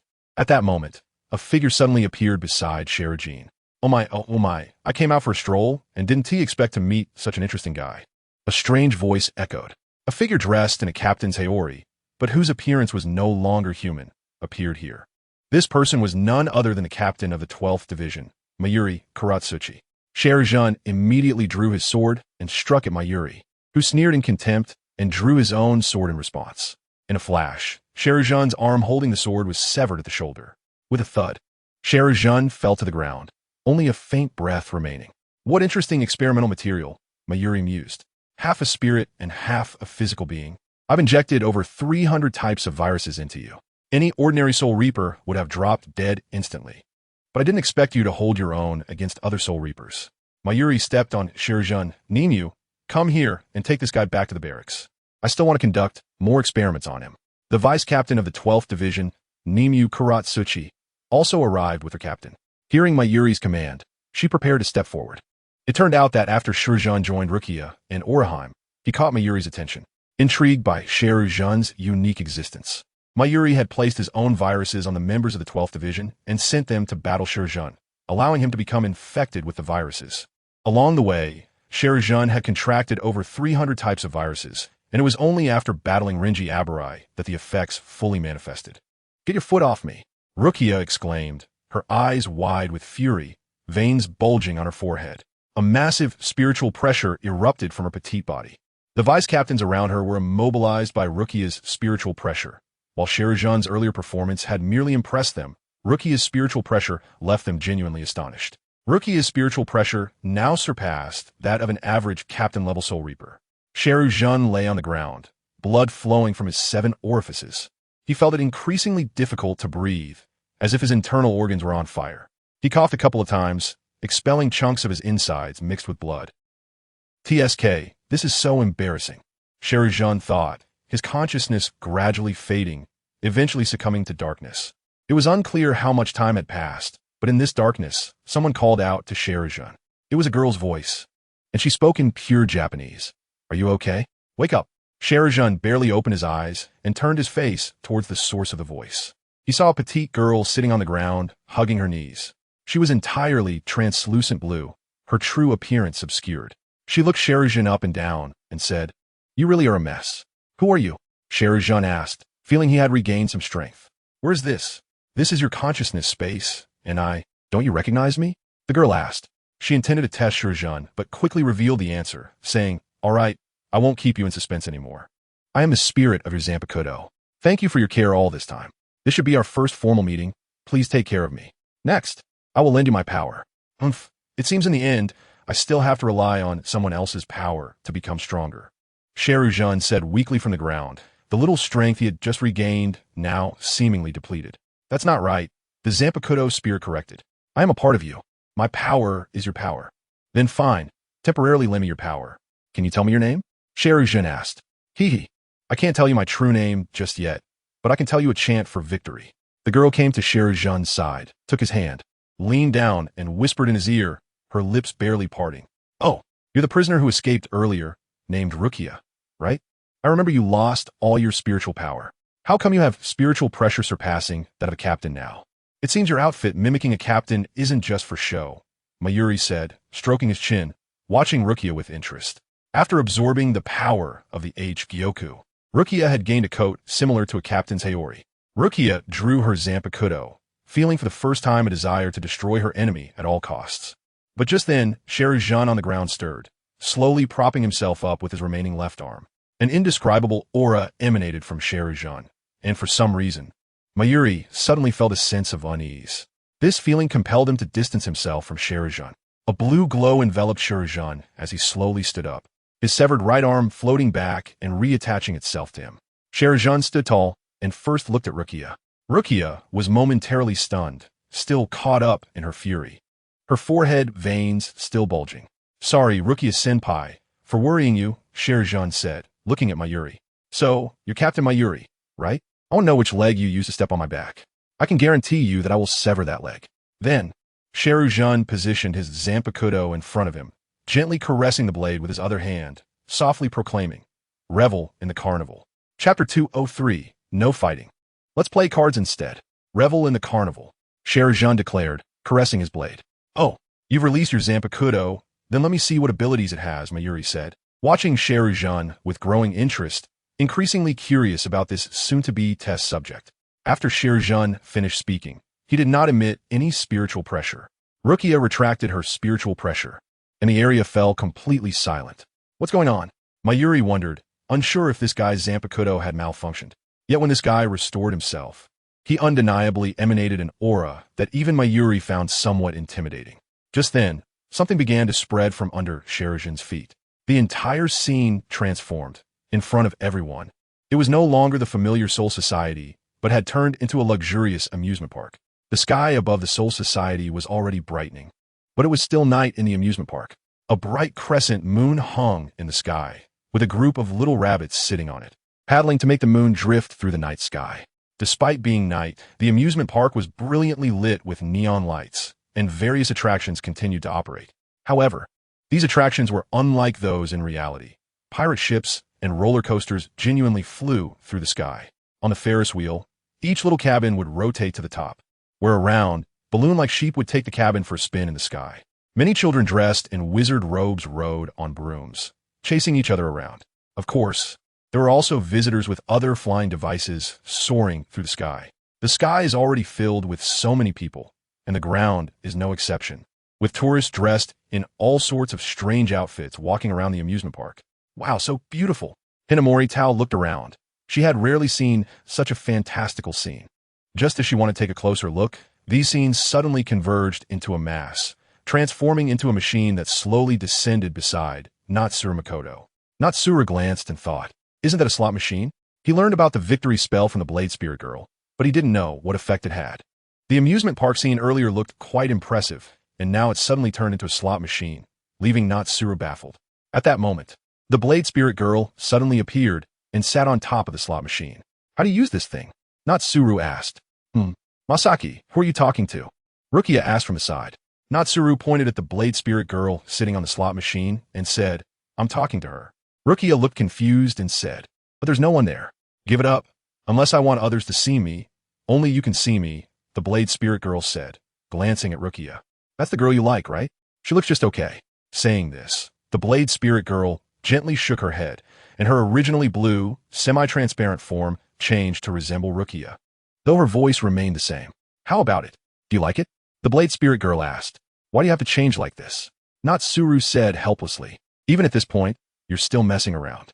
I do like it, but could you tell me how to use this slot machine first? I was supposed to show off, but now I've wasted so much time that I'm embarrassed to turn around and look at them. All right, do you see that coin slot? Put in $10 and then pull the lever. That's all. The Blade Spirit Girl pointed to the coin slot and said, Huh, I have to pay. Aren't you my Zanpakuto? I don't know who you learned this from. Natsuru, not wanting to haggle, pulled out his wallet. Since he usually pays with his phone, he only had large bills left. Natsuru took out a 100 yuan note and asked, This is the only 100 I have left. Can you give me change? No change. So that counts as 10 times, and I'll give you an extra one for 11. Thank you for your patronage, the Blade Spirit Girl said with a smile, still in Rukia's form, rubbing her hands together. Fine. Natsuru stuffed the 100 yuan note into the coin slot, and the counter on the LCD screen of the slot machine displayed 11 in the upper right corner. What is he doing? Hinamori Tao asked curiously, quietly questioning Matsumoto Ranjaku. Matsumoto Ranjaku shrugged. Such a simple action looked like pudding when she did it, wobbling. I don't know, just be patient and watch, Matsumoto Ranjaku said, also a bit curious. From the earlier scene change, it was clear that this was a powerful Zanpakuto, but she didn't understand why money was needed now. Maybe there were restrictions? After inserting the money, Natsuru pulled down the lever, and the 3 reels on the screen began to spin. Can you spin faster next time? If there's an emergency, I would have died 100 times by now, Natsuru complained while holding onto the slot machine. If you don't like it, I can simplify the extraction process next time, the Blade Spirit Girl said, but during the extraction, it will be invincible time. Don't you want that? Well, let's keep it then, Natsuru compromised. At that moment, the reels on the slot machine finally stopped, and the patterns on the 3 reels were the same. Yu-Gi-Oh! Just as Natsuru said this, the Blade Spirit Girl jumped down from the slot machine, and the machine turned into a beam of light that attached itself to Natsuru's left hand, transforming into a uniquely shaped dual disc. Others might not know what this machine was for, but Natsuru recognized it as a dual disc. Judging by its design, it should be the first-generation dual disc. Wait, am I supposed to play cards now? I've only watched a few episodes of the anime, and I don't know how to play, Natsuru said. You don't need to know the rules. Just use the power of the cards to fight. The Blade Spirit Girl pointed at the dual disc and said, "Go fight. That's too ambiguous. I paid for this. And even if I were to ride a carousel, there would be a beginner's guide," Natsuru complained. All right. Trust your deck and just do it. Our hearts are connected. You'll understand how to use it." The Blade Spirit Girl patted Natsuru's shoulder. Suddenly, a blade of light slashed toward him, and Natsuru didn't have time to dodge. At that moment, two cards flew out of the deck and automatically placed themselves on the dual disc. Two figures suddenly appeared beside Natsuru, one on the left and one on the right, each blocking the blade of light with their wands. The one who unleashed the blade of light was, of course, Neutra, who had grown somewhat impatient waiting, having watched the farce long enough and wanting to test things out. Unexpectedly, he indeed discovered a surprise. "Oh, is this your Zanpakuto's ability?" Neutra stared wide-eyed at the two figures floating beside Natsuru. Natsuru turned to look at the people beside him and then at the dual disc, confirming that these two were the Dark Magician and Dark Magician Girl. After helping Natsuru fend off the attack, the Dark Magician and Dark Magician Girl's forms gradually disappeared, but their cards remained on the dual disc. Natsuru began to understand. He could utilize the power of Yu-Gi-Oh cards without worrying too much about the rules of the card game, and the effects of the cards would manifest somewhat differently from the descriptions on the cards. For instance, the Dark Magician and Dark Magician Girl cards appeared without needing to be summoned. So if that's the case, wouldn't it be better to pull out stronger cards directly to end the battle? Natsuru drew another card from the deck, but unfortunately, it wasn't a god card. It was Thousand Knives.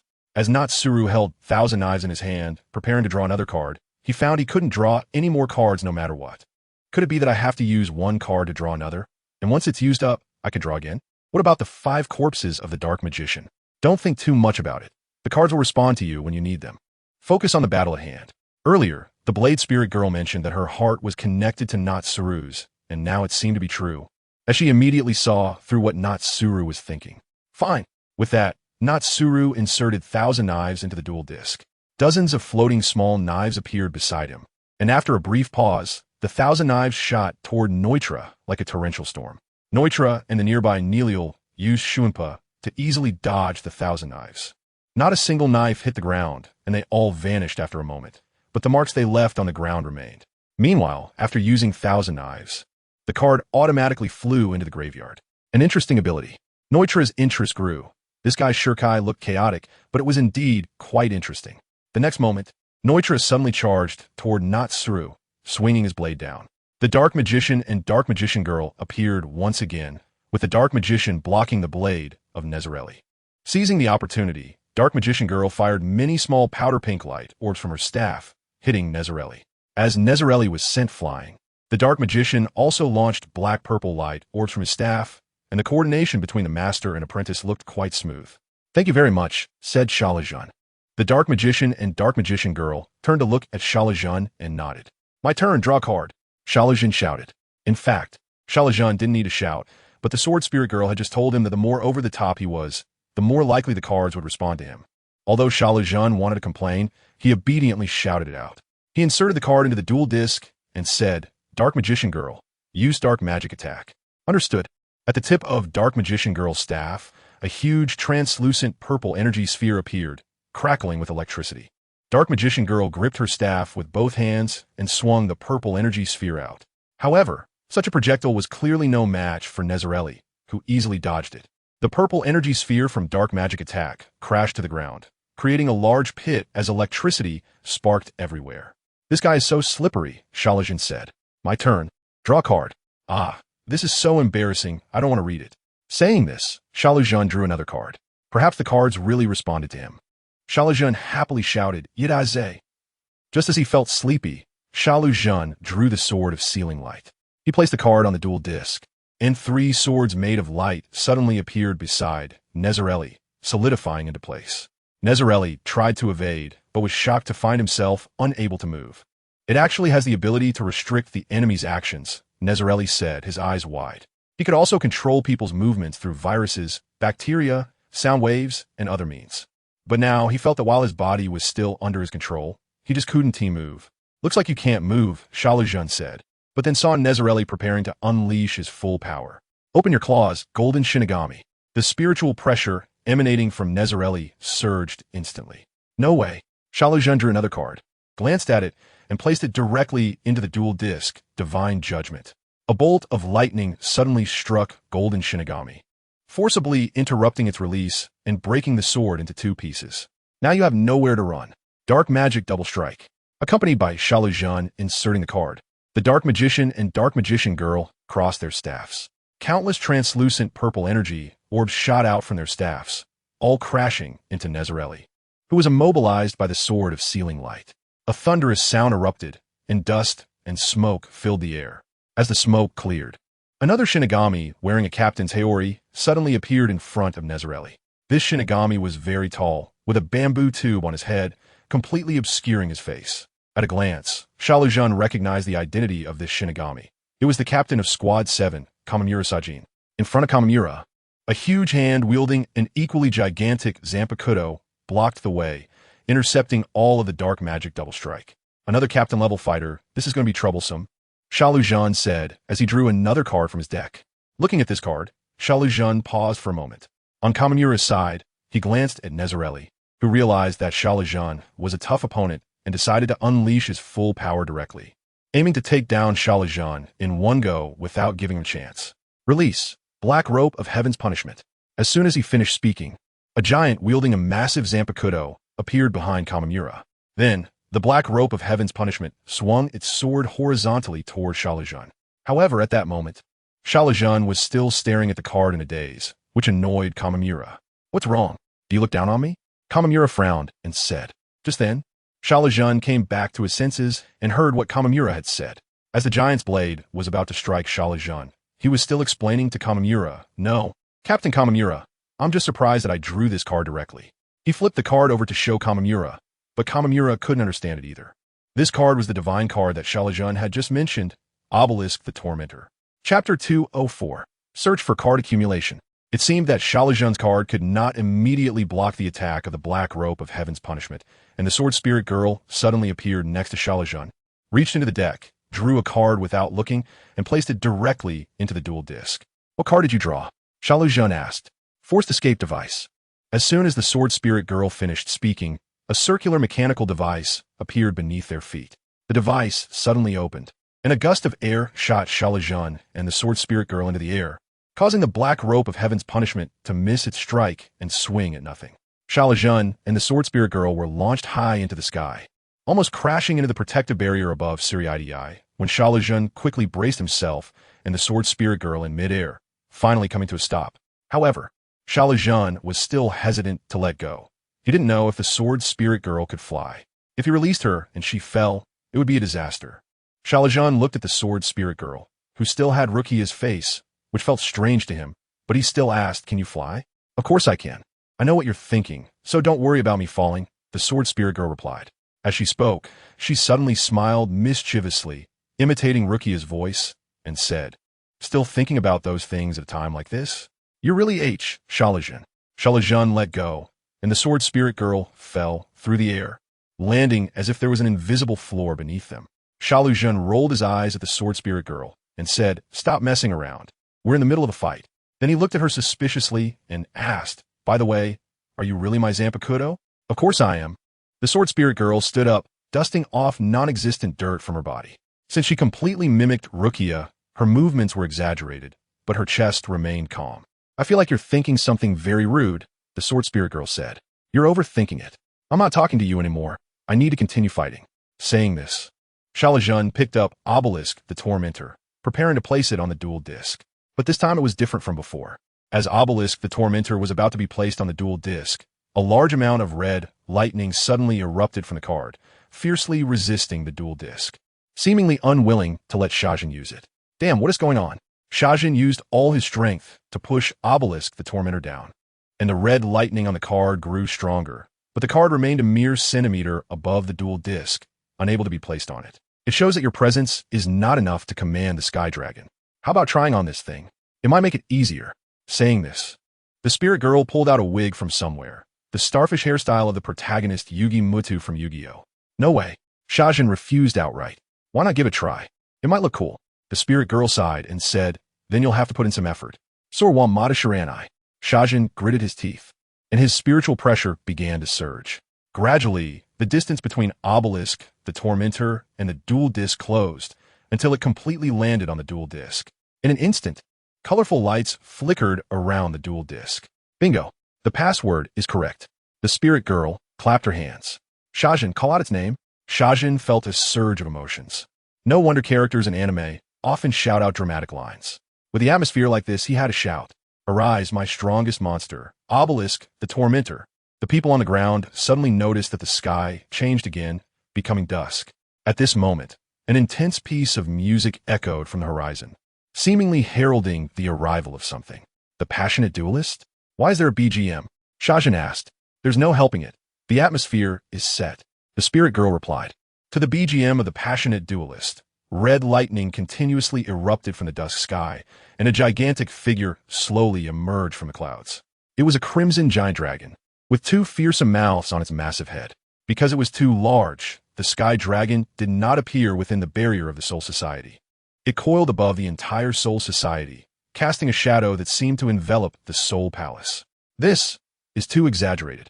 This is no longer at the level of a Shirkai, right? Asano Renji looked at the massive creature hovering in the sky, sweat beading on his forehead. Whoa, mister. Shajin is amazing. Inoue Oraheim also looked up in astonishment. Even as a teammate, the power Shajin displayed made her a bit apprehensive. Rukia, Inoue's companion, also marveled at Shajin's strength, but felt a sense of relief in her heart. The abnormality above the Soul Palace attracted the attention of nearly all the Shinigami. What on earth is that? It looks like trouble. Kiraku Shunsui, who had been slacking off in his 8th Division quarters, stepped out after the sky dragon appeared above the Soul Palace and leaned against a pillar in the corridor. Though he spoke lazily, his eyes gradually became serious. Nanao-chan, it looks like we have to take a trip. Nanao-chan? Are you there, Nanao-chan? The Nanao-chan he referred to was his vice captain, Ayase Nanao. He planned to take Ayase Nanao to see the situation. Not only Kiraku Shunsui, but many captain-level Shinigami scattered throughout the Soul Society also rushed toward the scene. After summoning Obelisk, the Tormentor, Shajin did not stop to wait for the BGM to finish. He waved his hand and said, Obelisk the Tormentor, use superconductive thunderbolt cannon. The sky dragon opened its massive mouth, and countless bolts of lightning gathered within it, before a massive beam of lightning erupted from its mouth. The barrier of the Soul Palace was ineffective, seemingly non-existent, as the superconductive thunderbolt cannon directly crossed the barrier and struck the ground. The 7th Division's Kamamura Sajin was a good captain, so when Shajin ordered the attack, the main target was set on Neutra Gilga. But Kamamura Sajin still controlled his Bankai. Tenjin moved to stand in front. Boom! The noise from this attack by the Sky Dragon was far greater than that of the previous Black Magician and Black Magician Girl. The onlookers raised their hands to shield their eyes. The brilliance of the superconductive thunderbolt cannon was blinding, and they felt the ground shake slightly. After the light dissipated, a massive pit appeared on the ground, with Kamamura Sajin lying inside, his fate uncertain. His Zanpakuto had fallen beside him, while it was not completely shattered. It looked battered and was covered in cracks. As for Neutra, he was sent flying, his body charred. Shajin descended from the sky and landed on the ground. He approached Kamamura Sajin, first looking at him in the pit, then drew a card from his deck once more. Shajin examined the card's effect and placed it into the dual disc. A short-haired woman in a nurse's outfit, with a pair of white wings behind her, appeared beside Shajin. She held a milky white light ball in her hands, which emitted glimmers of light that fell onto Kamamura Sajin. This card was Nurse Angel, which had the ability to restore health. He initially thought he would draw a card like Monster Reborn, but unexpectedly drew Nurse Angel, which only restores health. It seems Captain Kamamura Sajin is not dead yet. Nurse Angel healed part of Kamamura Sajin's injuries, but he remained in a comatose state. After doing all this, Shajin moved to Neutra's side. With a thought, the dual disc on his left arm disappeared, transforming back into his Zanpakuto, which fell into Shajin's right hand. Along with the disappearance of the dual disc, Obelisk the Tormentor, which coiled above the Soul Palace, gradually vanished. Shajin approached Neutra and, without saying a word, raised his Zanpakuto, ready to strike down when Nimue suddenly blocked in front of Neutra. Shajin temporarily halted the attack with his Zanpakuto, kicking Nimue aside. Then, he raised his blade and severed one of Neutra's feet. I said I would cut off your foot. Now I'm here to fulfill my promise. I hold grudges, you know, Shajin said. At that moment, the spirit girl popped up beside him, saying, but he was stepping on you with his left foot at the time. Why did you cut his right foot? Close enough, it's all the same. Chapter 205. It's over. All jumped backwards with this slash. The previously comatose Neutra was jolted awake by the pain. He opened his mouth, his jaw moving up and down as he emitted incomprehensible sounds, with one eye rotating clockwise and the other counterclockwise, looking as bizarre as possible. The observing vice captains realized that 12th Division's Neutra was not quite normal, and they did not expect him to be this abnormal, leaving them with a tingling sensation on their scalps. Rukia, and in no way Oraheim, felt the same way. Xiaolu really didn't feel much. After all, he already knew what kind of guy Nimue Karatsuchi was, so he wasn't too concerned. But if Nimue Karatsuchi really intended to cause trouble, Xiaolu wouldn't mind summoning the Sky Dragon again to give this guy a hit on the head. Let's go. We continue to look for Aizen. Xiaolu turned to Rukia and in no way Oraheim and said, as the three were about to leave. The vice captains who had been watching from the side snapped out of their brief shock. They instantly Shuinpud in front of Xiaolu and the others, with Kira, Ichi, Ashido Kenji, Hisage Shohei, and Matsumoto Ranjaku all drawing their Zanpakuto. Hinamori Momo went to check on Captain Kamimura and Captain Kuratsuchi's conditions. But Captain Kuratsuchi looked too horrifying, and Hinamori didn't really want to go over. Fortunately, Nimue was beside Kuratsuchi, so even if Hinamori didn't check, it wouldn't seem too out of place. You can't leave. Surrender now. Although she said this defiantly, Matsumoto Ranjaku felt no sense of security at all. Holding her Zanpakuto didn't give her any comfort, as the oppressive force from that crimson giant dragon was too strong, one that could easily defeat two captains. For a moment, Matsumoto Ranjaku missed her awkward little captain. Matsumoto Ranjaku, we have no intention of being your enemies. We came to resolve Rukia-senpai's troubles and to help you with yours, Xiaolu said. Xiaolu was still willing to have a good conversation with someone like Matsumoto Ranjaku. Help us resolve our troubles? What do you mean? Matsumoto Ranjaku asked in confusion, but she didn't relax because of Xiaolu's words. Just then, a wall not far away was smashed to pieces, debris and dust flying everywhere. Hey. Is this the 5th Division's headquarters? Before the figure even appeared, the voice had already come out. Hearing this voice, the vice captains, including Matsumoto Ranjaku, breathed a sigh of relief. They recognized this voice. It was Captain Zaraki Kenpachi from the 11th Division. Captain Zaraki had one shoulder carrying Yachiru Kusajishi and the other shoulder carrying his Zanpakuto. He stepped out from the smoke with a look of defiance, as if saying, I'm the best. Captain Zaraki, be careful of those troublemakers. Seeing Captain Zaraki directly ignoring everyone and slowly walking past Xiaolu, Matsumoto Ranjaku hurriedly reminded him. Huh? Trouble? Captain Zaraki looked down at Xiaolu and the others and then turned around to ask, Hey, are these guys your companions?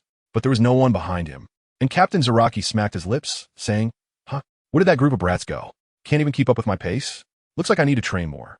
That's because you don't know the way and you run so fast. Yachiru shook her head, looking as if to say you won't listen to me and will suffer for it. Huh? Didn't you say this way is the east? Captain Zaraki and Yachiru, two directionally challenged individuals, started blaming each other. Before they could argue for too long, a group of people came rushing over. Captain, Vice Captain, a Shinigami shouted. Too slow. You guys are too lax during training. You can't even keep up with my pace.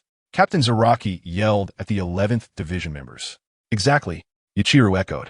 An 11th Division Shinigami tried to explain, but Captain, you took the wrong way.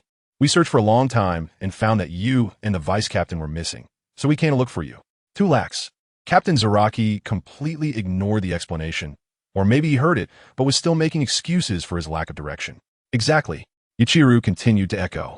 Seeing so many 11th Division Shinigami arrive, Matsumoto Ranjaku felt reassured. At this moment, Captain Zaraki reached out and pulled out a man with a yellow hedgehog head from the crowd. Hey, Ichigo, are these three your companions? Captain Zaraki asked. Oh. Suddenly being pulled out by Captain Zaraki, Kurosaki Ichigo didn't react immediately. After seeing Kurosaki Ichigo nod, Captain Zaraki said to Xiaolu and the others, Then let's go together and find trouble with Aizen.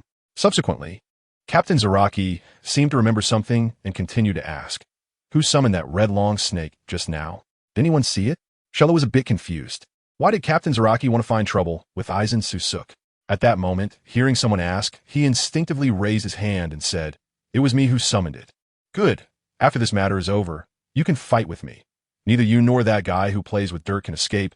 Captain Zaraki's eyes gleamed with ferocity. The huge dragon from earlier made him very interested. Fighting, it should be quite enjoyable. Seeing Xiaolu still confused, Malky stepped out, putting his arm around Xiaolu's shoulders and quietly said, I've reached an agreement with Captain Zaraki. Before we take down Aizen, the 11th Division is temporarily on our side. Wow, how come I never saw you so impressive in the dorms before? If you're this good, why do you still work? Xiaolu exclaimed. Xiaolu and the others were chatting and laughing, while Matsumoto Ranjaku and the others were sweating bullets. WH. What's going on? Did the 11th Division collectively betray us? Matsumoto Ranjaku couldn't believe it. She thought they were allies, but it turned out they were all rebels. The other vice captains also became nervous. The situation was now worse than before. Captain Zaraki, why are you standing with the troublemakers? Matsumoto Ranjaku steadied her nerves and asked. It's nothing. We just want to go cut Aizen. So we passed by here. Captain Zaraki scratched his head, uncharacteristically in the mood to explain to others. Aizen? Captain Aizen? Hearing Captain Zaraki mention Aizen Sasuke's name, Aizen's little fan Hinamori Momo immediately stood up from beside Captain Kamimura, no longer checking her injuries. She only cared about her Captain Aizen now. Captain Zaraki, is there a misunderstanding between you and Captain Aizen? Hinamori Momo tried to explain, although they were all captain-level Shinigami. If a conflict arose, Hinamori felt that the gentle Captain Aizen might not be able to defeat Captain Zaraki. Misunderstanding? How should I put it? Captain Zaraki couldn't remember what to say, turned his head to look at Malky, who pointed at the Shinigami he had disarmed. This reminded Captain Zaraki.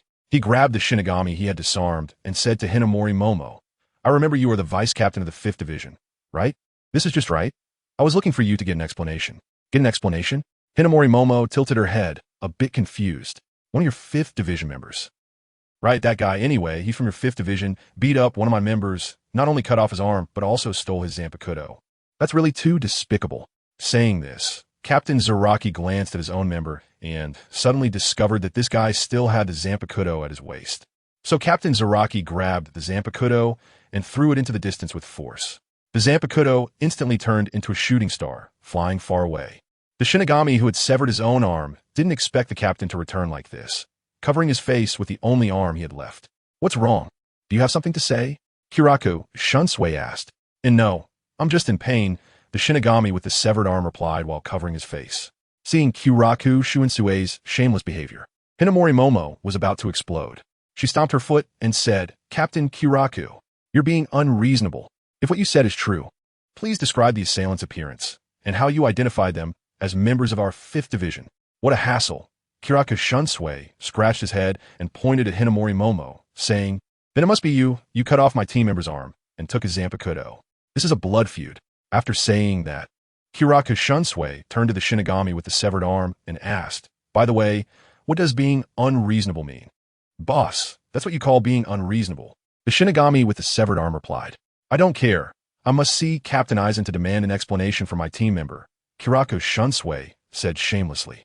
Hinamori Momo was quite unhappy with Kiraku Shuinsue's shameless actions, but felt helpless. The other 4 vice captains nearby also heard that Kiraku was looking for trouble with Captain Aizen. Unlike Hinamori Momo, they were thinking about what this had to do with Captain Aizen, the good-natured man. What's wrong, little girl? Are you still unwilling to lead the way? Kiraku Shunsui said, squinting his eyes, a cold light flashing in them. Hinamori Momo was still worried about Captain Aizen and didn't notice Kiraku Shuinsue's threat. However, Matsumoto Ranjaku and the others did, and they became tense again. This was a genuine captain, and he was also the captain of the 11th Division, known for its martial prowess. Not only the captain, but a whole bunch of 11th Division members were also behind him. Vice captains, 3rd seats, 5th seats, all these well-known combatants had arrived. The atmosphere suddenly became tense. Just then, Captain Unohana Retsu hummed a tune as she led others toward the 2 groups. Matsumoto Ranjaku saw the newcomers and immediately breathed a sigh of relief. Not only was Captain Unohana Retsu there, but Captain Soifan and Vice Captain Kotetsu Aisane were also present, along with 4 unknown Shinigami. Now, Matsumoto Ranjaku and the others felt more confident. Just before arriving, Ishida Yuryu and Chad had snuck out of the division's quarters wearing Shinigami robes, and they had changed into them. Yuruchi transformed from her cat form back into her human form and also donned a Shinigami robe. She hadn't worn this outfit in a long time. Ishida Yuryu, Chad, Yuruchi, and Hoken Saiko were all wearing Shinigami robes, so Matsumoto Ranjaku's group mistook them for Shinigami. However, Captain Unohana and her group did not stop and walked straight through the standoff between the 2 groups, seemingly ignoring them. Captain Unohana, please wait a moment. Matsumoto Ranjaku couldn't hold back and called out to Captain Unohana. Captain Unohana stopped and looked at Matsumoto Ranjaku, asking, Ranjaku, what's wrong? Is there something you need? Captain Unohana, don't you want to say something about this situation? Matsumoto Ranjaku asked. Captain Unohana tilted her head, thought for a moment, and then waved her fist, saying, good luck. This isn't just about good luck. Look, Captain Kiraku and the troublemaker are getting involved. Soifan? Captain Soifan, do you have any plans? Matsumoto Ranjaku could only turn to Captain Soifan, hoping she would be reliable. Captain Soifan frowned, trying hard to maintain a serious expression, but the blush on her face betrayed her feelings. She turned her head to the side, trying not to look at Hoken Saika.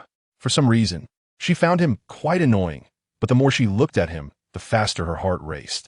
When she heard Matsumoto Ranjaku asking what her plans were, Captain Soifan jolted and quickly stammered, I don't have any plans. We'll just see how it goes. Matsumoto Ranjaku felt a bit exhausted. If all the captains in Soul Society were like this, then Soul Society was doomed. Shirogane and Mikaru also saw Hoken Saika, but they didn't understand what he was doing. Why he was walking alongside two captains, and it looked quite harmonious. Hoken Saika also waved at Shirogane and Mikaru.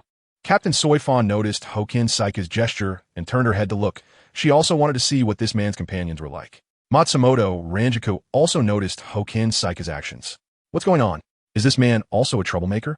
Why are Captain Unohana and Captain Soifan getting involved with him too? This is bad. This is a huge incident. Soul Society is really finished. Matsumoto Ranjaku sighed helplessly. The situation had taken a turn for the worse. With 3 captains entangled with the troublemaker, now she could only prepare for battle.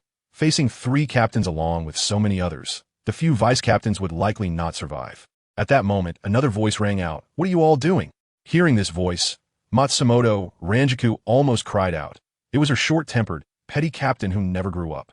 Chapter 206, The Chaotic Scene, Confuse Hitsugaya Toshiro. As soon as the words fell, a short Shinigami appeared on top of a building. He was wearing a captain's robe and had white hair that matched the preferences of Chinese netizens. Captain. Matsumoto Ranjaku felt it was the first time she shouted for her captain so happily. But she still couldn't relax completely. If her captain suddenly threw away his Haori and shouted that they had rebelled, Matsumoto Ranjaku estimated she would go crazy. This white-haired shorty was the captain of the 10th Division, Hitsugaya Toshiro. Hitsugaya Toshiro frowned, his serious expression somewhat mismatched with his overly young face. Hoken Saika had always wanted to ask why. Even though Soul Society had roads, all these captains liked to make their entrances from the rooftops. But he didn't voice it, as Captain Soifan had also made her entrance that way. Hitsugaya Toshiro jumped down from the building. His movements were cool, but meaningless. He directly stood in front of Hinamori Momo, who also grabbed Hitsugaya Toshiro's clothes, making the two look quite affectionate. Hitsugaya Toshiro slightly tilted his head and asked, are you okay? I'm fine, Shiro-chan. But Captain Kamamura and Captain Yukitake are injured. Captain Kamamura is still unconscious, and as for Captain Yukitake, he should be awake. Probably, Hinamori Momo said uncertainly. Hearing their conversation, Matsumoto Ranjaku breathed a sigh of relief, but felt a bit dissatisfied that her captain didn't even check on the vice captains after coming down. At this moment, Mikaru took out his phone and snapped a photo of Hinamori Momo and Hitsugaya Toshiro. What are you doing? Shirogane asked curiously. Taking a picture. This pair has quite an audience. I can print it out and sell it online, which is much better than cosplay, Mikaru replied. Mayurko took the opportunity to snap a photo of Matsumoto Ranjaku and others. However, since Bleach has been over for so many years, and the otaku community has changed a few generations, are you sure there are still paying audiences for Bleach now? Summer Road really expressed that he wasn't too optimistic about Mayurko's plan. Mayurko shrugged and casually said, who knows, but it's just something handy to do. Might as well take the shot. Hey, what are you guys doing? Hitsugaya Toshiro, although not knowing what CP or cosplay meant, instinctively felt uncomfortable seeing Mayurko holding an unknown small device pointed at him. It's nothing, just taking a photo, Mayurko replied, casually turning the camera towards Captain Unohana Retsu, completely unaware that he was secretly taking pictures. Seeing Mayurko turn the device towards her, Captain Unohana Retsu happily made a peace sign and pulled over Hinamori Momo to take a picture together. Please make me look younger in the photo. And remember to send me a copy when it's developed, Captain Unohana Retsu said with a smile. Mayurko gave an okay gesture with his left hand and, after finishing the shoot, said, thank you, Captain Unohana. At this moment, Summer Road remembered a question and asked, "Hey, Mayurko, have you thought about what we would do if we couldn't go back?"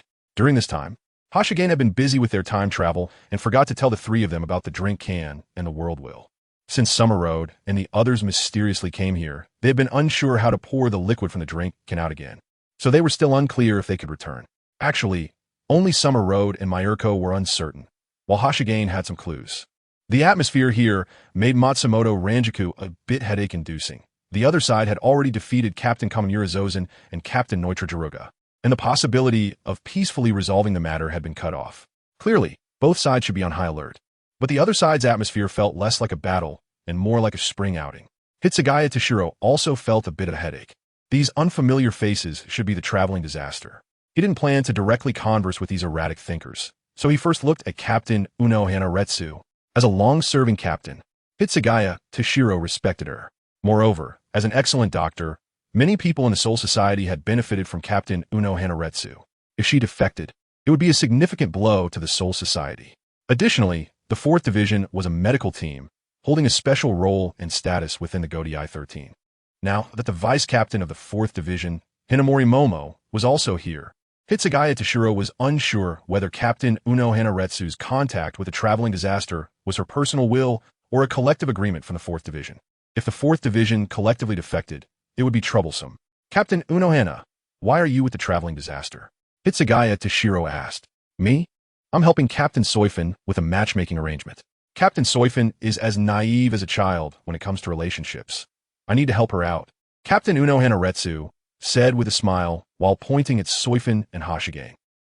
Hitsugaya Toshiro, Hinamori Momo, Matsumoto Ranjaku, and the other vice-captains were all surprised. Hitsugaya Toshiro felt a headache. He couldn't comprehend this group's thinking anymore. "Captain Unohana." Soifin's face turned red, losing all semblance of her usual strong demeanor. Seeing Soifin's appearance, the others basically understood that this matter was likely true. Not only were Hitsugaya Toshiro and the others surprised, but Summer Road and Mayurko were also shocked. "What is going on? I haven't heard about this before. Could it be that Hashigane is going to be the first to become single in the dorm?" Hitsugaya Toshiro didn't plan to discuss Captain Soifin's personal feelings further and looked towards Kenpachi Zaraki. "Captain Zaraki, why are you standing with the traveling disaster?" Hitsugaya Toshiro asked. "Stand with the traveling disaster? Don't joke around. I'm just here to cause trouble for Aizen. After that, we'll fight as we please," Kenpachi Zaraki said with an arrogant look. "All right, it seems a fight is unavoidable." Hitsugaya Toshiro unsheathed his Zanpakuto. Although he was called the most talented Soul Reaper in the Soul Society for centuries, he wasn't arrogant enough to take on 3 captains alone. Moreover, he had also seen that massive red dragon when he came. That dragon was also a problem. Now, he could only temporarily hold these people off, hoping that the other captains would arrive quickly.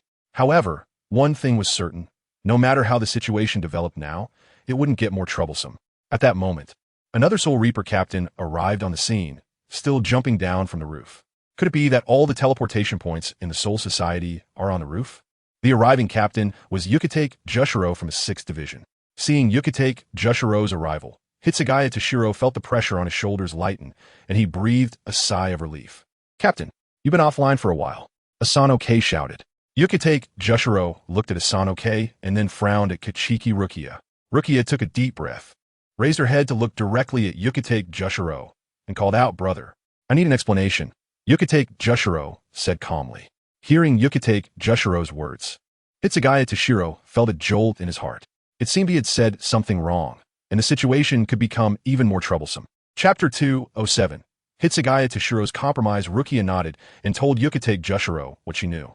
Her voice wasn't loud, but Hitsugaya Toshiro and the others could still hear her. This sounded somewhat like a fairy tale, making it difficult for Hitsugaya Toshiro and the others to accept. Just as everyone was slowly digesting this matter, Hinamori Momo suddenly shouted, "Impossible!" Everyone looked at Hinamori Momo. She continued, "Captain Aizen would never do such a thing." Her voice was very agitated, almost breaking, and her face was unnaturally pale. "Hinamori, calm down," Hitsugaya Toshiro said, pulling at Hinamori Momo's sleeve. Hinamori Momo continued to defend Aizen Sosuke, her expression gradually becoming sad and frenzied. Others also felt something was off. Even though Hinamori Momo respected Captain Aizen, this was a bit too much. If it were usual times, they wouldn't think in other directions. But just now Rukia had mentioned Aizen Sosuke's abilities, and seeing Hinamori Momo's abnormal state, others couldn't help but have doubts. Aizen had essentially shot himself in the foot. He only intended to hypnotize Hinamori Momo to use her as a cover, but it had backfired. Hitsugaya Toshiro was now quite conflicted. As the captain of the 10th Division, he should directly attack the traveling disaster and fulfill his responsibilities as a captain. But now, Hinamori Momo's state was clearly problematic, and he couldn't ignore Rukia's words. Watching Hinamori Momo get more and more agitated, her mental state becoming increasingly unstable, Hashigane, who had been watching the drama unfold, took action. He gathered golden light at his fingertips and, in an instant, crossed the distance to appear right next to Hitsugaya Toshiro and Hinamori Momo. How fast? Hitsugaya Toshiro was secretly shocked. His attention focused on Hinamori Momo, and he momentarily failed to react. With a light snap, Hoken Sirii lightly tapped his index finger on Hinamori Momo's forehead. Her eyes slowly became vacant, then her eyelids closed, her body lost strength, and she was about to collapse. Hitsugaya Toshiro reacted quickly and hurriedly caught Hinamori Momo. His eyes flashed with fierce light as he glared at Hoken Sirii and asked, "What did you do to her?" "Nothing. Just let her take a nap." "You saw it too. If this goes on, her mind will break," Hoken Sirii replied before leisurely returning to Soifin's side. Soifin stepped aside, turning her head away, unwilling to look at Hoken Sirii. Hitsugaya Toshiro looked down at Hinamori Momo in his arms. Her previously furrowed brows had relaxed, and she seemed much more at ease. He sighed, feeling completely at a loss. "How can you prove what you just said?" Yukitake Jushiro asked. In fact, he already believed more than half of it, but he still needed a substantial proof. Rukia nodded, opening her palm. A blue-black, translucent, glowing crystal emerged from her palm and hovered above it. Yukitake Jushiro looked at the crystal and could feel the immense power contained within it. So he nodded and said, "I understand." Rukia withdrew the crystal. It was slowly merging with her, making it impossible to keep it out for long. At the same time, she secretly breathed a sigh of relief, as she honestly did not want to confront Yukitake Jushiro with blades drawn. With the sibling issue resolved, Hitsugaya Toshiro was still grappling with his thoughts. Matsumoto Ranjaku, standing beside him, wanted to say something but couldn't come up with a good solution. Furthermore, as just a vice captain, she felt unable to make a decisive call in such matters.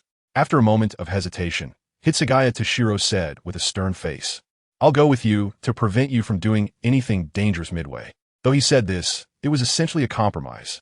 Seeing their captain's stance, Matsumoto Ranjaku naturally stood with her captain. As for Ashinai Renji, he was indifferent, looking to Yukitake Jushiro for guidance. As for Nimue Kuratsuchi, she just stayed next to Kuratsuchi Mayuri. The remaining two vice-captains, Kira Ikaku and Hisagi Shuhai, felt awkward, suddenly realizing they were surrounded by opposing forces.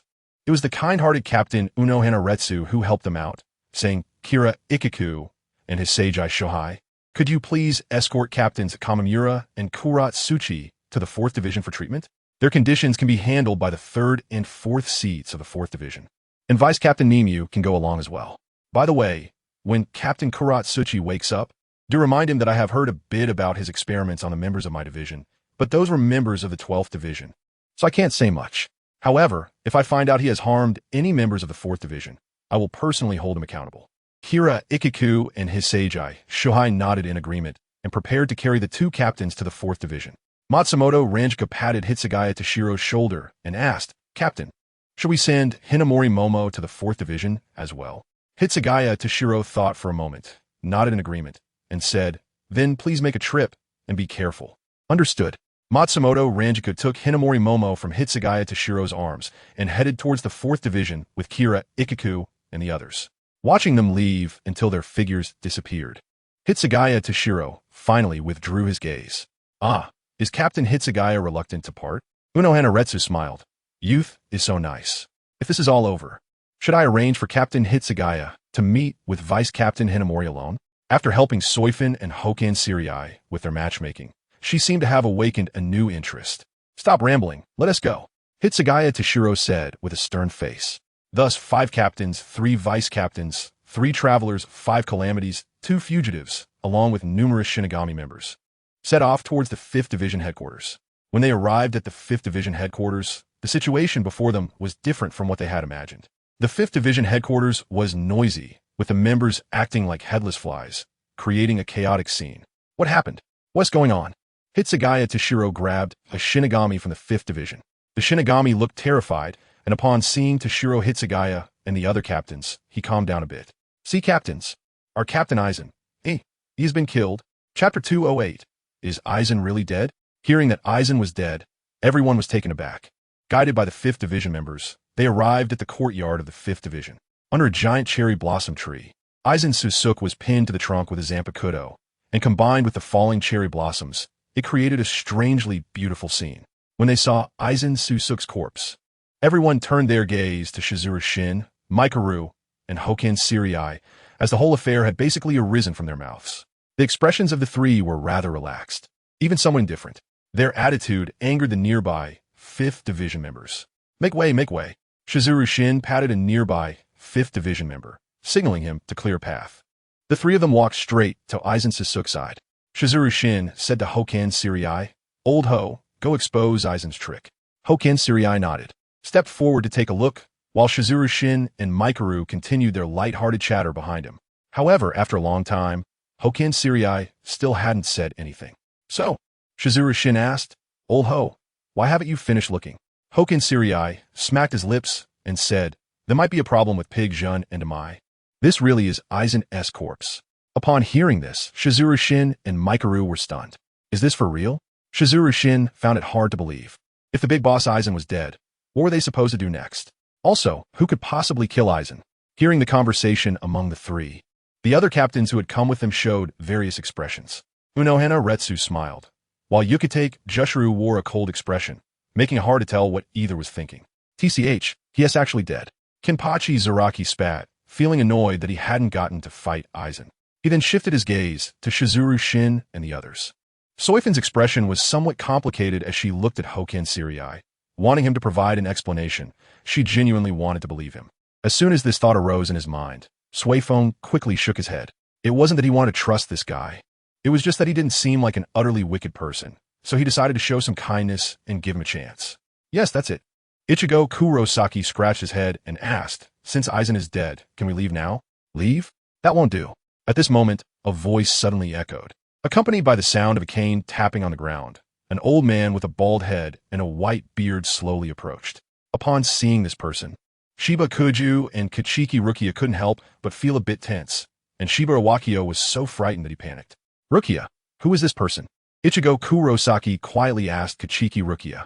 "This is Captain Yamamoto Jinryusai Shigekuni, the captain of the 1st Division of the Godai 13, and also the captain commander. The strongest Soul Reaper in the Soul Society," Kachiki Rukia said with a serious expression. Strongest? Ichigo Kurosaki muttered to himself. He didn't know how strong the strongest was, but having fought against Byakuya Kachiki in the real world, he still felt a lingering fear from that overwhelming strength. A Soul Reaper stronger than Byakuya Kachiki meant that they had to be cautious. Currently, Ichigo Kurosaki hadn't leveled up through fighting. He hadn't even learned his Bankai yet. He was directly brought by Shinji Hirako to face Yamamoto Jinryusai Shigekuni, so the pressure was understandable. The crowd automatically made way, and the old man Yamamoto leaned on his cane and slowly approached the cherry blossom tree. If one could ignore the scar on the old man's head, he really looked like a peaceful, ordinary old man. Yamamoto squinted his eyes, carefully observing the corpse of Sosuke Aizen. Then, Yamamoto turned to Shinji Hirako and asked, "I have some impression of you. You are from the Kisaragi family, right? I didn't expect the captain commander to remember me. It's truly an honor," Shinji Hirako replied. "Yes. The question you asked back then gave me quite a headache. After all, it involved nobility. Speaking of which, aren't you supposed to be dead? Why return?" Yamamoto's eyes, hidden beneath his long eyebrows, slowly opened, casting a sharp gaze at Shinji Hirako. Shinji Hirako grinned and said, "Because I haven't lived enough yet, so I shamelessly crawled back. In the Shiba family, it's been a long time since I last saw you. Today seems like it will be lively." Yamamoto commanded the other Soul Reapers. Captains and vice captains stay behind to suppress the trouble. All other members leave. "Captain, they actually..." Suifeng wanted to speak up for Shinji Hirako and the others, but was directly interrupted by Yamamoto. "Mind your identity. 2nd Division Captain." Then Yamamoto glanced at the other captains and said, "Prison break, intruding into the Suriidii, etc. are all capital offenses. Even if I want to hear their story, that has something to consider after they're captured. Execute the orders." "Sigh, I thought things would be simpler. It seems we still have to fight." Micro shrugged, helplessly. Now that Aizen was truly dead, things had become troublesome. Without the final boss, their group's suspicions couldn't be cleared, and the mastermind behind Aizen's death was also a problem. The group, which had been standing together, subtly divided into two waves. The ordinary Soul Reaper members followed Yamamoto's instructions and had already left. Kirako, Shun swayed in mind. He was ready to fight regardless of who it was. He was particularly interested in that guy who played with dirt and the one who could summon a red dragon. Suifeng took a deep breath, put on a serious face, and drew his Zanpakuto. Halfway through drawing his sword, however, he was pushed back by the nearby Unohanaretsu. Captain Suifeng, you've already fought. You can take a break for a while, Unohanaretsu said.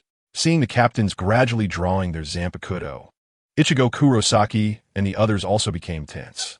Now, more than half of the Soul Society's top combat power was in this courtyard, and they were here to besiege them. Suddenly, Hashigumi waved his hand, and a semi-transparent crystal wall enveloped Ichigo Kurosaki and the others, leaving only Hashigumi, Shinji Hirako, and Mikaru outside facing the Soul Reaper captains. Hey, what are you doing? Ichigo Kurosaki pounded on the wall. Shinji?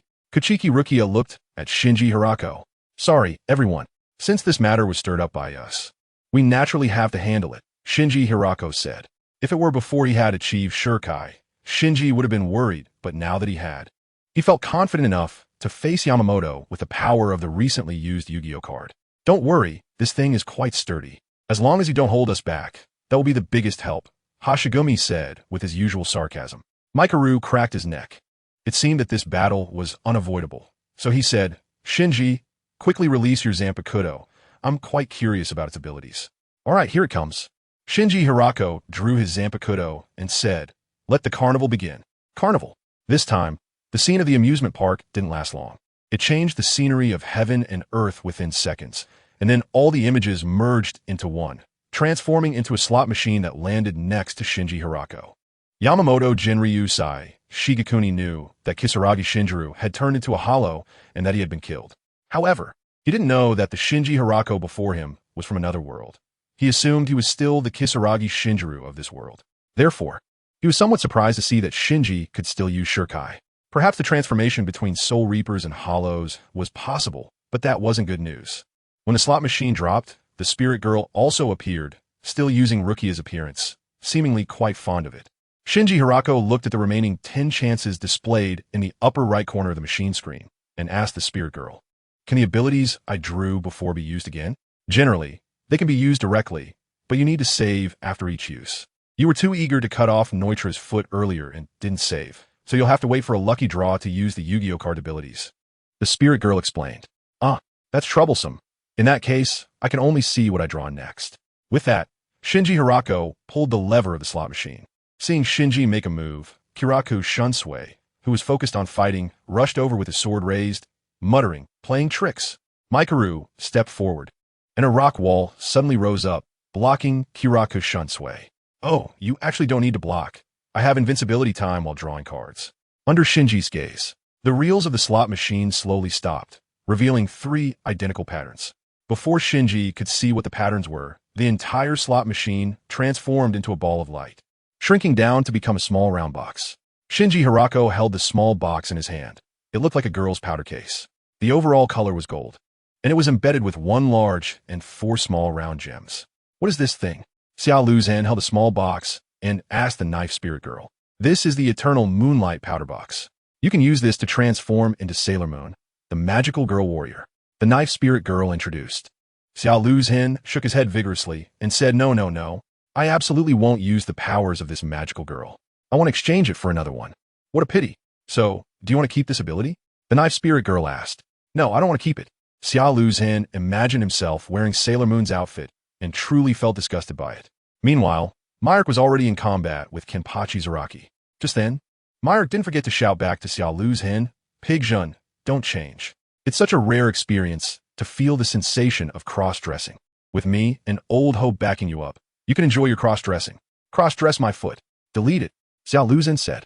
Thus, the Eternal Moonlight Powder Box transformed back into a slot machine, and Xiao Luzhan hurriedly pulled the lever to draw a new ability. The reels quickly stopped, but to Xiao Luzhan's surprise, this time the patterns on the 3 reels were different. Unfortunately, there were no rewards this time, the Knife Spirit Girl said. Just as she said, The slot machine remained in place and did not transform into anything else. Hey, what the hell is this? Why is there such a situation? Xiao Luzhen was a bit frantic. Since it's a lottery, it feels unrealistic to not have any thank you for your patronage type of results, the knife spirit girl said. We're in the middle of a fight. What do you mean by a sense of realism?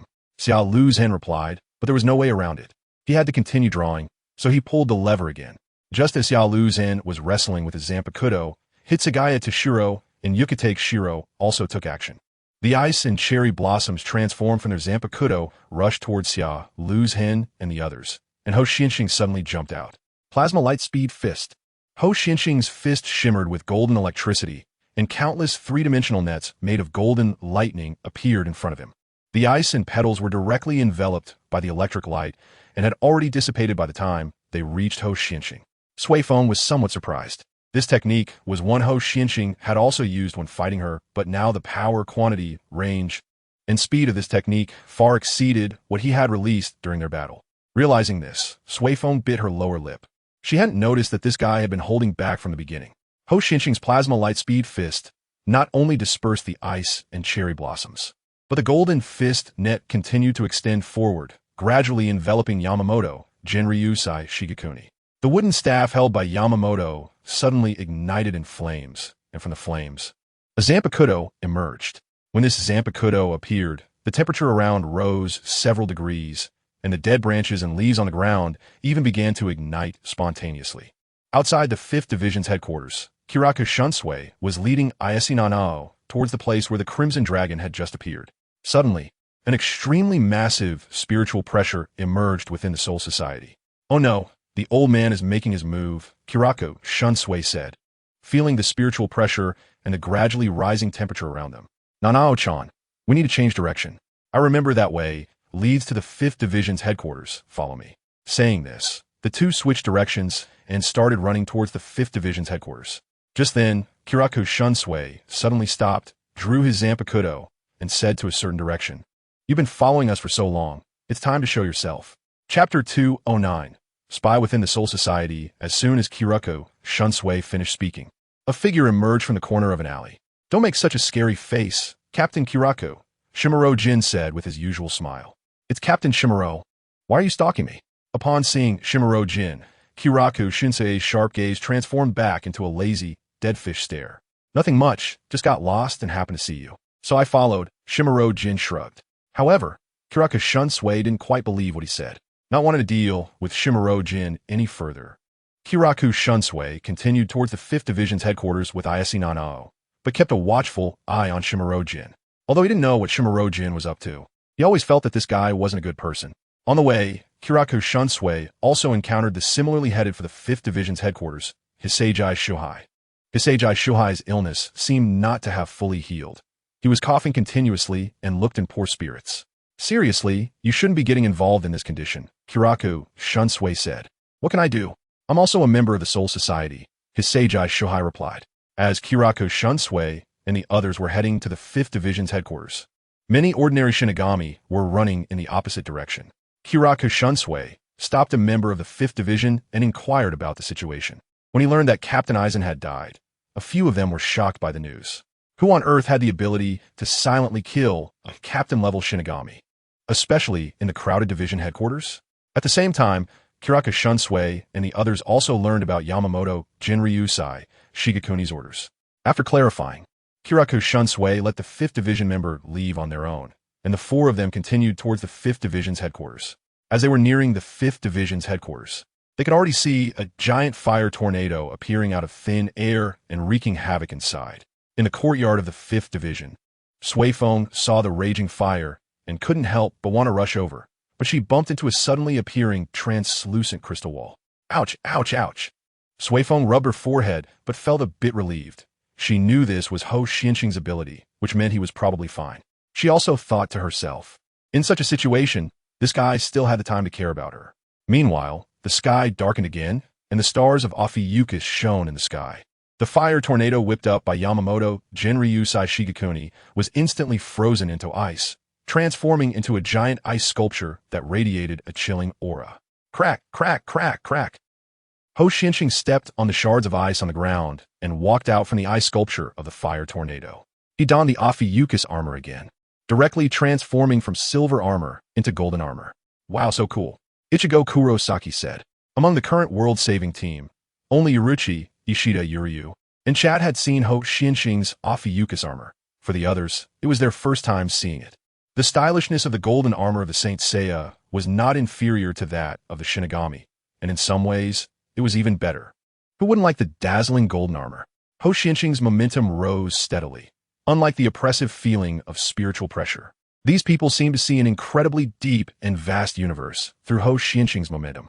With a thought, the frozen fire tornado shattered, turning into ice fragments that fluttered down. Amid the crystalline ice and snow, Ho Xianxing's face was 3 points more handsome than that of a woman, and with the golden armor. His elegant and dashing appearance made Suifeng glance at him a couple more times. One could only say that being handsome is a good thing. Xiao Luzhen, Ho Xianxing, and Ma Yurk, although they did not communicate directly, had some speculations about the intentions of the mastermind behind the scenes. When they arrived at the 5th Division's dormitory, Yamamoto, Jinryusai, Shigekuni arrived shortly after. Thus, the mastermind seemed to have some intention of inciting a conflict between the two sides. Xiao Luzhen and the others followed suit. Otherwise, they could have simply had Ho Xianxing trap Yamamoto, Jinryusai, Shigekuni with a crystal wall. If Ho Xianxing used the crystal wall in his 8th sense state, there probably wouldn't be anything in the Soul Society that could break through it. Now the dilemma fell to Ho Xianxing. During battle, he couldn't hold back too much, nor could he be too aggressive. He needed to strike at just the right level to make the mastermind think he could jump in for a finishing blow, which was quite difficult to gauge. If he were purely aiming to destroy the Soul Society, he could just use the Galaxy Star explosion to wipe everything out since he had inherited divine blood and had plenty of energy. The recent plasma speed punch was actually a test. Ho Xianxing Henti used much strength, wanting to see how sturdy a captain-level Shinigami's body was. If his plasma speed punch had such minimal power, he would be laughed at by Master Iolia and dragged back for extra training. However, for the three being attacked, Yamamoto, Jinryusai Shigekuni, Kachiki Byakuya, and Hitsugaya Toshiro, it was a different story. They could withstand Ho Xianxing's attacks. But the near light speed velocity and the number of lightning-like electric sparks in this space were enough to make them wary. Especially Kachiki Byakuya, whose Senbenzakura had received over 5 attacks on each petal, making it unimaginable how many times this guy named Ho Xianxing had attacked in an instant. The fact that he could even freeze flames was quite impressive.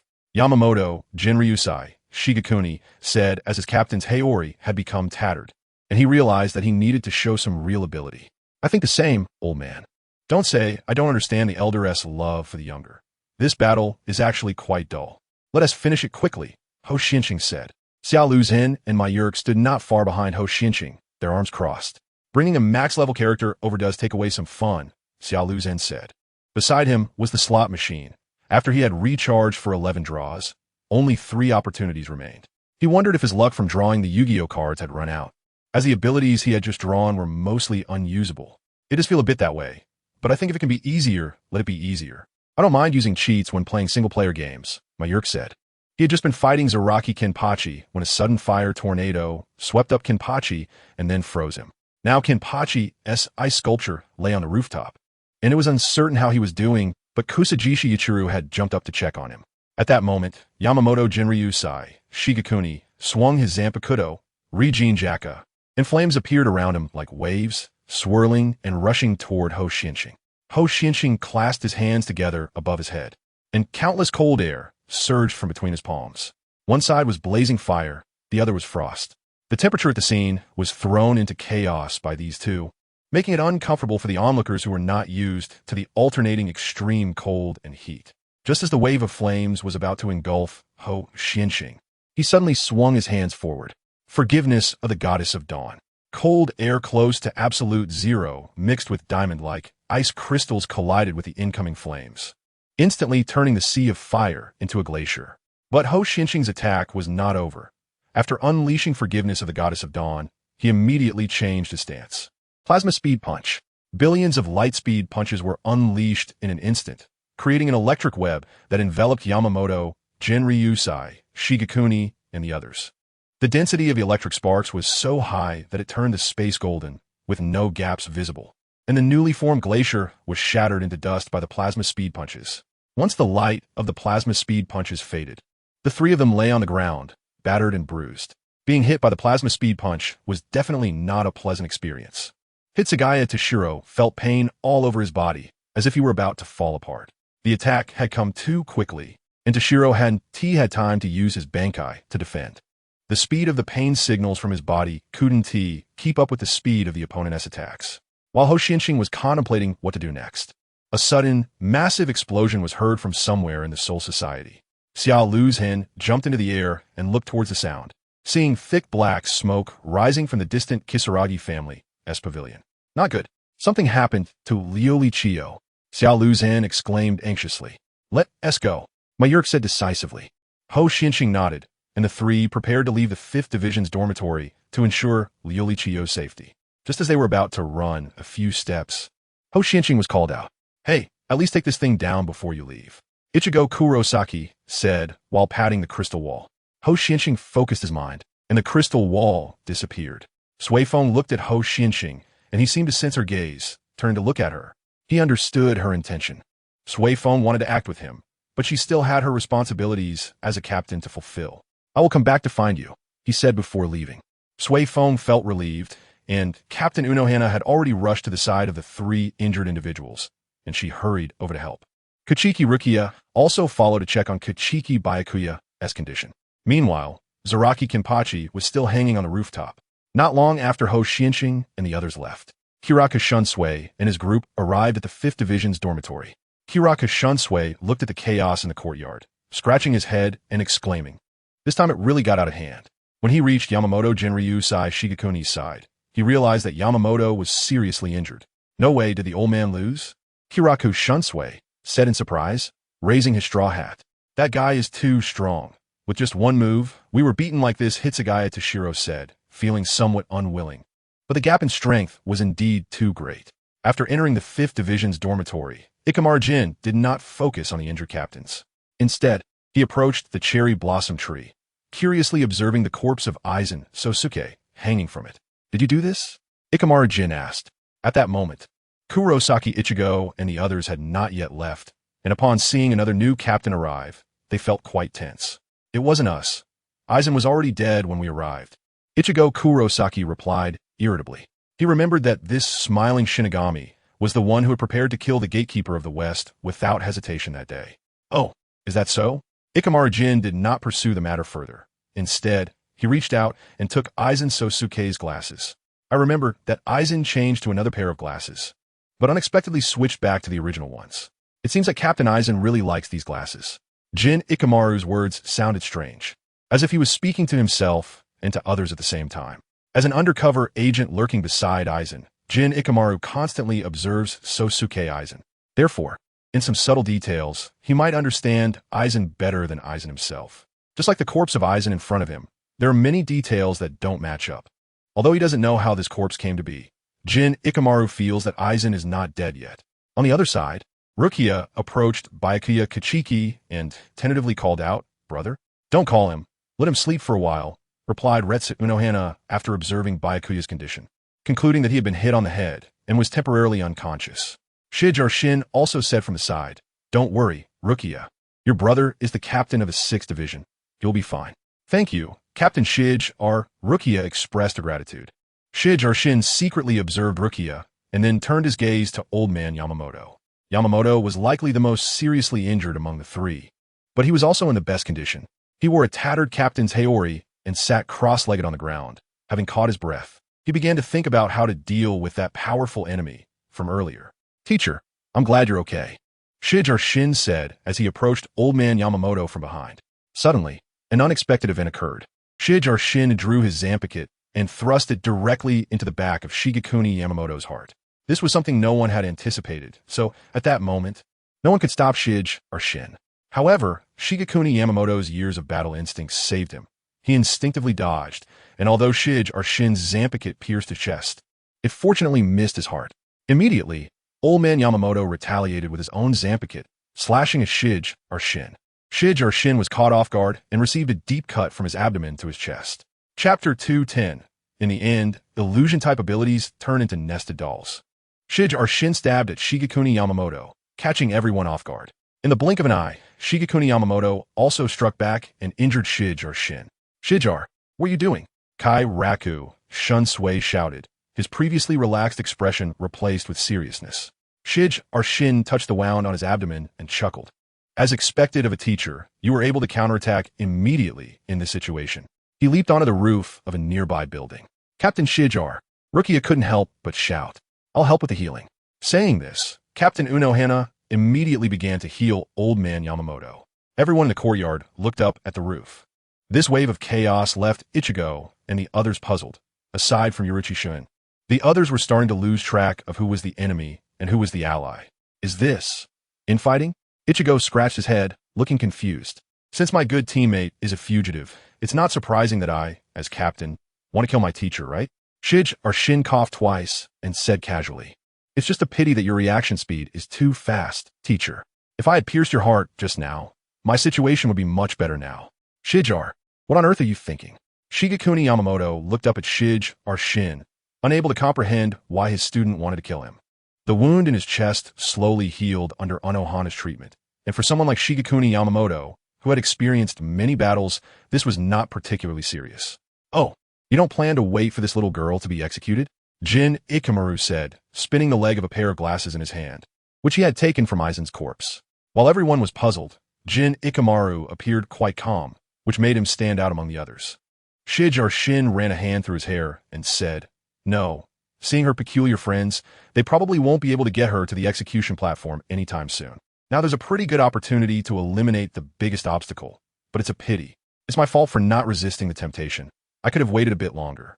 Hearing her highly respected captain speak so casually about sending her to the execution platform sent chills down Rukia's spine, and her expression turned gloomy. Jin Ikamaru also jumped onto the roof, standing side by side with Shin. Jin, do you also want to betray alongside Shin? Shigekuni Yamamoto asked, his voice low and restrained, though it was clear he was suppressing his anger. No, Captain, you are mistaken. Jin Ikamaru squinted his eyes, grinning like a fox, looking very mischievous. I only follow Captain Aizen. Aizen? T-shirt Hitsugaya, under the treatment of Ranjika Matsumoto, was feeling a bit better, at least able to move. He glanced at Aizen's corpse nailed to the cherry blossom tree, then turned to Jin Ikamaru.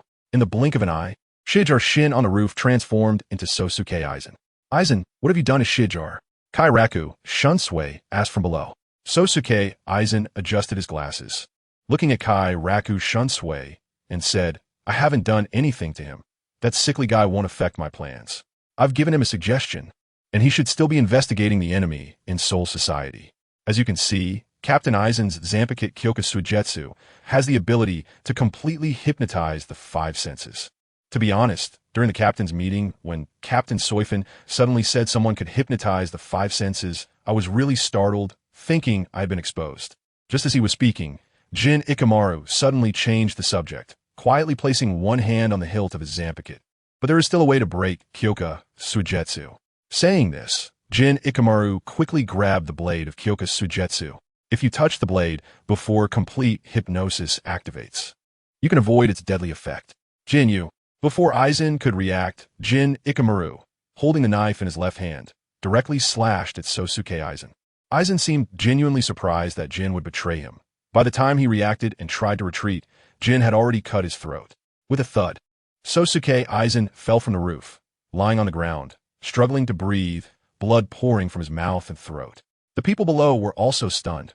What was going on? First, Sosuke Aizen had ambushed Shigekuni Yamamoto, and now Jin Ikamaru had ambushed Aizen. Jin Ikamaru had been lurking beside Aizen for this very moment. In fact, Jin Ikamaru and Ranjika Matsumoto grew up in Soul Society as children. They were childhood friends. Once, Sosuke Aizen sought to create the Hogyoku by harvesting souls from the Soul Society, and a part of Ranjika Matsumoto's soul was taken. Fortunately, Matsumoto survived against the odds. After part of her soul was taken, Matsumoto's spirit suffered severe trauma, and she lost some memories. However, Jin Ikamaru took note of this incident and vowed to avenge Matsumoto from that moment on. This time, Ikamaru was truly ruthless. He fired his gun. Ikamaru recited the incantation for his Shurikai, and the blade of his Zanpakuto instantly elongated, resembling a silvery serpent, ready to pierce Aizen's heart. Clang! A metallic clash rang out as the golden-clad Seiya appeared suddenly in front of Aizen, Ikamaru's Zanpakuto piercing the shoulder of Seiya's armor. Seeing his attack thwarted, Ikamaru furrowed his brow and said, I remember that your group's goal seems to also be to kill Aizen, so why are you stopping me? Seiya did not respond immediately. Instead, a green light appeared in his hands, gathering into a sphere and landing on Aizen, healing the ghastly wounds on his throat and abdomen in an instant. After doing this, Seiya finally turned to Ikamaru. The situation on the scene took a sudden turn, and even Yoruichi, who usually felt she understood everything, started to feel confused. Soifun wanted to ask Seiya, but swallowed her words. I think if I don't stop this, you'll regret it for the rest of your life. Do you really think you haven't fallen under the illusion? Ikamaru raised an eyebrow, not understanding what Seiya was talking about. At that moment, Seiya gently clapped his hands, and a resonant bell sound echoed above the Soul Society, startling everyone and clearing their minds. Ikamaru, who had been watching Seiya, suddenly felt his pupils constrict in disbelief as his Zanpakuto slipped from his hands and slid down the slanted rooftop, landing on the ground. Lying on the ground was no longer Aizen, but the barely conscious Ranjiku Matsumoto. Ikamaru quickly jumped down and rushed to Matsumoto's side, draping his captain's Haori over her. Rarely seen without his usual smiling mask, Ikamaru's face showed panic. Don't worry, she's fine now, Seiya said, which somewhat reassured Ikamaru. Ikamaru held Matsumoto's hand, thanks to Seiya's bell. Matsumoto was released from her hypnotized state. Jin. Matsumoto turned her head to look at Ikamaru, weakly calling his name. I'm here, Ranjiku. How are you? Ikamaru asked. I feel like I can't die just yet, Matsumoto replied. One reason being her fatal wounds had just healed, and another because Ikamaru was there. Usually tough. She now showed a vulnerable expression. She had no memory of what happened after she separated from everyone and headed to Squad 4's barracks when she suddenly encountered Aizen. It seemed Aizen had used the illusion to hypnotize Matsumoto, turning her into a puppet, and then used his hypnotic ability to make others see Matsumoto as Shige or Shin, in order to assassinate Janri Sai Shigekuni Yamamoto. At that moment, applause rang from above everyone's heads. Aizen slowly materialized in the sky and descended, stopping at a certain height. Hovering there, what a splendid performance. If only the ending could be completed, it would be a tragedy that could last through the ages. Aizen had discarded his glasses and slicked his hair back with gel. With his hand behind his back, he spoke slowly. Jin, did you really think I didn't know you were an undercover agent beside me? Although you hid it well, the murderous intent you occasionally revealed still caught my attention. So today, amidst the chaos, I prepared a splendid show for you and Matsumoto. Unfortunately, it was interrupted. After saying this, Aizen looked down at Seiya. The recent explosion at the Kisaragi residence was indeed an unexpected event, not arranged by Aizen. Seeing the Soul Society thrown into chaos today, the retainers who had long wanted to usurp power suddenly joined forces and initiated a rebellion. Their goal was to eliminate Kisaragi Ruichio and control her, forcing her to obey their orders or at the very least kill her. Since there was chaos today in the Soul Society, they thought it was a perfect opportunity for Aizen to take the blame. However, they clearly underestimated Ruichio's current strength, enhanced by divine armor. The massive explosion that Shinjuro and the others heard from the Kisaragi residence was caused by Ruichio. Taking advantage of this opportunity, the trio of travelers left the scene, having already set the stage, waiting to see if the fish would bite. After leaving Squad 5's barracks, Shinjuro and Mayurko headed to the Kisaragi residence, while Seiya turned back. This led to the earlier scene where Seiya saved Matsumoto. Aizen, now that the illusion has been lifted, do you have anything to say? Yamamoto stood up, leaning on his Zanpakuto. Seiya was also puzzled, wondering why Aizen was still so confident. Your illusion has been broken by me, and you only have an incomplete Hogyoku in hand. Are you planning to escape? Unexpectedly, Aizen suddenly opened his shirt. On his chest was a cross-shaped scar, with a pale blue-black crystal at its center. You underestimate me too much, Captain Commander. I have now obtained power that surpasses that of Soul Reaper, Aizen said. Seiya thought for a moment. This contradicted what Shinjuro had said. Logically, Aizen should not be able to embed an incomplete Hogyoku into his body. It is fate's guidance that I suddenly encountered another version of myself. Aizen began to recount, seemingly convinced that he had no rivals left in the Soul Society. One day, a person suddenly appeared in Aizen's laboratory. This person was none other than himself, Aizen Sosuke. Through observation and conversation, Aizen learned that this other Aizen existed in a different time period, was still young, had just invented the Hogyoku, and did not yet know how to use or evolve it. So, Aizen killed this other Aizen and took his Hogyoku. This was also why Aizen decided to kill Yamamoto directly after realizing he couldn't extract the Hogyoku from Rukia. As for the corpse of the other Aizen did not waste it. He nailed the body to a cherry blossom tree and concealed it with the illusion so that when needed, he could fake his death and use the body to confuse others. No one expected there to be two Aizens, and that Aizen would be so insane as to kill himself. Feeling his heartbeat, Aizen sensed a powerful force surging within him. Moreover, Sosuke Aizen had a desire to directly consume Rukia, Kachiki.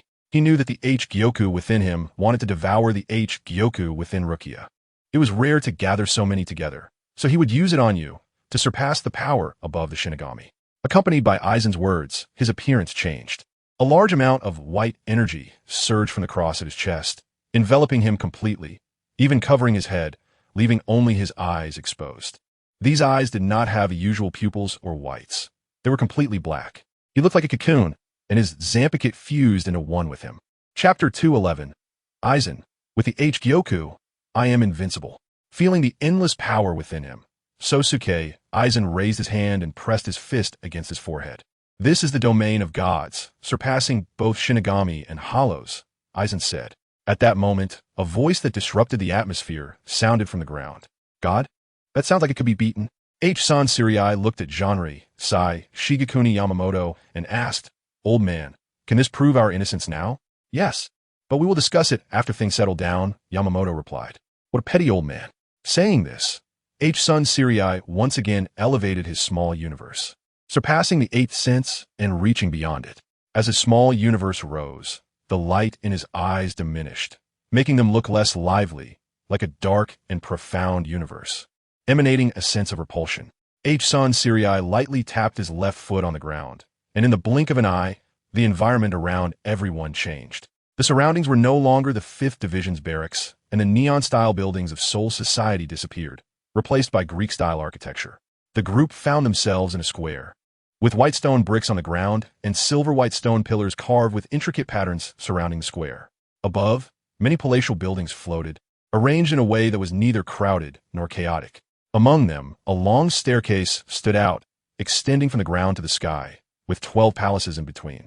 Ultimately, the staircase reached the highest point, where a magnificent palace stood, behind which was a massive stone statue.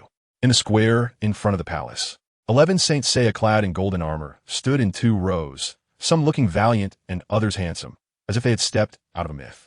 In the middle of the 2 rows of Saint Seiya stood a woman in a white long dress, holding a scepter, her purple hair flowing in the wind as she looked at everything with gentle eyes. Beside her stood a golden Saint Seiya guarding her, whose armor had a pair of golden wings on the back. The people on the ground looked around in astonishment at the scene, and Sui Feng suddenly remembered H-san Sirai mentioning the sanctuary. Oh, is it an illusion, or? Aizen also looked around with interest. It should be considered a domain ability. After all, you claim to have become a god, so the commotion in a fight would definitely be significant. I wouldn't want to destroy Seoul society during a battle and then be hunted down by that old man, who looks like a tough nut to crack. H-san Sirai said, This is my hometown, the sanctuary, a space constructed from my memories. H-san Sirai looked up at the highest palace, then suddenly leaped, accelerating to the speed of light in a brief moment, and swung his fist in a plain yet powerful straight punch towards Aizen's face. However, before H-san Sirai's fist, a rainbow-colored translucent shield appeared, blocking his attack. Boom bang! After H-san Sirai's punch hit the shield, a few seconds passed before sound emerged. First, there was a muffled sound, followed by a loud crash. In the eyes of Ichigo, Kurosaki, and the others, H-san Sirai's figure instantly vanished from the ground and appeared before Aizen the next moment. Only a few people at the scene could see H-san Sirai's movements clearly. The impact of H-san Sirai's punch spread along the shield, creating a powerful gust of wind. Oh, you're much stronger than I imagined. It seems I need to take this more seriously, Aizen said indifferently. What Saint Seiya, what sanctuary, sound impressive, but Aizen thought it was nothing more than that. Originally, hearing that these people also came from another world made Aizen worry about the potential impact on his plans. But it turned out to be the same as that Aizen number 2, all bark and no bite. Aizen was now immersed in the power granted by the H-Gyoku, and his usually cautious nature began to swell under the influence of immense power. Then, Aizen directly raised his hand, using the mirror flower, water moon that fused with his arm to stab at H. Sun Sirii. This seemingly ordinary thrust emitted a sharp sound of breaking air, aiming for H. Sun Sirii's eyes. Below, Sui Feng became tense, but saw H. Sun Sirii simply pinching the mirror flower, water moon, with 2 fingers. Is this it? H. Sun Sirii smiled, exerting force with his hand, directly breaking the blade of the mirror flower, water moon. Isn't this just trash talk? Who can't do that? He then threw another punch, and the rainbow shield appeared again in front of Aizen. H. Sun Sirii's fist pressed against the shield, and, as he clenched his fist, golden light flickered on it. I told you no. Aizen's words were cut off as a beam of golden light shattered his rainbow shield, crashing into his face and sending him crashing down to the ground. H. Sun Sirii used the speed of light punch, a basic technique of the Golden Saint Seiya. But basics do not mean weak. The speed of light punch varies in application among different Golden Saint Seiya, H. Sun Sirii's version, powered by his small universe that surpassed the 8th sense, was naturally extraordinary. Aizen slowly rose from the ground, his mask gradually cracking, and the face beneath was also covered in fissures. He wore an expression of disbelief. How could this be? With the fully formed H. Gyoku merged with him, he should be invincible. At the moment Aizen wavered, a large amount of thick white liquid suddenly surged from the H. Gyoku in his chest. The white liquid quickly engulfed Aizen, but it did not stop there. Aizen's body gradually expanded, ultimately transforming into a massive monster. The monster was entirely white, resembling neither human nor beast, with more than a dozen tentacles on its back, each with a head. These heads opened their mouths wide, unleashing beams of black energy towards H. Sun Sirii. In the midst of the dense and rapid black energy beams, H. Sun Sirii continued to fly upwards, trailing golden light behind him. Once he escaped the range of the energy beams, H. Sun Sirii stopped, striking a pose as he moved his hands to depict the shape of Pegasus. The stars of Pegasus shone brightly in the sky, and golden light erupted from H. Sun Sirii. Pegasus Meteor Punch. H. Sun Sirii suddenly swung his fist, the golden light on him exploding and transforming into stars in the sky. Countless meteors then fell, with tens of thousands of meteor punches smashing down on Sosuke Aizen. Chapter 212. The brave adventure in the Soul Society incident comes to a temporary conclusion. The now monstrous Sosuke Aizen lay in tatters under the relentless assault of H.S.H. Hashin. He attempted to rise and counterattack, but was struck down repeatedly by the falling meteor fist, unable to stand. Many of the techniques employed by the Saints are executed through physical prowess, but the effects they produce seem to be earth-shattering. Just like H.S.H. Hashin's current meteor fist, which truly resembled a meteor shower falling from the heavens. The women in the crowd on the ground were not only astonished by H.S.H. Hashin's combat prowess, but also couldn't help but admire the beauty of the scene. The blue meteor shower was something that could not be seen in the Soul Society. However, Aizen, who was being bombarded by this meteor shower, found no beauty in it. In fact, he had little consciousness left, as most of his awareness was consumed by the Oken. The monster formed by the Oken had a strong regenerative ability, but it couldn't withstand the Saints' attacks that struck at the atomic level. Yet, due to the expressive nature of the early animation, combined with the fact that the Earth where the Saints reside was reinforced by divine barriers, and considering that the Saints or the gods emphasize ritual in their battles, all these factors led to the combat performance of the Saints being below expectations. For example, even after multiple sweeps, only a few bricks were shattered on the ground. Nevertheless, H.S.H. Hashin's solid attacks momentarily overwhelmed Aizen's regeneration abilities, even though the tiles beneath him remained intact. At this moment, Aizen's white monstrous form had become ragged and pockmarked, with some areas unable to maintain solidity and slowly turning into a white liquid trickling down. H.S.H. Hashin raised both hands above his head, crossing them, as countless lights gathered in his palms. With his movements, the sacred domain before everyone vanished, and the scene transformed once again into the cosmos. Countless planets began to converge towards Sosuke Aizen. Galaxy, star explosion, H.S.H. Hashin shouted, and all the stars exploded simultaneously, unleashing the power of the stellar explosion upon Aizen. The brightness emitted by the explosion caused the onlookers in the distance to shield their eyes. Even though H.S.H. Hashin compressed the explosive energy around Aizen, some energy still dissipated. At that moment, a crystal wall rose before the spectators, shielding them from the energy shockwave. When the brilliance and waves of energy faded, Aizen lay bare on the ground, In truth, HSH Hashin had not used all his strength. If he had, with Aizen currently in a barely stable fused form, not even a scrap of skin would have remained. HSH Hashin slowly descended from the sky and approached Aizen's side.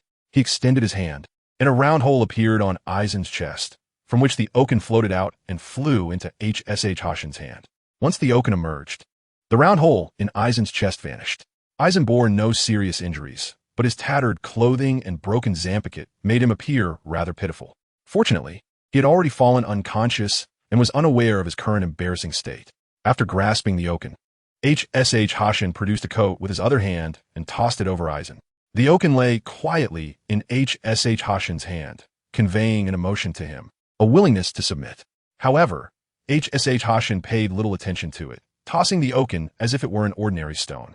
As he tossed the oaken, he removed the crystal wall and walked over to the others. HSH Hashin initially intended to walk directly to Soifun, but suddenly remembered something and went to Matsumoto Ranjaku instead. At that moment, Ikamaru Jin gently held Matsumoto Ranjaku, who had fallen deeply asleep in his embrace. "What are you going to do?" Ikamaru Jin asked, his face devoid of its usual light-hearted smile, replaced by a hint of wariness. There was no helping it. The power HSH Hashin exhibited earlier was simply too overwhelming. HSH Hashin pinched the oaken and extracted a wisp of light blue energy from it with his other hand. This was likely the portion of her soul that had been taken by Aizen. The light blue energy slowly floated before Matsumoto Ranjaku and fused into her forehead. Having completed this, HSH Hashin approached Soifun, retracting the power that surpassed the eighth sense, and his eyes returned to their normal appearance, looking like a regular person. Upon seeing HSH Hashin approach with a smile, Soifun turned her head away and asked in a dissatisfied tone, "What are you here for? After all, I'm not very familiar with the people here, so I came to find you." "I'm not familiar with you either. Just hurry up and leave," Soifun retorted impatiently, waving her hand for HSH Hashin to go away. Shihuin Yoruchi and Uno Hanaretsu had been watching the two from a distance, enjoying the spectacle. "By the way, is this what you call a sacred domain?" Soifun asked, her face reddening under HSH Hashin's gaze, trying to change the subject. "Yes, this is a projection of my homeland. There, in the center of that group of people in front of the highest palace, are my parents," HSH Hashin explained. Although the palace was far from Soifun, she could still see it clearly with her eyesight. Soifun marveled at the appearance of those two, especially HSH Hashin's mother, whose beauty was beyond words. Thinking this, Soifun glanced back at HSH Hashin, realizing why he had such a good appearance. With a thought, HSH Hashin withdrew this space, and everyone returned to the 5th Division's barracks. At this time, Shashin and Mikaru hurriedly arrived after dealing with the issues at the Kasa family. Shashin glanced at the downed Aizen and scratched his head, saying, "No way, it's already over? This is my home turf. Why didn't the final boss let me handle it?" All right, I SNT'd enough to save you some effort. In any case, this matter is considered settled, right? We can finally get a good night's sleep." Mikaru patted Shashin's shoulder. At this moment, in the Hueco Mundo, a figure was walking alone through the desolate desert. Hueco Mundo is the space where the hollows exist. It is different from the living world and the soul society, lacking streets, buildings, or settlements. Only endless deserts and towering white cliffs. This is the paradise of the hollows, unless there's a large-scale operation by the soul society. Humans or soul reapers are rarely seen here. The person walking alone in the desert pulled down the scarf from his face, revealing a dark complexion. This person was T-san Kaname, who had not appeared since the captain's meeting. At this moment, a small human face had grown on his forehead, and upon closer inspection, it was actually the face of Sosuke Aizen. It turned out that just as Aizen number 2 was about to be killed by Aizen number 1, his strong will to survive activated the incomplete Oken within him. The Oken's ability allowed him to leave behind a corpse, with his consciousness and the powers of the mirror flower, Water Moon, coalescing into a spirit core, which then attached itself to T-san Kaname. Chapter 213. The half-destroyed Kazid family. The matter came to a temporary conclusion. After it ended, Yamamoto Jeanri Sai Shigekuni hurriedly took the captain and vice-captain present at the scene to leave, and also notified other captains and vice-captains to prepare for an impromptu meeting. Zaraki Kenpachi was still frozen in an ice block, being carried away by Hitsugaya T. Shur and the awakened Yukite J. Shur. Now, Ichigo Kurosaki and the others had nothing to do for the time being. Is this really over? Ichigo Kurosaki was still in disbelief. It was much simpler than he had anticipated. Rukia, Kachiki nodded. Ever since she gained the power of the H-Gyoku, she hadn't showcased it even once. The impromptu meeting that Yamamoto Genre Sai Shigekuni decided to hold did not include Rukia Kachiki, partly because her rank was insufficient, and partly because she was still a wanted criminal by the Central 46. Now that the Central 46 had basically been wiped out by Aizen S. Suk, the issue of her wanted status was irrelevant. Currently, the Soul Society was dominated by the 13 court guard squads. Yamamoto Genre Sai Shigekuni was initially unaware that the Central 46 had been completely exterminated. However, it was only when Shazmak mentioned it that Yamamoto Genre Sai Shigekuni realized the trouble and decided to hold a meeting with the captains and vice-captains of each squad. Regardless of how flustered the captains of the 13 court guard squads were, this incident did not affect Shazmak, Ichigo Kurosaki, and the others. Of course, it was likely that only a few captains and most vice-captains were overwhelmed, while the majority of captains likely continued to do their own thing. So, are we going back to the real world now? Ishida Yuri pushed up his glasses and asked. Because he was a Quincy, he had no good feelings towards Shinigami and did not want to stay in the Soul Society for even a second longer. No, wait a moment. Yuruchi scratched her head. According to Urahara Kisuk's plan, the aim of this operation was to continuously train Ichigo Kurosaki and awaken his potential so he could use his Bankai. But now the situation felt like using cheat codes in a game. From arriving in the Soul Society until now, Ichigo had only participated in 2 substantial battles at most. I originally wanted you all to gain some combat experience this time, but things turned out differently than what Urahara and I expected. Still, let's wait a bit longer. Let's have Ichigo master his Bankai first. After all, this is the Soul Society, and it would be inconvenient to train his Bankai once you're back in the real world. Yuruchi said, Isn't Aizen already captured? Will there be battles in the future? Inoue Orheim asked. Yes, there will be. Shazmak replied seriously from the side. The opponents you will face in the future are far more terrifying than Aizen S. Suk. I can't tell you who they are for now, but I assure you it's true. Everyone looked at Shazmak, their expressions shifting from doubt to surprise to seriousness. Since Shazmak said so, Ichigo and the others decided to stay a bit longer. By the way, that Saint Seiya guy, can you come over to guide these kids during their training? Yuruchi turned to ask H-Gen Saika. The combat power displayed by this guy, named H-Gen Saika during the recent battle, was incredibly strong, and he seemed to have many special abilities. That shouldn't be a problem. H-Gen Saika nodded. After this was settled, Shiba Iemura went back to inform his sister, while the rest had nowhere to go and followed Shazmak to the Kazed family residence. What? What happened here? Ichigo Kurosaki's eyelids twitched. The Kazed family residence was now in disarray, with the iconic building having been destroyed halfway. It's fine, it's fine. Shazmak waved his hand, indicating that it was not a big deal.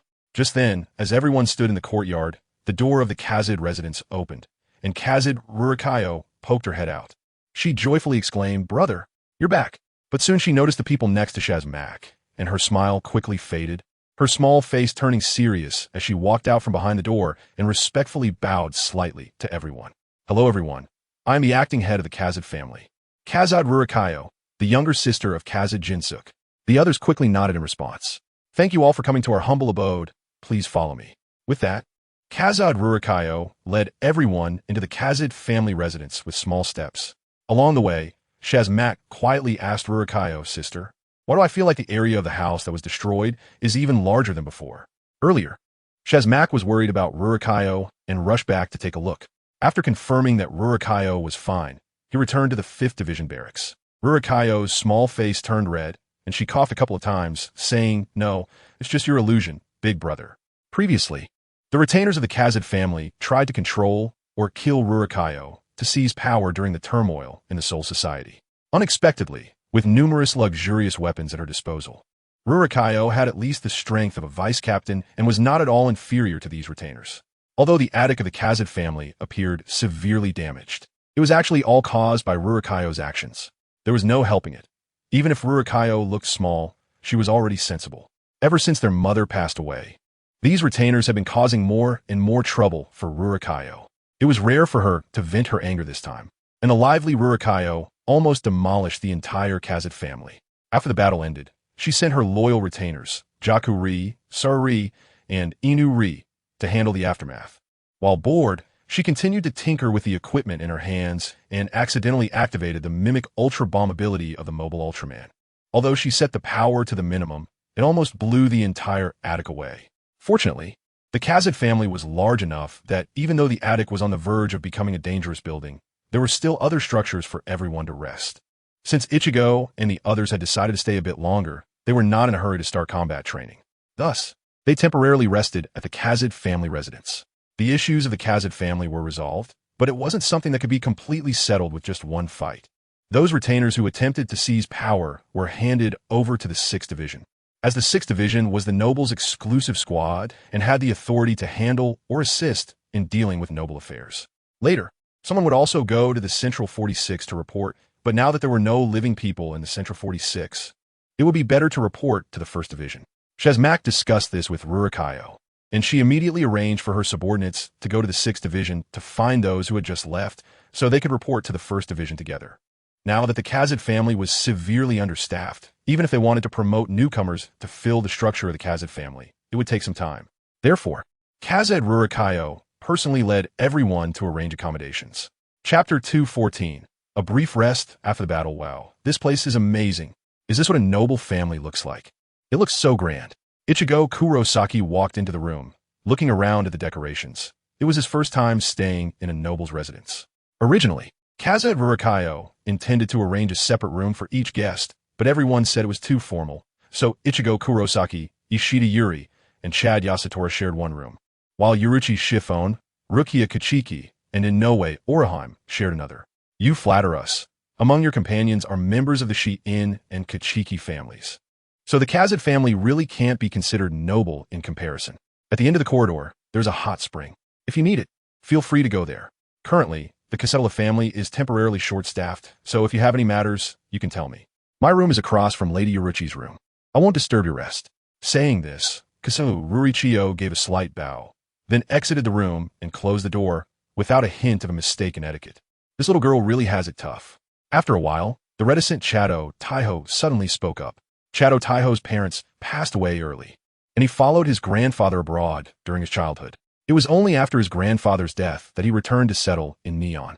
He looked at Rurichiyo and recalled his own childhood, empathizing, which led to his remark.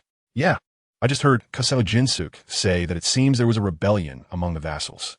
It's not easy for a little girl to manage a big family. Ishida Yuryu also said this. Although he hated the Shinigami, he wouldn't target a little girl. He pushed up his glasses and asked Kurosaki Ichigo, Kurosaki, do you want to go together? Turning around, he found that Kurosaki Ichigo had already fallen asleep against the wall. What the heck? He's already asleep. Ishida Yuryu said. I took a look earlier. His injuries aren't light, and the bandaging is quite rough. Probably just a temporary fix, Chado Taiho said. After thinking for a moment, Ishida Yuryu concluded, let's just let him sleep for now. We'll talk when he wakes up. Not Tsuru-jin. And the others were also assigned to a room, right next to Rurichiyo's room. As soon as they entered the room, Ho Xianxing sprawled on the floor.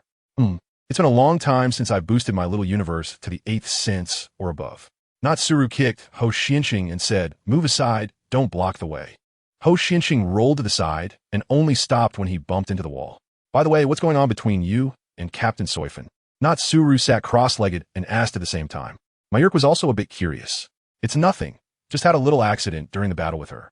And then that seemingly smiling female captain started matchmaking me with Soifin, Ho Xianxing said, resting his hands under his head, speaking nonchalantly. Wait. Natsuru rubbed his temples. How did it jump from little accident to matchmaking? How many stages did you skip in between? Also, what is a little accident? Did Ho Xianxing unleash an unbeatable pickup skill? At this moment, Natsuru really wanted to retort, and after a long while, he finally managed to ask dryly. So what do you plan to do? Well, I guess I can only date her first. This is my first time in life. I always thought a girl like Soifin wasn't my type. But now I've realized that when you meet someone you like, your type can change. Let's just go with it. After all, we can't go back now. Speaking of this, Mayurk hurriedly took out the canister that brought them here, trying to pour it out, but the liquid still wouldn't come out. Sigh. Mayurk sighed. It's not that this place is bad, but I've gotten used to that world. Suddenly changing, people will always struggle to adapt.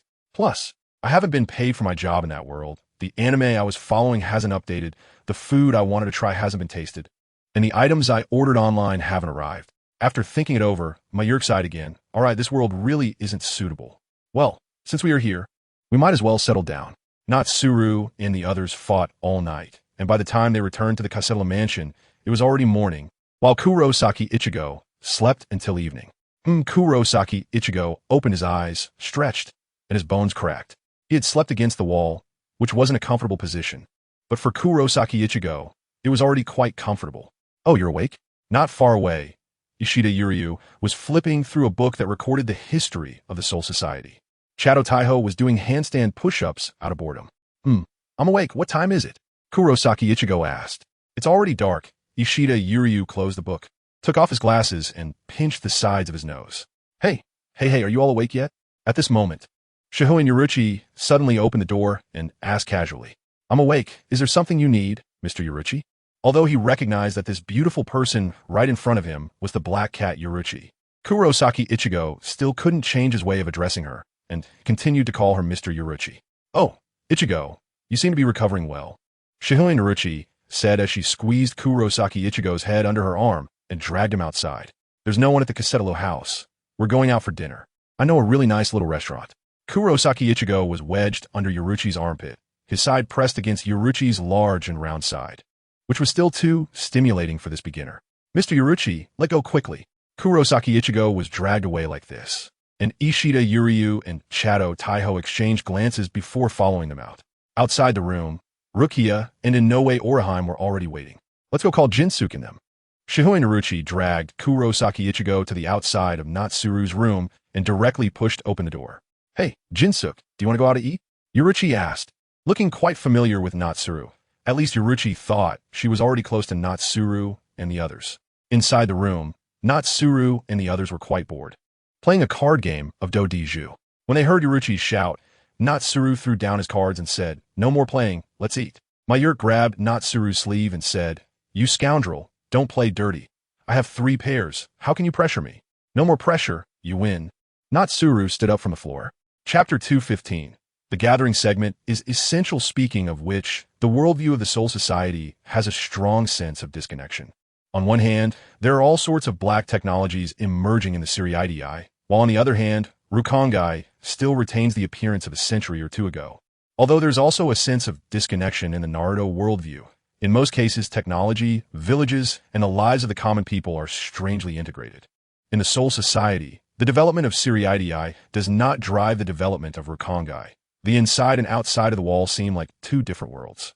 Led by Shihoin Yuruchi, everyone left Seriidii through the East Gate and arrived at the most prosperous area of Rukongai, District 1, which is also the closest place to Seriidii. Kaseta Rurichio followed her brother out as well, dressed in a neat and clean outfit, walking behind Natsuru, holding his hand and unwilling to let go. She hadn't been outside Seriidii many times, so she still felt a sense of freshness about it. Under the guidance of Shihoin Yuruchi, the group arrived at a commercial street-like area in District 1. Natsuru estimated that this should be the most prosperous place in Rukongai.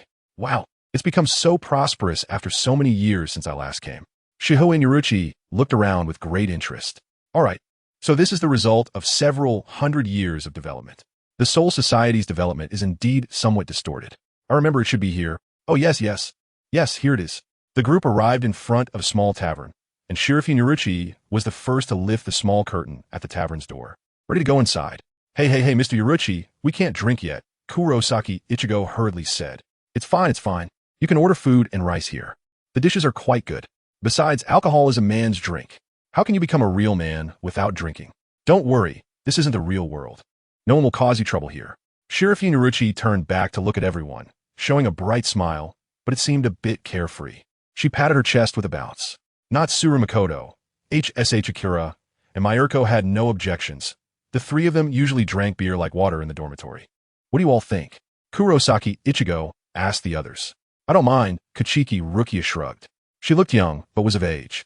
"As long as I don't have to drink, I just need food." Inoue Orihime raised a hand and said, seeing that no one else objected. Kurosaki Ichigo had no choice but to agree, but he said, "Just to be clear, no drinking too much later." "Okay." Shirafin Yuruchi replied straightforwardly. The group walked into the small tavern. "Welcome. It's Yuruchi-sama. Long time no see." A girl with a headscarf approached, instantly recognizing Yuruchi and looking very happy. "It has been a while. You've grown so much," Shirafin Yuruchi said, reaching out to ruffle the girl's hair. Before her defection, Yuruchi was a regular at this tavern. And at that time, the girl was just a little kid, requiring Yoruchi to bend down to ruffle her hair. "Let's take the old spot," Yoruchi said. The decor inside the tavern had changed, but the layout remained the same. Fortunately, the girl remembered, leading Yoruchi and the others to a spacious seat inside. Usually, most of the tavern's guests were from the Soul Society, but due to various events happening in the Soul Society, there weren't many customers at this typically busy time. Yoruchi picked up the menu and found many dishes she had never tried before. After ordering her usual dishes, she ordered one of each new dish.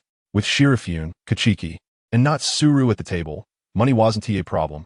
For drinks, Yoruchi ordered sake, rice wine, and some non-alcoholic juices. Then, she let the others order their desired dishes, along with staples. "All right, I'll bring it over right away," the girl said, holding the order list, and ran back to the kitchen. Soon, she returned with a small basket containing drinks and appetizers. Since there weren't many other customers in the small tavern, the dishes Yoruchi ordered quickly arrived at the table. "Come on, Makoto, let's drink." Yoruchi raised her cup, and before Natsuru could respond, she downed it in one go and licked her lips. It looked like she hadn't had alcohol in a long time, and she seemed very satisfied while drinking, her cheeks turning a beautiful shade of red. In the anime, Shirafune Yoruchi's skin tone kept changing, getting darker as it progressed. In reality, her skin tone wasn't that dark. It was a healthy wheat color. Seeing Yoruchi drink so eagerly, Natsuru smiled and took a sip of the sake in his cup. At that moment, Natsuru noticed Riri-Chio staring at him and asked Chio, "Do you want to drink too?" Riri-Chio hesitated for a moment and nodded. Natsuru found another cup and poured a little for Riri-Chio. She held the cup up to her face, extended her little tongue to taste it, then scrunched her pretty little face. Natsuru laughed and handed Riri-Chio the juice he had prepared earlier. Riri-Chio quickly took a big sip of the juice. Apparently alcohol wasn't tea for her. On the other hand, Rukia was quite good at drinking. She turned red after just 1 or 2 cups, looking a bit unsteady. But no matter how much she continued to drink, she maintained that appearance. Mayurko and HSH Akira weren't too interested in the sake, but it was better than nothing as they drank while picking at the food in front of them. After a while, the tavern door opened again. Shatterby walked in, and upon seeing HSH Akira's back, she shivered and quickly muttered, "Sorry, I suddenly remembered there are things in the squad I haven't finished handling." After saying that, she lowered her head to turn and leave, but a pair of hands grabbed her shoulders. Shatterby looked up to see Captain Maeda's smiling face. "Well, I can't run away now." Shatterby resigned herself and let Maeda lift her up, turning her around and pushing her inside. "Oh, what a coincidence, you all are here too," Maeda said. "Oh, this way, Captain Maeda and Lil Shatterby. Over here," Yoruchi waved upon seeing the newcomers. After the 2 female captains entered, the other Shinigami followed one after another into the small tavern. Quite a few people came here. Shatterby, Maeda, Kush Kusajishitru, Ayasinonao, and Nimu Kuratsuchi, making it look like a gathering of female Shinigami. Chapter 216. Everyone loves spoilers among the upper ranks of female Shinigami. Except for Hinamori and Matsumoto, almost everyone was present. Matsumoto was still recuperating, having suffered serious injuries after being hypnotized. In fact, Matsumoto's injuries had mostly healed, and she had regained the part of her soul she lost. Her condition was better than ever. The main reason was that Matsumoto had Jin Ikamaru by her side while recuperating in the 4th Division barracks. So she didn't attend this gathering. Compared to Matsumoto, Hinamori's situation was much more tragic. After waking up and learning the full truth about Aizen, her emotions were on the brink of collapse. Fortunately, HSH Akira's earlier tap on her head had a protective effect on her mental state, preventing her from breaking down completely. Even so, Hinamori's current state was not much better. She was alone in her hospital bed, staring blankly and refusing to say a word. And T-shirt Hitsugaya had already gone to keep her company. HSH Akira, do you have any methods? After explaining Hinamori's situation, Maeda asked HSH Akira for advice. It's best to let her come out on her own. Forcibly helping her with external power is no different from Aizen's hypnosis. However, if it's just about calming her soul, I do have a method, HSH Akira said, putting down his chopsticks. That will do. Maeda nodded, seemingly satisfied. By the way, what does Yamamoto plan to do about us? Yoruchi asked. Maeda didn't shy away and said openly, Captain Yamamoto doesn't intend to pursue your matter any further. Right now, there is hardly anyone breathing in Central 46, and maintaining the normal operation of the Soul Society during this time is no easy task. By the way, Aizen is not dead yet. His Zanpakuto has been completely shattered, and he himself is sealed away, imprisoned in the deepest part of Soul Society. Additionally, Tosin has gone missing. According to Captain Jin Ikaru, Tosin was Aizen's loyal follower, and now that Aizen is sealed, Tosin has also disappeared. Yoruichi glanced at Shinjiro and the others, hoping to gain useful information from them. I don't know about that. Logically, they should have escaped to Hueco Mundo after grabbing the H-Gyoku. But now that Aizen's Suk has been captured, Tosin has no reason to escape to Hueco Mundo. After all, he doesn't have the H-Gyoku or Aizen's method to turn Shinigami into hollows, Shinjiro said. Speaking of turning Shinigami into hollows, it seems that hundreds of years ago, a group of Shinigami was framed by Aizen, and now the Captain Commander wants to find them to help clear their names. Yoruichi, do you have contact with them? Hiraka Shunsui continued to ask. Yoruichi, holding a skewer of grilled chicken and green onions, was about to eat when she heard Kiraka's question and put the skewer down. I met them a few times. The one mainly responsible for contacting them is Urahara Kisuke. I can mention it to him when I return to the human world, Yoruichi said openly, casually selling out Urahara Kisuke. The gathering continued for a while, during which the female Shinigami showed great interest in Shinjiro, Kiraku, and Mariko, asking various questions while drinking and chatting. Gradually, many Shinigami entered the small tavern, but most were ordinary Shinigami members, with not many familiar faces for Shinjiro. Welcome! Accompanied by the voice of the server, a Shinigami walked in. However, when this Shinigami entered, the originally lively tavern suddenly fell silent. Only Shinjiro's table remained somewhat composed, while the other Shinigami who came to drink stood up to bow to this Shinigami. Captain Yamamoto, Captain Commander. Yamamoto, Jinri Usai, Shigekuni, waved his hand, signaling the Shinigami to sit down, saying, "You all carry on with what you were doing, don't mind me." Saying this, he approached Shinjiro's table, and Rukia and the others nodded in acknowledgement to Yamamoto, Jinri Usai, Shigekuni. "Sorry to interrupt your meal, Shinjiro. I would like to share a drink with you and your two friends. Would you grant me this favor?" Yamamoto, Jinri Usai, Shigekuni said, appearing like a kindly old man. Shinjiro turned to look at Kiraku and Mariko. They had no objections, so Shinjiro naturally had none either. He actually had something to discuss with Yamamoto, Jinri Usai, Shigekuni. The three of them stood up and followed Yamamoto, Jinri Usai, Shigekuni, to another table. "By the way, old ho, can you transmit the image I'm thinking of to old Yamamoto?" Shinjiro suddenly asked. "Sure," Kiraka nodded. It must be said that the small universe is truly versatile. Once this method was confirmed to work, Shinjiro explained to Yamamoto, Jiriusai, Shigekuni, "Old Yamamoto, there are some things I want to tell you, but it's inconvenient to say them aloud." "Oh, you want to transmit the image directly? Interesting. Go ahead, do as you wish." Yamamoto, Jinri Usai, Shigekuni nodded in agreement. Soon, Shinjiro began recalling the manga Bleach and the subsequent novels in his mind, and this information was directly transmitted to Yamamoto, Jinri Usai, Shigekuni, by Kiraku's psychic ability. After processing this information, Yamamoto, Jinri Usai, Shigekuni fell silent for a moment, slowly digesting the details. He understood why Shinjiro insisted on communicating with him this way. Soul Society indeed harbored a remarkable individual. "I didn't expect there to be such a significant trouble," Yamamoto, Jinri Usai, Shigekuni finally said after a while. "Indeed, it is a big problem. However, I personally believe there is something even more important. The Soul Society has maintained the status quo for too long, and now we have reached a crossroads. The power of the times cannot be ignored," Shinjiro chimed in. Although to outsiders, it seemed like these two were speaking in riddles. Both Shinjiro and Yamamoto, Jinri Usai, Shigekuni understood what the other was saying. The big trouble that Yamamoto was referring to was Yawatch and the Wandenrake, while Shinjiro's other matter referred to the need for reform within Soul Society. "Indeed, it's time for a change." Yamamoto, Jinri Usai, Shigekuni nodded in agreement. Now that the central 46 chambers had been mostly wiped out by Aizen, it was indeed a time with little resistance. However, reform is not something that can be accomplished with a mere thought. Yamamoto decided to later consult his two students, Kiraka Shunsui and Yukitake Jushiro, to handle this matter. Currently, Yamamoto was still quite concerned about the threat posed by the Wandenrake, as Yawatch was like a maggot attached to a corpse, and his abilities were somewhat excessive. Even Yamamoto, Jinri Usai, Shigekuni, found himself with a headache over this. Chapter 217. Training and Observation. Haki. Yamamoto, Jinri Usai, Shigekuni did not linger much in the small tavern. After receiving a wealth of information from Shinjiro, he packed some food and drink and left directly. The group continued to drink for a while, and once the gathering ended, they all left the tavern together. Yoruichi was drunk, her eyes glazed over, being supported by Kiraku, mumbling something incoherent.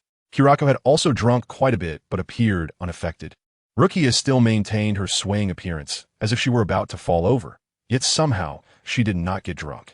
Ryuri Chiyo had fallen asleep and was being carried by Shinjiro. Soifun and Kirako walked at the back of the group. Soifun had also had some drinks and was a bit tipsy, her gaze less sharp than usual, becoming somewhat hazy, and a slight blush adorned her pale cheeks, making the notorious second division captain appear a bit softer. She kept her head down, walking beside Kiraku while deliberately leaving some distance between them. Soifun was still somewhat confused. Her heart was fluttering, and she had a good impression of Kiraku, but she still didn't know how to face him. The strong female captain of the second division had never been in a romantic relationship. This was probably the most challenging thing Soifun had encountered since becoming a Shinigami. Suddenly, Kiraku reached out and grabbed Soifun's small hand. Soifun shivered, her face flushing deeper, turning a bright red, as if she were completely drunk. She shook her hand, trying to shake off Kiraku's grip, but it was futile. "I'll let go. Please let go," Soifun softly pleaded.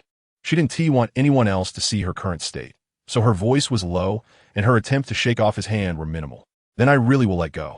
Do as you wish." In the end, Kiraku still didn't let go. Soifun felt the warmth from his hand travel up her arm to her cheeks, making them burn. She could only keep her head down, staring at her toes. She didn't even know how she managed to walk back to Soul Society. When they reached a fork in the road, the group split up. Yoruchi and the others returned to the Shiba family, while the rest returned to their respective divisions. Soifun didn't even bother to say goodbye. Breaking free from Kiraku's hand, her face red, and she fled quickly. Returning to the Kisaragi family, after settling Ryuri Chiyo, Natsumakoto, Hoshinshin, and Mayurk washed up and went to bed. There was nothing to say that night. The next morning, while everyone was still asleep, a loud bang suddenly echoed from the room of Natsumakoto and the others. Boom! Smoke filled the room. Cough, cough, what's going on? Natsumakoto was choked by the smoke and coughed a couple of times. He saw that Ginmu Kenpachi had broken through the wall and walked in from outside. "Hey, where's that pirate kid?" Ginmu Kenpachi scanned the room and fixed his gaze on Mayurk, who was still under the covers. "What a kid. Promised to help train that hockey thing. And he's still sleeping," Ginmu Kenpachi said. "Exactly," said Kasajika Hikaru, who was perched on Ginmu Kenpachi's shoulder. "Big brother, it's only 7 o'clock. You said you'd help us train, but there's no need to come in so early, breaking through walls and all," Mayurk said helplessly. Ginmu Kenpachi frowned and said, "How is it only 7 o'clock? That kid Ichigo told me he wouldn't get here until around 9. That's probably because Akino didn't get lost." Kasajika Hikaru thought for a moment before speaking. "Oh, in that case, it doesn't matter. Pirate kid, hurry up and come with me," Ginmu Kenpachi said. "Hey, at least let me change my clothes first." Before Mayurk could finish speaking, Ginmu Kenpachi rolled up Mayurk's bedding and carried him away. Natsuru Makoto watched their retreating figures, stunned for a moment before realizing he should ask Ginmu Kenpachi for compensation. Hoshinshin was still asleep nearby, wearing headphones and an eye mask. It wasn't until a long time after Ginmu Kenpachi left that he finally took off his eye mask. "Good morning." "Huh? Why is there a big hole in the wall?" After a while, when Ichigo and the others woke up, Hoshinshin was pulled by Yoruchi to accompany Ichigo and the others for training. As for Natsuru Makoto, he had some free time and chatted with the sword spirits while checking on the repair progress of the Kisaragi family residence. On Mayurk's side, before teaching him observation hockey, they had agreed that Mayurk would first spar with Ginmu Kenpachi. Most of the 11th Division members came to watch this fight. To showcase observation hockey, Mayurk fought Ginmu Kenpachi with his eyes covered. The members of the 11th Division witnessed the terrifying nature of this observation hockey. Despite being blindfolded, he could strangely evade all of Captain Gunmu's slashes. Now, the members who had initially complained had nothing to say. Although it was a fight, Mayurk moved like a slippery eel, mostly dodging, while Ginmu Kenpachi, using only swordsmanship, couldn't land a hit on Mayurk, which inevitably made Ginmu Kenpachi feel a bit frustrated. However, after Mayurk taught Ginmu Kenpachi the training method for observation hockey, his frustration completely vanished. He next, Ginmu Kenpachi grinned, holding an iron rod as thick as his arm. A Shinigami member swallowed hard and cautiously approached Ginmu Kenpachi. There was a carpet laid out, and this Shinigami, seemingly resigned, covered his eyes with a piece of white cloth and knelt on the carpet. "Then let's begin," Ginmu Kenpachi said with a grin. Upon hearing Ginmu Kenpachi's words, the Shinigami member shivered and quickly started to dodge left and right, but the iron rod in Ginmu Kenpachi's hand was only raised high and hadn't come down yet, leaving one to wonder what he was dodging. After dodging for a while, The Shinigami member began to reduce his evasions, hesitatingly trying to listen for any movement. Just then, Genmu Kenpachi suddenly swung his iron rod and knocked the Shinigami member away, causing him to crash through the remaining half of the wall. After doing this, Genmu Kenpachi didn't even look at the fallen Shinigami and pointed his iron rod at the next person, saying, "Hurry up, next." Akino, this is so interesting. Let me have a turn too. Kusajika Akairu bounced around, wanting to hit someone with a stick. To prevent any accidents, Mayurk specifically called in Captain Urahara. While Genmu Kenpachi was hitting people with a stick, Captain Urahara and Vice Captain Tosaka Yuen were watching from the side. Tosaka Yuen's pretty face turned pale, clearly frightened by this training method. But Urahara had her eyes wide open, sparkling with interest. She asked Mayurk, "Can medical personnel learn this observation hockey too?" Although it was a question, Mayurk could tell from Urahara's expression that even if he said no, she would still introduce this training method to the 4th Division. Hearing her captain's words, Tosaka Yuen's face turned even paler. Chapter 218, Proposal, Huff Huff Huff. Ichigo Kurosaki was panting heavily, looking quite disheveled. Beside him were Ishida Ryu, Chad, Inoue Oraheim, and Shiba Ganju, who had come to join the fun, all of them sporting various injuries. Across from them, Ho Xianqing sat leisurely on a stone platform, one hand hugging a knee and the other holding a phone. The three of them had phones made by Hoshikage I, which, while not connected to the internet, still had plenty of battery. He was currently reading a novel he had downloaded earlier on his phone.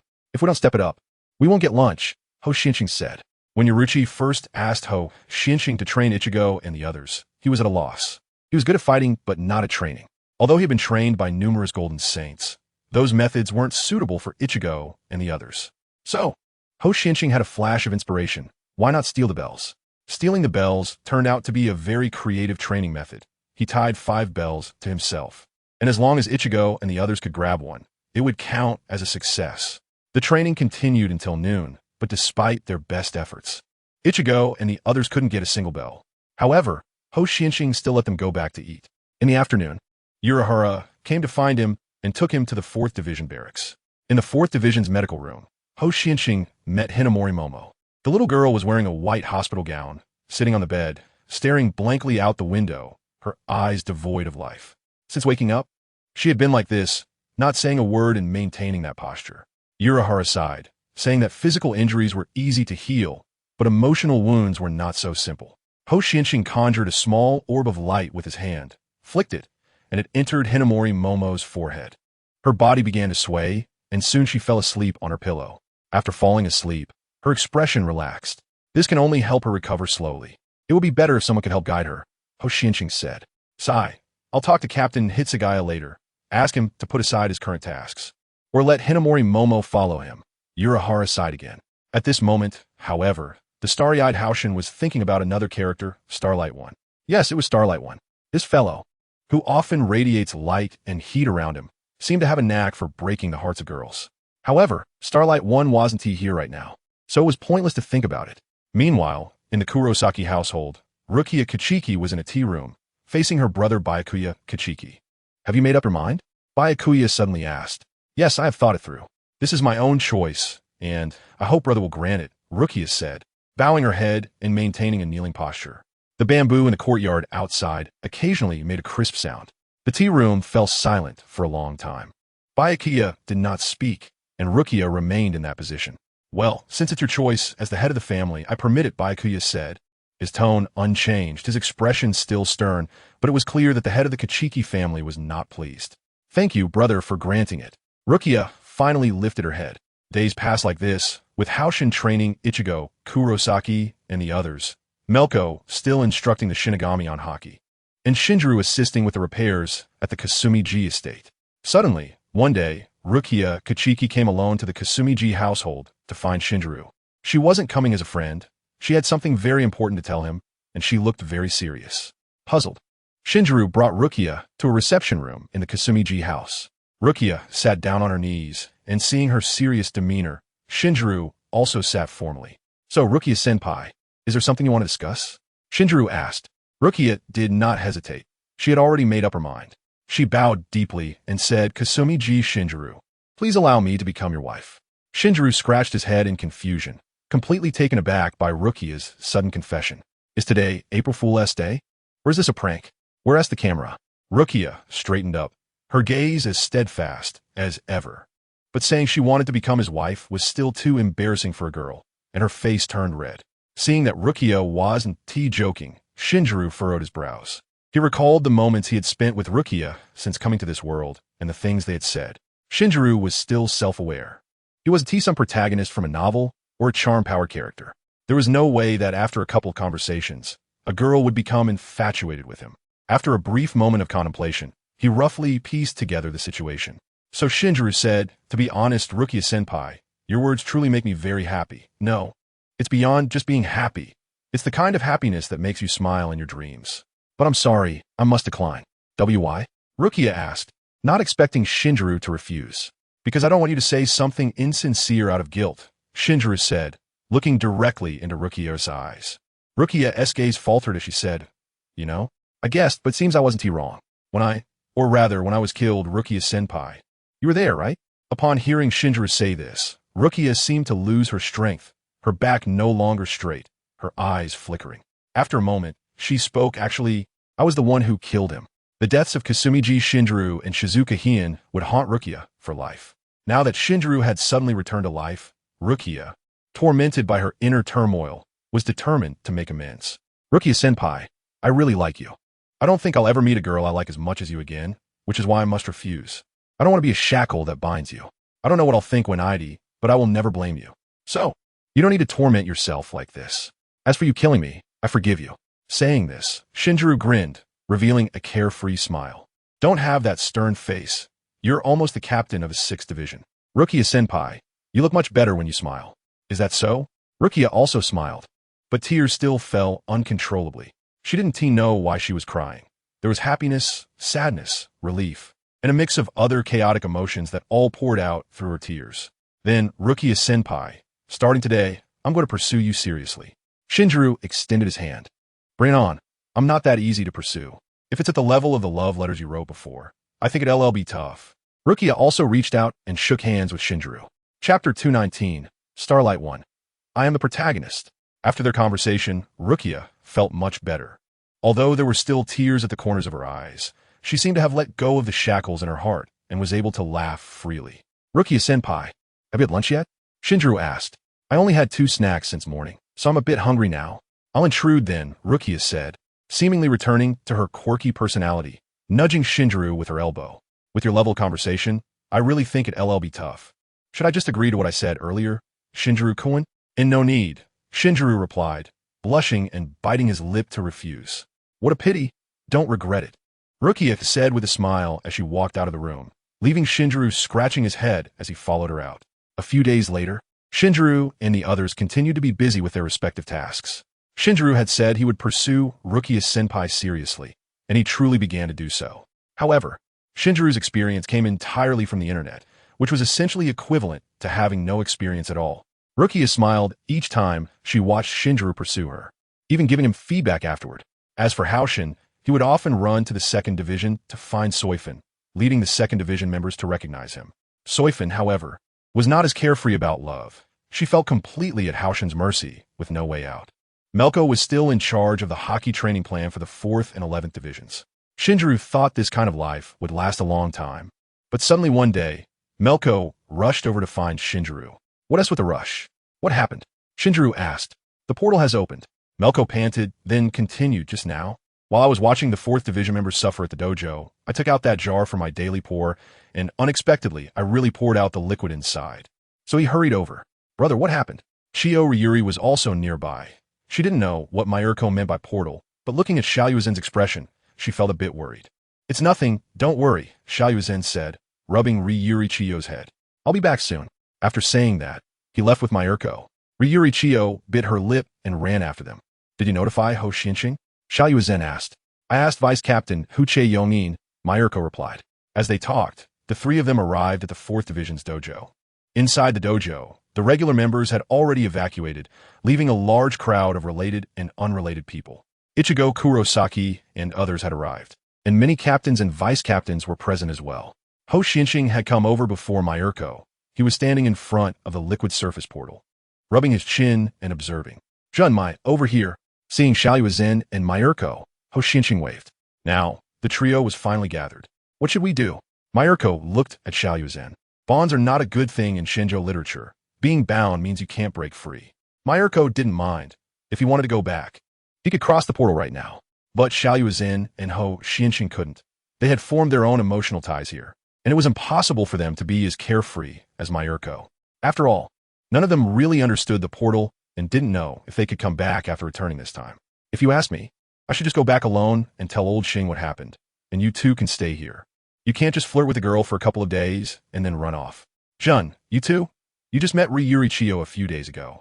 She probably won't let you leave, Mayurko said. Hearing Mayurko's words, Ryuri Chiyo seemed to understand a bit. She grabbed Xiao Yuzhen's clothes and said, "Brother, don't go, okay? Or you can take me with you." Meanwhile, standing in the crowd, Shattered Bee's expression was complicated as she looked at Ho Xianxing, feeling conflicted about what to say. At this moment, Xiao Yuzhen's heart was in turmoil. He didn't know what to do. He suddenly hoped that the portal would break down. At least then he wouldn't have to make a choice. Just as Xiao Yuzhen was in a dilemma, the calm surface of the portal suddenly rippled, and a person walked out from inside. The Shinigami behind Xiao Yuzhen were startled and secretly on guard. "Hello, it's been a while. Did you miss me?" Xingguang, he said as he walked out of the portal. He seemed to have just woken up, with messy hair sticking up like a bird's nest. He had a red shoulder bag slung over one shoulder, one hand holding a Chinese pancake and the other holding a cup of soy milk. Xingguang took a bite of the pancake, and some sauce got on the corner of his mouth. After greeting Xiao Yuzhen and the others, he turned around and stepped back through the portal. After a while, he returned from the portal. "Hey, what are you staring at? Class is about to start. It's a new class, and attendance is taken. Brother, who is this person?" Ryuri Chiyo tugged at Xiao Yuzhen's clothes. She didn't understand what Xingguang was saying because he spoke in Shinjo language. This pulled Xiao Yuzhen back from his daze. He quickly grabbed Xingguang's arm and asked, "Old Xing, can we come back after we leave? Is that drink still here?" Xingguang was drinking soy milk when Xiao Yuzhen pulled him, almost choking. "Yes, it's with Demai," Xiao Yuzhen replied. "That's fine. We can come back anytime. Hurry up. You guys aren't planning to go to class in those clothes, are you?" After saying that, Xingguang ignored Xiao Yuzhen and the others and walked back into the portal. Xiao Yuzhen quickly switched back to the neon language and said to Ryuri Chiyo, "Ryuri, you don't have to worry now. I'll be back soon. Class is about to start, so I'll go ahead." Rubbing Ryuri Chiyo's head, Xiao Yuzhen also stepped through the portal. Mayurko followed closely behind. He didn't want to be late for the first class of the new course. "Shattered Bee, I'm leaving first." Ho Xianxing turned back and waved to Shattered Bee. Shattered Bee seemed to dismissively wave him off, signaling him to hurry up, but once Ho Xianxing crossed the portal, she turned back to look at it. Chapter 220. Return to the dormitory. Finally back. It hadn't been long since they went to the Shinigami world, but Xiao Yuzhen already felt like it had been ages. Dorms in college, when one first enters, might feel cramped and unsatisfactory, but after living there for a while, they provide a sense of security, just like returning to a rejuvenating spring. Moreover, the dorms at Zhongzhou Academy were equipped with air conditioning. With the air conditioning on, snacks stocked up, and the dorm door closed, one could stay in the dorm for a week. "Give me that drink can." Xingguang extended his hand towards Mayurko for the portal drink can. Mayurko didn't hesitate and directly threw the drink can to Xingguang, casually asking, "How do you know about this thing?" "I've crossed over twice before, once to the Demon Slayer world and once to the Detective Conan world. You guys have been holed up in the dorm, and I've already brought 2 groups of people to the crossover house," Xingguang said as he took the drink can, glancing at the patterns on it. "By the way, why aren't you changing clothes? Time is running out." Right. Hurry up and change clothes." Mayurko found his clothes from the closet, preparing to change quickly. He planned to apply for a scholarship this year and wanted to avoid being late as much as possible. "By the way, how long have we been there?" "How long has it been here?" Xiao Yuzhen asked as he climbed onto the bed to find his clothes. "A little over a day. You guys disappeared Saturday night, and today is Monday morning. This drink can has the settings of the world will here. For the first crossover, no matter how long you stay there, time here won't exceed 2 days. As for the time flow ratio later, the world wills can adjust it at any time," Xingguang explained, which he learned after asking the twin-tailed girl. Although dozens of chapters have passed, in reality, not many days have gone by here. But time is particularly troublesome, even more so than space. After obtaining the world administrator identity, I was thrown a pile of books by the twin-tailed girl, and I still have to study them slowly. After glancing at some materials related to time, he was already thinking of giving up. "World will. Old Xing, you know the world will? How much have you done without us knowing?" Xiao Yuzhen asked as he took off his clothes, still inquiring. I already told you. You guys have been cooped up in the dorm and missed a lot of things. By the way, I ate the dinner you bought. Before Shelly was in and the others crossed over, they had just bought a pile of dinner from the pedestrian street. And after returning to the dorm, they mysteriously crossed over. When Xingguang came over the next day, he happened to see the food and, adhering to the principle of not wasting, he finished it since it hadn't spoiled. It's fine, you eat it. However, Lao Xing, I might need to ask you for a favor. I gave my phone to my sister. Can you help me get another one? When saying this, Xiao Lu's hen actually pulled down his pants. Sure, no problem. I might as well help your sister get a new one, Xingguang replied. Well, I just passed by. I took a glance.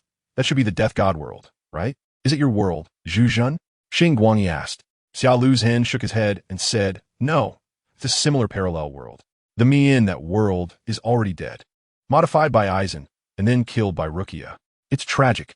Xingguang took a sip of soy milk. Hey, have you seen my pants? The blue jeans, Xiao Lu's hen asked. He rummaged through the pile of clothes for a long time, but couldn't find his pants. I remember you took them to wash. Could they still be in the washing machine in the public laundry? Ho Xinqing said. Damn, I just remembered. Oh no, they must be soaked and ruined.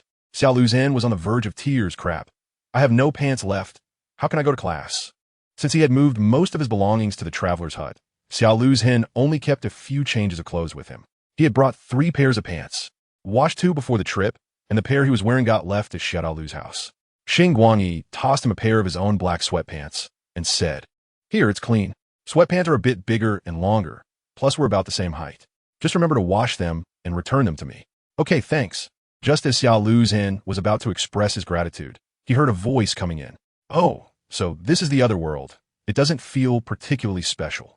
Shaifinju and Yuruchi stood in the boys' dormitory 609, curiously observing the surroundings. Hey, Mr. Yuruchi. Xiao Lu's hen quickly pulled the blanket over himself. Below, Ho Xinqing and Mayurk were almost done changing and quickened their pace upon seeing Shaifinju and Yuruchi walk out of the portal. I thought you always had a calm expression. I didn't expect you to be flustered. Wow, I didn't realize you were so innocent, Yuruchi teased. Then she looked at Xingguang, her golden pupils filled with interest. Xingguang felt a bit uneasy under Yuruchi's gaze and quickly said, Hello, I'm Xingguang, a classmate of these 3 guys. Then he subtly sniffed himself. He shouldn't have gotten any catnip for Dilu Beast on him, so why was Yuruchi staring at him? What a nice young man. Hello, I'm Shaifinju and Yuruchi. What a coincidence. Your name also has AE in it. Yuruchi's expression was like a cat seeing a ball of yarn, especially a glowing one, wanting to pounce on it for a play. Hey, Mr. Yuruchi, are you okay? The portal hadn't disappeared yet, and Ichigo Kurosaki's voice came from the other side. I'm fine. Everything's okay here. Hearing Yuruchi's voice, a large group of people rushed over from the other side of the portal. Mayurk quickly grabbed the underwear hanging on the bedpost in the dormitory and stuffed it into the cabinet, not knowing whose it was, only to sort it out later. The originally small dormitory became crowded. Fortunately, the 4 of them, Xingguang, were quite clean. Although the dormitory was a bit messy, it was clean and didn't smell bad. So it wasn't embarrassing when someone came in. Just as Yuruchi was talking, Xiao Lu's hen quickly curled up in the blanket and changed his pants, tying his belt at the same time. Wow, is this the place where my brother lives? It feels so cramped. Lili Qianqian also came over to join the fun. Rukia Kachiki was also continuously observing the surroundings. Watching the group of people emerge from the portal, Xingguang felt helpless. He should have called these 3 back earlier. He glanced at the time. Great. Now he was definitely going to be late. Chapter 221. We're tired in class 2, referring to tired eyes from looking at phones. So, why'd you all follow us? Xingguang looked at the people on either side with a resigned expression. A lot of people had rushed into the dormitory, but those captains and vice captains of the Godii, 13, just came to take a look and left, knowing they could come over any time. Yuruchi insisted on staying to explore, and since Yuruchi ran off, no one was there to train Ichigo and the others, so they ended up wandering around with Yuruchi, along with Rukia and Lili Qianqian. It was unclear what Yuruchi was thinking, suddenly deciding to follow Xingguang and the others to class. Thus, as Xingguang and the others hurried to class, they ended up with a group of unusual companions. Just looking at them was scary enough. There was a guy with spiky blonde hair, dressed in all black, carrying a large kitchen knife on his back. Fortunately, Ichigo and the others were in spiritual form, so ordinary people couldn't see them. Ishida, Yuryu, Chad, and Inoue Orihime were also in the same situation. When they traveled from Karakura Town to Soul Society, they were transformed into spiritual forms by Urahara Kisuk's device. so Xingguang didn't have to worry too much about security or campus police stopping them. However, all of this was temporary. Rukia and Yuruchi had already noticed that the spiritual energy in this world was gradually transforming their bodies into a half-spiritual, half-physical state. After confirming with Xia Luzhen that this change would strengthen their spiritual bodies without side effects, Rukia and the others were no longer worried. While walking, at a fork in the road, Xingguang ran into Chang Xiaowei, who also seemed to be in a hurry coming out of her dormitory. Chang Xiaowei initially wanted to greet Xingguang, but when she saw Ichigo with the exaggeratedly large knife on his back, she froze. She caught up to Xingguang, patted him on the shoulder, and asked, "Guangyi, do you know the guy behind you with the big knife?" "I know him, sort of. We just met," Xingguang replied. Hey, Lao Xing, why did you just say that?" Xia Luzhen was a bit nervous. Chang Xiaowei laughed and said, "Guangyi already told me all your identities. I didn't expect you all to be travelers too. I'm also one. I'm Kamen Rider Zhou. Nice to meet you." "Zio." Xia Luzhen was a bit incredulous. "How can Zio be a girl?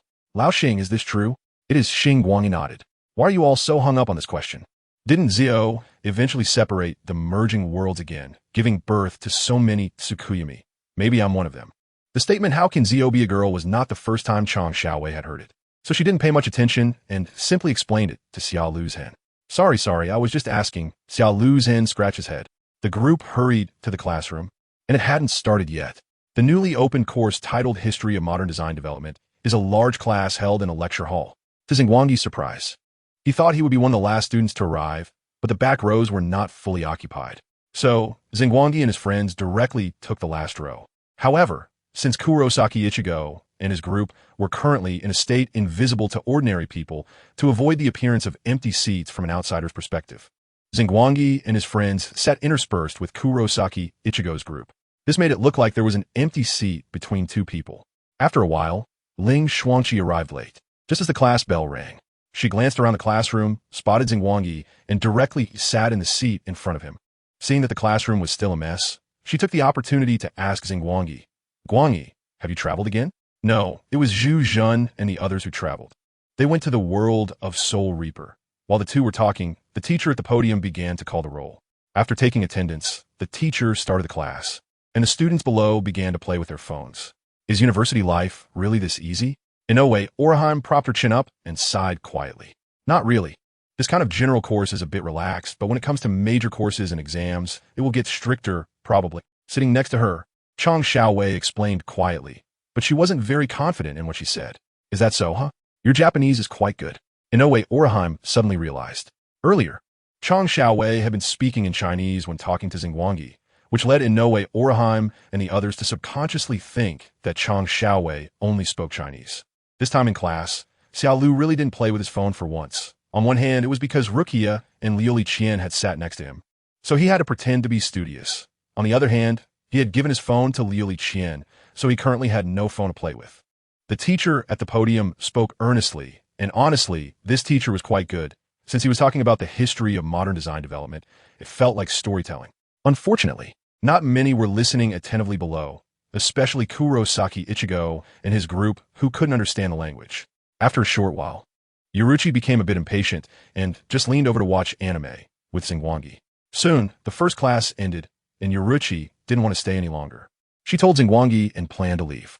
Ling Xuanqi also stood up and said, "Just right, the teacher has already taken attendance. I don't want to stay longer either. Let me take you guys out for a walk." After getting the consent of the others, Ling Xuanqi led Yuruchi and the others out of the classroom. If someone were observant, they would notice that when Xingguang and the others stood up from their seats, it seemed like they were making way for a group of invisible people. After Ling Xuanqi left, Chang Xiaowei sat down next to Xingguang. A classmate, Shun Guangyu, who was sitting in front, turned around, looking for Xingguang's position, but happened to see Chang Xiaowei happily sitting next to him. Shun Guangyu became so nervous that she almost bent the pen in her hand. The classmate sitting next to Shun Guangyu, Zhilianqi, noticed her abnormality and looked in the direction of Shun Guangyu's gaze, feeling a bit surprised. Previously, Chang Xiaowei had confidently declared that she wouldn't develop feelings for Xingguang. What was going on now? However, Zhilianqi still wanted to comfort Shun Guangyu, saying, "It's okay, Xiaoyu, don't be too sensitive. Xiaowei might not necessarily have feelings for Xingguang. I'll ask her about it at noon. If you're really worried, I can find a chance to tell Xingguang how you feel. Wouldn't that work?" Shen Guangyu's face turned red all of a sudden, stammering, in no. It's fine. Just then, someone stormed into the classroom, scanning the room and zeroing in on Xingguang. This person walked straight to Xingguang's side and slapped the table. Xingguang, come out for a moment, the teacher Mei Wei said, forcing a smile while speaking. Seeing the expression of her teacher, Xingguang's heart sank. Could it be that his identity was discovered? Or was it that the incident of peeping by the lake that night had been found out? Xingguang instinctively wanted to speak up, planning to drag the other 3 roommates into it. Unexpectedly, Mei Wei pulled Xingguang outside the classroom, all the way to the corner of the staircase at the end of the hallway. Teacher, isn't it inappropriate to pull like this? It doesn't look good, Xingguang weakly asked, still thinking about how to explain to the homeroom teacher. Not knowing how to explain, he decided to apologize first. So, Xingguang said calmly, sorry, teacher, I was wrong. His nonchalant expression almost made Mei Wei think she was the one at fault, causing her to almost choke on her breath. You little brat. Well, it seems you've recognized your mistake, Mei Wei asked. So tell me, why didn't you go for the health check? Huh? Teacher, you're asking about the health check? Xingguang was stunned. He didn't expect the homeroom teacher to find him for this issue. Huh? Then tell me, why are you admitting your mistake? Mei Wei was also taken aback. Good grief, how many things had this brat done without her knowing? No, let's talk about the health check instead. Realizing he had misinterpreted, Xingguang quickly steered the conversation back to the health check. But it's not just me who didn't go. Xiao Lu and the others didn't go either. Why are you only looking for me? Xingguang protested, but immediately dragged his 3 roommates into the situation. Good roommates should take the hit for each other when necessary. Don't come at me with that. Mei Wei slapped her hand against the wall behind Xingguang. The force was so strong that it made her eyes twitch in pain, almost bringing her to tears. But she held it in for the sake of her dignity as a teacher. Mei Wei didn't realize that her action had effectively created a wall slam. Hearing the sound of Mei Wei's hand hitting the wall, Xingguang felt pain in his hand. Before he could say anything, Mei Wei continued. You ate my food, and think you can just slip away this easily? Ling Xuanqi did too. She didn't go for the health check either. Xingguang once again tried to argue back. Mei Wei narrowed her eyes, beginning to suspect that her students had conspired in advance. Ling Xuanqi was already in poor health and had previously asked me for leave, so it was fine that she didn't participate in school activities, Mei Wei said. But I clearly remember Ling Xuanqi went shopping on the weekend, Xingguang muttered to herself. However, all excuses were blocked off, and Xingguang had no choice but to concede. All right, teacher, what do you want me to do? It's nothing much. Upon hearing that Xingguang had compromised, Mei Wei began to smile brightly. After all, there are too many students who didn't go for the health check this time. I need to write a report. So help me write a note, just about 2 classes going out for activities, whether it's to a nursing home, a welfare home, or cleaning up the streets. You can make it up. 2,000 words will do, and send it to me on QQ when you're done. No way, sir. Another report? Isn't there a class monitor and a study committee member? Why do you have to make me write it? All right, who told me to eat the teacher's food? I'll write it. Xingguang had no choice but to agree. That's more like it. I'll treat you to dinner this weekend. Saying this, Mei Wei rubbed Xingguang's head. All right, class has already started. You should hurry back. Xingguang felt as if she had been pardoned and quickly slipped back into the classroom. It was indeed class time now. So Xingguang could only sneak in through the back door. Back already? What did the homeroom teacher want you for? Chang Xiao asked softly. Nothing much. Still about the health check. Asked me to write a report saying our 2 classes went out for activities, Xingguang explained. Students below, stop chattering. Your voices are drowning out the teacher. The teacher on stage suddenly spoke, causing the buzzing noise from below to decrease slightly. Xingguang and Chang Xiao quickly looked up, stopping their conversation. Just then, Xingguang noticed Jin Ming, that little chubby guy, turning to look at her. As soon as Xingguang raised her head, he quickly turned back. What's wrong? Chang Xiao noticed that Xingguang's gaze was not on the podium and looked in that direction, but saw nothing. Nothing. Xingguang replied perfunctorily. She had been busy with her time travel and had temporarily forgotten about Jin Ming. Now, she remembered that she needed to talk to him. After class, Xingguang stood up and walked toward Jin Ming. Hey, Jin Ming, I have. As soon as Xingguang began to speak, Jin Ming took off running with his short legs. Wait, Xingguang shouted. Jin Ming's sudden dash was definitely suspicious, and Xingguang followed suit, sprinting after him. What happened? When Xiao Lu's hen saw Xingguang running out, he was still clueless about what was going on. I don't know, my yerk shrugged. Xingguang and Jin Ming ran very fast. By the time Xiao Luzhen, my Yurk, and Ho Xianxing reached the stairway on the second floor, the two had already made it to the first floor hall. What to do? Xiao Luzhen looked at my Yurk and Ho Xianxing. Chase them, Ho Xianxing said. The three of them decided to chase and jumped down from the second floor to the first floor hall, then continued the pursuit. Xingming, why are you running? Why are you chasing me? Xingming ran ahead while Xingguang chased behind. Xingguang truly did not expect this little chubby guy to run so fast.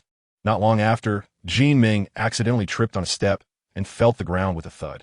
Phew, Xingguang gasped, are you okay? At that moment, Xiao Luzhen and the others caught up from behind. The three of them suddenly piled on top of Xingguang, and Xiao Luzhen joked, haha, now you can't run. Can you? Wait, Zhu Zhun, you got the wrong person.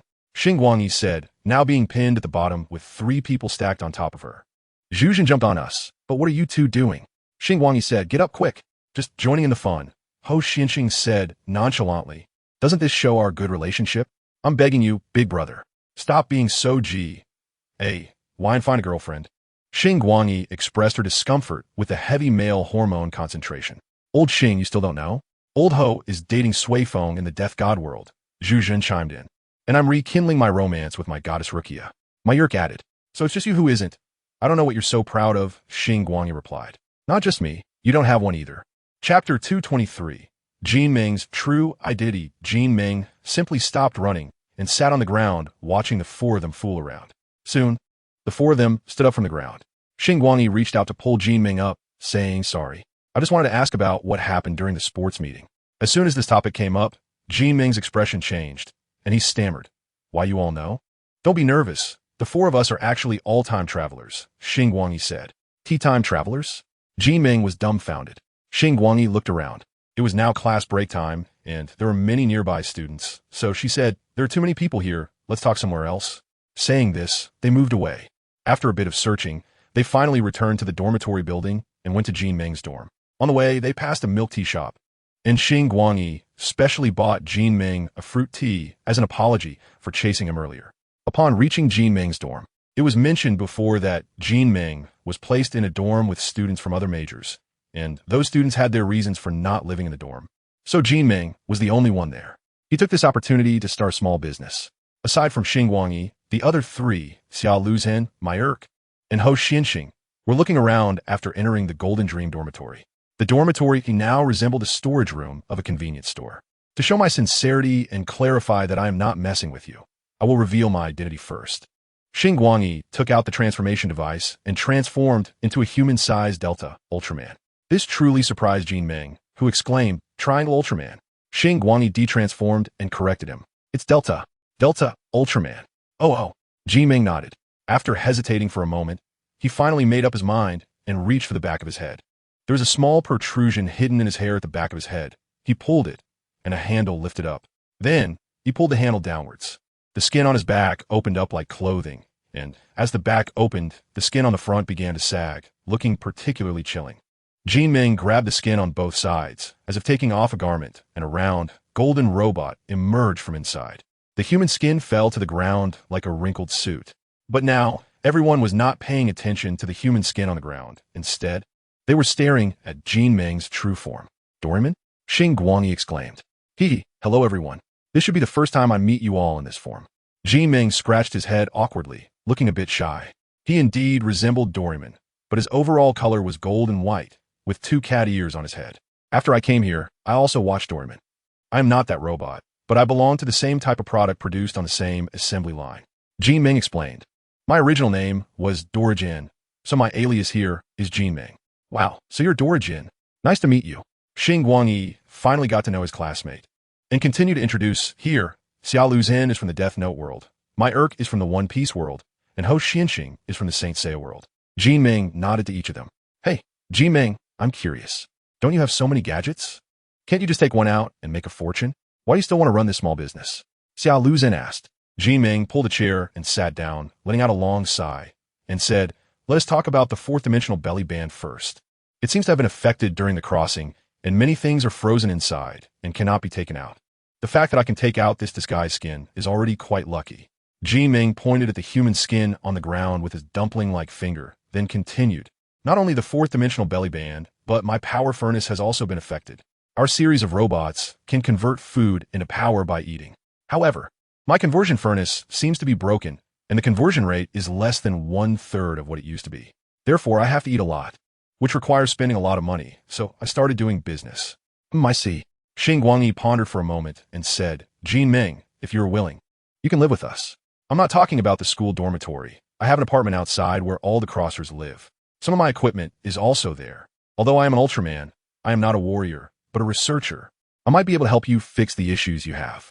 Jean Ming thought for a long time, and Xingguang did not urge him. After a while, Jean Ming said, Thank you, Xingguang. Please let me think for a while. If I decide to go, I will contact you. Xingguang nodded, and the four of them returned to dormitory 609. After resting for a while in the dormitory, Xingguang checked the schedule and confirmed that he had no classes in the afternoon. So he prepared to return to the crossover house. Xiao Luzhen and the other two also planned to go back since they had T returned for a while, and they wanted to meet the newcomers living in the crossover house. For Xiao Luzhen, he had run out of pants here and had to go back. Thus, the four of them dawdled in the dormitory for a while before leaving the dormitory and heading back to the crossover house. On Ling Xuanqi's side, she had also taken Yaiqi and the others for a walk nearby. Before they turned into half-spiritual, half-physical beings, she took them to the crossover house. When Xingguang and the others returned to the crossover house, many people had already gathered in the common lounge. Suzuki Sonoko had gotten over her initial surprise, but was still very interested in the world of Death Note. She was asking Kachiki Rukia questions left and right, while Muri Ran and Hybera AI listened curiously on the side. The two mature women, Shifenju and Yaichi and Katsuragi Misato, were quite compatible in temperament. They took beer and snacks from the kitchen and went to Katsuragi Misato's room to drink. Wow, there are really a lot of people. Xiao Luzhen sighed. Mr. Xingguang, can I trouble you with something? Butterfly Shinobu suddenly approached Xingguang. Sure, Miss Shinobu. What is it? Xingguang agreed without thinking. I would like to spar with Mr. Kurosaki Ichigo. Could I borrow the garage in the basement? It's a larger space. Butterfly Shinobu said. Chapter 224. Sparring, Butterfly Shinobu vs. Kurosaki Ichigo. Upon hearing about the sparring, a group of people followed along. After obtaining Xingguang's permission, they all rushed to the first floor, then took the elevator down to the basement. Wow, so high. When they arrived in the basement, Sonoko looked at the Zakatu Custom and Gundam NT1 quietly placed behind the restraint racks and couldn't help but exclaim. She had heard from those kids that two huge robots were parked in the basement of the crossover house, but she had been too busy catching up on Detective Conan to come down and take a look. Now that she saw them, these large man-made weapons indeed looked very impressive. Today, Jinta, Hikaru, and Ayumi did not come along. Professor Agasa and Conan took the three kids to watch a movie. These three kids still did not know Conan's true identity. Among the crossers who came from the Detective Conan world, only Suzuki Sonoko, Muri Ran, and Hybera AI had watched Detective Conan. Although Muri Ran was very concerned about her father's neck, after much hesitation, she did not let her father understand too much about this matter because, in her impression, her father was not the type to keep secrets, especially after drinking. Speaking of Hybera AI, in these past few days, aside from being with her sister and catching up on shows, she spent most of her time in the basement, studying these two mobile suits. Although she was originally a researcher in the field of medical biology, she was still very interested in this otherworldly technology. Moreover, after the two mobile suits were severely damaged, Xingguang used the technology of the Land of Light to repair them. When everyone arrived in the basement, Hybera AI skillfully went to her temporary workstation, changed into a lab coat, brewed a cup of coffee, and opened her computer.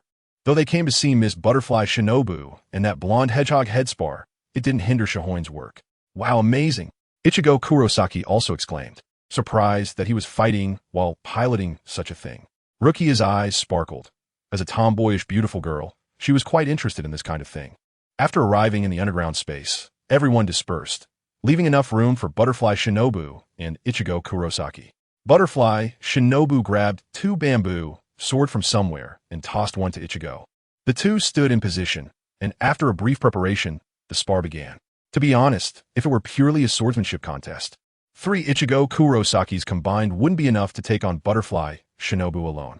However, an individual's overall strength isn't just about swordsmanship. Butterfly Shinobu's movements were like a dancing butterfly, her bamboo sword striking at Ichigo from various tricky angles with agility.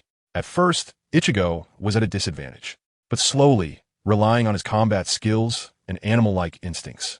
He adapted to Butterfly Shinobu's rhythm.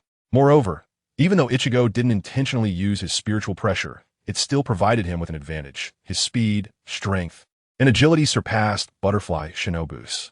The situation tilted in Ichigo's favor, but Butterfly Shinobu, with her experience and adaptability, managed to counter him effectively. In the end, Ichigo even forced Butterfly Shinobu to unconsciously use the breath of insects. When Butterfly Shinobu used the breath of insects to Ichigo's eyes, she transformed into a swarm of flying butterflies. What? He was taken aback and raised his bamboo sword to defend himself. The swarm of butterflies zipped past Ichigo at incredible speed, and in the next moment, Butterfly Shinobu appeared behind him. With a crisp snap, Ichigo's bamboo sword broke off a piece. It looked like Ichigo had won, but Butterfly Shinobu discarded her bamboo sword. She caught her breath and smiled, saying, "I lost." No, Miss Shinobu, you don't need to be so polite. For what just happened, I lost." Ichigo scratched his head, realizing he hadn't reacted to Butterfly Shinobu's move in time, which clearly meant he lost. Butterfly Shinobu shook her head and said, "We agreed before the spar that we would only compare swordsmanship skills. When I was forced to use the breath of insects, I had already lost." She was quite frank. Before coming to the underground space, just from descriptions, she could imagine the power of Soul Reaper.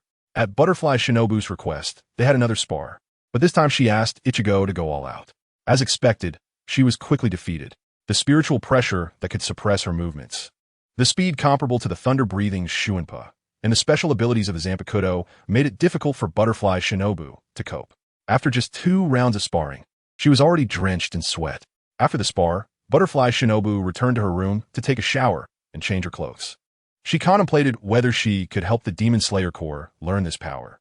Although life was comfortable after coming to this world, Butterfly Shinobu never forgot her responsibilities or the demons lurking in her world.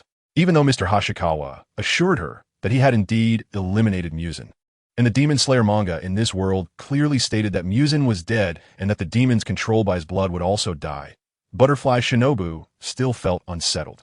Mr. Hashikawa had also mentioned before that there could be discrepancies between the manga and the real world, so she couldn't let her guard down. Meanwhile, a small number of aberrant beasts had invaded Butterfly Shinobu's world. According to Mr. Hashikawa, aberrant beasts were like cockroaches. Seeing one usually meant there was a whole swarm. However, this was ultimately an issue for her world, and she couldn't always trouble Mr. Hashikawa for help. After all, her world needed to be protected by them. So, Butterfly Shinobu felt pressured. With the demon issue still unresolved, new enemies had emerged, and she urgently needed ways to improve her combat power. After thinking it over, Butterfly Shinobu sadly realized that she still had to trouble Mr. Hashikawa. She slapped her face to hide her awkwardness and made her way to Mr. Hashikawa's room, knocking on the door. Soon, the door opened, revealing Hashikawa. "Miss Shinobu, have you finished your spar?" Hashikawa asked. He hadn't gone to watch the spar, as he had returned to his room to enjoy the air conditioning with the Dilu beast. "Yes, I've finished the spar, but I have something I want to ask Mr. Hashikawa," Butterfly Shinobu said. Hashikawa stepped aside to let her in, saying, "Come on in." "Thank you." Butterfly Shinobu nodded and entered Hashikawa's room. Chapter 225. The disappearance of Grandpa Deng and the money problems of the traveler. It was Butterfly Shinobu's first time entering Hashikawa's room, as well as a boy's room. The arrangement in Hashikawa's room was different from what Butterfly Shinobu had imagined. Aside from a somewhat strange device in the corner, the rest was quite simple. The Dilu beast was sprawled on the bed, lazily enjoying the air conditioning. Upon Butterfly Shinobu's entrance, she raised her paw to greet her. "Mr. Hashikawa, may I ask if there's a way for us to learn the power of the Soul Reapers?" Butterfly Shinobu asked straightforwardly. "You can ask the world will." "She should have a way," Hashikawa suggested after some thought. "I happen to be going there. Do you want to come along?" "Well then, I would appreciate Mr. Hashikawa accompanying me," Butterfly Shinobu replied. Hashikawa checked his phone and saw that there was still some time before lunch, so he decided to go now. When Dilu Beast heard Hashikawa was going out, she jumped up from the bed, saying, "I want to go too. I haven't appeared in a while. This time I must go with Hashikawa," Dilu Beast said assertively. All right, I can't do anything about you," Hashikawa said, extending his hand to the bed. Dilu Beast climbed up Hashikawa's arm and onto his shoulder. To be honest, since the start of this semester, Hashikawa had placed Dilu Beast in the traveler's cabin, and they had spent as much time together as before. Noticing that Dilu Beast was feeling neglected, Hashikawa slightly released some of his restrained energy. Dilu Beast felt the warm energy radiating from Hashikawa, comfortably squinting her eyes. Compared to Catnip, she preferred absorbing Hashikawa's energy. She had been trying to evolve and had briefly transformed into a humanoid form, but always fell short. Now, absorbing a bit more energy might just allow her to evolve. Hashikawa casually picked up a can of drink from the table and left the traveler's cabin with Butterfly Shinobu. On the way, the two of them and the cat passed through a small garden. The sun blazed in the sky, but it couldn't diminish the enthusiasm of the elderly folks playing cards. These elderly men and women had set up their card tables under the shade of trees, each fanning themselves with large fans, towels around their necks, and large water bottles beside them. While passing by, Hashikawa took a glance and noticed that Grandpa Deng and Grandpa Go were not there. Speaking of which, Hashikawa hadn't seen Grandpa Deng since after the New Year. Xingguang asked a few familiar elderly people, and they all said they hadn't seen Grandpa Deng for a long time. It's really strange. Xingguang scratched his head. What's wrong, Mr. Xingguang? Are you troubled by something? Outside, Butterfly Ninja was also using Mandarin to talk to Xingguang, though she wasn't very fluent yet. It's nothing, just a familiar face I haven't seen in a long time. It's not a big deal. Let's go. The sun is quite harsh now. The two of them walked along the shade towards the M fast food restaurant. On the way, they passed a small goods shop, and he casually bought 2 beige sun hats for women, handing the larger one to Butterfly Ninja and placing the smaller one on the head of Dilu Beast. He didn't plan to buy any gear for himself. He just bought a bag of pineapple-flavored ice water for 50 cents, which was frozen into a square shape in the refrigerator. He bit off a corner and slowly sipped it. Mr. Xingguang, can I also have a bag of this? Although Xingguang had already bought something for himself, asking for something else would not only be very impolite, but would also make Butterfly Ninja feel embarrassed. But it was so hot outside, and seeing Xingguang with the ice bag made Butterfly Ninja feel a bit thirsty too. Xingguang slapped his head. He realized he was thirsty and had forgotten to ask Butterfly Ninja and Dilu Beast. Don't be embarrassed. I was the one who overlooked it. Whatever you want to drink. It's on me, Xingguang said. Can I have the same as Mr. Xingguang? Butterfly Ninja asked. Huh, just choose what you want. This isn't that great. Xingguang pointed to the ice water. Although this thing was labeled as pineapple flavored, it was actually just a fruit flavored drink made from a mix. If it weren't for the packaging, Xingguang wouldn't have been able to tell that it was pineapple. No, I want this, thank you, Butterfly Ninja insisted, seeing that Butterfly Ninja was so determined. Xingguang didn't say anything more. Dilu Beast wanted to try it too, so Xingguang bought each of them a bag of ice water.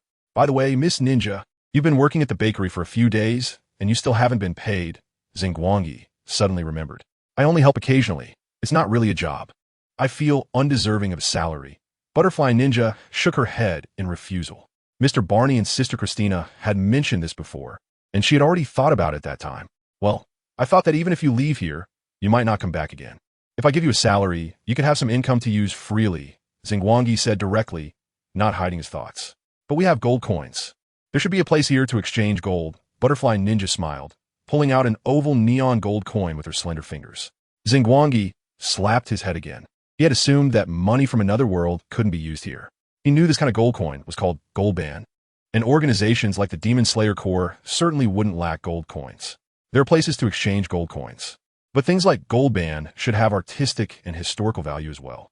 I'll check when I get back to see if it's worth more as gold or as an antique. Butterfly Ninja nodded, quietly listening to Xingguang. She bit the corner of the ice water bag, waiting for the ice inside to melt a little before taking a small sip, while the shiny gold coin flipped back and forth between her fingers like a magic trick. Dilu Beast perked up her ears when she heard about the salary issue. She lowered her ears again and quietly sipped the ice water. After the semester started, Dilu Beast decided to find something to do while idling at home, preferably something that could earn her some money. She did various small jobs, like registering an author account online, using Xingguang's ID to write books, playing games like Fantasy 5 for money, helping with rank boosting, and so on. She didn't earn much, but as a digital beast, these online tasks were quite easy for her, and she enjoyed it. Now she also had her own savings. The summer heat was stifling, and the cicadas in the trees were annoying. Butterfly Ninja and Dilu Beast didn't want to walk under the scorching sun, so they would go into every shopping mall and dive into every underground passage they encountered. After a long walk, they finally arrived at the M fast food restaurant where the twin-tail girl worked. Ah, little ninja is here. As soon as Xingguang and the others entered, they saw Butterfly Kanai, dressed in the M fast food restaurant uniform, rushing over. She directly hugged Butterfly Ninja and kept rubbing her face. Sister, it's hot. The restaurant had air conditioning. But before Butterfly Ninja could cool off, she was hugged by her sister, making her feel her clothes sticking to her sweaty body. The warmth from her sister's hands also made Butterfly Ninja feel very hot. I know. Butterfly Kanai let go of Butterfly Ninja and pulled her to a spot near an air conditioning vent, but not directly in the airflow. You guys rest for a bit. I'll go get some drinks. Saying this, Butterfly Kanai turned and left. Xingguang and Butterfly Ninja sat down, and he looked around. The M fast food restaurant was now open for business, and perhaps because it was Monday and the weather was hot, there weren't many customers inside. Besides Butterfly Kanai, many Ayanami sisters were also working here. Thanks to the hint from the twin-tailed girl, ordinary customers entering the restaurant wouldn't notice that the waiters looked identical. After a while, Butterfly Kanai returned with 3 large cups of iced cola. Enjoy. Thank you. Xingguang picked up the cola and asked, "Is the Whirlpool girl here?" "Yes, she is." "Didn't our world will ask the Whirlpool here to create something?" "The Whirlpool here is still working overtime on it," Butterfly Kanai replied. Xingguang nodded and said, "All right, we have something to discuss. We'll go find her upstairs. Then I'll go get busy. Feel free," Butterfly Kanai said before getting back to her tasks. After resting for a while and sweating a bit, Butterfly Ninja said, "I think I've rested enough." She could tell that Xingguang was waiting for her, so she spoke up before he could ask. They climbed the stairs all the way to the 3rd floor and arrived outside the twin-tail girl's room. Knock, knock, knock. Xingguang knocked on the door. Huh? Wait a moment. Ouch. That hurts. Please come in. A series of sounds came from the room, including something crashing. After waiting a bit to give the twin-tailed girl enough time, Xingguang opened the door. Inside the room, the twin-tailed girl was sitting cross-legged on the bed, her eyes twitching occasionally. When Xingguang knocked, she had been cooling off in the room, wearing only pink shorts and a bra, drinking iced cola in front of the air conditioner. When she heard the knock at the door from Xingguang, she naturally couldn't meet anyone looking like this, so she hurriedly changed her clothes. While putting on her pants, her toes bumped against the cabinet, and she lost her balance and fell to the ground. "Do you have something to discuss?" The girl with twin tails winced as her little toe throbbed in pain. I brought this over.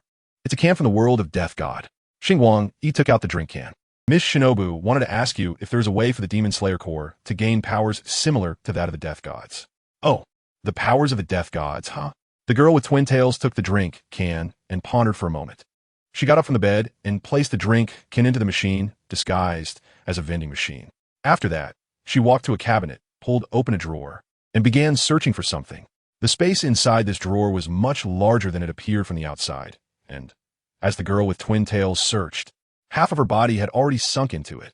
After a while, she finally emerged from inside, holding an unremarkable katana. "There really is a power of the Death Gods," the girl with twin tails said. Although the sheath of the sword was not dusty, she still sprayed some alcohol on it and wiped it with a tissue before handing it to Butterfly Shinobu. She explained slowly, "I made this for fun a long time ago. Back then, the time-space mist had not yet appeared, and the communication between the wills of various worlds had not been interrupted. We were all chatting in a group. At that time, system narratives were also popular among the world wills. We few world wills were brainstorming in the chat group about how to create a system and how to arrange rewards for different levels. I thought about creating a system related to labor comics, and out of boredom, I made this thing. Then, the girl with twin tails began to explain how to use the sword. I named this Sword Blade of the Beginning. If the user of the system chooses the Death God route, the initial gift pack will provide this item. This sword is not meant for direct combat, but for comprehension. Shinobu, you hold your most familiar weapon and meditate in front of this blade of the beginning, and it will transform your weapon into something similar to a Zanpakuto. Then, as you continuously cultivate with the Zanpakuto, your physical strength will surpass that of a human, and you'll be able to learn techniques like Bakudo, Heido, and Kaido." Butterfly Shinobu nodded, filled with joy. At that moment, someone else pushed the door open and walked in. Oh, quite a few people have come. The world will Hybera AI walked in. She was barefoot with her delicate little feet wrapped in a bath towel, wearing a swimsuit underneath, and her hair was wet, as if she had just come out of the pool. "It's you, Xiaoguang. How about it? Do you want to come help me with work?" The world will Hybera AI brought up this topic again, teasing Xingguang with a charming tone. "If it's about helping, just let me know. But I don't want to stay in your world for too long right now. I'm quite comfortable here." Xingguang refused again. The world will Hybera AI didn't mind. She hummed softly and, under the gaze of the girl with twin tails, took a can of milk from the small fridge in the room, opened it, and started drinking it greedily. "Hey, you can take my person, but why do you have to take my milk?" The girl with twin tails said angrily. Hmm? So I'm not as good as a can of milk. Xingguang began to doubt the worth of being the administrator of this world. Mr. Xingguang, who is this? Butterfly Shinobu asked quietly. She was already somewhat familiar with Hybera AI, and now, with another Hybera AI with purple pupils appearing, she was a bit confused. This is the world Will from Conan's world, currently borrowing Hybera AI's appearance, Xingguang introduced. By the way, do you World Wills have names? I always refer to you as World Wills, and it feels a bit unclear. Names? Interesting question. The World Will Hybera AI tossed the empty can she was holding and took another one, saying, actually, I never thought about giving myself a name. How about you, Twin Tails? I haven't either. Put down the banana-flavored one. I only have that one left, the girl with twin tails said. Well, to be honest, I haven't thought about this either. Chapter 227. The departing crowd in a long time, we may have had one or two temporary code names, but once used, we just forget them. Currently, the way World Wills refer to each other is just nicknames that arose in the chat group. For example, those who know me call me Twin Tails, and you can call this guy Fox, and the one from the Demon Slayer world can be called Thief Cat, the girl with twin tails said, counting on her fingers. By the way, do you want to know what nickname this Twin Tails has in the chat group? The World Will Hybera AI suddenly said with a smile. Hearing this, the girl with twin tails' face turned red. She hurriedly stopped, saying, Don't do that. Please equip my twin tails with a Starburst Beam launcher as my nickname. It's fine in the chat group, but it's too embarrassing to say it out loud. All right, let's not talk about this anymore. We'll discuss naming later. Just call me Twin Tails. The girl with twin tails wanted to quickly end this topic. The World Will Hybera AI just smiled. She was already happy enough to see the girl with twin tails blushing embarrassment and didn't mention her nickname. As for me, you can call me whatever you like. Whether it's World Will Hybera AI or Fox, the World Will Hybera AI added. Oh right, Guanyi, take this. The girl with twin tails walked up to the machine and pressed a button, shrinking it down to palm size and handing it to Xingguang. This thing is more convenient for you to have. It has guidance and can teach you specific operating methods, the girl with twin tails said. Okay, I got it. Xingguang took the machine, looked at it, and now it resembled a model of a vending machine. All right, do you have any other questions now? The girl with twin tails asked. At this moment, the previously silent Doraemon raised his paw and asked, Me, I have a question. World Will, when can I evolve? The girl with twin tails widened her eyes and scanned Doraemon, her eyes sparkling with light, not as a metaphor, but literally. Soon, the girl with twin tails retracted the light in her eyes. She said easily, It's fine. You've absorbed too much energy from Guanyi, and your body is currently slowly transforming that energy. My suggestion is that there's no need to rush the evolution. Take your time, and I won't rush you. Hearing the girl with twin tails' words, Doraemon felt a bit disappointed, but also relieved. So, does anyone else have questions? The girl with twin tails asked again. Xingguang looked at the vending machine in his hand and suddenly remembered something. By the way, Miss Twin Tails, can I get reimbursed for the $5 I spent on the can? After leaving the fast food restaurant, Xingguang, and the two of them, along with the cat, returned to the traveler's cabin. Although she had taken a shower earlier, she was now covered in sweat and felt uncomfortable and sticky. So Butterfly Shinobu went back to her room to wash up. After some contemplation, Hashikawa decided to place the time machine in his room. The lunch in the traveler's cabin was being handled by the trio of young girls from the Demon Slayer world, along with Kaneo Tiuri. So Hashikawa didn't need to rush to make lunch. Moreover, he didn't have classes in the afternoon, so he wasn't in a hurry to return to school, allowing him to slowly study the time machine. This machine was originally designed to lock onto coordinates of other worlds and facilitate travel, but due to the current temporal fog, this function was rendered useless. The machine's current function was to retrieve floating bottles from the sea of time and space, while also materializing these conceptual bottles into the shape of beverage cans for storage. Hashikawa attempted to enter the search interface. The machine's back end was continuously searching for floating bottles, displaying a cartoonish ocean scene with a salvage ship slowly drifting in the sea. Hashikawa thought he would quickly recover new floating bottles, but 2 days passed without discovering any new ones. On Wednesday, the characters from a detective world had also finished their fun and were preparing to leave and return to their own world. Before leaving, Conan specifically sought out Hashikawa to ask if he could help restore his original form. After confessing to Ran Muri, Conan had been frequently going out with her, enjoying himself, and only remembered to seek Hashikawa's help when it was time to go back. Hashikawa rubbed his chin. If it were just a physiological issue, he could transform into the world's evidence form and solve it with a conversion beam. However, Conan was entangled with other matters at the moment. Thus, Hashikawa went to consult the world's will, AI Hybera, about Conan's condition. AI simply told Hashikawa not to worry and to let Conan go with the flow. But, judging by her expression, she seemed prepared to watch the drama unfold. As for the genuine AI Hybera, she ultimately decided to stay in the traveler's cabin because her sister was there. Whenever Conan needed help, she could easily go to him. After a brief farewell, Sonoko, Suzuki, and the others returned to their own world through the time machine in Hashikawa's room. That afternoon, Yoruichi and the others also decided to return to the world of Bleach, planning to complete Ichigo Kurosaki's Bankai first. Due to the friendly ties between the Soul Society and Hashikawa, the characters from the Bleach world often appeared in the traveler's cabin. Before they knew it, the weekend arrived, and the twin-tailed girl finished making what the little thief cat needed, while the characters from the Demon Slayer world prepared to leave. For them, this journey to another world had been a nice break. Thank you all for taking care of us during this time. We'll be leaving now, Butterfly Shinobu said with a slight bow. They had changed back into their Demon Slayer uniforms, with their regular clothes packed up and held in hand. There was no need to mention it, as if it were impossible to see them again. Their things could stay here since there were plenty of rooms, and their rooms were reserved for them. They were welcome to come back anytime they wanted. Saying this, Hashikawa handed a small device to Butterfly Shinobu. This device would allow her to activate a portal in their world to come to the traveler's cabin. Previous visitors had similar devices. The ones from the detective world were kept by Professor Agasa, while those from the Bleach world were managed by Yoruichi. Goodbye, everyone. The characters from the Demon Slayer world waved their farewells and crossed through the portal one by one. With that, the traveler's cabin became a bit quieter. Before Hashikawa could even reflect on this, he was bombarded with messages from his homeroom teacher. Glancing at the messages, he thought to himself, "Oh no, I haven't written that report yet." Chapter 228. Hey, I'm back again, good morning. A very energetic female voice greeted Hashikawa. Morning Hashikawa rubbed his groggy eyes and walked over to the fridge. He opened the fridge door to grab his strawberry milk, only to find that the bottle had mysteriously disappeared. Where's my milk? At this point, Hashikawa was half awake. Just then, he heard the sound of someone gulping nearby. Following the sound, he quickly spotted his strawberry milk. Gulp, gulp, gulp. The person's throat moved up and down, continuously swallowing. Soon, a large bottle of strawberry milk was finished, and she placed the bottle on the table, exclaiming, "Ah, so refreshing."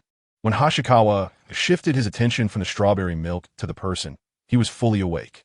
"So, what are you doing here?" Hashikawa asked in surprise. Sarah Masumi was wearing a gray short-sleeved shirt on her upper body and black shorts on her lower body.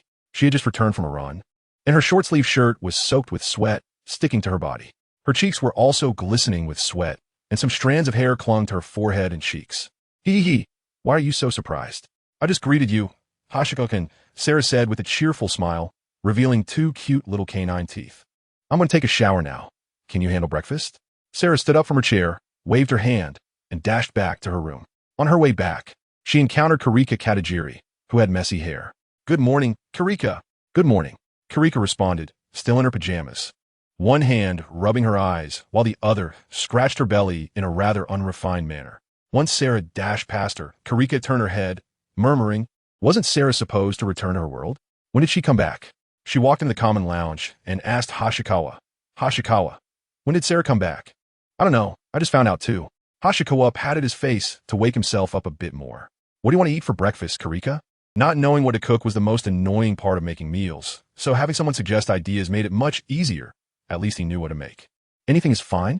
Karika blinked and tapped her chin thoughtfully. Most things are okay, but nothing too extravagant.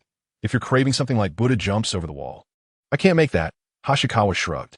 Of course not. Although I would like to try that Buddha jumps over the wall, it's breakfast time, and even if you made it, I wouldn't have an appetite to eat it. I'm kind of craving toast, fried eggs, and bacon. Is that okay? Karika asked. Sure, Hashikawa replied, heading downstairs. At this time, Barney and Christina had already started their business, so Hashikawa grabbed a bag of toast and returned upstairs. In the kitchen, there was no toaster that pops up the bread after a while. Xingguang, he could only put the toast into a frying pan and fry it with butter. Next to it, there was another frying pan on the stove where eggs, bacon, and sausages were being cooked. Additionally, Xingguang, he had set up a small milk pot where milk was being boiled. Without making Katsuragi Miri wait too long, Xingguang, he came out of the kitchen holding a large plate and a cup of milk, placing them in front of Katsuragi Miri. I started eating. Katsuragi Miri sandwiched the bread, eggs, and bacon together and took a big bite, chewing slowly with a satisfied expression. After taking a sip of milk, Katsuragi Miri said to Xingguang, who was also having breakfast, "It's so delicious, it feels like life has become meaningful. I really want to keep eating such delicious food. Xiaowang, why don't you just marry me? Or I can marry you." Why say that? If you just want to eat the meals I make, it doesn't matter how long you want to eat, as long as you don't get tired of it. Xingguang had long been accustomed to Katsuragi Miri's occasional playful remarks, so he treated her words as a joke and brushed them off. After a while, both Katsuragi Miri and Xingguang were almost done eating when Sarah Masumi came out of her room after changing clothes. She sniffed the air and said, "It smells so good. Is there breakfast for me?" "Yes, it's all in the kitchen," Xingguang replied. Sarah Masumi then went into the kitchen, and after a while, she came out with a plate in her left hand and a cup at her right, sitting down at the dining table. I started eating. Sarah Masumi clapped her hands together and began to have breakfast. "Sarah, when did you come back?" Xingguang asked. "Last night," Sarah Masumi replied. "Huh?" Xingguang was taken aback. The crossing machine was in his room, so if Sarah Masumi came back, she would have returned to his room. This meant that Sarah Masumi had come into his room in the middle of the night while he was sleeping. "Don't worry, I didn't stay long in your room. I saw you sleeping soundly, so I quietly left your room," Sarah Masumi said casually. "So, did you come over for something?" Xingguang asked. "No, nothing in particular. My school over there is also on break, and since I often encounter homicide when I hang around there, it's better to come here." While speaking, Sarah Masumi shrugged nonchalantly. In fact, there was another reason. Sarah Masumi's mother, Akai Mari, also known as the legal Loli, was a senior agent of MI6. That day, when the Tokyo Metropolitan Police was interrogating Xingguang in Nagai show, Akai Mari was also present. After returning to the detective world, Sarah Masumi relayed what happened here to her mother. Akai Mari and MI6 were very interested in this other world, and the priority of this matter had risen above that of the Black Organization. After all, no matter how powerful the Black Organization was, they were just shooting at Tokyo Tower from a plane, while that guy named Xingguang, he could turn into a giant over 50 meters tall. Based on the combat power displayed so far, he could probably level the entire city. In comparison, the Black Organization seemed rather insignificant. Moreover, Akai Mari was sufficiently surprised by the fact that Mayano Akemi, who had already been confirmed dead, had come back to life. Not to mention the mysterious terms like World Will, Grim Reaper, or Saint Seiya. Adding to this was the fact that her daughter had interacted with Xingguang, who appeared to be well-intentioned. Akai Mari saw this as an opportunity for contact, and thus did not oppose Sarah Masumi running off to another world. Sarah Masumi herself hadn't thought that much about it. As the daughter of a spy, she and her mother often lived in hotels for confidentiality and frequently changed places, which was quite inconvenient. Now that Xingguang was providing accommodation, the environment was many times better than a hotel, so Sarah Masumi was naturally willing to go. Moreover, since this was another world, confidentiality was guaranteed. As for safety, just ask if the Black Organization would dare to fly a helicopter to shoot here. Chapter 229. I'm craving Hybrid AI. I'm honest, Mr. Xingguang, can we discuss something? Halfway through breakfast, Sarah Masumi suddenly remembered something. What is it? Xingguang was standing in front of the refrigerator, checking what ingredients were left and whether he needed to buy anything on the way back. Can I bring my mom over? She's very small and doesn't take up space. Feeling a bit embarrassed for adding more trouble to Xingguang, Sarah Masumi said. Xingguang had watched a few episodes of Detective Conan, so he understood what Sarah meant by her mother being very small. However, there were things he didn't understand. Like Katsuragi Miri, she had just attempted to sneakily grab a can of beer, but it was taken away by Xingguang first and thrown into his laboratory space. "Miri, it's only morning, don't drink alcohol yet. Besides, you've had enough to drink these past few days.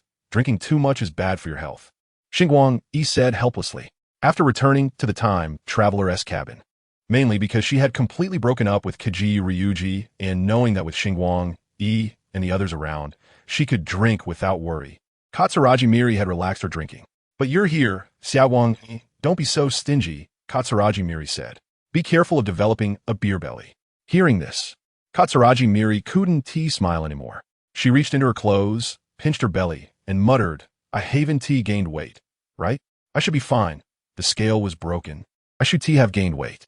Starting to doubt herself, Katsuragi Miri left the refrigerator and returned to the table. She forced herself not to think about that question and changed the topic, asking Sarah, "You just mentioned your mother. She is very small. What's going on?"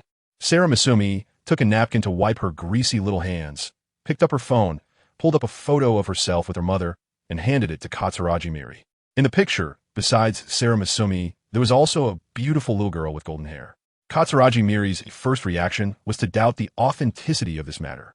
And her second reaction was that if this were true, then Sarah's father's character was somewhat questionable. She raised her head, returned the phone to Sarah Masumi, and patted her shoulder with a sympathetic expression. "I feel like you're thinking too much," Sarah Masumi said with a twitch at the corner of her mouth. "It's not like that. This is really my mom. She just took medicine and turned into a child." There's actually medicine that can turn you into a child in your world? Is your world a magical one? Katsuragi Miri exclaimed, finding it unscientific. However, she was still a bit tempted, as age was a significant issue for women, and she asked, where can I buy this medicine that can turn you into a child? Is there a smaller dosage? I don't need to turn back into a child. Just a few years younger would be fine. Unfortunately, this medicine is called APTX 4869, and in our world, is used as poison by a terrorist organization. Only a few people will turn small after taking this drug, Sarah Masumi explained. Hearing Sarah Masaru say this, Kazuhara Misaki instantly lost interest. By the way, AI is the creator of this drug, and she has taken it as well, Sarah Masaru continued. Huh, really? I thought she was just that small, Kazuhara Misaki said casually. Naturally, her carefree personality had made her quite familiar with Miyamori AI and Hybera AI, but she really had no idea about Hybera AI's situation. Thinking that Hybera AI was just an elementary school student, albeit a more mature one. Suddenly, a scream came from a room. The three of them immediately stood up and rushed toward the direction of the sound. The room from which the sound came was exactly Hybera AI's room. The key. Kazuhara Misaki was reliable at the crucial moment. Hashikawa Kazuki reached into the lab space and pulled out the spare key to Hybera AI's room from a large pile of keys. Kazuhara Misaki took the key and opened the door to the room, with her and Sarah Masaru entering first. Since this was a girl's room, Hashikawa Kazuki didn't rush in immediately and stopped at the doorway. Hybera AI's room had also been expanded in space, thanks to the technology of the Land of Light.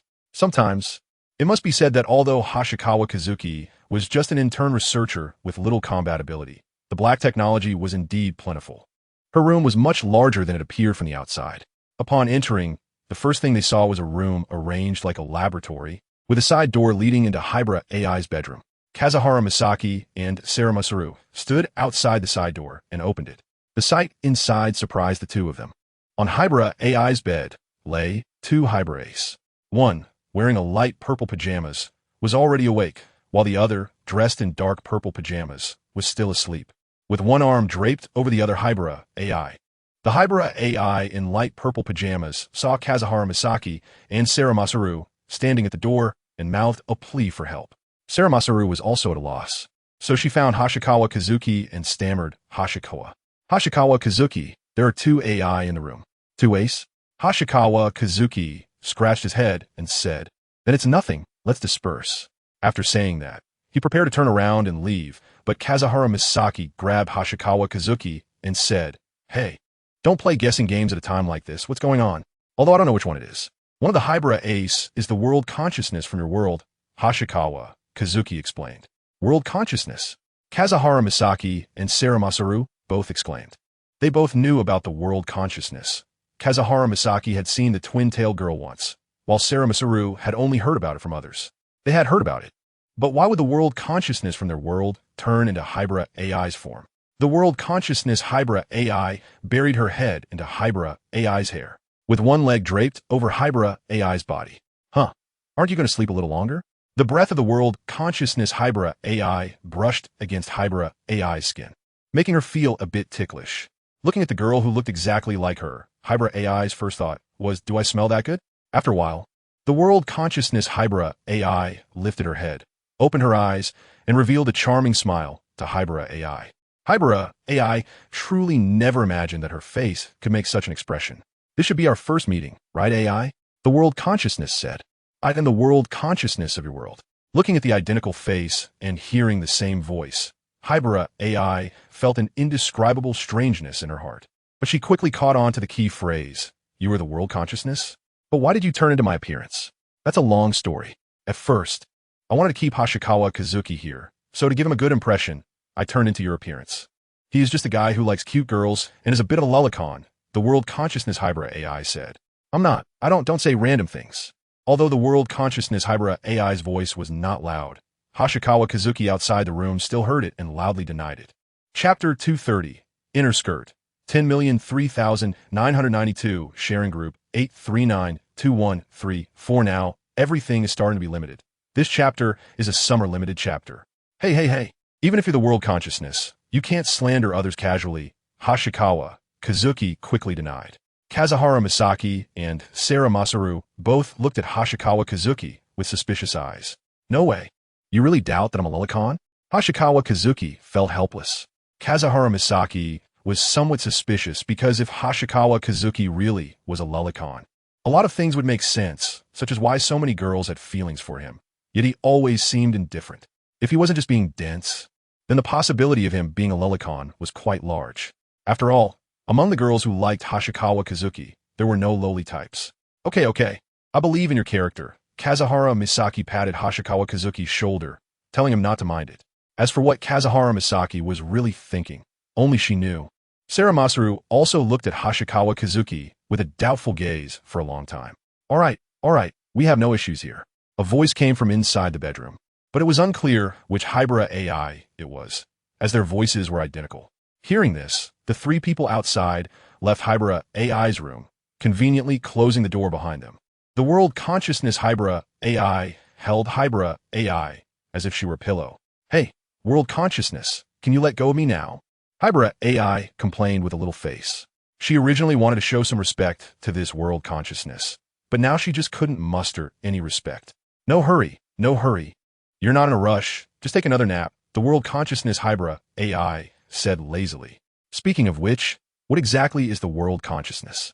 After the initial panic, Hybrid AI's curiosity as a researcher was piqued again. From her touch, the body of the world consciousness now was no different from that of an ordinary little girl. Equally warm and soft. Want to know? Let me hold you for a while longer, and then you can study me at your leisure. The world consciousness Hybrid AI said with a mischievous smile. Not to mention the two Hybrid Ace, the three outside dispersed and went about their own things. Hoshikawa Kazuki ran to the stairway to call Barney and Christina for breakfast. Kazuhara Misaki went to wake Asuka up. Sarah Masaru finished her breakfast and helped wash the dishes, then returned to her room, planning to rest for a while. Sarah Masaru had already planned to bring her mother over, but she hadn't mentioned it to her yet. During this visit, her mother had given Sarah Masaru a task to take some images of this world. Although her mother could come and see it in person later, Sarah Masaru still decided to casually shoot some videos to fulfill the task. Hoshikawa Kazuki also returned to his room to call Dilu Beast to get up, then change clothes, preparing to go back to school for a bit. The report that Mayway AI had previously asked to be written could be sent directly through QQ once completed. However, now, possibly to punish Xingguang for being late, Mayway AI changed her mind and insisted that Xingguang must print it out and bring the report to her office. Xingguang took a USB drive, copied the data from the computer, then removed the USB drive and said goodbye to Di Lucio before leaving the room.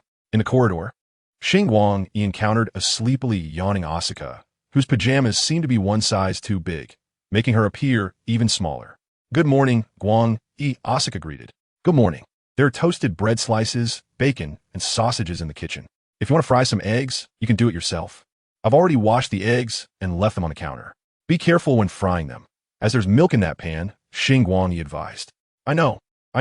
You're so naggy, Asuka replied, though her expression suggested she quite liked this kind of nagging. Guang, are you going out? Asuka noticed that Xingguang had changed clothes and asked. Yeah, I'm going back to school. Don't worry, I'll be back to cook lunch, Xingguang said. As soon as he finished speaking, Asuka hurried back to her room, her voice drifting back. Wait a moment. Shortly after, Asuka returned, holding a flyer. What's this? Xingguang took the flyer, which advertised a summer limited edition of a certain iced beverage brand. He had heard of this brand. Nowadays, everything seemed to be doing limited editions. This iced beverage brand had regional exclusives in the entire Xingguang city, with different stores offering different limited products. Guang, there's a store outside your school that has a limited plum lychee ice drink.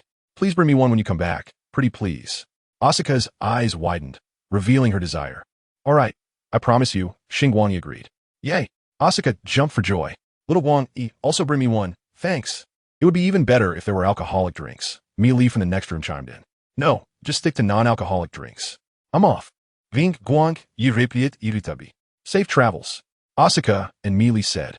Xingguang left the traveler's cabin. The sun had just risen, and the temperature was still quite comfortable. Taking advantage of this time, he quickly headed towards the school.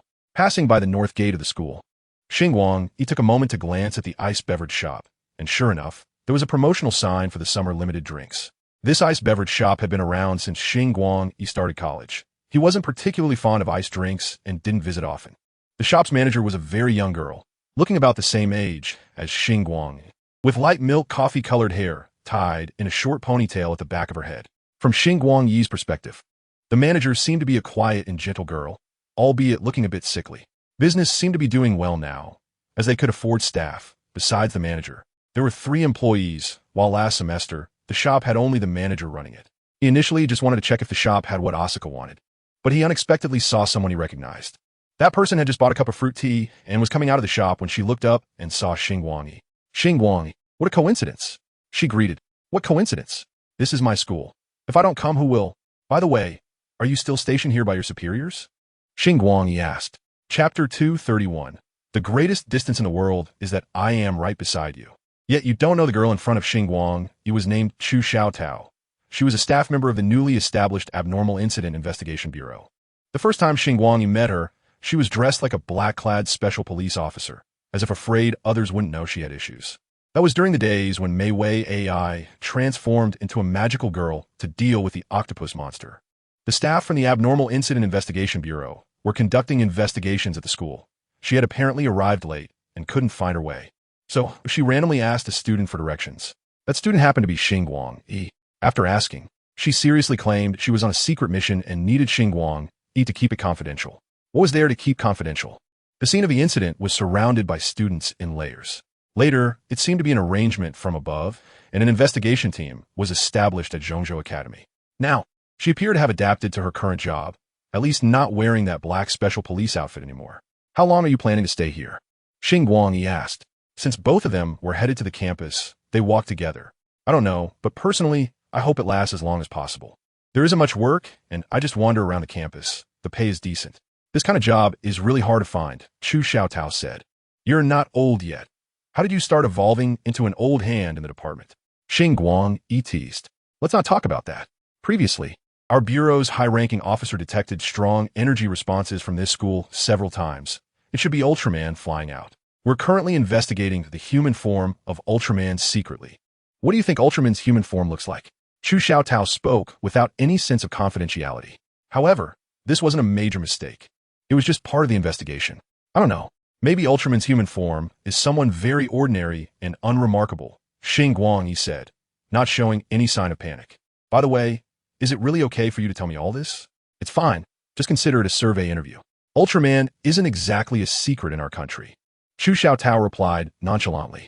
Then, Chu Xiaotao countered Xingguang Yi's earlier comments about the human form, saying, in my opinion, the human form of Triangular Ultraman must be a sunny and cute handsome guy, and he should be good at studying and have great character. Although Xingguang found the name Triangular Ultraman a bit annoying, he sincerely said, thanks. To be honest, this girl was making him feel a bit shy with all the compliments. What? Chu Xiaotao was so caught up in imagining Ultraman's human form that she didn't hear what Xingguang had said. It's nothing. Xingguang shook his head. After walking a bit further, they passed by a printing shop, and Xingguang said goodbye to Chu Xiaotao. After watching her leave, he walked into the printing shop. Chu Xiaotao was still lamenting how she had yet to encounter Ultraman's human form as she walked further away. Usually, the printing shop was crowded, but today there weren't many people, and Xingguang quickly got his turn to print. Holding the printed documents, Xingguang hurried to building number 2 to deliver them to teacher Mei Wei. As soon as he entered the office, he shivered. The air conditioning was set too low. However, Mei Wei seemed unfazed. Leaning back in her chair, her 2 legs clad in stockings were crossed comfortably as she scrolled through her phone. To relax, she had even taken off her shoes, which were kicked aside. She placed a newspaper on the floor and rested her feet on it, wiggling her toes with ease. When Xingguang unexpectedly pushed the door open, Mei Wei jumped, nearly falling off her chair, and hurriedly tucked her phone away. Her current state mirrored that of a student caught playing on their phone by the homeroom teacher. Teacher, if you're going to slack off, at least lock the door. Xingguang reminded her, observing her demeanor. Oh, it's just you, Mei Wei sighed in relief. I thought it was a supervisor coming to check. You should have let me know you were coming. All right, next time for sure. Here's the report you wanted, Xingguang said, handing her the printed documents. With students arriving, Mei Wei couldn't maintain her relaxed state. She tried to retrieve her shoes with her foot, but kicked them too far away. It's fine, teacher. Take your time. If there's nothing else, I'll be leaving, Xingguang said, preparing to exit. Mei Wei glanced at the report briefly before setting it aside, then pulled out a box of herbal tea from a large drawer and tossed it to Xingguang. A treat for you. Now go, and remember to close the door. Honestly, I prefer carbonated drinks. Teacher, please stock up on things like Coke and Sprite next time. All right, I'm leaving. Be careful not to get caught by the supervisors. Teacher, do you really think of my place as a convenience store? Go, go, go. Catching the herbal tea, Xingguang turned and left the office. Once outside building No. 2, he checked the time. It was still early, so he decided to return to the dormitory.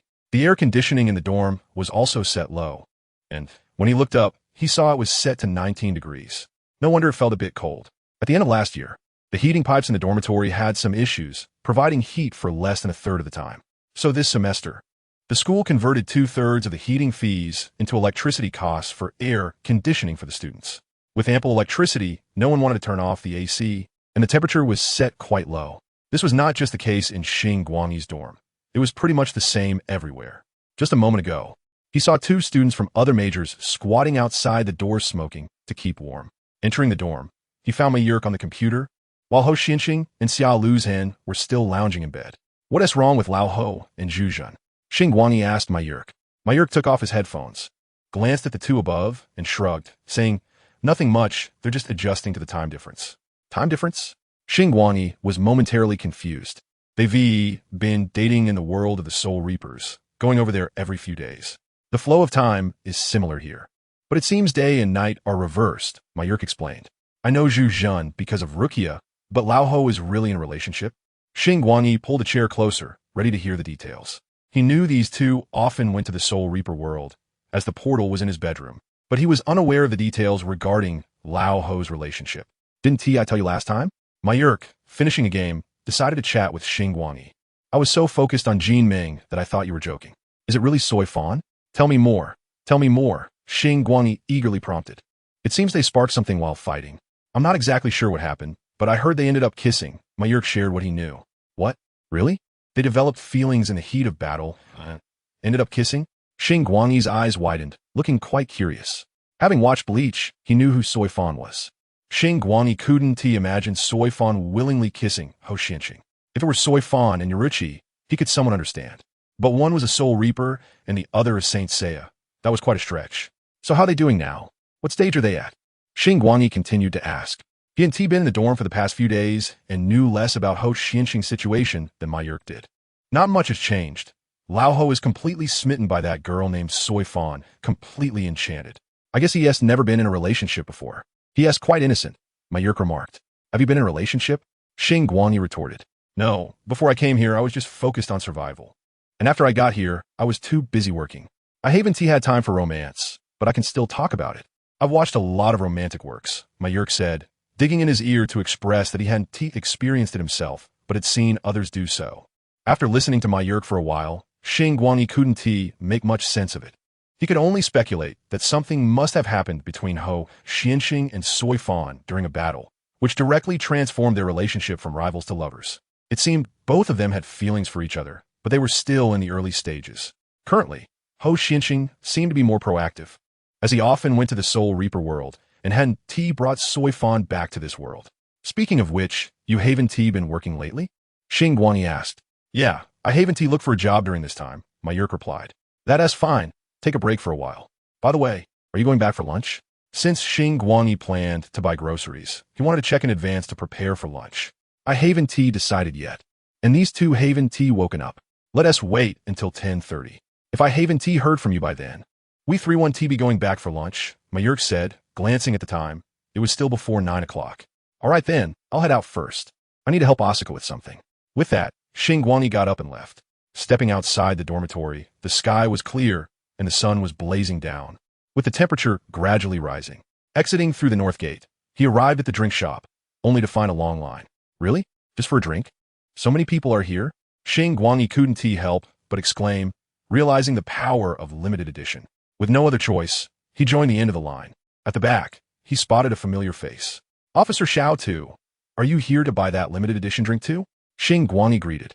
Officer Xiao Tu turned around and said, Oh, it's you. Are you a student from Zhongzhou Academy? Yes, Xingguang nodded. Then, he looked at Officer Xiao Tuesday. Officer Xiao Tu didn't wear his police uniform today. Instead, he was dressed in casual clothes. Is Officer Xiao Tu on vacation? Do you live nearby? Xingguang asked.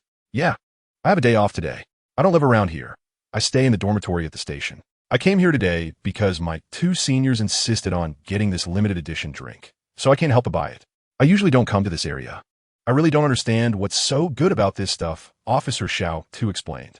In the drink shop, a staff member who just finished her shift walked to the back to take a break, but found her manager already sitting inside. Boss, you have to stop eating such spicy rice crackers. You often cough. It's not good for your health, the staff member said, clearly concerned rather than flattering, as she was already familiar with her manager. This girl is not unfamiliar to the readers. She is the one who handed out flyers in the square during Christmas, Chapter 20. She is also a university student whose college was relocated to a new campus nearby at the start of the new semester, close to Zhongzhou College. So she works here on weekends. For Xiao He, her manager is very nice, beautiful, gentle, and treats her employees well. However, she has health issues. It still enjoys eating extremely spicy food. All right, just this piece. After today, I won't eat anymore. The manager smiled gently, taking small bites of the super spicy rice crackers, making crunching sounds.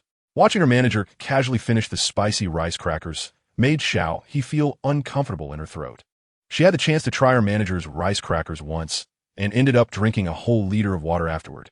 For Xiao He, these things were more like torture devices than snacks. Surprisingly, the company that makes such things hasn't gone out of business. It's truly unbelievable. After finishing the spicy rice crackers, the manager clapped her hands and went to the sink to wash her hands thoroughly with soap. After that, she put on an apron, donned a mask, and prepared to help out. She lifted the curtain and stepped outside, just about to help when she suddenly saw someone, causing her pupils to constrict and her heart to race. She hurried back to the break room. Boss, what's wrong? Xiao He looked up at her manager.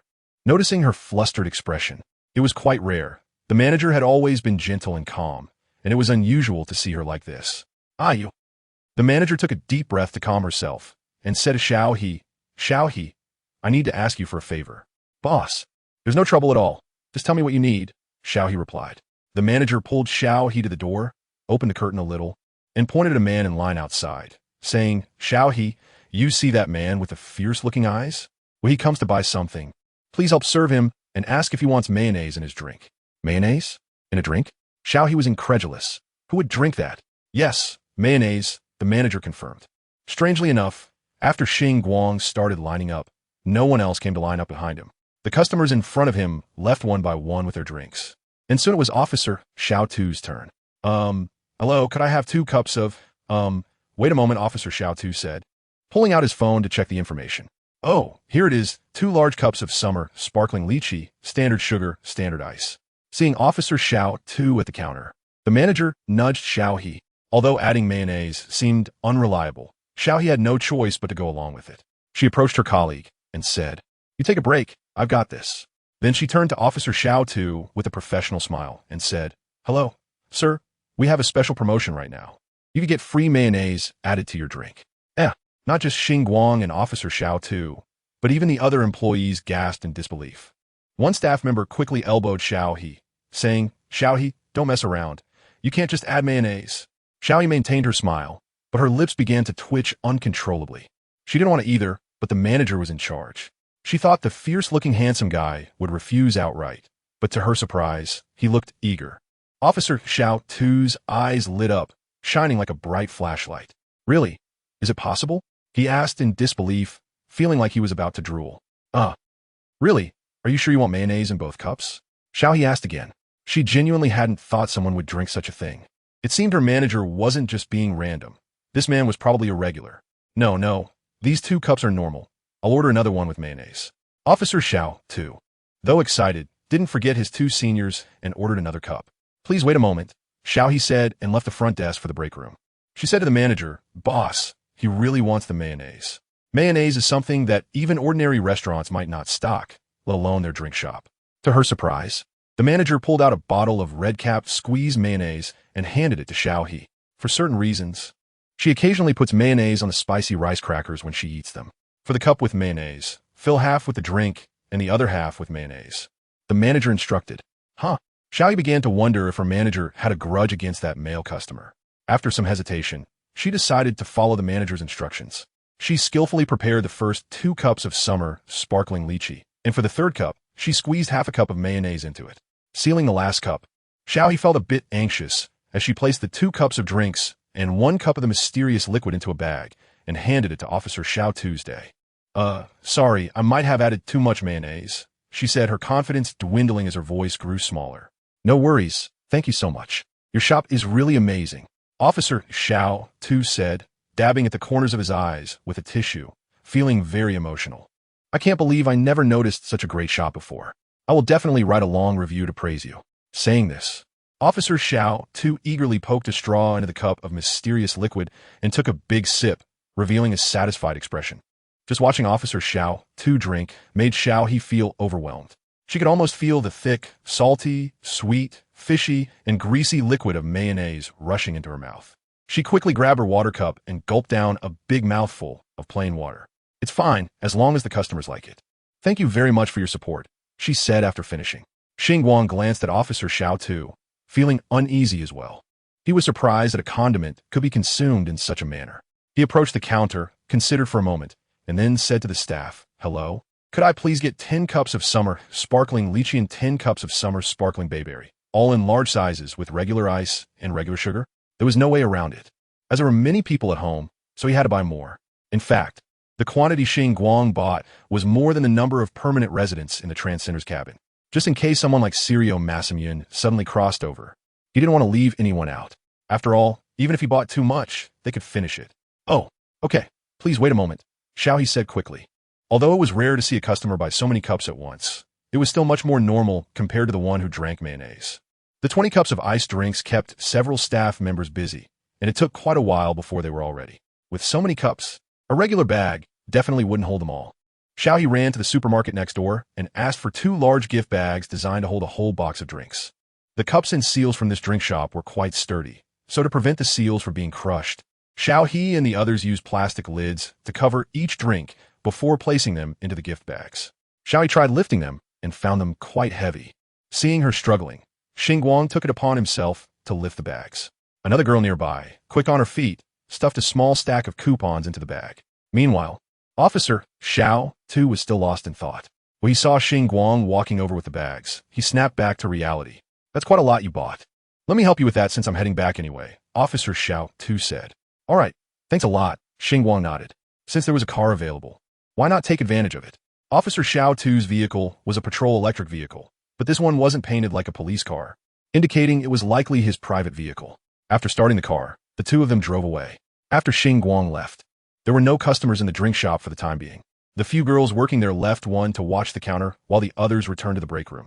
Xiaohe also went back to the break room and saw her manager sitting on the sofa, holding a cup of tea but not drinking it, seemingly lost in thought. After a while, the manager muttered to herself, "I didn't expect him to be the same as always." Despite her words, there was an unmistakable smile at the corner of her lips. "Boss, who is that guy? Is he your boyfriend?" Xiaohe asked curiously. "That guy? He's an acquaintance of mine. Also a bad person," the manager replied. "A bad person?" Xiaohe was confused. After all, this guy was indeed a bad person. He broke promises, casually abandoned her, even harmed her fiancé, and didn't even want to see her one last time. No matter how you looked at it, he was a bad person. However, things were different now. She had plenty of time to drag this guy around. The manager took a sip of the bitter tea and noticed a tea stem standing upright in the cup. It seemed that something good was about to happen. Chapter 234. Asuka's Little Thoughts, I'm Back. Xingguang exclaimed, carrying a large pile of items as he had just gone to the supermarket to buy a bunch of groceries. "Welcome back." Asuka jumped up from the sofa to greet him and help carry the items. "By the way, Guangyi, where's my drink?" Asuka asked as they brought the items to the dining table. She glanced around but didn't see what she wanted. "Oh, I was worried it wouldn't stay cold, so I put it in the laboratory space," Xingguang said, and a small teleportation portal appeared beside him. He reached in and pulled out a cup of sparkling lychee and a straw, handing them to Asuka. Asuka took the drink and straw. The cup was still icy cold in her hand. She immediately plunged the straw in and took a deep sip, the icy, minty lychee-flavored sparkling water flooding her mouth. Asuka shivered, a satisfied expression on her face. She licked her lips and suddenly turned her gaze to Xingguang, who was putting the groceries in the fridge. Here you go. Asuka extended her arm in front of him. What's wrong? Xingguang stopped and asked. You work hard running around. You can try some, Asuka said, turning her face away. Don't get the wrong idea. I'm only letting you try because you worked so hard. While she turned her face away, Asuka still secretly peeked at Xingguang. No need. I bought a lot. You drink it yourself. If there's not enough, there's more. Saying this, Xingguang pulled out 2 more bags from the laboratory space, which were packed full. Makiri-chan, just in time, I have lychee and bayberry. Which one do you want? Xingguang called out as he saw Katsuragi Makiri coming to the public break room. Do you have anything with alcohol? Makiri asked right away. Makiri-chan. Xingguang looked at Makiri helplessly. Did all mature women have a hidden penchant for alcohol? Hee, just kidding. I'll have the lychee. The bayberry sounds a bit sour. Makiri said as she peered into the bags, trying to find which one had the lychee. It's this one. Xingguang pointed to the bag on the left. Asuka, feeling left out, took a big gulp of the lychee sparkling water, as if to vent her frustration. However, because it was too cold and she drank too quickly, she felt a headache from the cold, making a distressed expression, but it still looked somewhat cute. What's wrong? Xingguang noticed Asuka's wrinkled expression and asked. Nothing. Asuka insisted. Xingguang could tell it was likely because she drank too fast and got a brain freeze. Sorry about that. Without waiting for Asuka to retort, Xingguang's palm emitted an orange glow as he pressed it against her forehead, the warm temperature dispelling the coldness from her forehead. Thank. Asuka began to say thanks, but was interrupted by Xingguang. Drink cold things slowly. Why are you acting like a child? This made Asuka swallow her words of thanks back, glaring at Xingguang angrily. What? Why are you treating me like a child? By the way, do you guys have anything you want to eat for lunch? Xingguang asked. Sweet and sour ribs? Asuka said, suddenly no longer angry. I want fried pork cutlet. It's been a long time since I've had it, Makiri said. Perfect, I bought ribs and pork tenderloin today. Is rice okay as a staple? Sure. Asuka and Makiri answered in unison. Got it. Xingguang glanced at the time. It was almost 11 o'clock, and he needed to steam the rice first. With that thought, he turned and entered the kitchen. About an hour later, the aroma of the food wafted out from the kitchen. At that moment, Ling Xuanqi had just woken up and, drawn by the smell, made her way to the common lounge. Her body still had its usual issues, requiring sleep to satisfy her physical evolution. Sleeping in was quite comfortable, but Ling Xuanqi always feared that one day she would wake up and evolve into a soft, limp Ayanami Rei. After all, she was a clone of Ayanami Rei, who knew what she would evolve into in the future. Good morning. Ling Xuanqi rubbed her sleepy eyes, her eyelids still half closed. She approached the sofa where Asuka was sitting and unceremoniously laid down on it. It was already noon. Asuka reminded her with a frown. Asuka had been here for a while now and was still somewhat unaccustomed to it. The Ayanami Rei from her world always had a deadpan expression, and now suddenly encountering a Rei with so much emotion felt a bit strange to her. Got it, Ling Xuanqi mumbled, having basically demolished the cold class representative image she had cultivated last semester. Although Ling Xuanqi was a clone of Ayanami Rei, she was neither a 3-no girl nor a goddess. After waiting for a while, Xingguang opened the kitchen door and brought out the dishes one by one. All right, it's time to eat, he said. He then ran to the staircase and called down, Barney, Christina, lunch is ready. Got it, you all eat first, Barney responded. Xingguang planned to eat first before going down to take over the class. Myanmar floated out from the wall, looking like she had just woken up, wearing a cute light blue pajama set, with a sleep hat on her head, and hugging a pillow. You've been sleeping in late lately. Is your body unwell? Xingguang asked. No, I'm fine.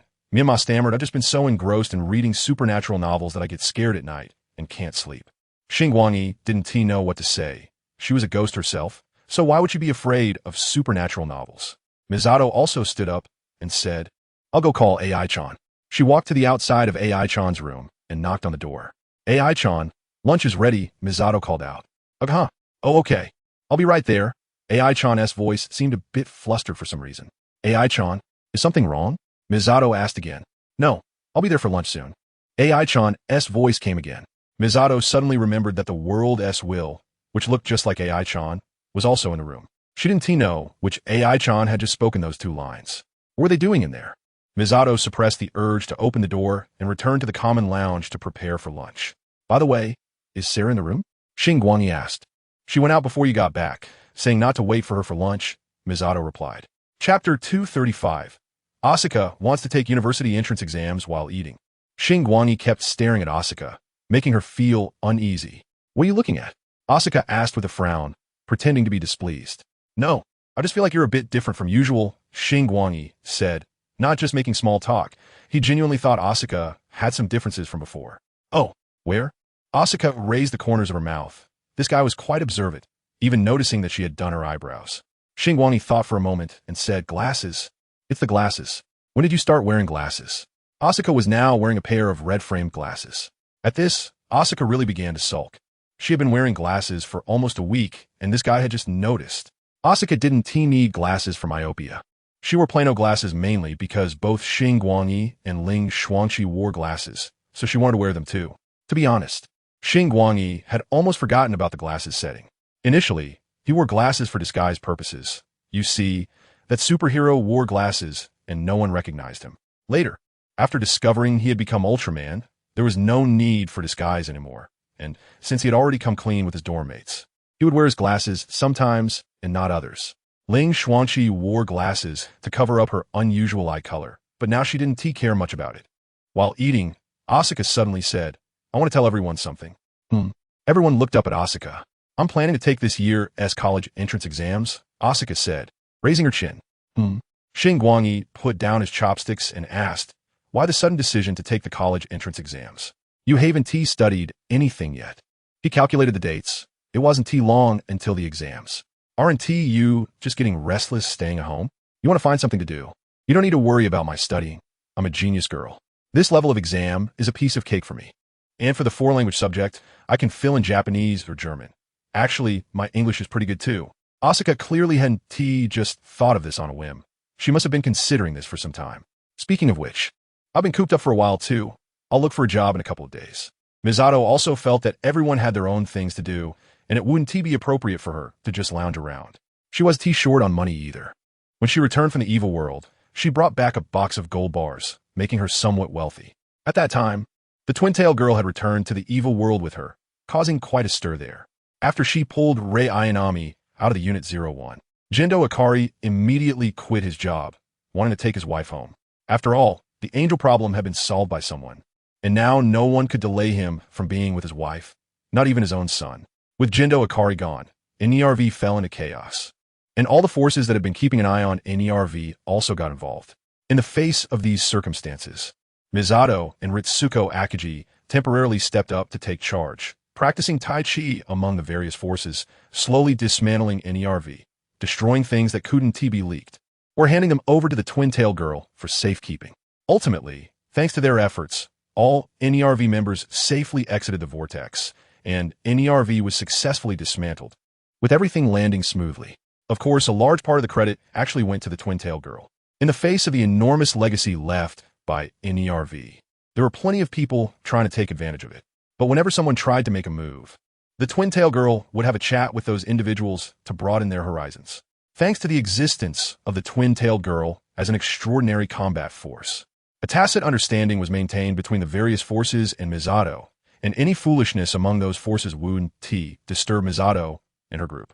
In the end, Misato Katsuragi converted all the sellable assets left behind into gold bars and distributed them to the members of NERV, with each person receiving a substantial amount, enough for them to live comfortably for most of their lives.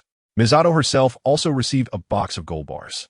After getting consent from the twin-tail girl, she had asked a few familiar NERV members if they would be willing to follow her to another world. These individuals had friends and family in the EVA world, so they politely declined Misato's invitation. As for Ritsuko Akagi, she still harbored fantasies about Jindo Ikari. Misato knew full well that her friend had no chance. Even when Rei Ayanami was in a state of death, Ritsuko couldn't make Jindo fall in love with her, let alone now that Rei had been revived. Misato believed Ritsuko should have seen this clearly as well.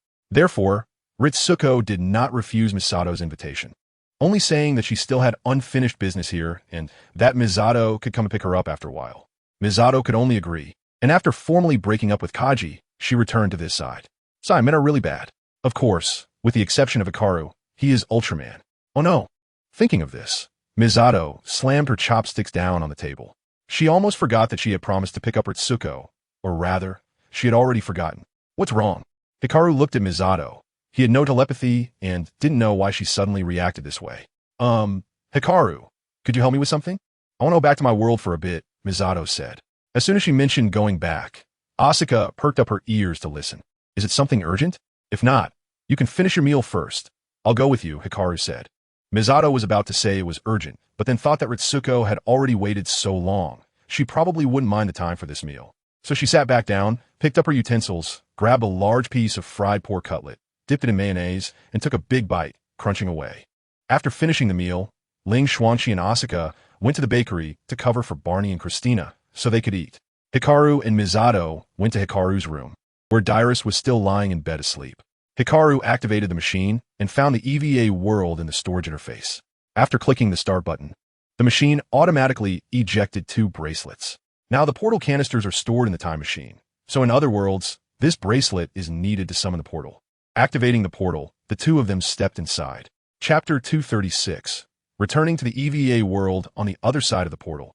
The landing point was still set in Misato's apartment. The furniture in the apartment was still there, but everyday items had already been moved out by Misato. Even with the furniture present, the room felt empty. A layer of dust had settled on the floor and tables, indicating that it hadn't been visited in a long time.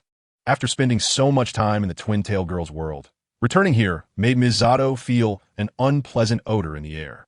This was not just her imagination. Upon arriving here, Misato hugged her shoulders and rubbed her goosebumps. This was a mistake. It's so cold here, Misato said. Now, the flow of time in both worlds was basically synchronized. But the seasons were opposite. It was summer on Hikaru's side and winter here. I can't take it anymore. I need to go back and get a coat. Misato really gasped, turning around to run back to the Twin-Tail Girl's world. In a short while, she returned dressed in winter clothes, holding a coat that belonged to Hikaru. I took this from your closet, she said, tossing the coat to Hikaru. Then, Misato took out a communication device resembling a flip phone, which was used to contact Ritsuko. I've come to get you. Where are you? Misato sent a text.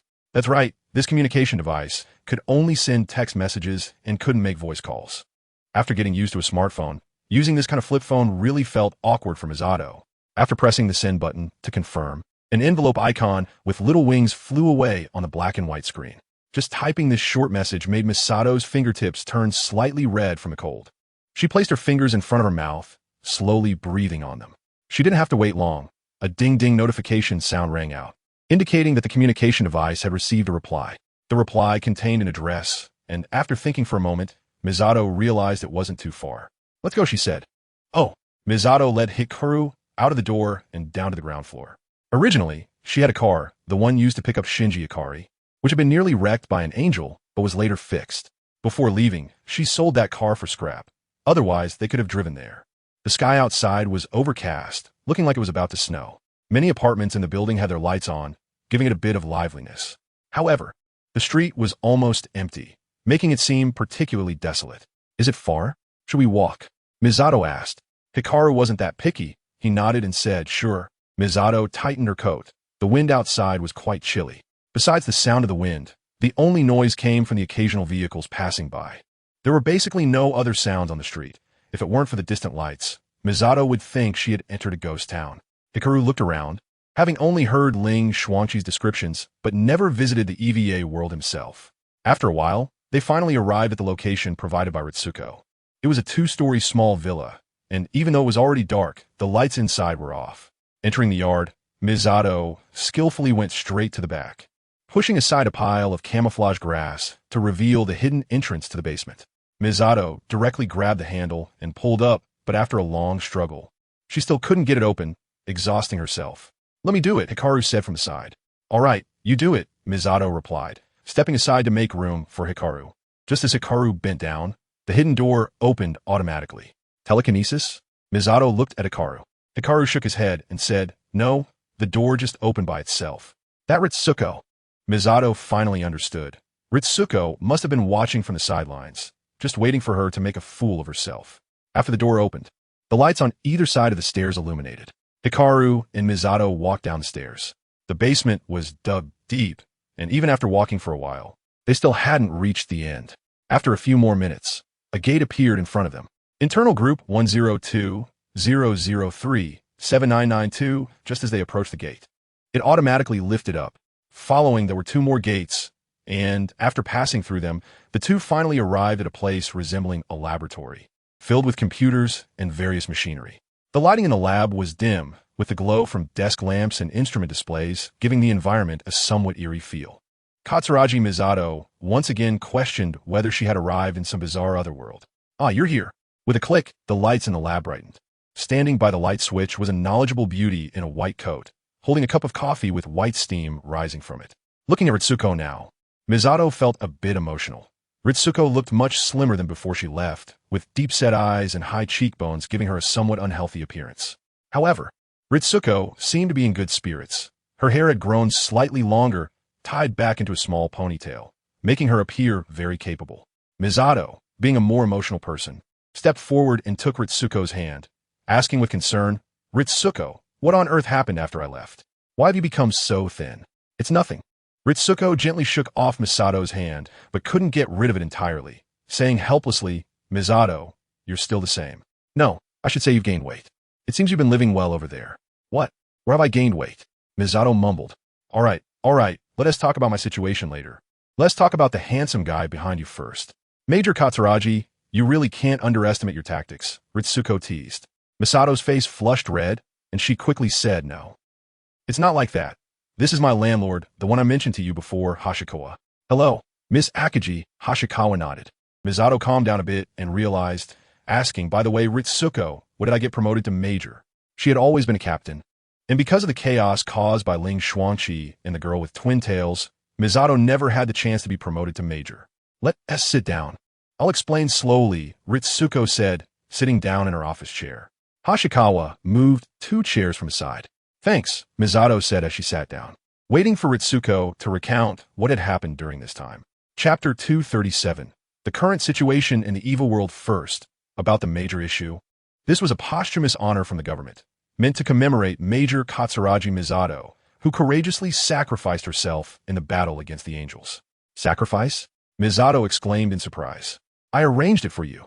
This way, you can avoid some troubles, right?" Ritsuko took a sip of coffee. "I really shouldn't have had any expectations of you, especially since I was just worried about you." Misato gritted her teeth, a vein twitching on her forehead. However, Misato didn't intend to delve deeper into that. She asked, "By the way, why are you living here now?" Misato knew about this basement because it was a place she and Ritsuko had dug out themselves. But the basement back then was nowhere near as large as it was now. "You mean this?" "Because it's safer here. Only you and I know about this place. I've now become a wanted criminal," Ritsuko said, pulling out a lady's cigarette and looking at Hashikawa. "Do you mind if I smoke one, handsome?" "Go ahead. But I still have to say, smoking is bad for your health," Hashikawa said seriously. "What a lovely kid. No wonder when Misato came back last time. She talked a lot about you. If you don't want to smoke, then don't." Ritsuko put down the cigarette, took another sip of coffee to ease her anxiety, and slowly began to recount her experiences during this time. Initially, Ritsuko stayed behind mainly because she still had a bit of affection for Jindo Ikari. She changed out of her research uniform and put on her most beautiful attire, wanting Jindo to take another look at her. But when Jindo found Yui again, his eyes were only for her, and nothing else mattered. During this time, an unexpected event occurred. Ayanami Rei was kidnapped. Because the girl with twin tails had taken all the Ayanami clones away, only the Ayanami with Lilith's soul remained in this world. Thus, Ayanami became the most unique existence. After going through a series of twists and turns, fortunately, they managed to rescue Ayanami. However, at that time, Ayanami had been drained of blood and was nearly at death's door. Bored, Ritsuko began to secretly investigate the matter. Although NERV no longer existed, the hidden resources left behind by NERV remained. Through NERV's hidden channels and connections, Ritsuko discovered a new intelligence organization that had been established on the remnants of NERV. Although the girl with twin tails had completely eliminated the angels, some of the high-ranking members were still pursuing the power of the angels. As for why they didn't pursue the power of the girl with twin tails, it might be because she seemed too powerful, causing almost everyone to subconsciously overlook her. Under this mindset, this new intelligence organization began a new artificial angel project. However, unlike NERV, they did not wish to create something as large as the EVA-01. Instead, they prefer to cultivate angel cells and human cells to create half-human, half-angel embryos. After extensive research, they found that the embryos produced always exhibited female characteristics. Thus, this plan was also called the New Century Gospel Holy Maiden Project. However, soon, the researchers found that ordinary human cells could not bear the power of angel cells at all. At a certain stage of embryo formation, the angel cells would suddenly devour the human cells, and after a period, the angel cells would gradually self-destruct. This left researchers at a loss. And since Ritsuko had cleaned out all the previous NERV research data, their research hit a bottleneck. At this point, someone learned about Ayanami's special existence through other channels. So they kidnapped Ayanami, aiming to start a new project using her blood. However, this plan ultimately failed due to Ayanami being taken away and Ritsuko's interference. As a result, Ritsuko became a wanted target. As for why she was hiding here, Ritsuko had played a clever trick. The ordinary population of Tokyo 3 was gradually migrating to the new city, while the remaining Tokyo 3 was occupied by that intelligence organization, which had become the enemy's stronghold. After traveling around outside, Ritsuko finally infiltrated here to hide. Meanwhile, the intelligence organization spies were still searching for her at the last place she disappeared. That's about it, Ritsuko said, crossing her legs and finishing the last sip of coffee, and the story ended. What about Commander Ikari? Wasn't he also involved in the operation to retrieve Ayanami? Where did he end up? Misato asked. After everything was over, the Ikari family moved away from here, completely disappearing without a trace. Even I don't know where the three of them went. As for Ayanami Rei, that child went traveling, but I don't know where. By the way, I handed your communicator to her. As a means of saving her life, Akiji Ritsuko said. Katsuragi Misato was confused and asked, which communicator? The one that little girl named Ling Shuangqi gave to you, the matchbox-sized communicator. My goodness, you must be soaking your brain in alcohol all day. You told me about this, Akiji Ritsuko said helplessly. All right, I remember now. Katsuragi Misato recalled that indeed there was such a thing. Akiji Ritsuko glanced at the time and said, it's getting late. We can prepare to leave. Are you sure? Katsuragi Misato confirmed again. Of course, there's nothing worth missing here. Akiji Ritsuko stretched lazily. When you came over, did you just walk in without a care? Yeah, what's wrong?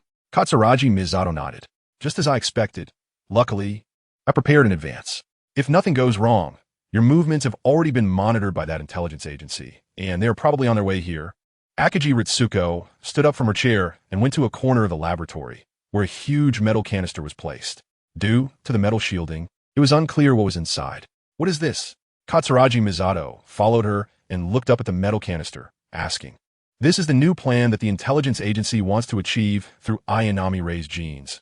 Ayanami Rei X, Akiji Ritsuko said, pressing a button.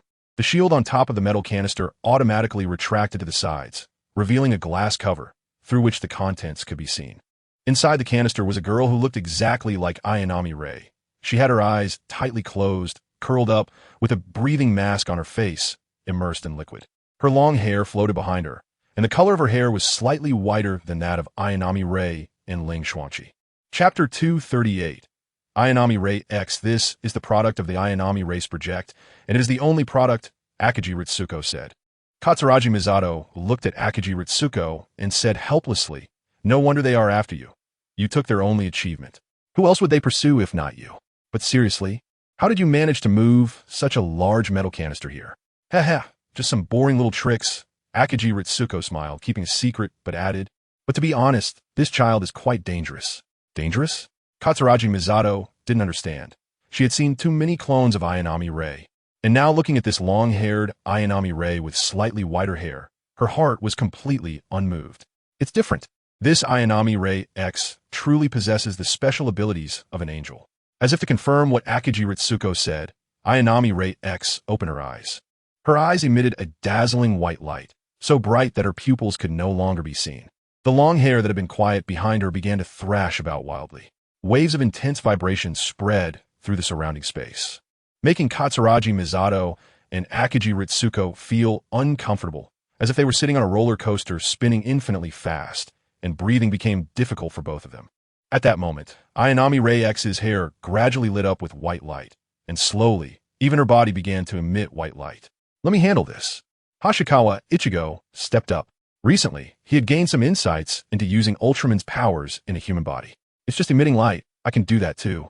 He extended his palm, which began to emit a faint green light. Hashikawa Ichigo pressed his palm against the glass cover, and the green light particles spread inside. Soon, Ayanami Ray X calmed down, tilting her head curiously at Hashikawa Ichigo. From her perspective, Hashikawa Ichigo's form gradually transformed from a human shape into another life, form wrapped in light. After being created, she had not undergone any learning, and her psychological age was even less than that of the previous group of Ayanami sisters. However, children are easy to please. The light particles from Hashikawa Ichigo made her feel very comfortable, and she smiled back at him, though her smile was blocked by the breathing mask. At that moment, the laboratory's alarm went off. Akiji Ritsuko was not mistaken. The people from the intelligence agency had arrived. Hey, Hashikawa Ichigo, if you guys are going back, can it be anywhere, or do you have to return to Katsuragi's apartment? Akiji Ritsuko quickly asked. No need to go back. Here is fine. Hashikawa Ichigo raised his wrist and pressed a button on his bracelet. A liquid surface portal appeared in front of him. Akiji Ritsuko breathed a sigh of relief. They didn't have to return to Katsuragi Misato's apartment, which made things much easier. She pressed a button on the control panel of the metal canister, and the liquid inside began to pour out. Once it was emptied, the glass cover opened as well. Ayanami Ray X was all wet, hugging her knees, curled up on the ground, with her bluish-white, long hair sticking to her body. Hashikawa Ichigo took off his coat and wrapped it around Ayanami Ray X, then said something in passing, not knowing if Ayanami Ray X understood, and directly picked her up. At this moment, they could already hear the sound of someone banging on the door outside. You guys go first. I'll activate the self-destruct program, Akiji Ritsuko said. Katsuragi Misato nodded without hesitation and said, You hurry up too. Then she and Hashikawa Ichigo stepped through the portal together. Akiji Ritsuko grabbed a small shoulder bag from the desk and pulled a box, coming to the front of the portal.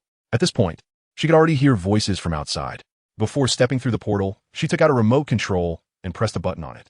All the screens in the laboratory began to flash red danger signals, and all the voice systems began to announce that the self-destruct program had been activated. Akiji Ritsuko easily stepped through the portal, seemingly for some sense of ritual. She even lightly jumped as she crossed it. She was actually feeling a bit excited, but she didn't show it on her face. For a woman, especially one engaged in scientific research, the other world was a romantic and mysterious new realm. Not everyone is like Katsuragi Misato, who only knows how to drink, eat skewers, and enjoy air conditioning.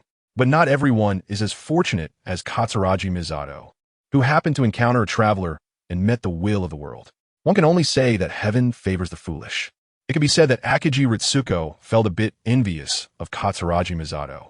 At the moment the portal completely disappeared, Akiji Ritsuko heard the sound of an explosion, and at the same time, she was filled with thoughts about future life. As soon as she crossed the portal, the first thing that caught Akiji Ritsuko's eye was a large instrument placed next to the window.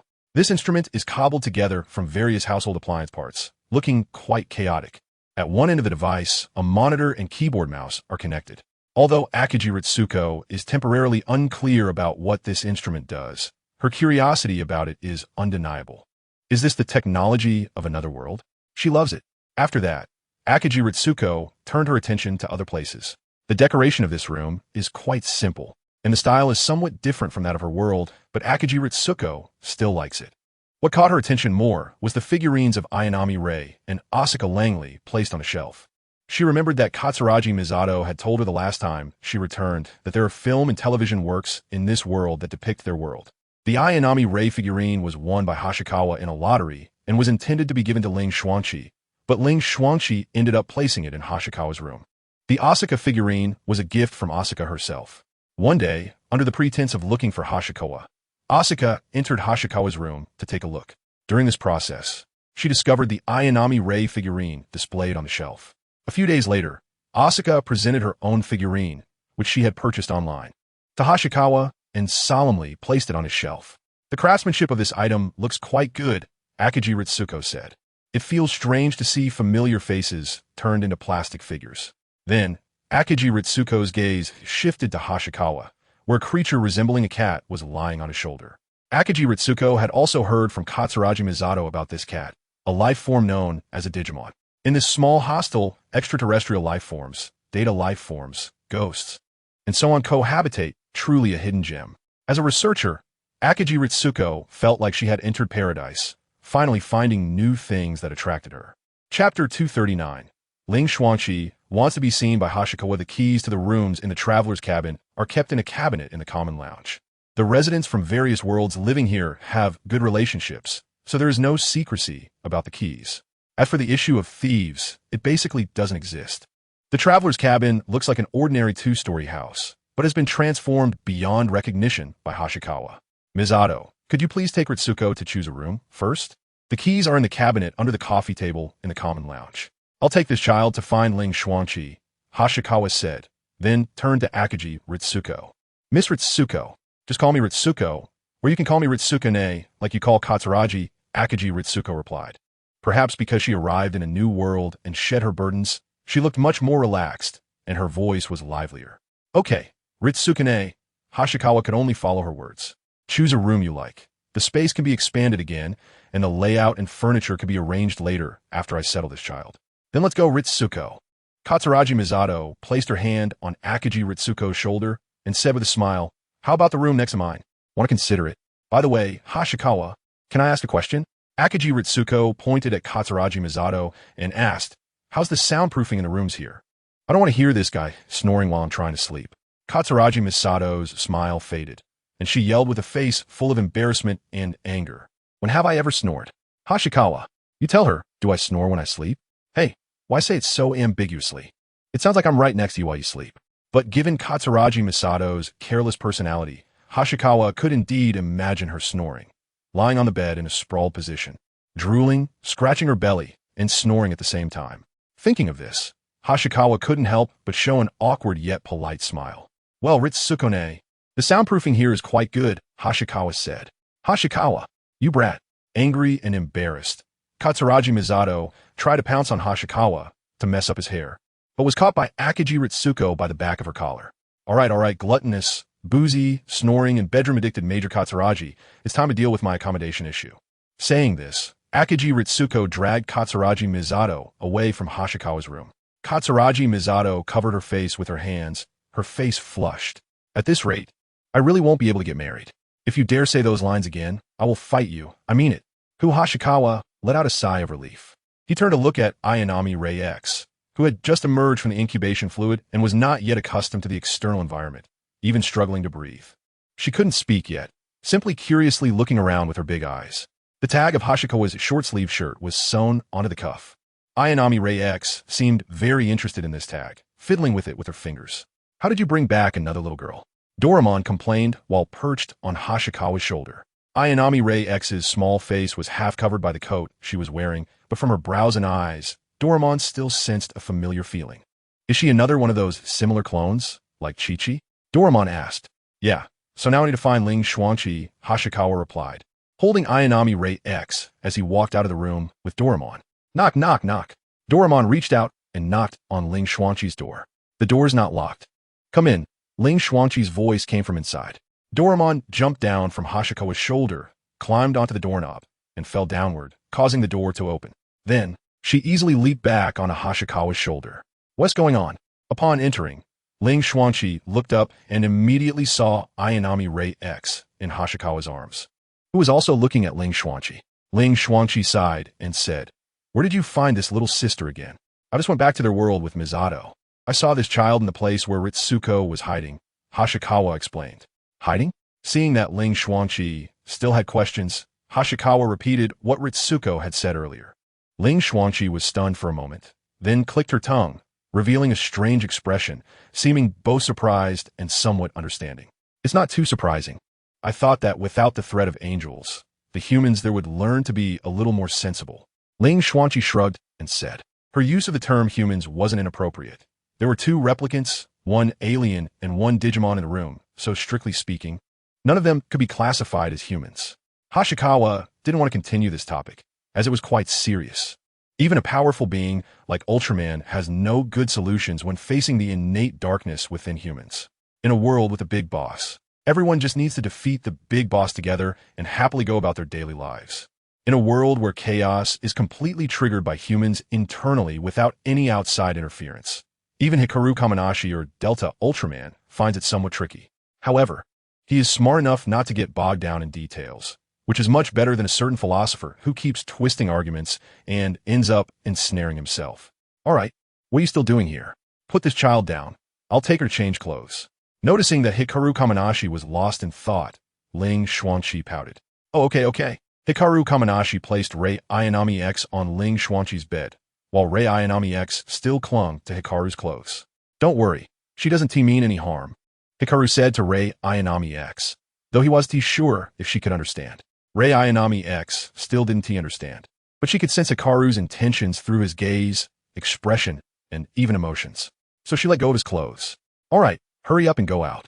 Ling Xuanqi pushed Hikaru out of her room and casually closed the door behind her. She glanced back at Rei Ayanami X. She had already seen too many girls with the same posture, but it was her first time seeing Rei Ayanami X's hair color. Rei Ayanami X got up from the bed, and the oversized coat she wore slipped off. She seemed to lack the strength in her legs and couldn't stand up, so she wobbled and lay back down. Ling Xuanqi sighed. She was surprisingly getting used to taking care of a child.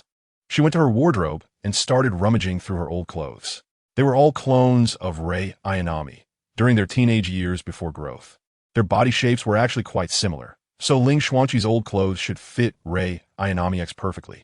Speaking of the topic of bodies, Ling Xuanqi couldn't help but feel a bit jealous.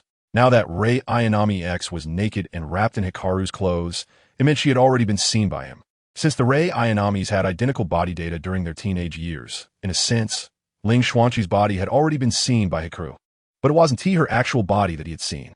This made Ling Xuanqi feel both shy and a little disappointed. Chapter 240.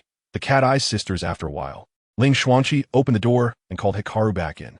Rei Ayanami X had changed into a light blue dress and was sitting quietly on the bed with her legs together. She seemed to be having trouble adjusting, probably because she was just released from the cultivation tank and her limbs hadn't regained strength yet, so she couldn't stand up for now. Ling Xuanqi sat beside Rei Ayanami X and pinched the flesh on her arm. Are you planning to keep this child here, or send her to the world will? Ling Xuanqi asked. I'm not sure either. I'll ask the twin-tailed girl for her opinion, Hikaru replied. As it was his first time taking care of a child, and he had no experience, Ling Xuanqi sighed and said, Forget it. Leave this matter to me. I've already taken care of so many little sisters, so one more make a difference. When she went to find the twin-tailed girl, Ling Xuanqi wanted to ask if she could open a portal from the Transcender as hut to the M Burger restaurant to save them from having to walk a long way. By the way, where did Asuka run off to? She mentioned going to university at noon, Hikaru asked. I don't know. She didn't tell me where she went. Ling Xuanqi replied. Meanwhile, Asuka, whom Hikaru and Ling Xuanqi were talking about, was currently inside a shop called Cat-Eye CAF. She was slumped on the table, pouting, and drawing circles with her finger on the table. Xiang, your bubble coffee, said a short-haired waitress named Xiao AI, placing a cup of bubbling iced coffee in front of Asuka. When the cup touched the table, the ice inside clinked. This bubble coffee was a new product at their CAF, invented by Xiao AI's second sister, Xiao Tong. What's wrong? Why do you look so down? Xiao AI took a seat across from Asuka. She and Asuka were acquainted. They met in a game after Asuka had just adapted to the online life in this world. Afterward, Asuka added Xiao AI as a friend and was invited into a Delta Ultraman fan group. When they found out they lived in the same city, they arranged to meet offline. During that meeting, they discovered they got along well and thus became good friends. After learning they both had German ancestry, they had even more to talk about. Although they became good friends, both were keeping secrets from each other. Asuka didn't tell Xiao AI that she had crossed over from another place, nor did she mention that the Delta Ultraman she admired lived under the same roof as her and often cooked for her. Of course, Xiao AI also had things to hide from Asuka. She didn't tell Asuka that she was a crossover as well. Not only her, but all three sisters were. Xiao AI's original name was Rixing AI, and her two sisters were named Rixing Lei and Rixing Tong. 3 years ago, the three sisters suddenly arrived in this city. At that time, they had just completed a theft and inexplicably found themselves here. This city, which was clearly much more advanced than theirs, had strict identity management. The three sisters hid in this city for a while and reluctantly pawned their father's stolen works. Soon after, the Rixing sisters received a mysterious package containing their sold works, 3 ID cards, and a letter. The letter stated that this mysterious person specialized in handling documents and hoped the Rixing sisters could settle the payment for the 3 ID cards. The second sister, Rixing Tong, went out to verify and confirm that the 3 ID cards could be used normally, so she contacted the mysterious person and paid for the IDs. During the offline transaction, the mysterious person was heavily wrapped and never mentioned the works. Rixing Tong expressed her willingness to pay the ransom for the works. but the mysterious person brushed it off with a few words. Later, the Rishing sisters sought this mysterious person for many documents and eventually reopened a cat-eye CAF in this city. This was Rishing AI's secret.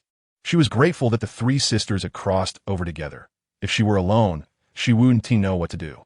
After arriving in this world, Rishing AI also stumbled upon an anime called Cat-Eye Sisters. Surprised, she pulled her two sisters to watch it closely and found that the events in the anime had not yet occurred in their lives. There is also no one named Yushima Toshio in the task force pursuing them, or perhaps he had not yet joined the task force. Regarding such future events, the sisters were only curious, as no other feelings arose. After all, no matter how realistic the anime was, it had not yet happened to them. However, upon learning that Xingguang would suffer from serious illness and lose her memory, both Xingguang and Xingguang were quite frightened. They hurriedly dragged Xingguang for an examination, checking her thoroughly, which left Xingguang quite exhausted, only to find out that she was perfectly healthy without any hidden ailments. This finally reassured Xingguang and Xingguang. The three Kaisei sisters originally thought they would spend the rest of their time quietly. Suddenly, one day, a giant fell from the sky. From that moment on, the world became magical, with characters like Saint Seiya, Grim Reapers, ghosts, and Digimon appearing in this world, making the Kaisei sisters realize that they were not the only ones. There were other travelers in this world. The three wanted to try to contact other travelers, but struggled due to a lack of channels. Kaisei, being the best with computers among the sisters, established a Delta Ultraman fan club while searching for information about the giant online to facilitate the gathering of information. In fact, Kaisei herself had a good impression of Delta Ultraman. Their father was an artist, and they had all been somewhat influenced by art. When Delta Ultraman appeared, Kaisei immediately fell in love with the giant, who radiated a sacred glow, exuded a tranquil aura, and had a natural beauty. Although it might sound embarrassing and a bit indecent, Kaisei was really attracted to the giant's slim waist. The inverted triangle figure resembled a sculpture from ancient Greece. For various reasons, Kaisei successfully ran the Delta Ultraman fan club with great flair. Chapter 241. Asuka's worries out of her love for Delta Ultraman. Kaisei wrote a novel titled The Adventure Notes of Superman Alpha during her spare time, which was serialized on a platform called Porcupine Cat. The female protagonist was modeled after Kaisei herself. Ahem, getting off track here. Kaisei looked at her friend in front of her and asked what happened. Why are you so down? Do you think I lack charm? Asuka doodled circles on the table with her finger, pouting, why do you always treat me like a child? As she spoke, Asuka suddenly straightened up and quickly explained, I don't like anyone. I just have a slight crush. I've known you for a while, and this is the first time I've discovered that you are actually Tsundere. Kaisei rested her elbows on the table, cupping her face in her hands. By the way, didn't you say before that you hated men? How come you're suddenly interested in another guy? Or do you like girls? Guys, it's a guy. And I said I just have a crush. It's not really liking. Asuka shouted shyly, her face turning red. Fortunately, there were no other customers in the CAF. So Asuka didn't disturb anyone. Kaisei and Xingguang, the two older sisters, were standing behind the counter, watching Kaisei and Asuka with great interest. For the two older sisters, it was a great thing that their younger sister could have multiple friends in this world. Kaisei looked at Asuka, who was trying to hide her feelings, and waved her hand nonchalantly, saying, got it. Now tell me about that guy you have a crush on. As for how to say it, Asuka tilted her head and thought, he's a very special person, can transform into Ultraman, very tall, 52 meters, very sunny, the giant of light, very gentle with people, and also very good looking. Plus, he's great at listening. He always lets me do what I want. But it feels like he treats me like a child. I'm not a child. I'm already grown up. My secondary sexual characteristics have started to develop. Asuka straightened her little figure to prove that she had grown up. Ha ha ha. Sorry. Kaisei couldn't help but laugh, and under Asuka's shy and angry gaze, she hurriedly apologized. To be honest, Kaisei thought Asuka was still quite young in terms of age. Kaisei was already 18, and, at home, she was still treated like a child by her two older sisters. Asuka, looking only around 15 or 16, was definitely still a child. All right, you're not a child anymore. Kaisei tried to manage her facial expression, but her lips couldn't help but curl up. By the way, are you sure the person you're talking about really exists? From her description, he sounds like a perfect male protagonist from a novel. Based on Asuka's description, Kaisei imagined what this person might look like in her mind. A tall, handsome, gentle guy, but still felt like something was missing, making it seem a bit monotonous. There really is such a person, Next time I'll bring him over for you to see. As soon as those words left Asuka's mouth, she regretted it.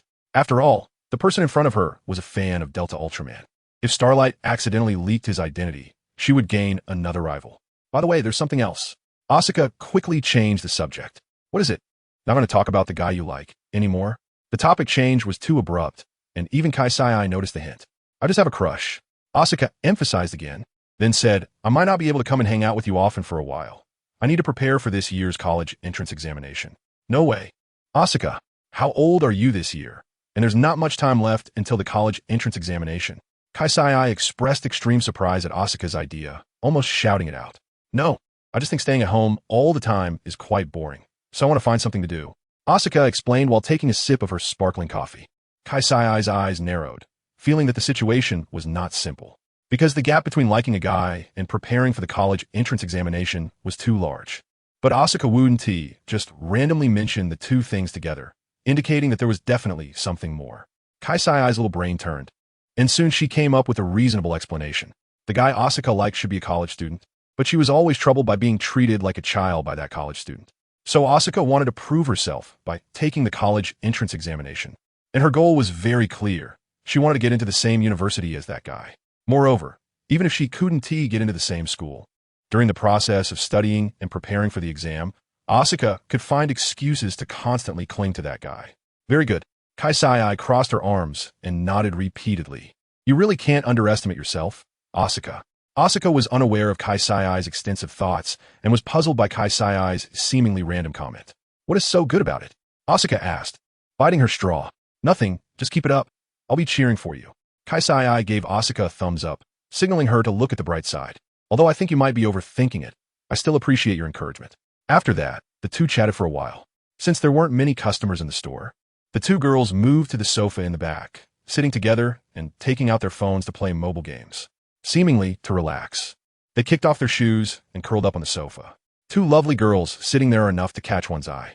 When the game gets intense, two bare long legs and black stockings intertwine. After finishing another round of the game, Aika rubbed her eyes and said, No more, no more. I need a break. Move your legs away. Her bare legs were pressed underneath. You let go of your legs first, Asuka said, although Aika's legs were pinned under Asuka. She also clamped one of Asuka's legs with her own. The two girls were playfully tussling, one forgetting her life of crime as an international thief, and the other putting aside her responsibilities of piloting an Eva to fight the angels. After shedding their burdens, the two girls transformed back into the most ordinary of girls, able to laugh and joke with a friend. Aika and Aki, the two sisters, were preparing takeout orders in the kitchen when they heard laughter from outside, and they exchanged smiles. Such a life is quite nice. Chapter 242. Asuka's secret exposed. After playing for a while, Asuka glanced at the time. She had been at the CAF for over 3 hours. Asuka, how can you let yourself go like this? You promised to go to college. You can't keep playing like this. Thinking this, Asuka started another round. After finishing this game, Asuka really needed to leave. While playing, Asuka pretended to joke, asking Aika, if you live with Delta Ultraman and were friends with him, what would you do? Aika, having just finished a full set of eye exercises, lifted her head and said, for me, it would be just two things, to date him and to be his human form. Oh. Asuka's eyes lit up, revealing a mischievous smile, leaving one to wonder what she was thinking. What's wrong? Why are you asking this? Aika leaned her head on Asuka's shoulder, watching her play, casually asking. Haha, nothing, just asking, Asuka replied with a laugh, brushing it off. At this point, Aika sensed something was off. Asuka was quite an emotional girl, not good at lying. Moreover, as an international thief, Aika had a keen sense of reading people. Asuka thought she was hiding it well, but to Aika, it was too obvious. Aika shot Asuka a suspicious glance, thinking how strange it was for her to come over this time. She poked Asuka's soft waist, saying, Asuka, are you hiding something from me? Don't poke. It tickles. I'm in the middle of a team fight. Asuka swatted Aika's hand away with one hand. Aika didn't tease Asuka further and quietly waited for her to finish the game. As soon as the game ended, before Aika could say anything, Asuka jumped off the sofa, hurriedly putting on her shoes. I'm going back to study. Message me on QQ if anything comes up. Big sister. Little sister. I'm leaving. With that, Asuka left without giving Aika a chance to respond. There's definitely something wrong, Aika thought, sitting cross-legged on the sofa, rubbing her chin. Asuka can't really know Delta's human form, right? This is unacceptable. Just then, Aika's older sisters, Aika and Aki, walked out of the kitchen. Asuka is really a good kid.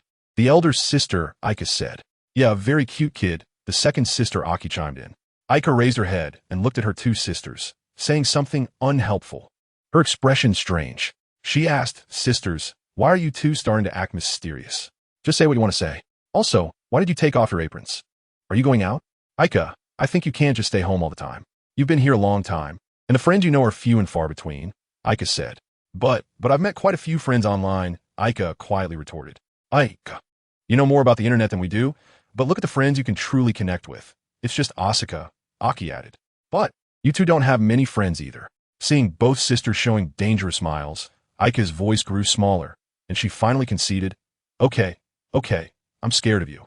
Just tell me what you want me to do. The elder sister, Aika's smile grew even brighter as she said, Aki and I discussed it, and at your age, you should experience the wonderful time of campus life, so you should prepare to take the college entrance exam this year. No, I don't want to. I haven't been to school for so long, and there aren't many days left. There's no way I can pass. Aika shook her head vigorously. That's why Aki and I have already planned to enroll you in a training class. Don't think about escaping, Aika said. The CAF will pause operations today. While there's still time, we're going to check out a few training classes.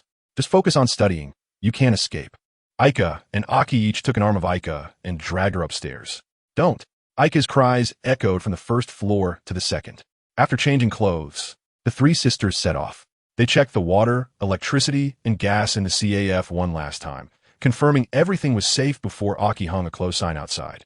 Then, the three sisters left together, two in high spirits and one downcast. After they left, some time passed, and two figures approached the CAF from a distance. Lynn, it's been so long.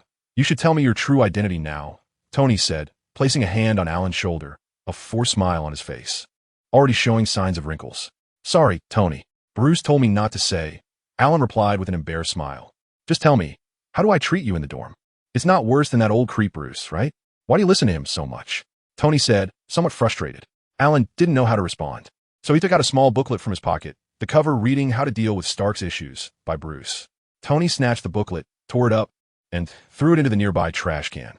It drives me crazy. That pesky guy is everywhere. Tony exclaimed angrily. Sorry, Tony. Bruce told me to let you guess. I can't tell you, Alan said, scratching his head awkwardly. Tony sighed deeply, still unwilling to give up, asking Alan anyway. Bruce isn't here today. He's at some banquet and won't be back for several days. I'll treat you to dinner.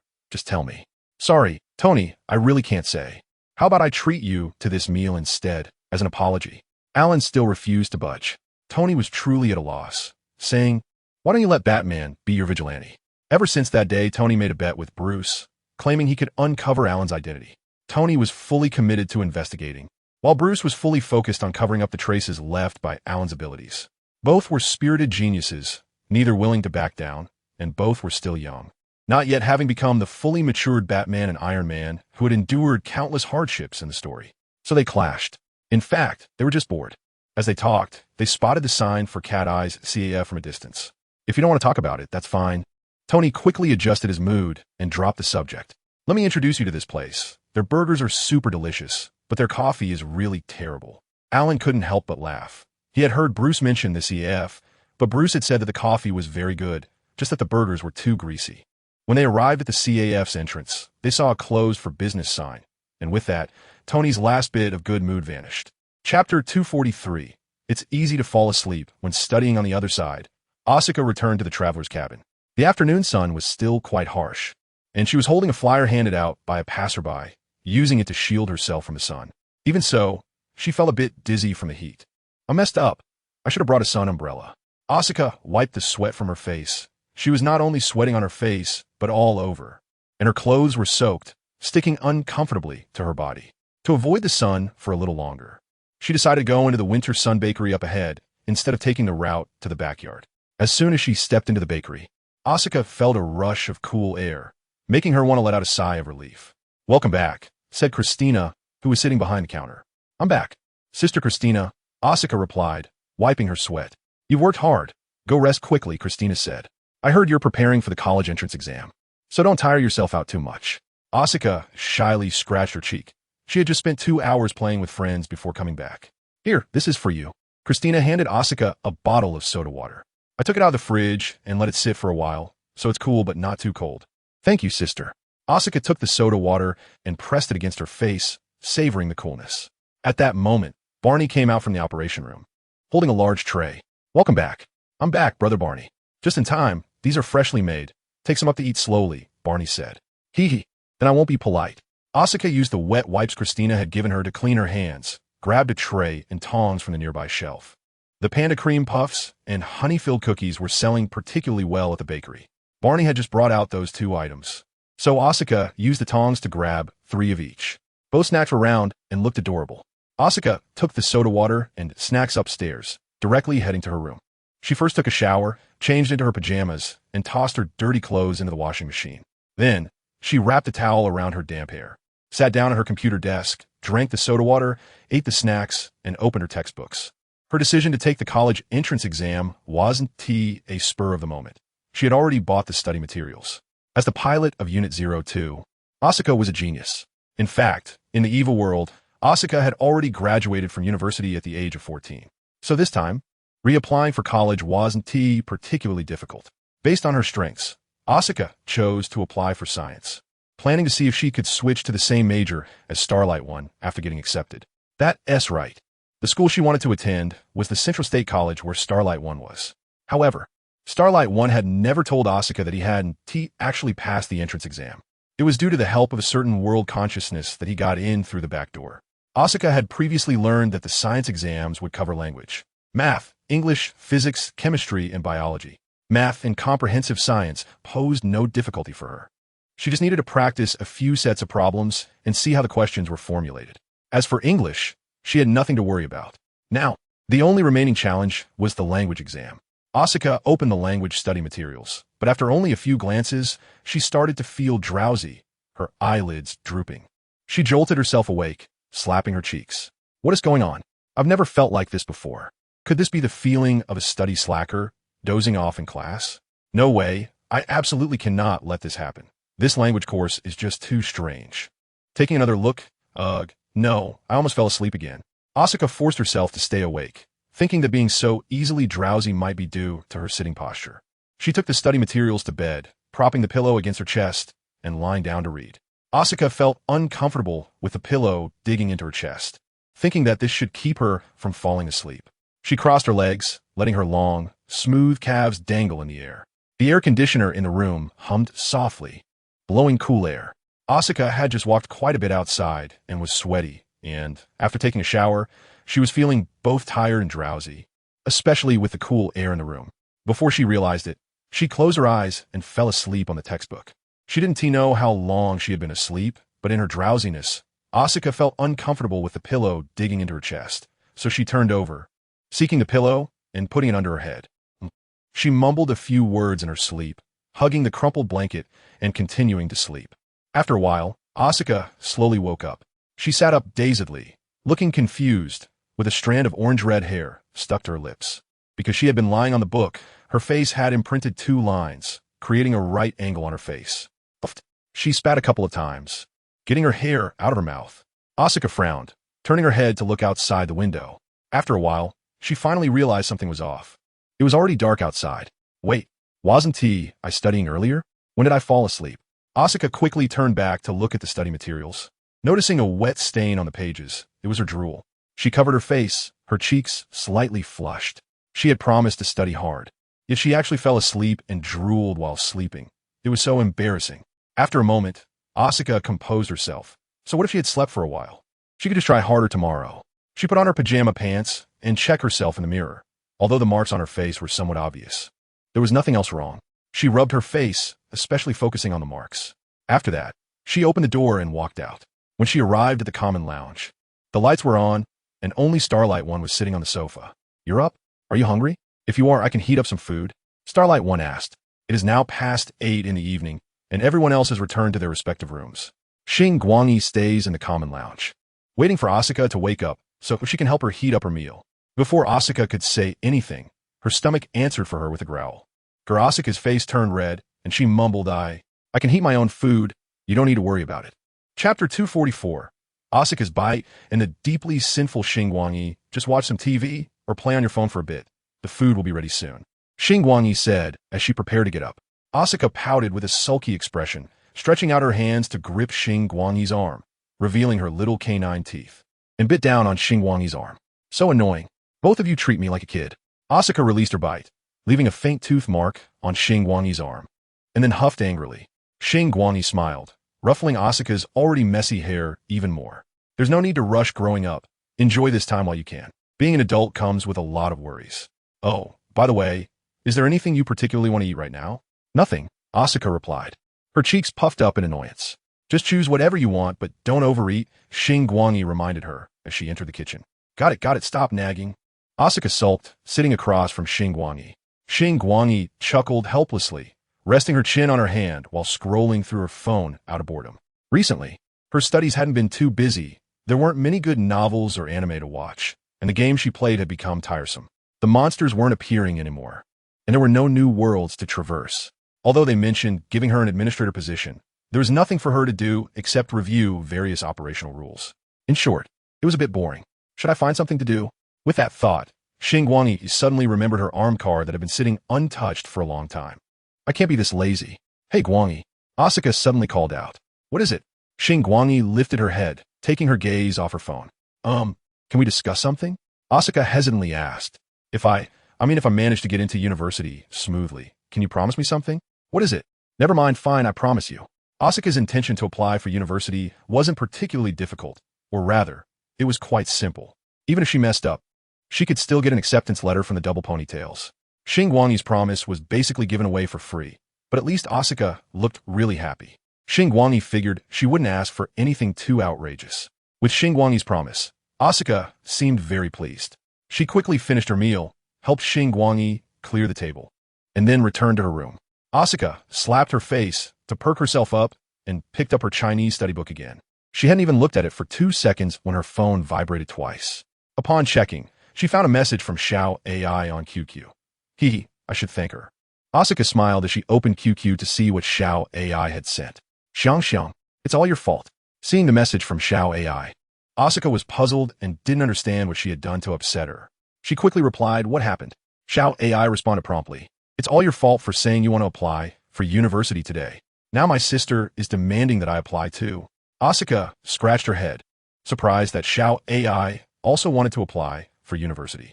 She had prepared well because she was aware of her situation, but it seemed that Xiao AI was being rushed into it. Asuka replied, isn't that a good thing? What good is it? Do you know how long it's been since I touched a book? It seemed that Xiao AI's situation was similar to what Asuka had thought. Asuka rolled her eyes and replied, how about we play a thrilling duo match? Okay.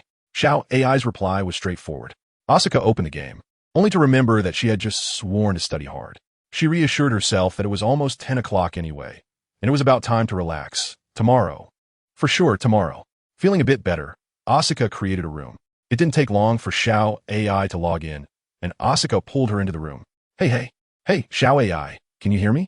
Asuka said as she put on her headphones. Yes, just lower your voice a bit. Let me plug in my headphones. Xiao AI said quietly on the other end of the call. Okay, I've got my headphones on.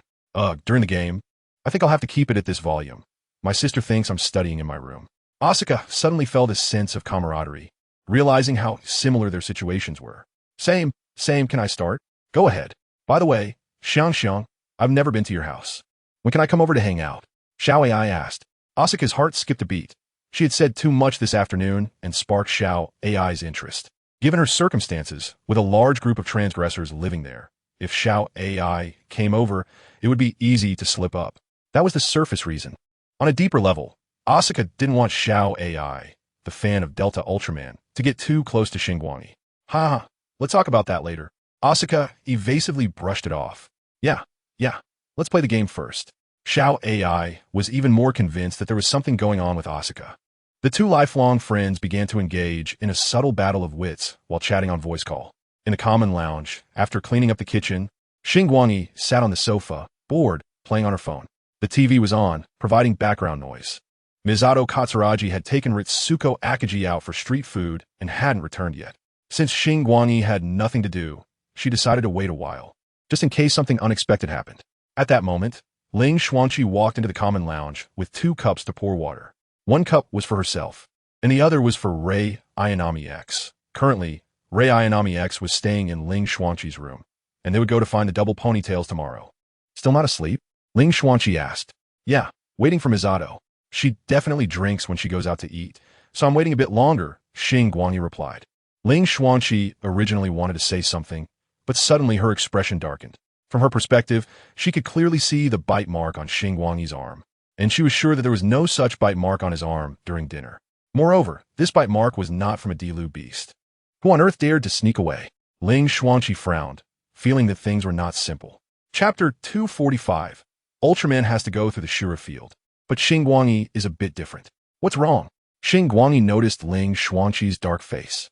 TSK, you should tone down your charm a bit, little Sun King. Good night. You should rest early too. Ling Xuanqi left a perplexing remark for Xingguang. After that, she carried 2 cups of water back to her room. Ling Xuanqi secretly made up her mind that although she was already very close to Xingguang, she did not want to stop there. It seemed that she had to take the initiative. All of Xingguang's first times would be mine, Ling Xuanqi's.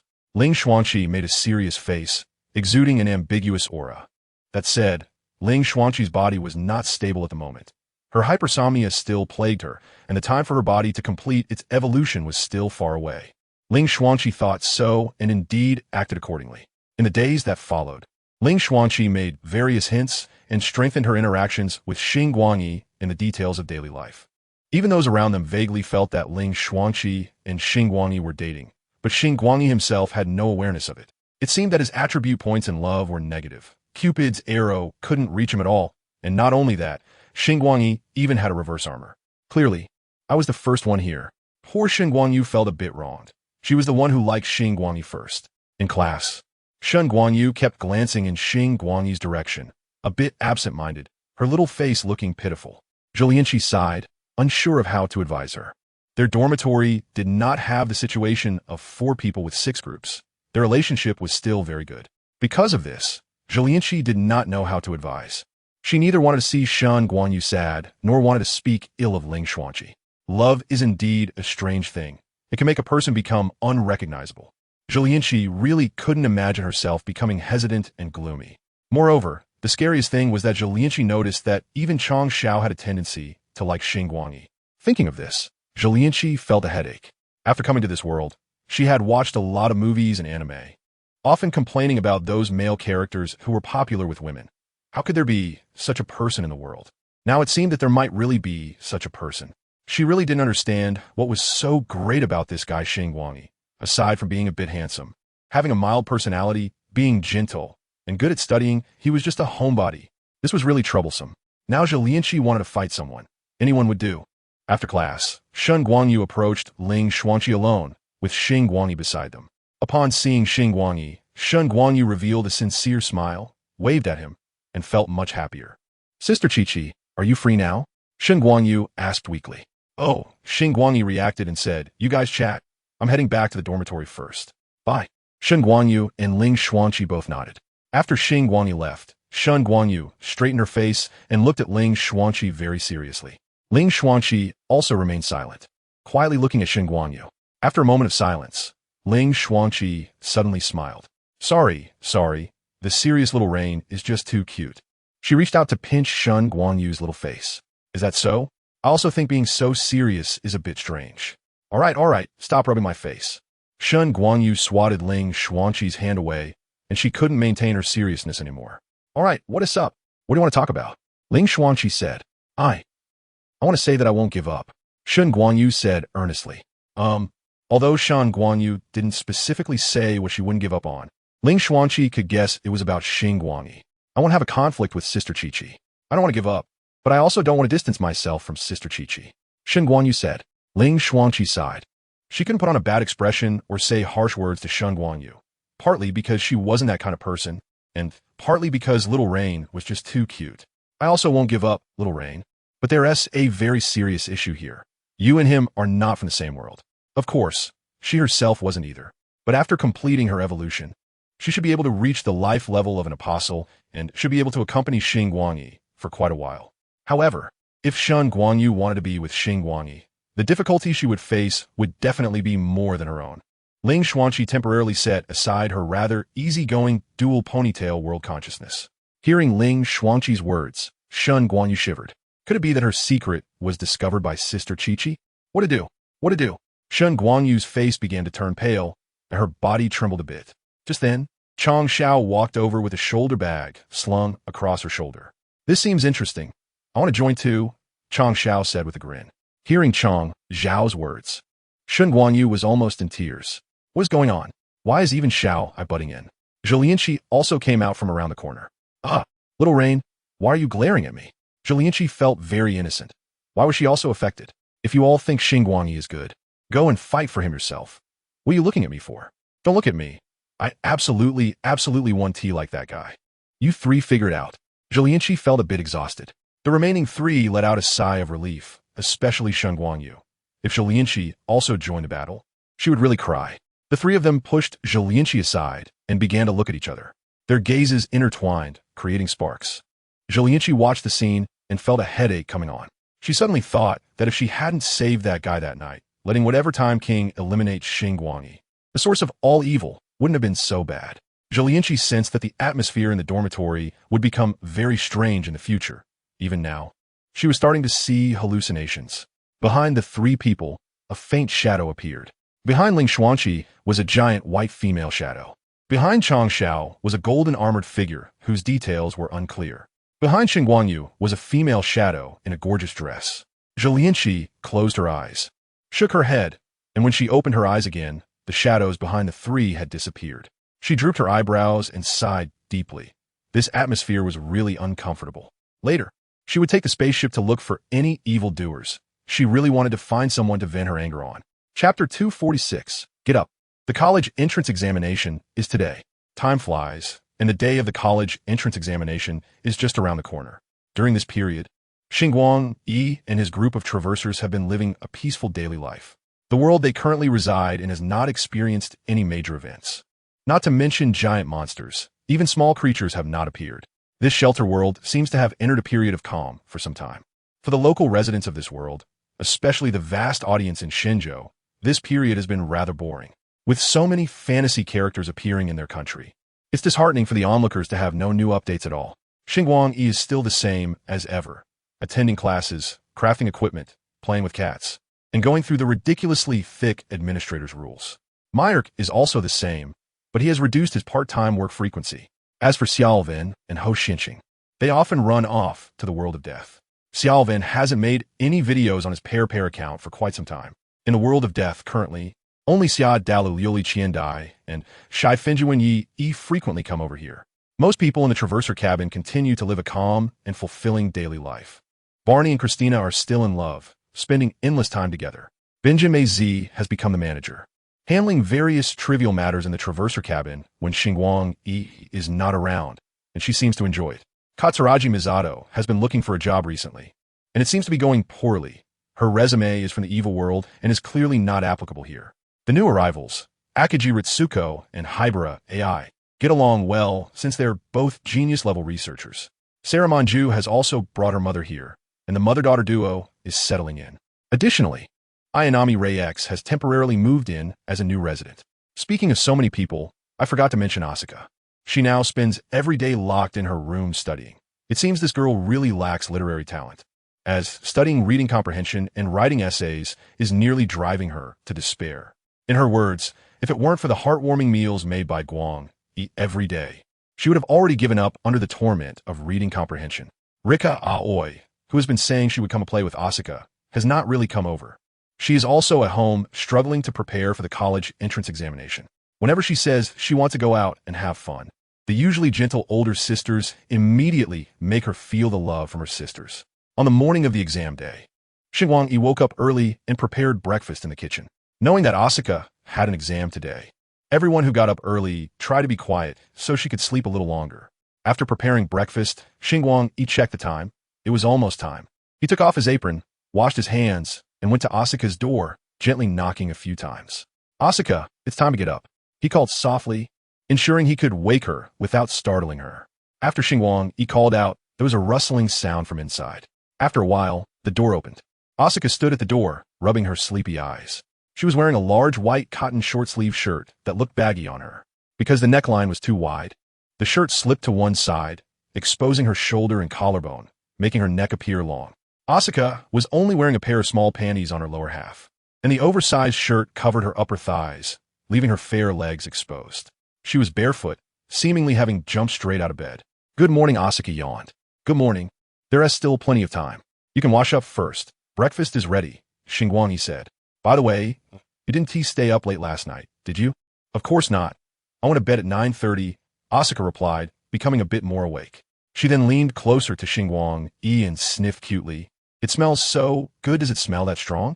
Xingguang tugged at his collar and sniffed, thinking Asuka was referring to the aroma from cooking. But he couldn't smell it. "You little glutton, I'll head to the common lounge first. You should wash up too." With that, Xingguang turned to leave. Asuka stuck out her tongue and closed the door to wash up. As Xingguang walked past Ling Xuanqi's room, her door happened to be open. Ling Xuanqi was rubbing her eyes, wearing a loose white short-sleeved shirt that exposed her shoulders. "Wait, haven't I just seen this scene?" Xingguang felt a strong sense of deja vu. "Do you all dress like this when you sleep?" "Good morning, Guang. Is breakfast ready?" "I'm a bit hungry," Ling Xuanqi said, biting her lip after speaking. While talking, she kept an eye on Xingguang's gaze. Xingguang's gaze was clear.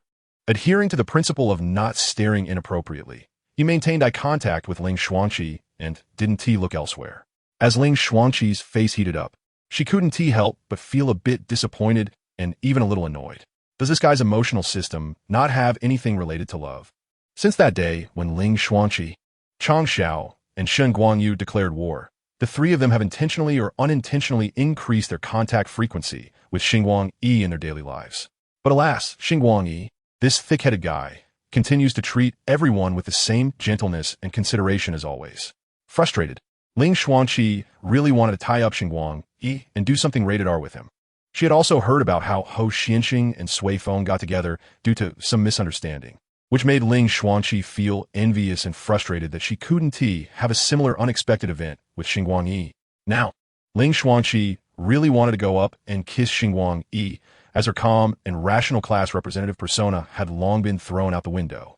"It's ready and can be eaten at any time. I'll go help Asuka pack her things." "Okay, you go ahead." Ling Xuanqi sighed, almost forgetting that there was still an enemy at home. Speaking of which, when did that little girl start liking Xingguang? It's quite baffling. In fact, Ling Xuanqi underestimated how much of an attraction a sunny person like Xingguang could have on a psychologically troubled underage girl like Asuka. Moreover, Xingguang doesn't have the annoying traits of a typical male protagonist in anime, who may appear indecisive and overly nice to every girl around him due to emotional reasons. But Xingguang comes from the country of light, filled with saints. His kindness towards others is purely based on his character and upbringing. Many people initially see Xingguang as an ordinary guy with no personality except for being good-looking, but after interacting with him for a while, they find being around him very comfortable, both psychologically and in reality, and gradually develop feelings for him. At the same time, he doesn't indiscriminately spread his warmth. He has his own flexible moral standards, right? You guys who treat others to meals. Chapter 247. Things before entering the exam hall. Xingguang returned to the common lounge, where a backpack was placed on the sofa. Actually, the backpack is already packed, but he still wants to double-check. The transparent pencil case, along with the stationery, is complete. 2 large packs of tissues are taken. Cooling oil, in case of heat stroke and headaches. Eye drops, in case the eyes feel uncomfortable. A fully transparent plastic fan, in case there is no air conditioning in the classroom. To fan oneself. A folded sun protection jacket, to wear if the air conditioning blows directly. A bottle of purified water, to drink a little when thirsty. A high-energy pulse pistol, to defend oneself in case of danger. Wait, it seems like some strange items have mixed in. He takes out the high-energy pulse pistol and throws it aside. After a while, Asuka and Ling Xuanqi finished changing clothes and washing up, and they came to the dining room. "Asuka, I've already packed everything for you. Don't forget to bring your exam admission ticket and ID later," he reminded. I know, you're so naggy," Asuka complained, but her expression showed that she actually enjoyed it. Soon, after having breakfast, everyone prepared to set off to send Asuka for her exam. The exam center assigned to her is not far from here, just a short walk away. "So why are you all going?" "It's just an exam," Asuka said helplessly. Many people stood behind her. Xingguang definitely had to go, and Ling Xuanqi would surely follow him. Misato Katsuragi also didn't stay in her room. She tidied herself up and got ready to go along. AI Hybra had been in her room for several days. She also planned to go out for a stroll and change her mood. Christina was also ready to go. She had Barney cover the work at the store today. As for Myurko, Shalajun, and Ho Xinxing, the three of them also wanted to go, but had to cancel due to last-minute matters. And so the group set off. To be honest, Xingguang and his group walking down the street really attracted attention. Except for Xingguang, whose hair was a plain black, the others had colorful hair. Ling Xuanqi had light blue hair, Misato Katsuragi had dark blue hair, Asuka's hair was orange-red, Christina's was a beautiful rose-red, and even AI Hybra's hair was flaxen.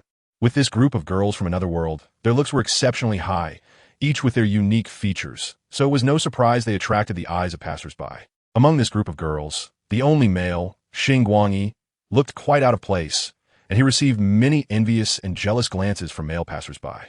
After walking for about 20 minutes under these gazes, the group finally arrived at Asuka's exam center.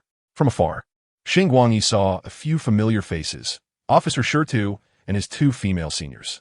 From their appearance, they seemed to be there to maintain order and respond to emergencies. After that time they bought iced drinks, it seemed that Officer Shirtu really liked that iced drink shop, as he was holding a cup from there, which, unsurprisingly, had half a cup of mayonnaise in it. It looked like the task assigned to Officer Shirtu and his team was not that important, allowing him the leisure to sip on that unknown drink. At this point, there was still some time before entering the exam hall. So Xingguang found a shaded spot to settle everyone and then walked over to greet Officer Shirtu. Officer Shirtu, thank for your hard work, Xingguang said. Officer Shirtu was almost desensitized to this title and didn't want to argue anymore. Oh, it's the bakery guy. What's up? Is someone at home taking an exam today? Officer Shirtu asked. Yeah, my cousin is taking the exam today, Xingguang replied, usually referring to Asuka as his distant cousin when introducing her to outsiders. All right, then I wish your cousin good luck, Officer Shirtu said. Thanks, I'll head back now. I just wanted to say hi, Xingguang said. Okay, you go back. It looks like it's almost time to enter, Officer Shirtu replied. After Xingguang left, Officer Shirtu's two seniors, Officer Natsumi and Officer Miyuki, approached him. Hey, is that handsome guy a friend of yours? Officer Natsumi asked. Officer Shirtu scratched his head and said helplessly, Natsumi-senpai, you've seen him before. He asked the landlord of that Winter Sunshine Bakery. Upon hearing this, Officer Natsumi remembered. She had indeed seen Xingguang a few times. But since they hadn't talked formally, she didn't have a deep impression. Officer Miyuki pointed in Xingguang's direction and said, Natsumi, look over there. That group of girls is so beautiful. Even as a woman, Officer Miyuki was amazed by the looks of Ling Xuanqi and the others.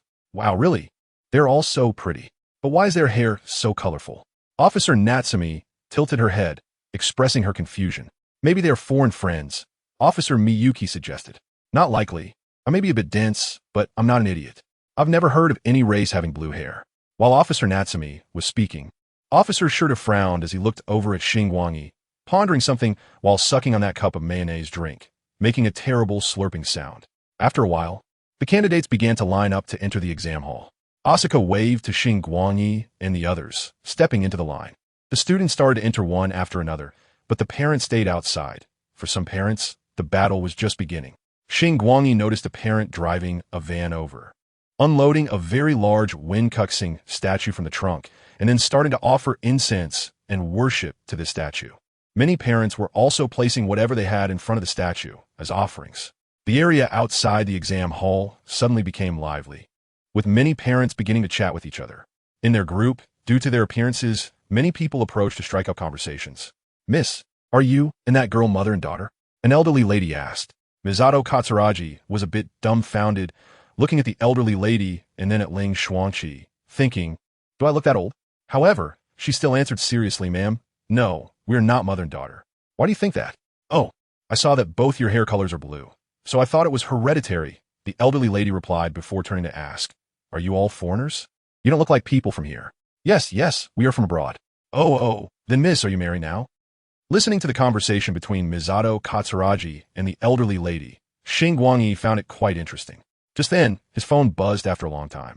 Xingguang quickly took out his phone, which displayed that a massive object was flying towards them. I knew the exam couldn't go so smoothly, Xingguang murmured. Chapter 248, even if monsters appear, it won't affect your exam in the sky above Shangwan City. A colossal object was descending with an unmatched momentum. The object was surrounded by flames generated from friction with the air, making it look like a gigantic fireball. A staff member responsible for school entry inspections noticed the anomaly in the sky. He grabbed his walkie-talkie and shouted for his colleagues to organize the examinees to take shelter. His shout was heard by others, and both the examinees in line and the parents outside the exam room looked up at the spectacle in the sky. Gasps of surprise erupted, and the scene became somewhat chaotic. Among the confused examinees, the only calm one was probably Asuka.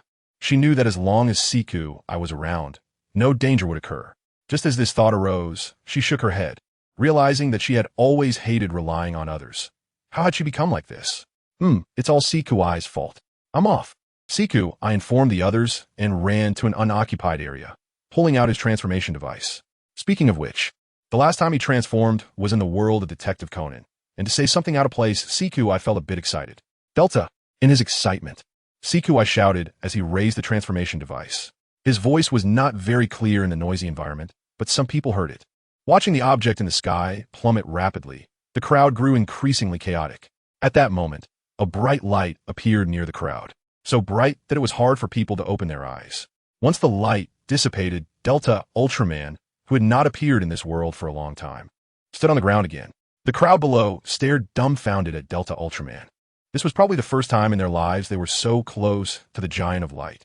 Suddenly, they noticed Ultraman turning to look at them, and then a voice rang out. With me, you can take your exam with peace of mind. This was the first time the people of this world had heard the voice of this giant of light. It was a very pleasant and gentle voice of a young boy. Then, Delta Ultraman took off into the sky. Let's use the new form to deal with you. A faint glow appeared on Delta Ultraman.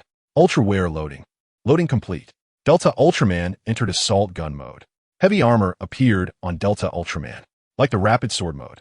The assault gun mode was developed using Guy's technology. The armor of assault gun mode retained GUI's Phoenix color scheme, featuring red, silver, and orange as the main colors, with black and gold as accents. The rapid sword mode was inspired by the Jenga Rapid, making its armor look lightweight and sharp, while the assault gun mode was inspired by the Jenga Loader, giving its armor a heavy and square appearance. Just like the special spatium impact of rapid sword mode was related to the Jenga Rapid's special spatium projectile, since the inspiration and technology came from Jenga Loader. Siku-I also integrated Jenga Loader skills into his armor. Meteor technique unlocked. Maneuver mode activated. The armor on Delta Ultraman opened its hidden mechanisms, revealing a golden reaction plate, and a large number of golden particles burst forth. The armor on Delta Ultraman's arms also opened its hidden mechanisms, revealing a turbine generator inside. Delta extended his arms towards the falling object, and the turbine generator in the arm armor began to spin rapidly. Blinger Tornado. 2 tornadoes burst from Delta Ultraman's arms, howling as they wrapped around the massive object that was still falling. The downward momentum of the object was abruptly halted by the tornadoes. Delta Ultraman had already spotted an unoccupied area in advance. He swung his arms forcefully, and the tornadoes hurled the object away. The object spun in the air, heading towards the predetermined landing spot set by Delta Ultraman. The students below were thrilled to see Delta Ultraman's figure, realizing they were being protected by Ultraman during their college entrance examination. A small portion of the examinees were even more excited, hoping it wouldn't affect their exam. Back at Delta Ultraman, he immediately disabled the tornadoes on his arms, then used his hand to guide a beam of light from the colored timer, firing it at the designated landing point, summoning the mirror battlefield space there. The mirror battlefield space had not completely sealed off. The falling object just happened to enter through the opening above, and only then did the mirror battlefield space fully close. At this moment, everyone could clearly see the appearance of the object. It was a massive stone, but some parts of it still gleamed with a metallic luster. Delta Ultraman, still suspended in the air, did not deactivate assault gun mode. Suddenly, a gigantic mechanical knight's lance appeared beside him. Delta Ultraman reached out and grasped the knight's lance, and the hidden mechanisms on the lance opened, with light particles emerging and turning the lance golden. Holding the lance, Delta Ultraman shot towards the barrier of the mirror battlefield space. He spun around, with the lance as the tip, resembling a giant top. This move was inspired by Siku-I when he saw children playing with tops in a small garden. He had previously struggled to come up with a weapon to match the new armor, but after the inspiration, he decided to choose the knight's lance to pair with the new armor. Spiral impact. Delta Ultraman plummeted from the sky, and when he touched the translucent barrier of the mirror battlefield space, the barrier recognized Delta and incorporated him into the mirror battlefield space. With a tremendous crash, Delta Ultraman collided with a massive stone. The mirror battlefield space trembled. Although it did not affect the outside, the people outside still felt the ground shaking. Accompanied by the loud noise, the giant stone shattered into countless fragments of varying sizes. Just as Delta Ultraman was about to deactivate his armor, an anomaly suddenly occurred. Countless small balls emerged from the debris. These balls were only the size of baseballs, with tentacle-like horns on both ends. A swarm of small balls flew through the air, resembling a mass of black mist from a distance. After a brief moment of contemplation, Delta Ultraman recalled what these were. They were the blood-sucking balls used by the tumor monster Okarimber from Ultraman Eddie, which it used for disguise and hunting. Chapter 249 Tumor Monster Okarimber. Perhaps the true Ultraman warriors can be fearless, but the current Delta Ultraman certainly could not. The Cosmic Patrol members carrying out missions across the universe would send information about the enemies they encountered back to the Land of Light, where the archives would specifically record it for future research. The universe is vast, so encountering various life forms is not surprising. Some bizarre, cosmic life forms information would be used by parents to scare their children. Xingguang Yi's mother loves to do this, always scaring Xingguang Yi with terrifying images of aliens and cosmic creatures. The blood-sucking spheres in front of him are not only childhood shadows for many viewers in this world, but also for Xingguang Yi. Looking at these densely packed, blood-sucking spheres, Delta Ultraman felt uncomfortable all over. In this mirrored battlefield space, these blood-sucking spheres could not escape and could only fly around like a swarm of flies. While the mobility mode had not yet been released, Delta Ultraman raised his arms forward, and two tornadoes appeared again. Unlike before, Delta Ultraman increased the energy output. The two tornadoes turned red and became scorching hot. Scorching Blinger Tornado. The two blazing whirlwinds swept towards the countless blood-sucking spheres in the air. To resist the tornadoes, these spheres actually gathered together, forming a large lump. As this large lump appeared, countless blood-sucking spheres flew out from the rubble on the ground. These small spheres combined with the large lump to become the tumor monster, a Klimbor. Just hearing the nickname Tumor Monster, one can almost imagine its appearance. Looking at this monster, Delta Ultraman felt a wave of discomfort. He didn't have a fear of clusters, but after looking at this monster for a while, he felt he might develop one. Uncomfortable or not, Delta Ultraman would not just stand there waiting for the monster to attack. He held the knight's spear, transformed into a golden phantom, and charged towards the tumor monster Klimbor. He didn't know any spear techniques, but the knight's spear was large enough that besides piercing, Delta Ultraman could use it as a blunt weapon. In fact, Delta Ultraman did just that. He raised the knight's spear high and smashed it down onto the tumor monster Klimbor's head.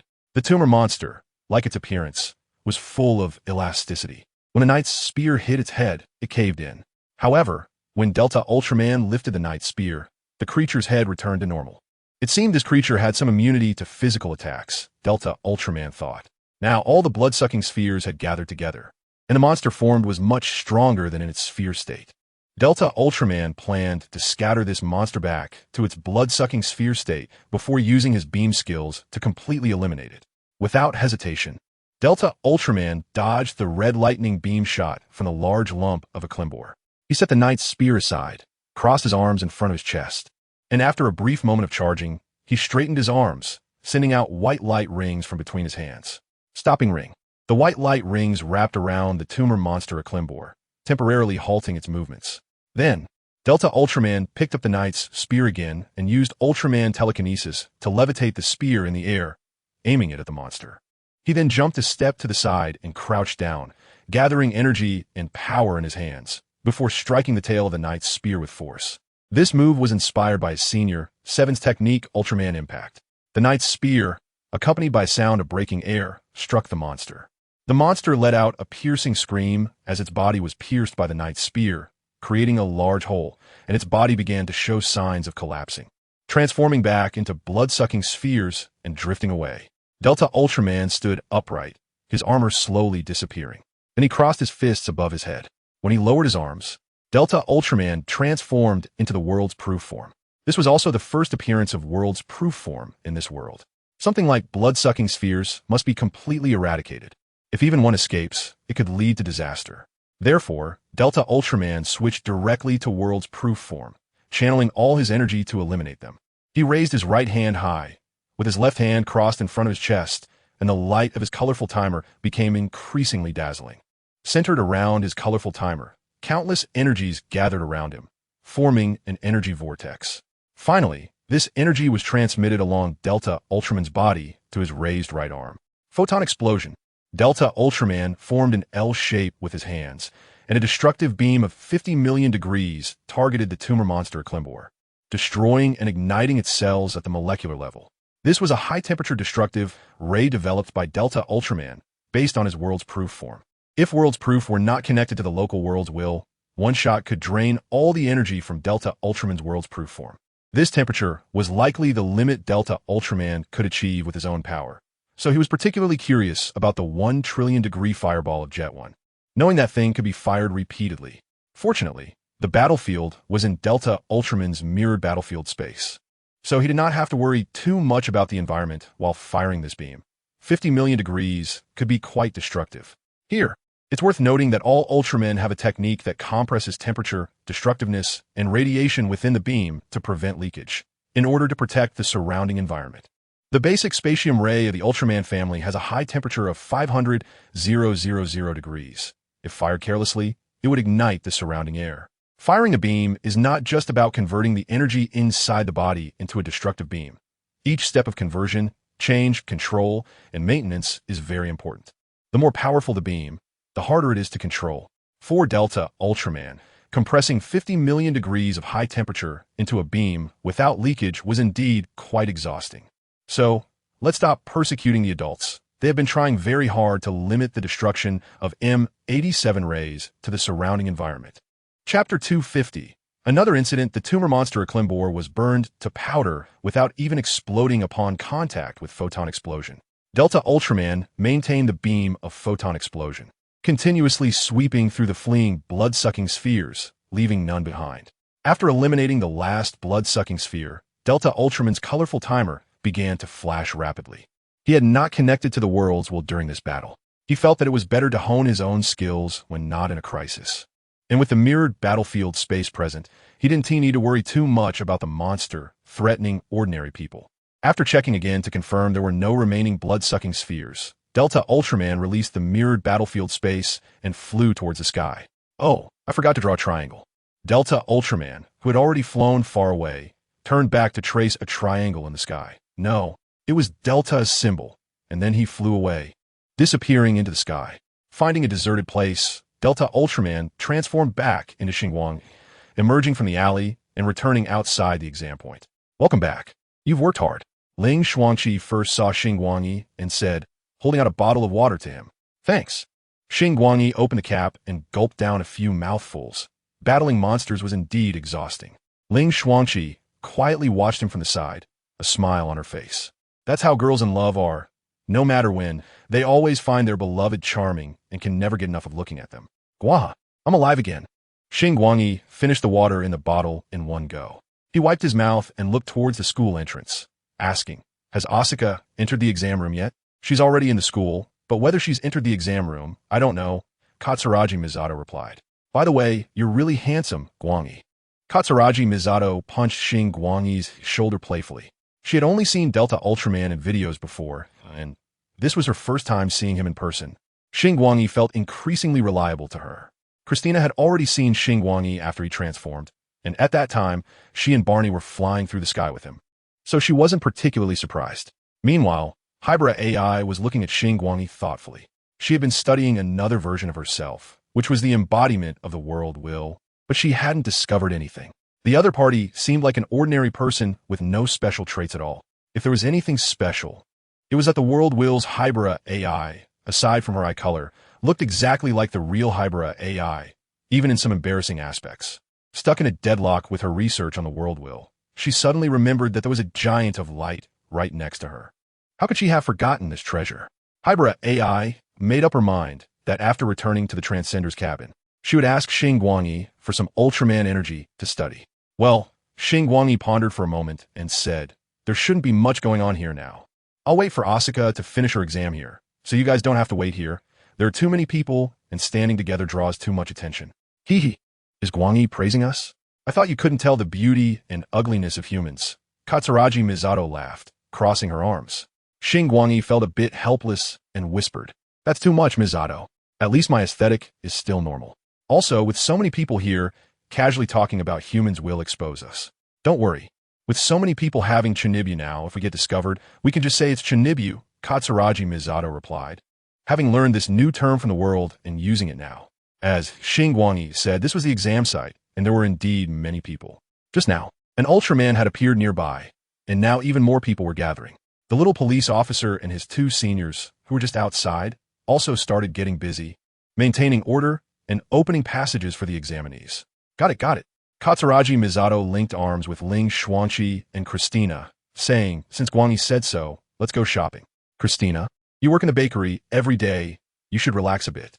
They were all familiar with Xingguang and confirmed that he didn't need them to stay and accompany him.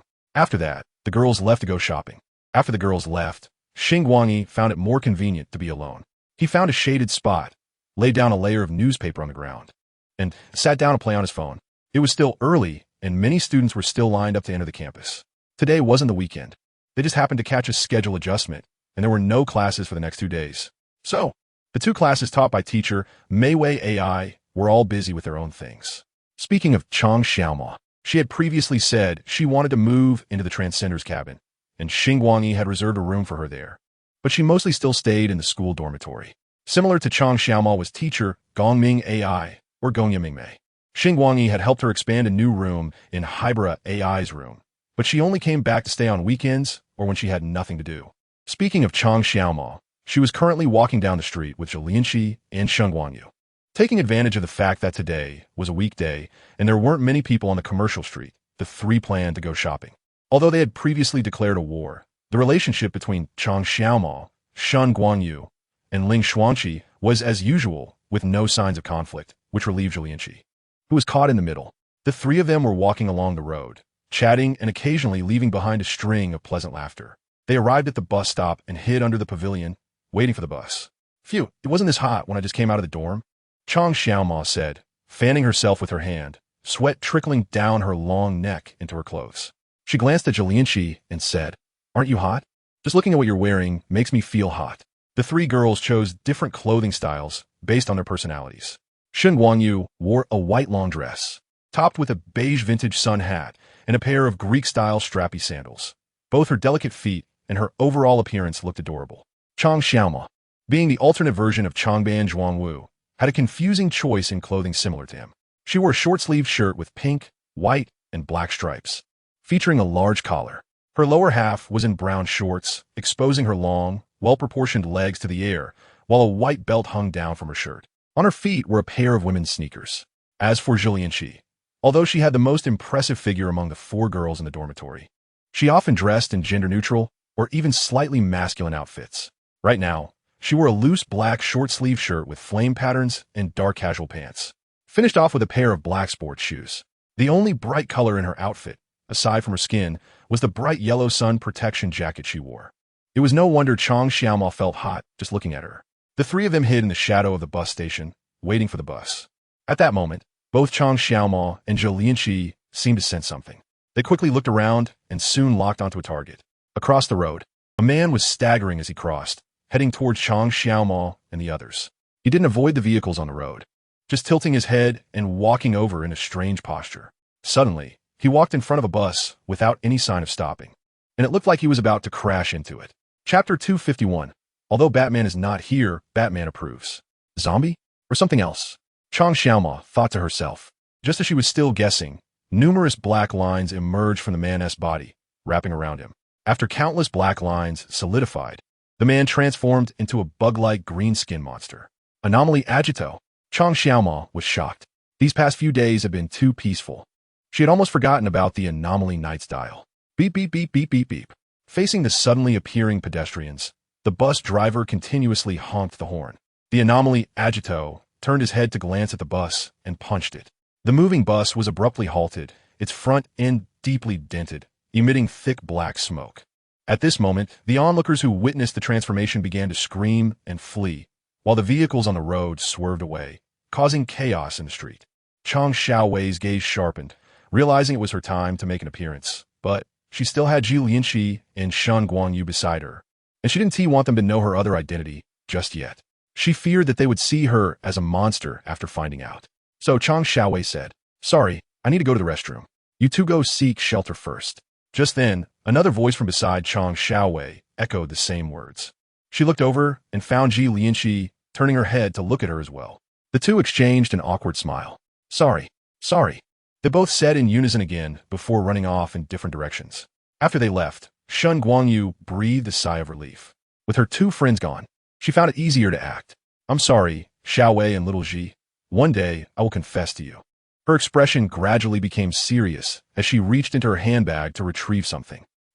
She fumbled around for a while, but couldn't find what she was looking for. Shen Guangyu quickly held her bag in front of her to look inside. "Oh no, I forgot to bring it." Shen Guangyu felt like crying. Meanwhile, Ji Lianqi had left the bus stop and ran to a deserted corner. She also felt puzzled because Chang Xiaowei's behavior was too strange, although her own performance wasn't any better. But now was not the time to dwell on that. There were more important matters at hand. With that thought, Ji Lianqi took out her Gokai phone. Her Gokai phone was different from the others. The keyhole was on the side, while the locking mechanism of the others was in the same position.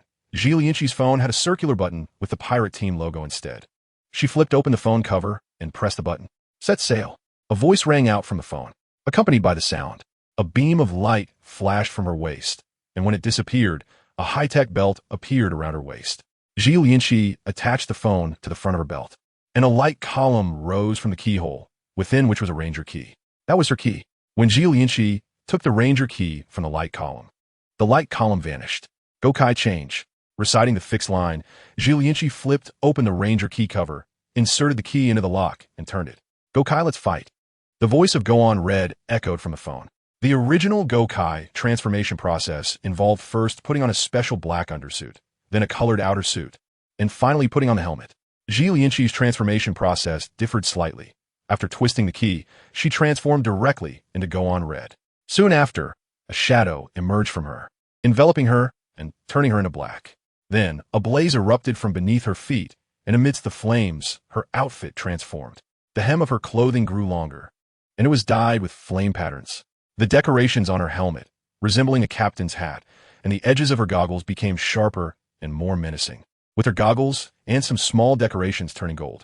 Although the description took a while, Ji Lianqi's transformation was quite fast, taking only a few seconds. Once transformed, she immediately grabbed the Gokai blaster in one hand and the Gokai sword in the other, quickly returning to the scene. At the scene, all the vehicles were piled together. Many people were emerging from their cars, abandoning them to escape. Additionally, the number of monsters had increased. Strangely, except for the initial monster. The new ones were dressed in ordinary civilian clothing. Are they clones? Ji Lianqi speculated, as she was unaware of the monster's information. But soon, the anomaly Agito demonstrated its ability through its actions. It directly tore off the door of a small car and pulled out a driver who hadn't had time to escape. Before the driver could even scream a few words, the anomaly Agito's palm glowed with a dark green light, slapping the driver in the face.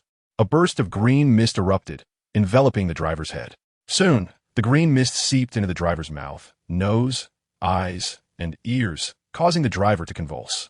In just a few seconds, the driver transformed into a monster. The anomaly Agito dropped the newly infected monster to the ground, letting it attack other pedestrians. So it was infection, not cloning. Ugh, that's disgusting, Ji Lianqi muttered quietly. At that moment, she suddenly noticed that Shen Guangyu had not sought shelter. She was holding her bag and swinging it at one of the infected monsters.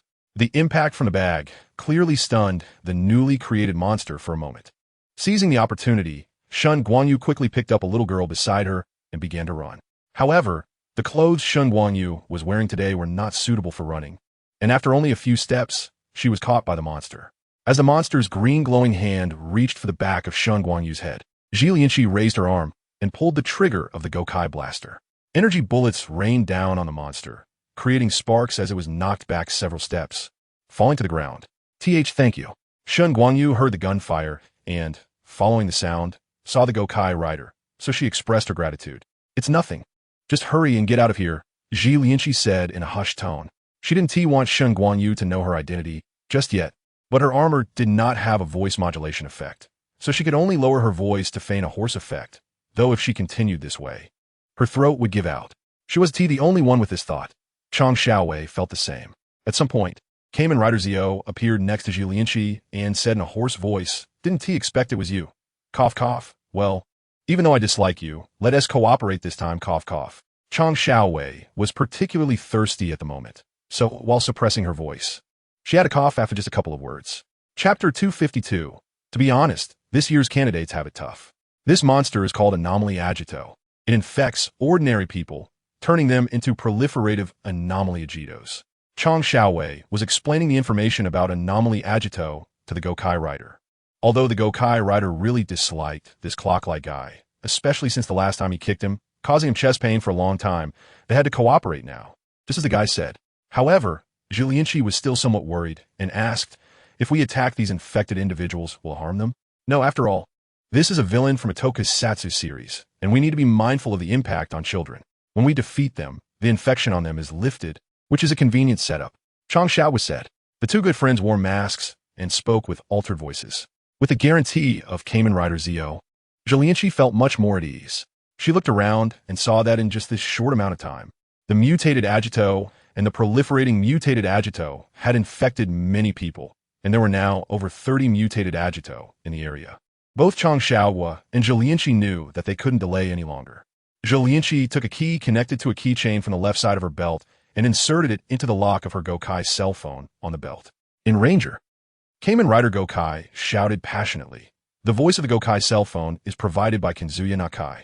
From the cell phone, the emblem of the Ninja Sentai in Ranger popped out, and after a flash of light, Zhilianqi transformed into Ninja Red.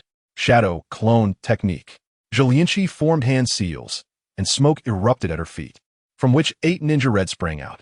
The 8 Ninja Reds quickly dispersed to protect the pedestrians who were about to be attacked, preventing the mutated Agito from proliferating further. Inryu Full Moon Slash. One of the Zhilianqi clones drew the ninja sword Inryu from her back, wielding it with both hands to strike at a proliferating mutated Agito.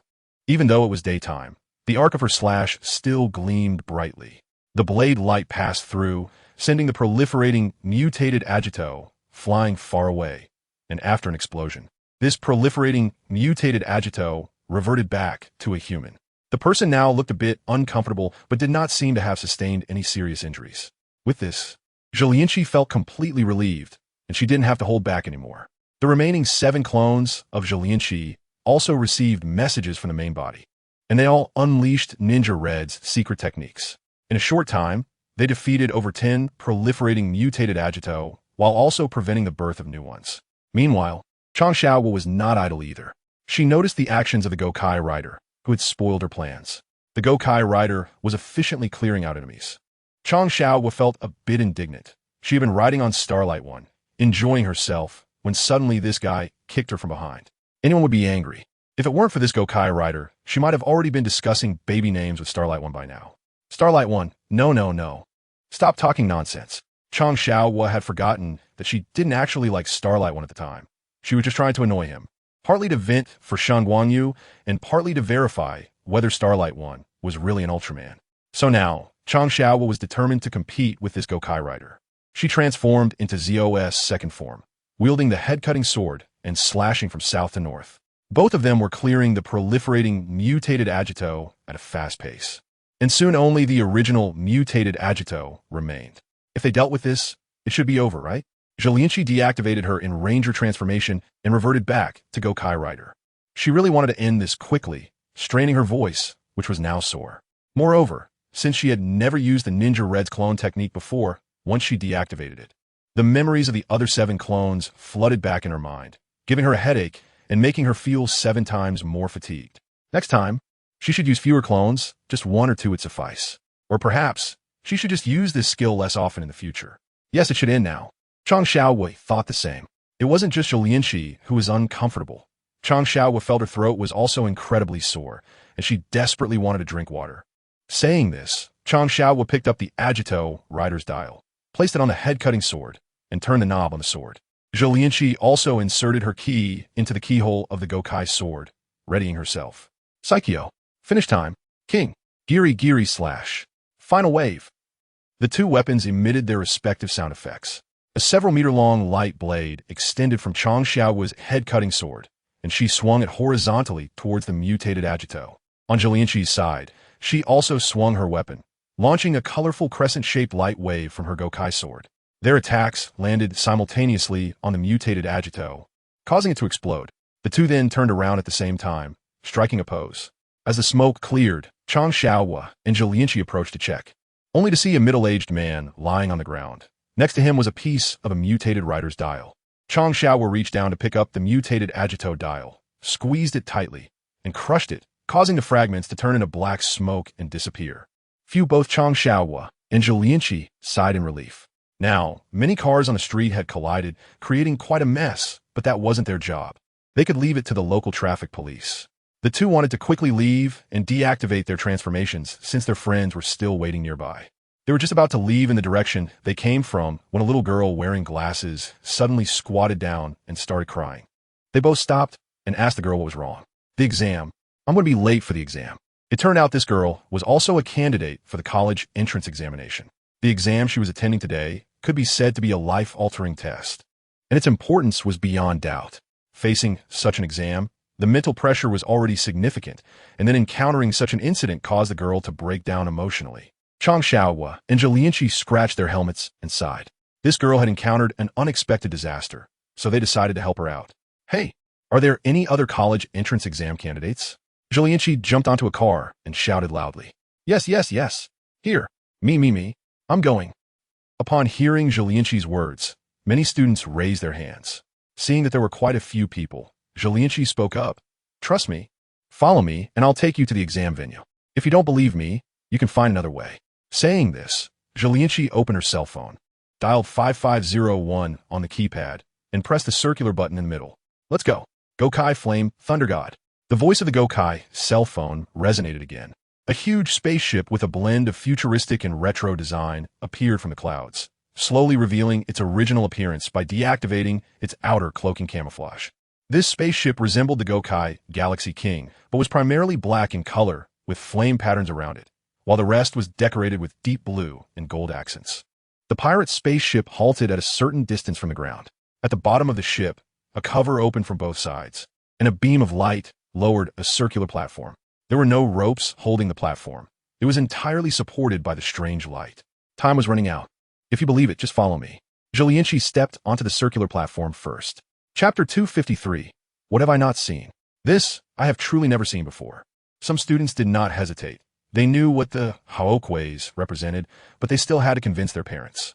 Zhilianqi stood on the platform, arms crossed, impatiently tapping her fingers on her arms. The large platform beneath her was usually used for transporting cargo onto the ship, and it could also be used for people. But this was the first time. Usually, she would grab the lift hook to get on, but clearly, these students and parents were not as capable. Some parents were tokusatsu fans. Upon seeing they could board the spaceship, they were overly excited and arrived on the circular platform even before their children. Some parents whose exam sites were relatively close chose not to board the Haokwain, as the pirate spaceship still seemed quite dangerous.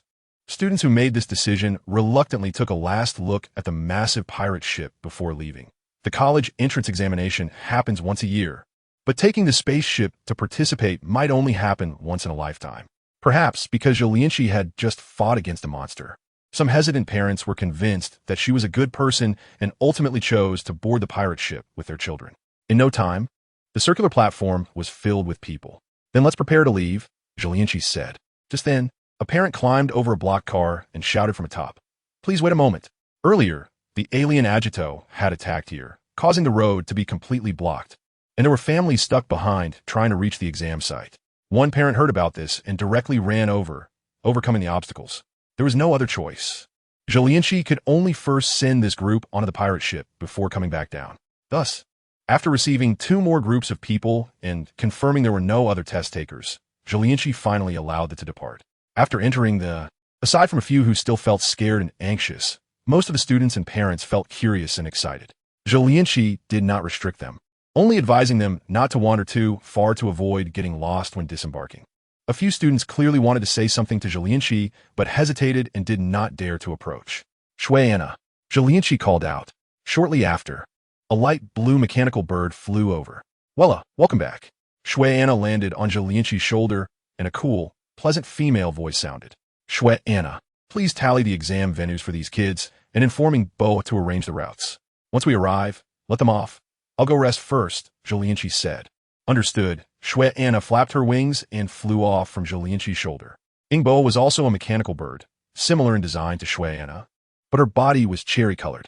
After leaving the warehouse filled with students and parents, Zhilianqi arrived at her restroom. Just as she had transformed back, sprawled out on the bed, her phone rang.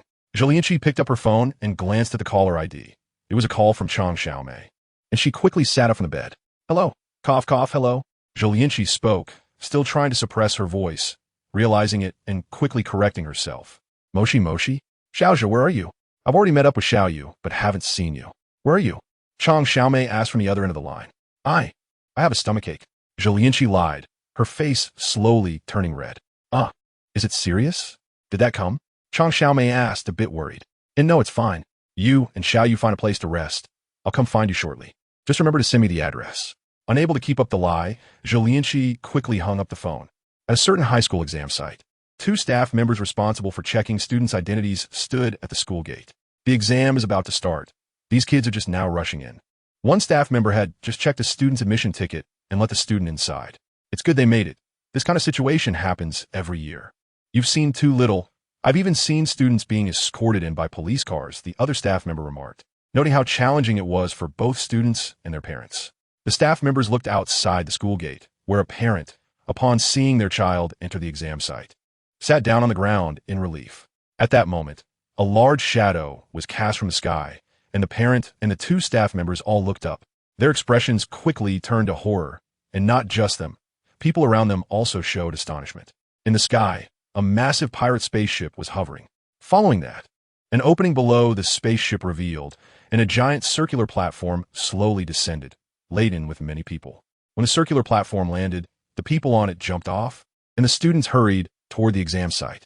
Seeing someone approach, the 2 staff members quickly snapped out of their daze and resumed their duties. They realized these kids were indeed exam candidates.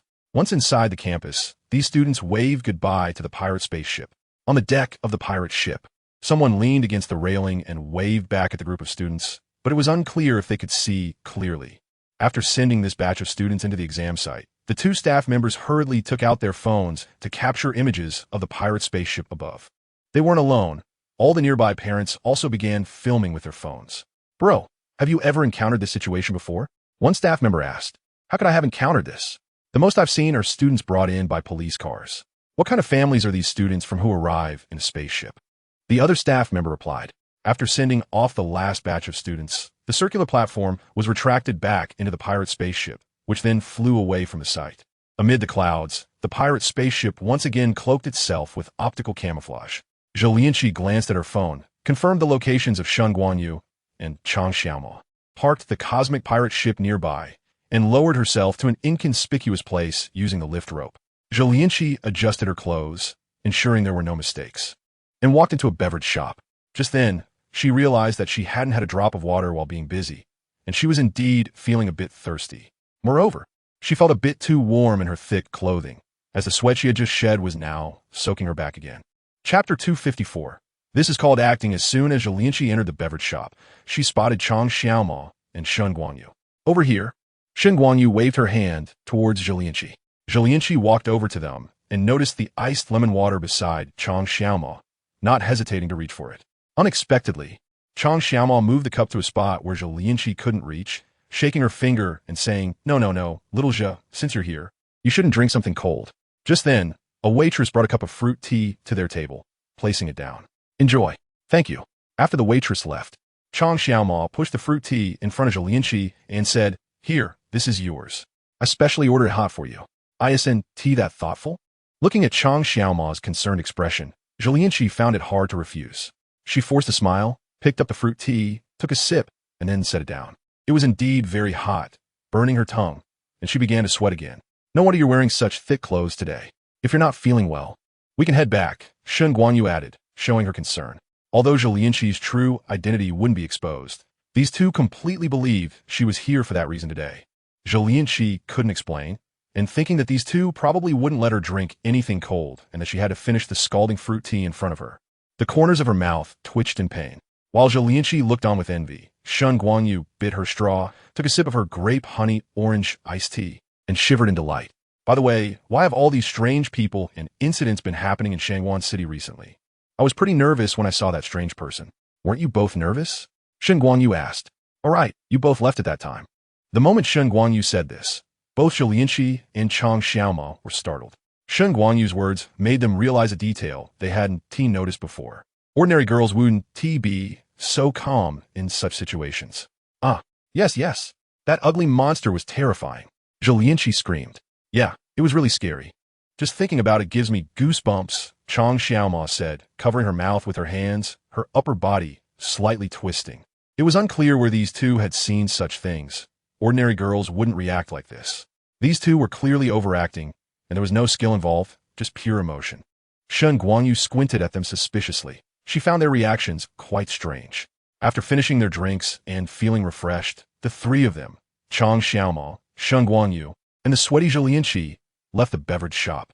In the blink of an eye, it was already 11:30 a.m. Outside the school, under the shade of a tree, Xingguang Yu was sitting there playing do di zhu to pass the time. Suddenly, he heard the school bell ringing. Xingguang Yu glanced at the main screen to check the time. The exam had ended. He quickly wrapped up his game, stood up, and joined other parents waiting at the school gate.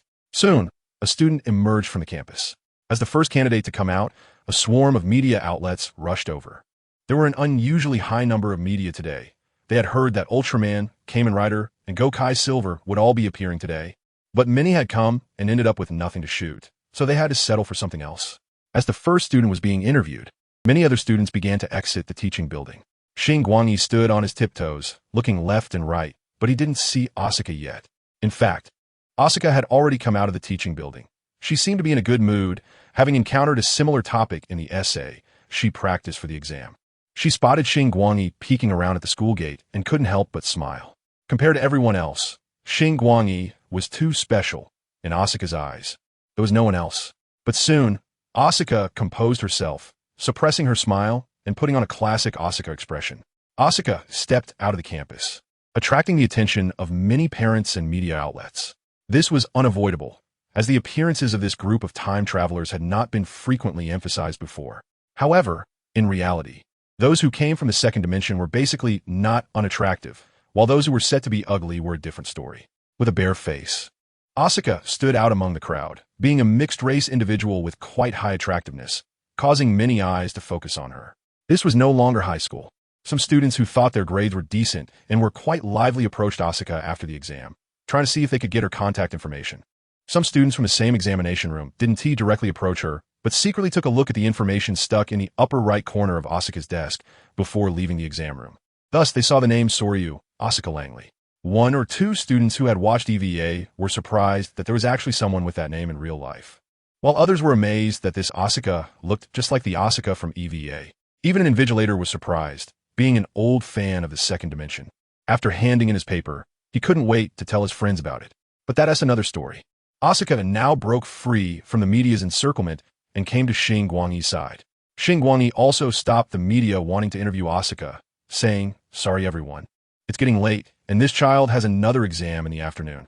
He said it quite politely, and the media outlets left tactfully. Xingguang Yu helped Asuka carry her bag and handed her a bottle of soda water he had just bought. For some reason, Asuka had recently taken a liking to soda water. Asuka held the soda water without drinking it, just gripping it tightly in her hand. Seeing Asuka's low mood, Xingguang Yu asked, "What's wrong? Was the exam difficult?" Asuka bit her small canine teeth and said angrily, "We had Chinese in the morning, and the reading comprehension and that essay were really annoying." She then pouted, extending her hand for Xingguang Yu to see. "Guang Yu, look at my hand. It hurts from writing the essay." She wasn't lying about her hand hurting, due to holding the pen for too long. The first joint of her right middle finger was slightly swollen and red. Asuka kept her hand extended, staring intently at Xingguang Yu. Previously, when talking to Akiha, Asuka wasn't good at hiding or pretending. Today, it was as if she had awakened, and her acting skills soared. Chang Xiaoma and Zhou Lianqi should take a look. This is what acting is all about. As Hashikawa understood Asuka's meaning, he sighed and said, "Sigh, there's nothing I can do. I've really lost to you. After all, you are the examinee." Hashikawa extended his hand, and Asuka consciously placed her hand in the palm of Hashikawa's hand. He gently held Asuka's hand, and a faint glow began to gather in Hashikawa's hand. Asuka immediately felt her previously sore fingers become comfortable. Chapter 255. The safe conclusion of the college entrance examination, the subject for the afternoon of the first day, was mathematics, which was not difficult for Asuka at all. There was no situation where she found an extra condition or couldn't prove something. The first day's exam ended without any surprises, which would definitely be an unforgettable memory for many. After all, the college entrance examination happens once a year, but having Ultraman, Kamen Rider, and Gokaiger all appear during the same exam might only happen this once. This got netizens in the Xingguang country excited again, as there hadn't been any news about these fantasy characters for several months. Those students who took the space pirate ship to the exam site were especially envied by many netizens, as various news from Xingguang City was uncovered. Images of Asuka also made it online. Wow, this must be Asuka herself. That classic Asuka face. I can already feel she's about to yell back any second. Isn't this the exam site of number 9 middle school? I want to pick up my brother today. Why didn't I see her? In the evening, Asuka returned home and changed into her comfortable outfit, sitting cross-legged on her bed while scrolling through her phone. She inadvertently came across an edited video featuring her walking out of the exam room that morning. The video compared Asuka with her animated and comic versions. This video was re-edited and uploaded, not the original one. The original video was shot by a local TV station capturing the students leaving the exam room, and it unintentionally caught Asuka, who had been entangled for a while by some media staff at the entrance. Once this video was posted online, no one cared about the first student who left the exam room. Instead, they noticed Asuka. Someone clipped Asuka's segment, added comparison images and music, and made a new video. It certainly resembled her, because it was indeed her. Asuka made a sulky Asuka face, feeling a bit uncomfortable with the comments from netizens. It felt equivalent to the discomfort of what are these silly netizens saying images. So, Asuka closed the video about herself and began searching for Hashikawa's videos. Sure enough, she found one. There would definitely be someone filming since Delta Ultraman appeared again today. Delta Ultraman always creates a field during battles, and the risk for the shooters is low, so they might as well film. I must say, both Hashikawa and Delta Ultraman are quite photogenic. Asuka's mood had just improved, but a barrage of comments claiming Hashikawa as their husband made her unhappy again. A bunch of shameless people. Asuka gritted her teeth in frustration. But thinking about how Hashikawa would have to agree to one of her requests once the exam results came out, her mood brightened again. She flipped over, buried her face in the pillow, and laughed out loud. Then she lifted her head and replayed Hashikawa's battle video, this time turning off the comments. The second day of the college entrance examination arrived, and it was much more mundane compared to the first day. There were no monsters or strange people, and of course, no Ultraman. This inevitably disappointed some examinees. Disappointment aside, even when monsters appeared yesterday, the exam hadn't stopped, so they had to take the exam today without fail. After a whole day, when it was time for the English exam in the afternoon, the students were already starting to fidget. When the final bell rang, they bid farewell to their high school life. After the invigilators collected the exam papers and distributed the ID cards, some students rushed into the hallway to call for their friends. Everyone was crowded trying to leave the exam room, but Asuka didn't rush. She packed her things and tore off the paper in the upper right corner of her desk that had her identification information and photo on it. She grabbed her pencil case and went out into the hallway to retrieve her bag. At that moment, a boy approached Asuka. "Hello, classmate. I see you're all alone, Kan." "Sorry, I don't understand Shinjo dialect." Asuka directly interrupted the boy's words and refused quite bluntly as she left with her bag. At the school gate, Asuka spotted Hashikawa in the crowd again. This time she didn't pretend to be dejected. Instead, she showed a bright smile. Upon seeing Hashikawa notice her, she raised her right hand and made a victory sign. Hashikawa also saw Asuka and waved at her, but his expression turned strange. The main reason was Asuka's outfit. When he had dropped her off at the exam site that afternoon, she had worn a sun-protective jacket, so Hashikawa hadn't seen what she was wearing underneath. Now, without the sun jacket and holding in her hand, Hashikawa could see what Asuka was wearing inside. This outfit left Hashikawa unsure how to comment. It was a very oversized, short-sleeve shirt with a large face printed on it, filling the entire shirt. The face wasn't someone else's. It was Asuka's own from the anime. However, judging by the subtle differences in art style, this was likely Asuka from the new EVA movie. At that moment, Asuka also had a small waist bag, which conveniently covered her left eye on the shirt. It was truly hard to comment, as the act of putting anime characters in such outfits was not uncommon. But it was Hashikawa's first time seeing himself being subjected to that. Asuka bounced over to Hashikawa's side, smiling brightly as she said, "Sorry for the wait. Hashikawa, let's go home." "Okay, good job." Hashikawa nodded and took Asuka's sun jacket, and the two headed back to the traveler's cottage together. Not far outside, Asuka said, I thought some billionaire's young master would come out and kidnap me. Why would you think that? Hashikawa, confused, didn't know what had stimulated Asuka during the exam. Isn't that a classic trope? The beautiful girl fiercely rejects some rich young master at the college entrance exam. The young master remembers the beautiful girl, and then sends his subordinates to intercept her. Eventually, she meets the male protagonist, who saves her, and they start a beautiful romance. That's how it's written in novels. Asuka continued, by the way, Hashikawa, can you do that thing? You know, the trembling with power, exuding the aura of a king? No, but I can make my body glow. Starlight thought for a moment and said, you should read fewer novels like this in the future. It will make you dumb. I used your account.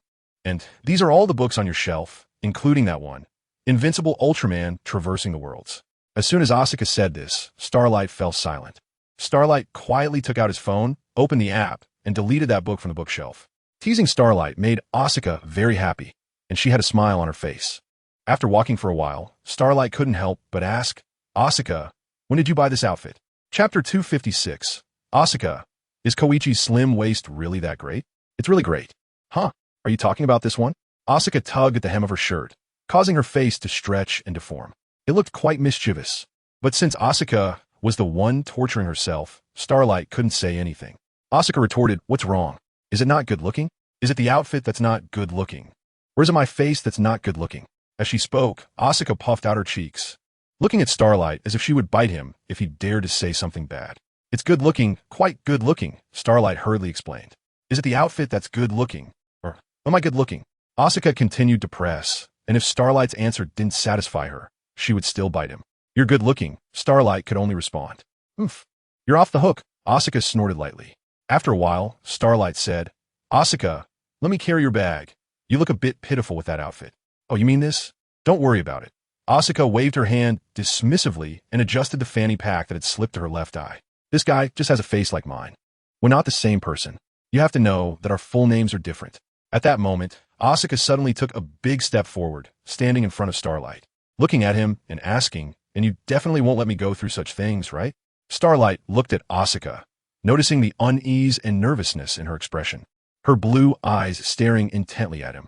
After living a comfortable life for so long, Starlight nearly forgot that Asuka was a child with psychological issues. In fact, life here had almost made Asuka forget her original experiences. It was probably that she had watched some EVA-related anime again recently and suddenly remembered. Don't worry, there's no need to think too much. I'm Ultraman. Starlight patted his chest and smiled reassuringly. Looking at Starlight, Asuka smiled, I believe you. Then she closed her eyes, lifted her little face, stood on tiptoe, and leaned forward, quietly waiting for Starlight's response. In a pitch-black world, she could feel Starlight gradually approaching her closer and closer. Asuka's heartbeat also quickened. However, she didn't get the response she wanted. She felt a sudden lightness on her shoulder and quickly opened her eyes to see. Starlight had taken the fanny pack hanging around her neck and slung it over his shoulder. Asuka pouted, stomped her feet twice, thinking that she had hinted at this level.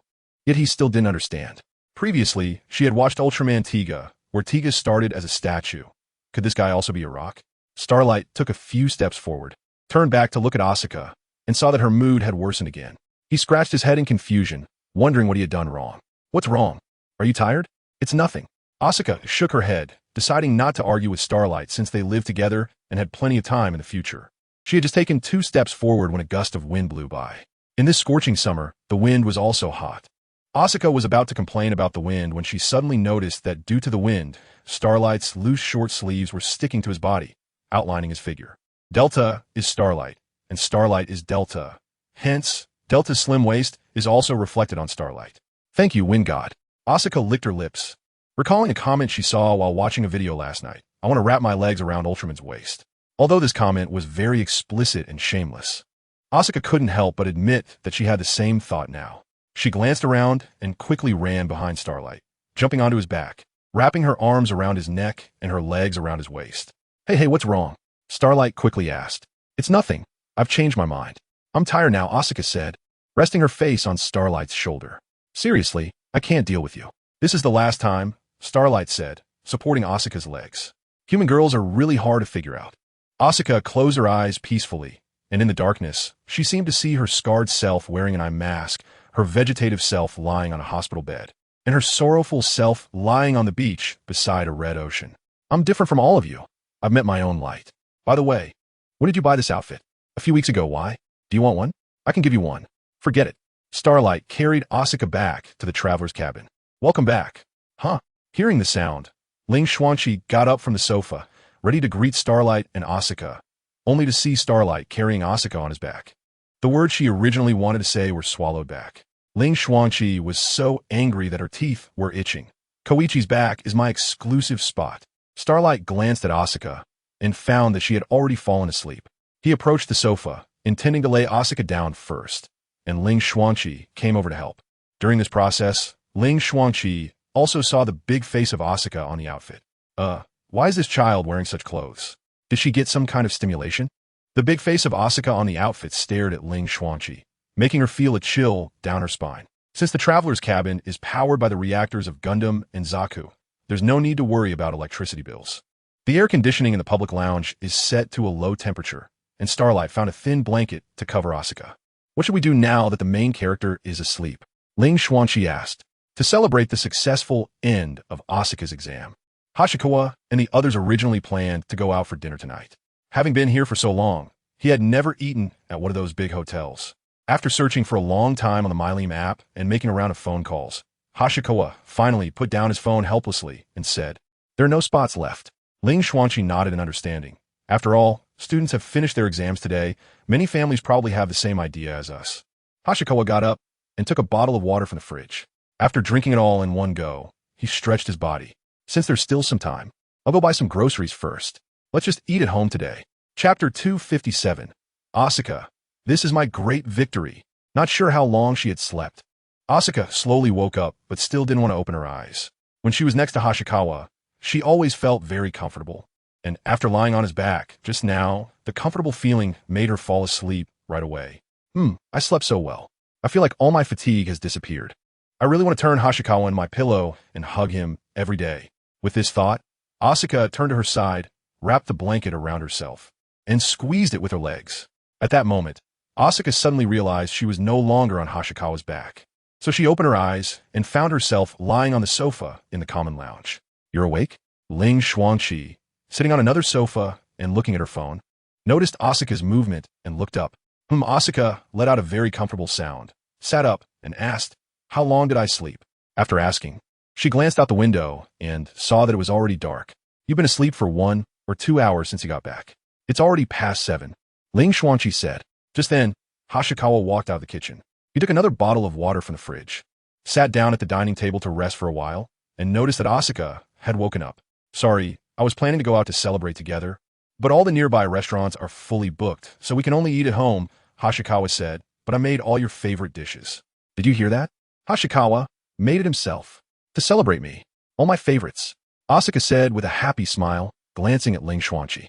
Ling Xuanqi looked at Asuka's proud face, feeling so angry that she just wanted to crush her phone. No need, let's just eat at home.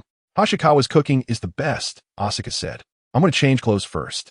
With that, Asuka jumped off the sofa and bounced back to her room, humming a tune. When it's my birthday, can you prepare something for me too? Just like today, Ling Xuanqi asked. Of course. By the way, when's your birthday? I still don't know the date, Hashikawa asked. Not telling you. I'll let you know when the time comes, Ling Xuanqi said, feeling happy again. So naive. Little sister Asuka, your victory is easily defeated, Ling Xuanqi thought, forgetting that although she looked like an adult, her actual age was much younger than Asuka's. After a while, the residents of the traveler's cabin returned one after another, and Hashikawa's meal was almost ready. Hashikawa, Ling Xuanqi, and Asuka brought the prepared dishes to the dining table. Teacher, you're back. He just happened to see Mayano Akemi sitting on the sofa, still in her clothes, holding Hybera AI in her arms. Yeah, I just got back, Mayano Akemi nodded, stroking Hybera AI. Hashikawa was already used to this scene. After all, these sisters had gone through life and death separation and were now sticking together whenever they had the opportunity. However, normally, Hybera AI would struggle when Mayano Akemi was rubbing her, and her cheeks would turn red. Why is it so quiet today? Hashikawa thought, glancing again and meeting Hybera AI's purple pupils. Teacher, you're petting the wrong cat. Teacher, you might have recognized the wrong one. Hashikawa hesitated but still said it. Unexpectedly, Mayano Akemi said, "No, isn't this World Will-sama?" Knowing it, she's still petting her so enthusiastically. What a terrifying woman. Sigh, recently, Shiho won't let me touch her. Luckily there's World Will-sama. So soft and fragrant, just like Shiho. As she spoke, Mayano Akemi rubbed Hibara AI's face. And Hibara AI squinted her eyes comfortably. Hashikawa didn't know what to say. It seemed like the teacher was leaning towards becoming a heavy sister complex. Sister. Just then, Hibara AI also came to the common lounge. Seeing her sister rubbing another version of herself, she couldn't help but blush, ignoring the Mayano sisters. Hashikawa thought that since World Will Hibara AI was here, then World Will Twin Tails should have arrived too. Just as he had this thought, he saw a door appear on the wall of the common lounge. The door opened, and a girl with twin tails walked out. What's wrong? Do I have something on my face? The twin-tailed girl noticed Hashikawa staring at her and touched her face. No, I was just curious about when this door appeared. Hashikawa pointed to the door on the wall. Oh, you mean this? This is something Chi-Chi said was too troublesome to run to my place every time. So, I made a fixed door that connects both sides directly, and it was just installed these days, the twin-tailed girl explained. Hashikawa nodded. This pink door gave him a strong sense of DJVU. Isn't this Doraemon's anywhere door? Speaking of Doraemon, Hashikawa remembered Jinmeng, also known as Doragen, or Dorachinjiao. Previously, Hashikawa invited him to stay in the traveler's cabin and help him check his physical condition. However, Jinmeng never moved in, and he planned to wait until summer vacation to talk about it. Now, with this teleportation door, it was indeed much more convenient. Also, call the Ayanami sisters over for dinner. I'll go prepare, Hashikawa said. The twin-tailed girl waved her hand and said, no need to mind them. The amusement park in the suburbs just opened a water park, and they went for team building. They'll probably be back tomorrow. I don't know if it's because they've been soaking in the cultivation liquid for too long, but the Ayanami sisters' favorite thing to do is soak themselves in water. To take care of them, the twin-tailed girl even specially built a swimming pool and hot spring on the third floor of the M restaurant. Okay, then let's get ready to eat. Hashikawa called out in the hallway. Dinner is ready. Got it. Okay, coming right away. Responses echoed one after another. After a while, the residents of the traveler's cabin gradually came to the common lounge, and it suddenly became lively. In Syra Mampure's room, Syra Mampure pushed her high school homework aside and got up from her chair. She turned to look at Akai Mary, who was lying on the bedside table, and said, Mom, let's go out for dinner. Hashikawa is calling. Akai Mari looked up and said, I won't get involved in this kind of occasion. Just save me a portion of food. Although Akai Mari now appeared as a little girl, her mind was no longer young, and she had no desire to participate in such an event. After saying that, she continued to focus on her writing. Got it, then I'll head over. Syra Masaru adjusted his shoulder strap, scratched his head, and prepared to leave the room. Oh right, remember not to drink alcohol, and don't stay out too late. You have classes to attend tomorrow. Akai Mari, with the face of a little girl, gave her advice with an air of maturity. I know, Syra Masaru mumbled as he walked out of the room. Chapter 258. An unexpected joy when Hashikawa Ikaru heard Syra Masaru mention Akai Mari's situation. He set aside a portion of food before the meal and asked Syra Masaru to take it to her mother. By the time Syra Masaru returned to the dining table, everyone was present to celebrate Asuka's successful completion of her college entrance exams. Cheers. Cheers. Everyone raised their drinks or beer, clinking them together as dinner officially began. Asuka sat to the left of Hashikawa Ikaru. Ling Xuanqi squeezed in on his right, and Di-Lu B sat on Hashikawa Ikaru's lap. Behind each of them loomed a massive shadow, and the three shadows were engaged in a fierce battle with one another. Hashikawa Ikaru, however, appeared completely unfazed. All right, my classmate Chang Xiaowa didn't come. She and Xingguang are holed up in the school dormitory. This why do I suddenly feel a bit chilly? Chang Xiaowa, lying on her bed with her legs crossed, shivered. Could it be that the air conditioning is too low? I feel a bit palpitated too. Xingguang rubbed her chest. Zhilianxi put down her phone, glanced at the air conditioning, which was set to 24 degrees, and thought it wasn't too cold. However, after hearing the two of them, Zhilianxi adjusted it up another degree. You two, cover yourselves with the blankets, don't catch a cold. Xiaowa, cover your belly. Zhilianxi said. Back at the Transcender's cabin, everyone was already familiar with each other and didn't stand on ceremony. After the cheers, they dove right into the meal. It smells so good. Is today a special occasion? As she spoke, Yi walked in, having sneaked over from the Shinigami world.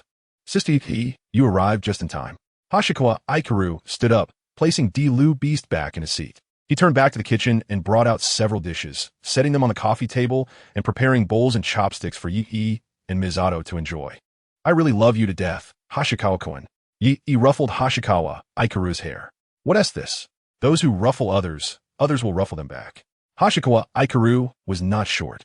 Yet Yi was taller, casually placing her palm on his head.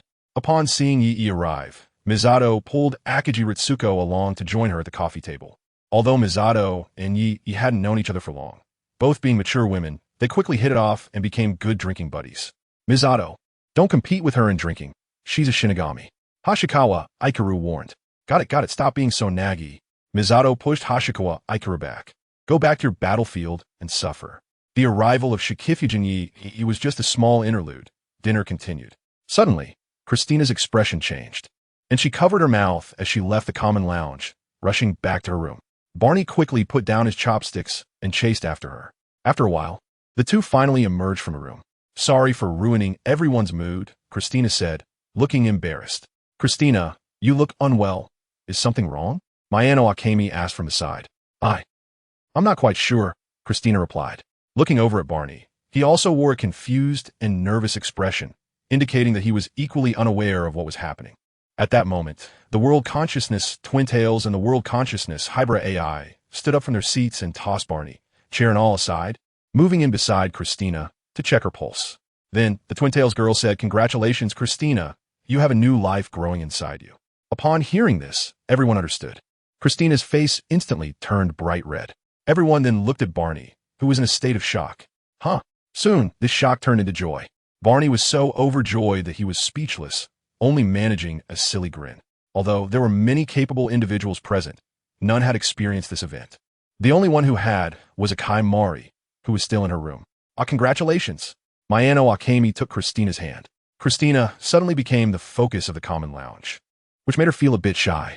She reached down to touch her belly, as if she could sense the new life within. Coming from a world filled with war, a new life was an extremely surprising thing for her. Even Yi, Misato, and Akiji Ritsuko put down their drinks and joined the others in the dining area. After a moment of reflection, Christina cast a somewhat resentful glance at Barney, who was still grinning foolishly. Barney also realized and hurriedly ran out, quickly returning with a small box. He opened it to reveal a diamond ring. Christina, will you marry me? Barney asked, kneeling on one knee. Of course, you idiot. Christina took the ring, her eyes reddening as she felt a surge of emotion. Barney took the ring from the box and placed it on Christina's finger. With tears in her eyes, Christina embraced Barney, the nightmare of having killed him now finally coming to an end. Hashikawa Ikaru quickly took out his transformation device to capture this important moment. Once Christina had calmed down a bit, she and the other adult girls moved aside to chat. Since things had progressed this far, everyone went about their own business. Those who wanted to eat continued eating, while others engaged in other activities. So you two haven't married yet? Misato asked. No, we just got together right after arriving in this world. We didn't think too much about it, Christina replied, touching her belly. Who knew that a little one would come out of this? In fact, the two had been so engrossed in their relationship that they hadn't considered safety measures, so the arrival of this little one felt natural. Now that Hashikawa Ikaru and the Twin Tails girl were present, they could easily produce a marriage certificate on the spot if Christina needed it. However, Christina thought it over and declined, feeling that a certificate made this way lack some sense of ceremony. She decided to go to the Civil Affairs Bureau with Barney early the next morning. Barney was completely lost in joy, unable to speak or even walk properly. Christina said something, and he just nodded. Their performance now was completely like a pair of ordinary newlywed couples, and it was impossible to tell they were mobile suit pilots. Chapter 259. Let us go register our marriage. The group played around in the public lounge for a while, and when they saw it was getting late, they gradually returned to their rooms. Barney suddenly picked up Christina in his arms, and Christina exclaimed in surprise at this sudden attack. Let's go back to the room. My dear wife. With the change in their relationship, Barney's address for Christina also changed. Christina looked at the big boy who was 2 years younger than her, reminiscing about their encounters, and pressed her face against Barney's chest. Husband. And so, Barney carried Christina back to their room. The sound of the door closing made the others, who had already returned to their rooms, peek out curiously, seeing the affectionate interaction between Barney and Christina. Everyone had their own thoughts. Deluoshu was held by Xingguang, and she gently nudged against him. Asuka also had her own thoughts, after returning to her room and washing up. She lay on the bed. She reached down to touch her belly, murmuring, "What does it feel like to be pregnant? It should feel full and happy, right?" "Maybe." Asuka's hands slowly explored down her belly, and suddenly she let out a soft sound. Mm. She bit her lip, turned to the side, pulled the blanket over herself, curled up, murmuring someone's name, her mind filled with that person's image. After a while, she went to the bathroom for a shower. After changing into fresh underwear, she lay back down on the bed. Since she would accompany Barney and Christina to the Civil Affairs Bureau the next day, everyone went to bed quite early. Ye didn't return to her room. She and Misato brought beer and snacks back to Misato's room to continue drinking. Even the two of them didn't stay up too late. Feeling a little tipsy, they decided to rest. Misato's room only had one bed, but fortunately, it was a big bed, and after showering, the two squeezed into the bed to sleep. The next day, the residents all got up early, but Barney and Christina were nowhere to be seen. The others guessed the reason and didn't disturb them. After all, the Civil Affairs Bureau opened at 9, so letting them sleep a bit longer was fine. I don't want to. I want to stay and go with Sister Christina to the Civil Affairs Bureau. Saira Masaru tried every means to stay, but was dragged away by a Kaimari by the back of her collar. The sight of this mother-daughter pair reminded Xingguang of a cute pet short video he had seen before, where a small cat mother bit the neck of her large cat daughter. However, the outcomes were quite different. The cat mother couldn't drag her cat daughter no matter what, while a Kaimari easily dragged Saira Masaru away. The mother and daughter walked into the portal, returning to the world of detectives. After they left, Asuka woke up and came out of her room. "Good morning. I didn't sleep in, did I?" Asuka asked. "Good morning. It's still early. No rush," Xingguang replied, putting down his phone. When Asuka saw Xingguang, she suddenly remembered something, and her face turned red. I'll go eat first." Saying this, Asuka hurried into the kitchen. After waiting for a while, Barney and Christina finally came out. Christina looked very excited, radiating happiness. After having breakfast, the group prepared to set off for the Civil Affairs Bureau. There was a Civil Affairs Bureau not far from the Transcender's cabin, and they walked there. Since Barney and Christina, the main characters, had to go, the Winter Sunshine Bakery, which had always been open, unexpectedly closed for the day. Unlike other bakeries that treated bread and cakes as luxury items and sold them at high prices, Barney and Christina understood that bread was just ordinary food. So all the pastries in the Winter Sunshine Bakery were affordable. The reasonably priced bread had somewhat changed the lives of the nearby residents, making them accustomed to having bread with their breakfast and dinner. When the group came out, they walked out of the front store. There was already a line outside the shop with many customers waiting to buy bread, most of whom were familiar faces. Barney had to step out to explain. When the customers heard that Barney and Christina were going to register their marriage, they expressed their understanding. A few aunties who had just bought groceries took out some fruits and seeds and handed them to Barney and Christina before leaving.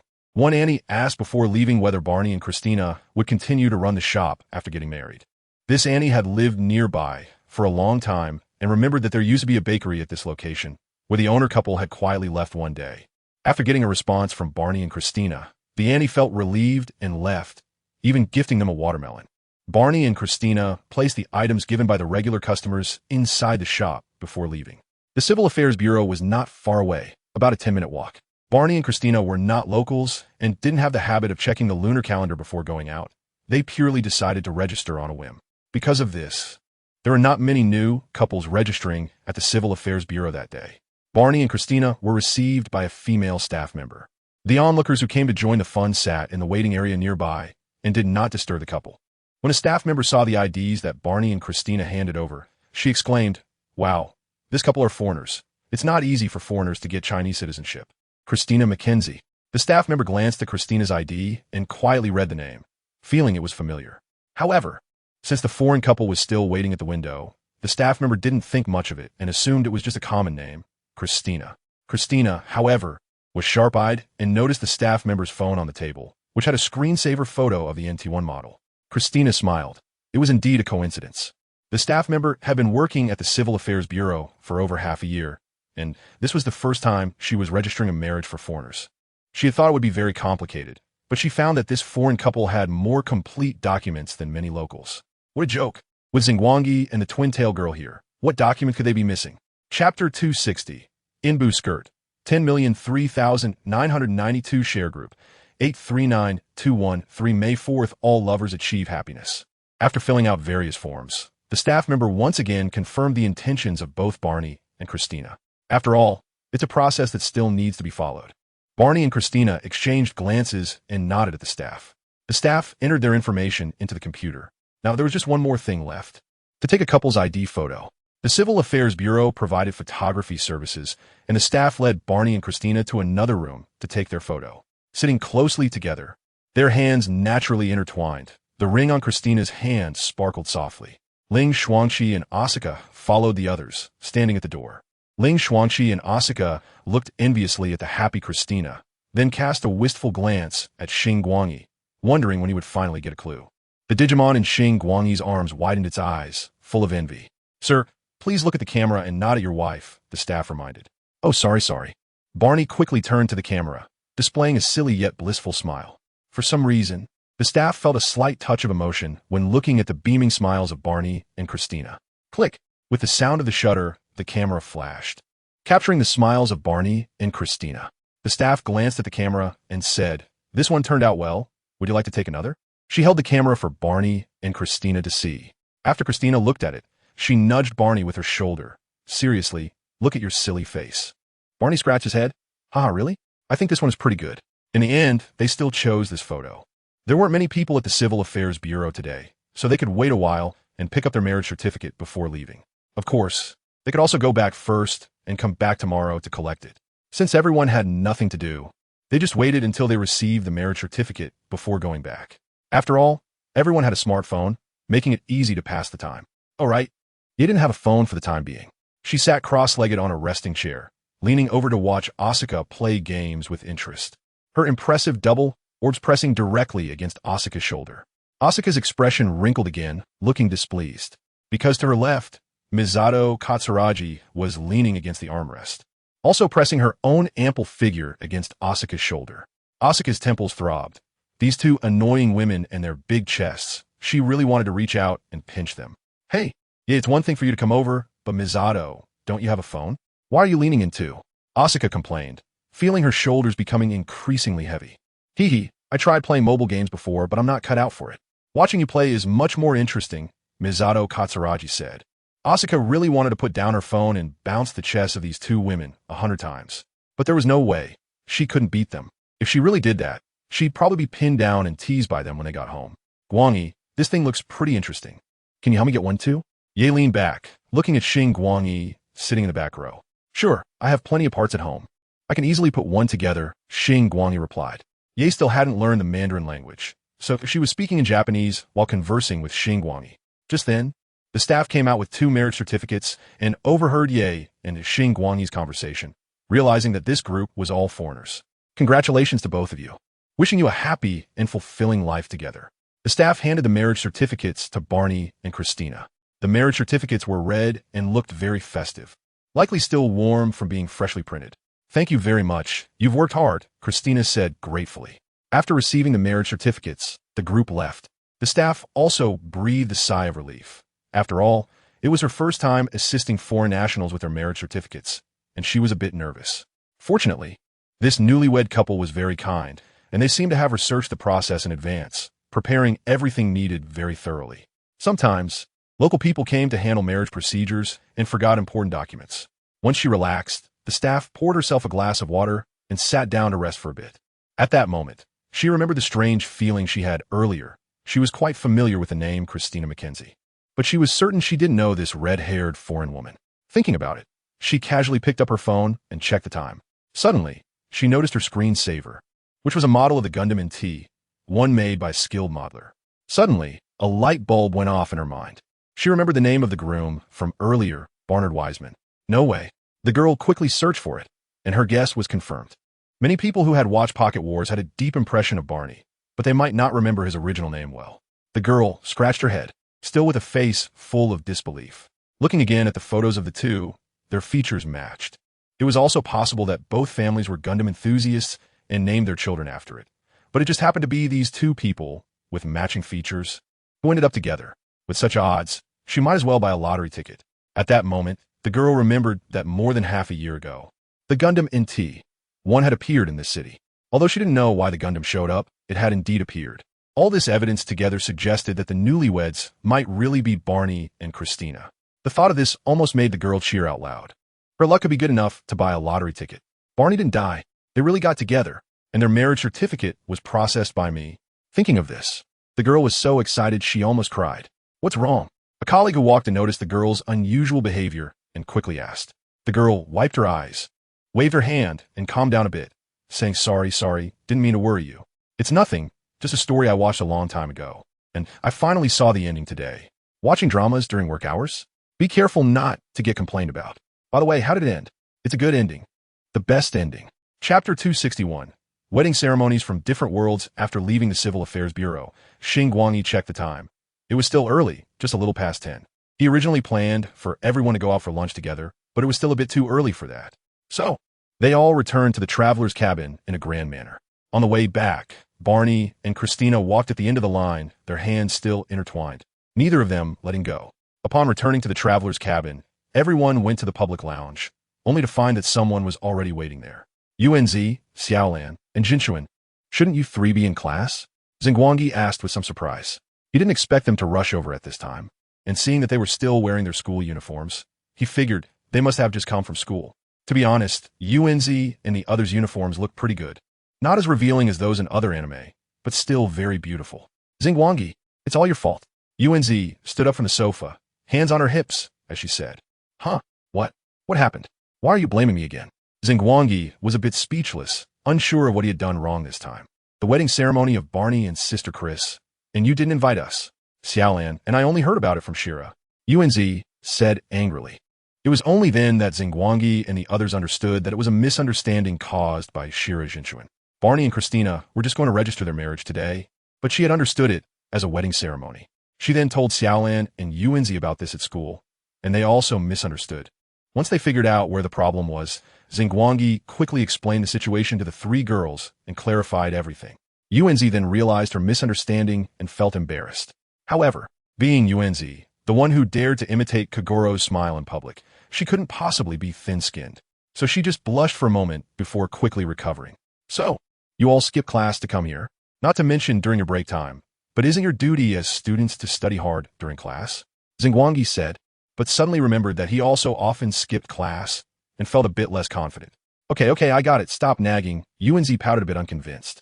Congratulations, Sister Chris. Xiaolan said beside her, congratulating Christina with a hint of envy, as her own partner was still in a childlike state and she didn't know when he would recover.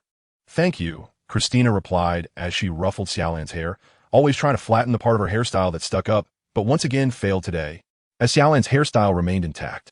Being treated like a child by Sister Chris made Xiaolan blush a little. Then next, Barney and Sister Chris will prepare for the wedding ceremony. Right? Unzi asked excitedly. Yes, since it was so sudden, we haven't prepared anything yet, but I still want to wear a wedding dress, Christina said. A wedding ceremony? Huh? That reminds me of a wedding I attended once, Xiaolu said, stroking his chin, his face full of reminiscence. I remember the groom defeated all the bride's family retainers with a bamboo sword before successfully marrying the bride. That was quite a battle. Xiaolu's description left the others speechless. That was hardly a wedding. It sounded more like two mafia families settling scores. At this point, Unzi curiously asked the others, you all come from different worlds. Are there any special aspects to weddings in your world? Mikuri Kazuto waved his hand and said, weddings in our world are pretty much the same as here in yours. Not as strange as those in the Soul Society. In fact, weddings in the Soul Society are quite ordinary. Those martial art style weddings are just a minority, Yuruchi added. She had attended many noble weddings as a young lady of the Shihoin family, but compared to the grandeur of noble weddings, she was more concerned about the food and drinks at the feasts. I've also attended 2 weddings, pure Greek weddings, but the groom had to climb a holy mountain to retrieve a strand of holy fire, Ho Xianxing introduced. Well, that's not too bad. It's just climbing a mountain. Unzi said, by the way, the holy fire is at least over 100 meters off the ground, and you have to climb it barehanded. Ho Xianxing added with a grin. I used to be a pirate, and pirate weddings are pretty simple. If you like someone, you just get together. Only those of high status hold weddings. Pirate weddings are just about eating, drinking, singing, and dancing. Oh, and showing off some strength. I remember once at a wedding, the groom caught a sea monster barehanded. Listening to these descriptions, those who came from relatively ordinary worlds felt a bit powerless to comment. Unzi and Xiaolan couldn't help but get goosebumps. Were weddings in other worlds that dangerous? Even weddings had to be like this. If things went wrong, the bride could end up a widow. Although their own world had its share of deaths and mysterious organizations, it was still relatively safe. Yuanzi, who initially thought her world was not stimulating enough, suddenly had nothing to complain about. What about Dilu Beast? How do the Digimon hold weddings? Yuanzi looked at the Dilu Beast on Xingguang's head. Well, Digimon have a very unique form of life, and aspects like gender and reproduction are quite complicated. But if we talk about weddings, most Digimon choose to imitate human weddings, Dilu Beast said. When she was still a puppy beast, while wandering in the digital world looking for her summoner, she had seen snot beasts holding weddings, though she didn't know where they got their suits and wedding dresses. Oh, I never knew that. Dilu Beast, are you a boy or a girl? Yuanzi continued to ask. Dilu Beast immediately got flustered. I'm a girl. A girl. As she said this, Dilu Beast glanced at Xingguang, clearly indicating who she was explaining this to. Sorry. Yuanzi scratched her head and apologized to Dilu Beast. What about you, Xingguang? What are the weddings like in your Ultraman race? Actually, Yuanzi was most curious about the weddings of the Ultraman race because she thought that regardless of whether it was people from another world, Shinigami, or Saint Seiya, they all at least looked human, and there were some cultural similarities. But Xingguang was a pure alien, and their culture should be very different from that of humans. Chapter 262. Come on, Barney, stay alive to hold the wedding. The weddings of the Ultraman race. Xingguang pondered for a moment, organizing his thoughts, and then began to explain to the interested crowd. Ultraman weddings have a strong sense of ceremony, but to be honest, they aren't that interesting. Because there are so many members of the Ultraman race, sometimes newlywed couples have collective weddings. Such large weddings will have members from the royal family and high-ranking members of the security team attending. As far as I know, Mother Ultraman is very fond of participating in such large weddings. She remembers the names of every newlywed couple and offers her blessings. Mother Ultraman is truly a gentle and great Ultraman. Getting off topic, after the wedding ceremony, the newlywed couples will perform a duet dance. Since we Ultramen don't need to eat, there was no banquet segment in previous weddings. However, during exchanges with Earth's culture has also influenced Ultraman, and now many newlywed couples in the Land of Light choose to transform into human form for their weddings. There's no need to be too surprised. The Land of Light is not closed off. When interacting with the outside world, they encounter various aliens of different sizes and shapes. So the Land of Light generally has two sets of infrastructure, one for Ultraman sizes and one for human sizes.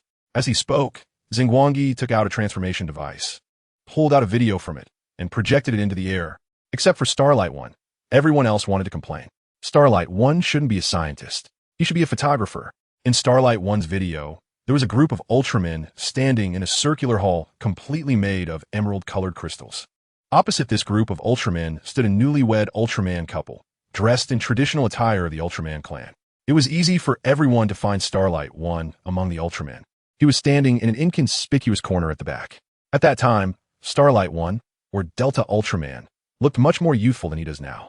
Next to Delta Ultraman was a female Ultraman whose patterns were also in red, blue, and silver. Unlike Delta Ultraman's evenly distributed colors with silver as the base, this female Ultraman had red as the base, with a significant amount of red and blue patterns resembling a small open chest coat covering her upper body. The silver parts were only her hands, neck, and face. In the center of her chest was a round, colorful timer. This female Ultraman also appeared young. She had her arm around Starlight 1's neck. Kuchi, who is this? Asuka asked, pointing at the female Ultraman. Oh, her? She's my cousin. At this time, I had just graduated, and she was already a formal member of the Space Defense Force. Starlight 1 introduced, adding, a super violent girl who's not cute at all. Judging by Starlight 1's frustrated expression, he probably got bullied by her when they were young. By the way, the little girl behind her is her twin sister, also my cousin, and she's much nicer than her sister. She's a doctor in the Silver Cross Army. Starlight 1 continued his introduction. Everyone gasped, wow, is this a template for a neon-style light novel? Then Starlight 1 introduced his family one by one, but since they were all from the Ultraman clan, everyone gradually became unable to tell them apart after a while. Kuchi, who is this child? He looks so cute. Yoko pointed to a smaller Ultraman standing behind Starlight 1. He had purple patterns and looked quite special among the Ultramen. Moreover, this child had a crystal decoration on his head that resembled a crown. He is my junior. His name translates directly to Starry Sky, and phonetically should be Planet Zola, Starlight 1 said, adding, by the way, the name Kuchi was just a name we came up with for our human forms when we were bored. After the video ended, Starlight 1 turned off the projection. Now, it's time to decide, Starlight 1 said, and everyone turned to look at Barney, making him uncomfortable. What's going on? Why is everyone looking at me? Barney asked. We just want you to make a decision. Do you plan to defeat the vassals, climb the holy mountain barehanded, or capture a sea king? Choose, said the twin-tailed girl. Beside her, the purple-eyed AI, Hybera, kindly added, you don't need to worry about the vassals. We can conjure up the holy mountain and the sea king on the spot. So go for it. Barney's face turned pale, and he anxiously asked, You're joking, right? No, we're serious, right? AI Hybera looked at the twin-tailed girl. The twin-tailed girl nodded earnestly, and to ensure Barney wasn't counting on luck, she added, Don't worry, you won't die. Even if you lose an arm or a leg, we can help you get it back. Barney then looked to Christina for help. To his surprise, Christina covered her mouth and chuckled softly, pecking Barney on the cheek to make him understand, saying, Good luck, dear. After that, the other girls pulled Christina out of the room. This is bad. Barney didn't expect that on the very first day of his marriage, he would face such a life-and-death situation. The four guys, Starlight One and his friends, lined up and passed by Barney, each giving him a pat on the shoulder and saying something. Melko, take care, Barney. Shalu Jun, we'll remember you. Ho Xianxing, you look like a real hero in the end. Starlight One, as long as you don't give up, you can become light. Become a ghost. Don't make it sound like a farewell speech. I'm still alive. Barney shouted. The four of them laughed heartlessly, shoulder to shoulder, heading to the fridge for drinks. Then went back to their rooms to prepare for gaming. After all, it wasn't them getting married. They were just waiting to watch the fun. The other girls all went to Masamune and Sarah's room, mainly because Sarah's mother supervised her tidy up the room. Other girls' rooms were not particularly messy, but there were still some personal items scattered around. Yoko pulled Christina and asked, Sister Christina, what are your plans for the wedding? Western style, neon style, or Shenzhou style? The comments made by the two world wills earlier were taken as jokes by others, and no one took them seriously. Of course, whether those two world wills were serious or not was unclear to others. Now that it was a serious discussion, they wanted to hear Christina's plans.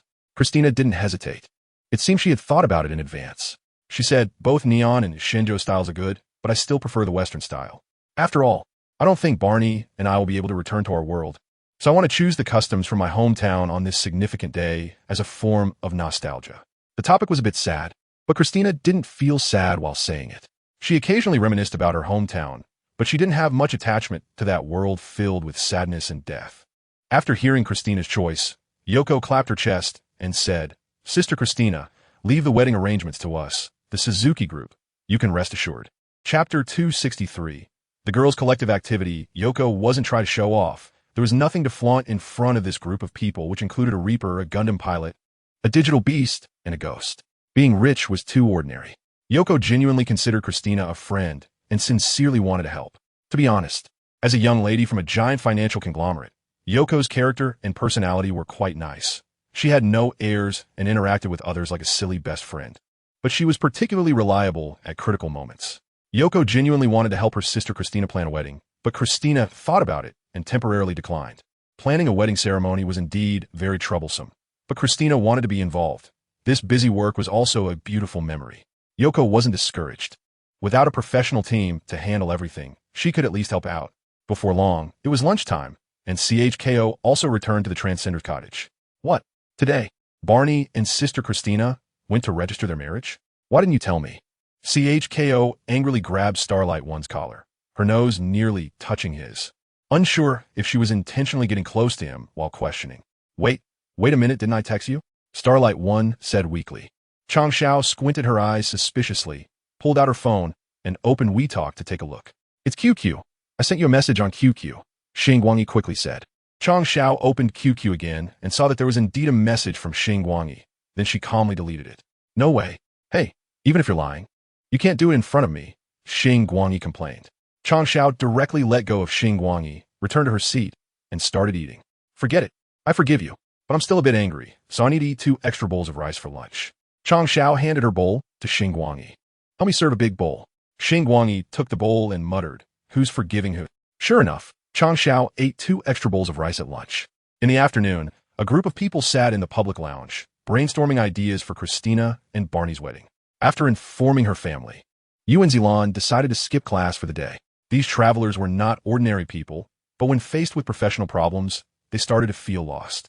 They had no one with expertise in wedding planning, so they could only find some Western wedding videos and watch them from start to finish. They took notes while watching. By the time they finished watching, it was already dark outside. Xingguang checked the time and realized it was already past 8. Hey ladies, how about we go out for dinner? Yi proposit. After visiting the Civil Affairs Bureau, Yi had not left, thinking that planning a wedding was quite interesting. So she stayed. Is it going out for dinner? Sounds good. Xingguang nodded, as it made things easier for her. Not so fast. Kate Ichikun. Katsuragi Misato shook her finger. Sister, you just said it's ladies' night. So, gentlemen, please take care of the house tonight. Katsuragi Misato excitedly raised her hand. Girls, let us go. As she spoke, she also raised Akagi Ritsuko's hand. You can cheer all you want, but why are you pulling my hand? Akagi Ritsuko rested her chin on her hand. So childish. Major Katsuragi. Don't be like that. Everyone give some reaction. I'm feeling awkward all by myself. Hearing Katsuragi Misato say this, the other girls also raised their hands. Ayanami Rei looked around, not understanding what it meant, but still happily raised her hand and cheered along. The Miyano sisters exchanged smiles and also raised their hands. All right then, bye. The girls waved goodbye to the boys and left the traveler's cabin, truly a gathering of all the girls. Even the Digimon followed along. Now, only Xingguang, Mayurk, Ho Xianxing, Xiaoluajin, and Barney remained in the traveler's cabin. Oh, and the bread unicorn, who had been present but rarely mentioned, also stayed. As for the apostle water angel, who had been squished into a dumpling shape by Ling Xuanqi, she had been taken away by Hybra AI for research and had not yielded any results yet, so the dumpling apostle often followed Hybra AI around. Tonight, as the girls went out, Hybra AI habitually put the dumpling apostle into her pocket. Old Xing, what are we having for dinner tonight? Are you cooking? Xiaoluajin asked. Let us order takeout. Xingguang took out her phone and opened Hungry Group to get a discount. Just as Xingguang finished selecting her meal and was about to pay, she suddenly felt a tug on her sleeve. Turning her head, she saw one of the Ayanami sisters tugging at her. She looked at Xingguang with pleading eyes, then pointed to the fixed-point teleportation door in the public lounge. The door was already open, and many Ayanami sisters were peering out, looking at Xingguang. Xingguang's mouth twitched. It seemed she was going to have to take care of dinner for the Ayanami sisters tonight. The girls' itinerary for the evening had been planned after discussion. They would first go for dinner, then watch a midnight movie, and finally go to a hot spring hotel to soak in the hot springs and get massages, staying there for a night. A large group of youthful and beautiful girls walked down the street, attracting the attention of other passersby. After walking for a while, they arrived at a newly opened barbecue restaurant with a nice decor. When the waitress saw Katsuragi Misato and her group, she was a bit surprised. Then, noticing there were many of them, she led them to the second floor to find a spacious spot. I'm so sorry to have you spend so much, Malalan said, a bit embarrassed, as she and Yuanzi couldn't use their money here. It's fine, if you keep saying that it feels distant. When I come to your world to play, I will trouble you too. Plus, my money isn't worth much. When my organization disbanded, I pocketed a lot of gold. Katsuragi Misato said casually. You don't need to boast about that. Akagi Ritsuko sighed. Katsuragi, you haven't even had a drink yet, and you're already saying everything. In fact, Katsuragi Misato said this to reassure Xiao Lan and Yuanzi. When she left, she only took her share and distributed the rest to other NERV members. Chapter 264. Clutch moments during the gathering. He was sitting with her legs crossed, one leg gently swinging, holding a menu. She had not fully learned the language of Shenzhou yet, so she could only half-guess the characters and various pictures on the menu. She had a talent for fighting and martial arts, and she was very gifted in that regard, but she lacked a bit in culture. After hiding as a black cat in the real world for so many years, her cultural literacy had long been lost. How many people are drinking tonight? Yi asked. Looking up. Me. Katsuragi Misato happily raised her hand. But I only drink beer, no hard liquor for me. I could drink a little too, just beer. Akagi Ritsuko said.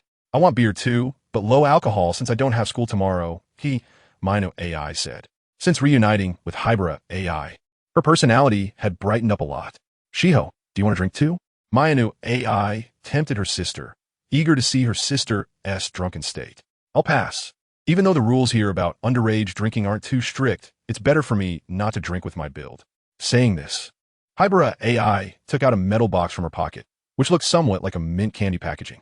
This is something I've been tinkering with recently. It can alleviate drunken symptoms after eating it. Hybra AI placed the metal box on the table for anyone who needed it to take. After asking around, Yuanzi, Xiaolan, and Sarah were still high school students, so they couldn't drink. Ling Xuanqi and Chang Xiao were both university students, so they could drink, although, strictly speaking, Ling Xuanqi shouldn't be drinking due to her age. Ayanami Ray X currently had no opinion, so it was decided by Ling Xuanqi that she wouldn't drink.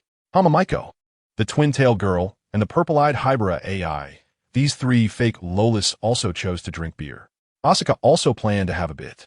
As for the Digimon, she wasn't an ordinary cat. She had tried drinking before, so having a bit today was fine. Christina chose to drink juice since she was already pregnant. After selecting their drinks, everyone picked the food they wanted to eat. Shortly after placing the order with the waiter, their dishes began to arrive one after another. The girl with twin ponytails reached out and poked the meat tongs and the meat scissors, which then wobbled and floated up, starting to grill the meat automatically for everyone. Misato Katsuragi and Yoruichi Shihoin each grabbed a can of beer, opened it, and gulped it down, with beer foam still lingering at the corners of their mouths. Asuka also opened a can of beer for herself, took a small sip, then stuck out her tongue, unsure of what was so good about it. Lon looked at the meat tongs working automatically and nervously glanced at the other customers and staff. "Is it okay?" she whispered to the girl with twin ponytails. After all, the automatic operation of the tongs seemed quite magical to onlookers, and Lon was worried it might cause a stir. "Don't worry, no one else will notice. We just focus on eating," the girl with twin ponytails replied. Dinner started like this, with the girls chatting and eating casually, and the atmosphere at the table was great. Since they were destined to stay up late that night, the girls were eating slowly, and, as time approached midnight, other customers nearby gradually left. While they were eating, they saw a drunken person stumble up to the second floor. The person didn't seem to know what they were doing and stopped at Misato's table. "Excuse me, can I get to know you?" The person was unsteady on their feet and struggled to speak clearly drunk. Nearby staff saw the situation and quickly came over to intervene, but the drunken person suddenly knocked one of them over. Seeing someone causing a scene while drunk made Lon and Sonoko a bit anxious. They turned to look at the others, only to find that everyone else seemed completely unfazed. In fact, people like Asuka, Nagisa, and Yoruichi appeared somewhat excited. Sonoko couldn't understand and asked, "Why are you all so excited about this?" "Because it's exciting. We've been here for so long without encountering any rowdy troublemakers. I thought such scenes only happened in novels and dramas. Finally, we get to experience it," Nagisa explained. "What?" Even after Nagisa's explanation, Sonoko still couldn't comprehend her thought process. If one had to say, these people might just thrive on chaos. Nagisa cracked her knuckles, making her joints pop. "Yoruichi, you don't need to step in. Let me handle this. You all continue eating. Speaking of which, at this moment, shouldn't a hero be rushing in to save the day? Do you think a handsome guy will jump out?" Misato asked, taking a sip of her drink. "Probably not. With Nagisa's strength, that person won't be able to wait for a hero to save him," Ling Xuanqi said. It was now close to 1 a.m., and Siku had already gone to bed and fallen asleep. In his dream, Senior Hikari had retired from the Bureau of Cosmic Science and Technology and was traveling with Senior Mebius. Before leaving, he entrusted the Bureau to Siku. "The Superman Triangle. I am the setting sun that gradually sets while you're the rising sun. The future of the Bureau of Science and Technology depends on you. Thank you, Torikia." While Siku was dreaming, he was suddenly awakened by a knocking sound. He woke up from this bizarre dream filled with bad puns. Siku got out of bed and left his room, making his way to the backyard. He was still half asleep, his eyes felt heavy, and he could fall asleep at any moment. "Who is it?" Siku yawned and opened a small window on the back door to look outside. To his surprise, it was Officer Tsuchikawa in work clothes. "Oh, it's Officer Tsuchikawa. Thank you for your hard work. Is there something going on at this late hour?" Siku rubbed his eyes and asked, "Sorry to disturb you, but could you come with me? We need you to identify someone," Officer Tsuchikawa said, pointing to his little electric vehicle parked outside the yard. The mention of going to the police station immediately woke Siku up. "Wait a moment, let me grab my phone."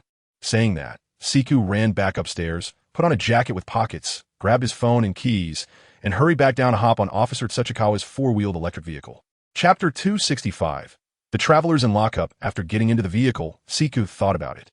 The only reason the officer would come looking for him was probably because of those girls. So he weakly asked, "Officer Tsuchikawa, they didn't do anything serious, did they?" Generally speaking, if there were women in the house, shouldn't one first worry about whether they were in trouble? But you, on the other hand, are asking if they did something wrong. "I guess those girls usually aren't very well-behaved," Officer Tsuchikawa quipped. After a pause, he continued, "But you don't need to worry. Your girls got into a conflict with another group of customers at the restaurant, and a few of them gave the other group a good beating. But it's nothing serious. They didn't even have any visible injuries. Plus, the restaurant staff came out to testify that the other party started it." Siku was a bit confused. If those girls fought, how could the other side not even have scratch? Were their skins made of vibranium? He was prepared for the other side to be missing limbs or even dead. But then he thought about it. There were two world wills hiding at the scene. It was likely that the group was beaten pretty badly by the girls and then healed by the world wills before the police arrived. How tragic. Soon, Officer Tsuchikawa brought Siku to a small police station. Are you all okay? As soon as he stepped into an office, Siku asked. However, upon entering the room and seeing the situation, Siku found it was different from what he imagined. Instead of crying or being upset, the girls were chatting with two female officers, peeling and eating lychees. Siku recognized the two female officers. They were the two seniors of Officer Tsuchikawa. Hey, Siku, we're fine. Asuka waved at Siku and then stuffed a lychee into her mouth. Nom. Hey, senior, that lychee is mine. Officer Tsuchikawa looked helplessly at Officer Natsumi. Huh? Don't be so stingy. You were going to ruin it with mayonnaise anyway. I'll treat you to that drink you always have tomorrow, Officer Natsumi said. Senior Natsumi. Sigh. Officer Tsuchikawa scratched his head, feeling helpless against her. What about the others? They've all gone to the hospital for checkups. One is in the bathroom, throwing up. They really drink a lot. Another female officer, Officer Miyuki, said. Oh, when I left, weren't those people still here causing a ruckus? How come they calmed down now? Officer Xiaodu was asking questions while walking to a desk, pulling out a chair and sitting down. Oh, because the owner of the barbecue restaurant also came over, saying he wanted to hold them accountable for beating up the restaurant staff. Upon hearing this, those people found an excuse to leave first. Officer Shasher mumbled with a lychee in his mouth. Just as Officer Shasher finished speaking, he saw two men passing by the door. One of them was clearly drunk, while the other seemed relatively normal. The drunk man was staggering and was being supported by the other man. When they reached the entrance, the drunk man saw Katsuragi Misato and her group, and refused to leave, slurring his words as he made threats. You, just wait. I'll let you know tomorrow what real power is. All right, say less. Sorry, we'll leave now. The other man hurriedly helped his friend away, fearing he would cause more trouble. Xingguang also wanted to complain, saying if he couldn't speak clearly, he shouldn't threaten others. If we're talking about power, there's the world will of this world right here, the ruler of this realm. However, Xingguang also breathed a sigh of relief. He was quite afraid this guy would continue to speak recklessly and get obliterated by the twin-tailed girl. Don't worry, I won't do that. The twin-tailed girl seemed to sense Xingguang's concern and spoke up. This kind of thing is quite interesting, isn't it? Hearing the twin-tailed girl say this, the other girls also laughed. Tonight's experience was indeed novel, especially Xiaolan, Yuanzi, and Shiro, eating in another world, getting into a fight halfway through, and even visiting the police station together was a rare experience. It said that men become very close after going through 3 things together. And now these girls had also squatted in the police station, making their relationship even better. Looking at the giggling girls, Xingguang felt a bit of a headache, still laughing. Who among you has been in a fight tonight? He saw Yagami Yui, Katsuragi Misato, Asuka, Chang Xiaoi, and Mao Lilan raising their hands. The first 4 girls looked quite proud, while Mao Lilan at least blushed a little. Xingguang suddenly felt that the group of people on the opposite side had a tough time too, fighting against the Grim Reaper, a colonel from the Secret Service, EVA pilots, Kamen Rider Zio, and a karate master from the Kudo family. If it weren't for the world while protecting them, they would really be risking their lives. Seriously, even if you're strong, you should be more careful in situations like this. What if? Xingguang couldn't finish his sentence. What if the world wasn't there and they accidentally killed someone? Got it, teacher Guanyi Katsuragi Misato was still a bit drunk. Her face flushed prettily as she dragged out her words with a hint of coquetry. All right, I brought your boss over too. I see you filled out the forms. So hurry up and leave. There's south no place for you to rest here, Officer Xiaodu said, effectively issuing an eviction order. Upon hearing Officer Xiaodu's words, everyone greeted him and prepared to leave. After issuing the eviction order, Officer Xiaodu no longer paid attention to them and started organizing the documents on the desk. When someone said goodbye to him, he just replied with a grunt. Xiaodu, we're leaving. Bye. Yeah, thanks for your hard work. Bye. 2 more voices said goodbye. An officer, Xiaodu, typically replied with a grunt, but suddenly realized something was wrong. Wait, what do you mean by? They're going back. What are you 2 doing? Officer Xiaodu shouted to the 2 seniors, trying to sneak away. Oh, I'm just seeing my good friends off. What's wrong with that? Shasher said confidently. Good friends, my foot. How long have you known each other? There's a limit to nonsense. Officer Xiaodu said. It's not nonsense. We've been good friends for 42 minutes now. And this is the 43rd minute, Shasher said while looking at the time on her phone. Chapter 266. The girls' hot spring trip, aren't you all planning to go back and sleep? Saying this, Xingguang yawned. Their group was now standing at the police station entrance, waiting for the two female officers to come out. Of course, the nightlife has just begun, Katsuragi Misato said, looking a bit tipsy, but full of energy. Xingguang looked at the other girls, who all seemed equally spirited. Well then, you all go have fun, but be careful or at least watch out for ordinary people's safety. Xingguang rubbed his eyes, as his eyelids were battling each other, yawning continuously. Saying this, Xingguang glanced at a shared electric bike parked by the roadside and rode away. After waiting a while, Officer Shasher and Officer Miyuki finally came out of the police station, having changed out of their uniforms and into casual clothes. Sorry for the wait. Let us go, Shasher said. It turned out that before Xingguang arrived, Shasher and Miyuki had been chatting quite well with Katsuragi Misato, who, taking advantage of her drunkenness, invited them to the hot springs together. After discussing it, Shasher and Miyuki agreed, but they weren't just going for leisure. They indeed had questions they wanted to ask these people. When the group reached the entrance of a residential area, Shasher suddenly asked Miyuki, Miyuki, should we call Reiko and invite her too? Miyuki nodded, took out her phone, dialed the number, listened for a moment, and hung up. Reiko has her phone off, Miyuki said. So, Shasher had to give up on that idea. Originally, according to their plan, they were supposed to watch a midnight movie, but because they went to the police station, they missed the movie time. Now if they booked tickets, the end time would be too late. So they decided to go straight to the hot spring hotel. This hot spring hotel had just been built recently and was a neon-style hot spring hotel. Even though it was a neon-style imitation, everyone found it quite novel. Even the neon people Xiaolan, Yuanzi, Shiro, and the Mayan sisters found it interesting to see how the people from Shenzhou perceived neon-style hot springs. In short, this hot spring hotel had created a unique style that neon people felt was not neon, while Shenzhou people felt was not Shenzhou, making neon people feel very Shenzhou, and Shenzhou people feel very neon. Upon entering the hot spring hotel, the lobby was still bustling with staff, but they seemed to be in good spirits, likely working different shifts. At this moment, besides the staff, there were no other customers in the lobby, so it looked a bit desolate. By the way, all the staff here wore improved yukatas, matching the style of the entire hot spring hotel. Seeing that only female customers had arrived, the front desk staff sent a female supervisor to attend to them. After counting the number of people, the female supervisor handed each person a key and led them to a large room. Opening the door to enter, the room's decor was also Japanese-style imitation, with tatami mats on the floor, and shoes had to be removed before entering. In the large room, there was a public resting area in the middle, with small rooms on both sides, enough for them to stay.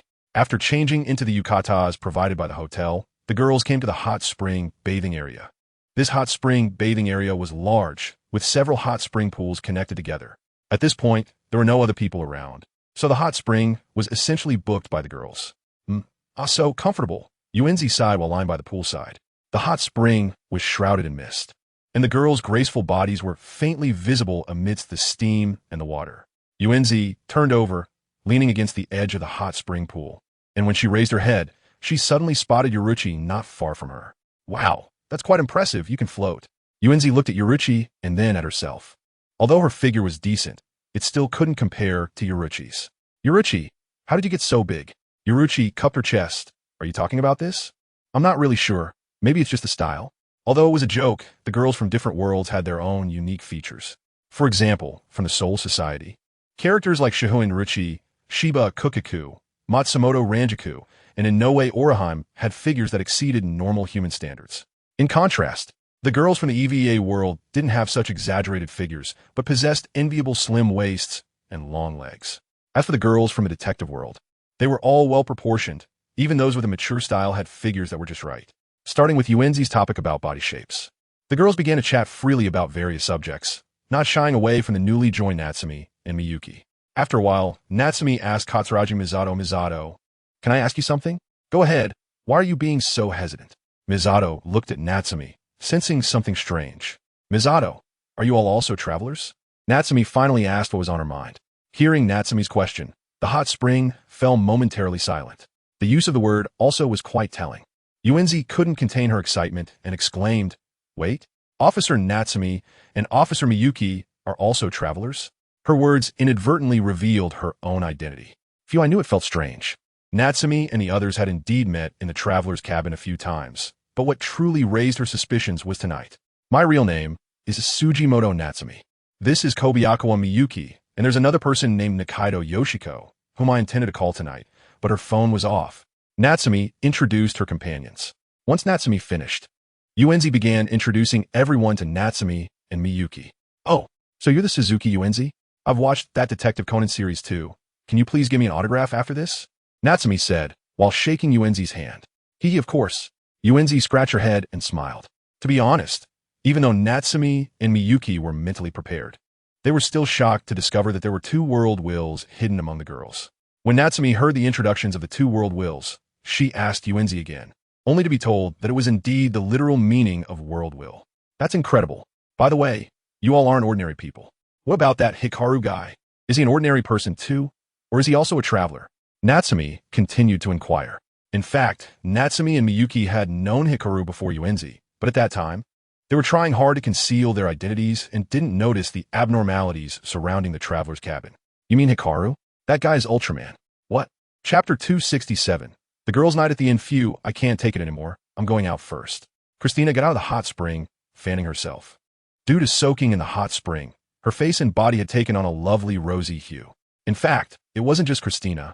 The skin of the girls in the hot spring glowed beautifully like cherry blossoms. "Oh, Yoruchi is Yazakura." Once Christina stepped out, the other girls gradually followed suit. As their time in the hot spring was about up, they rinsed off their bodies at the nearby showers. After about half an hour of washing up, the girls changed into their clothes and left the women's bath, heading back to their room. Click! Uenzi opened the refrigerator in the room and exclaimed with delight, "Awesome. There's milk in here." The large refrigerator was stocked with various drinks, with milk being the most abundant.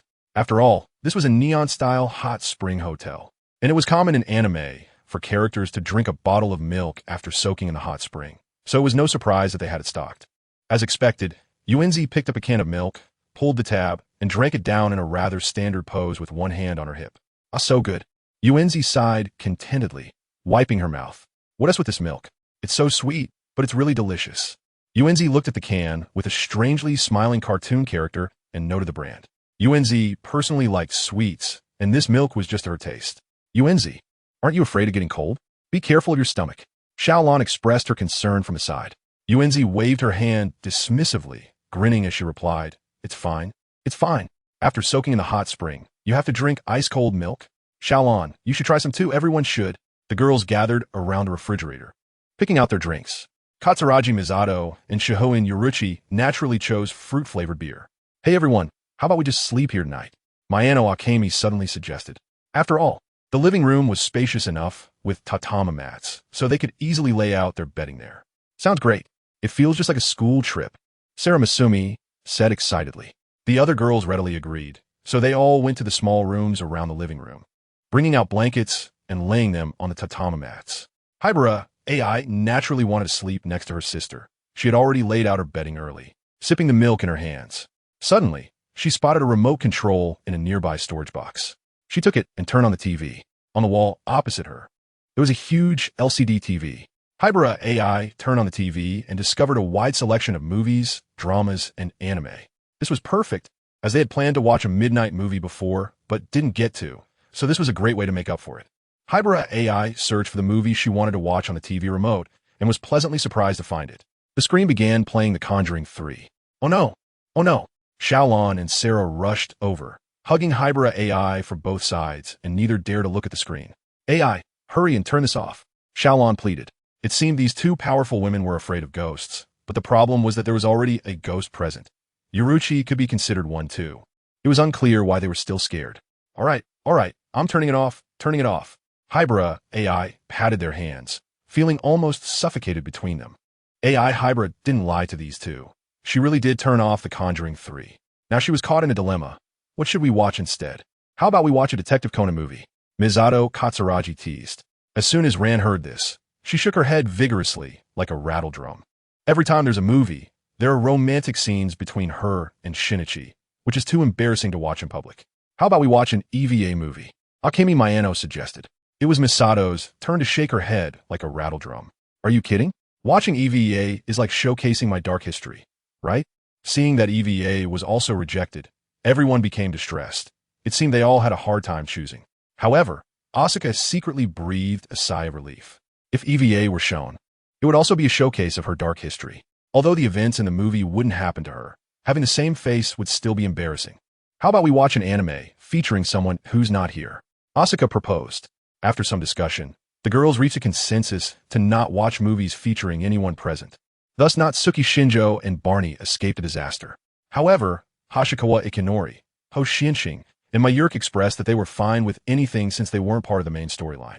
After some deliberation, they decided to watch the Ultraman movie, as they were all quite interested in the Land of Light where their landlord Hashikawa Ikinori lived.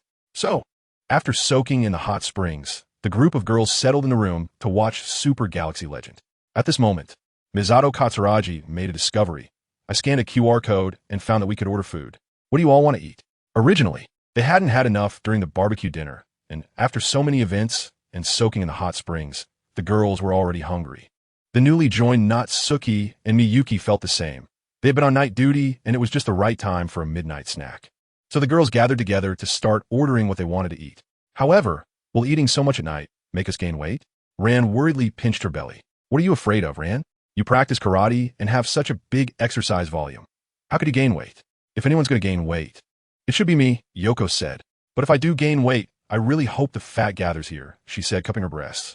Seeing Yoko's actions, Sarah also cupped her own breasts and looked enviously at the well-endowed girls. Sarah had always been treated like a boy, so she had quite a grievance about her own chest. At this moment, the sharp-eyed Asuka also noticed something. It seems we can also order board games. Should we order some to play? Sure, I agree. After a while, their room door was knocked on. Misato Katsuragi got up to open the door, and a waitress stood outside, pushing a multi-layered cart filled with the food and board games the girls had ordered. You can keep this cart here for now. Just remember to return it. Okay, thank you very much. After handing the cart full of goods to Misato Katsuragi, the waitress left. After distributing the items, the girls began to decide which board game will be good to play. Let's play Three Kingdoms Kill. Let's play Script Kill. Asuka and Ling Xuanqi bumped heads, refusing to give in to each other. Script Kill is so good for role-playing. Ling Xuanqi was suppressing her sleepiness, estimating that she would have to sleep for a whole day the day after tomorrow or the day after to complete her body's daily evolution. So she wanted to have fun tonight. Three Kingdoms Kill. What's the point of dumbly playing roles? Asuka retorted stubbornly, seeing that the two were at odds. Ren quickly pulled Misato Katsuragi and asked, Sister Misato, shouldn't you persuade them? Misato Katsuragi waved her hand and said, It's okay. These two are usually like this. Saying this, she helplessly rubbed her forehead. In the original world, Asuka didn't get along with Rei Ayanami. Now that she was in this world, she was bickering with another Rei Ayanami. And this Rei Ayanami only had the appearance of Rei Ayanami, but her personality was more like Asuka's. Although the two often argued, their relationship was still pretty good. How should this be described? Their relationship is both good and bad.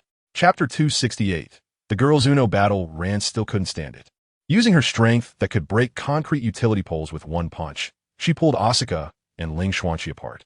How about we play Uno first? Whoever wins gets to decide. Yoko took out 2 boxes of Uno cards. Uno is a relatively basic board game, friendly for girls like them. However, these 2 boxes of Uno were not the original version. They included many self-created cards and came with a multi-sided dice full of punishment options. Huh, how do you play this? Ye scratched her head.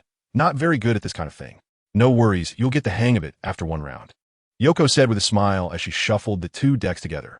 The girls sat on the bed in a circle, each with their own sitting posture, and started the game with Super Galaxy Legend as the background music. In the first 2 rounds, Ye lost both times, but when she rolled the punishment dice, she lucked out and landed on the drink option, which wasn't a punishment for her at all. It was more like a reward. As the game progressed, Ye became more skilled and hardly lost. At this moment, Hybera AI played a modified card with a special effect. The players in the 3rd and 4th positions must jointly roll the punishment dice. And the 3rd and 4th positions happened to be Asuka and Ling Xuanqi. The two exchanged glances, and since neither had functional cards, they had to roll the dice honestly. Do you want to go, or should I? Ling Xuanqi asked. I'll go. I feel like my luck is pretty good, Asuka said, taking the dice and blowing on it. Upon hearing this, Ling Xuanqi suddenly had a bad feeling. Here we go. Asuka rolled the dice, and it rolled around on the bed for a while before finally landing with a face-up that red Pocky challenge. No way. Asuka slumped forward in despair. Ling Xuanqi covered her face, somewhat speechless. However, we need Pocky biscuits for this. Let's change it. Ling Xuanqi quickly found an excuse. No need. I have some. I just ordered a box, Sarah said with a grin, holding a Pocky in her mouth and a box in her hand. Ling Xuanqi suddenly wanted to slump forward in despair with Asuka. There was no choice. After all, the punishment game was here. Asuka and Ling Xuanqi bit the ends of the pocky, both of their faces turning very red. Could he not crowd so close? Asuka said while biting the pocky. As they prepared to accept the punishment game, the others gathered around, staring at them, ready to watch closely. Who would have thought there was such gameplay in real life? I must admit, Ye scratched her chin, looking like she had gained knowledge. What's there to admit? Ling Xuanqi said with a mix of laughter and tears. Hey, don't take pictures. Kagura Misato said with a smile. Okay, I won't take pictures. As she spoke, she switched her phone to video mode. All right, it's starting. As the one who played the special card, Shiho Mayano took on the role of referee without hesitation. Asuka and Ling Xuanqi began the Pocky Challenge, slowly nibbling on the Pocky sticks in their mouths while leaning in closer. The Pocky sticks weren't very long, and soon they were almost touching. Their noses were nearly touching, and they could feel each other's warm breath, just when it seemed they were about to get too close. Both of them bit down on the stick at the same time. Cough, cough, cough, I can't take it anymore. Cough, cough, water, water. Unable to resist the embarrassment. They bit the stick, but the crumbs choked them a bit. On the side, Xiaolan handed them the prepared water. Asuka and Ling Xuanqi wiped their mouths, igniting their fighting spirit. We both embarrassed ourselves, so you guys better not think you'll get away with it. Thus, the game of Uno began again. Sorry, I have a special card. Shiho Mayano smiled slyly and played another special card. Huh, why is it always you? Asuka asked, frustrated that she hadn't drawn a special card in all the rounds they had played. Shiho Mayano, grinning like a little fox, shrugged and said, who knows? The card she played stated, the 10th, 11th, and 12th players in the current direction must sing a song together or dance a dance. Everyone checked in order starting from Shiho Mayano, and when it got to Chang Xiaowei, she smirked and said, sorry everyone, I played a reverse card. Let's check again. So everyone started from Chang Xiaowei again, checking in the opposite direction. Huh, why is it always me? Asuka scratched her head in confusion, wondering if her luck was really that bad. This time, the ones who had to face the punishment were Kagura Misato, Asuka, and Ling Xuanqi. Ling Xuanqi was already considering whether to change her position to avoid being affected by Asuka. All right, do you three plan to sing or dance? Shiho Mayano clapped her hands and asked, let's sing? Ling Xuanqi looked at the other two. Of course we should sing. Misato is super clumsy at dancing, Asuka said, crossing her arms. You little brat. Misato put down her beer can and pinched Asuka's cheek. The three discussed for a bit, and finally Misato took out her phone and said, let's sing this song. With that, Kagura Misato started playing music from her phone. Yuyuin also reached for the remote and turned down the TV volume a bit. The song they sang was none other than A Cruel Angel's Thesis. It was rare for the three of them to sing this song together. After the song ended, the other girls applauded. By the way, don't you think Chi-Chi's singing voice sounds a lot like Aoi's? Yuyuin suddenly said. Once she mentioned it, the others started to agree. Ling Xuanqi blinked, cleared her throat, and suddenly said, my name is Shiho Mayano, originally a member of the Black Organization. When I was resisting the organization, I took the drug I made, but unexpectedly my body shrank. If the Black Organization knew that Mayano Shiho was still alive, my life would be at risk.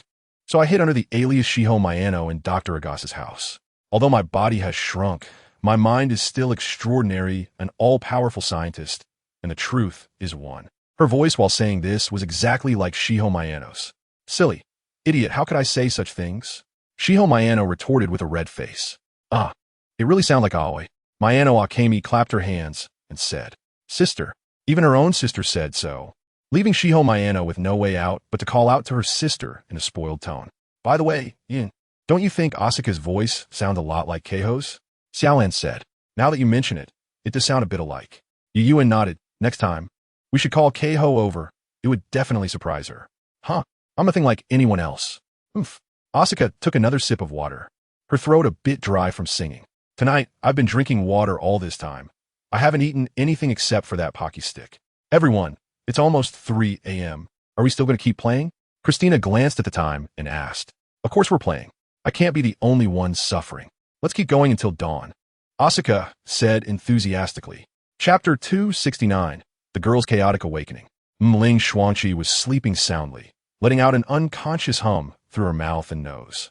Her body moved unconsciously, as if her position was uncomfortable, and her head tilted to the side. At that moment, her eyes were perfectly positioned under a beam of light. This was sunlight from outside, streaming in through the gap in the curtains. The ray of sunlight disturbed Ling Xuanqi's beautiful dream, and she groggily opened her eyes, asking in a daze, "What time is it?" Of course, Xingguang wouldn't be able to respond at this moment. After a long wait with no response, Ling Xuanqi opened her eyes in a daze, trying to get up. Her upper body had slightly left the bed, only to find that her limbs couldn't move and were pulled back onto the bed. At this moment, Ling Xuanqi was a little more awake. She blinked and looked around. A group of beauties of all sizes were sleeping on a large bed made up of many blankets, each in different sleeping positions, all with their eyes closed, breathing long and steady, still immersed in their own dreams. Oh, except for Sarah, who was sleeping next to Yi, tightly held in her arms. Sarah's head was buried in Yi's chest, looking like she was having trouble breathing, appearing quite uncomfortable. Putting Sarah aside, Ling Xuanqi's situation wasn't much better. On her left side lay Asuka, who was turned towards Ling Xuanqi, with her arms and legs draped over Ling Xuanqi, almost half of her body weight pressing down on her. On Ling Xuanqi's right side lay Rei Ayanami, who was holding onto Ling Xuanqi's right arm without letting go. The strangest of all was Kagura Misato, who had somehow ended up sleeping below Asuka, even though she was originally to Asuka's left, with her long legs pressing down on Ling Xuanqi's lower body. And that wasn't all. A Digimon was lying on Ling Xuanqi's stomach. Ling Xuanqi couldn't help but admire herself for being able to sleep so soundly in such a situation. She gently moved her arm, trying to pull it out from Rei Ayanami's embrace. Looking at Rei Ayanami's cute sleeping posture, Ling Xuanqi really didn't want to wake her up, so she could only slowly move her arm. Wait, complimenting her is like complimenting myself, right? Forget it, never mind. Fortunately, Rei Ayanami wasn't holding on too tightly, and Ling Xuanqi successfully pulled her arm out. After freeing her right hand, Ling Xuanqi took out her phone from under the pillow. Suddenly, the startup screen of her phone flashed, and Ling Xuanqi quickly closed her eyes. Why do startup screens have to be so bright nowadays? After a moment of recovery, Ling Xuanqi opened her eyes and glanced at the time.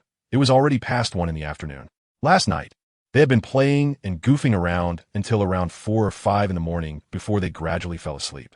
At this moment, Deluscious suddenly curled up and rolled off Ling Xuanqi's stomach, bumping right into the arms of Ayanami Rei X. Despite the sudden movement, neither of them woke up. It was unclear what Deluscious was dreaming about to suddenly curl up like that. If this was how she usually slept, then Guangyi must really have a hard time. Wait, Ling Xuanqi suddenly realized something important. Previously, she had gradually let her guard down against Deluscious because she had not evolved into a humanoid form. Now that she thought about it, whenever Deluscious was in the same scene as Xingguang, she was always snuggling up to him. It was precisely because Deluscious maintained her cat form that she could easily blend in beside Guangyi.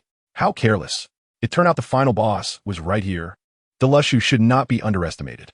Ling Xuanqi mentally raised Deluscious' danger level to the highest point. But now was not the time to worry about that. The left side of Ling Xuanqi's body was already numb from being pressed by Asuka. Ling Xuanqi turned her head to look at Asuka. Last night, Asuka had lost pretty badly and was punished in almost every game. Now, remnants of ink from the games still lingered on her face. However, this did not detract from Asuka's beauty. Her cat-like face seemed even cuter. Her cherry lips were slightly parted, revealing her small pink tongue. There was even a drool mark at the corner of her mouth. "Hey, Asuka, wake up, wake up. You're crushing me," Ling Xuanqi whispered beside Asuka's ear. Asuka merely mumbled a half-conscious continuing to sleep soundly. Ling Xuanqi clicked her tongue in displeasure. She could be gentle with Ayanami Rei X, but that wasn't the case with Asuka. Ling Xuanqi used her free hand to push down Asuka's arm and leg that were pinning her down. Unexpectedly, Asuka still didn't wake up, leaving Ling Xuanqi puzzled. Was this group of people all sleeping so deeply? Guangyi, Asuka mumbled in her sleep, wrapping her arms and legs around Ling Xuanqi, even pressing her cheek against her. Hey, you can't be mumbling my boyfriend's name and then try to take advantage of me," Ling Xuanqi declared, unilaterally claiming ownership of Xingguang, while tilting her head back. Asuka leaned in closer, resting her cheek against Ling Xuanqi's neck, her warm breath against Ling Xuanqi's skin making her feel ticklish. There was no helping it. Ling Xuanqi had to reach out and pinch the soft flesh at Asuka's waist. This action finally woke Asuka up. "Guangyi, don't touch there," Asuka murmured, half asleep. Soon she became a bit more alert. "Hey, who are you?" Ling Xuanqi grabbed Asuka's face and said, "Who asked your sister? Hurry up and get up. You made my body numb." Asuka looked down and realized she was indeed on top of Ling Xuanqi, so she quickly rolled over and lay flat again. With their tussling, several other girls were also awakened. In no time, the girls' vague murmurs filled the room. What time is it? Misato Katsuragi rubbed her eyes, propping herself up from her bed, the strap of her pajama top slipping off her shoulder. She wobbled as she tried to stand up, but unexpectedly tripped and fell again. Asuka, Ling Xuanqi, and Misato all tumbled together. There was no helping it. Their sleeping positions were too chaotic. What's wrong? What's wrong? Are you all okay? The other girls heard the commotion and opened their eyes, preparing to help. However, the more they tried to help, the more tangled they became, and soon the girls were in a heap. Only Christina, in the distance, was peacefully sleeping with her mask and headphones on. Chapter 270. Xingguang prepares to confess to teacher Mei. Finally, the girls got out of bed, freshened up, and tidied the room before checking out and leaving the hot spring hotel. That was so much fun. When can we do it again? Natsumi stretched lazily. Anytime. But isn't today a weekday? Don't you have work? Ling Xuanqi asked. Natsumi waved her hand dismissively. It's fine. Mickey and I are on leave today. Besides, our little police station doesn't have much going on. If something comes up, we can have Shudo cover for us. As they spoke, the girls headed toward the traveler's cabin. By the way, I've been hearing you call Shudo by that name. What is her real name? Christina asked curiously. She had known Shudo for a long time since she ran a bakery with Barney, but she never knew Shudo's real name. Upon mentioning Shudo, Natsumi and Mickey both chuckled. What is so funny? Seeing the two laughing, the other girls were puzzled, and then Yoko asked. Sorry, we just suddenly remembered something funny. Natsumi replied. Let me explain. Mickey took over. Actually, that Shudo is also a traveler. Huh? Apart from the two-world intents, everyone was surprised, as they had not expected this answer. Moreover, it gave a strange feeling that there might be many more travelers hidden in their daily lives. Shudo thought we didn't know. She has been trying hard to disguise herself, Natsumi said. It wasn't surprising that Natsumi and Mickey could see through her. Shudo had too many compulsive habits. For example, smoking, eating mayonnaise, and often unconsciously placing her left hand on her left waist, as if there was a sword hanging there. So, do you know Shudo's real identity? Yoko asked. We've pretty much guessed it. It should be Hijikata Tashiru, Mickey replied. There is no denying that with those few characteristics combined, Shudo's identity was basically revealed. While chatting, they returned to the traveler's cabin. Let me introduce you. These two are Natsumi Sugimoto and Miki Kawai, but you should have seen them before. Ling Xuanqi introduced Natsumi and Mickey to Xingguang. Xingguang nodded and said, We've indeed met a few times. Hello, I'm Xingguang. Nice to meet you. I've heard from Ling Xuanqi that you were the Giant of Light, right? Natsumi extended her hand politely to shake hands with Xingguang, and they officially met. At the same time, Natsumi and Mickey were also re-evaluating Xingguang. When they had met previously, they didn't know Xingguang was Ultraman, so they thought he was just an ordinary handsome guy. Now, they could only marvel at the wonders of this world. Are you going back to school? Isn't there no class today? Ling Xuanqi looked at Xingguang, who had already changed his clothes and slung on a messenger bag. I haven't submitted the final assignment for the previous class yet. I'm going to hand it in to the teacher, Xingguang said. Do you need me to bring anything? No. Thanks. Ling Xuanqi shook his head. Then I'll be off. With that, Xingguang left the common room, just about to head downstairs when he was called back. Guangi, wait a moment. Mayano Akemi came out of her room, having changed her clothes. Teacher, is there something you need? Xingguang asked. I need to go back to school as well, so we can go together, Mayano Akemi replied. The two of them went downstairs, leaving through the backyard, heading towards the school. On the way, Mayano Akemi suddenly asked, Guangi, do you plan to come clean to Xiao AI? About your identity, to teacher Mei Wei AI? Today, Natsumi and Miyuki mentioned Officer Tsu, which made Mayano Akemi think of Mei Wei AI. Her situation was similar to Natsumi's. They both deduced the identities of those around them based on observations. Mayano Akemi had known Mei Wei AI for quite a while, and their relationship was quite good. So it seemed unreasonable for them to keep hiding things from each other. Plus, working in the same office could be tiring like that. Mei Wei AI pretended to be an ordinary person, while Mayano Akemi pretended not to know Mei Wei AI's identity. I'm just asking, I want to discuss it with you. So don't feel pressured. You see, I moved into the Transcender's cabin, and now it's just her left in the teacher's apartment, which feels quite lonely. I was wondering if she could also move into the Transcender's cabin, Mayano Akemi said after some thought. Xingguang rubbed his chin, thinking for a moment. coming clean to teacher Mei Wei AI about his identity and letting her live in the Transcender's cabin wasn't a difficult task.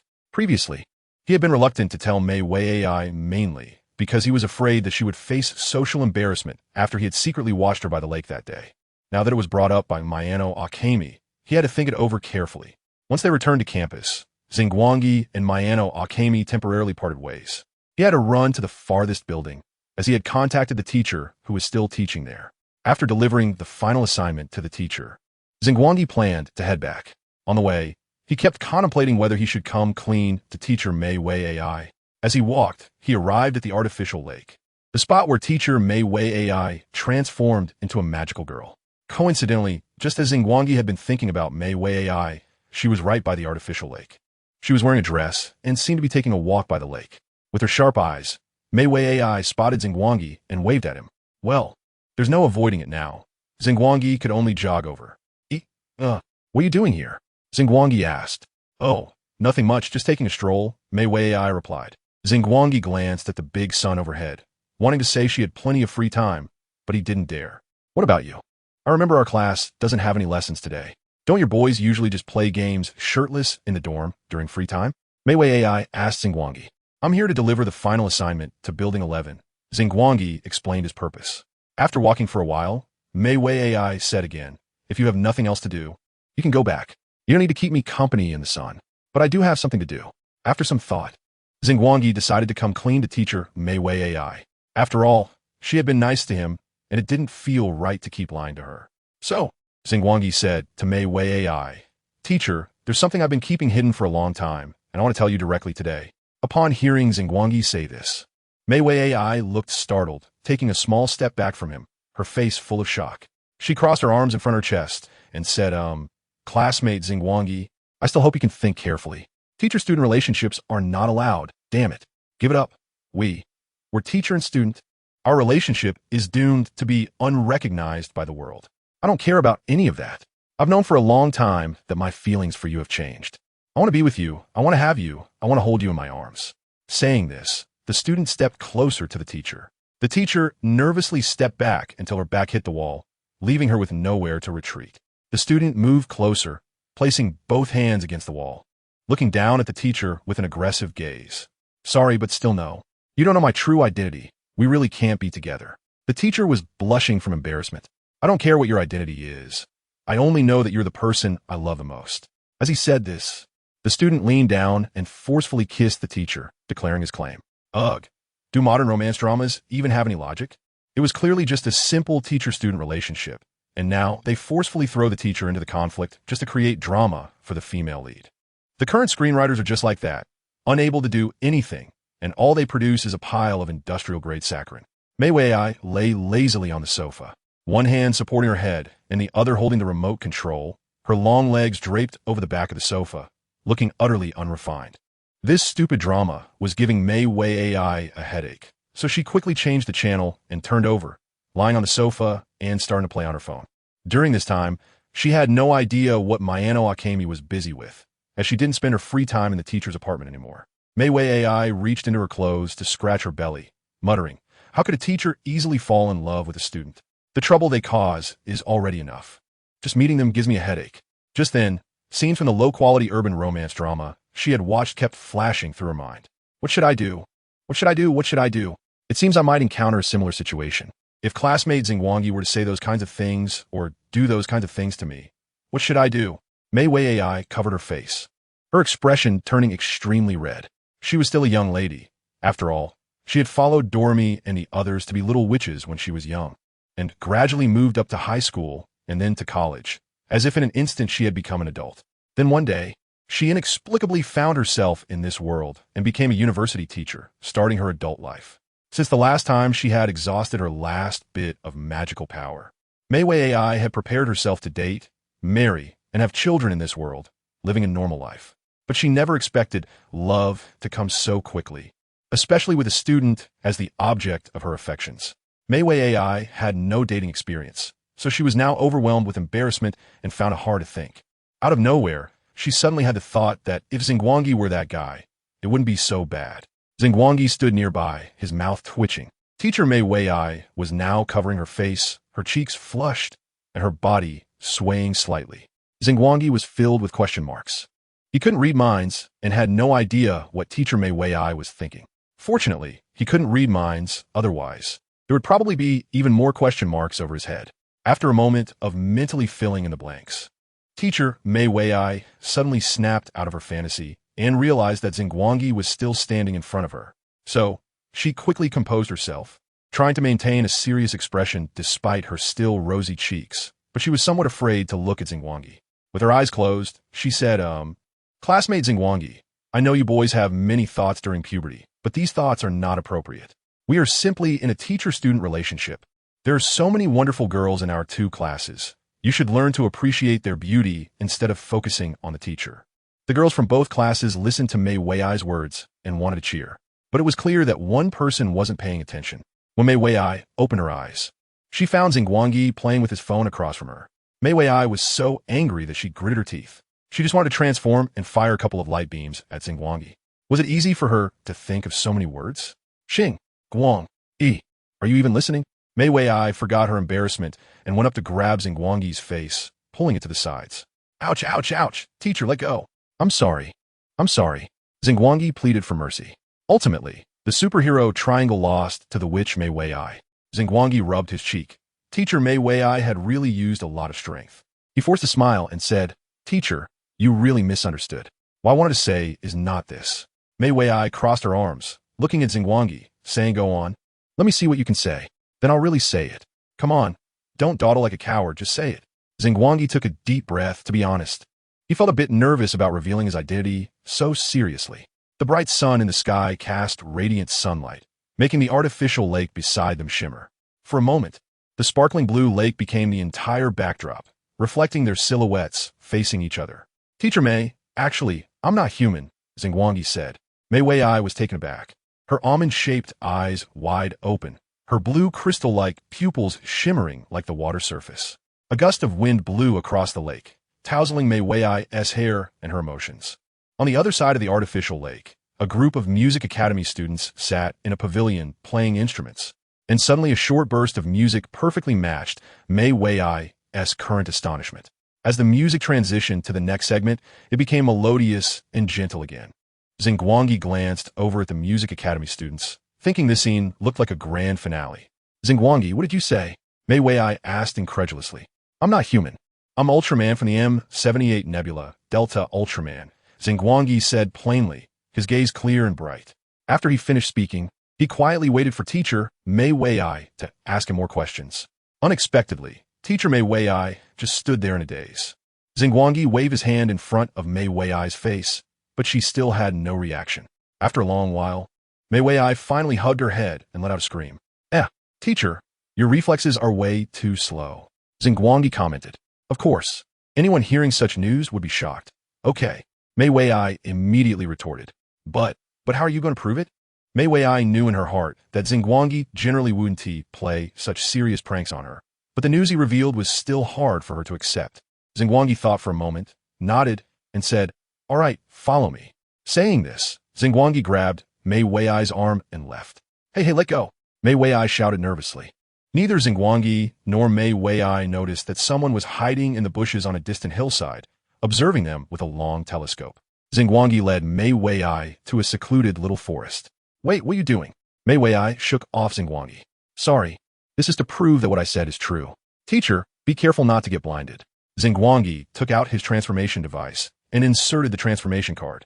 A beam of light enveloped Xingguang's entire body, and with Xingguang's reminder, Mei Weiai also timely covered her eyes with her hand. As the light gradually diminished, Xingguang transformed into the human-sized Delta Ultraman. Mei Weiai lowered her hand and looked at Delta Ultraman in front of her, her eyes widening again. You're a Triangle Ultraman, Mei Weiai exclaimed. It's Delta Ultraman. Xingguang's voice came. Although Ultraman had no expression, Mei Weiai could sense that the Ultraman in front of her didn't quite like that name and seemed a little unhappy. Oh, so your name is Delta Ultraman, right? I'll remember that. Mei Weiai nodded, and then her eyes sparkled with little stars. Classmate Guangi, can I touch you? Sure. After hesitating for a moment, Delta Ultraman nodded. Yay! Mei Weiai cheered softly and quickly walked up to Xingguang. She carried an inexplicable aura that made Delta Ultraman take a step back. Mei Wei pressed her lips together, trying to keep her smile from being too radiant. She was genuinely curious about her student. She just touched him without hesitation, her palm directly resting on Delta Ultraman's chest. Then she pinched Delta's arm. Oh, so this is the texture of Ultraman's exterior. Mei Wei then reached out and knocked on Delta Ultraman's colorful timer, which emitted a crisp sound upon impact.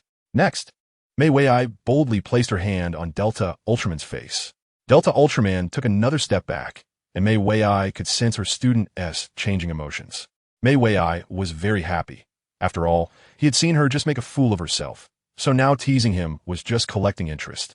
In this teacher-student relationship, Mei Wei seemed to regain the posture of someone in authority. Oh, you're blushing. Let me check if there's a zipper. Mei Wei held Delta's head with both hands, looking toward the back of his head. Unfortunately, she saw something like fins on Ultraman's back but didn't see a zipper. Xingguang quickly released his transformation and returned to human form. Now Mei Wei was holding Xingguang's head, looking behind him, and she was almost pressing against him. Transform back. I refuse. TCH. Mei Wei kicked a stone on the ground in displeasure. Look at you. Do you even look like a people's teacher anymore? Starry sighed and rolled his eyes. Well, now do you believe me? Mei Wei turned her back, took a few steps, then turned around to look at Starry. Why do you need to find me to confess your identity? Is this a necessary plot for you Ultramen when you leave? Mei Wei had a guess in her heart. Starry specifically sought her out to confess his identity, possibly because he was going to leave Earth. Thinking of this, Mei Wei felt a bit sad. Although this guy often caused trouble and made her worry, he was still her student after all. Starry frowned, wondering what was going on. Was the thought process of a magical girl always this jumpy? He was almost having trouble keeping up. Leave? I didn't plan to leave, Starry hurriedly said. If you don't plan to leave, why did you come to confess your identity to me? Now it was Mei Wei's turn to be confused. Starry rubbed his chin and pondered for a moment, then said, well, actually I'm not from this world. Besides, I know you're not from this world either, teacher. It's just one time I saw you transform. After saying that, Starry glanced at Mei Wei. He saw her freeze on the spot, her face going from pale to red, and sweat starting to form on her forehead.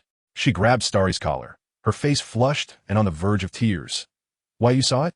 I saw it, and it was quite cute, Starry replied. Forget it. Forget everything. Mei Wei roared. Teacher, that's too hard on me. How could I forget so easily? Starry replied honestly. He was shocked by the fact that his homeroom teacher transformed into a magical girl. Then you're not allowed to tell anyone about this for the rest of your life. Anyway, we are already in another world, and this matter is known to heaven. Earth, you and me. Mei Wei put on a fierce expression as she spoke. Actually, many people know, Starry wanted to say, but seeing how agitated his homeroom teacher was, he decided not to provoke her further. Mei Wei calmed herself down a bit, but the embarrassment on her face had not completely disappeared. Being seen transforming by her student was a shame that wouldn't fade away quickly. She really wanted to dig a hole and hide in it. Mei Wei asked, what exactly did you see? I saw everything, including that line and the lovely little witch Aiko, Starry replied. Forget it. I don't have that kind of skill. Mei Wei covered her face, and smoke was already starting to rise from her head. It's okay, teacher. I can understand your transformation moves and lines, Starry comforted her. Get lost, get lost. Do you think I wanted to say those lines? The witch's stuff hasn't been updated. What can I do? Mei Wei shouted, blushing. However, since it had already been seen, there was no need to dwell on it. Mei Wei sniffed, deciding to change the topic. Unexpectedly, Starry said, Teacher, you don't have to be so embarrassed. It's actually quite cute. I recorded it. Do you want to see? Starry. Mei Wei felt like her temples were about to burst from blood pressure. Chapter 273. Mei Wei is about to move into the Transcender's cabin to delete it. Delete it. Delete it. Teacher, Mei Wei had tears in her eyes, gritting her teeth as she clutched Starry's collar. If it weren't for a shred of reason still intact, she would have bitten him. Starry looked at his collar helplessly. Why did everyone like to tug at his collar? This shirt's collar was getting stretched again. Looking at Mei Wei's threatening expression, Starry could only take out his phone. Pull up the video and hand it to Mei Wei. Mei Wei snatched the phone, watched just the beginning, and when she saw herself throwing the music box into the sky, she deleted it immediately. She really couldn't bear to watch. The more awkward it was, the more awkward it became, and she was afraid that if she finished watching it, she would die from embarrassment. Starry scratched his cheek. He suddenly remembered that he had a backup on his transformation device. After deleting the video, Mei Wei returned the phone to Starry, still fuming. Her beautiful eyes glared at Starry as she said loudly, Starry, I will never forgive you. I forgive you. Mei Wei happily ate her food, with white salad dressing still on the corner of her mouth. To make amends, Starry treated teacher Mei Wei to a meal. It was hot in the afternoon, and they didn't go far, eating in the cafeteria in the south area of the school. When did the school cafeteria start selling takoyaki? Starry rested his chin on his hand, wanting to grab a takoyaki with a toothpick, but it was snatched away by Mei Wei with chopsticks. Mei Wei stuffed the takoyaki into her mouth, her cheeks puffed up, mumbling, "You promised to treat me. There's no share for you." Starry looked at the table in front of him, which had 3 large servings of takoyaki, a total of 36 pieces. "Aren't you going to get sick of it?" Starry thought it looked nauseating and took a sip of his drink. "Of course not. I can eat takoyaki as a meal," Mei Wei said, taking a sip of her drink, adding, "When I was young, I dreamed of opening a takoyaki shop so I could eat takoyaki to my heart's content every day. And now you're a university teacher," Starry supplemented. "Yeah, fate plays tricks on people. I don't know how I inexplicably became a university teacher," Mei Wei sighed, then extended her hand to Starry, saying, "Let's introduce ourselves again. My real name is Mei Wei Aiko. In their essay corresponding work in this world called Magical Girl Dormy. To be honest, Chinese is really hard to learn.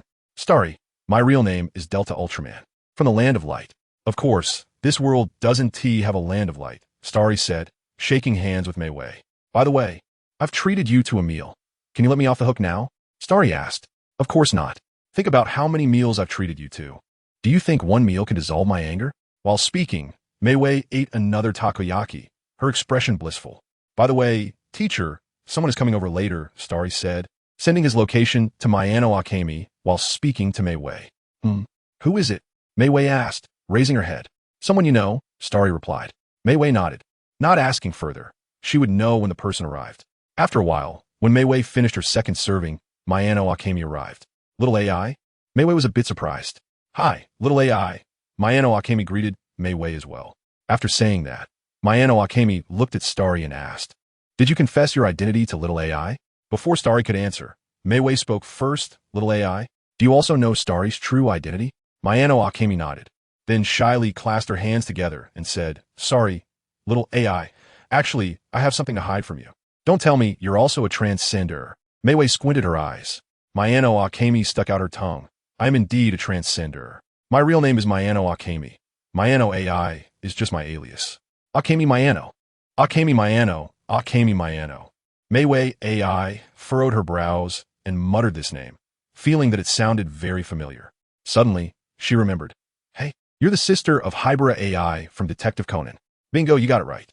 I'm so happy." "Shout AI. You actually know me," Akemi Mayano said joyfully. "Wait a minute. Hold on. From what you're saying, it seems you already knew my identity." Mei Wei AI picked up on something from Akemi Mayano's words. "Of course, after all, I live with you, Xiao AI. Your carefree personality makes it easy to give yourself away. Plus, you talk in your sleep at night, saying things like Pamaruk, the royal messenger." Akemi Mayano teased. Mei Wei AI's face flushed again, and she hurriedly waved her hands to interrupt. Stop talking. All right, I won't tease you anymore. I heard a classmate from Xingguang, guess your real name is Aiko Minio, right? Can I still call you Xiao AI in the future?" Akemi Mayano asked. "As you wish," Mei Wei AI replied.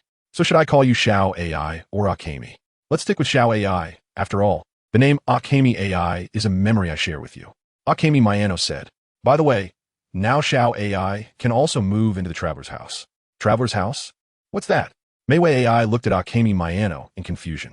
"It's a place where a group of travelers live," Akemi Mayano explained, pulling Mei Wei AI's hand. "Xiao AI, you should move in too."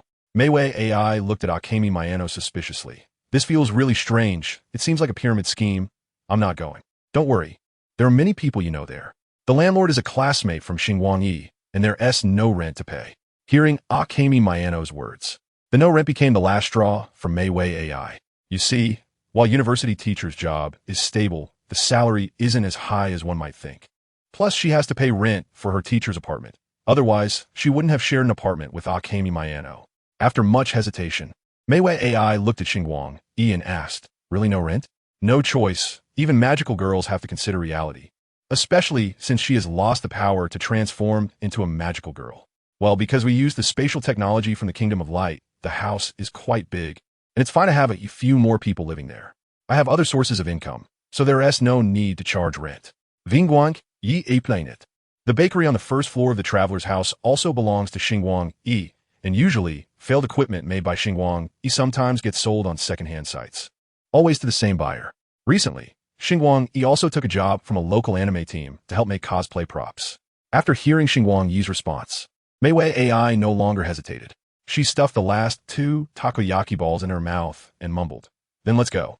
Chapter 274. The technology of the Kingdom of Light is unscientific. Guang Yi, welcome back. Ah, Teacher Mei, why are you here too? Ling Shuangqi saw Xingguang Yi walk into the room and, while greeting him, noticed Meiwei AI following behind. Meiwei AI entered the common lounge and saw many people in the room. Ling Shuangqi and Chang Xiaohua, why are you here too? As soon as she asked, Meiwei AI realized her question was unnecessary. After all, this place is called Traveler's House, so Ling Shuangqi and Chang Xiao must also be travelers. However, Meiwei AI was still a bit surprised. How coincidental that her colleagues and 3 of her students were also travelers. As soon as newcomers arrived, everyone in the common lounge turned to look at Meiwei AI. Chang Xiao stood up and said, "Let me reintroduce myself to the teacher. My name is Tokiwa Sugo. I'm Kamen Rider Zo. Ling Shuangqi is a clone of Ayanami Rei. This is my homeroom teacher. Her name is Meiwei AI, and she is a really nice person. She was a magical." Before he could finish, Ling Shuangqi quickly covered his mouth. But unfortunately, the word magical had already been said, and everyone heard it. Meiwei AI's nerves twitched, and she gripped Xingguang Yi's shoulders, shaking him. "Xingguang Yi, did you show that video to others?" Looking at Meiwei AI's murderous gaze, Xingguang Yi weakly explained, "No, I really didn't show that video to anyone. Chang Xiao was there that night too. What were you all doing? Why weren't you resting in the dorm at night, but went to the lakeside? Tell me, was there anyone else that night? Hurry up and tell me." Meiwei AI grabbed Xingguang Yi's collar again. That night, there was also Ho Xianxing, Xia Lu Zhen, and Mai Erk. They are also travelers. Xingguang Yi quickly brought those 3 out to share the blame. Meiwei AI looked up with a face full of despair. She simply gave in and said, "My name is Aiko Minio, and I used to be a magical girl." Akemi Mayano whispered worriedly to Xingguang. "Xiao AI, she is not going to break down, is she?" "I don't know," Xingguang Yi replied quietly. Although Meiwei AI felt a bit embarrassed to transform into a magical girl at her current age, she knew that Xiaolan, Sonoko, and Sarah were very curious about such things. Sonoko asked, "Teacher Aiko Minio, are you really a magical girl?" Meiwei AI really didn't want to continue on this topic. She helplessly nodded and said, "I used to be, but I no longer have magical powers." "Actually, maybe not," Xingguang Yi suddenly said. "What?" Meiwei AI looked at Xingguang Yi with a resentful expression, wondering what he was up to again. "That night, I actually collected some of the energy released during your attack, Chapter 106, analyzed its composition and properties, and then used light energy to simulate that energy to create something similar." Xingguang Yi explained with gestures. The 2 scientists sitting at the dining table, Hibara AI and Akiji Ritsuko, simultaneously took a sip of tea and then sighed. Here we go again, that kind of extremely unscientific kingdom of light science. Xingguang Yi was generous with his knowledge, especially since he was still using popular human technology. So when Hibara AI and Akiji Ritsuko showed interest in the technology of the Kingdom of Light, Xingguang Yi happily offered that they could observe while he worked and ask questions freely. However, after watching how Xingguang Yi used light energy to create a physical object, Hibara AI and Akiji Ritsuko could only complain. In their view, the technology of the Kingdom of Light was just solving a tricky problem in a very unscientific way. For example, how to fit a fully grown elephant into a standard refrigerator alive. In terms of ordinary human science, this is basically impossible. Remember, this is ordinary humans. Scientists from a Dorman worldview, please step aside. But such a thing is not a problem for the technology of the Kingdom of Light. They simply shrink the light beam and put the elephant into the refrigerator. That day, when the 2 of them were observing Starlight 1 at work, it felt like this. A tricky problem was solved by Starlight 1 using inexplicable tools, inexplicable calculations, and inexplicable methods. In the end, Starlight 1 had no choice but to hand over a simpler part of Guy's technology to Hibara AI and Akiji Ritsuko, letting them figure it out on their own. The technology sent by Guys to the Land of Light was not just about meteor technology, and meteor technology was not just mechanical technology. In short, within this big gift package of Guy's technology, there was bound to be something that matched the expertise of these 2. This topic went off track just now, Starlight One had told Mei Wei AI about the magic power. Mei Wei AI's feelings were somewhat complicated now. At the age of 25 or 6, she no longer had much enthusiasm for becoming a magical girl, especially since the transformation phrase hadn't been updated, which was particularly embarrassing. On the other hand, she actually felt a flutter in her heart. After all, it was a power that had followed her for a long time, and its sudden disappearance made her somewhat unaccustomed. In the end, Mei Wei AI still planned to follow Starlight One to take a look. This was probably a case of saying one thing, but meaning another. Perhaps understanding Mei Wei AI's awkward feelings, or maybe because Mei Wei AI had just arrived and others were not very familiar with her. In the end, only Mayano Akemi came over to see the excitement. Xiao AI, get away. Mei Wei AI pushed Mayano Akemi, not wanting her to follow. No, I'm also very curious about how Xiao AI looks in a magical girl outfit. Let me take a look too. Taking advantage of Mei Wei AI's inattention, Mayano Akemi made a beautiful move and slipped into Starlight One's room. Sigh, there's no helping it. Mei Wei AI sighed with a bitter face and walked into Starlight One's room. As soon as she entered the room, Mei Wei AI immediately saw something that made her eyes light up. So cute, a cat. Mei Wei AI exclaimed as she looked at the Dilu beast on the bed. She really liked cats, but for some reason, the cat in front of her was playing with a tablet computer. However, Mei Wei AI thought again. This was a transcender's hut, so she was not surprised to see the Dilu beast playing with a tablet. Here, teacher, this is for you. Starlight One handed Mei Wei AI a jar. The jar was transparent and contained a glowing light blue energy body, which was a simulated magic power transformed from light energy. For some reason, after receiving the jar, Mei Wei AI felt a flutter in her heart. Starlight One also noticed that the simulated magic power in Mei Wei AI's hand began to become active. Suddenly, the jar of simulated magic power emitted a dazzling light. Chapter 275, The Magical Girl Returns. When the jar flashed, Mei Wei AI immediately sensed something was wrong. She quickly threw the jar away, but it still hovered in front of her, with energy continuously pouring into her body. At that moment, Mei Wei AI felt that she might have indeed eaten too much takoyaki earlier. Upon seeing the flash, Starlight One, Mayano Akemi, and Dilu Beast immediately moved to find cover. Kuchi, this thing won't explode, right? Mayano Akemi asked. It shouldn't. That jar is specially made by me. It won't explode easily. Although Starlight One said this, he still took out 3 explosion-proof helmets from the laboratory space and handed them to Mayano Akemi and Dilu Beast. Hey, is no one going to help me? Mei Wei AI felt like crying and was also a bit angry. This year, her class with Starlight One was definitely going to fail, and nothing would help. Teacher, don't be afraid. Guide this energy. Transform as you did before. Just do it the same way, Starlight One said, while wearing an explosion-proof helmet, cupping his hands around his mouth to remind her. How can it be the same? Mei Wei AI wanted to shout this out, but she couldn't speak for the moment. The previous transformation of Mei Wei AI was fundamentally different from the current situation. To give an example, the transformation with a transformation device was like giving Mei Wei AI a lighter. But now, Starlight One directly threw a whole bunch of kerosene at Mei Wei AI and said, "You light it yourself." There was no choice. Mei Wei AI could only become the flint herself. She slowly rose into the air, and suddenly, all her clothes transformed into light spots, leaving only light covering her body. Dilu Beast and Mayano Akemi quickly covered Starlight One's eyes, one on the left and one on the right. What happened? Starlight One asked. Nothing. Not suitable for children. Mayano Akemi replied. Mei Wei AI raised her head, stretching her body with her toes tensed. She looked like a bow, slightly leaning back. At this moment, the simulated magic power pouring out from the jar condensed into an oval blue gem in front of Mei Wei AI's chest.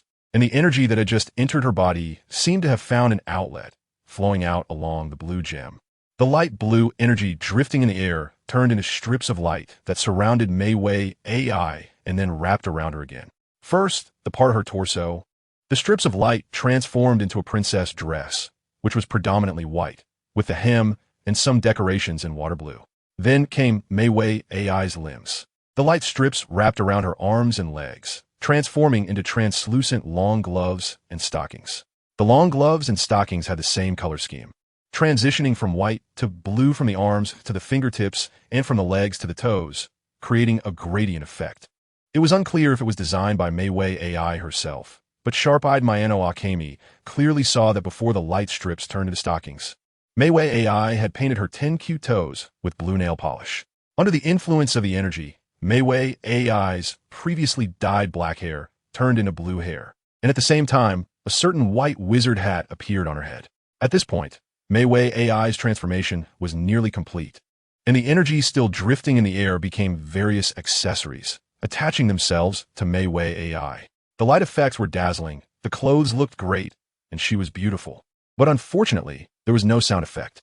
After the transformation ended, the light on Meiwei AI gradually converged, and she opened her eyes, her blue pupils seeming to flow with water light. In that moment, Meiwei AI lost her usual carefree demeanor and instead exuded a sacred aura, as if she had become a different person. But that feeling quickly disappeared.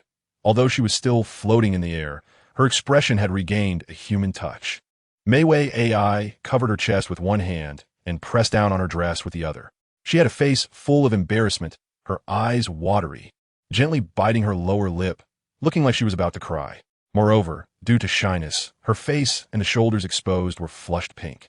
When Meiwei AI had completely finished her transformation, Dilu Beast and Mayano Akemi finally moved their hand away from Starlight One's face. What happened? Starlight One could only sense intense energy fluctuations happening in the room, but saw nothing. Now that the hands blocking his view were moved away. As soon as Starlight One regained his sight, he saw a small foot wrapped in stockings getting larger in his view. Meiwei AI, floating in the air, launched a mid-air knight kick directly at Starlight One's chest. "Teacher, what are you doing? Be careful. I might report you to the school for punishing students." Starlight, he lay on the ground and said, "Humph." Meiwei AI let out a huff, sitting cross-legged on Starlight Yi's bed. At this moment, she suddenly remembered she was wearing a skirt, so she changed her position, pressed down her skirt, and knelt on the bed. "It's all your fault. You made me look foolish," Meiwei AI said, biting her little tiger tooth. "It's nothing. You look quite cute, don't you?" Starlight, he scratched his head and got up from the ground. He really didn't think there was anything shameful about it. It was a bit strange for Teacher Mei, but she still looked pretty cute. Besides, there wasn't any transformation line this time, so it didn't feel awkward. "You still say that." Meiwei AI floated directly in front of Starlight, grabbing his face with both hands. "What would you think if you had to wear this outfit?" "Teacher, I'm not a magical girl. I don't need to wear this kind of outfit," Starlight, he said seriously. "By the way, shouldn't the transformation outfit be based on your own ideas, teacher?" Meiwei AI let go of her hands and sighed. "Not really. The outfits formed by magic are influenced by personal traits and subconsciousness, but they don't directly follow my thoughts. For example, I personally don't like painting my nails." While speaking, Meiwei AI glanced down at her feet, her toes wiggling. Starlight, who didn't know what Meiwei AI was looking at, and followed her gaze down, only to be kicked to the ground by Meiwei AI. "Report. I must report this." Starlight, he exclaimed. Meiwei AI ignored him. Her magic had returned, and her feelings were quite complex, a mix of relief and embarrassment. "Forget it. I'm not going to think about it anymore." Meiwei AI decided to undo her transformation. She absolutely couldn't wear this outfit outside. Now that she knew there were Ultramen in this city, she wouldn't get involved in any more incidents. Meiwei AI suddenly felt something was wrong. She thought about undoing her transformation, but found she couldn't do it at all. She tried harder, her face turning red, but still couldn't release the clothes she was wearing. "No way," Meiwei AI cried, holding her head. Chapter 276. The unremovable outfit and Meiwei AI's stay in the traveler's cabin. It turned out that the pseudo-magic power researched and created by Starlight, it was indeed different from real magic. Therefore, Meiwei AI wasn't very adept at using this power, and with so much energy suddenly pouring in her body, she was still a bit unaccustomed to it. She could only stay in the traveler's cabin wearing this outfit. "Wow, teacher, your outfit is so beautiful," Yuanzi said, genuinely complimenting her. Xiaolan nodded. "Magical girl, how romantic." "Teacher, do you think I have the potential to be a magical girl?" Yuanzi asked Meiwei AI, her face full of anticipation. Surrounded by these girls, Meiwei AI's face hadn't stopped turning red, and it was getting redder and hotter. It was like a big friend holding a newly bought Ultraman toy, only to be surrounded by a group of children. It was roughly like that. Meiwei AI shot a fierce glare at Starlight, the instigator. Starlight, he could only lower his head and smile, then quickly made his escape. It wasn't that he intended to run away. Meiwei AI definitely couldn't leave in this situation, so Starlight, he had to help Meiwei AI set up a room. at the strong request of Mayano Akemi. This room was chosen to be opposite the room of Hybera AI and Mayano Akemi. Until dinner time, Meiwei AI still hadn't been able to undo her magical girl outfit. To calm his homeroom teacher's anger, Starlight, he specifically made a takoyaki machine. And as long as Meiwei AI wanted to eat, he could supply her with unlimited servings. However, the lack of bonito flakes and seaweed at home might make it taste a bit off. As for Xiaolan and the others, they had stayed at the traveler's cabin for an entire afternoon. Are you going back to class? Starlight, he asked. Since we've already skipped a whole day plus a morning class, missing this afternoon doesn't matter, Xiaolan said, a bit embarrassed by Starlight Yi's mention of it. While Yuanzi was more carefree, laughing. Takoyaki, one more serving, with teriyaki sauce. Meiwei AI said, holding up her bowl. Yes, just a moment. Starlight, he took the bowl from Meiwei AI's hands. He looked at her and asked, Teacher, can't you take off that hat either? It looks pretty inconvenient to wear while eating. Do you think I want to wear it? Meiwei AI rolled her eyes. The hat seemed glued to her head. She tried to forcibly take it off, but it didn't budge. Meiwei AI didn't dare to apply more force. She was afraid of pulling out her hair. Kuchi, bring some more takoyaki over here. Add mustard sauce. He waved her hand, and she and Katsuragi Misato started drinking beer, with takoyaki being a good side dish. Got it. Starlight, he dove back into the kitchen. By night, a satisfied Meiwei AI returned to the room that Starlight, he helped tidy up. She was still floating in the air and jumped onto the bed. So comfortable, Meiwei AI rolled around on the bed. The bedding and pillows were well arranged. It seemed Starlight, he had maxed out his housekeeping skills. After tossing around for a while, Meiwei AI lay flat on the bed. She hadn't taken off her hat yet, and lying like this was a bit uncomfortable. So she sat up cross-legged again and tried to pull the edge of her hat upwards with force. Meiwei AI's face turned bright red, but she still couldn't pull it off. So she gave up, but then thought of another method. She closed her eyes and began to try to channel her magic, wanting the hat on her head to change form. Although Meiwei AI couldn't freely change her magical clothing into whatever she wanted with strong intent, she could make the clothing randomly transform into another outfit that matched her personal traits. Accompanied by Meiwei AI's control, her clothes emitted a glow. After the light disappeared, her outfit transformed into a blue and white swimsuit with semi-transparent lace. What is this? Meiwei AI tugged at her clothes, wondering why it was even a swimsuit. However, thinking about it, wearing this swimsuit was much better than that magical girl outfit, and she could still put on clothes over it tomorrow. Now, Meiwei AI had solved most of her problems. In a better mood, Meiwei AI went to brush her teeth and wash her face. After finishing her grooming, she lay down on the bed, ready to sleep. Closing her eyes, the scenes of what happened today floated back in her mind. Feeling embarrassed in front of Starlighty, Meiwei AI decided that starting tomorrow, she must re-establish her authority as a teacher, starting by failing him in a subject. With this thought, Meiwei AI fell asleep contentedly. In her dreams, the pseudo-magic power within Meiwei AI continued to flow on its own. And stimulated by the pseudo-magic power, the once dried-up magic spring inside her began to slowly flow magic power again. She didn't know how long she had slept, but while dreaming sweet dreams, Meiwei AI unconsciously began to manipulate her magic. She floated up along with the blanket on her body, rising higher and higher, until she crashed directly into the ceiling. Wow! Meiwei AI was suddenly awakened and fell back onto the bed, rolling back and forth while covering her nose. While others merely talked in their sleep or sleepwalked, she started casting spells in her dreams. The next morning, at the dining table, Xingguang looked at Meiwei AI, who had a piece of gauze on her nose, and asked, Teacher, what happened to your nose? It's nothing, Meiwei AI replied, but there was a hint of wanting to cover it up. Teacher, has your magical outfit been released? Xingguang asked again. I guess it has, Meiwei AI stammered. She was still wearing her swimsuit underneath, and the outfit she had on was borrowed from Gongya Mingmei. Teacher, you. Stop asking so many questions. Just eat your breakfast. Meiwei AI slammed the table. After breakfast, Xiaolan, Yuanzi, and Shilang prepared to return to their world. Besides attending classes, they had another task, which was to help Christina and Barney deliver invitations. Yes, invitations. Barney and Christina had already started preparing for their wedding, so they had prepared some invitations for Xiaolan and the others to take back and distribute to suitable candidates. Xiao AI, do you want to come back with us? Before leaving, Xiaolan asked Haiyuan AI, who was sipping milk tea on the sofa.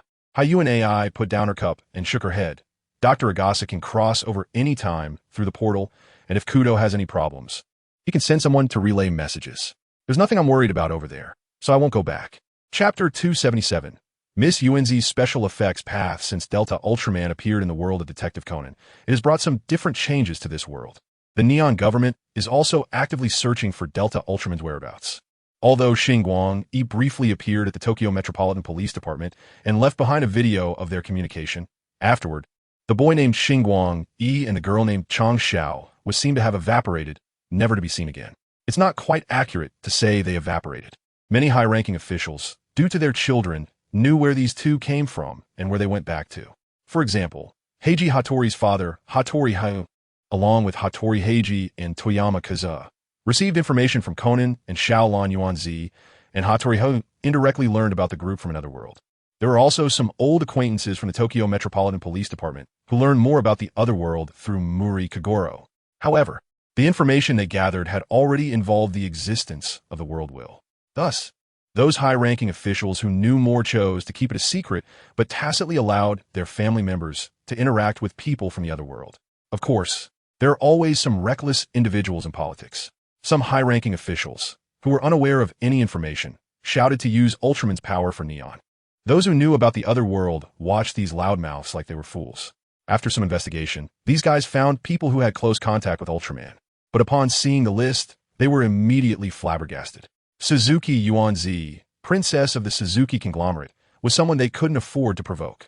Sarah Masumi, whose information was encrypted aside from basic details, was also not someone they dared to mess with.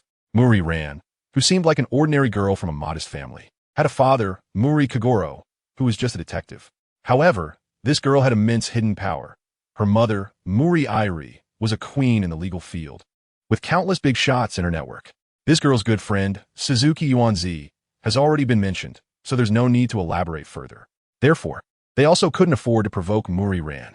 Then there was the chubby second-rate scientist, Dr. Agasa, who seemed like a down-and-out scientist who hadn't participated in any significant research projects. Can you guess how many of the current pillars of the Neon scientific community are classmates of Dr. Agasa? The only ones they could potentially provoke were the three kids named Jinta, Mitsuhiko, and Ayumi, but just as they were about to make a move, the Suzuki conglomerate stood up and said, "If you have any issues, come at us, don't lay a hand on the kids." With the Suzuki conglomerate being such a colossal entity, their half-threat and half-negotiation statement made those radical factions temporarily quiet down. However, even if they couldn't take action, they still shouted their slogans. Thus, a rather strange calmness emerged in Neon's political scene. But in the lives of ordinary citizens, things were much livelier, as they were dealing with real aliens. Aliens that were so tall and incredibly powerful. Besides the public's discussions, a series of seemingly unreliable organizations emerged, such as the Alien Giant Research Society, a grassroots scientific organization, and the Giant Savior Society, a religious group, and even a political party concerning Ultraman. In comparison, fan groups like the Ultraman's Harem Club seemed much more believable. Amid this nationwide fervor, Tsuburaya Productions, which had once disappeared from history, along with Ultraman and Ultra 7, returned to the public eye. Meanwhile, the Suzuki conglomerate grandly announced the establishment of Suzuki Pictures, with the first project after its establishment being the investment in building Tsuburaya Studios and filming the special effects drama Dyna Ultraman. After half a month of preparation, supported by the powerful financial backing of the Suzuki conglomerate, the first episode of Dyna Ultraman successfully aired on Asahi TV on Sunday morning. Initially, many viewers tuned in due to the current popularity of Ultraman and Neon, even though they weren't regular viewers of special effects dramas. After watching the first episode, they found it quite good, so they eagerly awaited the second episode, which led to an unstoppable momentum. To boost the popularity of Dyna Ultraman, the Suzuki conglomerate invited well-known actors from the country to make guest appearances in the show. Since Dyna Ultraman followed a weak, main storyline unit format, having guest stars was reasonable. However, those famous actors were somewhat reluctant to join when they heard it was a special effects drama. But since it was an invitation from the Suzuki conglomerate, they gritted their teeth and accepted. As Dyna Ultraman continued to air, people discovered that the show was surprisingly good. Although it was a special effects drama, it was based on an excellent story that people of all ages could enjoy, and they were all having a great time watching it. Thus, there were signs of a nationwide binge-watching trend emerging in Neon. with even some famous actors expressing through the media that they were very willing to make guest appearances in Dyna Ultraman. As the director, Tsuburaya Hiroshi now faced a happy dilemma. Reviving the glory of Ultraman made him very happy. Moreover, Miss Yuan Zi was a very good investor, just providing funds without interfering with the shooting. However, perhaps because that Delta Ultraman was a good friend of Miss Yuan Zi, she had already stopped considering costs during the filming of this show, pouring in money without restraint. The budget was so generous that Tsuburaya Hiroshi, who was used to saving, didn't know how to use it. It was just too much. Monsters? Blow them up. Buildings? Blow them up. Vehicles? Burn them. Airplanes? Crash them. New city team members. Isn't one episode per frame not enough fun? Then let's have one episode with 3 frames. The emergence of Dyna Ultraman created some anxiety for the company behind Kamen Rider. But Kamen Rider focuses on live-action special effects, and there is no conflict in broadcasting times between the two. So, for a time, Dyna Ultraman didn't pose a threat to the basic audience of Kamen Rider. Before the company behind Kamen Rider could calm their nerves, Miss Yoko brought back a set of Kamen Rider from another world, and Suzuki Pictures announced the production of the special effects drama Kamen Rider ZIO.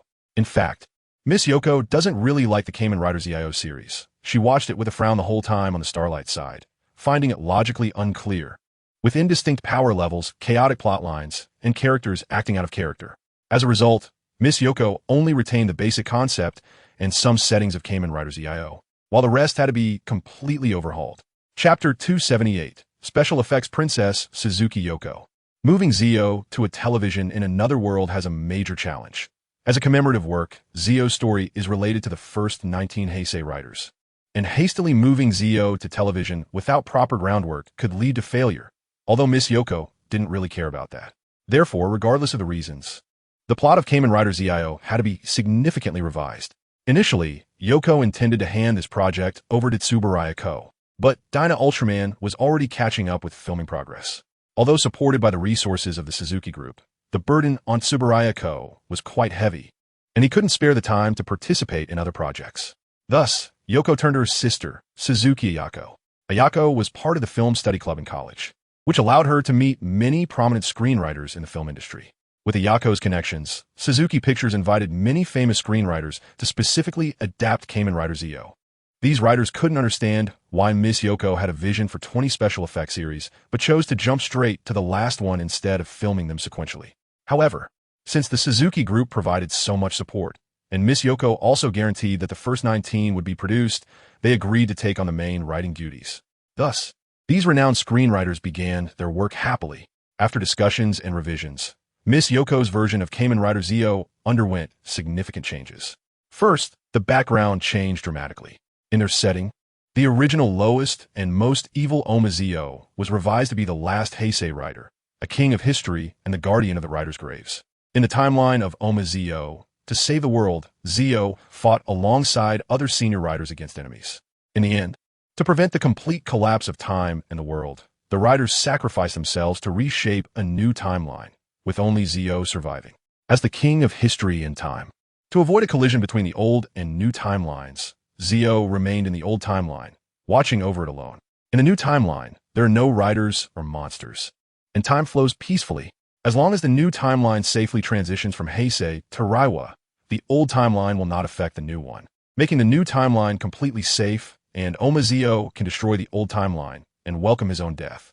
Just as the new timeline approached the last year of Heisei and was about to enter the Reiwa era, a new enemy appeared.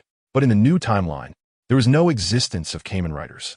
Thus, Oma Zio found his counterpart in the new timeline, guiding him step by step to uncover the history of Kamen Riders and gain strength from it. This is the final completed version of the main storyline of Kamen Rider ZIO. Although there were no precedents from the previous 19 riders in this world, the screenwriters chose a clever approach by burying all the clues, keeping the audience's expectations high, making each new rider feel like a treasure unearthed from a sandpile. Thus, the project for Miss Yoko's version of Kamen Rider ZIO was set. At the same time that Kamen Rider ZIO was confirmed, another Kamen Rider Kuga, was also in the planning stages. Compared to ZIO, the entire Kuga series didn't need major changes. In Yoko's plan, she intended to divide the Kamen Rider projects into 2 lines. The first 19 Heisei riders starting from Kuga would be streamed online, while ZIO and the subsequent Reiwa riders would be broadcast on television. with both lines proceeding simultaneously. There will be some flavors of the old and new timelines in Yoko's version of Zio. After intense preparations and filming, the first episode of Zio officially aired on Asahi TV on Sunday mornings, right after Dyna Ultraman. This broadcast marked a serious confrontation between Kamen Rider and Ultraman. Initially, almost everyone was skeptical about Kamen Rider Zio because, with the established hero of Ultraman, if they didn't present something innovative, they wouldn't stand a chance against the well-known brand.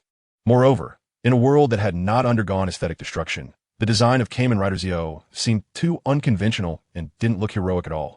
However, soon, Kamen Rider Zio conquered both older and younger audiences with its high-fashion transformation and grand background. After so many years, Ultraman still relied on a simple transformation pose without all the flashy props. Additionally, the plot started laying foreshadowing right from the beginning. Questions like who those riders seen only in silhouette were, and why the protagonist became Oma Zio, captivated the audience to keep watching. If Dyna Ultraman gave a sense of stability and solidity, Kamen Rider Zio felt new and exciting. The airing of Kamen Rider Zio also stimulated the production company of Ultraman, as they never expected such a toy-selling approach existed. A belt, then continuously adding accessories. Their toy design approach was still stuck on plastic figures and masks. And now, they were directly educated by the evil selling methods of the interworld conglomerate B. Even if they wanted to find a way to collaborate with Suzuki Pictures, it was impossible since they didn't sell copyrights. The Suzuki Group was so large that they directly established their own toy company to produce toys themselves. This toy company, Yoko humorously named Yoko Bandai Corporation. So far, Suzuki Pictures already had 2 popular works under its belt, and, as the helm of Suzuki Pictures, Miss Yoko now held the title of Special Effects Princess, although she personally wasn't too fond of this title and preferred to be called Queen. Just when everyone thought Miss Yoko wouldn't come up with any more surprises, she quietly pulled out 3 more project proposals: Gundam, Super Sentai, and Pretty Cure. Whether it's one sheep or 2, the work of a literary copyist had already begun. She might as well go all the way. The emergence of 3 new projects has caused an uproar within Suzuki Productions. Although the working environment at Suzuki Productions is excellent, with outstanding benefits and salaries at the top of the industry, the heavy workload is hard to bear. Fortunately, Boss Sonoko is quite accommodating and listens to the employees' complaints. So the new projects have been temporarily shelved until Suzuki Productions expands. Chapter 279. The invitation process, however. Sonoko Suzuki is not a greedy person. To put it in a humble way, her family is so poor that they only have money left. She started Suzuki Productions initially to help Eiji Tsuburaya, but later it became purely for fun. Now, she also wants to show that Sonoko Suzuki can achieve something. Therefore, she only retained 40 of the shares, which are managed by others under the Suzuki Group. 20 of the shares were given to the founding team of Suzuki Productions, including those from Tsuburaya Studio. The remaining 40 is under the name of Hikari, who can choose how to manage it. Additionally, Sonoko's Bandai Company also holds 20 of shares under Hikari's name. In fact, Hikari is already a wealthy person, just in another world. Moreover, Sonoko has opened an account under Hikari's name for the company's dividends, depositing money into it every period. Choosing Hikari is not only because he was the first otherworldly visitor Sonoko met, but also because she has a vague feeling that Hikari is the core of bringing these otherworldly visitors together to coexist harmoniously. Besides these 2 reasons, Sonoko also trusts Hikari's character. As the Giant of Light, Hikari should be able to manage this large sum of money well. So, Sonoko put the shares and dividends in Hikari's name first. However, she forgot one very important thing. She forgot to tell Hikari about it. Originally, Sonoko wanted to find an opportunity to inform Hikari about this matter and carefully consider her words, as Hikari, although seemingly easygoing, is not always easy to persuade. As a result, during class, she heard Syra mention that Barney and Christine had gotten married, so she, along with Syra and Ran, skipped class to go to Hikari's world. Afterward, a group of girls went out for a party and had a great time, causing Sonoko to forget all about it. When she, Syra, and Ran returned to their world with the invitation, she suddenly remembered this matter. Sonoko exclaimed, holding her head and shouting, "I forgot something important." Her outburst startled Syra and Ran, who were nearby. "What's wrong?" "Sonoko, what happened?" Ran quickly asked. Feeling embarrassed, Sonoko scratched her head and laughed, saying, "Ha ha ha, it's nothing. I just forgot to tell Hikari about something, but I can mention it next time." The portal starter is installed at Dr. Agasa's place, and they'd already walked some distance away, so Sonoko didn't want to go back. She could just tell Hikari next time they met. The invitation also included one for Dr. Agasa, but he wasn't home earlier, so Ran left the invitation on the table. Now, the three of them had to return to school to check in, as they had been out for almost 2 days. After all, they were still students and had to maintain the appearance of being students. Back at school, the three of them went directly to the teacher's office to explain the situation. The teacher didn't make it difficult for them, partly because Ran and Sunoko's parents had already called in, and partly because Sunoko, Ran, and Saira were usually reliable students. Today happened to be Friday, and the school only had half a day of classes. After school, Sunoko and Ran called home, then headed straight to Osaka with Saira to find Yamakawa. They contacted Yamakawa and waited for him at a coffee shop. During the boring wait, Sunoko took out her phone and started playing a game. Ran sat across from Sunoko, resting her chin on her hand and biting her straw. Ran had been looking out the window, but suddenly noticed Sunoko was focused on something and leaned over to take a look. Hey, Sunoko, isn't that a mobile game from Hikari's world? How can you play it now? Ran asked in confusion. Previously, when they traveled to the other world, their phones lost all signal, and to contact home, they had to stand next to an open portal to get any signal. Because of this, Hikari specially prepared phones from that world for them to facilitate communication. Hearing Ran's words, Saira also curiously leaned over to look at Sunoko's phone screen. Oh, you mean this? I asked Hikari once if there was a way for me to use our world's network in your world. This time, he gave me this. Sunoko pointed to a small black box attached to her phone. According to Hikari, this device is a small transceiver that connects to the large teleportation device, which is that vending machine in Hikari's house. However, this device can only be used for internet access. As she spoke, Sunoko looked up at Ran and Saira, saying, "You two shouldn't hesitate to ask Hikari for anything. He usually enjoys making all sorts of quirky things." Ran and Saira didn't hesitate to ask Hikari for favors, but they currently didn't have anything specific they wanted. If they had to say something, Saira was looking for ways to enhance her figure, but that was clearly not something she could mention to Hikari. Just then, 2 people walked into the CAF. "Hikari, over here." Ran immediately spotted Hikari and stood up, waving her hand. Sunoko had just finished a game and stopped playing, turning around to see not only Hikari, but also Heiji Hattori had come along. Sunoko stood up and sat with Ran and Saira, leaving the seat for Hikari and Heiji. "I didn't expect you to come too," Sunoko said with a sideways glance, showing her displeasure towards Heiji. "You think I wanted to come?" Heiji adjusted his cap and asked, "Isn't Kudo coming?" Previously, Heiji had learned from Conan that Ran and Sunoko had discovered Conan's true identity, so he didn't mind directly mentioning Shinichi Kudo. "No, we just came back from another world. The guy hasn't been with us these days. He should just be getting home from school now." Sunoko replied, "By the way, let me introduce you. This is Saira Maki. You should have met a few times before." "Hello," Saira greeted. "Hello, I'm Heiji Hattori. We have indeed met a few times," Heiji replied. "Hello, I'm Yamakawa." Yamakawa also greeted, but she noticed Saira slightly stunned and asked, "Is something wrong?" Saira quickly shook her head, saying, "It's nothing. It's just that your voice sounds a lot like a friend of mine." "Right?" I said it sounds similar. Ran nodded in agreement. What? Yamakawa was a bit confused, not understanding what they were hinting at. "In another world, there is a girl named Asuka, whose voice is almost identical to yours. You'll know when you meet her later," Yuenzi explained. By the way, after saying so much, I almost forgot the main point. Xiaolan took out an invitation from her bag and handed it to Yuan Shan and Yi. Yuan Shan and Yi took the invitation, surprised, and said, "You are getting married to Kudo? How is that possible?" Xiaolan blushed and denied it, saying, "It's not me. It's someone else. I'm just helping to deliver the invitation." This book is organized by Fengshe Internal Group. Copyright belongs to the original author. The text is for preview only. More novels can be found at Fengshe Internal Group 102-003-7992, Free Transfer Group 221920239 Hedgehog Cat Feilu Novel Communication and Sharing Group 8139-21374 Group 869624951 Free Library 92152813699498234 Hedgehog Cat Novel Network HTTPS WAP. So WIMO. Com novel copyright belongs to the original author. The text is for personal study and preview only. Please delete it within 24 hours after downloading. Please support the subscription of genuine novels and refuse piracy. The text shall not be used for any illegal and commercial purposes. Any profit-making and illegal actions based on this text are unrelated to the creator. Any modifications to this text will regard the modifier as the producer, who will be responsible for the subsequent actions regarding this text. If you like this book, please subscribe to support the genuine version on a novel platform. Please arrange your reading time reasonably and avoid indulging in online novels. Null.